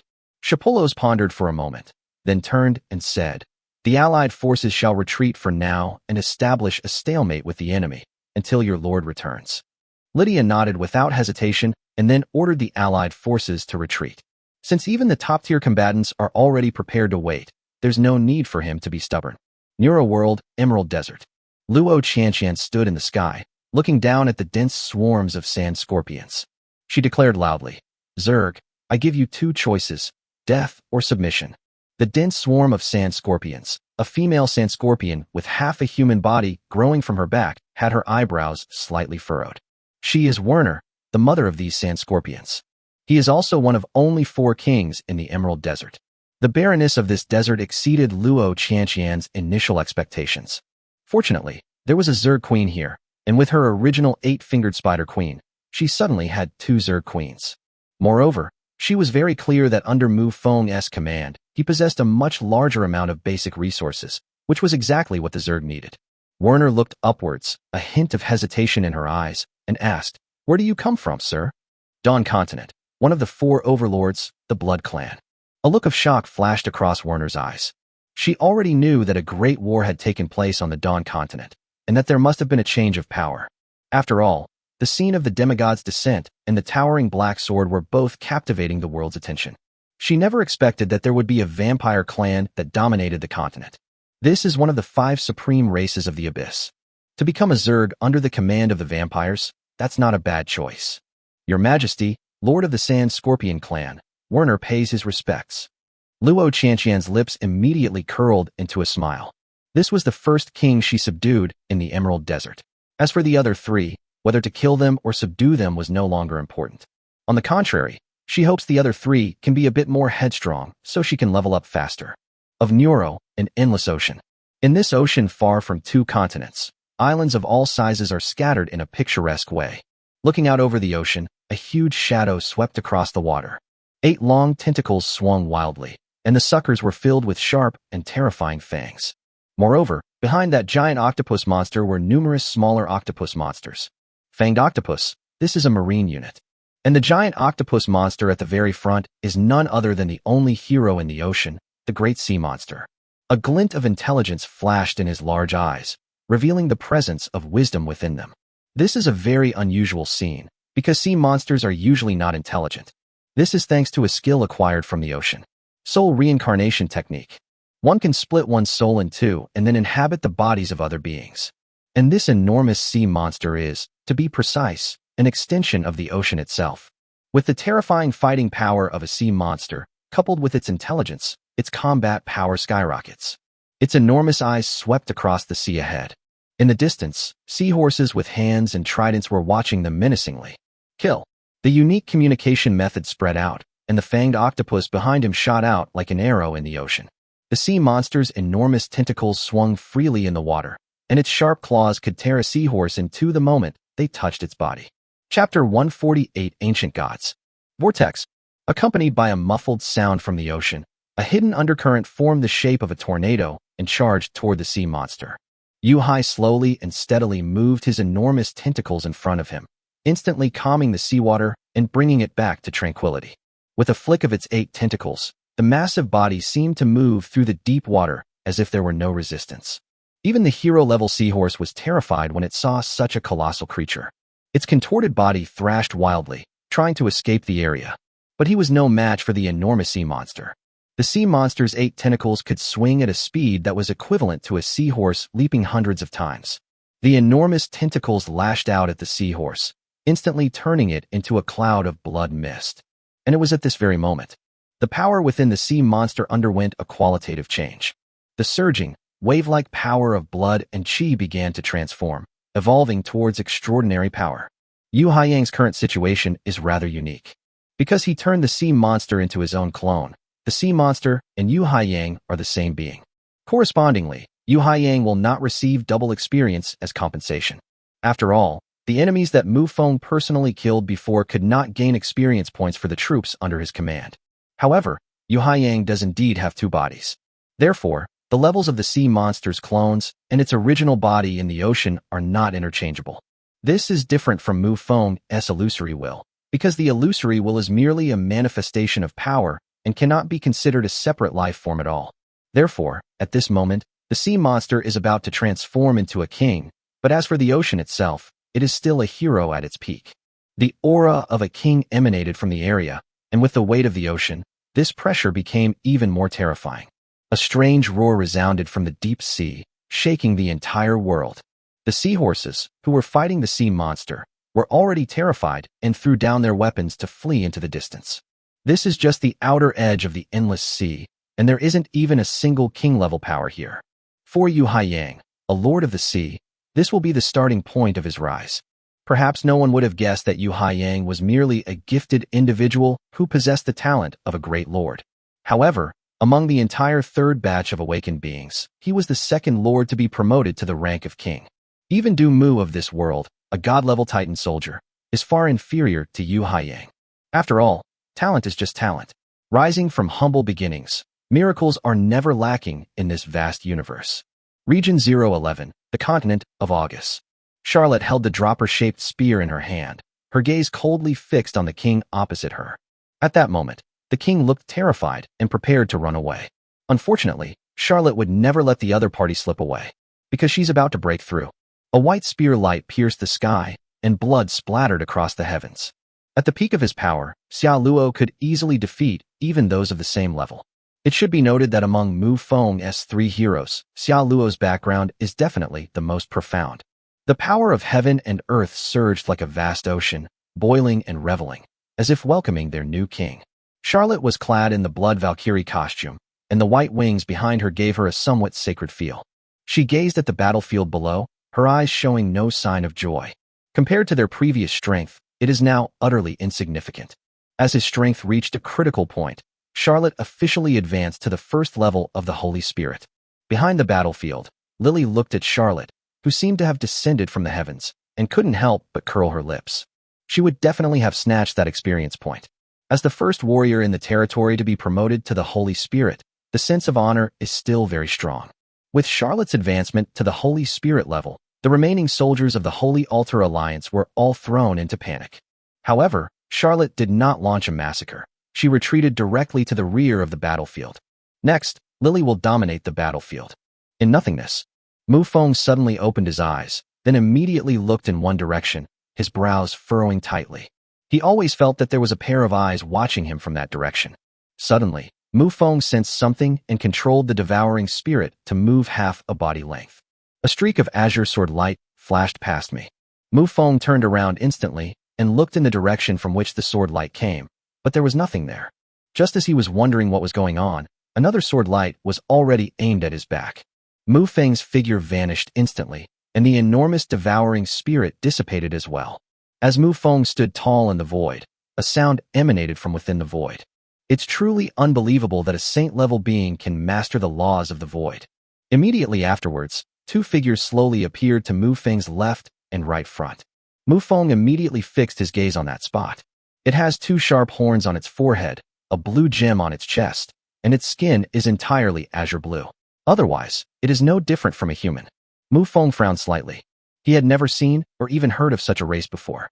In the vast universe, although the number of races is enormous, it is not that there are no records of them at all. What race are you? Mufong asked directly, unable to understand. One of them smirked and laughed. Haha, as a vampire, you don't even know us? Mufong frowned even more. According to what the other party said, their race should be very important to the vampires.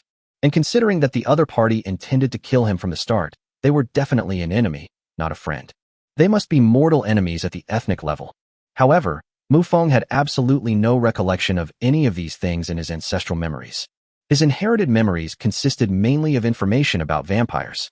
If the other party is truly a mortal enemy, there's no reason why they shouldn't know.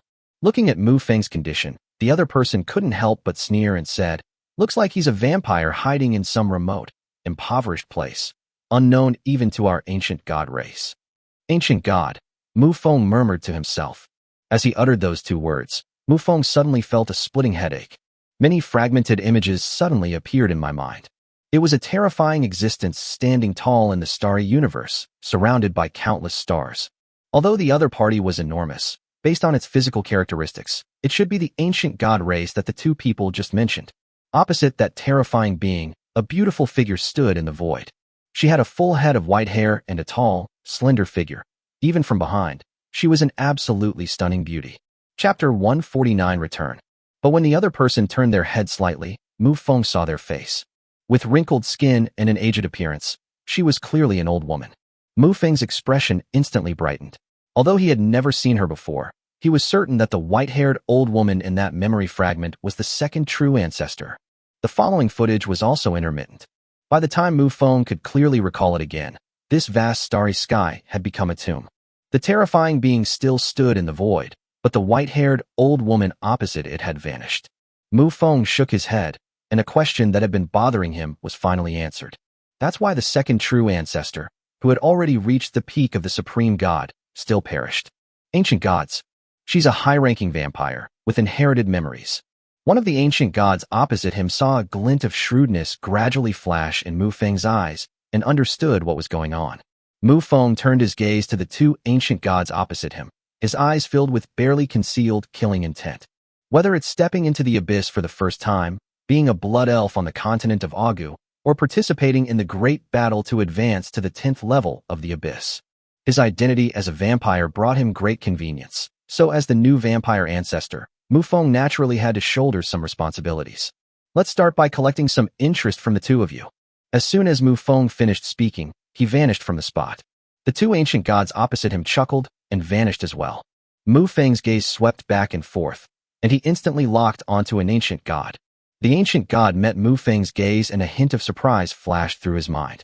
But before he could think any further, Mufong had already clenched his fist and charged towards him. With a single punch, the ancient god was blasted away. At that very moment, another ancient god arrived behind Mufong.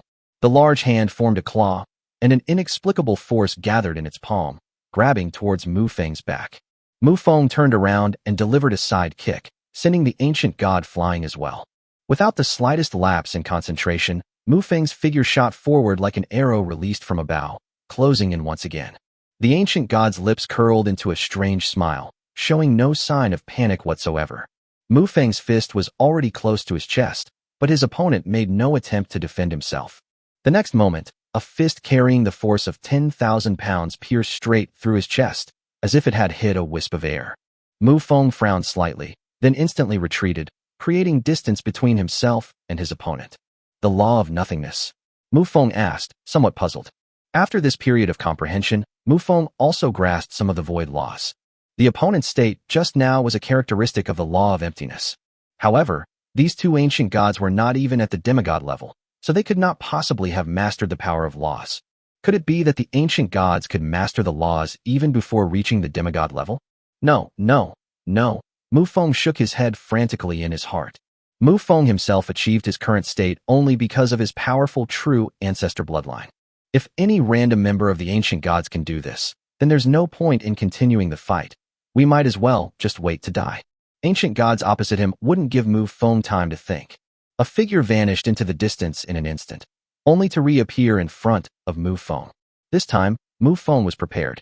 He calmly stretched out his hands and caught the other person's fist. The ancient god was slightly taken aback, and finally, amidst the other party's astonished gaze, Mufong exerted his strength instantly. The ancient god's arm was twisted into a pretzel. Ah! A piercing scream echoed from the void. Mufong frowned, then kicked out, instantly blasting the ancient god into a cloud of blood mist. Another ancient god, still charging forward, slammed on the brakes upon seeing such a terrifying scene. Then he turned and fled into the distance without looking back. But the next second, the ancient god felt his head sink, and then he felt a giant hand covering his head. His eyes widened instantly, filled with terror. With a slight exertion, Mufong crushed the ancient god's head. These two ancient gods were slightly higher in cultivation level than Mufong, both being mid-level holy spirits. However, as a true ancestor, Mufong possessed a vast and boundless power of blood and energy, which was more than 2 minor realms higher than Mufong, so it was not a problem at all. As for why I couldn't hit the opponent just now, but suddenly I could attack them. That's because Mufong used the void law. A physical entity cannot attack nothingness, but when Mufong uses the laws of nothingness, he can attack the opponent. This is why the ancient gods on the other side are so terrified. Mufong surrounds himself with the laws of nothingness, allowing him to exist within the void. The two ancient gods originally thought that this was the limit of what Mufong could do. However, they both underestimated Mufong. If the use of the power of laws has levels, then Mufong has now achieved some success in the use of the void law. This place has no other laws, and naturally there are no other laws to interfere with it, so the speed of comprehension can be said to be very fast. A slight smile appeared on Mufeng's lips. Holy Spirit level 3, 1 million. Holy Spirit level 4, 2 million. Besides advancing 2 minor realms in a row, Mufong still had 1 million experience points to spare. In addition to the experience points, Mufong also had a stroke of luck, dropping 2 saint-level individual treasure chests. At the same time, Mufong also resolved the brief doubts that had been lingering in his mind. The reason the opponent was able to dodge my attack was indeed related to the void law. However, this does not mean that the other party has mastered the law of emptiness. Simply put, it is exploiting it. Mastering and utilizing are two completely different things. Just like a mathematical formula, if you can use this formula to calculate the answer, that's using it. But mastering it is different. With your mastery, you can manipulate the mathematical formula and get any answer you want. For example, 1 plus 1 is equal to 3. However, to utilize the law of nothingness, one must first possess such a law. In other words, the ancient gods would lose this amazing ability if they left the void. Fortunately, everything in this world is indeed fair, Mufong said with a sigh. There was no need for Mufong to stay in this space any longer.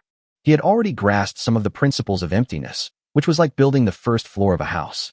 With such a foundation, Mufong can continue to comprehend the laws of emptiness no matter where he is.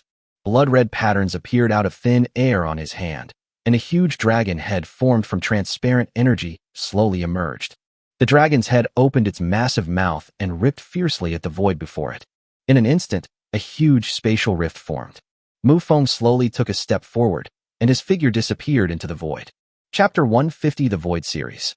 Due to the battle with the ancient gods, Mufeng's location naturally shifted, and he was no longer in that location when he returned to the abyss. Fortunately, it seems that the two worlds are only separated by a spatial barrier, and there is no spatial misalignment. Therefore, after Mufong returned to the abyss, the distance was not too far. Mufong had just returned to the abyss when he raised his eyebrows slightly. In the void, there are no sun, moon, or stars, and naturally, no concept of time. However, based on his biological clock, Mufong was able to determine that he had been in the void for about 10 days. Perhaps because he had grown accustomed to the void, Mufong's perception of the laws of the abyss was exceptionally clear after returning to it. Just like living in a cold environment, the human body becomes very sensitive when the temperature rises. Although it was only a short 10 days, Mufong's adaptability was naturally beyond question. His figure vanished from the spot in an instant, heading towards a deep abyss rift he sensed. In order to better garrison troops in the abyss, Chopros led his troops to take over a saint-level territory as a temporary base. And the other side did not leave, but remained stationed in the army. Shapolos was sleeping soundly in the makeshift coffin. Tada! Suddenly, Shapolos opened his eyes in confusion because someone was knocking on his coffin lid. He slid the coffin lid down and saw Mufong grinning at him. After Shapolos realized what was happening, his eyes gradually turned to terror. Something's wrong, something's very wrong. For a demigod to only realize his impending doom when others are knocking on his coffin is utterly absurd. Although he wasn't very familiar with Mufong's aura, the other party's presence was like a beacon in the darkness. Because Mufong is not a demigod, he cannot control the power of the laws within himself. Therefore, Mufong is always surrounded by the laws, and he cannot hide them even if he wants to. But now, even though the other person is standing right in front of me, it's as if they don't exist. Are you Mufong? Shapolos asked, somewhat puzzled. Mufong nodded. Shapolos fell silent instantly. Although he had many questions he wanted to ask, he didn't speak. Because the other party's current situation involves the privacy of a powerful person, I cannot ask, and the other party cannot tell. After a long silence, Shapolos' eyes lit up instantly, and he excitedly asked, when do we attack? If the opponent's condition changes drastically, their strength must have increased. Mufong thought for a moment and said, let's wait a few days. Mufong was not in a hurry to launch another attack because he had other things to do. That is to comprehend the power of the laws. Taking advantage of his current heightened sensitivity to the laws of the abyss, Mufong naturally wouldn't waste it. Mufong's target this time is the law of space. When Mufong reaches the level of a demigod in the future, all these laws will be integrated into his body. He will rise to become an extremely terrifying being among demigods.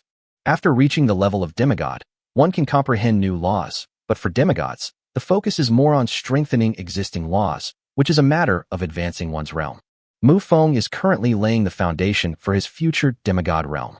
Once he reaches demigod status, he can focus on leveling up. Shapolos nodded, not in a hurry. Among vampires, those whose talent reaches the demigod level are called high-level vampires and are considered long-lived. So time is something Shapolos has plenty of.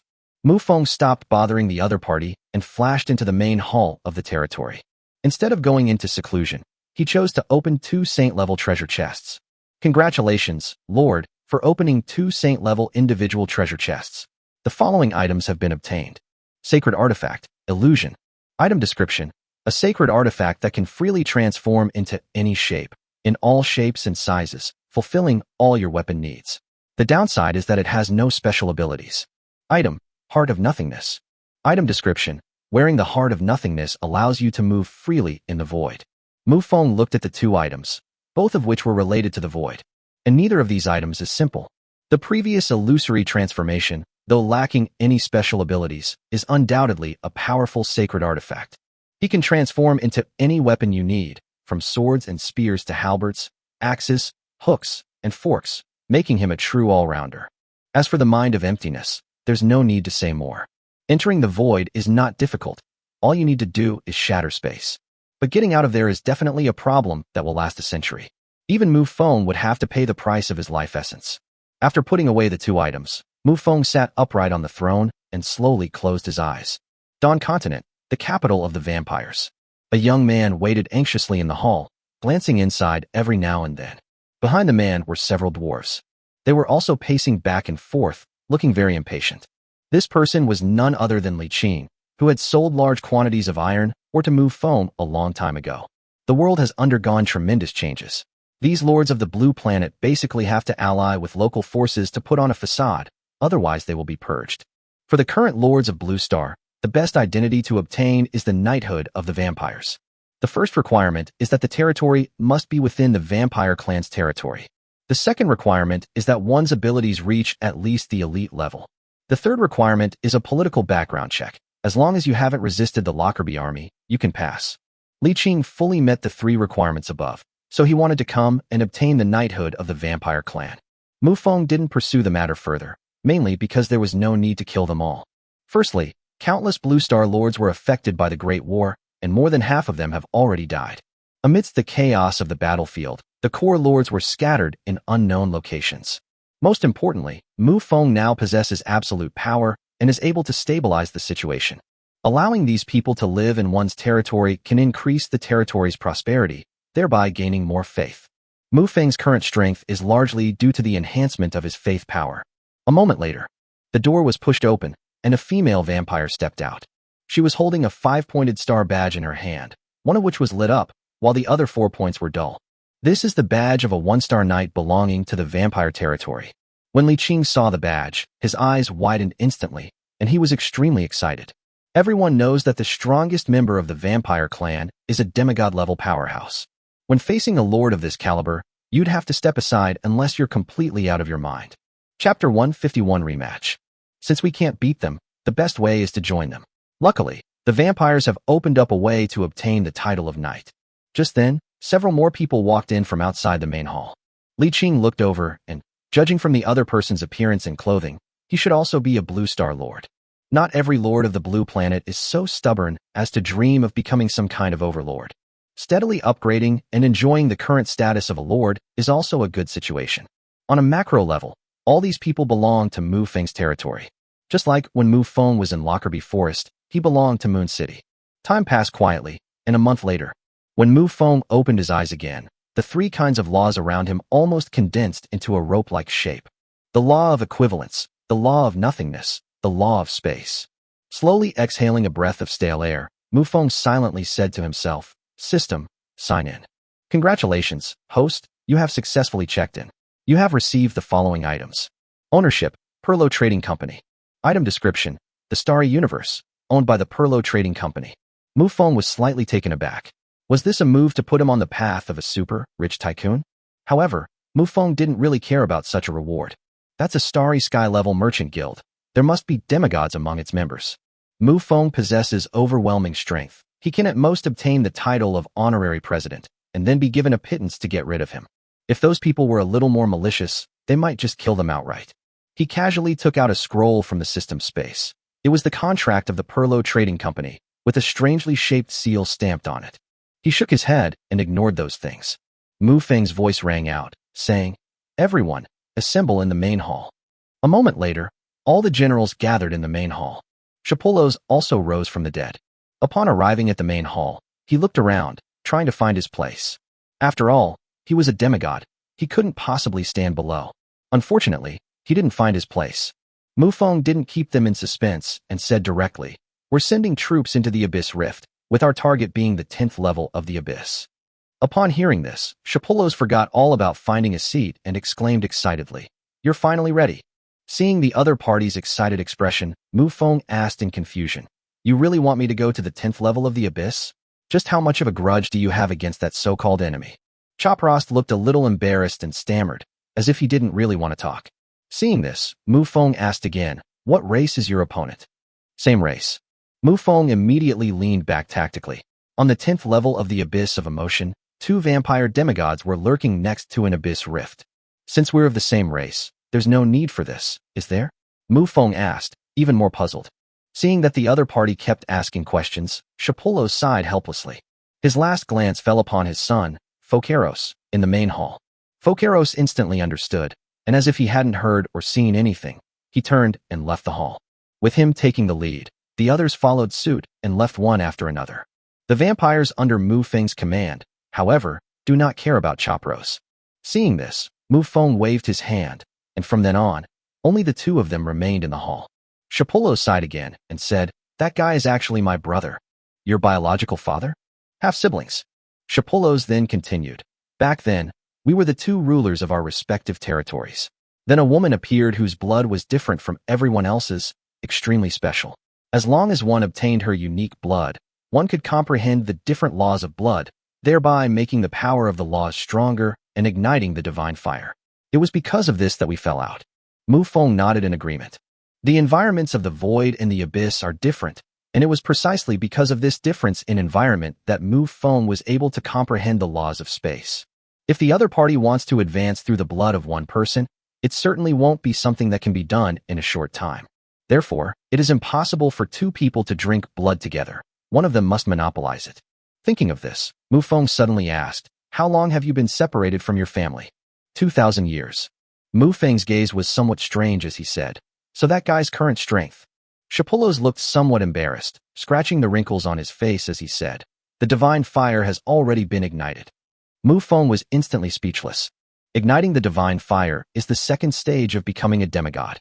Given Mufong's current normal combat strength, he is no match for him at all. His familiars again.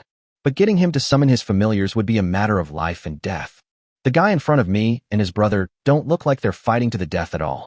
Left with no other choice, Mufong said, "Let me enter the 10th level of the abyss first, and then we'll form an alliance." Up to now, Mufong has never deliberately revealed his identity as a true ancestor. The main reason is that it's unnecessary. They were allies from the start, and even without revealing their identities, they could still get help from each other. Therefore, whether the other party submits or not after their identity is exposed remains a huge problem. It's inevitable that some people will try to take shortcuts and obtain the immense bloodline power of the true ancestor. Therefore, if he can stabilize the situation, Mufong will never expose himself. If Mufong is not a true ancestor, but he knows of a weak true ancestor bloodline, then Mufeng's thoughts might start to stir. A salted fish that can't turn over isn't a good salted fish. As the army advanced, the Netherfire zombie lord immediately reported the situation to the succubus clan. After all, there were demigods on the other side, and their saint-level beings could no longer control the overall situation.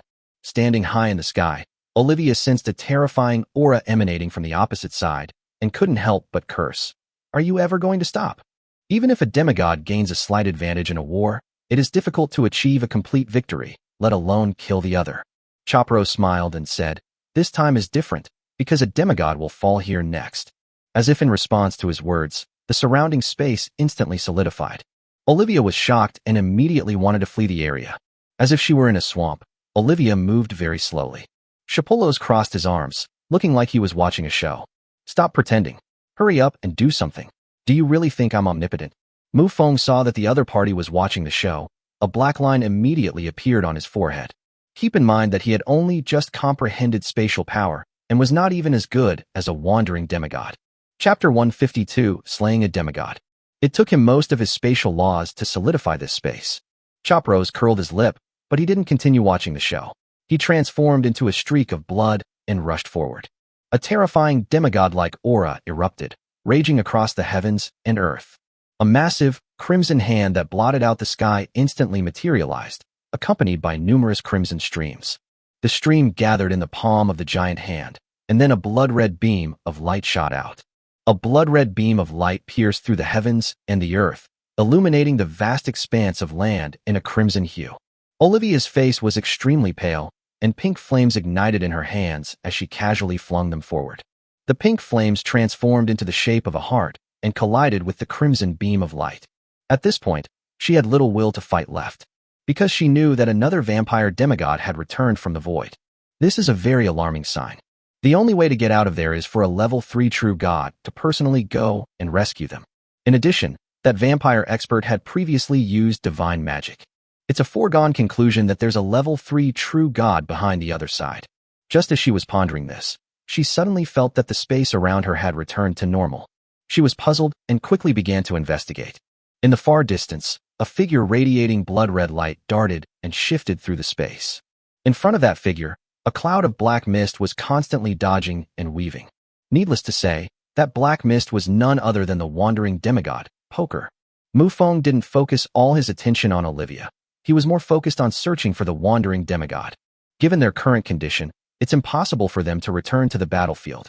However, since they possess spatial powers, it's perfectly reasonable for them to come and investigate. However, the wandering demigod never expected that Mufong had also mastered the laws of space. He glanced over, and there was no escaping him. Their figures constantly shifted in space. They were originally here, but in the blink of an eye, they had appeared in other places. Mufong, who was sticking to him like a leech, the wandering demigod said angrily, "Vampire, don't push your luck." Mufeng's eyes narrowed, and he clenched his fist forward. In that instant, the space in front of the wandering demigod instantly collapsed into a massive void. The profound emptiness blocked the other's path. The wandering demigod's eyes widened in terror. The spatial collapse caused by the other party was far less than the scale of his own self-destruction. But that was definitely not something that could be caused by ordinary spatial forces. Therefore, in his understanding, the other party's mastery of spatial laws was superior to his. In fact, this is the result of Mufong combining space and void. The wandering demigod had no time to think, his body constantly leaping through the space to avoid the spatial collapse caused by the opponent.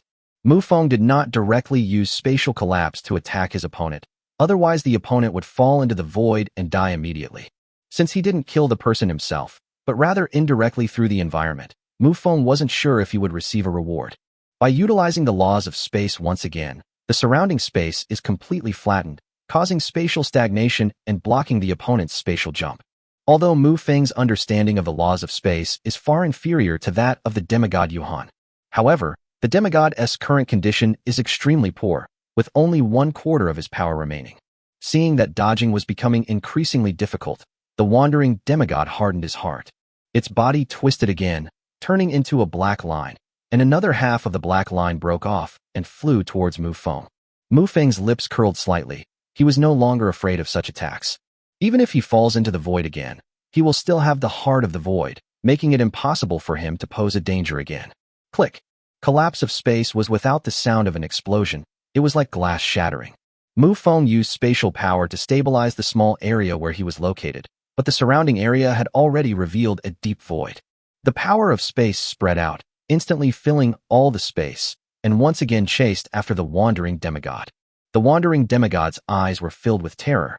This guy was already very troublesome, but now that he had comprehended the power of space, he was even more of a menacing figure. Mufong no longer held back, unleashing the spatial laws to their fullest extent, imprisoning the surrounding space. The law of equivalence spread out, instantly enveloping the wandering demigod. The power of the laws was constantly eroding the body of the wandering demigod, who was now almost in despair. Don't kill me. I have a great use for you. Mufeng's eyes were sharp. He had no intention of making the other party submit. Even if such a crippled demigod were to submit, it would take hundreds of years for him to recover. Mufong didn't have that kind of free time. Moreover, Mufong also needs experience points now. If the value of the other party's death exceeds the value of their existence, then there is naturally no need to hold back. Mufong raised one hand and clenched it into a fist in the direction of the wandering demigod. The surging law of equivalence, like mercury spilling onto the ground, continuously eroded the remaining bodies of the wandering demigods. Vampires! Feeling the constant loss of life, the wandering demigod cried out in alarm. But his voice grew weaker and weaker. Upon seeing this, Olivia immediately prepared to step in and help. But then a flash of blood appeared before her eyes, and Chapulos blocked her way. Chapulos smiled and said, "Give up. You can't stop the vampires." A flash of pink flames appeared on Olivia's body, transforming her into a streak of pink light as she charged toward Chapulos. Chapulos, surrounded by crimson streams, abandoned his attack and chose to stall his opponent. On the other side, Mufong waved his hand forward, and the space in front of him instantly returned to normal. At that very moment, a notification popped up on the Lord's panel. "Congratulations, Lord, on defeating the first stage of the demigod. The rewards are as follows. Experience points, 10 million. The power of laws, the laws of space. 1 demigod-level treasure chest." Mufeng's aura instantly began to rise steadily. Having previously slain an ancient god in the void, Mufong had an extra 1 million experience points. Holy Spirit level 5, 1 million. Holy Spirit level 6, 2 million. Holy Spirit level 7, 3 million. Holy Spirit level 8, 3 million. Holy Spirit level 9, 1 million/3 million. However, compared to experience points, the rewards from the power of laws are the real prize. Mufong directly obtained the power of all the laws that the wandering soul demigod possessed. Combined with his previous insights, it directly became Mufeng's strongest law power at this stage. If the power of laws has comprehension levels, it is highly likely that one will progress from the beginner level to the minor mastery level. Mufong smiled and vanished from his spot in an instant. When it reappeared, it was already beside Chapulos. Looking at Olivia across from him, Mufong calmly extended one hand. The power of space condensed in the palm of his hand. Chapter 153, Holy Spirit level 9. An invisible blade of space slowly took shape. With his spatial power greatly enhanced, Mufong could now directly kill his enemies. Olivia's expression was extremely solemn as she said, "I will no longer stand in your way, but on one condition. You can only take over the territory of the Wanderer clan." Chapulos looked at Mufong, waiting for his reply. Mufong thought for a moment and then said, "I want 2/10 of your territory." Olivia's eyebrows shot up in anger as she said, "The territory of the wandering demigod is already vast. Vampire, you've gone too far." Mufong wasn't angry at all upon hearing this. Instead, he looked the other person up and down and said, "I have something even more outrageous to say. Do you want to hear it?" "There's absolutely no need for that." Olivia could easily figure it out with her breasts. The other party definitely wanted her to sleep with him. Chapulos immediately perked up, staring intently at Olivia. He whispered to Mufong, "Why bother talking to him so much? Let's join forces and be like-minded people." Mufong glanced at the other man sideways, realizing that this old man was quite cunning. Of course, Chapulos was just saying it for the sake of it, thinking that Mufong would join in and suppress the opponent. This would leave 2 demigod territories waiting to be divided. If we could get Olivia, that would be the best outcome. For demigod-level vampires, their pride wouldn't allow them to do that. They always want to keep everything to themselves. Olivia on the other side was instantly trembling with anger. She immediately burst into a tirade. "Old man, even if I'm looking for a man, I'll find a young one. Someone like you would be 100th or more on the list. All right, I want 2/10 of your territory." Mufong quickly spoke up to bring the matter back on track. Olivia fell silent. For the territory of a demigod, 2 out of 10 is quite a lot, barely enough to support a lower-ranking holy spirit. After a long silence, she sighed and said, "Okay, I promise you." A smile immediately appeared on Mufeng's lips. After the discussion ended, Olivia naturally didn't linger and turned to leave. 2 powerful vampires stood in the sky, looking down at the battlefield below. Chapulos suddenly spoke up, saying, "This new generation of vampires under your command is truly remarkable." Mufong nodded in agreement. Lydia was definitely a formidable new generation. By the way, he's from the Gongro clan. If someone with such a terrifying background is willing to submit to you, what about you? Chapulos asked again. "I won't tell you for now," Mufong said after thinking for a moment. After Mufong finished speaking, he casually flicked his hand in the void in front of him, and a spatial blade extended out. In the blink of an eye, the wandering spirit below was killed on the spot. Chapulos curled his lip and said, "As a demigod, you actually attacked a junior." Mufong did not answer, but he also did not make any further moves. That wandering spirit is a high-ranking spirit, and Mufong wants 3 million experience points. After slaying the wandering spirit, he has now reached the 9th level of the spirit realm and has 1 million experience points to spare. Mufong is just 9 million experience points away from advancing to demigod. Mufong didn't continue to attack, was to leave the battlefield to Lydia. With the succubus gone, the wandering spirits were slain. The saint-level powerhouses present, only the Netherfire zombie and the siren banshee remain. Our side has the demon lord, Shalindi, and the vampire Fakros. In this way, the balance was instantly broken, and Lydia no longer needed to fight the Holy Spirit. He set his sights on the kings of the same level. His figure vanished from the spot in an instant, accompanied by a surge of extraordinary power within his body, and he unleashed a punch. A king was instantly blasted into a bloody mist. When facing an opponent of equal strength, Lydia would absolutely be slaughtering them. Chapulos was grimacing at the sight above. If he had someone like that under his command, he would definitely nurture him with all his might. If one were to advance to the level of a holy spirit in the future and possess super-level combat power, it would be unimaginable. But soon, Chapulos was stunned. Because what he was thinking about just now was what he would do if he were to be promoted to the holy spirit in the future. But right now, that new generation of vampires seems to be on the verge of advancing to the holy spirit level. Lydia reigned supreme in the war between kings, as if no one else existed. As he slew more and more kings, his aura became increasingly terrifying. Finally, it seemed as if a certain critical point had been reached. Of heaven and earth around him began to surge towards him, and his aura rose steadily. Holy Spirit Level 1. Lydia immediately turned her gaze to the sirens. Previously, he had always fought against this guy, but now that he has advanced to the Holy Spirit level, it's time for him to take revenge. His figure vanished from his spot in an instant, and he unleashed a punch at the siren. The sirens were already at a disadvantage, and faced with the sudden attack, they could only hastily parry. The powerful force acted on her, blasting the siren away. It rolled a long way across the ground before regaining its balance and kneeling on the ground. She looked up at Lydia, her eyes filled with terror. He was about to beg for mercy when a thought popped into his head. This guy definitely wouldn't let him go. Instantly, she looked up at the sky. Two majestic figures stood in the sky, their divine power emanating from them. Just one glance was enough to give one a suffocating feeling. The siren immediately cried out, "Your Majesty, I submit." Lydia's fist froze in midair. If the other party had shouted any slower, their head would have been smashed to pieces. He also turned to look at Mufong, waiting for the other's decision. After thinking for a moment, Mufong decided not to let Lydia continue to make a move. The siren is a low-level holy spirit. Lydia can only advance one minor realm by killing her. However, a lower-level holy spirit can guard a region once it is released. However, considering Lydia, Mufong decided to take Lydia in and make her his slave. In this way, Lydia's pent-up frustration from being suppressed by the siren in the previous battle was resolved. Mufeng's lips moved slightly, but no sound came out. Instead, it resonated directly in Lydia's mind. Lydia nodded and casually flicked out a drop of blood, which transformed into a strange rune in front of her. He said, "Become my slave, and I'll spare your life." The siren's eyes held a hint of melancholy. She longed to become a slave to a demigod, for the difference in status was vast.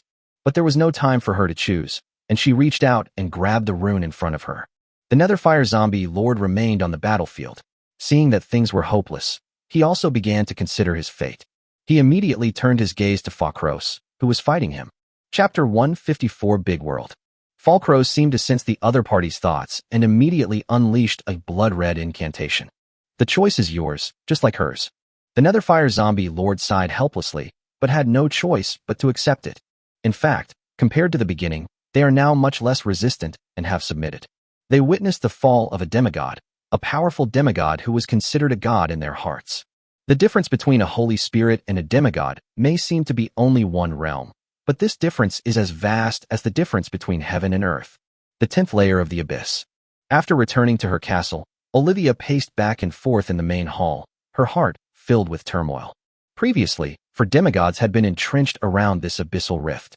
Among them are two vampires who have fallen out, as well as her and the wandering demigod, resulting in an overall balanced situation. But now, we'll wait until that guy reaches the 10th level of the abyss.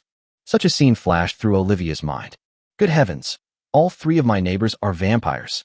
And she is a succubus demigod, so to say that the vampires have no interest in her blood would be utterly absurd.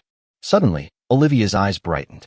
She remembered something, which was why Shapolos and his brother had fallen out. "I have a plan that will ensure our safety," Olivia murmured to herself. On the battlefield, once everything was settled, the army made no stop and headed directly towards the higher levels of the abyss. During the march, Mufong pondered a question. Should he advance to the level of a demigod?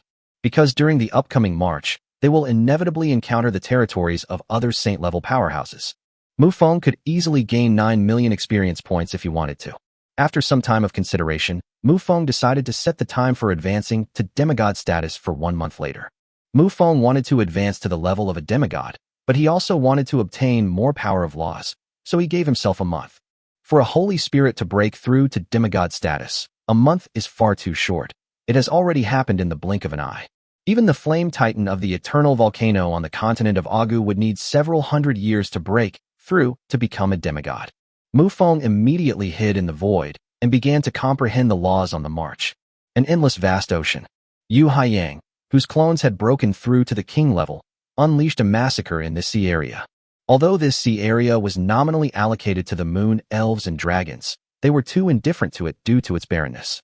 Although the Emerald Desert is more barren, it is vast. Beyond the endless ocean lie reefs and islands.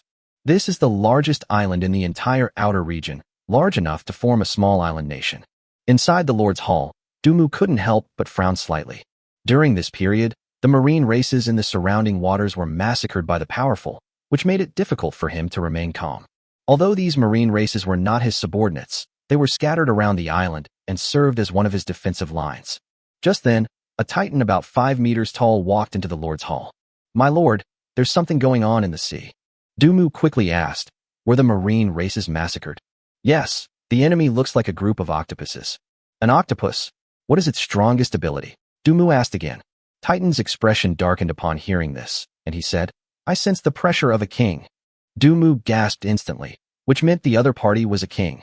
As a Lord of Blue Star, he unified this small island, and its overall development is definitely among the best. Even in Du Mu's imagination, apart from Mufong, he should be in the first tier. After all, the trading channel is now almost entirely dominated by Mufong's products. While other lords can now craft enchanted weapons, 90% of them are bought from Mufong. Even though he was ranked in the second tier, Du Mu was still helpless against the king. After a long silence, he slowly said, "Let's go to the edge of the sea. I'll go and see for myself. The situation is not yet critical. After all, the other party is an octopus, not a land creature." Thorn City number 334. Chen Feng stood on the fourth floor of a tavern, looking down at the street below. The streets were no longer bustling with people. Everyone was staying indoors. The reason was simple. A noble knight had come here. The knight, clad in iron armor, sat atop a tall horse, his head slightly raised, exuding an arrogant air. He glanced at the stalls set up on both sides of the street. Because he came suddenly, people also ran away suddenly. So many things were left unattended. He walked up to a stall, picked up a hairpin at random, and said with a smile, "This looks pretty good. It'll be perfect for winning over that little girl from the Wong family. This thing is naturally worthless. After all, it's just something from Thorn City. Even if it were real, the common people living here couldn't afford it. Commonly known as counterfeit goods." Chen Feng narrowed his eyes slightly, and without turning around, asked, "Is everyone in place?" "Everything is ready," the fat man behind him replied. Chen Feng nodded, then picked up the long sword that was placed on the table next to him. The long sword was slowly drawn from its sheath, revealing its rusty blade. Even the weapons that ended up here are such inferior and defective products. He wiped the long sword in his hand and looked coldly at the knight below. Nobility, disgusting. After he finished speaking, he braced himself against the window with one hand and jumped directly onto the street. As he landed on the street, waves of people surged out from the alleys on both sides of the street. Some of them held kitchen knives, others held hoes, and all stared fiercely at the knight. The knight was startled. A glint of light flashed on the ring on his hand, and a helmet fell into his grasp. He quickly put the helmet on his head and drew the long sword from his waist. You can call the nobles of this world corrupt, but you absolutely cannot call them incompetent. Because this world is a truly vast world. The planets in the starry world are generally divided into 3 levels. The land forsaken by the gods, the middle world, the great world. The Neuro world, where Mufong resides, is classified as a lower middle level world. Once a true god is born in a world, then it is a truly great world. In other words, a true god exists in this world. The knight scanned the group, and after taking a closer look at them, a contemptuous smile appeared on his lips. The equipment they carried was all tattered, and most importantly, apart from the man in front of them, the others were all ordinary people. Chapter 155 Sacrifices. Through the small slit in the knight's helmet, Chen Feng sensed the other's disdainful gaze, and a surge of anger rose within him. That's the kind of look in their eyes, condescending, as if looking at trash. His vital energy surged wildly, and he charged forward as a blur. Ding! The long sword in his hand pierced the knight with perfect accuracy. The knight looked down at the long sword embedded in his body and said with a smile, "It's fast, but not powerful enough." The armor worn by this knight is not just for decoration. It is a controlled item in this world. The knight raised his long sword high and then brought it down with a swift motion. Chen Feng's pupils contracted sharply, and he quickly rolled away to dodge. The sword energy slashed at the ground, splitting a trench in the rocky ground. The 2 people in front of me are at roughly the same level, both being lower-level elites. After transforming into a vampire, Chen Feng also recruited many blood slaves, which improved his strength. Although they are at the same level as knights, knights have much better equipment. Just then, a voice rang out from the upper levels of the tavern. "Fellow countrymen, today is the day to slay the villains. Let's all charge." The knight looked up and saw a fat man standing by the window, the one who was shouting there. The next moment, nearly 100 people carrying all sorts of weapons rushed forward. Chen Feng naturally didn't expect these people to be able to defeat the knights. They were just there to assist. A bloodthirsty glint flashed in Chen Feng's eyes. The long sword in his hand flashed, striking the knight's armor with a clanging sound. "It's no use. This is a high-level enchanted weapon," the knight said jokingly. As he spoke, the knight brought down his long sword, killing an ordinary person. Then, with a flash of light, the sword swept towards Chen Feng. Chen Feng knew very well that his weapon was no match for his opponent. It would inevitably shatter upon contact. His figure flashed and dodged, avoiding the opponent's sword light. Taking advantage of a moment of weakness in his opponent's movements, Feng swiftly thrust his long sword through the small gap in the helmet. The knight had decent combat experience, so he didn't panic. He simply tilted his head slightly, and his long sword pierced the helmet. A smile played on his lips as he said, "You humble subject, I must admit, you really made me laugh today.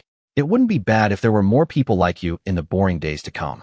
As he spoke, another sword light flashed out. Because Feng was too close this time, it was impossible for him to dodge past. Left with no other choice, Feng could only raise his long sword to parry. Click! With a single blow, the long sword in Feng's hand shattered.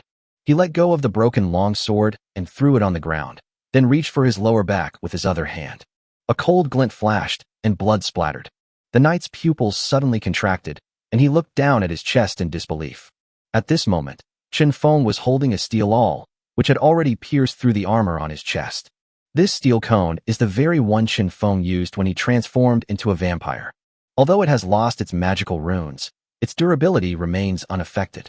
Feng pushed hard, his feet suddenly exerting force, and leaped high into the air before kicking the tail of the steel cone. The immense force acted on the steel cone, piercing the knight right through the heart. Seeing the knight lying on his back on the ground, everyone's expression was complicated. So this is what happens to the high and mighty nobles. They too can be killed. They are not invincible. Feng, your strength has definitely improved a lot this time.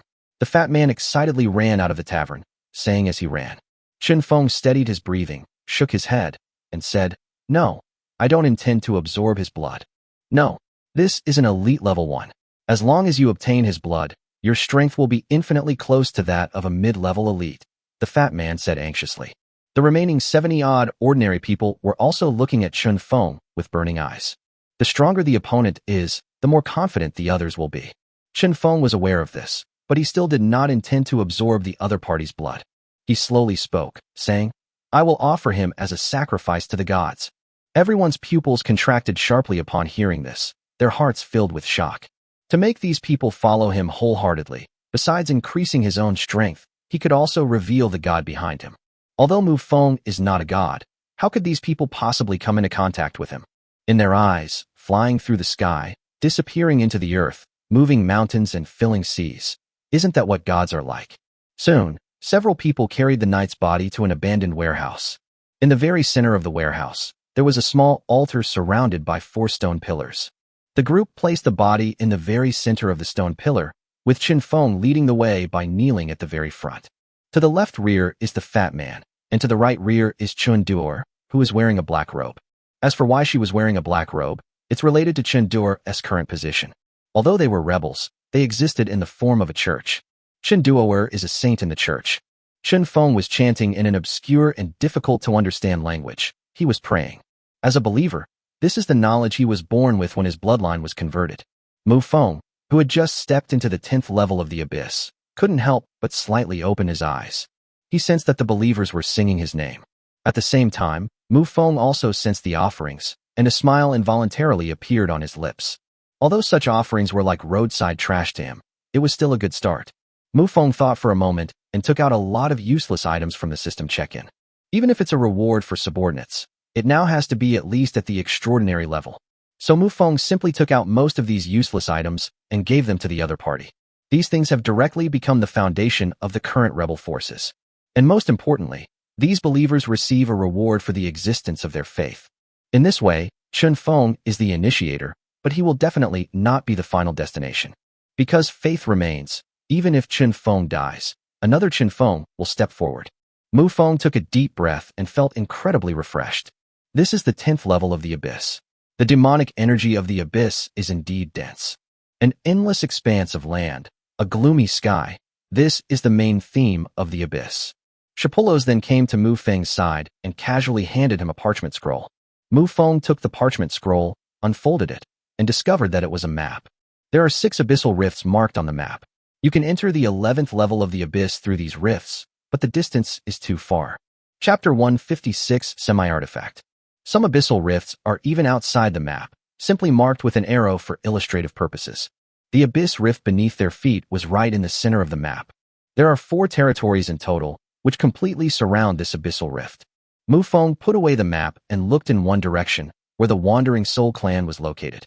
Without any hesitation, He immediately ordered his army to storm into the territory of the Wandering Soul clan. Although the demigods of the Wandering Soul clan have fallen, there are still Holy Spirit level experts among them. Mufong already had plans to advance to demigod level, so he naturally wouldn't give up these experience points so easily. Now that Mufong has made his move, no one below the demigod level can stop him. One high-ranking Holy Spirit and one mid-ranking Holy Spirit provided Mufong with a total of 5 million experience points. At this point, Mufong still had 4 million experience points left before he could advance to demigod.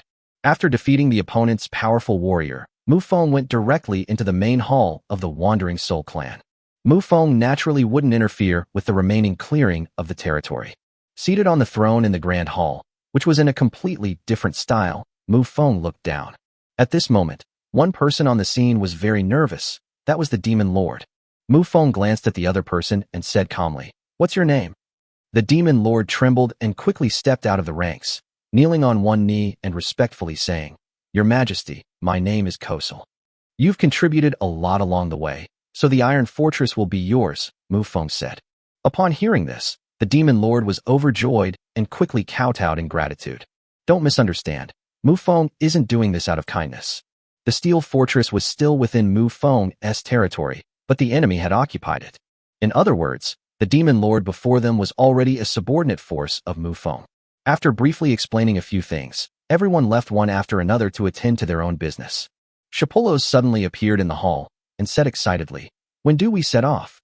Mufong glanced at the other party and said, "Let me finish consolidating the territory first." He wasn't saying this to renege on his promise. He genuinely needed to consolidate his territory and enhance his own strength. That guy's brother is a second-stage demigod. He's not someone you can just take down easily.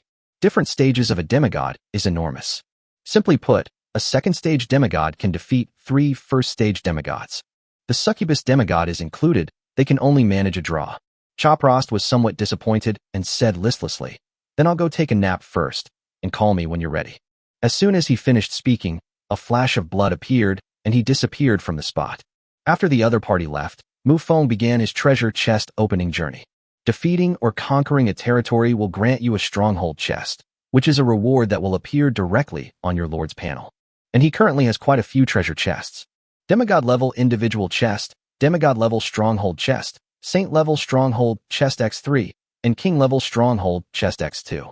The 3 saint level stronghold treasure chests come from the Demon Lord, the Siren Lord, and the Wanderer Lord, respectively. 2 king level stronghold treasure chests from the Altar Alliance. In other words, the Holy Altar Alliance now only has 1 king-level lord left. Congratulations, Lord, for opening 2 demigod-level treasure chests. The items you have obtained are as follows. Semi-Divine Artifact, Soul-Stealing Scepter. Item description, a powerful semi-divine artifact with the ability to manipulate souls. It can display remarkable power whether it is a physical attack or a soul attack. Special item, Wandering Soul. Item description, a powerful, mindless spirit under your control. Mufong stared at the 2 items, his eyes practically popping out of their sockets. The semi-divine artifacts mentioned earlier need no further explanation. Out of 10 demigods, at most 4 possess semi-divine artifacts.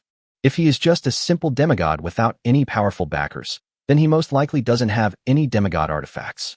As for the wandering spirit that follows, the description also mentions its powerful nature. This thing comes from a demigod's treasure chest, and its power is not much different from that of a demigod. Mufong suddenly thought of a question. The soul-capturing scepter can control souls. Wandering spirits are also a type of soul. In that case, let's attach this wandering soul directly to the soul-capturing scepter. Without hesitation, Mufong took the soul-seizing scepter into his hand. The handle of the scepter was slightly twisted, with a large hand facing upwards above it, holding a floating skull in its palm. Mufong sent the powerful wandering soul directly into the skull. As the wandering spirit entered, flames blazed in the skull's eyes. Mufong looked at the scepter in his hand, his eyes growing increasingly fervent. He suddenly had a bold idea. This territory before us belongs to the Wandering Soul clan. In that case, could we simply collect all the wandering souls in the entire territory into the scepter?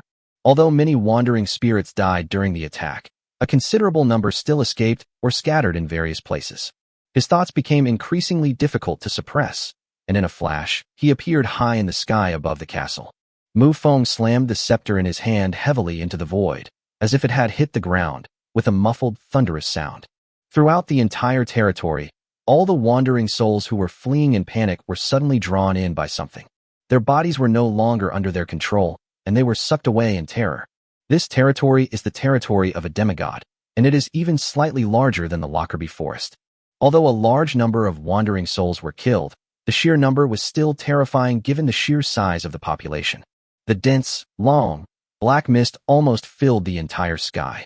Their bodies moved out of control, all rushing towards the soul-capturing scepter. Mufong could feel that the soul-seizing scepter in his hand was becoming increasingly powerful. The terrifying fluctuations in his soul sent a chill down Mufeng's spine. Mufong is now comparable to the first stage of a demigod, and the fact that he can feel great danger speaks volumes about his power. These wandering souls were merely absorbed into the scepter and fused together. In essence, they were not killed, so Mufong was unable to gain any experience. It's like using countless lower life forms to create a higher life form. It's like combining them. Mufong held the scepter in his hand, his face beaming with undisguised joy. With a flash, he returned to the main hall. Mufong no longer held much hope for the remaining treasure chests. After all, the level is a bit low. 3 saint-level treasure chests were opened, and the items obtained were Demon Wings, Petrifying Ray, and Soul Shock. The Demon Wings are vehicle construction blueprints, somewhat similar to the previous Dome Fortress. Chapter 157 Abyss Invasion. The remaining 2 are skill-based. The Petrification Ray, as the name suggests, can fire a ray that petrifies the enemy. Soul Shock is a skill that directly attacks the soul.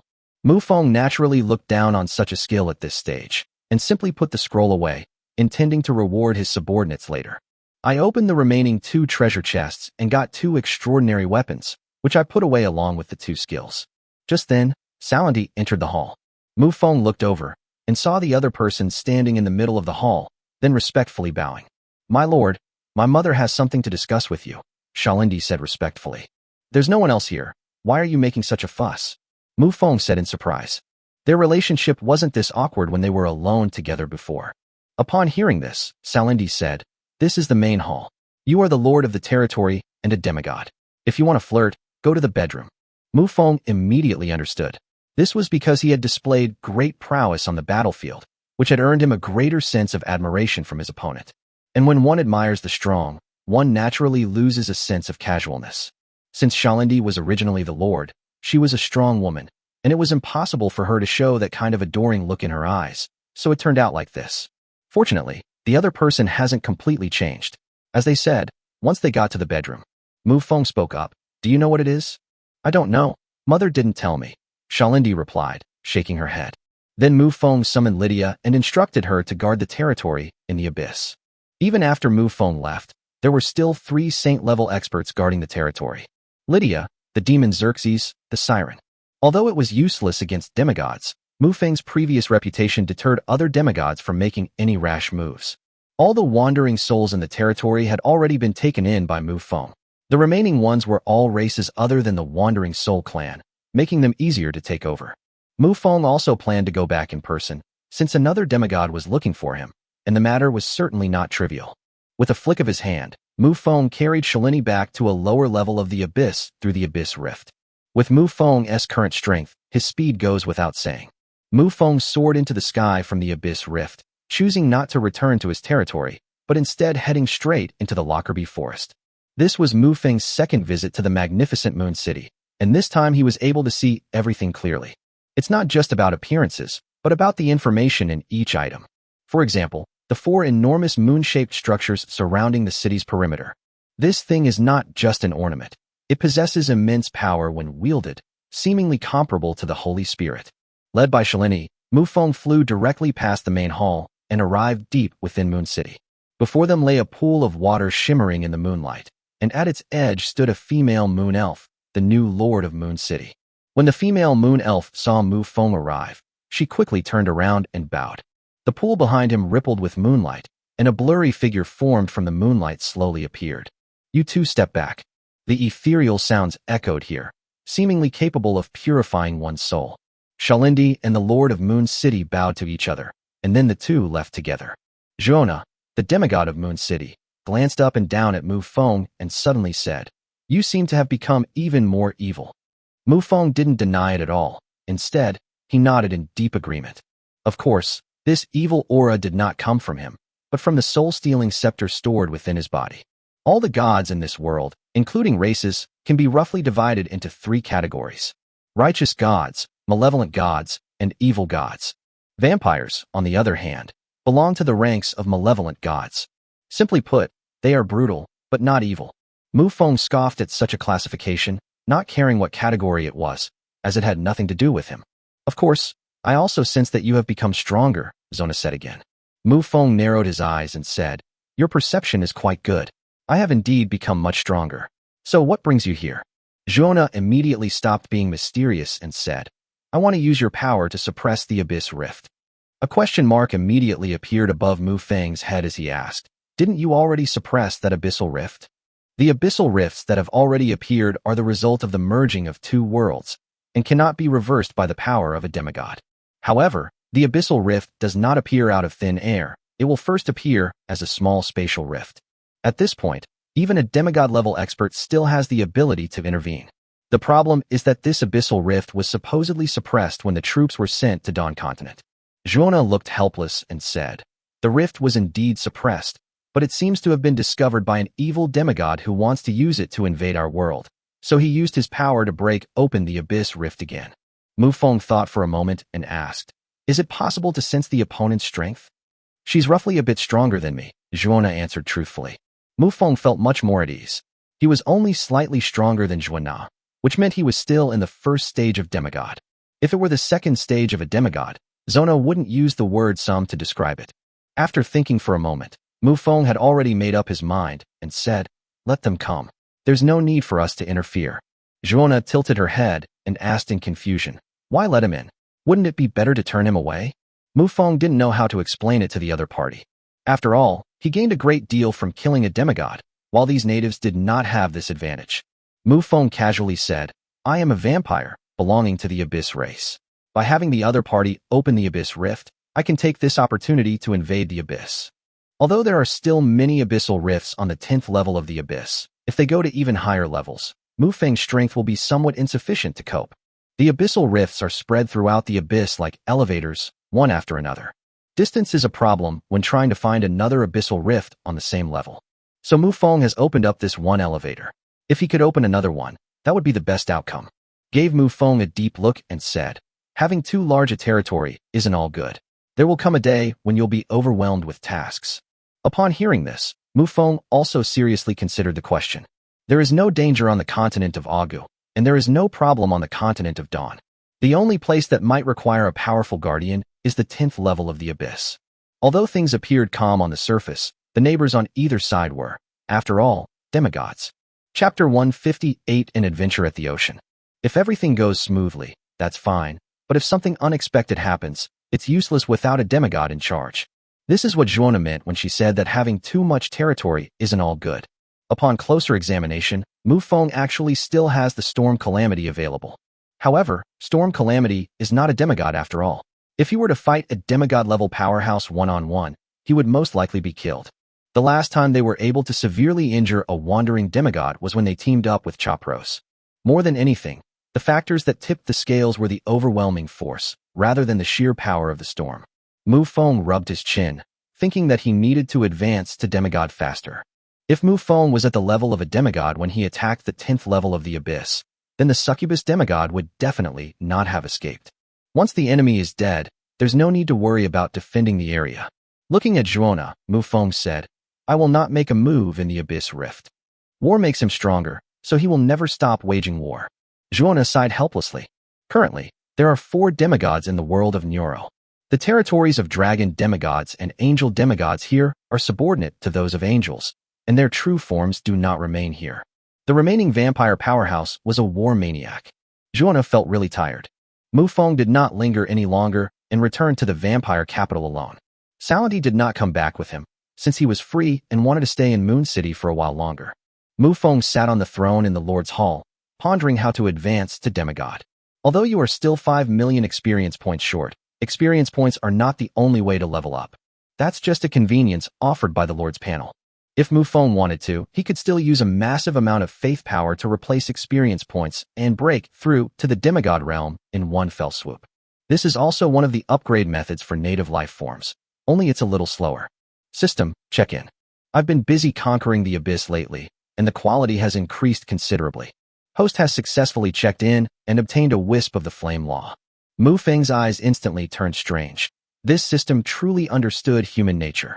He had been hesitant to advance to demigod because he felt that he had too few laws. As a result, the system immediately awarded the law of fire. Since the system is so powerful, Mufong decided to let go. A powerful force of faith began to wash over his limbs and bones, opening up the meridians within his body. At the same time, Mufong's will was not idle either, and he began to comprehend the complete law of fire based on this wisp of fire law. His physical body was undergoing a transformation, and the laws of fire were being perfected. Mufong sat alone on the throne, his eyes deep in thought. His aura began to slowly return to calm, as if he didn't exist. Instead of using the power of faith to enhance his strength, he began to challenge his own realm. Mufong was not afraid of his foundation being unstable, because his current faith power was enormous.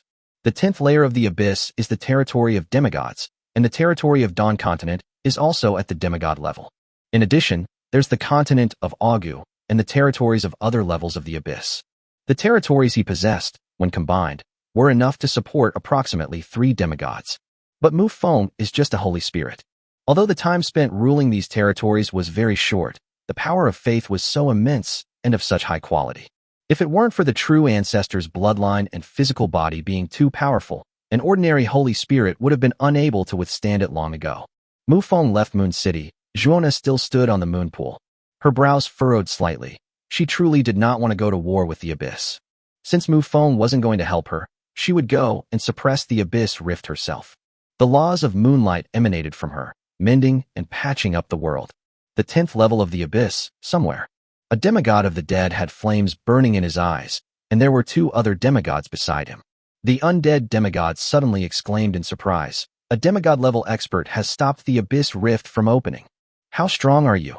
Another undead demigod asked hastily. This is a vast undead race, powerful enough to have 3 demigods overseeing it. With their strength, they are already capable of attacking the 11th level of the abyss. However, feeling it wasn't safe enough, they decided to invade the intermediate world of the Starry Sky world. He happened to stumble upon this abyssal rift that had just been suppressed but had not yet completely disappeared, and his mind immediately began to stir. Abyssal rifts, under natural circumstances, only appear in intermediate worlds. Because the land abandoned by the gods cannot contain the demonic energy of the abyss, it will be instantly assimilated into the demonic realm. The laws of the great world are even more powerful, and there are true god-level experts. The abyssal rifts are suppressed as soon as they appear. The middle world, however, is just right. The most powerful undead demigod sensed the pressure exerted on the other side, and said, "It seems to be an ordinary demigod in the first stage." The moon elf demigod, Zona, has an unremarkable bloodline power. Overall, she is just an ordinary demigod. The other 2 demigods were overjoyed, and one of them hurriedly said, "Let's all work together to speed things up." Juona's gaze pierced through the endless void, looking at the invisible yet real crack. The crack is slowly widening, and when it fully opens, it will manifest in the world of Neuro. At the same time, feeling the speed at which the abyss rift was expanding, his handsome brows were now almost furrowed into a deep frown. If she had known Mufong was so irresponsible, she would never have let Shalindi go with him. It can only be said that the 2 people have completely different interests and ideas, so their outcomes when dealing with the same thing will naturally be vastly different. Mufong sat on the throne, his aura completely concealed, just like an ordinary person. However, the next moment, a notification popped up on his Lord panel. Mufong slightly opened his eyes, opened the Lord panel, and found that it was a message sent to him by Yu Haiyang. "Fengzi, let's pull off a big heist." Mufong smiled, but didn't take Yu Haiyang's suggestion of pulling off a big heist to heart. After all, the 2 are completely different in strength, and Yu Haiyang simply cannot keep up with his pace. While trying to focus on 2 things at once, Mufong replied, "What important matter do you have to discuss?" "I've discovered the coordinates of another world." Mufong was slightly taken aback, clearly not quite understanding. "What is Yu Haiyang's current strength? It actually involves another world? What's going on? Tell me in detail," Mufong asked bluntly. Yu Haiyang didn't hide anything and told everyone everything. "During the previous attack on the endless vast ocean, we encountered a blue star lord who was quite powerful and whose troops were titans. Chapter 159 Fragments of Divine Artifacts. Based on the enemy's unit type, Yu Haiyang instantly identified the enemy's identity. Du Mu, a possessor of god-level talent. Realizing that his opponent was far weaker than himself, Yu Haiyang showed no mercy and took him down without hesitation. Although the sea monster is a marine creature, once it breaks through to the king level, it can also fly and burrow underground. However, their strength will decrease after leaving the water. That is why, although they pacified the enemy's territory, Du Mu managed to escape. Perhaps due to Du Mu's talent, although the level of the treasure chest he obtained was not high, the contents of the chest were quite astonishing. Area 031, delivery capacity 3 times. Without a second thought, Yu Haiyang sent over the land reclamation he had obtained earlier. In this way, Yu Haiyang has a territory with a diameter of 500 meters in Area 031. However, Yu Haiyang felt that his strength was not yet sufficient to expand outwards. They had known for a long time that Mufong had already advanced to the king rank, and that his strength must be even greater now, so they had the idea of dragging Mufong down with them. Mufong was completely bewildered by Yu Haiyang's explanation. Once you reach the king level, you begin invading another world. Isn't this a microcosm of myself back then? At that time, Mufeng's strength was insufficient to contend for supremacy on the Dawn continent, and his development had reached a bottleneck. Then, another world appeared. Yu Haiyang's current situation is very similar to his back then. The waters of the Dawn continent are too deep. Without the strength of a demigod, it's impossible for Yu Haiyang to get involved. Although the endless sea could be conquered by him, it was ultimately just a small place. Could this guy be a chosen one? Mufong muttered to himself. So, do you have any ideas? Yu Haiyang asked again when Mufong didn't respond for a long time. Mufong steadied himself and began to seriously consider the matter. Since awakening, Mufong could easily understand that all his progress has been getting stronger and stronger. Area 011, as the first awakened beings, descended into a world that was forsaken by the gods. As one of the third batch of awakened beings, I was transported to a middle-level world. Therefore, this 031 area is most likely also a medium world. If that's the case, it's definitely worth a try, Mufong muttered to himself. He then immediately replied to Yu Haiyang's message, saying, "Tell me where you are, and I will immediately send people to your territory. Then you can use your teleportation ability to send my people there and build a teleportation array in your territory in another world." Mufong wanted to build a cross-dimensional teleportation array, and a medium-sized one at that.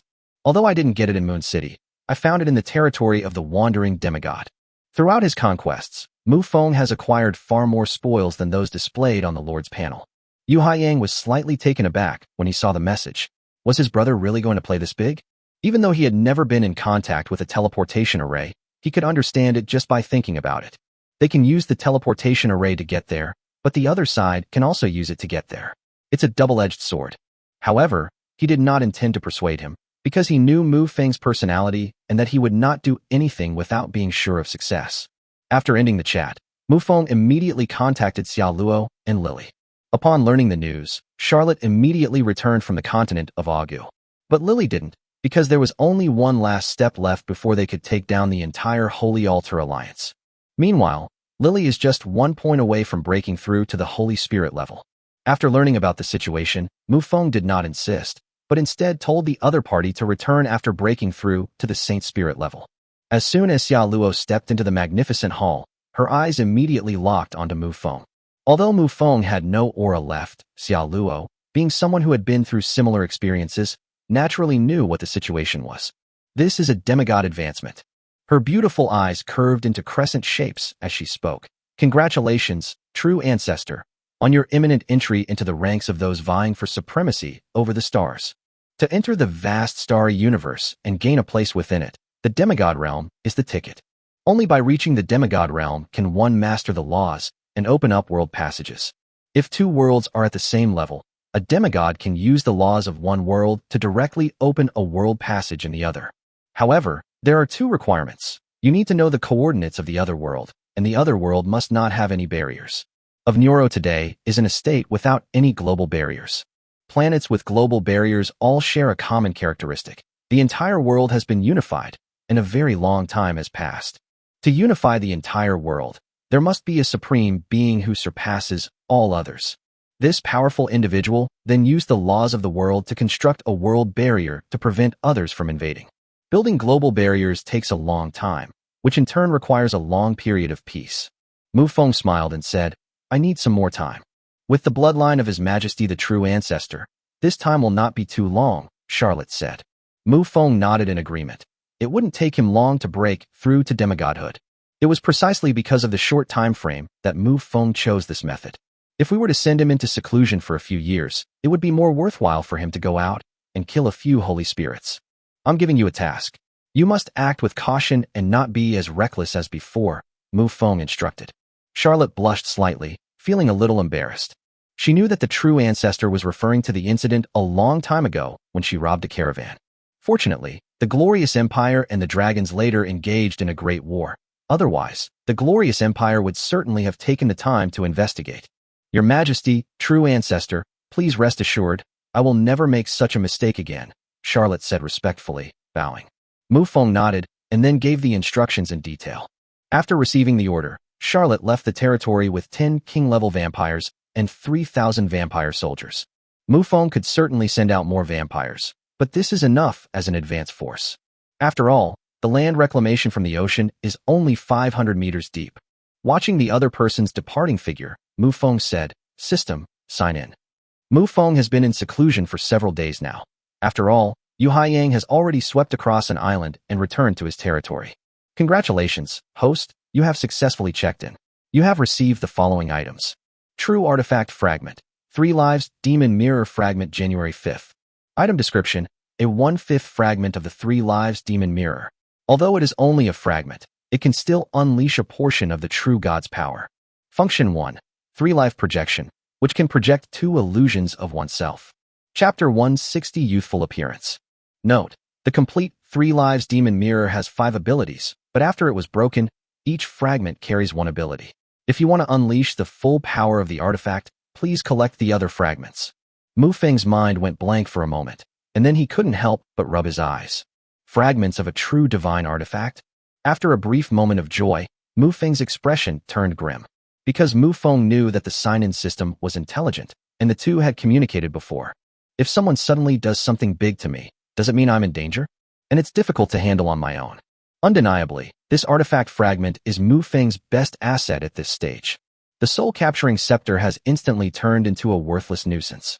Despite the soul-capturing scepter having forged so many souls, it's utterly inadequate against the fragments of a true divine artifact. As the name suggests, a true artifact corresponds to a level 3 true god. Even with Mufeng's powerful true ancestor bloodline, he could fight against opponents of higher levels as easily as eating and drinking. However, when facing a level 3 true god, or even one who has broken through to the demigod realm, Mufong felt that the odds of victory were 19 to 10. Within a minute, the opponent killed Mufong 9 times. Even if Mufong summons a true ancestor's familiar beast, he would still have to feed half of himself to the beast as food. Otherwise, he shouldn't even think about competing with a true god. Because the gap in strength between the two is simply too great. The two demigods, in their first phase, engaged in a fierce battle without holding back, the aftershocks of which could destroy an entire continent of Dawn. The 4th stage of demigod, he condenses a demigod phantom, and can shatter the world of Neuro with a single punch. As for a level 3 true god, that's already the ability to grasp the sun and moon and pluck stars from the sky. The so-called planetary world is nothing but a joke in the eyes of true gods and powerful beings. The system actually gave me such a good thing, so I guess I'll be able to use it in the future. Mufong was about to advance to demigod level, and with his strength at that time, he was not able to handle this enemy. Mufong felt that this enemy was a bit terrifying. The 10th level of the Abyss. Impossible. Even the 2nd stage of demigods is rare there. Area 011. But that's the world where the Lord of Earth descended. Even I can't handle it. If he were to descend there, I'd just lie there and wait to die. Mufong racked his brains, but couldn't figure it out. So he simply asked the system directly, System? What do you mean? Did you give me the wrong thing? The item is correct, so you can use it with confidence. The system's voice rang in Mufeng's mind. Overwhelmed by this incredible wealth. Glass Bay is located on islands in the ocean. The island was already very prosperous at this time, because it was the territory of the king. Although Yu Haiyang himself did not advance to the king level, his overseas avatars are hidden around the island. The kingly aura that emanated from him from time to time served as a constant reminder to the merchants here. At this moment, Yu Haiyang stood on the edge of the island, looking towards the mainland with anticipation in his eyes. Since arriving in this world, he and Mufong have never met again. Mufong didn't return to Blue Star, which meant Yu Haiyang didn't even have a chance to ask him for a drink. Soon, several streaks of blood-red light flew along the sea surface on the distant coastline. Yu Haiyang's face lit up with joy. He felt he would finally be able to see Mufong again. When the other person approached, Yu Haiyang's expression faltered slightly, and he subconsciously said, "Baby face, huge breasts." Charlotte's eyebrows shot up in anger, and a vast, saint-level pressure swept over her. Although what the other party said was true, she didn't like to listen to anything that wasn't His Majesty the true ancestor. At the same time, she recognized the other party's identity as the contact person that His Majesty the true ancestor had mentioned. Mufong said that at the time. "You'll be able to tell at a glance when you get there. The worst-looking one is him." Although I don't know what Diaosi means, it's probably not a good adjective. The negative adjectives, combined with the bad impression, made Charlotte recognize the other person. Yu Haiyang was lying face down on the ground, his mind completely blank. The ones who came were vampires. Mufeng's troops were vampires.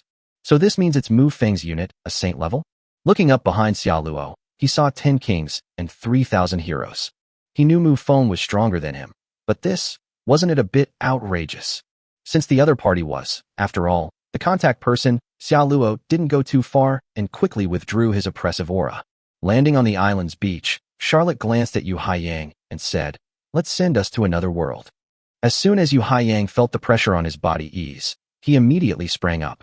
He rubbed his hands together, a fawning smile on his face, and approached Charlotte, saying, "Don't rush. I have many local specialties here. Would you like to try some?" Charlotte felt that if this person were a little more normal, she could indeed stay here for a while. After all, this was a beach on a small island in the middle of the sea, and she wanted to relax. He tilted his head back slightly, and an image of 2 beach chairs appeared in his mind, with himself and His Majesty the true ancestor enjoying a sunbath. "I just dried some small fish today, and this is the tentacles of a fanged octopus, so chewy and bouncy." Hearing the sound ringing in her ears, Charlotte's beautiful fantasy shattered instantly. He sighed helplessly and said, "With the Lord's orders in place, let's get down to business." Yu Haiyang pursed his lips, but didn't continue. He said, "You can just go in through this black hole." As he spoke, Yu Haiyang took out a black ball from the Lord's warehouse. The black ball was thrown directly onto the ocean, and it instantly transformed into a black hole. Charlotte and the other vampires transformed into a streak of blood and plunged into the black hole. Yu Haiyang watched the black hole disappear after only 3 seconds, then immediately brought up the Lord's panel and sent a message to Mufong. "Fengzi, that baby-faced giant is your soldier." "Yeah, you're not going to call him that directly, are you?"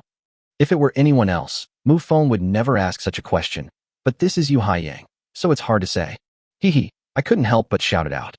Mufong looked at the reply and sighed helplessly. If the ocean has nothing to do with him, he'll vanish into thin air in the next second. Area 031, Offshore Waters.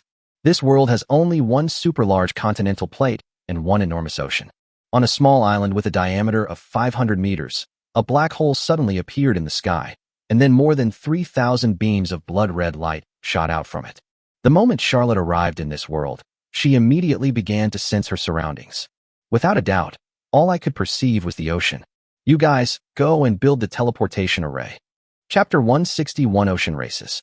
Several vampire archmages immediately stepped out from the crowd. Charlotte also took out the resources to build the teleportation array and piled them all on the island. As magic surged around the magician, various materials began to melt and pile up together. At the same time, 2 king-level mages also began to inscribe runes on it.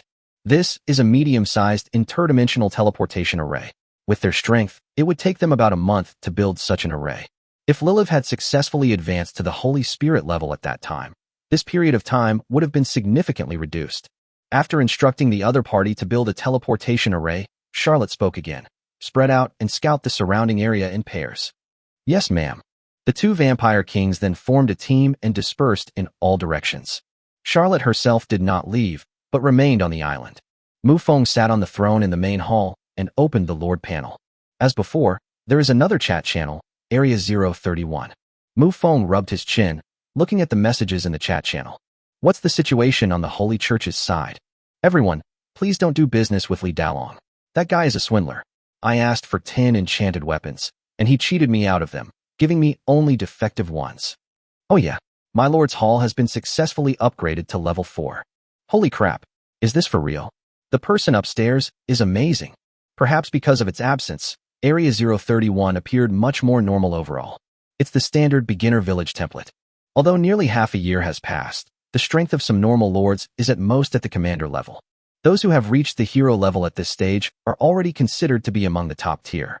After thinking for a moment, Mufong directly asked in the public chat, "What's the name of the strongest local force here?" The Holy Church. Is that even a question? Amidst the constantly scrolling chat channels, Mufong precisely spotted a message. Another force that exists in the form of a church, Mufong muttered to himself.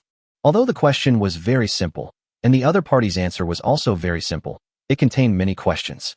Mufong asked about the strongest force, and the other party directly answered the Holy Church, without any objection. In other words, the Holy Church has unified the world, or even if it hasn't, it holds an absolute dominant position. Mufong then spoke in the chat channel. "I'm looking to acquire a rough world map. Those interested can contact me privately. After all, it's been more than half a year since then, so world maps shouldn't be anything rare anymore." Sure enough, someone quickly added Mufong as a friend. Mufong also sent an enchanted weapon directly and exchanged a world map with the other party. Upon unfolding it, the world map was drawn very hastily. A vast ocean, a huge landmass, marked with the names of several prominent powers. The two characters, Holy Religion, are particularly eye-catching, displayed prominently in the very center of the continent. In that vast ocean, there are also 4 large characters. Catherine. Although the title included the word saint, Mufong did not consider the other party to be at the saint level. If this sea area were controlled by a saint-level being, it would be absolutely beyond scale. A demigod-level being would be more like it. It seems this world is much better than Nyoro, Mufong muttered to himself. After all, there is a demigod in the sea, but the Holy Church is still the undisputed overlord, which still has some weight. If Mufong hadn't gotten involved, Yu Haiyang would have at most conquered a small area of the sea, and then hastily ended the matter.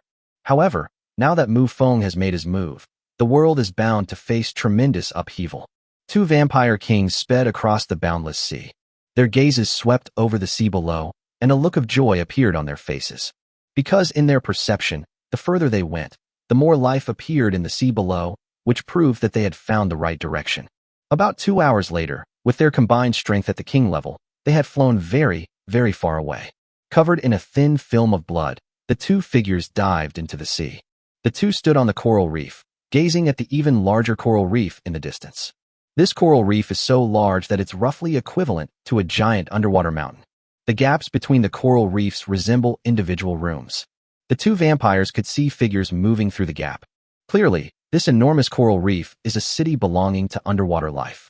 Among them are all sorts of bizarre marine life, such as mermaids, seahorses, and sharkmen. The 2 released their senses and discovered that there were no king-level beings on this coral reef. It was probably just an outer force in the sea area. The 2 vampires exchanged a glance, then concealed themselves and quietly followed a seahorse that had just left the coral reef. A flash of blood appeared behind the seahorse. Its dorsal fin had been seized by fate. The seahorse-like lower body trembled slightly, and it said in terror, "What are you going to do?" "I'll ask you answer, understand?" Sensing the imposing aura emanating from the 2 people opposite him, Haiba quickly nodded and said, "Understood, understood." The 2 vampires asked questions about the division of power in the ocean and their approximate strength. To the map Mufong obtained, Saintess Celine is the strongest being in this sea area, though slightly weaker than the Holy Church on the mainland. Area 031, Central Holy Church. Although both this place and the Dawn continent are holy religions, there is absolutely no connection between the 2, and they are fundamentally different. The Holy Church on the Dawn continent also governs the Radiant Empire, which operates under a theocracy system. Furthermore, he is merely a subordinate territory of angels and demigods in other worlds. This holy religion is the headquarters of a demigod. Therefore, the Pope of the Holy Church is a demigod. At this moment, the Pope stood in the very center of the magnificent hall, looking at his own statue outside the hall, his brows furrowing slightly. "Why do I always feel a pang of heartache?" the Pope murmured to himself. A group of visitors from another world suddenly arrived on the mainland. Their territory was developing at an unusually rapid pace, which gave the Pope a headache for a while. Killing the opponent is naturally the best option, but the opponent's territory is developing rapidly, which can promote the overall development of the continent. After much deliberation, the Pope issued a decree. Visitors from other worlds are not allowed to attack other people's territories at will, but they are allowed to hunt wild monsters. The goal is to take the visitors from another world under one's control and transform them into one's own power. This is very similar to Mufong's current territory. Once you reach their level and status, these people really pose little threat. Chapter 162, The Fourth Hero. Just then, a woman dressed in a golden robe walked into the main hall. Behind her followed several knights clad in golden armor, each with a cold gaze and an air of menace. The Pope turned around, looked at the saintess who had entered, a smile appearing on his face, and said, "How did your conversation with those visitors from another world go?" "Teacher, those people have agreed to give me the monster forest," the saintess said with a joyful expression. The Pope stroked his beard, a smile appearing on his aged face, looking quite pleased. "In fact, the saintess in front of me is an old acquaintance. Blue Star Lord, Chu Jejia, the one who awakened before Mufong, and its unit type was Light Knight.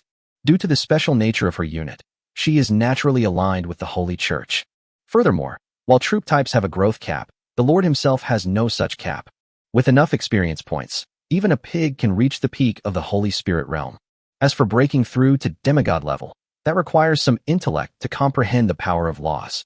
In the eyes of these natives, this template is the epitome of genius.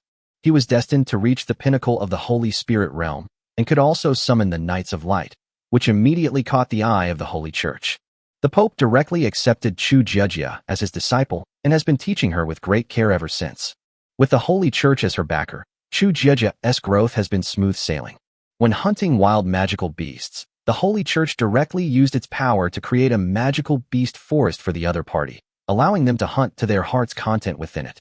It is precisely because of this convenience that Chu Jejia is currently the strongest in Area 031, the King of the Middle. After reaching the King rank, the leveling speed inevitably slowed down, since a King-level player couldn't be easily killed by Chu Jejia.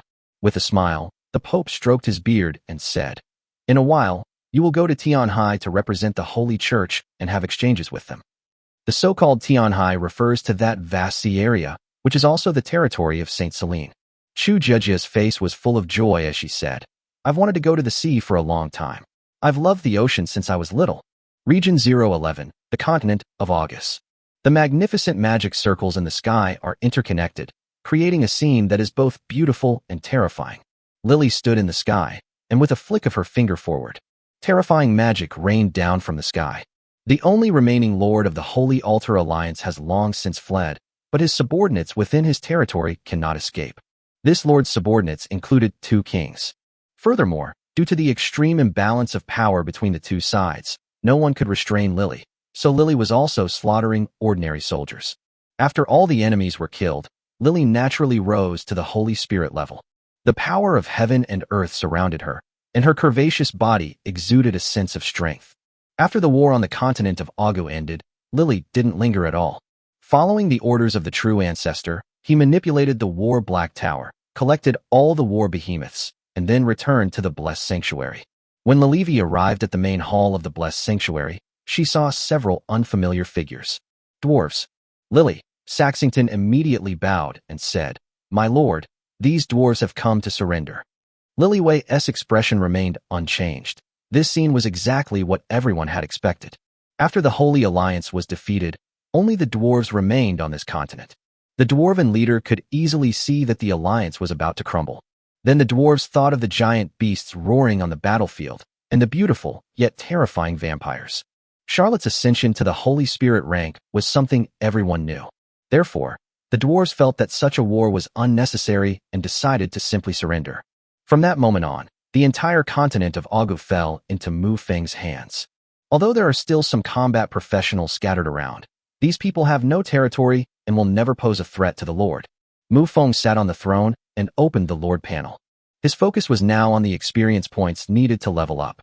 He was now 3 million experience points away from becoming a demigod, down from 5 million before. Just then, Yu Haiyang sent him a message. "Fengzi, you can even build teleportation arrays? Want me to get one too?" "It's possible, but this interdimensional teleportation array requires a huge amount of resources, you." "Oh dear, you're still talking to me about supplies? Our relationship has cooled down. But this thing is really valuable. You have to give me something in return." Mufong still wanted to get something from the other party.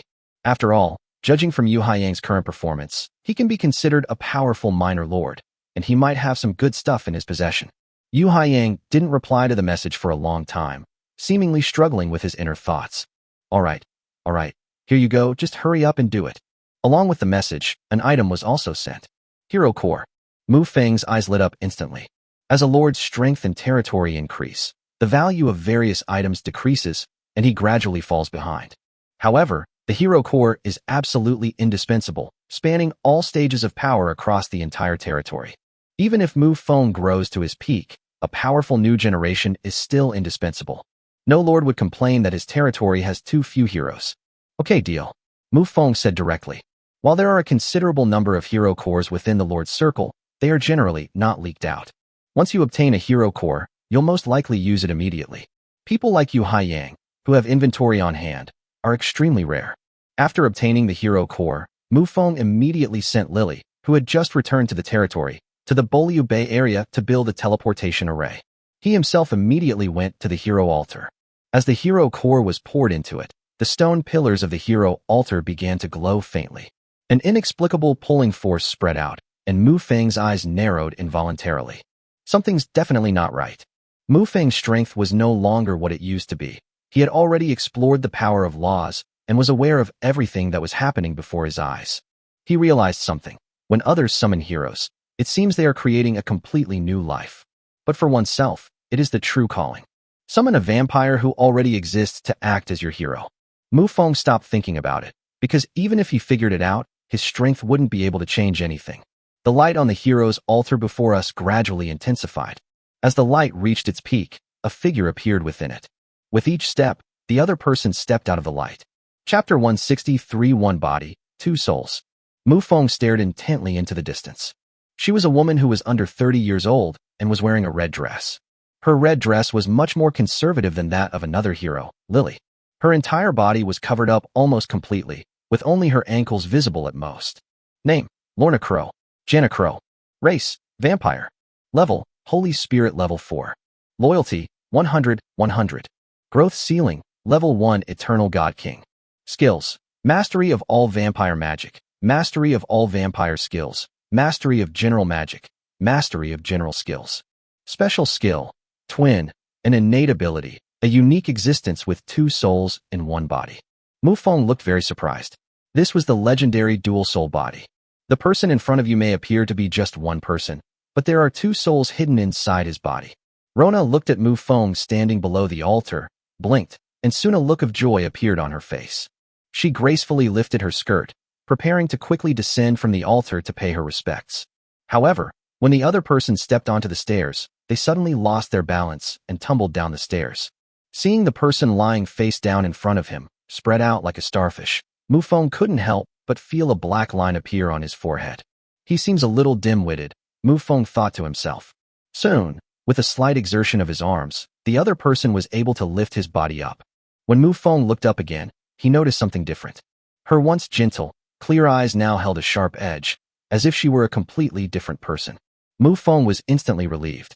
It turned out that this was an accident caused by the two of them fighting for control of their bodies, and not because they were not thinking properly. Rona, no, it's Jana now. Jana stood up, looked at Mufong, and then knelt on one knee respectfully, saying, "Greetings, Your Majesty, true ancestor." "Are you Rona or Jana?" Mufong asked curiously. "Reporting to Your Majesty the true ancestor, I am the younger sister Jana, a vampire warrior, and my older sister Rona, a vampire archmage." Mufong nodded. His mood was fairly good at the moment. This stems from the opponent's strength, a Saint Spirit Level 4. Furthermore, each of the two souls is proficient in two different professions and can switch between them to deal with different enemies. Even warriors who reach their level of strength can use some magic, but they are ultimately not proficient enough. Take Charlotte for example. She can use magic, but she can't use the most powerful magic moves. I am currently at a crucial juncture in my breakthrough. You should familiarize yourself with the vampire capital. As soon as Mufong finished speaking, he flashed back into the main hall. It's not that we don't value this hero enough, but rather that we need to overcome this challenge in one go. Jana's sharp eyes gradually softened, transforming into gentle eyes once more. Rona patted her cheeks and said angrily, "Little sister, why did you come out at a time like this? You made me fall, and in front of His Majesty the true ancestor. It's so embarrassing. Another voice echoed in her mind. Janice said, "What's there to be afraid of? Warriors should not be bothered by trifles." Lorna didn't stay where she was. Instead, she followed the two vampires in one direction. Next, these two vampires will arrange everything in her territory. Rona controlled her body, but kept communicating with Jana, talking to herself as she followed behind the two vampires. Coupled with the other person's gentle eyes and that temperament, his self-talk had a somewhat adorable quality. Time flies, and a month has passed in the blink of an eye. Fong had been in seclusion for the past month. Thanks to his powerful divine soul, he was able to use 2 layers of his will to handle other matters without affecting his advancement speed. For example, Mufong upgraded all the buildings in the territory by 1 level. The castle in Mufong Kingdom alone covers an area of 30 square kilometers. The central castle, in particular, is like a pillar reaching to the sky, with its peak invisible when one looks up. The entire vampire capital city also expanded infinitely, covering an area of almost 500 kilometers. Even just moving around within the capital city requires the use of a small teleportation array. The soldier's level has also been raised by 1 level, and the basic summoning capacity has reached 5,000 per day. During this month, I also obtained some Lord cores, increasing the extra amount from the original 700 to 1,200. A total of 6,200 per day. It is precisely because of this that the number of vampires in Mufeng's territory has now reached nearly 500,000. Even without using the forces of his affiliated factions, his own vampire clan alone could carry the banner. Bolyu Bay Area. The teleportation array within the ocean territory was completed 5 days ago, thanks to the work of the Holy Spirit level Lily. However, even if Yu Haiyang were to sacrifice himself, it would still be far from enough to activate the teleportation array. Therefore, over the course of 5 days, Yu Haiyang relentlessly pleaded with Mufong. They promised that any good things they obtained in the future would belong to Mufong, which finally made Mufong agree and give them the tools to activate the teleportation array. Yu Haiyang placed a crystal into the slot of the teleportation array, his heart filled with anticipation. Looking at the light illuminating the teleportation array, he smiled and said, "Otherworld, prepare to welcome your demon king." As soon as he finished speaking, with a slight thought, the sea monster's clone instantly understood his idea. The enormous octopus body emerged from the water and stretched across the entire island. Its enormous body began to curl up, then transformed into a ball of flesh and continued to shrink. Yu Haiyang casually tossed out a honeycomb-shaped object, which was then encased in the fleshy ball. The ball of flesh then plummeted toward the teleportation array, vanished in a flash of light. Area 031. The teleportation array lit up, and the fleshy ball shot into the sky, then unfolded its enormous body in the air. A tentacle threw the honeycomb-shaped object into the sea, and the honeycomb-shaped object instantly became enormous. From the cylindrical storage room, one after another, sharp-toothed ghost octopuses burst forth. They were densely packed together, and judging by the number, there were at least tens of thousands.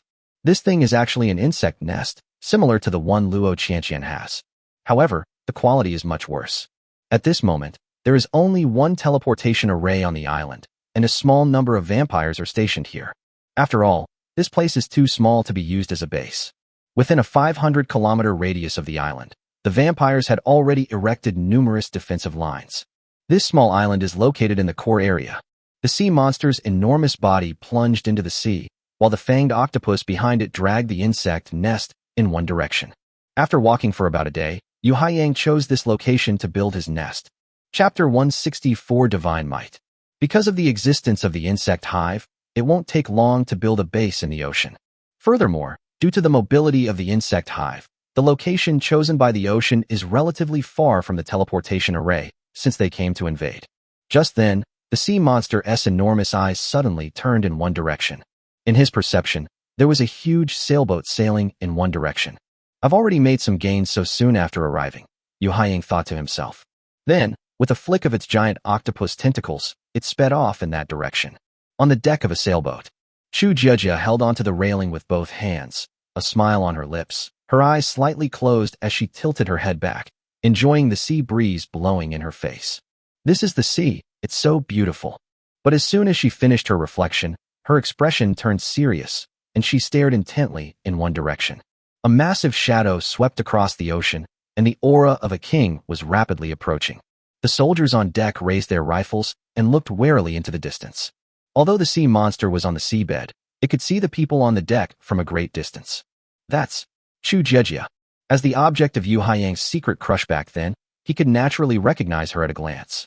The enormous octopus head slowly emerged from the water, simultaneously concealing its presence. Chu Jejia was a little confused. Shouldn't such a sea monster be of low intelligence?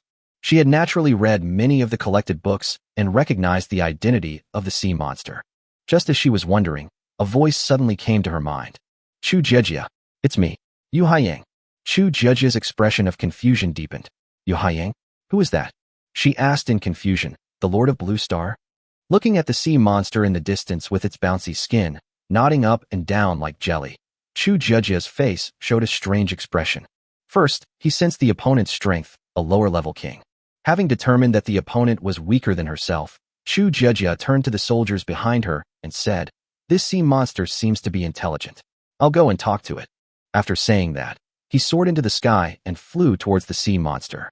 Besides her own Knight of Light, there are also members of the Holy Church on this ship. It's best to avoid them. Chu Jejia looked at the sea monster below and said, "Are you sure you're the Lord of Blue Star? Why have I never heard of you? If the other party is truly a king-level Blue Star Lord, then it's impossible for them to remain unknown." Yu Haiyang was about to explain, but then paused, turned around and asked, "What is your current status?" On the sailboat just now, he saw something other than the Knight of Light, so he naturally kept a close eye on it. Upon hearing this, Chu Jejia did not hide anything and told the whole story. Although she has grown to the level of a king, she grew up under protection. After becoming a saintess, she was respected by everyone in the Holy Church, and no one had the same level of respect for her. Upon hearing this, Yu Haiyang remained silent for a moment before saying, "My situation is a bit complicated. I'll talk about it later. I have other things to do." After saying that, he turned and left.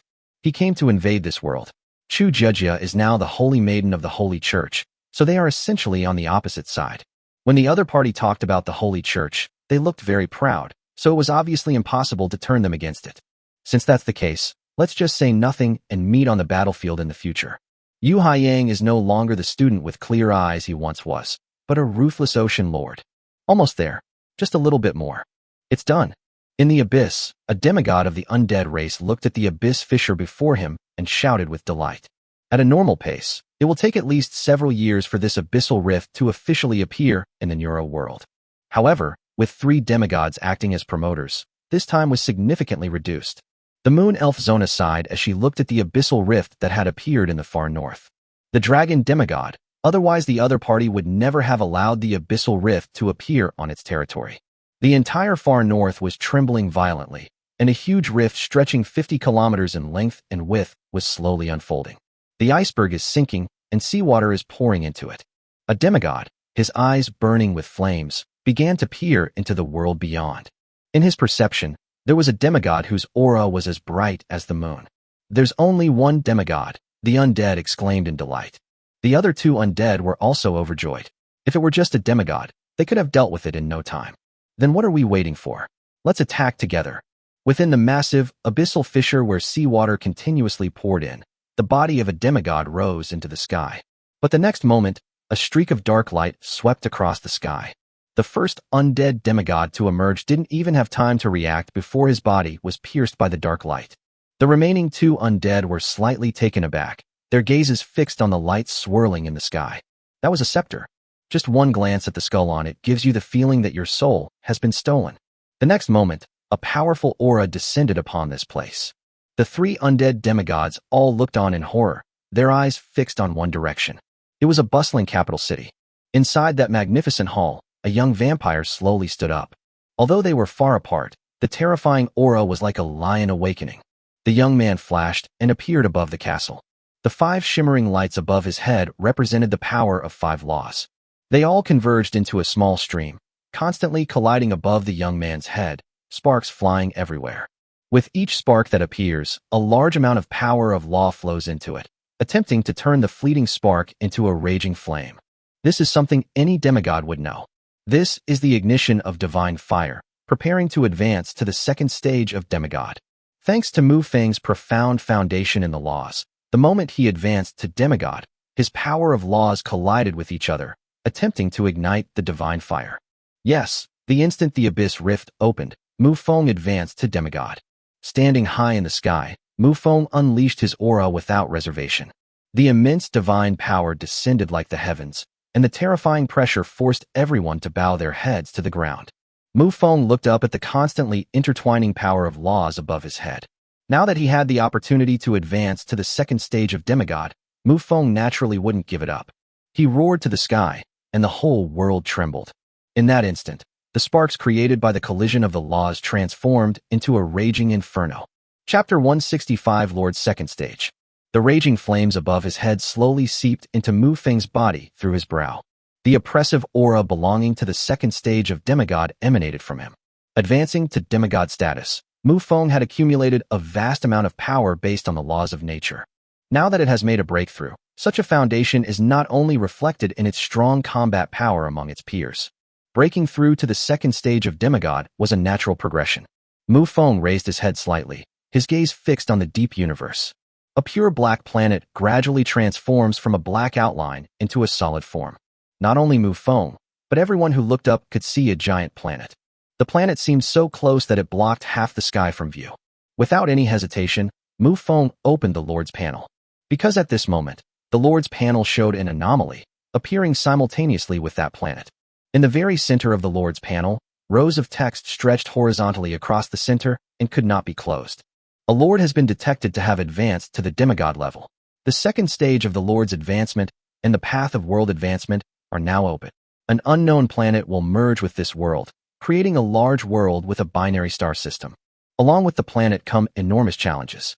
The planet's strength is matched with that of this world, and the overall combat power of both sides is in a state of equilibrium. Mufong looked at the messages on the Lord's panel and noticed the last one. The two worlds are evenly matched in strength and are in a state of equilibrium. His gaze swept downwards, and in a small shop, Reed was leisurely sipping tea. This guy is a fourth-stage demigod, and although he's not in his own faction, he exists in the same world. The fusion of these two worlds is based on the global framework and will not be confined to any one power. In other words, Lidla has raised the evaluation of their world's combat power, but he himself will not take action. His gaze swept over the far north again. The three rats that had just arrived should also be taken into account. As the text in the center of the panel slowly disappeared, all the Blue Star Lords fell into an eerie silence. Someone has broken through to the demigod level. No one took the message from the Lord's panel as a joke. It's worth mentioning that this news wasn't just circulating in Mufong's area. This font is used in all areas. Everyone knows that one of their Blue Star Lords has already advanced to the level of a demigod. People from other regions might not be so clear about it, but those from the same region as Mufong already have a pretty good idea. The vampire overlord of the Dawn continent made such a big fuss, and then immediately notified that a Blue Star Lord had advanced to demigod. Anyone with a brain can figure that out. Holy shit. Holy shit. Holy shit. Holy shit. Holy shit. The person upstairs is just like me. I have absolutely no idea what to say. All I can say is fuck. I was wondering if Boss Mufong had advanced to the king rank yet, but now I realize I was too narrow-minded. Ignoring the chaos in the Lord's channel, Mufong turned his gaze to the far north. Suddenly, a flash of moonlight appeared beside him, and Juana's figure appeared next to him. She whispered, "Can you handle it?" Juana naturally had no idea that this was due to Mufeng's breakthrough to demigod status. However, she could sense that the power of the laws of the Neuro world was slowly merging with that black planet. When the laws of the two worlds are fully integrated, this place will become a large world of a binary star system. The world ranking has been directly elevated to a whole new level. The vast resources and the more perfect laws of the world are enough to support the emergence of a true god. This represents both opportunity and immense danger. Mufong smiled upon hearing this. He stood high above the castle and flicked his magnificent robes. He turned away, leaving Juana with his back to him, and at the same time, his voice rang out. "When I was a king, I was invincible, let alone now." Juana listened to the voice in her ear and watched the other person's departing figure, remaining silent for a long time. When Mufong reappeared, he had already arrived at the abyss rift in the far north. "The three of you, are you coming back on your own, or should I come find you?" Mufeng's voice rang out. At the same time, he waved his hand, and the soul-capturing staff that had been floating there returned to his hand. About 2 minutes later, 3 skeletons emerged from the abyss rift. Looking at the vampire figure suspended in the sky, the 3 undead rubbed their hands together, and a fawning smile could be seen on each other's skeletal faces. Your Majesty, this is all a misunderstanding. Yes, the three of us just came to take a look. We absolutely have no other intentions. Your Majesty, we have a lot of intelligence on the 10th level of the Abyss. If Your Majesty has any wishes, we can lead the way. Mufong narrowed his eyes slightly, already pondering the fate of these three undead. All three undead were at the first stage of demigod level. Even if Mufong hadn't broken through to the second stage of demigod, he could easily kill them. Defeating the opponent will yield loot, but the items obtained will most likely only be limited to the first stage of demigod, which is not very useful to Mufong at the moment. Moreover, he also possesses the soul-seizing scepter and fragments of a true divine artifact, making him incredibly wealthy at this stage. As for experience points, Mufong had already seen the promotion requirements, and the experience points had already disappeared. Instead, it is the degree of comprehension of the power of laws that matters. Previously, you gained experience points by killing enemies to level up. Now, you gain the power of their laws by killing them. The three undead in front of me must be brothers, and they have only comprehended the laws of death. Mufong has no plans to acquire new laws for the time being. Moreover, the world he now lives in is about to face a world-class war. The mere existence of these three has conveniently raised the world's assessment of combat power, so let them lead the charge. With a flick of his hand, Mufong sent 3 lines of blood transforming into 3 marks that floated in front of the undead. Choose to be my servant and be driven by me, or die. The choice is yours. The 3 undead looked rather grim, unsure of what to do. But when it comes to resistance, even the 3 of them combined don't have the guts. You should know that they had just arrived in this world when a scepter pierced their bodies. At that time, the opponent had not yet ignited the divine fire and was still a demigod of the same level in the first stage. With this level of combat power disparity, resistance is destined to result in instant annihilation. One of the undead glanced at the black planet above its head, then hardened its heart and opened its skeletal hand to grab one of the blood-red marks. The world before them is about to be upgraded to a great world. Regardless of victory or defeat, as long as they can save their lives and secure a place in this world, they will have made a huge profit. Chapter 166 Discussion. Seeing their elder brother like this, the other 2 undead had no choice but to reach for the blood-red marks in front of them. A smile appeared on Mufeng's lips. His 3 subordinates at the first stage of demigod status had solved his problem of being unable to be in 2 places at once. As for the other party's loyalty, Mufong had no worries at all. When it comes to methods of controlling others, vampires are definitely among the best of all races. Glancing in the direction of the vampire capital, Mufong sighed and said, "There's really a lot going on." After he finished speaking, Mufeng's figure disappeared from the spot and headed towards the vampire capital. The 3 undead looked at each other and finally followed. Inside Mufeng's lord's hall, Jonas stood in the center of the hall, looking at the 2 people on either side with a strange expression. One of them was covered in scales, had 2 horns on his forehead, a dragon tail, and 2 huge fleshy wings. Another woman was wearing golden armor and had 10 white wings on her back. The 2 are the angelic demigod Xia and the dragon demigod Salaroto. The atmosphere in the hall was somewhat strange. The 3 looked at each other, and no one spoke. A flash of blood-red light appeared outside the hall door, and in the blink of an eye, Mufong had returned from the far north to the vampire capital. He walked in from outside the main hall and followed the red carpet in the center to the steps. Standing on the red carpet, stepped aside to let the other pass through the middle. Mufong walked up the steps to the throne, then turned and sat down on it. The 3 people in the hall all looked at Mufong. Just then, black mist surged outside the hall, and 3 undead demigods entered the hall. The leader of the undead glanced at the situation in the hall and already had a plan for what to do next. He strode forward and, to everyone's astonishment, knelt down on one knee. He said respectfully, "Greetings, Lord.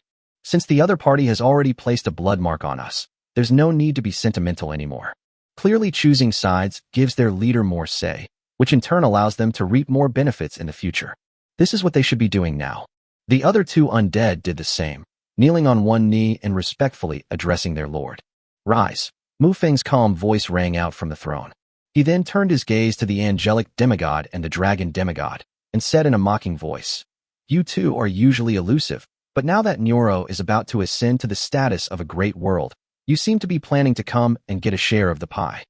The angelic demigod and the dragon demigod both looked rather grim. Although they do that, you should just say it directly and see where their pride is. The angelic demigod Xia raised her eyebrows, pointed at Mufong, and was about to speak. Mufong glanced at the other party indifferently, and Kixia immediately shut up, also lowering her outstretched hand. Just a moment ago, she felt like she was being stared at by a lion. It was as if you dared to utter even one more word, you would be torn to shreds in the next second. Although the two are at the same level, both being in the second stage of demigods, their combat strength is not on the same level at all. Mufong knew what they were thinking, so he said directly and bluntly, "You can get involved, but I require you to treat this place as your base and live here permanently from now on." Kixia and Salarado exchanged a glance, both thinking at the same time, what a wonderful thing. In a war between demigods, when the forces are evenly matched, it is very difficult to determine a winner. Even if you gain the upper hand, it's difficult to kill your opponent. Therefore, in their view, the upcoming war will most likely be characterized by a standoff. However, the integration of the world will not stop, and the Neuro world's ascension to the Great World is already a foregone conclusion. Establishing your own base here would be absolutely beneficial. Seeing the two gradually becoming delighted, Mufong added, "Don't be too happy yet. This world belongs to me, and you must obey my orders unconditionally." In just a moment, the atmosphere in the hall turned cold. These two demigods would never agree to such an unfair contract. Especially the angelic demigod Kixia, whose original world was also a large world, controlled by an angelic god. Establishing a base here is perfectly fine, but it's absolutely unacceptable to subject her to others' control. However, the thought of giving up a vast territory was extremely painful for her. With a quick thought, Xia said, "I can obey your orders, but only in matters of war." A major battle is inevitable, and Mufong, as the strongest fighter on the scene, is absolutely capable of coordinating the overall situation. Mufong thought for a moment and said, "In addition, the right to divide the territory after the war ends." The two demigods thought for a moment, then nodded decisively without any hesitation. "The war is over? That's many years from now, why worry about it now?" Xia originally didn't want to get too close to this place. After all, she knew Mufeng's true identity. The opponent's progress will definitely not stop here. They will either grow into a supreme god or perish along the way. Following the other party is indeed very tempting, but the risks are also very high. She faces countless enemies on her path to growth, and as a mere demigod, she is caught in the middle and could easily be slapped to death by a powerful foe at any moment. However, the impending advancement of this world to a great world and the obvious benefits before her made her hesitate. Once she can stabilize her territory in this world, with the accumulation of faith power, she will soon reach the peak of the second stage and then prepare to break through to the third stage. In the end, she still came. With the alliance issues settled, Xia asked, "Will that powerful vampire also intervene?" All eyes turned to Mufong, hoping he would nod. But everyone was disappointed, because Mufong shook his head and said, "He is a space wanderer and will not be involved." The loss of a top-tier fourth-stage demigod left everyone feeling somewhat disappointed. Mufong slowly stood up and said, "The enemy's combat power may be beyond our imagination. It's inextricably linked to that guy. We need to go find him and ask for some compensation. Since the match is based on the overall combat strength of the world, the opponent must have a powerhouse at the fourth stage of demigod. All of this is because of the other party's existence. Mufong will definitely not suffer in silence. He must get some benefits." Although the others were confused, since the leader had spoken, they just had to follow suit. Chapter 167 Combat Power Conversion. Moreover, both of them are vampires, so these outsiders can just watch the show. A flash of blood-red light appeared on Mufeng's body, and he had already appeared in the other party's small shop. Seeing Lide leisurely sipping tea, Mufong plopped down opposite him. A strange fluctuation appeared behind him, and all 6 demigods stood behind Mufong. For a moment, Mufeng's side had an overwhelmingly powerful aura. Clang. Just as the atmosphere was becoming somewhat tense, the door was suddenly kicked open. "Boss, I want to buy that blood-red battle axe." The Minotaur chieftain's voice echoed in the shop. A look of delight appeared on Lid's face, and he quickly stood up to greet the guest. Mufong turned his head and met the gaze of the Minotaur chieftain. The Tauren chieftain fell silent for a moment, then slowly took a few steps back, gripped the doorknob with his rough hand, and said with a smile, "I'll come back another day." After saying that, he left the shop, closing the door behind him. Seeing this, Reed's face showed anger, and he said, "You've scared away all my guests." Mufong shrugged helplessly and said, "I only glanced at him. I didn't do anything." He did nothing, but the oppressive aura of 7 demigods was something no king could withstand. A look of helplessness crossed Lid's face, but he still obediently sat down at the coffee table. He turned the upside-down teacup over and poured a cup of tea for Mufong. Mufong raised an eyebrow as he looked at the tea set in the other person's hand. He was very familiar with this tea set because it came from the system. It was originally sold to a former ocean merchant by Yu Haiyang. It now seems that the ocean merchant came to the vampire capital and then Reed bought the tea set. Mufong thought for a moment and asked, "How much did you pay for this tea set?" Lid took a sip of tea and said calmly, 500,000 gold coins. Mufong gasped. He mustn't let him run into that ocean merchant, or he'd be torn to pieces in no time. When Yu Haiyang was asked to resell it, the other party only offered 50,000 gold coins. When they got to this point, the other party simply added a zero at the end. There's a price difference of 450,000 in between. Looking at the tea set on the table, Mufeng's mood worsened. He said, "The overall combat strength of that planet is matched with the combat strength of our planet, and you are included in that calculation." Reed looked up at the 6 demigods standing behind him and asked, "Do you believe what he said?" The 6 demigods shook their heads in unison, indicating disbelief, but then nodded frantically after realizing what they had done. This thing was created by the Lord's panel. If you tell these people, they definitely won't believe you.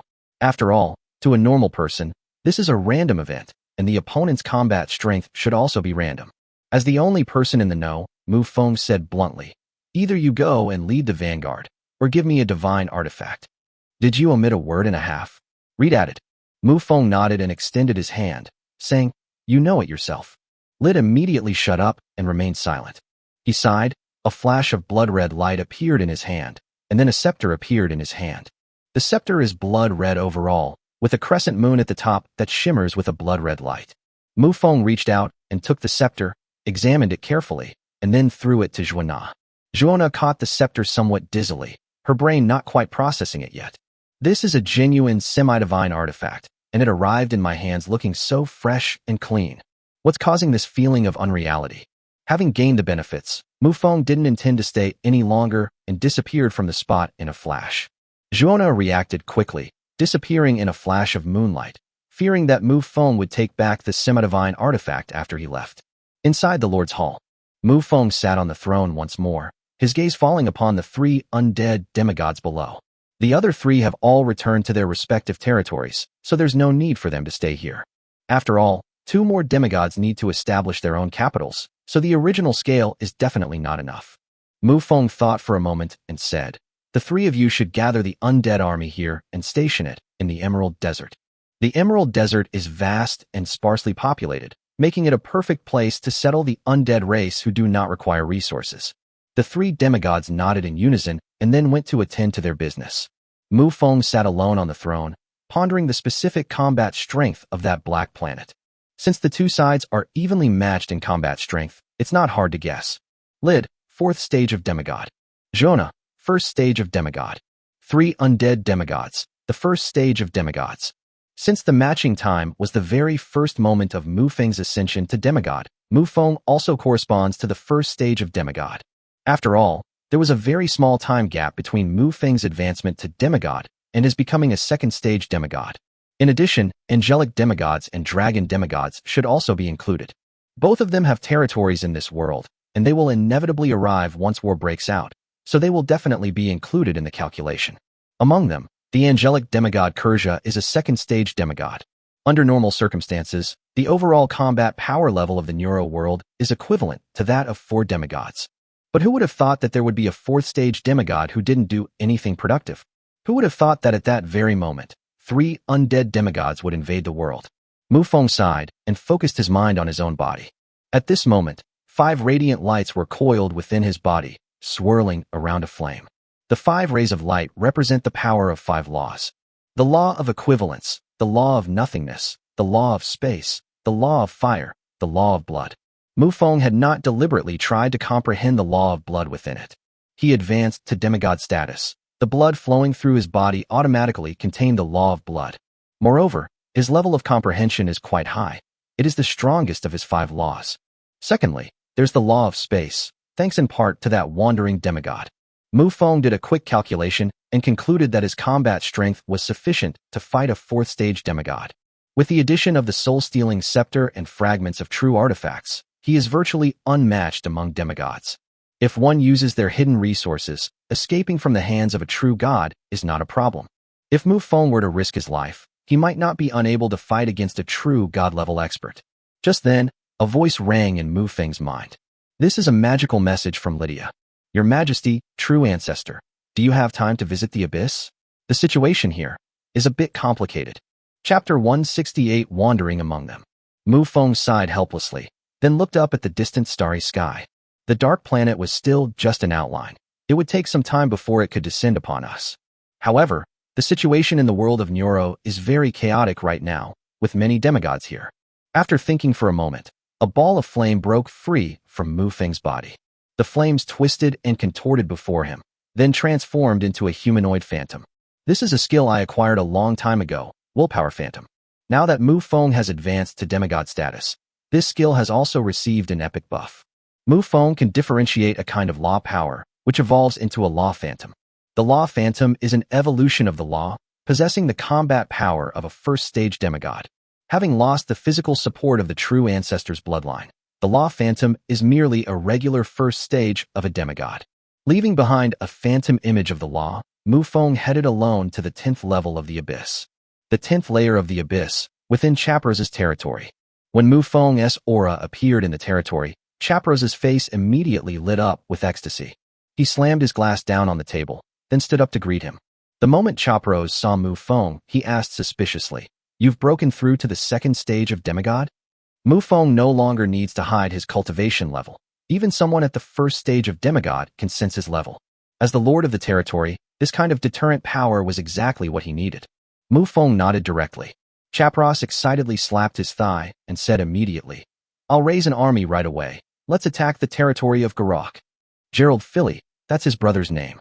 Mufong shook his head and said, "I have a lot of things to do right now, and I don't have time to attack the other side's territory." Shapulos's face showed anger as he said, "You said you would be my ally, but now you keep making excuses. Are you trying to fool me?" Mufong was also quite helpless, as the opponent had indeed put in a lot of effort when attacking the 10th level of the abyss. The merging of these two worlds will take some time. Theoretically speaking, with his current combat strength, Mufong could easily take over the territory of Garok during this time. But the key point is that they are brothers. This war will most likely end inconclusively, and Mufong may not gain any real benefits. After all, Glark has been at the second stage for so many years, and he hasn't done anything to his younger brother.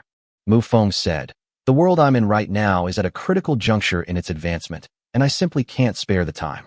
World advancement? Chaplos exclaimed immediately. Chapros was quite surprised that a newly ascended great world possessed rules powerful enough to support the emergence of a true god. Chapulos then fell silent. If we really follow what the other party says, anyone can weigh the pros and cons clearly. Seeing that the other party was silent, Mufong asked, "What's going on between you two right now?" Chapros sighed immediately and said, "It's still because of women." "Another woman like the one from last time has appeared?" Mufong asked curiously. Chapros didn't hide anything and said truthfully, "It was Olivia. She came to me and said that Garok is a second-stage demigod, and the three of us working together can just barely contend with him." Mufong nodded in deep agreement. If his actual combat strength was disregarded, such an operation was perfectly acceptable. Chapulos then added, "But that guy Glark seems to have known beforehand and detained Olivia directly." Mufong rubbed his chin, seemingly having figured something out. A honey trap, a scheme to sow discord. If he's not mistaken, Olivia must have approached Glark beforehand and expressed her intention to submit. Then he came over to Chapulos and said that the three of them should join forces to fight against the other side. In this way, the three vampire lords would have no chance of forming an alliance. Then Olivia would pretend to be detained by Gerald, which would further fuel Chapulos's hatred for his brother. Olivia is in the territory of Glark, so she still has a lot of room to maneuver. Mufong smiled and said, "Isn't this woman afraid of really getting herself into trouble?" Mufong stood up, patted Chapulos on the shoulder, and said, "Leave this to me. You don't need to worry about it." After he finished speaking, Mufeng's figure disappeared from the spot. Chapulos was feeling a bit down and went back to his seat to continue drinking. Within the royal capital of Garok, in a dimly lit room, Olivia poured the other person a glass of blood-red liquor. Gerlach and his brother were much the same, both looking like old people. He picked up the drink the other person had poured and drank it all in one gulp. He placed the cup on the table, his burning gaze fixed on Olivia's beautiful body. He said, "Since you are willing to submit to me, let's not waste any more time." As soon as he finished speaking, Garok pounced on her like a lecherous pig. Olivia smiled and turned away. She said in a seductive voice, "Don't rush. Let's deal with Chopros first while that vampire demigod is away from the abyss." Olivia is indeed forming alliances, but that doesn't mean she'll hand herself over. She controls the laws of desire. She herself is a manipulator of desire, but she herself will not become deeply entangled in them. Upon hearing the other party mention that vampire demigod, Glark's expression became somewhat serious. He has members of the Gongro clan under his command, and he himself has even used divine magic belonging to a true god. All of these behaviors combined were enough to make him take it seriously. He said, "As a member of the vampire clan, even if I defeat the opponent, I will not kill them. At most, I will expel them from the abyss." Olivia narrowed her eyes. She had naturally considered this possibility. It didn't matter. She never intended for the two sides to fight, because only by preventing a fight could she maneuver between them. But she acted as if she wanted to start a war, because she knew that the two brothers wouldn't actually kill her. So it doesn't matter what she says. However, Mufong's existence is an uncertainty. Even if Mufong didn't exist, the two brothers would only banter, and the relationship would remain balanced. Therefore, Mufong's existence seems somewhat superfluous. Getting rid of the other party and leaving those two brainless idiots would be more advantageous for her. Upon hearing this, Olivia changed the subject and said, "Since you can't bear to harm your own brother, why not take advantage of that vampire demigod's absence and drive his people out?" Chapter 169, Testing Artifact Fragments. Glark fell into deep thought. Should he kick the other person out? To be honest, he was somewhat reluctant to do so. We're all from the same clan, no matter what. Moreover, the other party occupied the territory of a wandering demigod, posing no threat to him whatsoever. Seeing that the other person was deep in thought, Olivia quickly said, "As long as we get rid of them, there will only be the three of us left here. We'll be like family." Gerald's eyes lit up instantly. "We're one family. Chapolos is his brother, and Olivia is his relative. Could it be that she's implying that if I win over that vampire demigod, she'll be willing to submit to me?" Glark thought to himself, if we calculate it that way, Mufong is indeed an outsider. Just as Olivia was constantly instigating Gerald. Suddenly, Garok's expression changed drastically, and with a flash of bloody light, he disappeared from the spot. Olivia was a little confused, but following the trail of blood, she did just that. The two moved extremely fast, and in the blink of an eye they had arrived at the edge of Glark's territory. A clear dividing line runs across the gray-brown earth, marking the border between the two brothers' territories, which is quite meticulously demarcated. Graz did not cross the boundary line, but stood in his own territory, gazing into the distance. Above the sky stood a young vampire figure. Mufong smiled gently and said, "You two brothers don't need to fight over this. How about this? I'll suffer a little, and Olivia is mine." Glark's expression instantly darkened, and he said, "You're being a bit arrogant." Olivia's pretty face contorted with rage as she glared at Mufong. Mufong wasn't joking when he said that. He genuinely had this idea. A succubus demigod is quite appealing. He is fully capable of enjoying these things now, and he won't pretend that he doesn't want anything. Most importantly, this guy is too good at stirring up trouble. As for the two vampire demigod brothers, Mufong felt that they were both brainless. These two couldn't even figure out such an obvious divisive tactic. If Olivia hadn't gone to Glark's territory on her own initiative, how could she have been detained by them? Olivia transmitted her voice to Gerald beside her, saying, "He's all alone here, so we can strike him hard and drive him out of the abyss." Gerald's eyes narrowed slightly. This was indeed an opportunity. Mufong understood their thoughts and immediately withdrew the void law from his body, releasing the aura of the second stage of demigod. Olivia's beautiful eyes widened in disbelief. "I was fighting her just a while ago, and now she's broken through to the second stage of demigod so quickly. At a normal pace, it would probably take several hundred years to achieve such a breakthrough." However, she and Mufong had only not seen each other for a month or two. Gerald was slightly startled, but quickly regained his composure. Even if the two of them are at the same level, with Olivia there to help them, they will still have a slight advantage. With this thought in mind, Garok no longer held back his aura, and the pressure of the second stage of demigod spread out. The withered hand slightly raised, and a blood-red handprint spanning the sky instantly took shape. Mufong narrowed his eyes, and the blood law on his body began to surge wildly. The blood-red hand that rushed towards them vanished halfway through its journey. Glark's face showed horror. Both of them had mastered the law of blood, but they were fundamentally different. It is quite normal for two opponents to clash using the same laws of power. but I've never heard of one person's power of law influencing another person's law. Olivia had no idea what was going on. All she saw was her delicate hand snapping her fingers in midair. A pink heart shot out of the sky and crashed into Mufong. Mufong raised his hand and unleashed a massive blood-red handprint, which pressed down like the collapsing sky. The pink heart vanished the moment it touched the blood-red hand. Seeing that her opponent's strength had increased so much, Olivia pushed off with her feet and fled into the distance.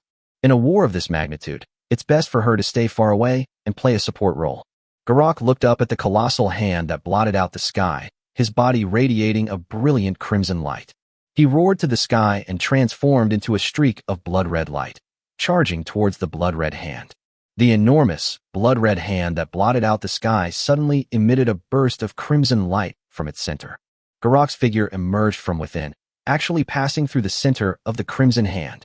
His body didn't stop moving. A large amount of blood-red streams swirled around him before converging on his fist. A flash of blood appeared in front of Mufong and slammed heavily towards Mufeng's face. The fist slammed heavily into Mufeng's left cheek. Olivia, standing at a distance, clenched her little fists, looking excited. It's done. As expected, there's still a gap between a newly promoted second-stage demigod and a seasoned second-stage demigod like this, Olivia said excitedly. If we can severely injure Mufong, we can drive him out of the abyss and then reclaim our 20% territory. Perhaps I can even get a share of the territory of the wandering demigods. Glark was also somewhat proud, as this could be considered as instantly killing a strong opponent of the same level. But the next second, Gerald's smile vanished. Because Mufong smiled. A smile appeared on Mufeng's lips. Click. Glark's bewildered gaze. Mufong before him was like shattered glass, with cracks appearing where he had been struck by a fist. The cracks continued to spread, eventually covering the entire body. In that instant, Mufong shattered before his eyes, like a broken mirror. Glark was greatly alarmed and immediately began to investigate the surroundings. Mufong suddenly appeared beside him. Glark turned and delivered a side kick, the terrifying force almost shattering the space around him. Click. Mufeng's body shattered instantly, just like before, as if a mirror had broken. It's useless. You can't even find where I am. So how can you talk about defeating me? Mufeng's voice echoed in this space. The next moment, under Gerald's watchful gaze, two Mufong appeared simultaneously to his left and right. The two Mufongs had exactly the same aura. It was impossible to tell the real one from the fake. This is precisely a fragment of a true divine artifact, the Three Lives Mirror of the Three Lives Demon Mirror. This is projecting the real Mufong into another place, not just visually, but all the senses are exactly the same. Mufong was fully capable of defeating his opponent, but he did so to test the power of the artifact fragments. Of course, Mufong reduced the strength of the mirror image by a lot, otherwise the opponent would not have been able to shatter it. Chapter 170, Subduing a Demigod. As they were talking, Mufeng's true figure appeared on the scene. But without God's perspective, no one knows which of these three is true and which is false. Mufong, who appeared first, might actually be real. Glark's face was extremely gloomy. He said, "Since you have such strength, then let's keep to ourselves from now on." Mufong smiled and said, "If I remember correctly, you were the one who started plotting against me first." Glark's expression immediately relaxed. He glanced at Olivia, who was quite a distance away, and said to Mufong, "This woman caused all of this. Go and settle the score with her." Glark never intended to kill Mufong. His most malicious thought was simply to expel him from the abyss. He always maintained a certain bottom line when it came to his fellow vampires. The fact that the other party did this definitely shows that they prioritized their vampire identity. With this thought in mind, Mufong uttered the words he had just said. "You started this whole thing with your eyes on me. Olivia was the one who started all the trouble, so all Gracker has to do is throw the blame at her." Mufong nodded and said, "Then there's nothing for you to do here." Gave Mufong a deep look, then vanished in a flash of blood. Seeing this from afar, Olivia felt a sense of foreboding and transformed into a pink streak of light, fleeing into the distance. But before she had run far, the space in front of her distorted, and Mufeng's figure appeared out of thin air. Olivia didn't dare to be careless and immediately launched a pink heart. Mufong neither dodged nor avoided the pink flames, which struck him and engulfed his entire body. He tilted his head back slightly, revealing an intoxicated expression, and said, "This is what it feels like to have my desires aroused. I haven't experienced this in a long time." With Mufong's current strength, even if he is completely unprepared, the danger his opponent can pose is extremely limited. To Olivia, This scene was like looking at a monster. There is indeed a significant difference in strength between the first and second stages of a demigod, but it's not to the point that their defenses are completely impenetrable. Olivia dodged and began to flee in another direction. The space in front of him distorted, and Mufong's figure appeared out of thin air, blocking his way. Olivia quickly looked in the direction she had just been, and found that there was another Mufong there, looking completely absorbed in the moment. Olivia's expression grew even more terrified, like a little girl who had been scared out of her wits, and for a moment one could even feel a sense of helplessness. Just then, Olivia suddenly felt someone tap her on the shoulder. She felt a chill run down her spine. He flashed back to the distance, his eyes wide with terror as he looked at the spot where he had just stood. There was another Mufong, with one hand behind his back, looking at him with a smile. "What the hell is this?" Olivia said, her voice cracking. "A clone? An illusion? If it's a clone, creating two more identical clones, the clone's strength will inevitably decrease significantly, making it impossible for them to be the same as the original. Illusions are even worse. They're just fake. But these three Mufongs in front of me are exactly the same in terms of strength and aura. This is the power of the artifact. Although it is a mirror image, it is so realistic that it rivals the real thing, so whether it is real or fake becomes meaningless. The Three Lives mirror has two weaknesses. The first issue is the coverage area. With Mufong as the main body, the projection range is relatively limited. Secondly, there's the energy consumption. The two fake Mufongs also consume the original body's strength, greatly reducing its endurance. It's like three people using the stamina of one person. Mufong smiled and said, "This is the power of a divine artifact." Olivia was immediately shocked, but quickly calmed down. The other party has used divine magic and is suspected of having a powerful backer at the level of a true god. But now it seems that the relationship between that true god and the vampire in front of them is definitely not ordinary. That's a divine artifact. How could it be given to someone else to use? Just as she remained silent, Mufong spoke up. "Tell me your choice." Olivia shook her head, putting aside Mufong's identity, and began to ponder her current situation. It's impossible to escape from them. Feigning submission to the other party while secretly maneuvering to seek a glimmer of hope? However, she rejected this idea, because Mufong in front of her was not the brainless vampire brothers. Finally, she sighed helplessly and said, "From now on, I'm yours." After she finished speaking, she looked up at Mufong, but her expression suddenly froze, because there was a blood-red rune floating right next to her face. He took 2 steps back, and after a brief silence, reached out and grabbed the blood-red rune in his hand. The talisman is formed into a silk thread, extending from the arm to the body. One rests on the neck and the other on the lower abdomen. Mufong maintained a gentle smile throughout. Then his hand swept forward, causing the surrounding space to distort. Olivia felt a momentary dizziness, and when she came to her senses, she found herself in a magnificent hall. Looking at Mufong sitting on the throne, her eyes gradually widened. This disparity in strength is like an adult beating a baby. After a moment of silence, Olivia knelt on one knee and said respectfully, "Greetings, Master." "Okay, from now on you'll be in charge of guarding the abyss," Mufong said. Olivia naturally didn't refuse and quickly nodded in agreement. Olivia then asked, "Master, why did you break through to the second stage so quickly?" This was her biggest question. It was common knowledge that a breakthrough of this level would take several hundred years. The key point is that she wanted to see if this method could work for her. Their strength has approached the peak of the first stage, and they are now preparing to advance to the second stage. If it weren't for that, she wouldn't be wandering around for such a small territory. Mufong thought for a moment. Since the other party had already planted the blood mark and become his blood slave, he naturally wouldn't be stingy. The biggest beneficiary of the opponent's increased strength is actually Mufong himself. He took the other person in, but the most fundamental reason for it wasn't lust, but the other person's blood. Mufong advanced to demigod. The biggest realization he had was that the law of blood was the foundation of the vampire race, and this was indisputable. All other laws of power are merely icing on the cake. The most powerful of all the laws, but it still ranks in the top 10. Chapter 171 Black Demon Star. Only after obtaining the law of blood did Mufong truly understand. The so-called law of blood does not refer to blood alone, but to life force. So-called blood is merely the outward appearance of the law of blood. As for helping the other party quickly advance to the second stage, Mufong can impart his understanding of the power of laws to the other party, which is equivalent to passing on his knowledge. Mufong thought for a moment and said, "If I give you my insights into the law of flame and combine them with your law of desire, it should have unexpected effects."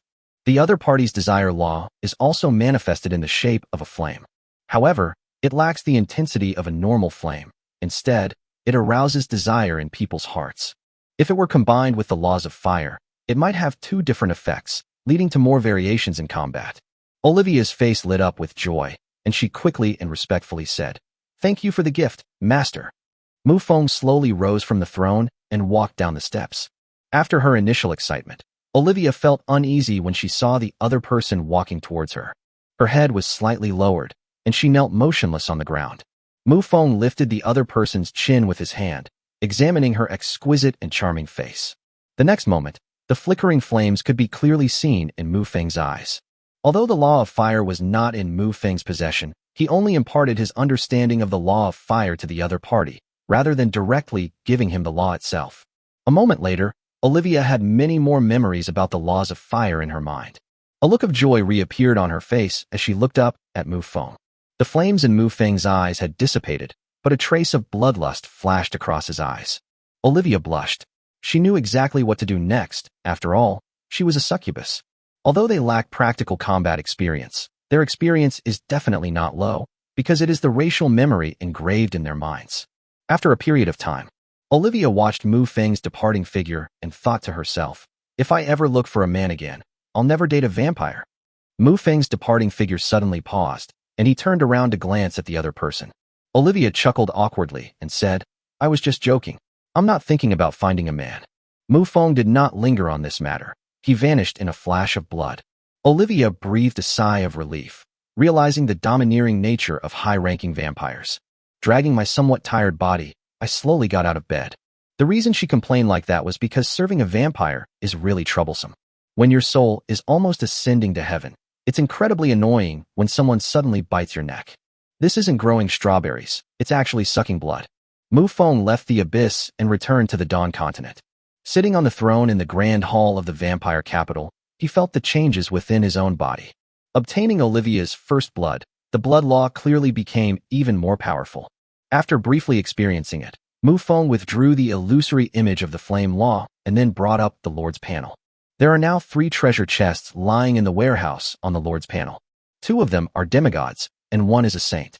Looking at one of the saint-level treasure chests, Mufong said to himself, "This one should belong to the dwarves."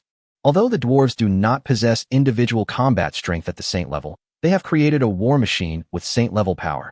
Thus, the entire force is directly rated as saint-level. As for the remaining 2 demigod-level treasure chests, they belong to the 3 Undead brothers and Olivia. The 3 Undead brothers did not separate, so they were divided into one faction. Open the treasure chest. Congratulations, Lord, for opening 1 saint-level treasure chest and 2 demigod-level treasure chests. The items obtained are as follows. Special item, Territory Guardian. Item description, by inserting an energy core, you can activate Territory Guardians to protect your territory. They are lower-tier Holy Spirit-level combatants. Special building blueprint, Tower of the Dead. Item description, a comprehensive tower that combines attack, defense, and support. Within its coverage area, you can rest assured. Special item, Heart of the True Self. Item description, wearing this item will grant you significant immunity to all negative effects. Looking at the 3 items, Mufong nodded in satisfaction. Without any hesitation, they took the lead in building the Tower of the Dead Souls within their territory. It is about 400 meters high, with a black flame at the highest center point, surrounded by 3 skulls rotating around it. Each of the 3 skulls had flames of a different color burning in its eyes. Red represents attack, black represents defense, and blue represents support. The maximum limits of all 3 functions are comparable to the first stage of a demigod. However, it also has its drawbacks, namely that the 3 functions cannot be used at the same time. At most, only 2 of them can be used simultaneously. He also placed the territory's guardians within the territory, so that they could serve as a decent mid-level fighting force in the upcoming World War. There's no need to elaborate on the true self, just carry it with you. Just as Mufong was busy with his work, Shalinti suddenly walked in from outside the main hall. Shalinti looked at Mufong sitting on the throne and said directly, "I want to advance to demigod status. Help me." Mufong was the first to sense the opponent's strength. He had already broken through to Saint Zero level 9, and indeed possessed the conditions to challenge for demigod status. You already used the power of moonlight, so you're preparing to comprehend the laws of moonlight? Mufong asked. Salini nodded. For her, Being able to break through to demigod level was already a blessing. She simply didn't have the luxury of being picky. In the past, Salindi would have had only a 1 in 10 chance of breaking through to become a demigod. But things are different now. With the merging of the two worlds, the laws of the Neuro world have become more complete, and the probability of breakthroughs has greatly increased. Mufong naturally wouldn't be stingy. He would provide as much help as he could within his capabilities. Black Star. This is the planet that is about to merge with Neuro. Standing in Neuro and looking up at the sky, you can see a black outline. Similarly, on Black Demon Star, you can also see a planet with green light mixed with blue light. That is Neuro Star. They live on the Black Demon Star, and there is only one race. The Black Demon Clan. Essentially, they are not cosmic life forms, but rather abyssal species. However, many years ago, their ancestors were defeated in a great battle in the Abyss and were banished from the Abyss. Later, they conquered a planet and unified it. The planet was renamed Black Demon Star, and its environment was drastically altered due to the influence of the Black Demon race. The whole world was as if it had been covered with a layer of black ink, pitch black. Chapter 172, The Fifth Familiar. The members of the Black Demon clan stood on the ground, their lower bodies clinging tightly to the ground like skirts, as if they were grown from it. Their race belongs to a matriarchal society, where females hold an absolute position within the race. Furthermore, their race has no commoners. All the males are warriors. Unlike females, male life forms do not have a lower body like a skirt. Their legs are like those of canines, giving them an appearance of great strength. On a colossal mountain that reaches to the heavens, a dark demon woman, about 3 meters tall, is gazing at the green and blue planet. His long-fingered hand swept across his body as he sensed the increasingly powerful force of the laws within the space, but his face showed little joy. The instant the two worlds came into contact was also the instant Mufong ascended to demigodhood. Therefore, she sensed Mufong's aura, which was in no way inferior to hers. The black ground behind them churned, and then 5 large bulges appeared. When all 5 large bags shattered, the figures of 5 female, dark demons appeared. Compared to the one at the very front, they were smaller, only about 2.5 meters tall. The second tallest among them spoke up, asking, "Your Majesty, just how powerful is that world?" The black demon, who was called the Empress, sighed and said, "She shouldn't be weaker than us." The 5 black demons behind him did not look too good. Then one of them asked again, "Even if the strength is similar, the Empress possesses a fragment of a divine artifact, making her invincible among demigods." The queen immediately shook her head. She knew in her heart that the other party was only saying this to boost morale. The artifact fragments she possessed were primarily for self-defense, serving almost no purpose in killing enemies. Then the Empress spoke up, saying, "Number 1, once the two worlds have merged, you will be the vanguard." Before Number 1 could speak, Number 4 spoke first. "Your Majesty, even if the opponent is powerful, it is still somewhat inappropriate to send out such a powerful force as Number 1 at the very first moment of contact. Why don't you let me handle it?" Individual members of the Dark Elves do not have names. As a highly efficient group, names are actually a hindrance. The highest being of the Dark Demon race is called the Empress, and the following are listed in order of rank. In all these rankings, male Dark Demons are severely restricted and are not allowed to appear above the top 100. The Empress thought about it and felt that it was indeed necessary to preserve some fighting strength, so she said, "All right." As the highest being of the Black Demon clan, the Queen's combat power is beyond doubt, reaching the 4th stage of demigodhood. Second only to the Queen, Number 1 in strength has reached the 3rd stage of demigod. Number 2 is at the 2nd stage of demigod strength, while numbers 3, 4, and 5 are all at the 1st stage of demigod strength. Having reached number 6 in the rankings, one's strength has already fallen below the level of a demigod. Including the Queen, the Black Demon clan possesses a total of 6 demigod-level warriors. In contrast, in the world of Neuro, at the moment the two worlds merged, a total of 8 demigods entered this world. Although most of them are in the 1st stage of demigods, they still have an absolute numerical advantage. However, in terms of quality, it is much worse than the Black Demon clan. If you look closely, although Neolos have a numerical advantage, they are likely no match for the Dark Demons if a real fight breaks out. However, the Lord's panel will not be wrong. If it says it is balanced, then it must be balanced. This tiny scale is actually in Mufeng's hands. That was the soul-capturing scepter in his hand. Although the Black Demon clan possesses artifact fragments, matching Mufong in this respect, they lack a high-quality semi-divine artifact like the soul-seizing scepter. The soul-capturing scepter is definitely a powerful, semi-divine artifact in this realm. It already possessed demigod-level qualities, and it also fused together a demigod-level wandering soul, as well as all the wandering souls from a demigod's territory. The Starry World, an unknown land. A crimson barrier stretches for thousands of light years, enveloping a host of planets of varying sizes within it. The planets are very close to each other, and without a special force to maintain them, they would tear each other to pieces. And at the center point, on the largest planet. The center of this planet has been hollowed out, leaving only an empty shell on the outside. In this vast space at the center, there is a cross. A middle-aged vampire was nailed to a cross, his arms, legs, and stomach all nailed down with steel nails. Magical runes shimmered on the steel nails, suppressing the divine power within the middle-aged vampire's body. However, the middle-aged vampire showed no anger on his face at this moment. Instead, he looked at the figure pacing back and forth in front of him with a mocking gaze. The man was also a vampire, but he looked anxious, as if he had encountered a major problem. The middle-aged vampire said mockingly, "Waiting to die is the only thing you can do next." Upon hearing this, another vampire's face turned furious, and he raised his hand and threw out a steel nail. A steel nail was driven into the middle-aged vampire's shoulder, and blood immediately dripped down his arm. However, the middle-aged vampire still wore a smile on his face, his eyes filled with contempt. Just then, a rumbling sound rang out. The crimson lightning spread like a vast ocean, almost filling the entire interior space of the planet. The two of them turned their gazes in that direction. In the distance, 3 vampire figures appeared to be struck by lightning and were retreating continuously. Upon seeing this scene, the middle-aged vampire who was bound burst into laughter, saying, "Ha ha ha, it's useless. A bunch of scum of the vampire clan. Since you dare to try to control the power belonging to the true ancestor, you will all have your true names erased one day, just like the Cappadocia clan." However, at this moment, no one wanted to pay any attention to him anymore. 3 vampires who had been impacted arrived here, and the 4 vampires gathered together. One of them said, "No, that power is too violent. It's impossible to control." The leading vampire looked anxious and said, "A new true ancestor has appeared. We don't have much time left. We must master it within this time." The other 3 vampires were also aware of this, and their gazes all turned toward the center of the planet. A blood-red cage, woven into a net, bound a terrifying creature within.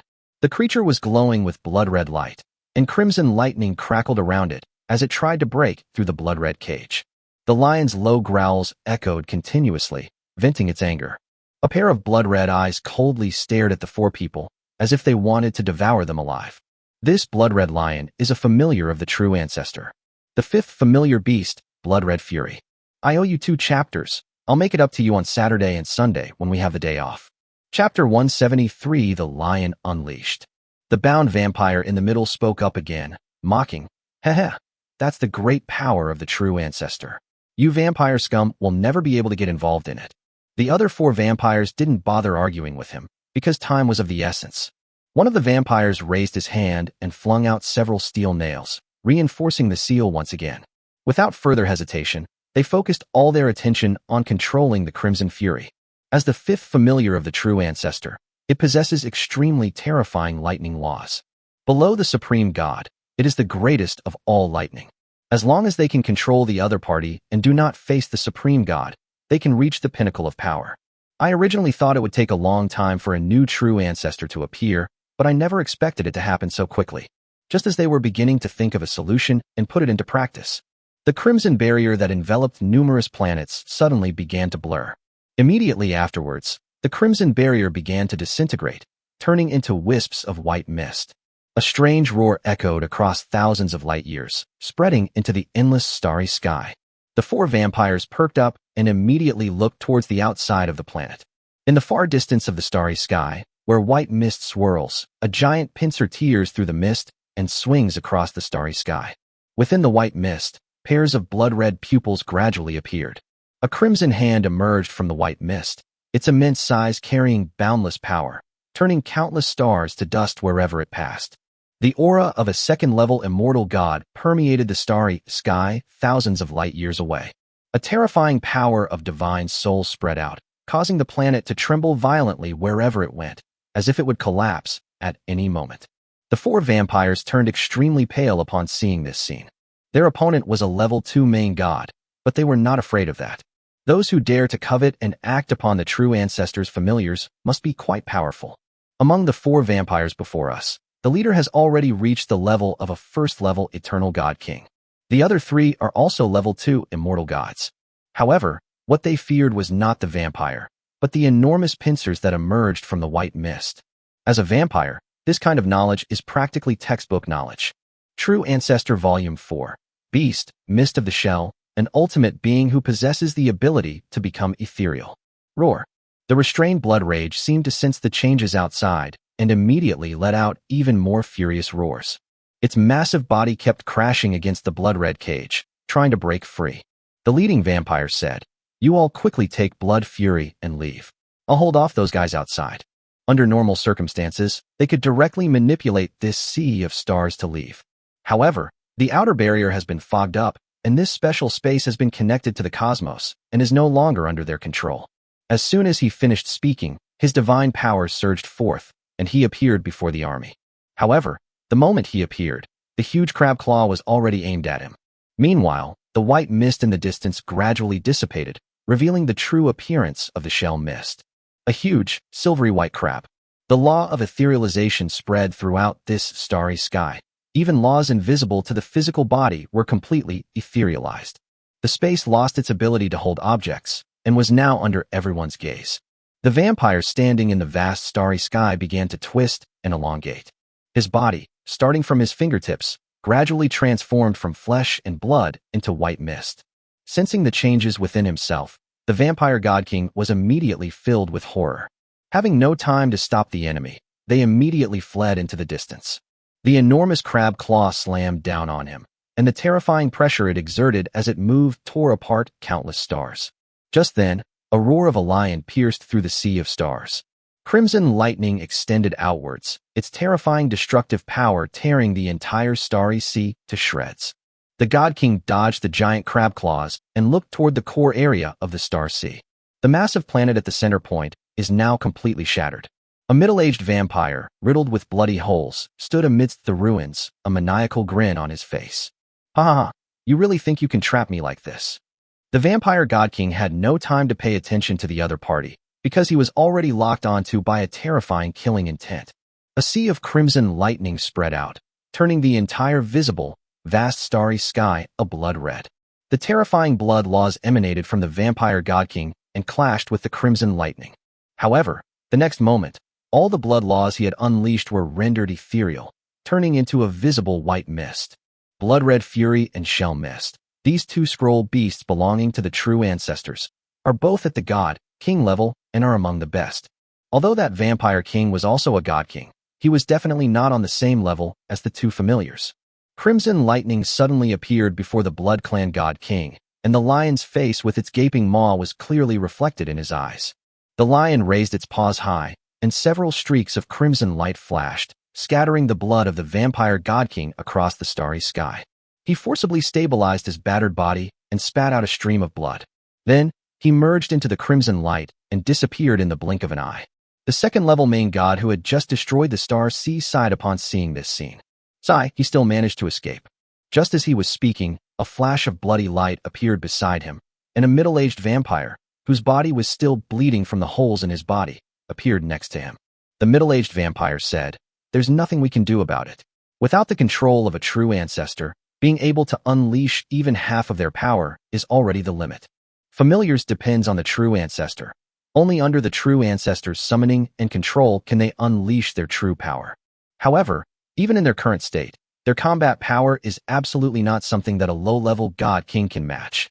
The second-level vampire god spoke up. "We were still not prepared enough. If we hadn't suddenly learned that the night demon's black sword had been summoned by the true ancestor, we would have prepared for a longer period of time." The night demon's black sword was summoned. Everyone knew that a new true ancestor had been born. Therefore, all their plans were brought forward, because they would not allow the power belonging to the true ancestor to be imprisoned by this group of vampire scum. Just as the 2 were talking, the blood-red fury transformed into a streak of blood-red lightning and sped away into the distance. The speed was so fast that it had already traversed thousands of light years in the blink of an eye. The injured middle-aged vampire spoke up. "Where is he going?" "Is that even a question?" They're definitely going to find His Majesty the true ancestor to heal their injuries, said the second-level vampire god. Chapter 170, For the Returning Lion. The injured middle-aged vampire's eyes lit up instantly, and he quickly said, "Why don't we follow them? As long as you can keep up with the blood rage, you can find the location of the third progenitor." The second-level main god glanced at the other party and said indifferently, "Are you sure you can keep up?" After they finished speaking, the two of them looked in the direction where Blood Fury had left, but he had already disappeared, although it had already been severely weakened by the attacks of those four vampires. But now it is searching for the true ancestor, so it is naturally eager to return, and its speed is definitely not slow. Belonging to the true ancestor are normally nurtured within the true ancestor's body. However, with the fall of the second true ancestor, these clans scattered to various places. The second-level main god then said, "The current true ancestors have only just appeared, and their strength is far from sufficient. Our arrival would only be a burden." The injured middle-aged vampire remained silent for a moment, then nodded. The white mist, stretching for thousands of light years, has quietly and gradually dissipated. The fog of the shell has gradually dissipated. It did not seek out the true ancestor because it was still at its peak. All we need to do is wait quietly, until the moment the true ancestor needs it. Neuro World. Sitting on the throne, Mufong was chatting with Yu Haiyang. Yu Haiyang sent a message saying, "Fengzi, should we postpone the intrusion into Area 031? He said that because of that announcement. If we're talking about a Blue Star Lord who has advanced to demigod status, in Yu Haiyang's understanding, it would definitely be Mufong. Moreover, the prompt clearly stated that it concerned the advancement of the world. Although Yu Haiyang may not be able to access this level of information, anyone would know that this is definitely a very important matter. Mufong thought for a moment and replied, "I will have Xiao Luo make preliminary arrangements, but a major war will not break out in the short term." Although the Lord panel says evenly matched when matching worlds. However, Mufeng's strength is improving by leaps and bounds every day. Moreover, Mufong wouldn't let this war drag on for too long. Therefore, having Charlotte make the initial arrangements would secure victory the moment he arrived. Just as the two were discussing, Mufong suddenly looked up at the distant starry sky. A streak of crimson lightning streaked across the starry sky and disappeared into the world of Neuro. Mufeng's eyes were a little strange, but he wasn't on guard and casually raised his palm. A crimson vortex appeared in his palm, and crimson lightning rushed directly into the vortex. Feeling the extra life force within his body, Mufong was completely bewildered. My mind sank into my body, and I saw a blood-red lion lurking within. The other side didn't seem to be in good condition. The strong lion was curled up in a ball. Seemingly sensing Mufong's spying, it raised its head and growled twice at Mufong. Mufeng's eyes instantly sharpened. The two low growls from the other party contained a lot of information, telling him the cause and effect. As expected, there are scoundrels among the vampires, Mufong thought to himself. Of the true ancestor is so immense that it would be unrealistic to say that no one has coveted it over the years.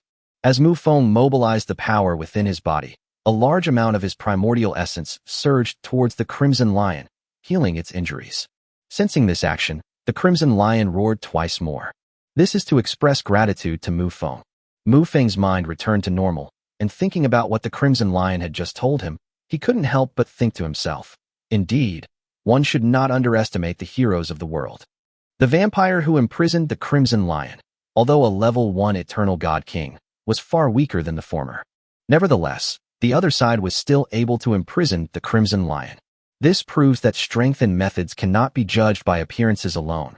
There may be great terror lurking beneath the surface. Time flies, and 10 days have passed.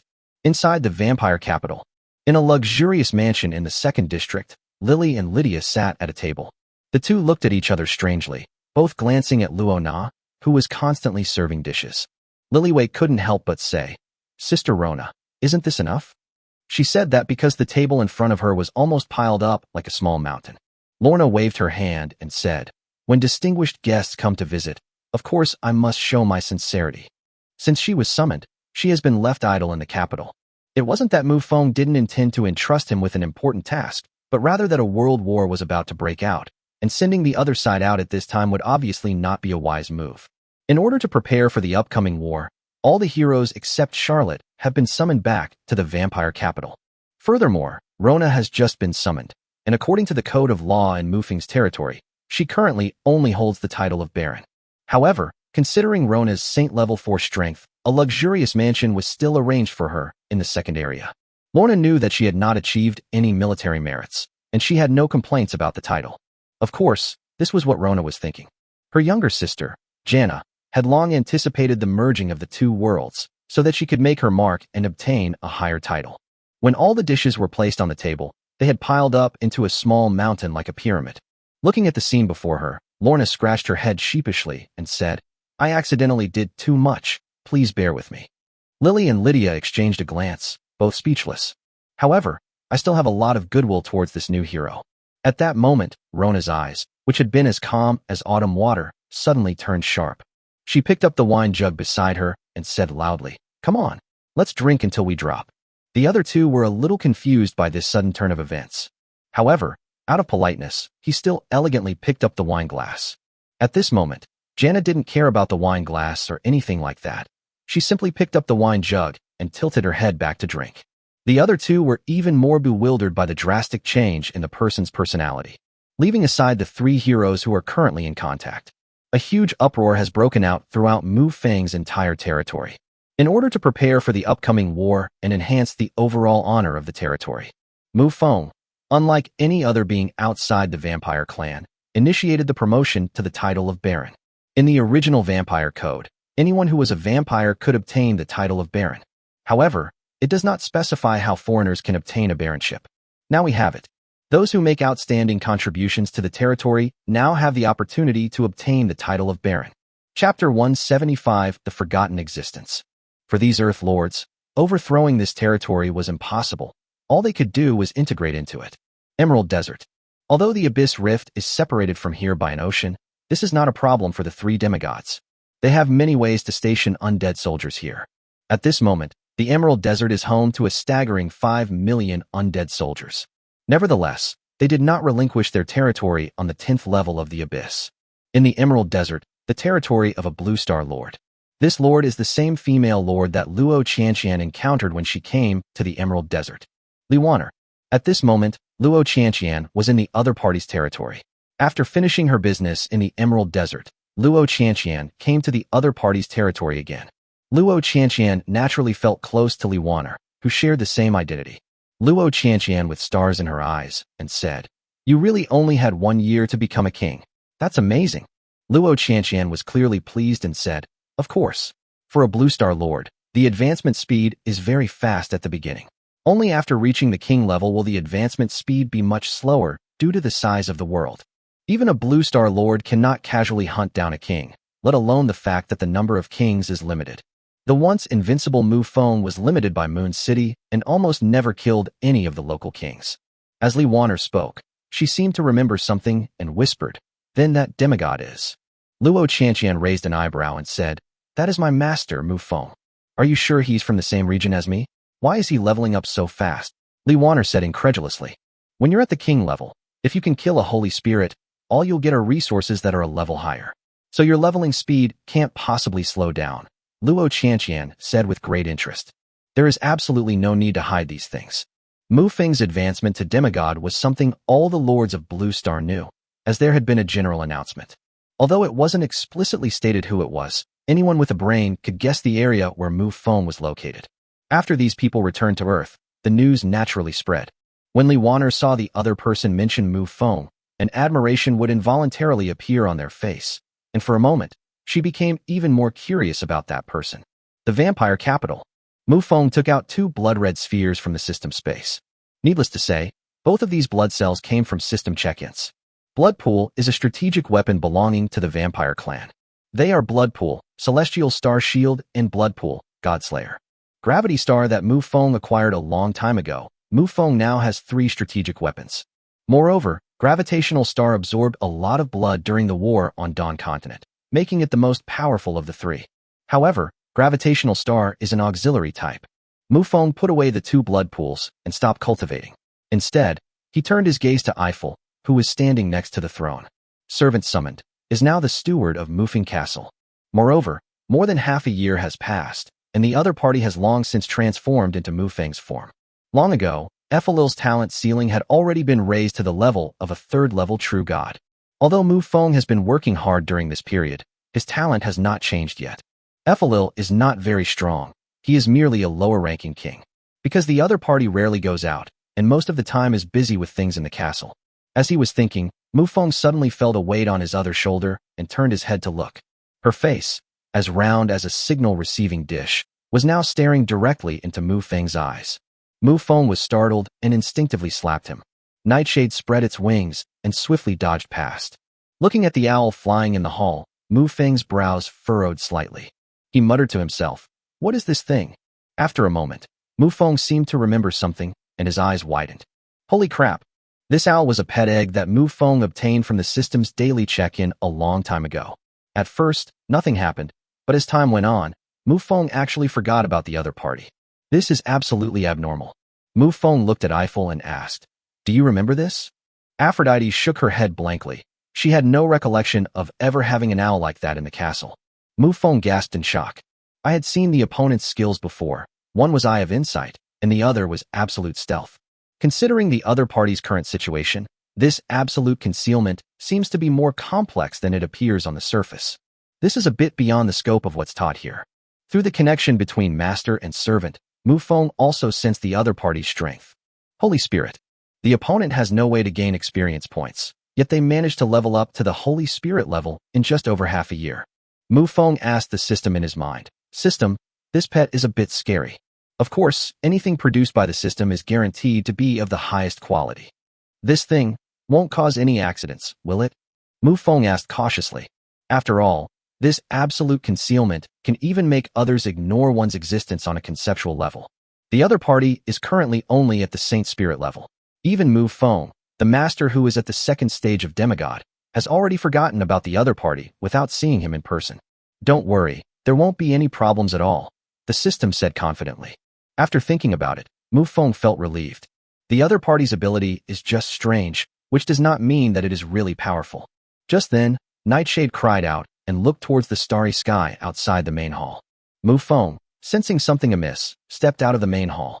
Looking up at the distant starry sky, a somewhat blurry black planet seemed to have reached a certain critical point and instantly became solid. Looking up, the enormous black planet obscured half the sky, creating a sense of oppression. On Black Demon Star, looking up, one sees another enormous planet, green and blue in color. The two planets are like a yin-yang symbol, with the center point between them rotating according to the law of the star's gravity. This scene is truly amazing. Two planets of the same size should not be possible in theory. But this is the law of the great world. The powerful force of the world's laws allows the two planets to reach a delicate balance. Chapter 176, Between the Stars. Mufeng's expression gradually became serious. As the world comes together, all the demigods are gazing at each other's planets. On Mufeng's side, the black planet extended out strands of black threads. The so-called black threads are just black lines because they appear so from a distance. In fact, those black things are roads that extend outwards, and they are a full 5 kilometers wide. Along those extending black roads, numerous black demon warriors stood ready for battle. The black roads stretched out very quickly, and soon they were halfway there. However, under everyone's gaze, the black road stopped extending and came to rest between the two planets. Mufong narrowed his eyes slightly, extended one arm, and then raised it above his head. In a certain area of the vampire capital, a huge crimson sphere slowly rose into the air. The gravitational forces around the crimson sphere became chaotic, engulfing a large number of vampires as they soared into the sky. Gravitational Star was moving very fast, almost following closely behind Mufeng's footsteps, and rushed out of the Neuro world. In the far north, a dragon's roar echoed throughout the world, its enormous fleshy wings spreading out to blot out the sky. With a flap of its wings, the iceberg shattered, and the demigod's aura spread out, heading towards the cosmic starry sky. Angels are flapping their wings, and pure white feathers are falling to the earth, representing light and holiness. Those who live in the glorious empire are all followers of the angel goddess, that is, humans. However, in order to prepare for the upcoming world war, the angel goddess Kurja mobilized an army of millions of angels. Wars between worlds generally take two forms. The first is invasion, which involves launching a major war within the other party's world. However, neither Mufong nor the Black Demon Queen would allow such a thing to happen. Therefore, the upcoming war will be a battle that breaks out in the stars, detached from the world. The gravitational star, carrying a large number of vampires, remained 10 kilometers away from the Black Road. Mufong stood before the gravitational star, and the dragon demigod and the angel demigod appeared on either side of him. At this moment, both sides had time to observe each other. Mufong frowned slightly as he looked at the black demons opposite him, who all looked quite similar. Because he only saw one race, which is not a good sign. Being of the same race means they are more united. However, on Mufeng's side, there are many races such as vampires, angels, and dragons. Mufong's gaze, a 3-meter-high bubble rose on the Black Road. Then the bubble burst, revealing a dark demon with smoky makeup and a lower body resembling a skirt, standing close to the ground. Number 4 was also watching Mufong, sensing his strength, and frowned. Mufong did not conceal his cultivation level, but he also did not unleash his aura. Therefore, in the perception of outsiders, Mufong is a powerful demigod at the second stage. Number 4 thought to himself, this world is indeed powerful. The vanguard is already at the second stage of demigod. Ignoring the other party's solemn expression, Mufong directly said, "Send your strongest person out to talk to me." Number 4 paused for a moment, then said, "We can talk, but you need to show sincerity." As the first demigod to appear, Mufong has already been designated as the vanguard by Number 4. Since they've requested to speak with the strongest person, the other side will definitely have to send out their strongest person as well. However, in Number 4's perception, a second-stage demigod clearly did not qualify. Mufong pursed his lips, understanding the meaning behind the other party's words, and couldn't help but say, "I am the strongest in this world." Number 4 was slightly taken aback, as if he had misheard. A demigod at the second stage, the strongest being in the world? Is the other world really that weak? Out of curiosity, she carefully sensed the power of the dragon and the angel. The dragon's strength was similar to hers, but the angelic demigod beside her also seemed to be a second-stage powerhouse. Mufong knew that the person in front of him must have a high status in the other race, but he was definitely not at the center of power. Upon thinking of this, Mufong narrowed his eyes and released his aura. A bloodthirsty glint flashed in his eyes, and a terrifying pressure enveloped Number 4. Number 4's expression instantly turned serious, and he began to take the powerful figure before him seriously. She was very familiar with this level of pressure. It was a feeling she only experienced when facing the Empress. 2 large bulges appeared on each of the left and right sides of Number 4, and then 2 demigods appeared. They are Number 3 and Number 5, respectively. Number 3 is much stronger, belonging to the second stage of demigod. The 3 of them connected their auras, working together to resist the oppressive force that felt like falling stars. Nevertheless, the 3 of them still felt a tightness in their chests. They now understood that the vampire in front of them, who was at the second stage of demigod, was a super-level powerhouse. A large bulge appeared in front of the 3 of them, and a 3-meter-tall black demon blocked their way. In an instant, the oppressive force that had almost crushed them to the ground dissipated completely. As a superior being of the vampire race, why must you be angry with these subordinates? The Empress spoke immediately as soon as she appeared. The moment she appeared, the dragon demigod and the angel demigod's gazes instantly turned serious. Of the dragon demigod, Sakroto echoed in Mufeng's mind, saying, "Can you handle a 4th-stage demigod?" On the other hand, the angelic demigod Kerja did not have these concerns, because she knew Mufeng's true identity. Mufong did not answer Sakroto's question. Instead, he floated forward and came to stand in front of the group. He spoke up, saying, "The 2 worlds have only just merged, and you're already making such a big fuss. Do you want to dominate the future world?" The merging of the 2 worlds has 3 stages. The first phase, which lasted for the previous 10 days, saw the rules of the 2 worlds intertwine. When the laws of the world converge to a certain degree, the Black Demon Star will officially descend upon the world of Neuro, which is the current second phase. As for the third stage, that is, the complete integration is completed, and it is officially promoted to a great world. As for the fusion of the 2 worlds, why did the Black Demon Star come to the place where Neuro was? That's something to do with the Lord's panel. The Empress smiled and said, "I am a 4th-stage demigod. If a vast world were placed before me, I would fight with all my might." A smile also appeared on Mufeng's face as he said, "For the sake of my future career advancement, I will make the same choice as you." Chapter 177, The Law of Devouring. The Queen's smile became even more beautiful, though the other woman was also wearing smoky eye makeup. I don't know if it's makeup or if it's just how I am.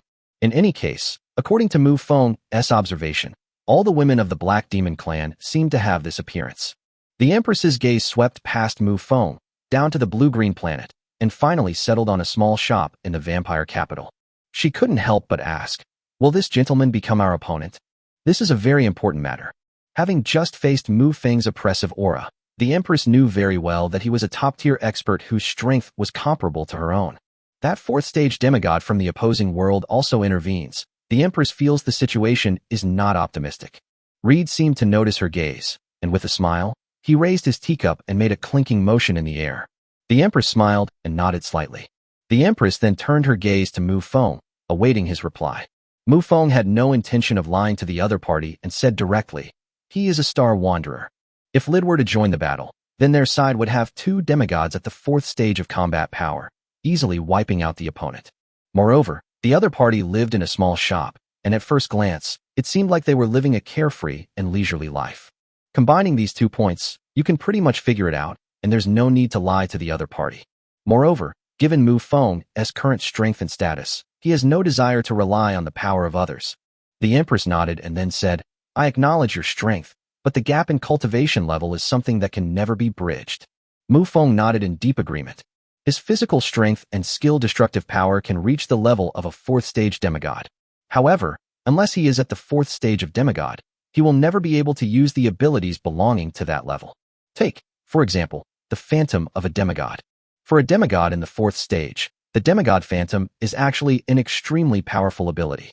Then Mufong looked at the Empress and said seriously, "Why don't we give it a try?" The Empress raised an eyebrow slightly, but did not refuse, saying, "All right, Your Excellency just claimed to be the strongest, and I am actually quite curious about that as well. May I ask your name?" The Empress paused before speaking again. "Mufong, what about you?" "Our clan has no names. They all call me the Empress." Mufong nodded, then glanced at the 2 demigods behind him. The dragon demigod and the angel demigod understood each other and led their respective soldiers to retreat. Mufong's control, Gravity Star slowly left the area. On the black demon's side, the soldiers retreated along the black road like a tide. But the black road remained, and the Empress's lower body, like the hem of a skirt, still clung tightly to the ground. A bloodthirsty glint flashed in Mufong's eyes as he scrutinized the Empress from head to toe. In his eyes, he could see wisps of energy flowing along the black road, from where the other person's body was touching the ground, into the Queen's body. Mufong immediately understood what was going on.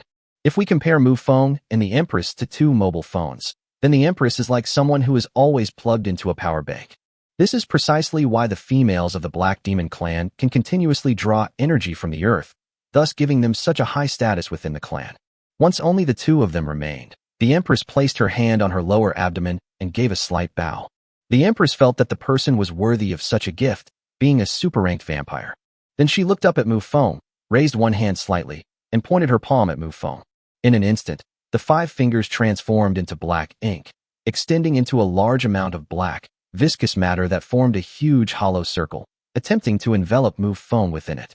Mufong's body was instantly covered in flames, and with a flick of his finger, a wisp of flame shot out. The flames adhered to the black, viscous substance, which immediately and significantly slowed its movement. However, in just a few breaths, the flames began to slowly dissipate. However, under Mufong's gaze, it did not dissipate, but rather its power was absorbed by the black, viscous substance. Mufong frowned slightly, thinking to himself, laws like corrosion and absorption. In that instant, Mufong clearly sensed that the fire law he had unleashed was first corroded of its divinity, and then absorbed by the black, viscous substance. However, Mufong had no time to think any further, because without the protection of the flame law, the black, viscous substance was already approaching him. Mufong casually waved his hand, and a snapping sound was heard. Under the Queen's gaze, the spaces between them shifted slightly. However, this slight displacement caused the 2 spaces to become disconnected. The black, viscous substance could not enter the other space, so it could not harm Mufong. Mufong's eyes narrowed again, and spatial rifts extended out wherever his gaze fell. The Empress was sent flying backward, dodging the spatial rift created by Mufong. However, Mufong's target was not the Empress, but the black pavement beneath her feet. The moment the spatial fissure comes into contact with the road surface, the spatial crack instantly spreads. The dense spatial cracks tore the black road surface into pieces. The Empress had no time to worry about any of this, because a flash of blood-red light appeared in front of her, and Mufong had already arrived. Mufong formed his 5 fingers into claws, his large hand enveloped in a blood-red light, causing the space around him to collapse. A black, viscous substance seeped from the queen's palms, spreading across her entire body like mercury. At the same time, black, viscous substances on her body stretched into threads and bound towards Mufong's arms. Mufong already knew that the black, viscous substance used by the other party was somewhat strange, so he simply dodged away and did not confront the other party head-on. The black, viscous substance on the queen's face slowly dissipated, revealing a pair of eyes. Her arms were outstretched, and the next moment, her lower body, like a skirt, opened up like a curtain. A viscous substance, like black ink, began to spread indiscriminately in the surrounding area. As the viscous substance spread, wisps of black lines appeared on it, constantly rushing towards Mufong.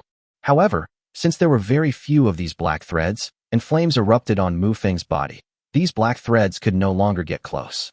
In order to figure out what those black, viscous substances were, Mufong did not stop the black, curtain-like substances from spreading. When the black, viscous substance spread out across the starry sky like a vast earth. Chapter 178, A Simple Clash. Without any hesitation, Mufong slowly descended and actually stood directly on the black, viscous substance. In an instant, Mufong felt a strange force trying to assimilate him. The Empress's eyes lit up slightly, and she thought to herself, is this guy really that arrogant? The black, viscous substance she used had only two functions. The first is to assimilate and absorb the power of others, and the second is to provide power for oneself. However, in battles where the Empress was evenly matched with others, her first role was largely ineffective. Because everyone knows this thing is unusual, they will generally keep their distance. Therefore, this black, viscous substance basically only has a second function. When I'm in battle, I manually make myself a power bank to give myself longer battery life. As for the source of energy, it doesn't necessarily have to be an opponent. For example, the free-floating energy in the starry sky, or the power of heaven and earth, the power of the laws of the world, and so on. Although they are in outer space, they are in the middle of the binary star system world, and are essentially still within the world, able to absorb the power of the world's laws. Furthermore, due to the convergence of worlds, although the world has not yet been promoted to a great world, the power of its laws has been greatly enhanced. That is why the black, viscous substance she used this time was more powerful than ever before. Upon seeing Mufong's arrogance, the Empress was briefly taken aback before raising both hands in an instant. The black, viscous substance, which lay flat in the cosmos like the ground, suddenly undulated like ocean waves. The waves approached Mufong from all directions, while the waves beneath his feet constantly tried to assimilate him.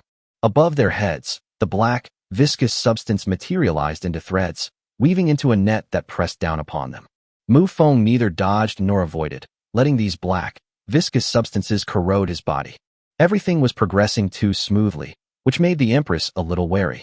If the opponent is a normal second-stage demigod, then defeating them in this way is perfectly normal. However, it was clear that the queen already knew that the vampire demigod before her was no ordinary person. Under the queen's bewildered gaze, Mufong had been completely assimilated. Ultimately, it shattered into a broken mirror and was completely absorbed by the black, viscous substance. Mufong's figure appeared in the distance. What was just enveloped by the black, viscous substance was merely the Three Lives mirror image. Mufong looked at the Empress with a smile and said, a combination of the laws of corrosion and devouring. That's quite interesting. While Mufong himself hasn't yet done this kind of fusion between laws, he has already had Olivia begin it. Olivia is a combination of the laws of fire and the laws of desire. Having figured out the other party's methods, Mufong no longer intended to hold back. Blood-red streams converged around him, and a layer of blood-red light emanated from his body. A terrifying life force filled his body, pushing his vitality to its limit. With a sudden burst of force, the space beneath his feet crumbled inch by inch. The next moment, her figure flashed, and a huge sense of crisis filled the Empress's entire body. The Empress has no spatial laws, nor any method to increase speed. After all, you can't have your cake and eat it too. The queen's endurance is unmatched, but her speed is her biggest weakness. The corrosion law can compensate for the attack aspect. For a normal demigod-level powerhouse, the power of two laws is standard. When breaking through to demigod status, one merges the power of the laws into oneself. And in the first stage, comprehend the second law. Then, the two laws were stored within the body, transforming into a storm of laws that collided with each other, igniting divine fire. In other words, if a demigod in the first stage only possesses one law of power, then he is a newly promoted demigod. If a demigod possesses 2 laws of power, then he is currently attempting to reach the second stage. However, once they reach the second stage, demigods usually do not attempt to comprehend the third law, because the path to advancement ahead has nothing to do with the amount of power of laws. The soul is tempered by the power of laws, and the moment the soul takes shape, that is the third stage. With too much power of laws, the control of consciousness will be scattered. Although one becomes stronger, breakthroughs become more difficult. The Empress pushed her hands forward, and a large amount of black, viscous substance gushed out from her palms. It forms a shield in front of him. Mufong kicked the shield, and the shield dented in a large area, just like dough. However, upon contact with the black shield, Mufong felt the corrosive power begin to sweep over his body. All of the Empress's methods rely on the black, viscous substance, which is the manifestation of the power of laws. Mufeng's eyes narrowed, a red light appeared on his fist, and then he slammed it heavily onto the black barrier. The shield formed by the queen was not a true form of defense. It was merely a gathering of black, viscous substances. Mufeng's punch pierced through the black object, and with its remaining force, it slammed heavily onto the Empress's shoulder. In an instant, the half of the Empress's body, including her shoulder, was smashed to pieces. Black bits of flesh filled the starry sky, and Mufong was slightly taken aback. Despite the pain in her body, the queen merged into the vast black ground. After a brief moment of astonishment, Mufeng's eyes flashed with a bloodthirsty light as he carefully observed the ground below. He then stretched out one hand, and a spatial barrier instantly formed, blocking the other party's path to leave. A black, viscous substance stretched from the ground, attaching itself to the invisible spatial barrier and beginning to erode the power of space. At the same time, the Empress's figure appeared at the edge of the spatial barrier. The other person's shoulder, which had been torn apart, was now visibly regenerating. Seeing this, Mufong exclaimed in surprise, "So that layer of black skin on your outside isn't clothing after all?" To outsiders, the queen's image was simply that of someone wearing a black dress. However, the skirt was very long, and the fabric looked very smooth, clinging to the ground. There is a jagged dividing line at the neck, which looks like a collar. But when Mufong tore the other's body apart, he discovered that the other's internal organs were all black. In other words, that's really what the other person looks like, not just what they're wearing on the outside. The Empress did not answer, but instead focused on drawing energy from the black ground. But the next moment, Mufong suddenly spoke again. "So, you're naked?" The Empress's entire body paused slightly, and even the growing bud stopped for a moment. Her eyes widened instantly, and she looked at Mufong with a face full of astonishment. Vampires, do they all have such strange points of focus? Chapter 179, The Idea of Subduing. However, the queen didn't dwell on these things, since that's exactly what the black demons look like. In other words, as Mufong spoke, the body on the Empress's shoulder had already returned to normal. Mufong spoke up not because he was genuinely interested in such matters. Instead, they wanted to see just how resilient the queen was. The current duel between the two cannot be considered a real battle at all. It's more about figuring out each other's strengths and weaknesses. A black flame ignited in Mufeng's hand, and a scepter fell into his hand from within the flame. The scepter was lifted 3 centimeters off the ground and then gently lowered. In an instant, the howling of a vengeful ghost resounded from within the scepter. Strands of black soul energy emerged from the skull on the scepter. Mufong waved his scepter again, and a large number of souls bared their sharp fangs and claws, rushing towards the Empress. With a flick of her hand, the black, viscous substance formed a wall once more. Meanwhile, the spatial barrier behind her had been completely corroded, and the Empress took the opportunity to leave. Wandering souls, like raindrops, roam freely across this vast universe, their bodies twisted and contorted. Although it hadn't reached the queen yet, the howling and wailing it emitted was already giving the queen a headache. A large black bulge rose from the ground and then enveloped the queen. The large bag merged into the ground, quickly dodging the attacks of the wandering spirits. A bloodthirsty glint flashed in Mufeng's eyes, and then he threw the scepter in his hand like a spear. The scepter's abilities are not limited to magical attacks. The soul-seizing scepter in Mufeng's hand is of a very high grade and is hard enough to be used as a melee weapon, although it does not have the destructive power of a spear. Although the queen was hiding in the large black bag, she could still sense the outside world.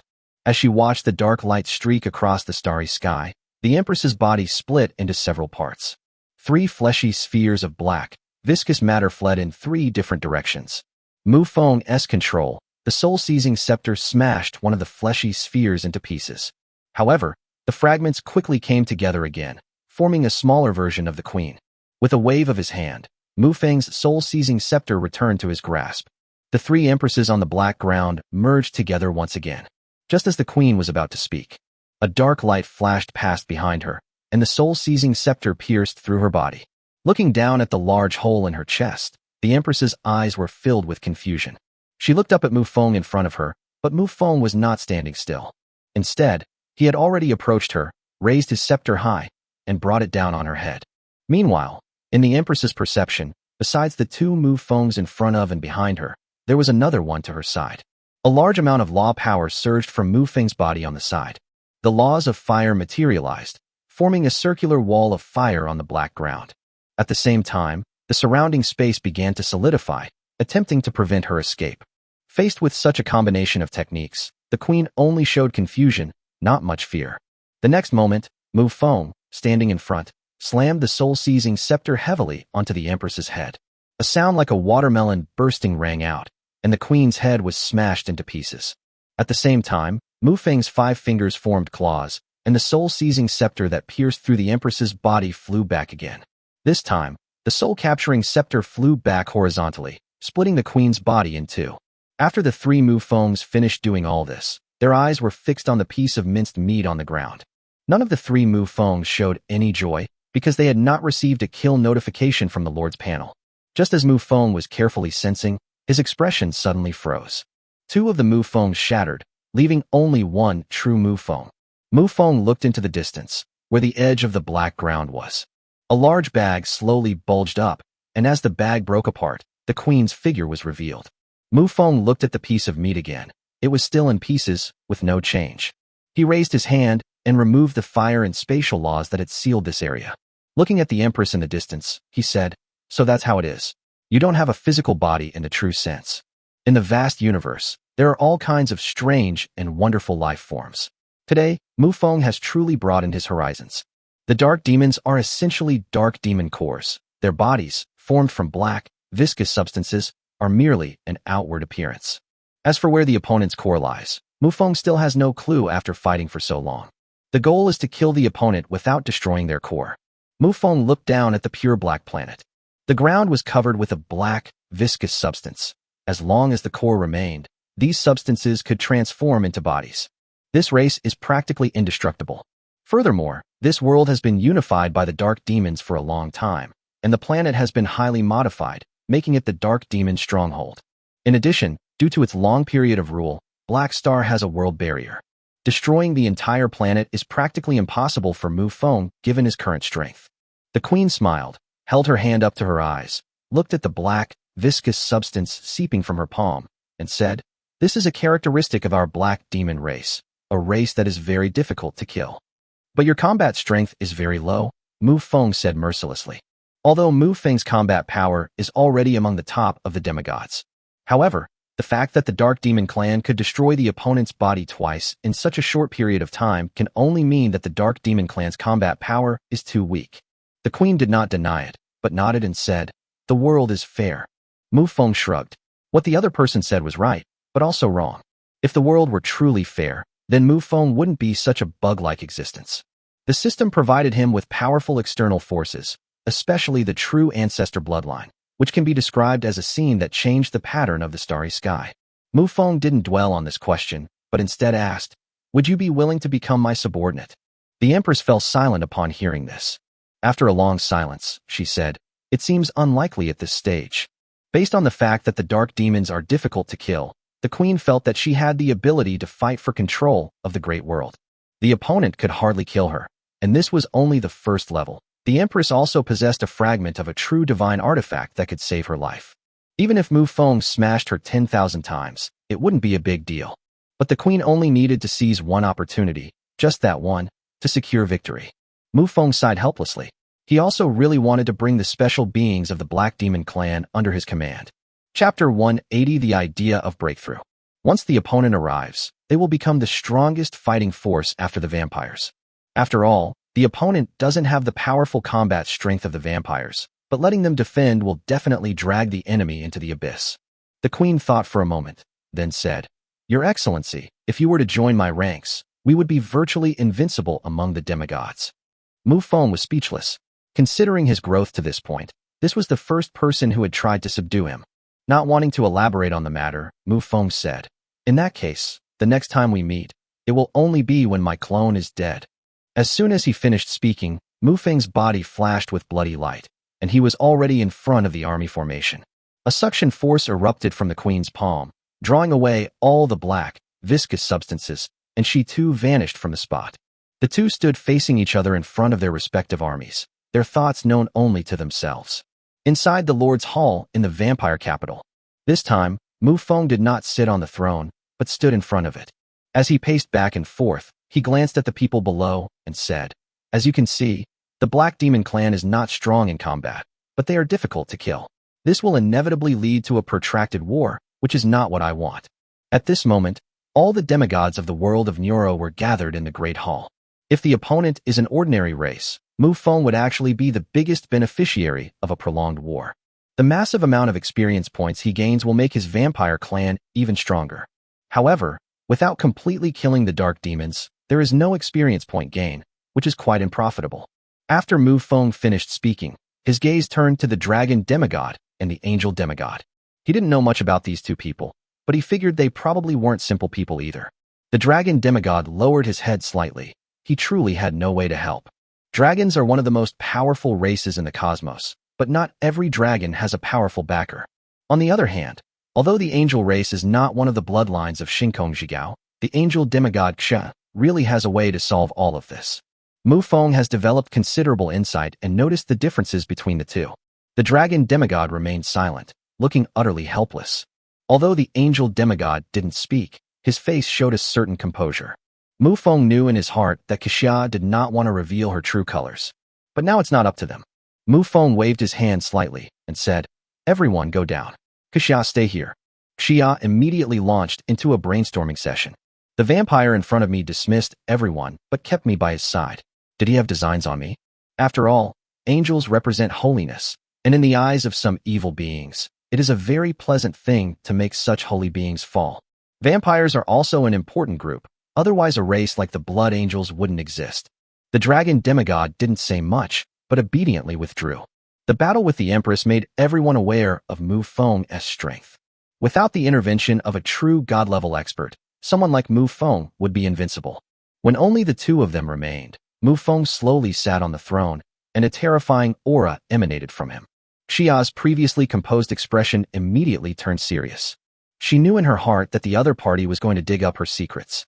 As expected, Mufong spoke first, saying, "You must have a powerful figure behind you."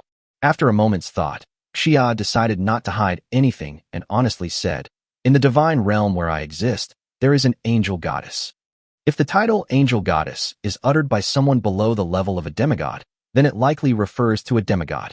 However, if a demigod speaks these words, then it must represent a true god. Mufong was instantly struck by a mental storm. If a true god were to be involved in a great world that is about to unfold, the other party would certainly be happy to do so. However, the situation can get out of control, just like when Mufong didn't advance to the Saint Spirit level. If another big Buddha were to be placed above Mufeng's head, Mufong would definitely not be willing to do so now. Mufong then asked, "Since there is a true god, can you obtain his methods?" They didn't want the true god to get involved, but they also wanted to use the true god's methods to quickly eliminate the Black Demon clan. Xia was speechless for a moment and said, "My status in the divine realm is not that high." The so-called divine realm refers to a vast sea of stars formed by hundreds or even thousands of stars connected together. This is also a kind of territorial development, only it has extended to the level of space. It also relates to the ascension of the true god, but we'll discuss that later. Mufong sighed helplessly. Since Xia was unwilling to help, he would have to solve the problem himself. In reality, for Mufong now, dealing with the Black Demon clan is not difficult. After all, the fifth familiar beast was still inside Mufeng's body. Although it was seriously injured, its power at the slaying level was still not a problem. A familiar is actually closely related to its current situation. For example, the fifth familiar beast, which exists within Mufeng's body, is essentially back in its rightful place. Using the opponent's power would reduce the cost for Mufong significantly. Familiars that haven't returned to their places, Mufong needs to offer an equivalent price to mobilize their power. Fortunately, the bloodline of the true ancestor was strong enough. These costs were somewhat heavy for Mufong, but he could barely bear them. However, the situation on the scene can change in an instant. For example, Mufong's advancement to demigod was a sudden and unexpected world advancement. For Mufong, currently the strongest fighter, to reveal his hand would be the most foolish thing to do. After a moment of silence, Mufong waved his hand and said, "You may also step down." Xia gave a slight bow, then turned and left. Mufong sat alone on the throne, finally deciding that it was better to rely on himself than on others.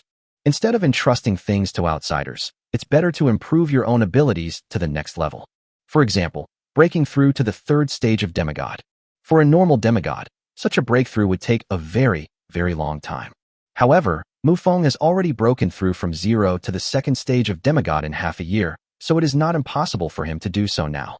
To break through to the third stage of demigod, one needs to use the already burning divine fire to temper one's own consciousness. The moment when one transforms into a divine soul is the third stage of demigodhood. Upon reaching this level, the soul pressure possesses a divine sense of oppression. In order to quickly resolve the current situation with the Black Demon clan, Mufong had no choice but to abandon his foundation and instead pursue a breakthrough in his cultivation level. It might be a bit of a pity for Mufong, but then he thought about it again. Nothing in this world is perfect. Episode 181, The War of Protracted War. Moreover, Mufong didn't completely abandon his foundation, it was just a normal promotion. The law of blood does not require comprehension, so Mufong plans to strengthen the law of void. At this stage, the void law doesn't have much power, but hopefully it will make a qualitative leap after the breakthrough.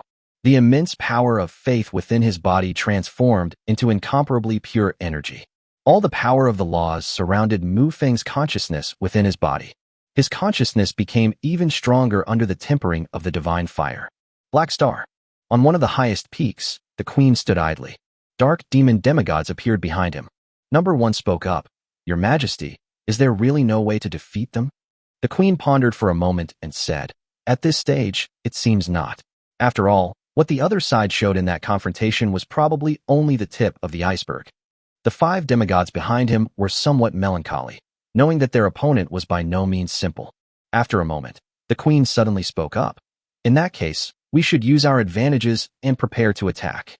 The other 5 demigods nodded, then immediately turned around and began to attend to their own tasks. With the queen's command issued, the entire Black Demon Star seemed to come alive. A 5-kilometer-wide black road stretched out of thin air from the new Black Demon land. They stretched out into the starry sky, their goal the world of Neuro. The 2 worlds were already on high alert, so Black Demon Star's actions naturally couldn't be kept secret from Mufong. All the demigods were focused on the Black Road and did not detect the presence of any demigods, so they immediately breathed a sigh of relief. Black Star's decision was simple: stall. With its invincible nature, it drags another world into the quagmire of war. This is a very effective method when facing common races like Moon Elves. Because the Moon Elves are generally weak in combat and are low-ranking soldiers, they require a lot of supplies, and food is a major problem. Fortunately, the Emerald Desert is guarded by undead, so even the harsh environment has little impact on them. The Dawn Continent also has vampire troops. As one of the top races in the starry sky, the long-lived race can afford to wait. The black ground broke through the clouds and, like a giant wide noodle, landed on the ground of the Neuro world. A large number of male dark demon soldiers rapidly advanced into the distance, attempting to establish their main camp there. Similarly, a black, viscous substance emanated from the hands of a female dark demon, continuously spreading to the surrounding ground.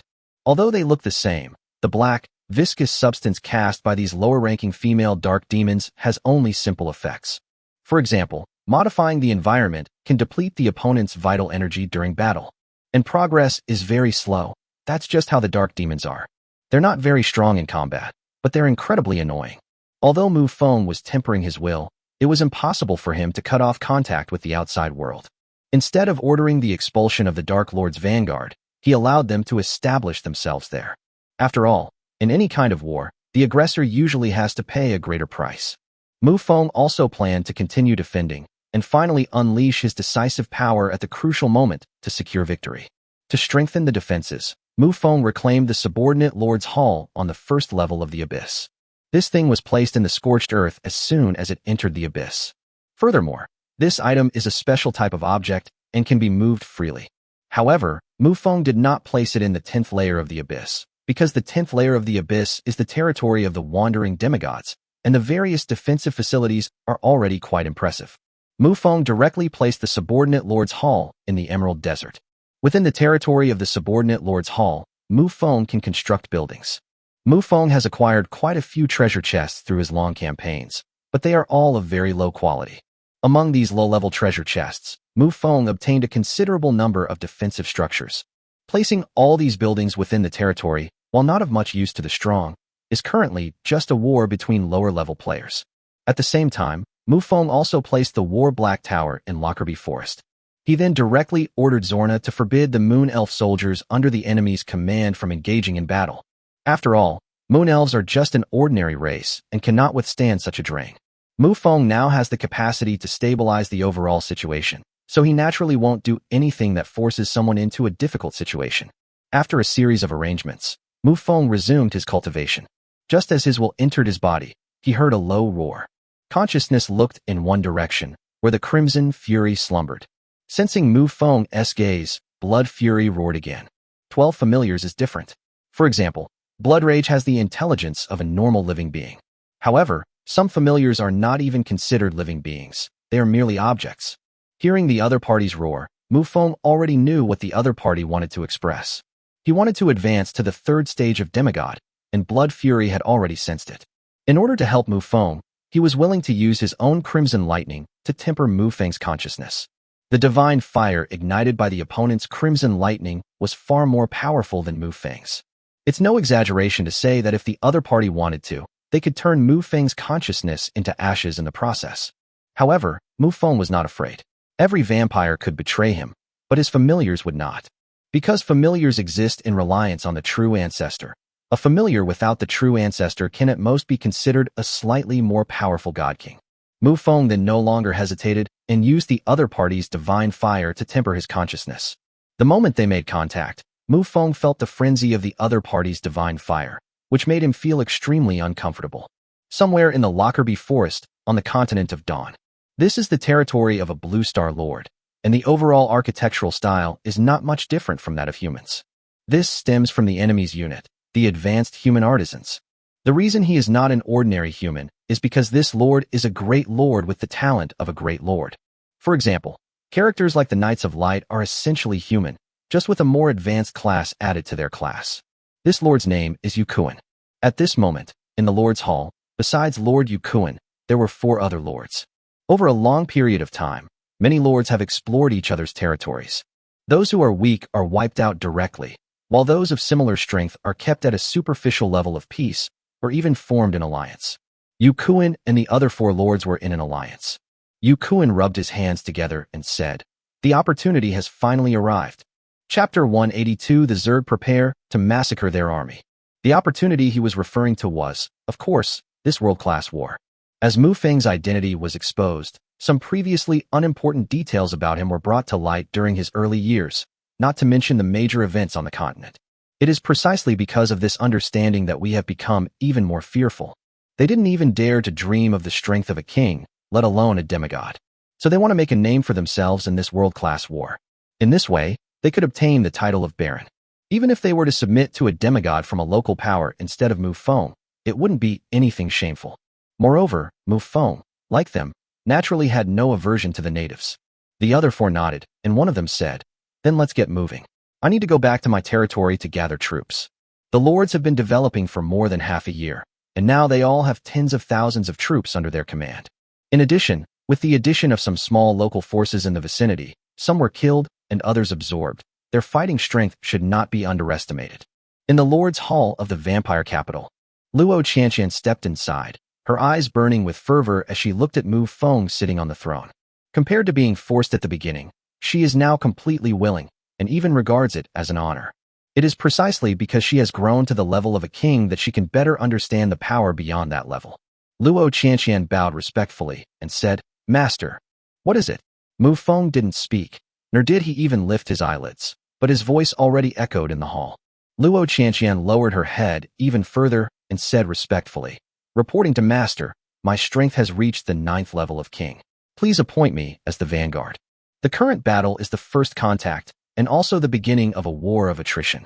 The Black Demon clan did not send out a very strong fighting force. It was just the king who led the charge. Luo Qianqian believes that this kind of war is precisely the time for her to play a role. Go find Evelyn, exchange supplies with her, and take your Zerg with you. Mufeng's voice echoed once again in the hall. In enabling the Zerg to reproduce in large numbers is food. The vast continent of Dawn generally does not lack food. After Mufong took control of this territory, the national treasury that originally belonged to the Star Glory Empire naturally fell into his hands. Moreover, when a new power moves into a territory, the families living on that land will naturally have to make some concessions. Their target is definitely the vampires. For example, if a vampire king is sent out to guard a city, the families living in that city will voluntarily hand over a large amount of gold coins. All the vampires under Mufeng's command have full loyalty. For Mufong, they naturally wouldn't line their own pockets. Ultimately, all of these ended up in Mufeng's hands. Therefore, the treasury of the vampire capital can be described as extremely wealthy. As the manager, Evelyn naturally needed to hand over the reins. Luo Qianqian didn't look happy. Instead, she asked with concern, "Master, are you all right?" When Mufong replied, she clearly sensed something was off about his tone. He seemed to be in some kind of agony. The reason, of course, is the divine fire of the blood wrath. Although it was a bit tough, the rewards were enormous. Mufeng's voice echoed in the hall once more as he said, "Go down." Luo Qianqian left the main hall, looking back every few steps, showing great concern for her master. After leaving the main hall, she shook her head, banishing all those thoughts, and muttered to herself, "My master's realm is too high. Even if something really happens, I can't help him. I should hurry up and break through to the Saint Spirit realm." After she finished speaking, she went to another main hall within the royal city. The vampire capital, General Affairs Office. Stepping inside, I immediately spotted the succubus Evelyn, engrossed in her work. After sensing the opponent's strength, Luo Qianqian was not surprised to find that he had reached the 9th level of hero. Whether it's the Lord leveling up with experience points, or the locals slowly cultivating their skills. To rapidly improve one's cultivation level, there is only one simple, yet difficult requirement. That means you need to have significantly more resources than your current level to achieve this. Take Mufong for example. He can fight against opponents of higher levels, and the resources he obtains are always of a higher level, so his improvement speed can never slow down. The same applies to Evelyn. As the steward of the entire capital and holding the title of Viscount, she has abundant resources. Although she is very busy with work, she tries her best to improve herself whenever she has free time, so as to live up to her position. Luo Qianqian walked to the other person's table, reached out and tapped on it, waking Eve, who had been engrossed in her work. Upon seeing the newcomer, Evelyn quickly rose and bowed respectfully, saying, "Greetings, Your Excellency the Earl." Luo Qianqian said, "I am here to collect resources on my master's orders." Without a second thought, Evelyn picked up a piece of paper, scribbled on it, and finally stamped it with a large red seal.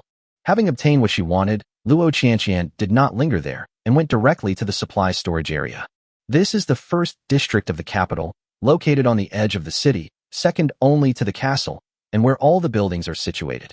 The value of these special buildings, including barracks, is self-evident. The forces guarding this place are exceptionally powerful. Even a king-level expert could sense at least 20 of them. Luo Qianqian didn't dare to be presumptuous here, and she would respectfully bow to the vampire king. Although these vampire kings were a rank lower than her in terms of titles, Luo Qianqian did not overestimate herself. Those vampire kings were also very polite to Luo Qianqian. Those were the true ancestors' blood slaves. Why do I feel a little envious? Luo Qianqian pushed open the warehouse door, followed by 2 vampire kings. One of the vampire kings held the receipt in his hand, looked at it carefully, and then picked up 4 animal skin bags and handed them to Luo Qianqian. Luo Qianqian smiled and bent down slightly to take the animal skin bag. After a brief exchange, Luo Qianqian left the first area and then soared into the sky, heading straight for the Emerald Desert. The invasion of the Black Demon Vanguard was not entirely unplanned. 1 in Lockerbie Forest, 2 in Emerald Desert, 1 in the far north, and 1 in the Endless Ocean. However, no Black Demons invaded Mufeng's territory. The Endless Ocean is too far away, and the Lockerbie Forest has the Black Tower of War. Therefore, Luo Qianqian set her sights on the Emerald Desert. Chapter 183, taking you to take off. Luo Qianqian went directly to Li Wanner's territory. She wanted to use the other party's territory to establish a base in the Emerald Desert. After all, Luo Qianqian's own territory was still in the Ogu continent of Region 011. However, the continent of Ogu has been completely conquered, and Luo Qianqian's territory is managed by someone, so it doesn't matter whether she is there or not. Once a year has passed, Mufong can hand over the relocation order to Luo Qianqian. It is also a great mobile war base. Luo Qianqian descended from the sky and arrived in Li Wanner's territory. Having been spotted by the watchtower, Li Wanner quickly left the Lord's Hall. Looking at that familiar figure, Li Wanner said with a smile, "Sister Luo, I'm gathering my forces, ready to unleash my full potential." As she spoke, Li Wanner clenched her small fist and waved it twice in the air. Luo Qianqian came to Li Wanner's side and said, "It is precisely for this reason that I plan to turn your territory into a base." Li Wanner was immediately in a dilemma. She said, "It's not that I'm unwilling, but my territory is too small, this." Her territory was not of a high level, and its area was only a few kilometers. But Luo Qianqian is a king, and her troops are Zerg. How could this possibly fit them all? Luo Qianqian smiled, and then took off the necklace from her neck. That was her private stash of money. He handed it to Li Wanner and said with a smile, "These basic resources can help you upgrade your territory and level up." There weren't many supplies here, because most of them were handed over to Mufong. However, raising Li Wanner's base camp by 2 levels shouldn't be a problem. Li Wanner immediately waved her hand and said, "These things are too valuable. Although it will require my territory, we can build one ourselves." The other party is right. Luo Qianqian could have easily settled in the original territory of the Sand Scorpion Queen. However, Luo Qianqian had her own little schemes. Looking at all of Mufeng's subordinates, she was the only Blue Star Lord. Therefore, Luo Qianqian wanted to bring the other person along with her, and now was the perfect opportunity to cultivate their relationship. Luo Qianqian during the war, she can accumulate a large number of military merits and rightfully obtain a title. The key is that this girl in front of me is also quite good looking. Without giving the other party a chance to refuse, Luo Qianqian said directly, "With your own strength, it would be very difficult to gain merit for promotion, but it would be different if you followed me." As she spoke, Luo Qianqian directly stuffed her meager savings into Li Wanner's hands. And he urged, "Go quickly." Li Wanner took a deep breath, then stopped being coy and brought up the Lord panel to start upgrading the Lord's Hall. As her territory continued to expand, Li Wanner took out various building blueprints and began constructing defenses for her territory. The city walls surrounding the territory also rose from the ground, and in the blink of an eye, it had become a heavily fortified base camp. Luo Qianqian also took out the insect nest, and the auras of 3 King Realm experts instantly appeared on the scene.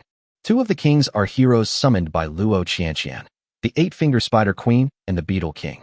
The Zerg Queen, Sand Scorpion, which was subdued in the Emerald Desert.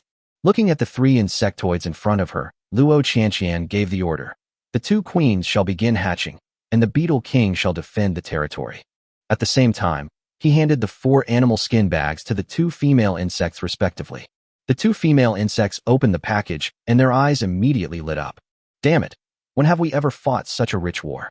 As the race in space that excels at massing units, the Zerg can reach a terrifying number of people when resources are plentiful. Furthermore, the Zerg larvae have a very short growth cycle, taking only 1 month to grow into their full form. If conditions are exceptional, such as the insect nest in Luo Qianqian's hands, the growth time can be shortened to 20 days. Luo Qianqian flung the insect nest in her hand, and the nest flew out and continued to grow larger in the air. It eventually transformed into the shape of a huge mountain, crashing heavily onto the ground. Li Wanner, who had just finished her work, was drawn to this scene.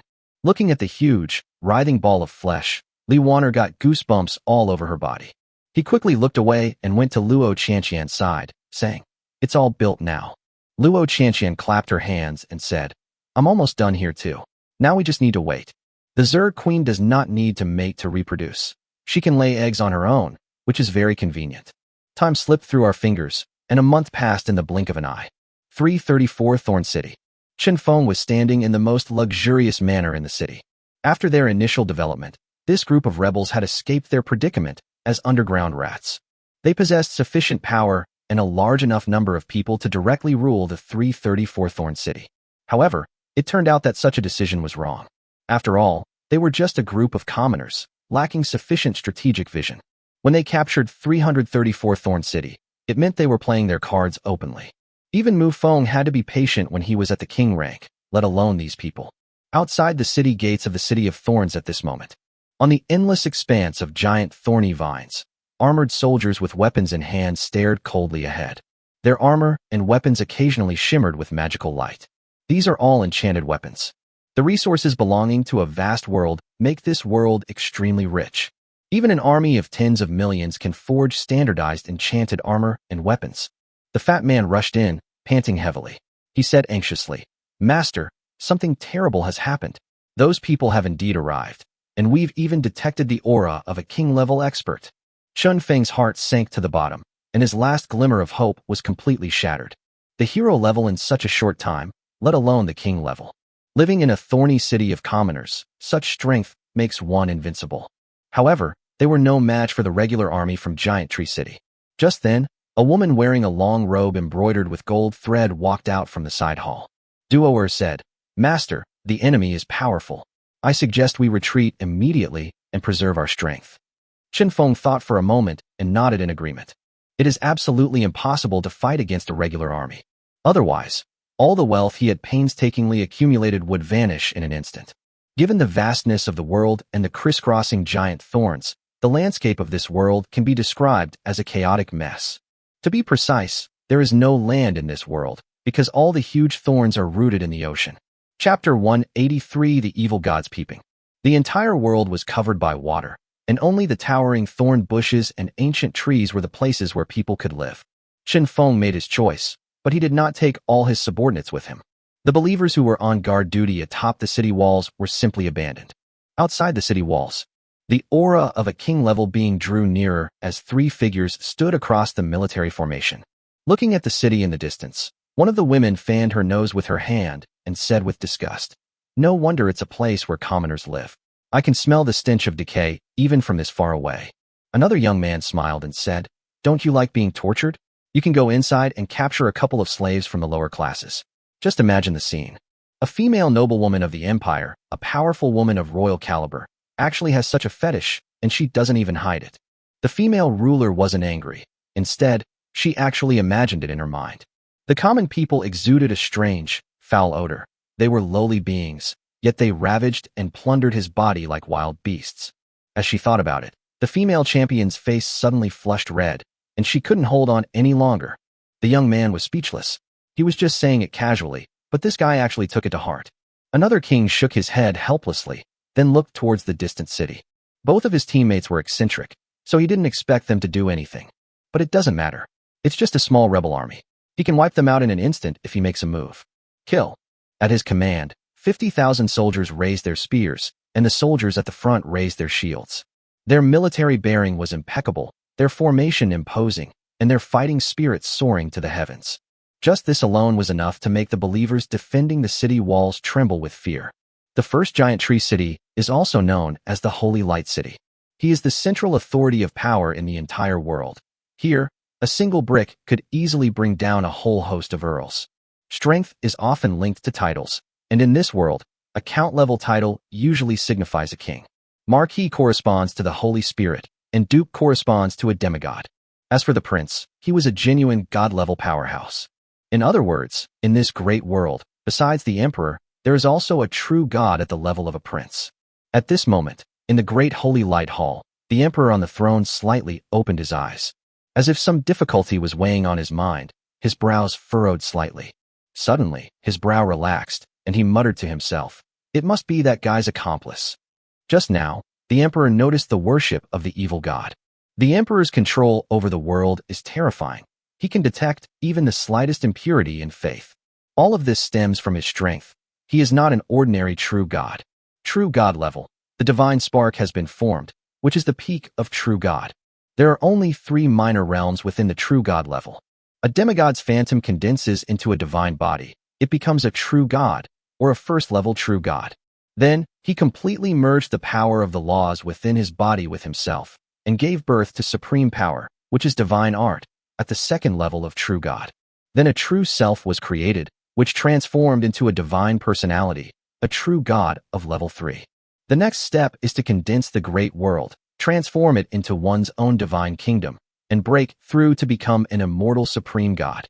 The so-called immortal gods, upon reaching this realm, are theoretically immortal and indestructible, because everything they have is connected to the kingdom of God, and as long as the kingdom of God is not destroyed, the Lord God will be immortal. This shows just how overpowered the immortal species in the universe are. These are characteristics inherent to immortal gods. They are born with them. After the emperor muttered to himself, his lips moved again, but no sound came out. A moment later, a man entered the main hall. The man, clad in armor and with a resolute face, stepped into the room with his left hand resting on the long sword at his waist. Upon approaching, the man bowed and said, "Greetings, your majesty." The emperor nodded and then said, "I sense the aura of the evil god. He must be an accomplice of those people. Go and investigate." The man's expression immediately turned serious. If what the emperor said was true, then the situation was truly not optimistic. Their world is not as peaceful as it seems. It has long been coveted by a malevolent god. Moreover, that fierce god possessed extraordinary abilities and had already sown the seeds of faith across the land. However, due to the existence of the world barrier, the evil god cannot send any power into this world. But the power of faith is terrifying. That evil god already has a large following in this world. After a long period of open and covert struggles, all of the evil god's followers could only hide on the small island. The so-called islands are actually formed by withered giant trees or thorns falling into the sea. There are many people dissatisfied with the rule of this world, so they built the island. It is an absolute lawless zone. As for why the powerful don't take action to eliminate these guys, it's because they simply can't kill them all. No matter what kind of belief it is, once it has been passed down from generation to generation, it is difficult to eradicate. Countless powerful individuals enjoy the conveniences brought by faith, but they also have to accept its troubles. The man bowed respectfully again, then turned and left. He needed to hurry and investigate the followers of another malevolent god to prevent a major disaster. Emerald Desert. The clash between the vanguard forces had already begun. The Blue Star Lord went from being eager to fight to being almost completely subdued. Because they discovered something, the strange race on the other side, although not strong in combat, was very difficult to kill. The male dark demon is a single combat individual and cannot control the black, viscous substance. However, under the control of the females, they can be resurrected. To be precise, it's simply about condensing a new body and then putting the core back in. The lower-level dark demons are not strong enough, so their core can only be preserved inside their bodies. However, any part of the body could be a hiding place for the core. When the physical body is killed, the core falls into a black, viscous substance and is then recycled. After passing through the hands of the female dark demon, he becomes a hero again. To completely kill the dark demons, one either needs to be lucky enough to accidentally destroy their core, or they could just smash the entire body into pieces. Moreover, this is only a low-level black demon. Any slightly higher-level black demon can hide its core further away, no longer confined to its body. Take the Empress, for example. Even Mufong couldn't find her core. Compared to these Blue Star Lords, Luo Qianqian's fighting spirit is much higher. Because she wasn't just aiming to gain experience points, battle merits were also a significant factor. Chapter 184 Absolute Insight. Luo Qianqian and Li Waner stood at the rear of the army, watching the battlefield ahead through magical means. Li Waner's pretty face flushed slightly, and her expression was extremely excited. In the scene, sand scorpions, each about a meter long, almost covered the entire ground, leaving no room to even step. Among these numerous sand scorpions, there are also many humanoid sand scorpions standing upright. Its hands are huge pincers, and the tail hooks behind it gleam with a cold light, from which green venom seeps out. These are all Zerg evolutions hatched through the function of the Zerg hive. It was precisely because of these massive numbers of Zerg that the Blue Star Lords did not retreat so quickly. Luo Qianqian did not send the 8-finger spider to the battlefield. Because this type of spider only uses physical attacks, it's not quite suitable for dealing with dark elves. The sand scorpion is highly venomous. Even when covered by a black, viscous substance, the venomous substance will greatly reduce the assimilation rate of the scorpion. Moreover, the black, viscous substance containing highly toxic substances cannot conceal the core. While the core of the dark demon race is flexible, it is also extremely fragile. Just as the two were engrossed in watching, 3 figures suddenly entered the Lord's Hall. Lilivaya, Lydia, Rona. Luo Qianqian immediately noticed the 3 of them, then quickly stepped forward to bow and said, "Greetings, 3 elder sisters." The other 2 nodded, but Lydia's eyes looked a little strange, though she didn't pay it any mind. After all, he can be either male or female, gender doesn't matter. Li Wanner was very nervous at this moment. She followed Luo Qianqian and stepped forward to bow, but did not say anything. Luo Qianqian spoke again. What are the three of you doing here? The invasion of the Black Demon clan was just the vanguard. They hadn't even sent any saint-level experts yet. The three looked at each other, their eyes filled with confusion. Yeah, what were they doing here? Suddenly, Rona felt a pain in her shoulder and looked down at it. A large face, like a signal-receiving dish, with big eyes staring at you. As if remembering something, Lorna quickly said, I remember now. I came here to kill the Black Demon clan. As she spoke, she grabbed Nightshade's legs, then cupped him in her hands and placed him before everyone.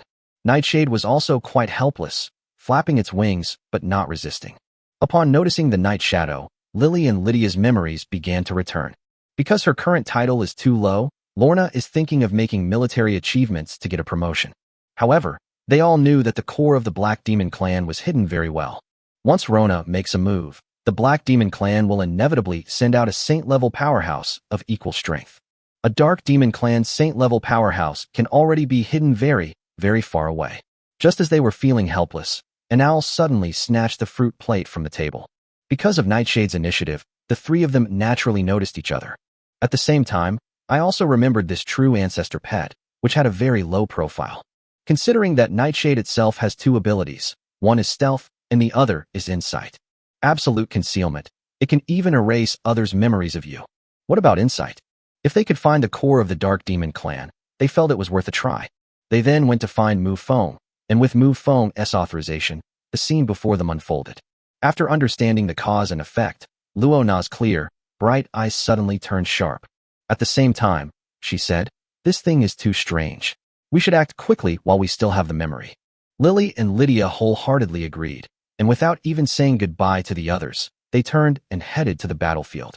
If they hadn't just forgotten their original purpose, they wouldn't have even come to this territory. As he headed to the battlefield, a glint of light flashed in Nightshade's eyes. Then Janna felt her vision blur for a moment, and when it cleared again, the world before her had changed drastically. Countless chains of divine order descended from the sky, connecting to the earth. The world's laws, vast as the ocean, operate before our eyes, maintaining the world's stability. The ability to see the true nature of things is one of Nightshade's two powerful abilities. The world he sees is completely different from what normal people see. The laws of nature were within his grasp, and the energy that roamed between heaven and earth was as tangible as a physical entity.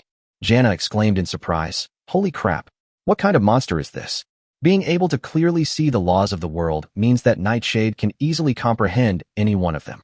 This is something even Mufong would find difficult to do. After all, the power of laws has existed around life since the very beginning of its existence. Life has long since become accustomed to the other's presence, and may even subconsciously ignore it. Nightshade did not share his vision with the other two, so only Janna could see him. The three arrived on the battlefield, and Janna's eyes looked towards the black, sticky carpet in the distance. Within those pure, dark, viscous substances, Janna could clearly see shimmering points of light. Those countless points of light each represented a life of a member of the Dark Demon clan. A smile bloomed on Janna's face as she raised one hand above her head, a red light flashing in her palm. A long-handled sickle with an S-curve appeared in her hand. The pressure of a fourth-level Holy Spirit was unleashed, with the power of heaven and earth surrounding it. Janna was about to make her move. A huge ball of light rapidly descended from the massive black, viscous pillar that connected to the ground. As the ball of light landed on the ground, it began to rapidly move towards the rear of the battlefield. Where the ball of light landed on the ground, the figure of a female dark demon stood there. An aura of the mid-level Holy Spirit emanated from her. Janna's eyes narrowed slightly. Although she already knew the location of the core, the fact that it was hidden deep behind enemy lines was indeed a bit troublesome. He spun the S-shaped scythe in his hand, and then dashed forward in a flash. The crimson blade light left a deep trench in the earth, tearing apart a large number of black demons. Furthermore, due to the sheer number of black demons and their relatively dense core, this attack effectively killed quite a few of them. Number 12 also narrowed her eyes slightly, and a large amount of black, viscous substance seeped from her palm. These things have the same effect, to corrode and then assimilate and devour. However, the black, viscous substance wielded by the demigod is governed by laws, and the power of the two is incomparable. Under number 12's control, these black, viscous substances spread out from all directions, covering the blood-red blade. Chapter 185 Shattering the Core. The blood-red blade was completely covered by the black, viscous substance as it flew through the air. The blade's speed was constantly decreasing, and its power was also being weakened. When the blade reached number 12, the opponent simply reached out and flicked his hand, shattering the blood-red blade. But the next moment, Janna, wielding her crimson scythe, was already in front of number 12. Number 12's body resembled a puddle of mud, merging directly with the black, viscous substance on the ground. After Mufong's previous battle, the Black Demon Clan had fully realized the power of the Blood Clan. Rather than letting the other party beat you to a pulp, it's better to take the initiative. Number 12's body regrouped in the distance, its eyes filled with vigilance as it looked at Janna. Janna did not seek out the opponent's core. Such a thing is difficult to achieve by surprise. The S-shaped scythe in his hand spun around, and a circular, blood-red crescent moon, carrying terrifying power of heaven and earth, flew out of his hand once more.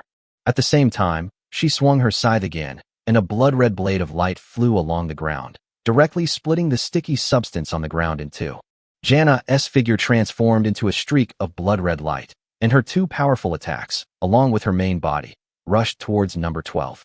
With a flick of finger number 12, a large number of black, viscous objects floated in midair and then twisted into shape.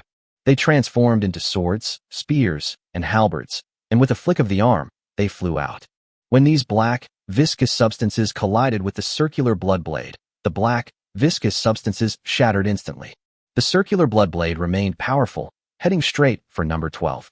Number 12 raised his hands upwards, and the black, viscous substance beneath his feet surged and then formed a wall in front of him.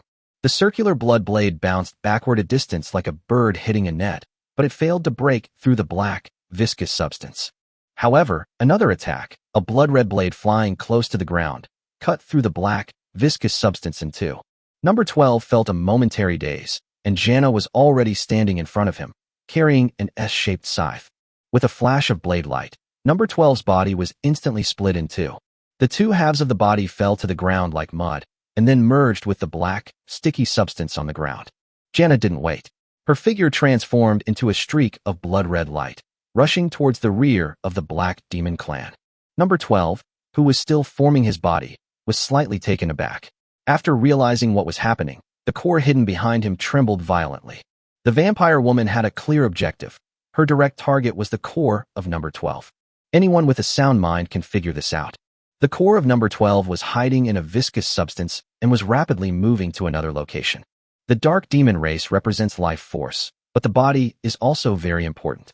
Without a condensed core, it has no abilities other than movement. However, due to the different levels of cultivation, the time required to condense the body also varies. The lower the cultivation level, the longer it takes to condense the body. A saint-level dark demon, it takes approximately 5 seconds to condense a completely new body. It may seem short, but for a saint-level being, it's enough for them to traverse 10 kilometers. In addition, this battlefield originally did not have any saint-level beings, so the battlefield was not large in scale. The so-called rear area only applies to the ruler. Janna had arrived at the rear of the battlefield, her gaze fixed on the shining core. The core is moving rapidly, but without the support of the body, its speed seems to have slowed down considerably. Janna's originally sharp gaze instantly changed, turning into a pair of gentle eyes. Although gentle, her hands are ruthless. Rona pointed her finger forward, and a dazzling magic circle instantly formed. As the magic circle shattered, an aura of ice enveloped the earth. The black, viscous substance on the ground began to stiffen, and its churning speed was greatly restricted. The same is true of the core hidden within it. However, the black, viscous substance corrodes the icy energy at an extremely rapid pace and assimilates and devours it. However, even this brief delay is enough. Blood Demon Beam. With a sharp shout, a beam of blood-red light burst forth from Rona's palm. The beam of light traversed the sky, precisely striking the core hidden within the black, viscous substance. The core was extremely fragile and shattered the instant it came into contact with the beam of light. When the beam of light dissipated, it cleared away a large vacuum, along with the black, viscous substance on the ground. Only one treasure chest lay there quietly. Rona's eyes lit up instantly, and with a flash of blood-red light in her hand, she had already put the treasure chest away. They did not linger at the scene and chose to return immediately. Lily and Lydia also returned to the vampire capital with each other. Due to the all-out war, Mufong, as the defender, naturally made many arrangements. This includes the crisscrossing teleportation arrays throughout the world. Previously, each faction had different interests, and their teleportation arrays might not have been connected. But things are different now. All the teleportation arrays that were originally built have established coordinates with each other. In addition, Mufong also built a large number of new teleportation arrays. A flash of light appeared on the teleportation array in the vampire capital. The figures of 3 heroes are visible within. Lorna patted her ample breasts and said, "That was so exciting." Lily scratched her head and said, "What were we doing just now?" This matter arose because of Night Shadow, and as people forget it, the memories of the things it triggered will gradually fade. What just happened was very important, and Nightshade certainly wouldn't let them forget it. Standing on Rona's shoulder, it exerted a slight force with its claws, instantly attracting Rona's attention. Lorna immediately remembered, ignoring the somewhat bewildered people, and rushed to the Lord's Hall. "Greetings, Your Majesty the true ancestor." Sitting on the throne, Mufong slowly opened his eyes and immediately saw a man and an owl entering. Others might forget about Night Shadow, but Mufong took it seriously after learning about her characteristics. At this moment, Mufong was wearing a ring on the little finger of his left hand, with a small red gemstone set in it. This red gem is Nightshade's life essence, the very source of his life. The other party was constantly wrapped around Mufong's fingers, reminding him of its presence. Even if the two of them had a master-servant contract before, allowing them to control Nightshade's life and death. However, through the master-servant contract, Mufong could only remember that he had a pet, and other details were completely blank. Only when Nightshade actively reminds them will outsiders remember it. Mufong spoke up, "How was it?" "Reporting to Your Majesty the true ancestor, Nightshade's absolute insight allows us to see the hiding place of the Black Demon Clan's core." As Lorna spoke, she held the treasure chest in her hands. Chapter 186, The Far North. With just a slight thought, Mufong saw the treasure chest in the other person's hand float right in front of him. Then Mufong said, "You have made a great contribution by figuring out the details of the Black Demon Clan. You shall be conferred the title of Earl." Rona couldn't suppress the smile on her face as she skipped over the baronial title and was directly made a count. "Thank you, Your Majesty. Your subordinate will do everything in your power for Your Majesty's glory." In reality, Rona's investiture was merely a formality. The opponent is a hero summoned by Mufong, so his rank is destined to be high. Mufeng's eyes flickered slightly as he looked at the Night Shadow on the other person's shoulder. Nightshade understood immediately, spread its wings, and silently flew to the armrest of Mufeng's throne. Lorna did not linger, bowed again, and respectfully withdrew from the hall. Inside the main hall, Mufong glanced at Ying beside him. My mind drifted into deep thought. He also used investigative methods, but failed to find the core of the Black Demon Queen. After much thought, Mufong could only attribute it to the different methods of investigation. Mufong was only using a probe, and the black, viscous substance should be able to block the probe. However, Nightshade's Eye of Truth seems to be able to see into the essence of the world. If we encounter the Empress again, using Nightshade's Eye of Truth might be worthwhile. Mufong then opened the newly acquired treasure chest. "Congratulations, Lord, for opening the Saint-level individual treasure chest. The following items have been obtained. Skill Scroll, Super Regeneration. Item description, a mere fatal wound is nothing to worry about." Mufong smiled. This skill was useful to him, but it was only icing on the cake. After all, the true ancestor's vitality was terrifying, and he was born with a strong self-healing ability. Ultimate hexagonal bloodline with maximum integration. The Far North. The subordinate forces under the dragon are fighting fiercely against the Black Demon Clan.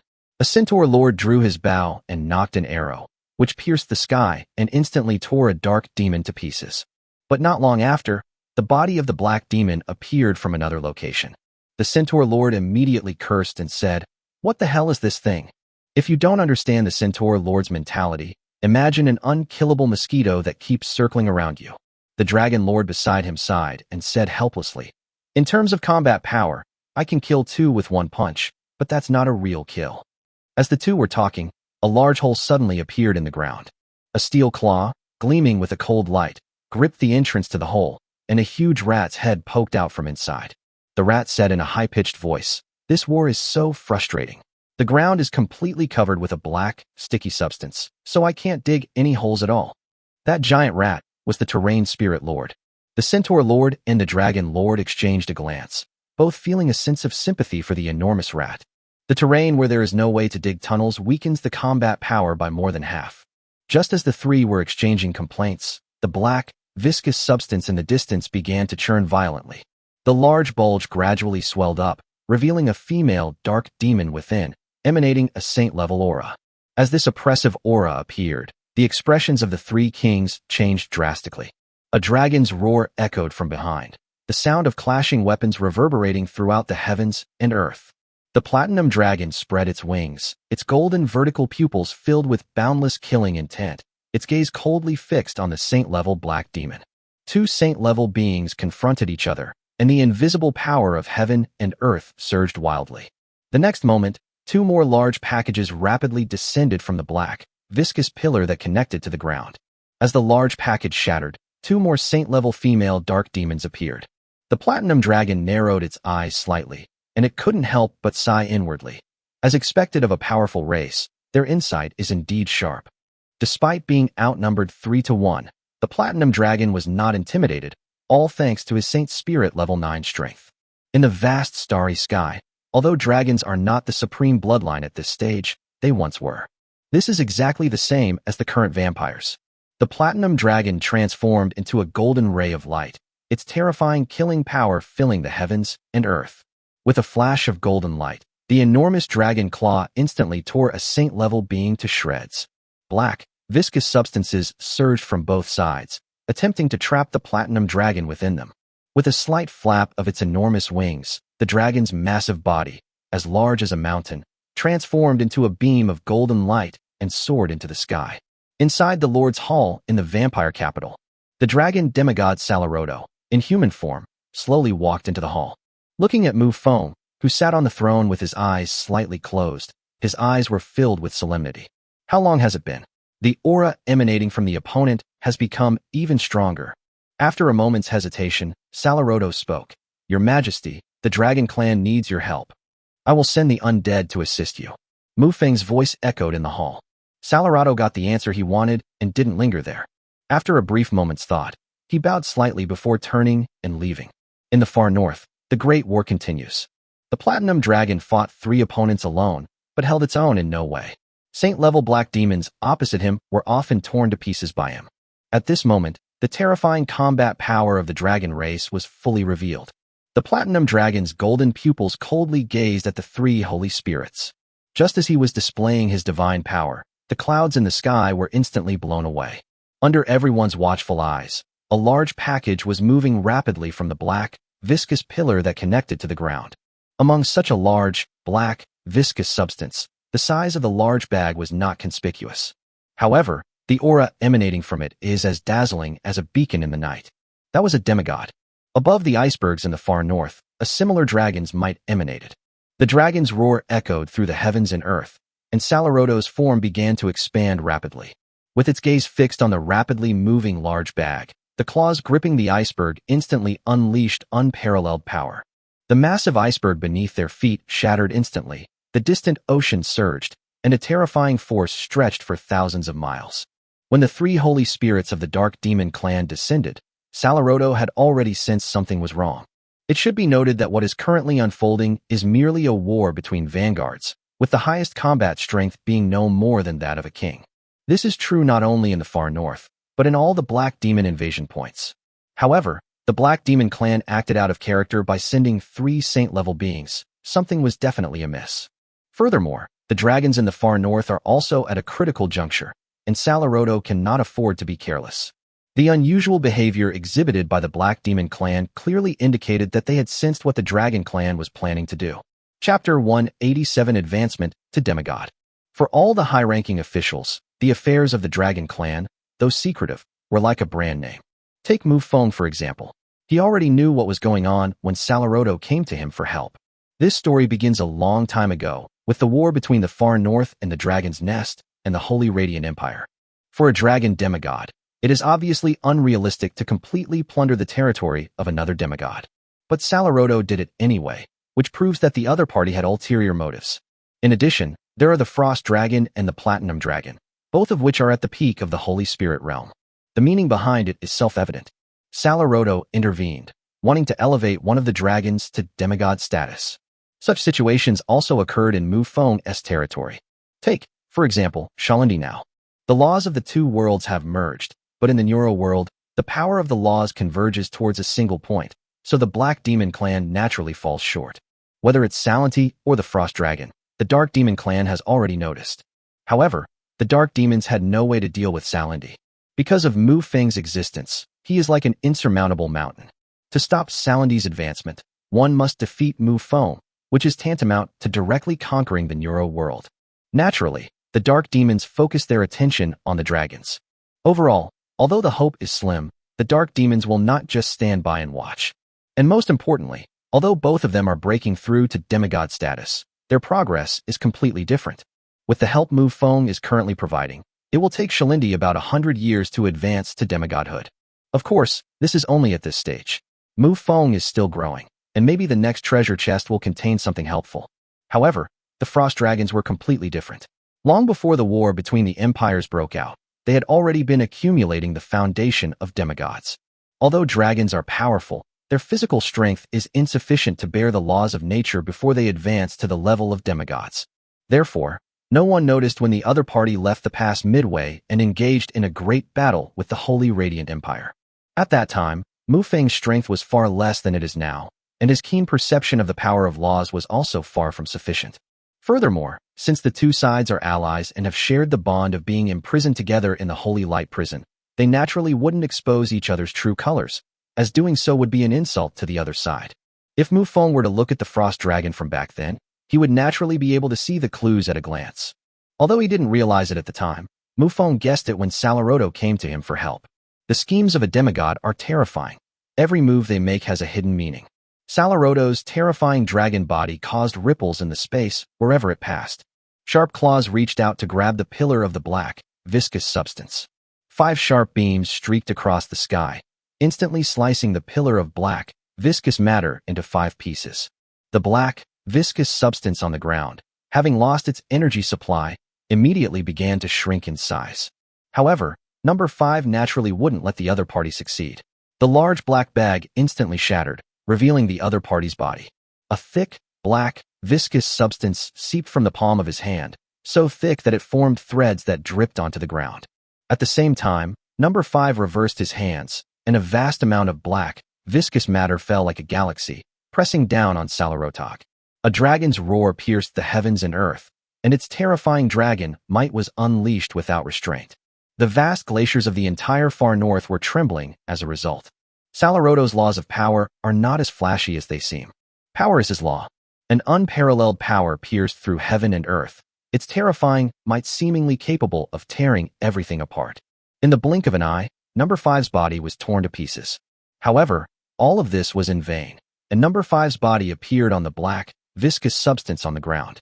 Above the sky, a vast divine power surged, and 3 terrifying divine powers descended upon this world. Number 2, number 3, and number 4, the 3 demigods, did not conceal their aura. The dark demons knew their own weaknesses. Their combat strength was far inferior to that of their opponents. Their only advantage was their inability to be killed. This time, the Black Demon Clan has mobilized a considerable force to thwart the dragon's plan to ascend to demigod status.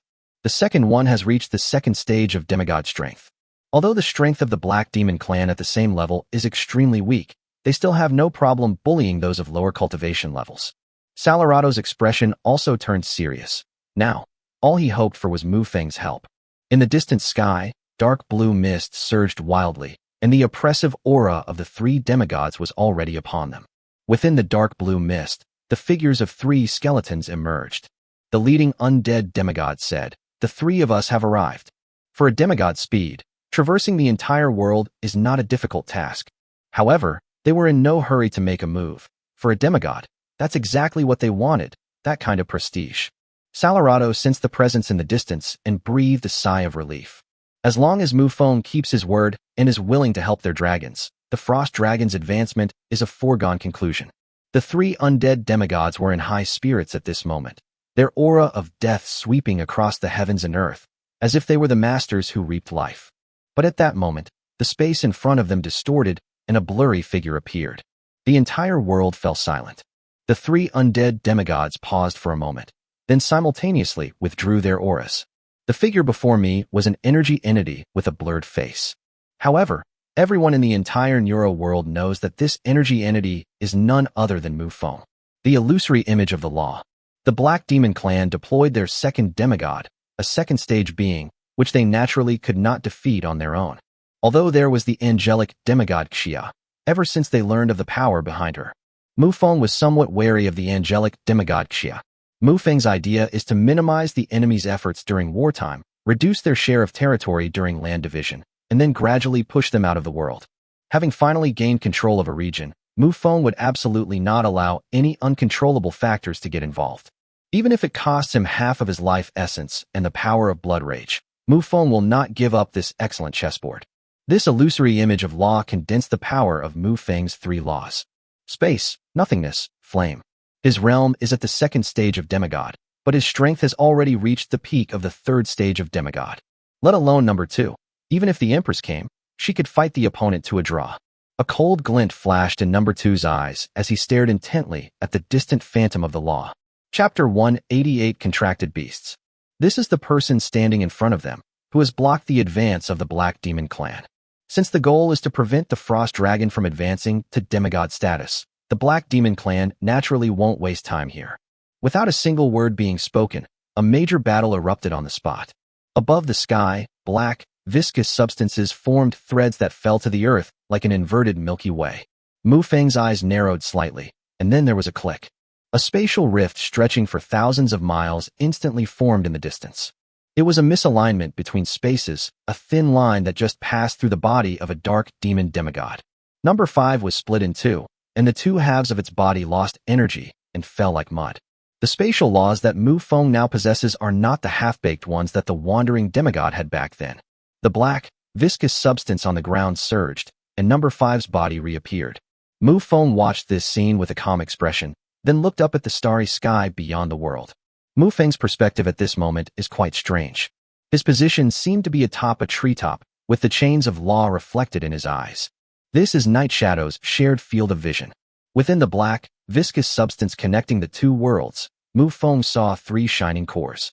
It's obvious without even thinking that it's number 3, 4, or 5. As for number 2, perhaps it's because the opponent is stronger and the core position is further away, and Nightshade's current strength isn't enough to see that far. Although he had already found 3 cores, and Mufong could kill the 3 demigods instantly with a single move, he did not intend to do so. Before finding the Queen's core, Mufong planned to conceal this ability. As long as the Empress is still alive, killing any number of demigods is meaningless. This time, the Black Demon Clan's plan to prevent the Frost Dragon from advancing was naturally thwarted. Because Mufong made a move, even the Empress's presence was ineffective. Besides Mufong, there were also 3 undead demigods and a dragon demigod present.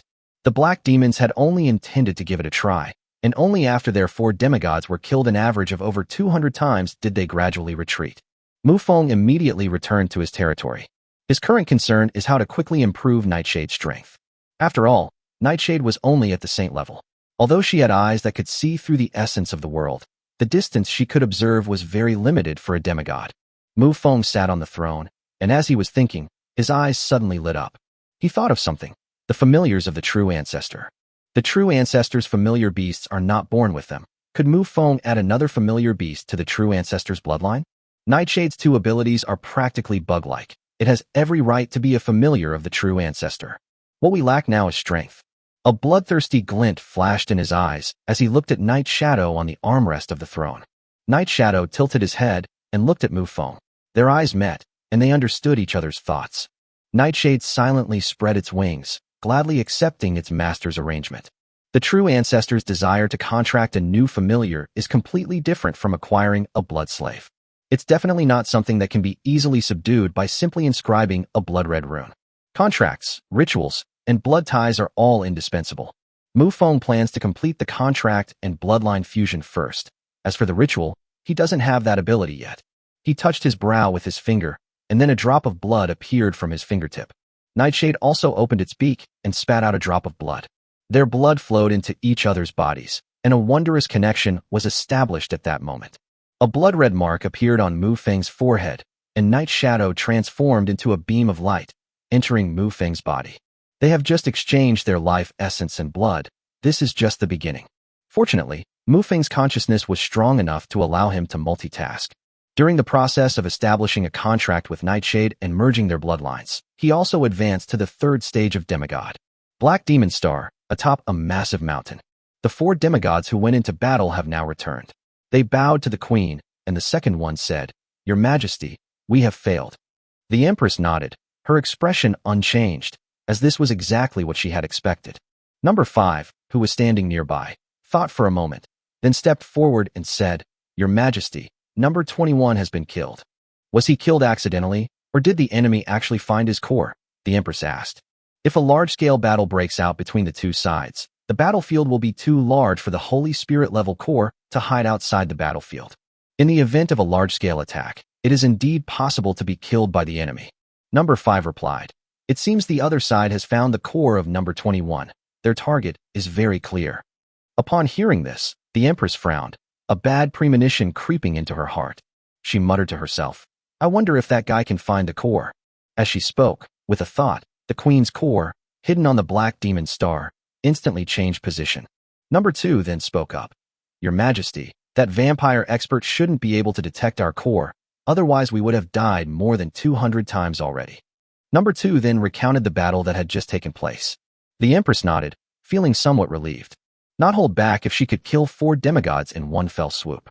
Unfortunately, people have different personalities, so the choices they make will naturally be different as well.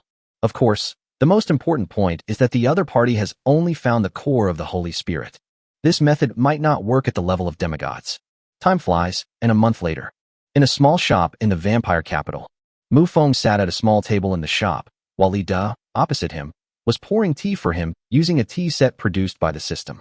Upon seeing the tea set in the other person's hand, Mufong felt as if he had lost a fortune. Fortunately, this item only has collectible value, so Mufong wouldn't forcibly take it back. After taking a sip of tea, Mufong said calmly, "Your rent is going up." Lide was slightly taken aback, and with a flash of blood-red light in his hand, he took out the shop's contract. Looking at the clearly marked prices, Lid said, "I rented this place for 5 years back then, and I've already paid the rent in advance." Mufong raised his head slightly and said, "Haven't you read the territory's legal code?" Lid fell silent. The legal code within the territory was quite thick, and as a lawful citizen, he had naturally read it. What impressed him most was the last page of the legal code. The Vampire King has absolute control over everything in his territory, under all circumstances. Since Mufong has now said he wants to raise the rent, then it's legal. Chapter 189 Borrowing Troops. Lid was speechless. The other party was really treating him like a sucker. Mufong took a sip of tea and said calmly again, "If it weren't for you, I would have already taken care of the world I was matched with, and then gone to invade other worlds. I know my existence has caused you a lot of trouble, but didn't I give you a semi-divine artifact last time?" Reed said helplessly. A dragon's roar came from the far north. The sound resounded throughout the world, and an icy aura covered the earth, instantly freezing everything for thousands of miles. The two walked out of the small shop at the same time, their eyes gazing into the far north. The frost dragon was in high spirits, and the aura of a demigod emanated from him. The other party's promotion was planned long before the war broke out between the far north and the Glorious Empire. Plundering the territory of the Glorious Empire was just that last hurrah. However, unexpectedly, the war ended much earlier than expected because of Mufeng's presence. Even the Frost Dragon's last tremor was reduced by 2. The Frost Dragon Myuk, have today advanced to demigod status and become the Lord of the Far North. The Frost Dragon Mook echoed throughout the world, announcing his ascension. Lid glanced at Mufong beside him, who had advanced from the peak of the Holy Spirit realm to a demigod. However, the true ancestor beside him, who was the king when the war began, has now reached the 3rd stage of demigod. The reason Mufeng's true form appeared here was naturally because he had successfully broken through. With his supreme god-level bloodline, breaking through to the demigod level was not difficult for him. Furthermore, Mufong has also taken care of everything regarding the 13th familiar, Night Shadow. After all, Nightshade's current strength is only at the Saint Spirit level, and the two already have a master-servant contract, which reduces a lot of trouble. The two of them only came out to check on Myuk for a moment, and then returned to the small shop together. After all, given their combined strength, this kind of thing really isn't a big deal. The newly promoted demigods in their first stage can be easily destroyed. After sitting down, Reed spoke first. "Your Majesty, When do you plan to eliminate the Black Demon clan? Familiar with your own blood. When it advances to demigod, the Black Demon clan will be no threat. Mufong did not want to annihilate the Black Demon clan, but rather to subdue them and make them a great asset to him. Nightshade's current strength is insufficient, and its observation range is quite limited.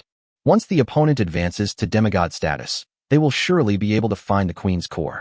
As a familiar of the true ancestor, Nightshade is nourished by the true ancestor's essence and blood. Coupled with its terrifying talent, its advancement speed is definitely not slow. For a demigod, a span of several hundred years can be considered short, let alone Mufong, who doesn't need several hundred years. Lid nodded, then thought for a moment and said, "Your Majesty, I would like to borrow some troops from you." Mufong looked surprised and said, "Aren't you a star traveler? Why do you need to borrow troops?" "Alas, actually my strength has long since reached its limit. Now that your strength changes every day, it's only a matter of time before the existence of the Cappadocia clan is revealed. So I want to improve my strength," Reed said truthfully. After pondering for a moment, Mufong said, "Once I've dealt with the Black Demon clan, I'll have the Undead assist you.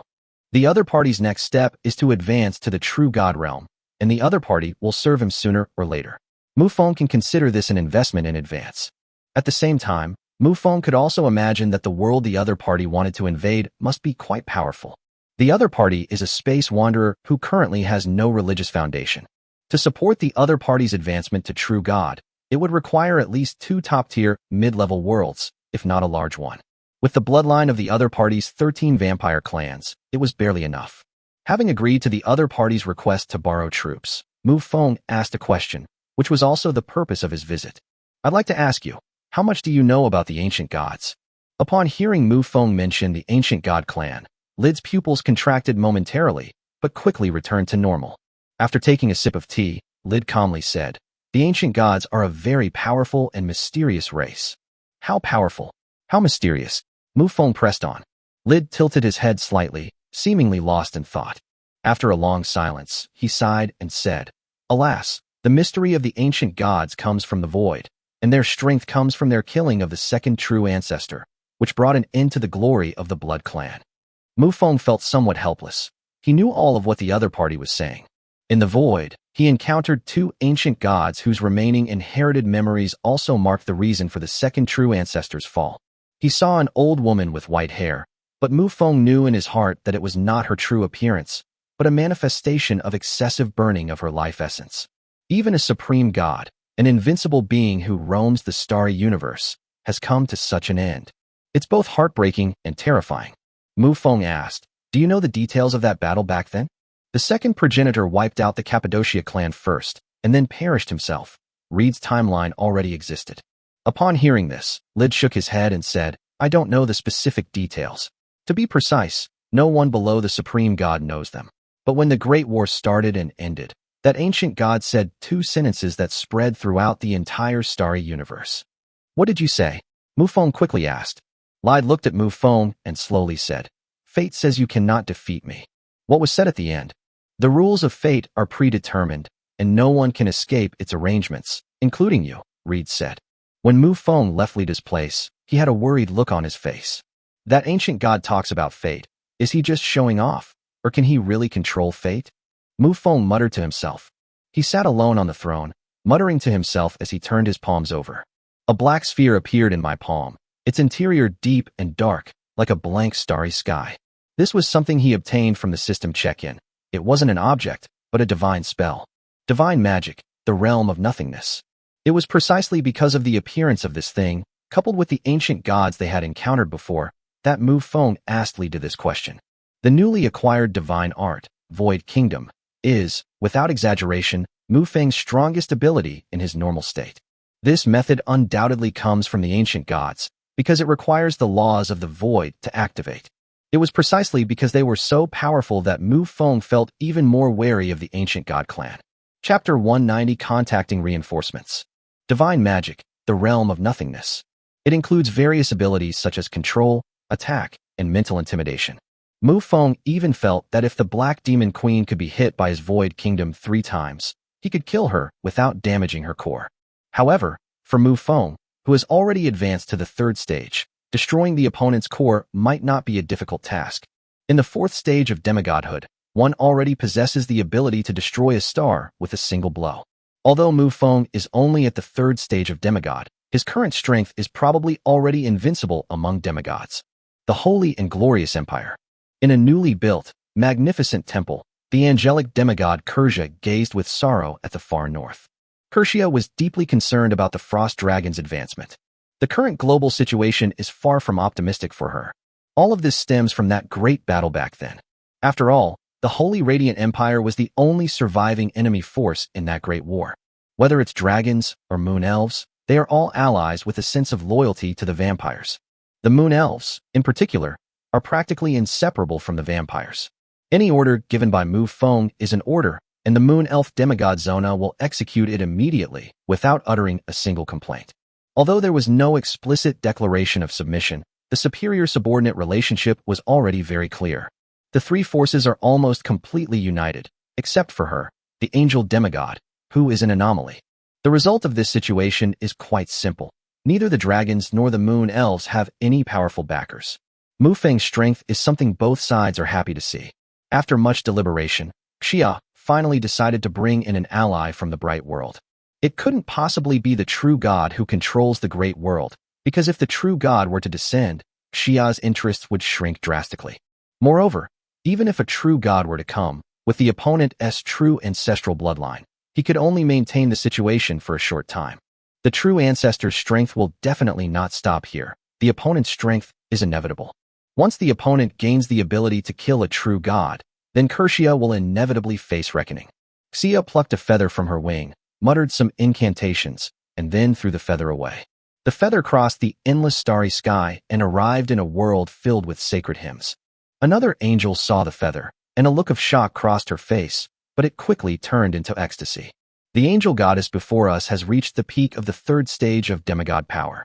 As long as you can secure a place in this newly emerging world, you can strive for the 4th stage of demigod. Twilight World. In the vast ocean, huge thorny vines extend out from the sea. The massive thorny vines blocked out the sky, and scattered among them, one could see cities nestled.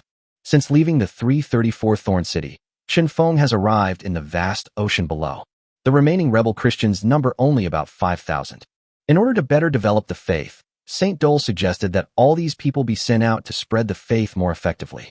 Therefore, at this moment, Mufong only had about 100 people with him. After drifting in the vast ocean for several days, they came across a small island. They were giant leaves, upon which a magnificent city was built.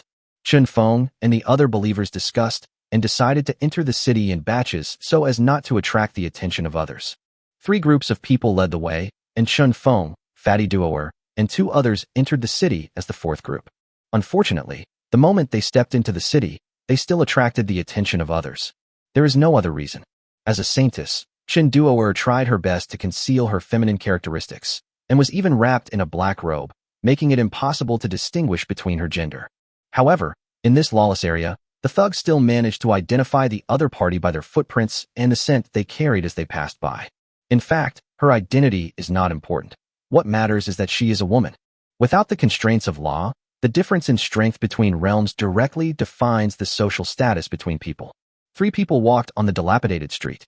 Piles of garbage were everywhere, and various unpleasant smells filled the nostrils, seemingly because it had just rained. At a small stall at the entrance to the city, a burly man with a scarred face watched the 3 people entering the city. The other person was the owner of this small stall, but judging from their demeanor, they were definitely not a good person. An eccentric business owner set up his stall at the very first entrance to the city gate. His purpose was quite obvious. They monitored everyone who entered the city. Mufong also noticed this strange situation. After his previous crushing defeat, his mentality had matured considerably. Mufong already knew what was going on with the scarred-faced man who had been staring at them. He walked discreetly into a small alley.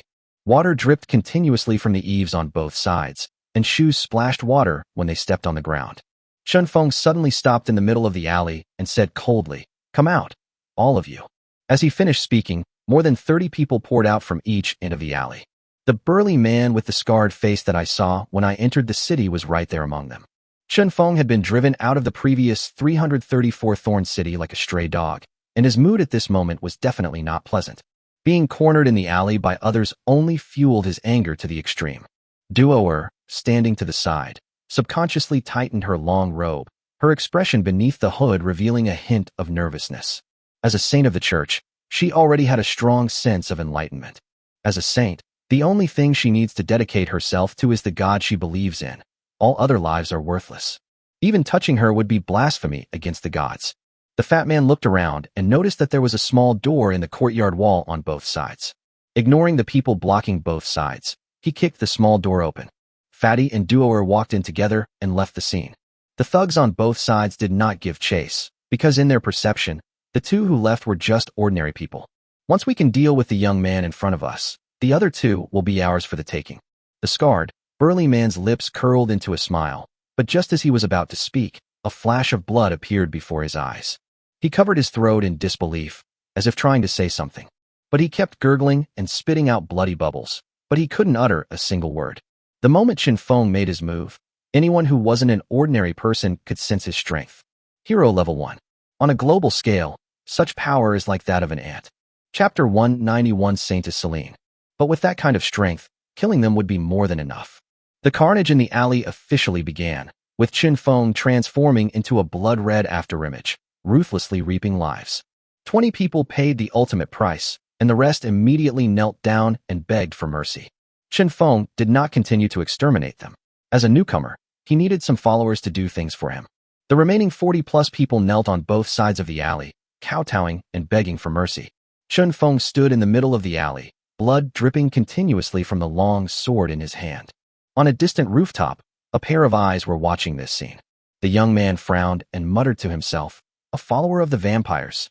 Since the believers are vampires, there must be a ferocious vampire god behind them. This was a situation he did not want to see. In fact, it was extremely bad. The vampire's reputation has spread throughout the stars, and with another ferocious god joining the fray, their twilight world seems to be in dire straits. The young man disappeared silently from there, without choosing to kill Qin Feng. Because the other party is just a believer, they cannot solve the problem at its root. Killing a believer cannot stop the evil god's gaze. The evil god could easily cultivate new followers, and then they would have to investigate again. It's better to keep them around. At least everything is under control. Neuro World, Emerald Desert. Luo Qianqian has been fighting here for several days. She is not just sitting in the rear, but is actually fighting. She did not forget her purpose, to use this war to break through to the Saint Spirit level. Although the dark demons are difficult to kill, they are only difficult, not truly unsolvable. As a Lord of Blue Star and a Peak King, Luo Qianqian's strength is undeniable. After several days of hard work, she finally gained the experience she needed. In fact, a significant portion of her experience came from slaying ordinary black demons. Although the level is low and the experience points provided are few, the quantity is quite considerable. The Black Demon clan was powerless against a king who shamelessly attacked someone below the king level. After all, the Black Demon clan's combat power was insufficient to stop Luo Qianqian's shameless behavior. Standing atop the sky, feeling the surging power of heaven and earth around her, Luo Qianqian couldn't help but groan. It's been 30 years. She's been a lord for 30 years. Only at this moment today does she feel that she has been reborn.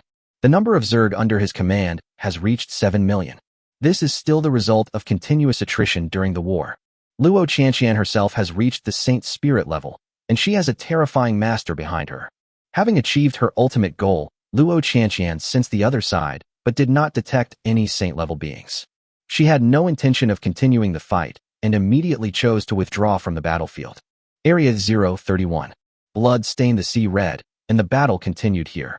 Charlotte's saint-level aura spread unrestrainedly throughout this world. He tightened his grip on the dropper spear and glanced at the fishman in the distance. Upon meeting Xia Luo's gaze, the merman instinctively took a step back, appearing quite fearful. In a luxurious palace deep in the sea, a female merman watched this scene and couldn't help but frown. The fishman's upper body is no different from a normal person's, but his lower body is shaped like a fish tail. The fish scales shimmered with 7-colored light, and only some shell-shaped garments covered the vital parts. The female merman in front of them unconsciously swayed her fishtail, instantly stirring up an invisible undercurrent. Holy Lady Serene seemed somewhat annoyed by the cowardly actions of her people. She admitted that the vampire opposite her was indeed very powerful, with a record of killing high-ranking holy spirits. But what good does that do? This is not a reason for the tribe to be cowardly. In fact, This has a lot to do with Saintess Celine's current state of mind. Previously, the holy maidens of the Holy Church had visited their sea area. Naturally, Holy Venerable Celine would not personally intervene when faced with such a junior. However, the result was that Chu Jiejia became the center of attention in the sea. In addition, Saintess Celine's strength was far inferior to that of the Holy Church, which already made her somewhat aggrieved, and then Chu Jiejia's disturbance made things even worse. Now another vampire holy spirit has emerged, killing 3 holy spirits from their sea area in a single battle. If it weren't for the fact that the other party was a vampire, Saint Celine would have killed him long ago. In addition, the cowardly behavior of the tribesmen, who were frightened into this state after just exchanging glances with the other party.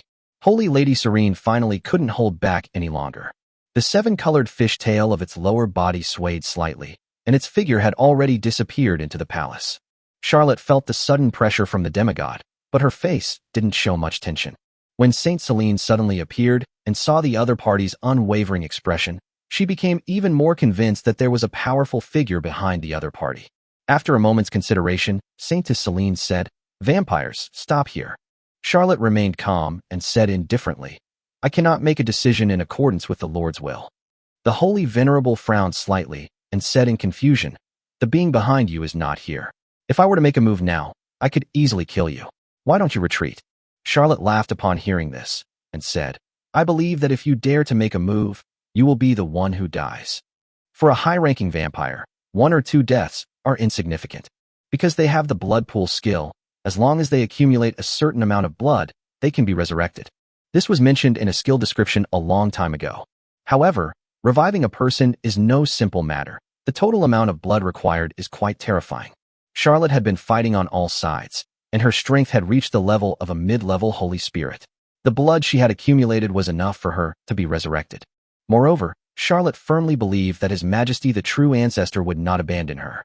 Saintess Celine frowned even more deeply. After a moment of thought, she said, "I want to speak with the being behind you." Charlotte agreed without hesitation.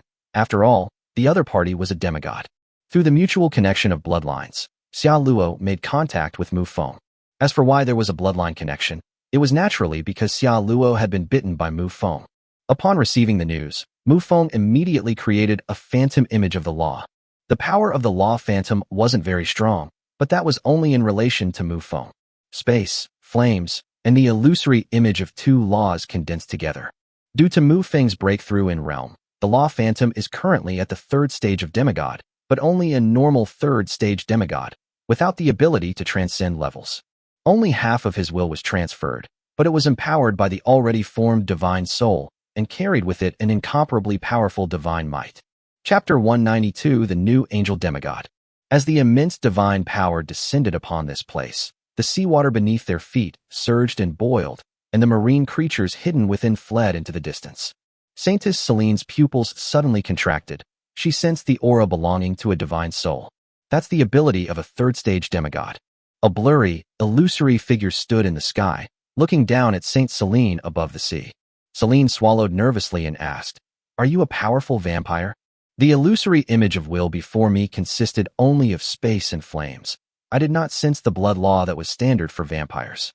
Looking down at the mermaid, Mufong said directly, "Come with me to attack the continent and be my vanguard." Celine frowned. The other party ignored her question and was unusually firm in their attitude. But right now, she has to consider the other party's proposal, or rather, their request. If you don't agree to their demands, they might suddenly attack and hurt you in the next second. By joining forces with the opponent, and with their strength at the 3rd stage of demigodhood, overthrowing the Holy Church would be just around the corner. The only thing to consider is how the other side will treat us after the war ends. Thinking this, Celine asked, "After the war ends, will I still be able to hold onto the seas?" "It depends on your performance," came the ethereal voice of the Phantom of the Law. Celine took a deep breath, and after much internal struggle, said, "I promise you." Even if she doesn't agree, it doesn't seem to matter much to the powerful being in front of her.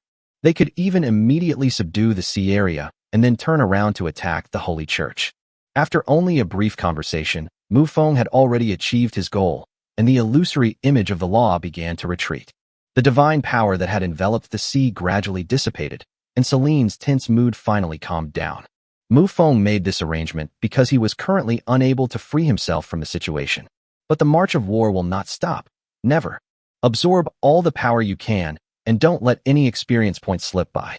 After defeating the Black Demon Clan, Mufong envisions a period of frenzied expansion. The Abyss, Area 011, a world teleportation scroll obtained through trading on the Lord's panel, and the world where that most outstanding follower resides. There are so many places waiting for Mufong, but because he is moving too fast, the heroes under his command are not keeping up. The strongest right now are Charlotte and Rona, both of whom are level 5 holy spirits. Charlotte is about to attack the Holy Church, and the experience points she will gain will be plentiful. While it may not break through to the demigod level, it will certainly reach the bottleneck of the Holy Spirit level.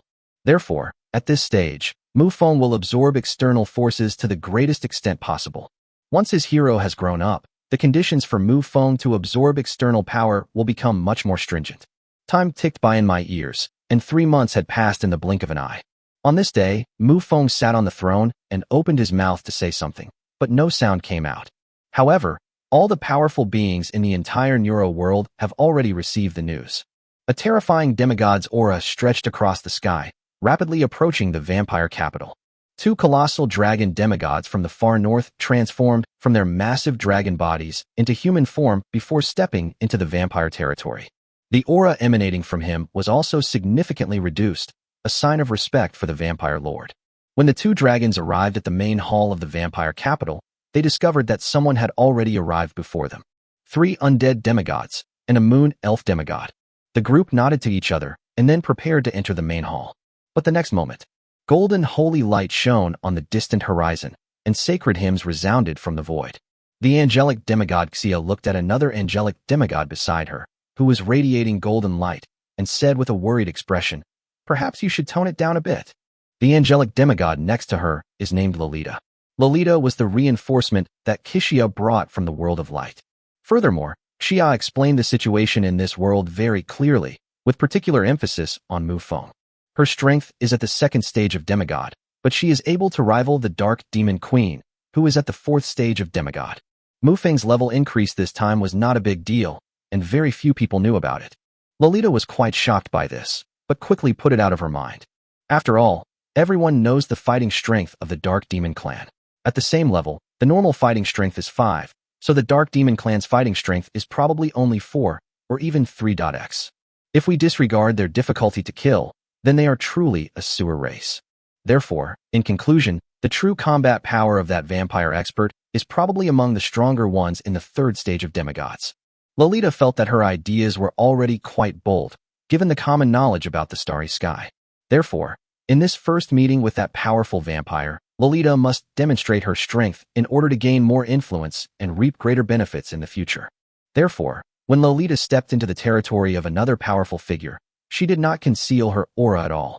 The 2 figures landed in front of the vampire's main hall, their gazes sweeping over the people beside them. Lolita raised her head slightly, her aura radiating outwards, and the terrifying pressure of her divine soul permeated the entire area. Meanwhile, Xia, standing nearby, was in a state of extreme panic. She really wanted to slap herself right now. In the world of bright light, there are other powerful beings at the 3rd stage of demigods, but I chose Lolita. Arrogance and conceit, that's Lolita's personality. Even if you want to demonstrate your strength, you only need to let others know that you are capable. Now, however, he appears arrogant and domineering, making no attempt to conceal the oppressive power emanating from his soul.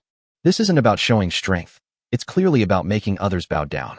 The frost dragon Muk frowned slightly and said in a deep voice, "This is the main hall of the vampire capital, a place where vampires gather to show their glory, not a battlefield."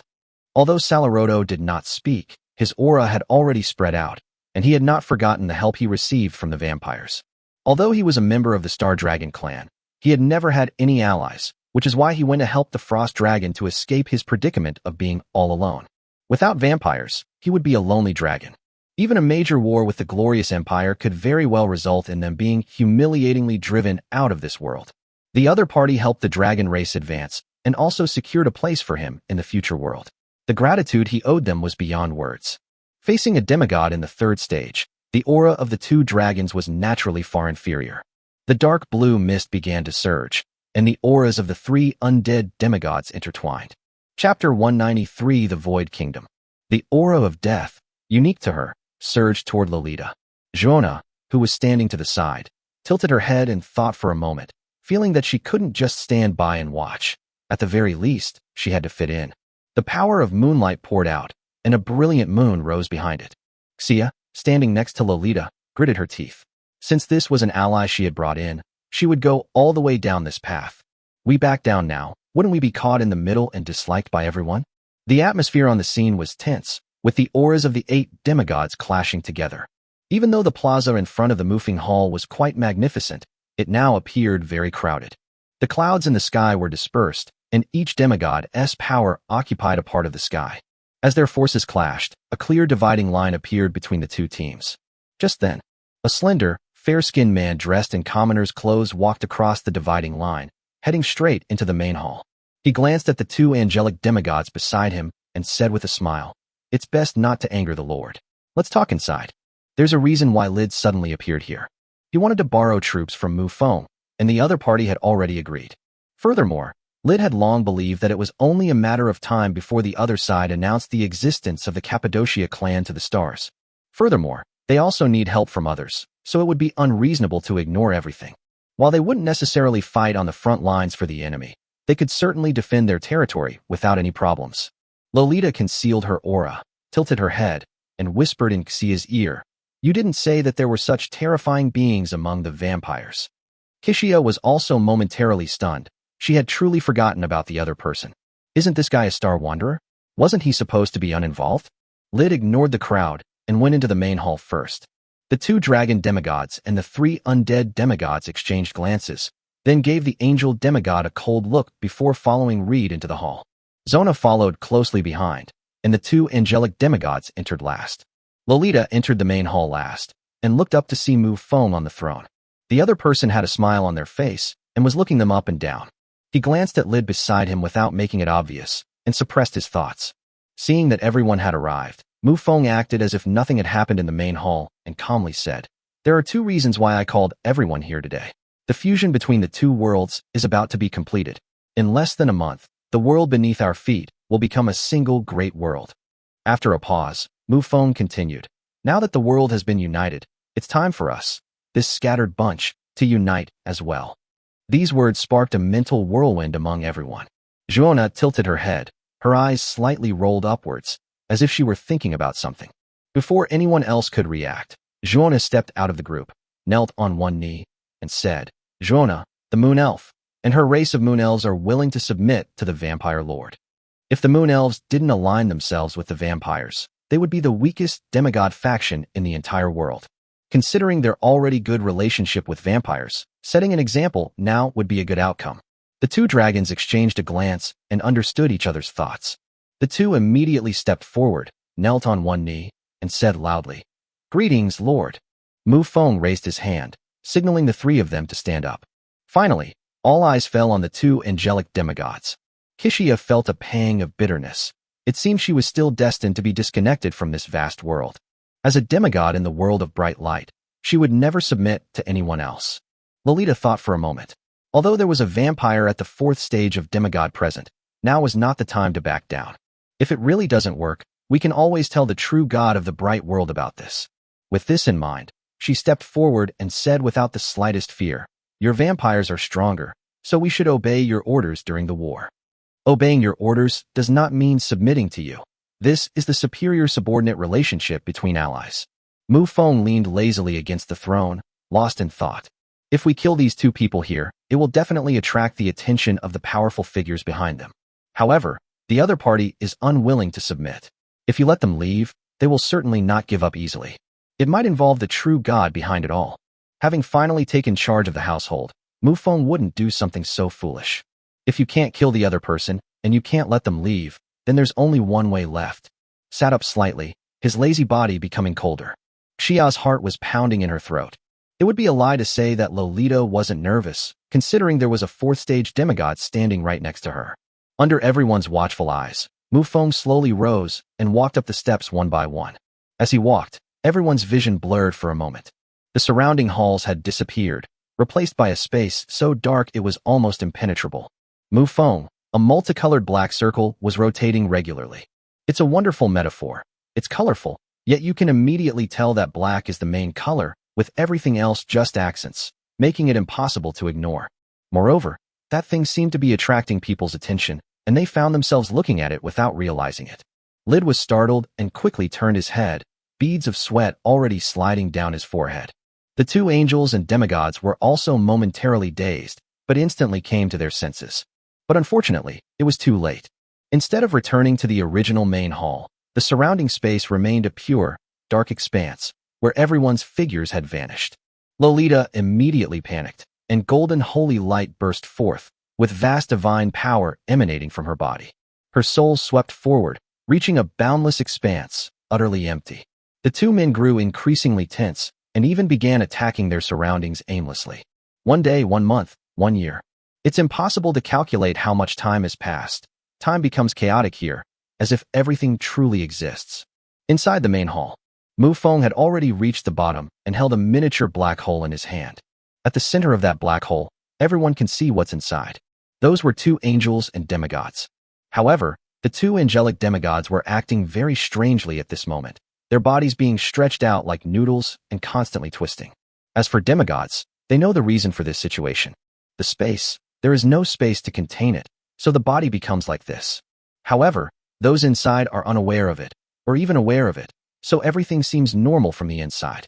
Chapter 194. Deploy troops to annihilate the Black Demon Clan. And this is only what we can see on the surface. On the unseen level, there really is nothing. Under normal circumstances, the power of laws occupies every corner of the world, maintaining its normal operation. However, in the realm of nothingness, nothingness is the only dominant theme. Because there is no space to contain it, the other person's body appears the way it does from the outside. There was no concept of time, so Mufong simply walked down from the throne, but it felt like an endless expanse had passed inside. But there's no precise concept of it, and it feels like it only lasted for a moment. Mufong looked at the miniature black hole in his hand, smiled, and said, "This thing is quite nice. I'll put it on a stand on my bedside table." This was clearly addressed to Eiffel, who understood immediately and entered the hall to receive the miniature black hole with both hands. Actually, there was nothing that could be done about it, because Mufong could no longer put this thing away. Once it's put away, the Void Kingdom is essentially gone, and the life within it will naturally disappear as well. The main reason was that he didn't want to alert the true god behind the other party. Otherwise, Mufong wouldn't recommend adding another holy light law. As the true progenitor of the vampire clan, what nonsense about attribute counters? The bloodline of the true progenitor has the power to encompass the universe. As a god king, Charlotte also possesses two special skills that are of the holy light attribute. A holy spear thrown, a shield of impure impact. Even Lid, who was standing to the side, felt a sense of dread at that moment. In the short time it took to come down the stairs, he had already defeated a third-stage demigod and a second-stage demigod. Although Lid could also take them both down, it would never be as easy and comfortable as this. Mufeng's brief move gave everyone a slight shock. The two dragon demigods secretly gave themselves a thumbs up for their earlier decision. Mufong looked around but did not sit on the throne. Instead, he strolled outside the main hall, looked up at the Black Planet, and slowly said, "Send troops to destroy the Black Demon." Everyone in the hall straightened up, then bowed in unison and said loudly, "Yes, sir." On the original battlefield of the Black Demon Clan, the balance of war was instantly tilted. No longer confined to the playful banter between kings, the oppressive aura of a holy spirit enveloped the entire arena. The dragon's claws sliced through the void, severing the black, viscous pillars that connected to the ground. Numerous dragons soared into the sky, flapping their wings, their unique roars echoing throughout the heavens and earth. In the vampire capital, 3 enormous blood-red spheres transformed into 3 beams of blood light, enveloping an overwhelming number of vampires as they stepped into the starry sky. The moon spirit transforms into the bright moonlight, its ethereal quality like starlight in a starry night. Black Star. The Empress gazed into the distance, sensing the chaotic battlefield, and stroked the air in front of her, saying, "Prepare for battle." As she finished speaking, even more black roads stretched out from the ground. More than 30 million dark demons stood on the extended black ground, letting out bursts of roars. In a patch of starry sky between 2 planets. Before the armies even clashed, the first thing that caught the eye was the magical attacks between them. The various colorful magic spells brought a unique hue to this deep starry sky. Behind the army, there were 3 spheres made of blood lying across the ground. One of the blood-red spheres emitted a dazzling red light. A blood-red barrier stretched out before the army, blocking all attacks. Blood Pool, Celestial Star Shield. As a defensive series of vampire strategic weapons, although it only has defensive capabilities, it also pursues the ultimate defense.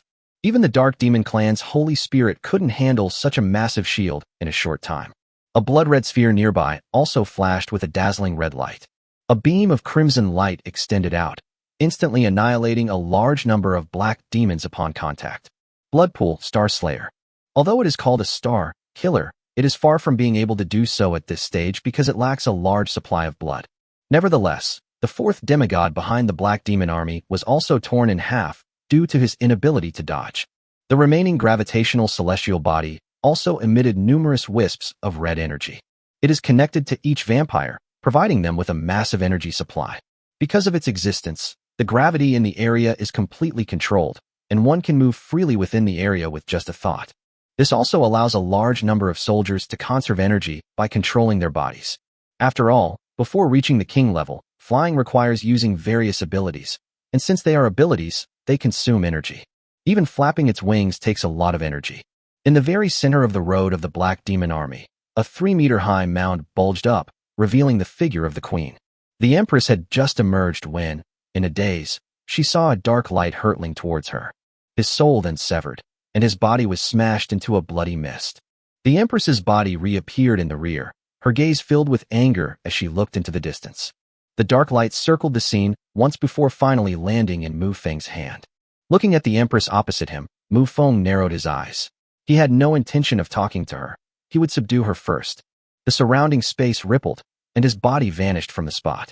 The Empress immediately began to sense the fluctuations in the surrounding space, and the next moment, she hurriedly dodged to the side. Black mist condensed into sharp swords, piercing through the black ground beneath their feet before dissipating. After dodging, before the Empress could even regain her footing and observe her surroundings again, she felt a sudden darkness engulf her. His body was blown to pieces again. It reappeared in the distance, this time with a look of fear on its face. In their previous encounters, although her opponent was able to destroy her body, it still took some effort. But the situation is completely different now. There are no tricks involved, just pure speed and pure power, which leaves her with no way to defend herself. The Empress steadied herself. Although she couldn't see Mufong around, she still said loudly, "Give up. Even if you kill me 1,000 times, you can't shake my foundation." There was no response from the surroundings. A large, blood-red hand appeared out of thin air and reached out to grab the Empress.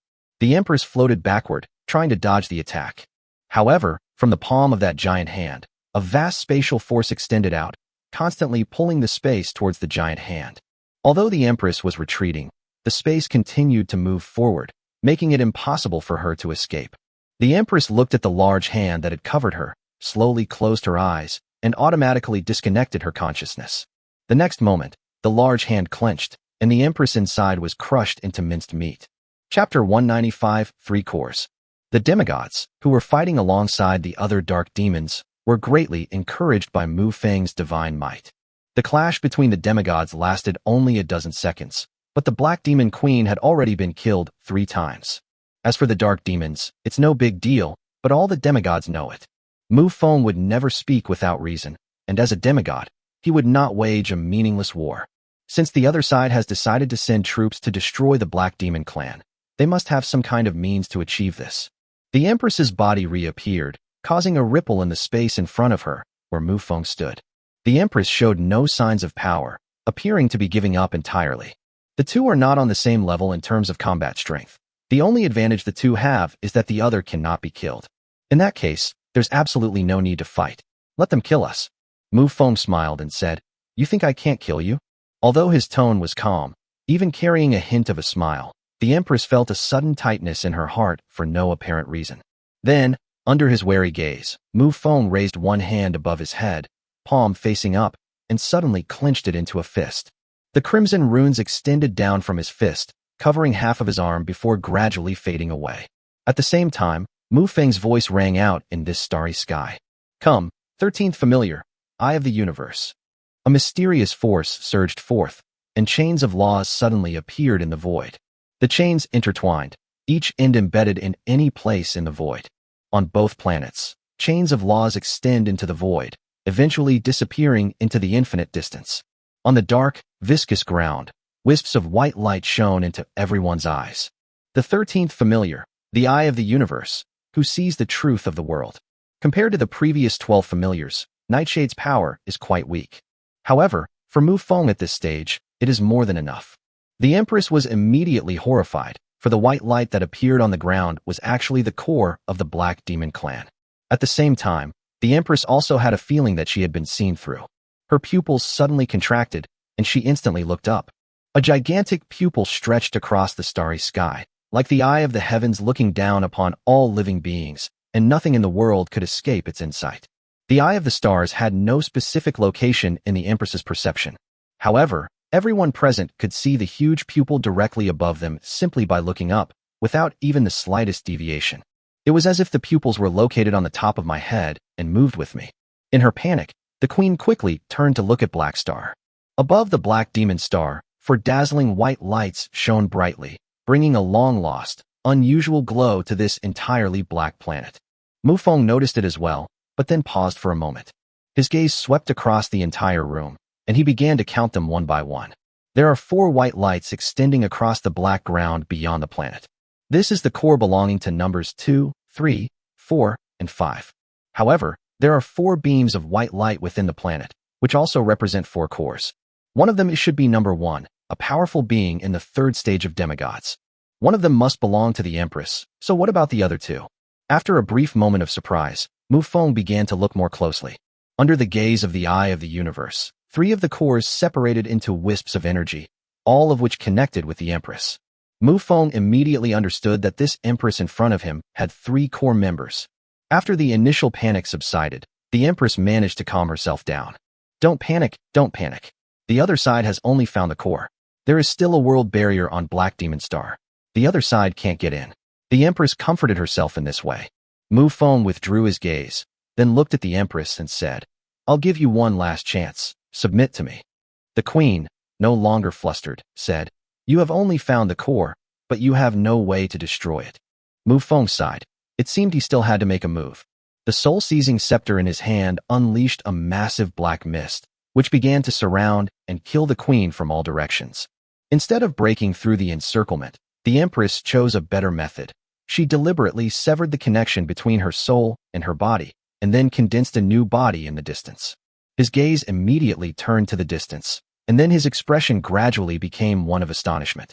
A black, viscous substance suddenly appeared out of thin air, quickly spreading out across the starry sky and transforming into a vast expanse of land.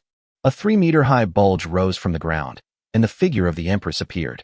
The 2 Empresses gazed at each other from afar, their eyes both flashing with astonishment. It's as if both are genuine products but look like fakes. After their initial shock, the 2 Empresses launched their attacks, as if to test whether they were only similar in appearance. 2 black, viscous substances collided with each other, eroding the laws governing them. In the blink of an eye, the 2 exchanged dozens of blows, and the Empress was so moved that she wanted to cry. Is this what it feels like to be evenly matched? But they quickly realized what was happening, and a massive, viscous black substance gushed out, its immense power separating the adults who were locked in battle. The Empress stood amidst the starry sky, staring at the counterfeit goods opposite her with astonishment and uncertainty. That vampire expert beat me like I was a child, so why did he have to make this thing? Seeing that the other party was deep in thought, Mufong did not continue to hide in the shadows and watch the show. He revealed himself and stood next to the fake queen. As their strength increased, their application of divine magic became much more flexible. Mufong first reached out and lifted the Empress's chin, moving it left and right to carefully examine her pretty face. Afterwards, he even touched the other person's hair with his hand. This scene, when witnessed by the queen, gave her goosebumps all over her body. Although the other side was a fake, it looked exactly the same and seemed very strange, making it feel like the other side was really teasing me.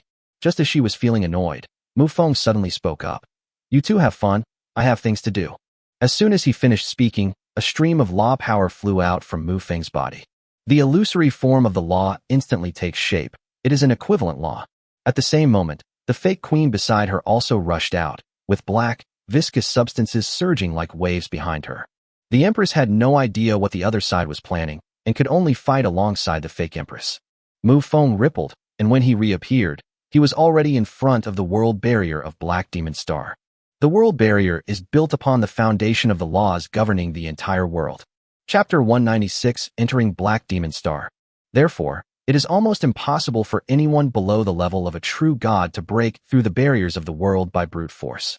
If it's a world barrier in a large world, even a true god would have a headache for a long time, like the Twilight world. The queen naturally noticed Mufong. After a brief moment of panic, she was relieved when she saw him arrive at the world barrier. She admitted that Mufong was very strong, but definitely not at the level of a true god. Breaking down the world's barriers is even more impossible. As he pondered this, the black ground beneath the feet of the fake queen opposite him began to churn, and the two clashed once more. Looking at the semi-transparent barrier in front of him, Mufong's heart stirred slightly, and a miniature black hole appeared in his hand. Although the black hole was very small, it was held in one's hand like a larger jewel. But with his appearance, everyone's attention was subconsciously drawn to him. The Empress's heart tightened immediately. She sensed that thing was a great terror. But the next moment, the black, viscous substance opposite her, which spread out like a curtain, once again surrounded and attacked her. The Empress sensed that something was wrong with Mufong and voluntarily abandoned this body. New body materialized not far from Mufong, attempting to stop his actions. But just as the Empress's body appeared, less than 2 meters away, another large bulge appeared, and yet another Empress materialized. Without the slightest hesitation, their fists collided, and the immense force sent them both flying backward. Their fighting style, and even their personality, were completely copied. The fake queen could naturally guess the queen's thoughts, so she immediately tried to stop her. Meanwhile, in the distant, chaotic battlefield of demigods, the first demigod's divine soul surged, and his terrifying divine power instantly sent the 2 dragon demigods flying. The vast difference in their cultivation levels meant that no one on this battlefield could rival number 1. Fortunately, the fight was short-lived, and although he was injured, he will not fall in the short term. Even at the first moment, he couldn't care less about these annoying insects and immediately turned away to stop Mufong.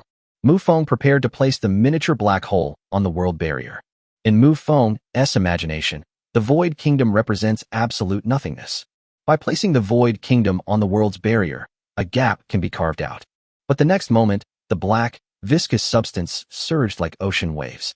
A large black hand formed from it and reached out to grab Mufong. Number 1's figure was already close at hand. Mufong frowned slightly and casually aimed the Void Kingdom at number 1. Number 1's eyes suddenly glazed over. The next moment, under the horrified gaze of everyone, number 1's body was stretched out like a noodle, twisting and contorting in an S shape, before plunging headfirst into the void. With a flick of his wrist, Mufong slammed the Void Kingdom directly onto the world barrier. With a snap of his fingers, the Void Kingdom vanished instantly. Where the Void Realm disappeared, a temporary void was created. A tiny opening appeared in the world barrier, and the power of the Black Demon Star's laws surged forth instantly, repairing the gap in a very short time.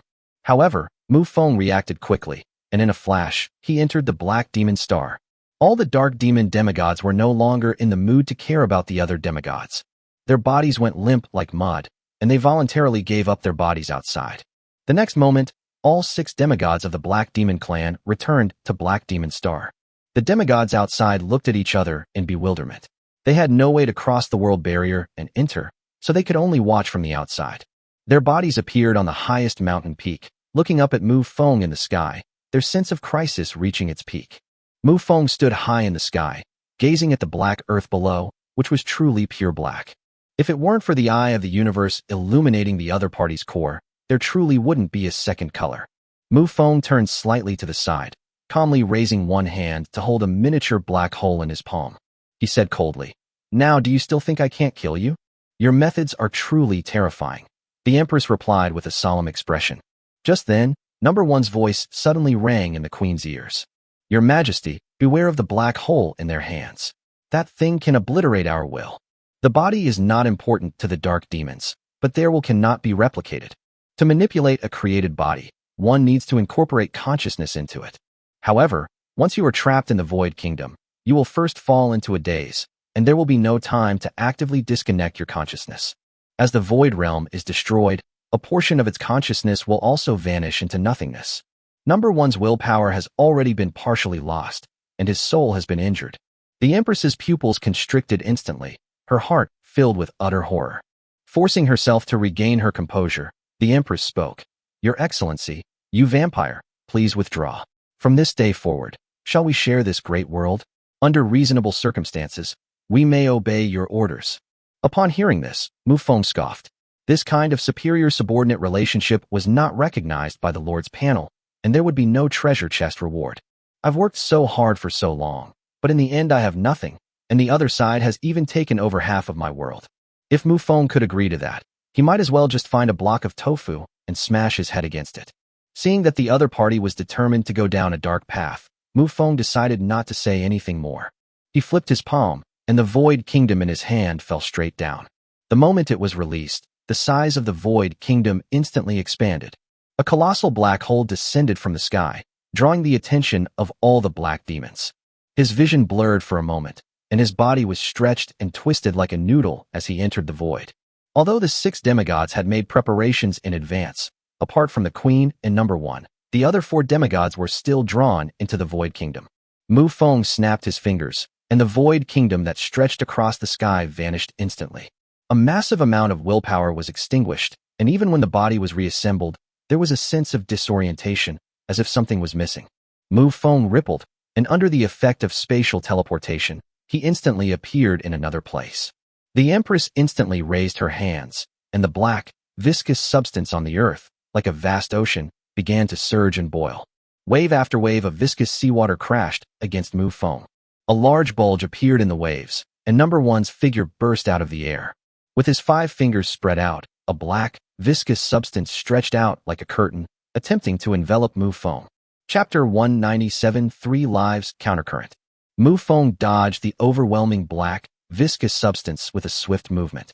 At the same time, the location where he appeared this time was very close to one of the Queen's cores. Despite her shock, the Queen did not stop what she was doing. Seemingly summoned by the Queen, the black, viscous substance beneath Mufong's feet instantly shot into the sky. 10 black, viscous pillars stood around Mufong, trapping him within them. Mufong's expression immediately turned strange. Although he hadn't touched the black, viscous substance, he could already feel the corrosive power. Clearly, the Queen had been prepared.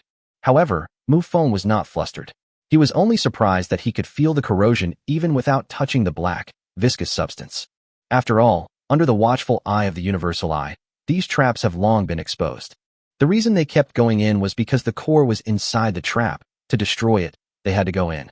He rubbed a miniature black hole in his hand and threw it directly on the ground.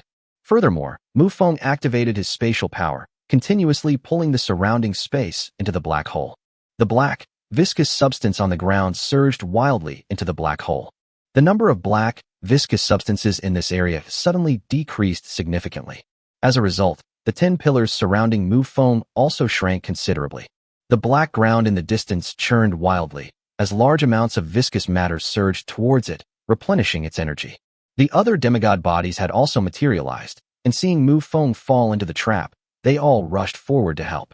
A black, viscous substance seeped from his palm, continuously reinforcing the 10 pillars. Just when everyone thought Mufong was trapped, a wicked smile appeared on his lips. The Queen's pupils suddenly contracted as she realized something terrifying. Mufong seems to have the ability to create clones. Not good.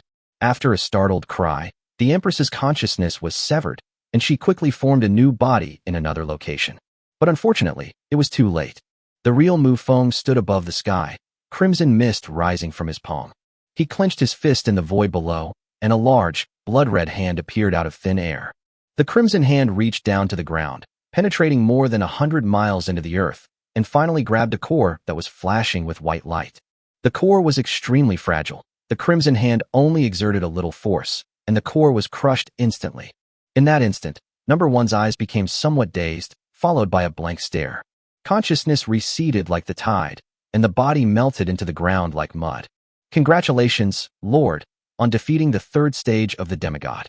The following items have been obtained. The power of laws, the law of corrosion, the law of devouring. Dropped item, demigod level individual item chest. This was the 2nd demigod Mufong had killed, but this time there was no experience reward. However, Mufong was not surprised, because the upgrade of a demigod is completely different from that of someone below the demigod level. Demigods rely on the power of laws to level up, and rewarding them with the power of laws is equivalent to helping the Lord level up quickly. However, once the power of the laws enters the body, one still needs to comprehend it somewhat before it can be transformed into a breakthrough in one's realm. Given Mufong's talent, it wouldn't take him long to comprehend a completely new law. Moreover, it is about mastering a law that already exists within oneself. The Empress's face was filled with rage. She roared to the sky, letting out a shrill cry like that of a female ghost. "Aya, vampire! I'll kill you!" Her arms suddenly spread out, and the black, viscous substance of the entire world surged. The black, viscous substances gathered together and bulged up like a giant mountain. The giant bubble suddenly burst open, and a colossal empress, towering to the heavens, appeared before Mufong's eyes. The other party is not a physical entity, but rather a phantom of a law somewhat similar to Mufong, both belonging to energy. However, the queen's energy body is frighteningly large. This is a demigod phantom belonging to the fourth stage of demigods. The enormous demigod phantom slowly raised its palm and pressed down on Mufong. The immense wind pressure caused the earth to collapse, and for a moment the whole world trembled.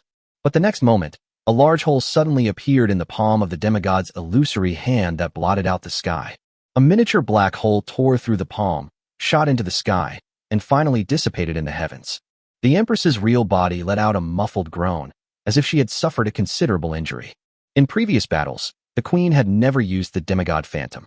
While the demigod phantom is powerful, it would only expose the weaknesses of the Dark Demon clan.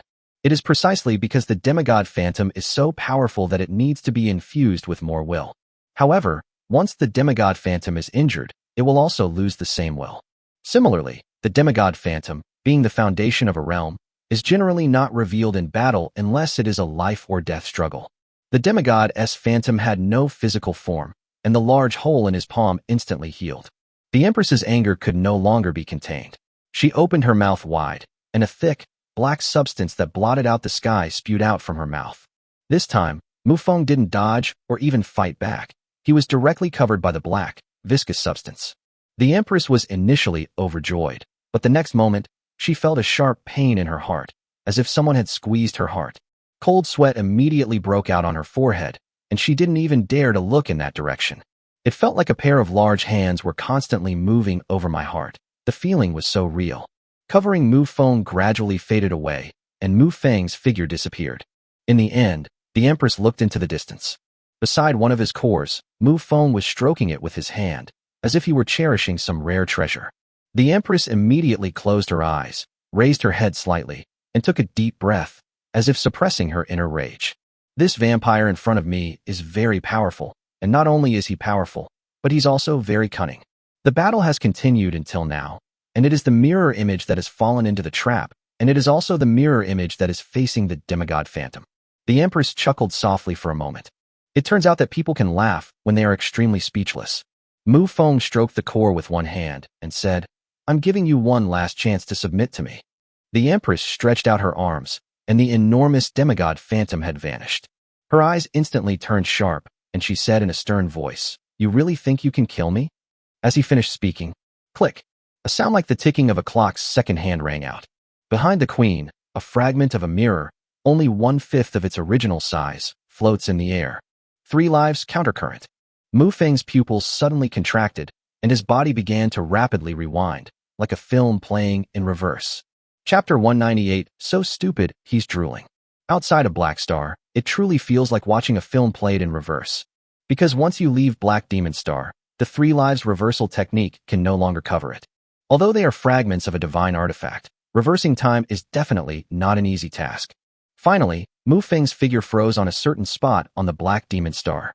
Meanwhile, Mufong's mirror image was in the state of having just killed number 1. This is the limit of 3 lives reversal, because number 1 is a powerful being at the 3rd stage of demigod, and the opponent's fall is an irreversible timeline. The reversal of time left Mufong in a somewhat chaotic state. Because Mufong still possesses the blood fury within him, the opponent is clearly unaffected by the time reversal. He shook his head, quickly getting himself back to peak condition. At this moment, the Empress quickly mobilized the core, placing them at their maximum distance. The core has already been activated, so hiding it is impossible. The only option is to place it as far away as possible. After doing all this, the queen looked at Mufong with a wary expression. Mufong looked at the Empress in the distance, and a rare look of anger appeared on his face. He wanted to subdue his opponent in their first encounter, but because it was their first fight, his opponent was unwilling to accept it.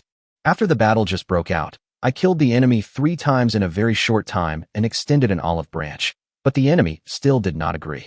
But just now, Mufong had already stood next to the core, but he did not destroy it, still wanting to subdue it. Time and time again, even when the enemy's crystal was almost completely destroyed, they remained stubbornly defiant. Mufeng's eyes had turned completely cold as he looked at the Empress opposite him and said in a cold voice, "A last-ditch effort." As he spoke, he formed his 5 fingers into a claw, and a huge black hole suddenly appeared behind him. Beyond that pure black hole, dazzling light was reflected in everyone's eyes. A colossal black hole stretched across the sky, devouring even the invisible forces of law. To be precise, the Void Realm does not possess the ability to devour. However, in the vast universe, the power of laws permeates every corner, like an invisible ocean. However, the existence of the Void Kingdom is like a vacuum zone in a vast ocean. Under the self-repairing rules of the laws of the starry sky, those laws will subconsciously surge towards this vacuum zone. The Void Realm is pure nothingness, and laws entering it will dissipate, thus creating an effect similar to devouring. Mufong stood tall in the sky, with a huge black hole stretching behind him, and a terrifying sense of oppression filled everyone's hearts. The black, viscous substance on the ground seemed to be pulled, turning into threads that rose from the ground and eventually disappeared into the black hole. As Mufong's void laws grew stronger, the size of the black hole behind him also expanded. The Empress's body continuously exuded a black, viscous substance, and even the other party's body was drawn by the Void Realm. Anxiety appeared on her face, and the fragments of the magic mirror reappeared behind her. 3 lives. Annihilation. Before she could finish speaking, Mufong pointed a finger from the sky, and a pure black ray shot straight toward a core. The ray was so fast that the queen had no time to make the core dodge it. A massive amount of energy surged into the magic mirror behind him, attempting to use the power of time reversal to make the opponent's attack disappear. The 3 lives reversal event was finally activated, and time began to flow backward. But then a surprising thing happened. Mufong, along with all the techniques he employed, remained unaffected by time. Reversing time is an absurd ability in itself, so it is subject to many limitations. For example, the law of time cannot control nothingness. Nothingness represents the absence of anything, so how could it be affected by the laws of time? The pure black rays shone on the core, and the core instantly transformed from a physical entity into an energy body, and then disappeared. The Empress felt a sharp pain in her heart, and her soul power was directly reduced by almost half. However, Mufong did not stop there. He pointed out again, and another black annihilation ray of light rushed towards another core. The core issue was unavoidable, and time reversal was useless. The queen's heart had sunk to the bottom. Under the annihilation ray, yet another core was instantly destroyed. The Empress staggered, and this time she couldn't even stand up. She was breathing rapidly, and a black, viscous substance was oozing from the corner of her mouth. She struggled to lift her head, then her pupils suddenly contracted. Before she knew it, Mufong had arrived in front of her. The moment she looked up, Mufeng's hand landed directly on the Empress's forehead. A crimson light burst forth at that moment. The queen had only 1/3 of her will left, and her mind was in complete chaos. It wouldn't be an exaggeration to call her a fool. The opponent's will was no match for Mufeng's invasion, and in a very short time, Mufong accomplished what he wanted to do. He wanted to turn the queen into his follower. Anyway, the other party is already out of their mind, so they can be easily manipulated. 4 large bags appeared nearby, and then the figures of number 2, number 3, number 4, and number 5 emerged. Seeing what was happening before their eyes, these demigods naturally understood the situation. They wanted to step forward and stop them, but they didn't have the courage. If you anger them, they might just crush the queen's head. The Empress's consciousness is currently confused, and she can no longer easily switch bodies. Simply put, their soul power is insufficient, and they can no longer control the power of the 4th stage of demigod. After a long while, Mufong withdrew his hand. The Empress's originally cloudy eyes gradually turned tinged with fanaticism. She immediately prostrated herself on the ground, like a female fanatic, and said, "Great God of faith, I am your most loyal slave." Mufong frowned, and subconsciously took 2 steps back. The Empress was acting very strangely at that moment, with black, viscous substances dripping from the corners of her mouth. Although the other party's body is composed of black, viscous matter. Each of them plays a different role. For example, the saliva at the corner of the mouth right now is what it represents. In short, it means so stupid it makes your mouth water. Dark demon demigods around her, seeing their former queen now looking like a fool, all lowered their heads, unable to bear to look at her. Mufong glanced at them and said coldly, "Is there any way to recover this idiot?" Number 2 shuddered and quickly said, "I have a way." Mufong turned around and left, his voice echoing through the scene. "Restore your empress, and then have her come to see me." Even if the Black Demon clan can't restore the other party, Mufong will find a way to do so. Chapter 199: The Origin of the World. After all, he is a 4th-stage demigod and can become a very sharp blade. Although their combat strength is somewhat worrying, you cannot deny their level of skill. With the Queen's defeat, the Dark Demons naturally lost their will to fight. The Black Demon clan's combat soldiers had already been gathered up by Number 2 and retreated back to Black Demon Star. Mufong unleashed another Void Kingdom, creating a loophole in the world's barrier, and then left. Between 2 planets, Mufong's figure suddenly appeared, and the demigods present immediately bowed respectfully. "Greetings, your lordship." They had all witnessed the battle, and even fragments of a true divine artifact had appeared. If it weren't for the fact that the battlefield was inside a planet, Mufong's destructive power at the time would have been enough to destroy the planet. In the 4th stage of a demigod, when going all out, one can destroy a star. Clearly, both sides held back during the previous battle. Mufong nodded and said, "The Black Demon clan is now under my control. We'll discuss what to do next after their empress recovers." Black Star. The senile empress watched Mufong's departing figure, chuckling foolishly. But as the figure suddenly disappeared from sight, the empress's expression changed drastically. "My god of faith, have you abandoned your slaves?" As they spoke, an uncontrollable force surged forth, causing immense damage to the surrounding environment. The other demigods looked at each other without speaking, but they had already made up their minds. Number 4 and Number 5 spoke up, saying, "Let's do it, the 2 of us."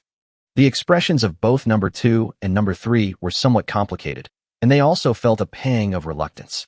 The Dark Demon race has a lifespan. When their soul power is completely exhausted over a long period of time, it means the death of their life.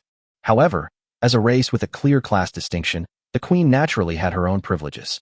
The reason the Empress has 3 cores is that 2 of them were left behind by the first 2 Empresses of the Black Demon clan. This is also a privilege of the Empress. Only the Empress can possess a maximum of 3 cores. Since the core is now gone, resulting in a severe deficiency of the other party's soul power, the only option is to contribute a new core. Number 4 and Number 5 intend to contribute their cores to help the Queen return to normal. Number 2 and Number 3 are naturally impossible, because Number 2's strength is at the 2nd stage of demigod, and Number 3's strength is at the peak of the 1st stage of demigod, not far from breaking through. As a highly efficient race, they do not hesitate to sacrifice their lives. It immediately mobilized its core, moving closer to the Queen's last remaining core. The soul power of the 2 cores surged into one of them, gradually replenishing the other's soul power. As the power of the soul entered, the Empresses will gradually begin to recover. However, within that vast ocean of souls, a majestic figure was also being nurtured and strengthened. The true ancestor's seed of faith is no trash. Even if the other party recovers, it's impossible to break free from its control. When the power of her soul was strong enough, the Empresses will begin to gradually recover. Looking at that majestic figure in the ocean of souls, he subconsciously knelt down. The demise of the 2 wills allowed the Empress to return to normal. Recalling everything that had happened, the Queen wished she could slap herself twice. The war ended, and all the demigods returned to their respective territories. Next came the division of the spoils. Mufong sat alone on the throne and opened his Lord panel. This time, the harvest was quite substantial. Killing Number 1 yields an individual treasure chest, and subduing the Black Demon yields another treasure chest. That's already 2 demigod treasure chests. With the previous submission of the Moon Elves and the Dragons, they now possess a total of 4 demigod chests. At the same time, Mufong also obtained the laws of corrosion and devouring, and his combat power soared to another level. Open the treasure chest. Congratulations, Lord, for opening 4 demigod-level treasure chests. The following items have been obtained. Special item, Dragon Egg. Item description, an unhatched dragon egg. Once hatched, it will have at least demigod-level growth potential. Special building blueprint, Divine Light Moon Wheel. Item description, a defensive building consisting of 4 giant floating moon wheels that can surround your castle and deliver terrifying attacks to your enemies. Special item, Life Core. Item description. By entrusting your soul power to it, you can be resurrected after your physical body dies using the core. Special item, Origin of the World. Item description. A primordial energy belonging to a world with numerous uses. Looking at the 4 rewards, Mufong could only say that they were a mix of good and bad. For example, that dragon egg didn't seem to be of much use to Mufong. The above mentioned the minimum demigod level growth talent, but Mufong could summon a vampire with demigod level growth talent at will. Even if he were incredibly lucky and reached the level of a true god, it would only be of some use to Mufong. This can be seen in the case of Ephelil, whose growth talent has reached the level of a second-level main god, perhaps due to Mufeng's hard work. Since the other party had always been serving him, Mufong became interested and casually pushed him down. Defensive structures like the Divine Light Moon Wheel are rarely useful to Mufong, since he's always the one attacking others.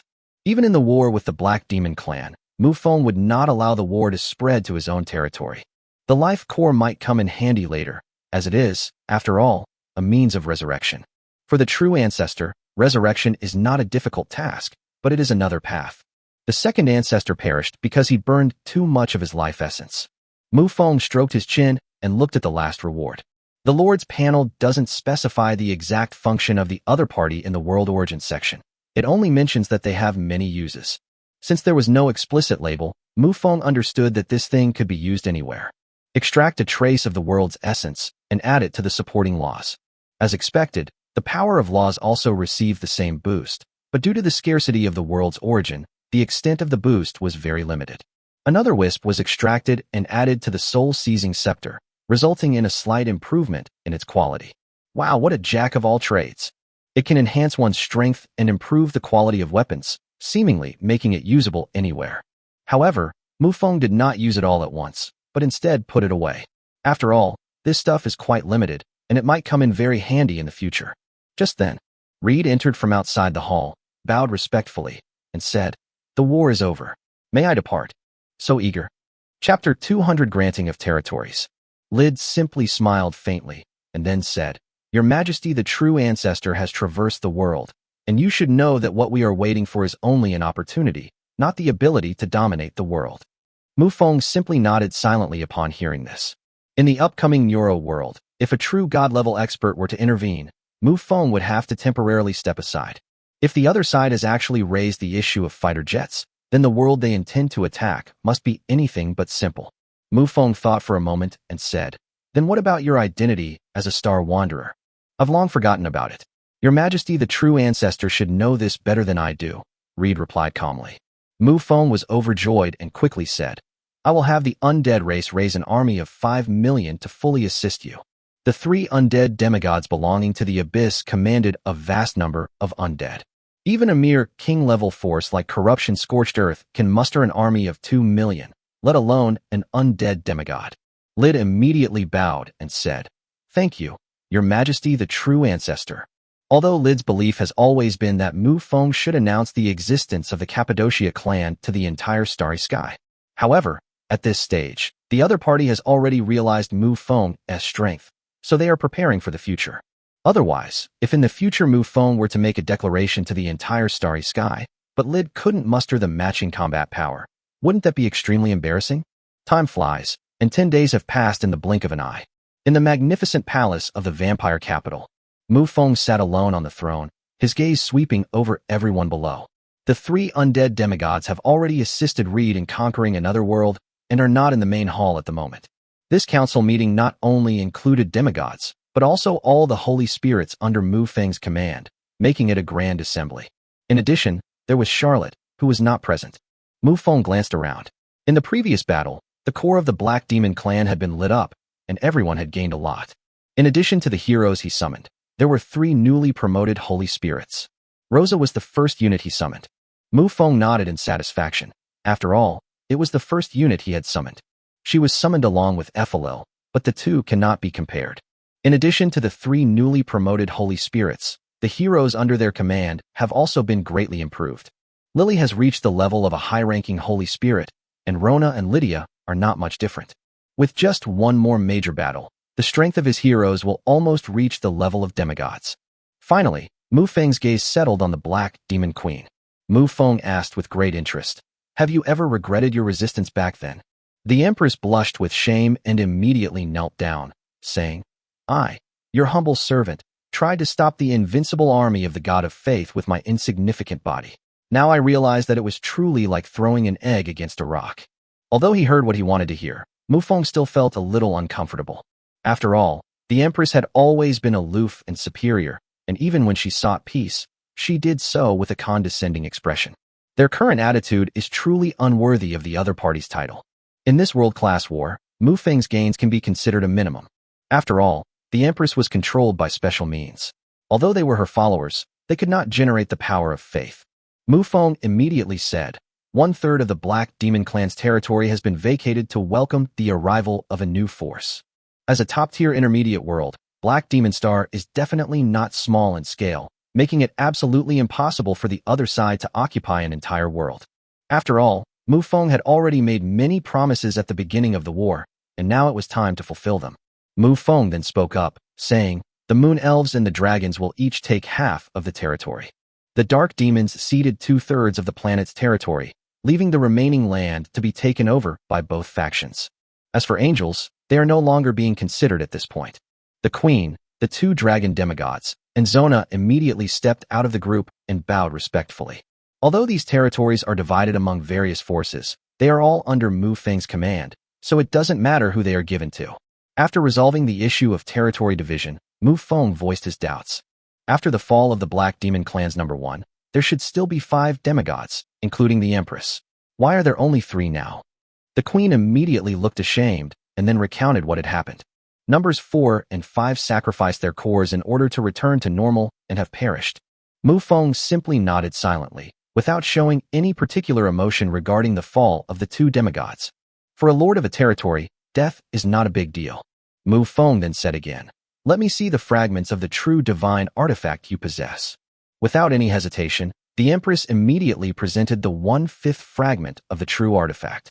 Following Mufeng's orders, the Black Demon Clan immediately began to shrink their territory after leaving the main hall.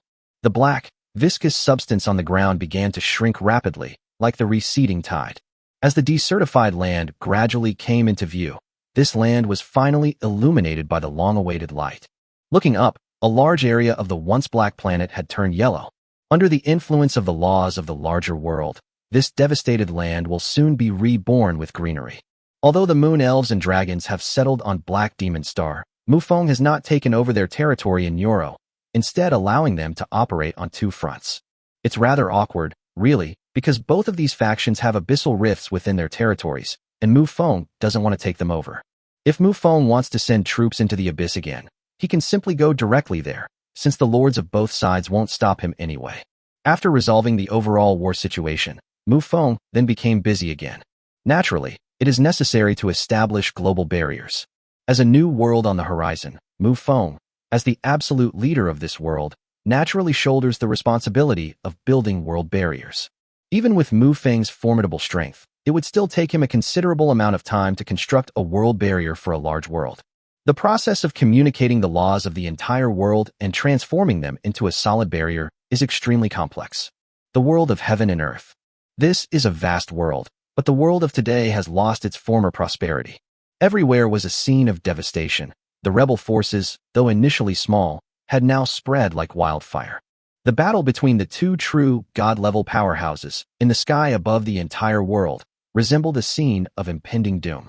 The aftershocks of the battle, no longer sustained by the laws of nature, transformed into a massive amount of energy that crashed to the earth. A fiery red meteor streaked across the sky, leaving a deep crater hundreds of miles deep on the earth. Beyond this vast world, a tea table sits steadily in the void.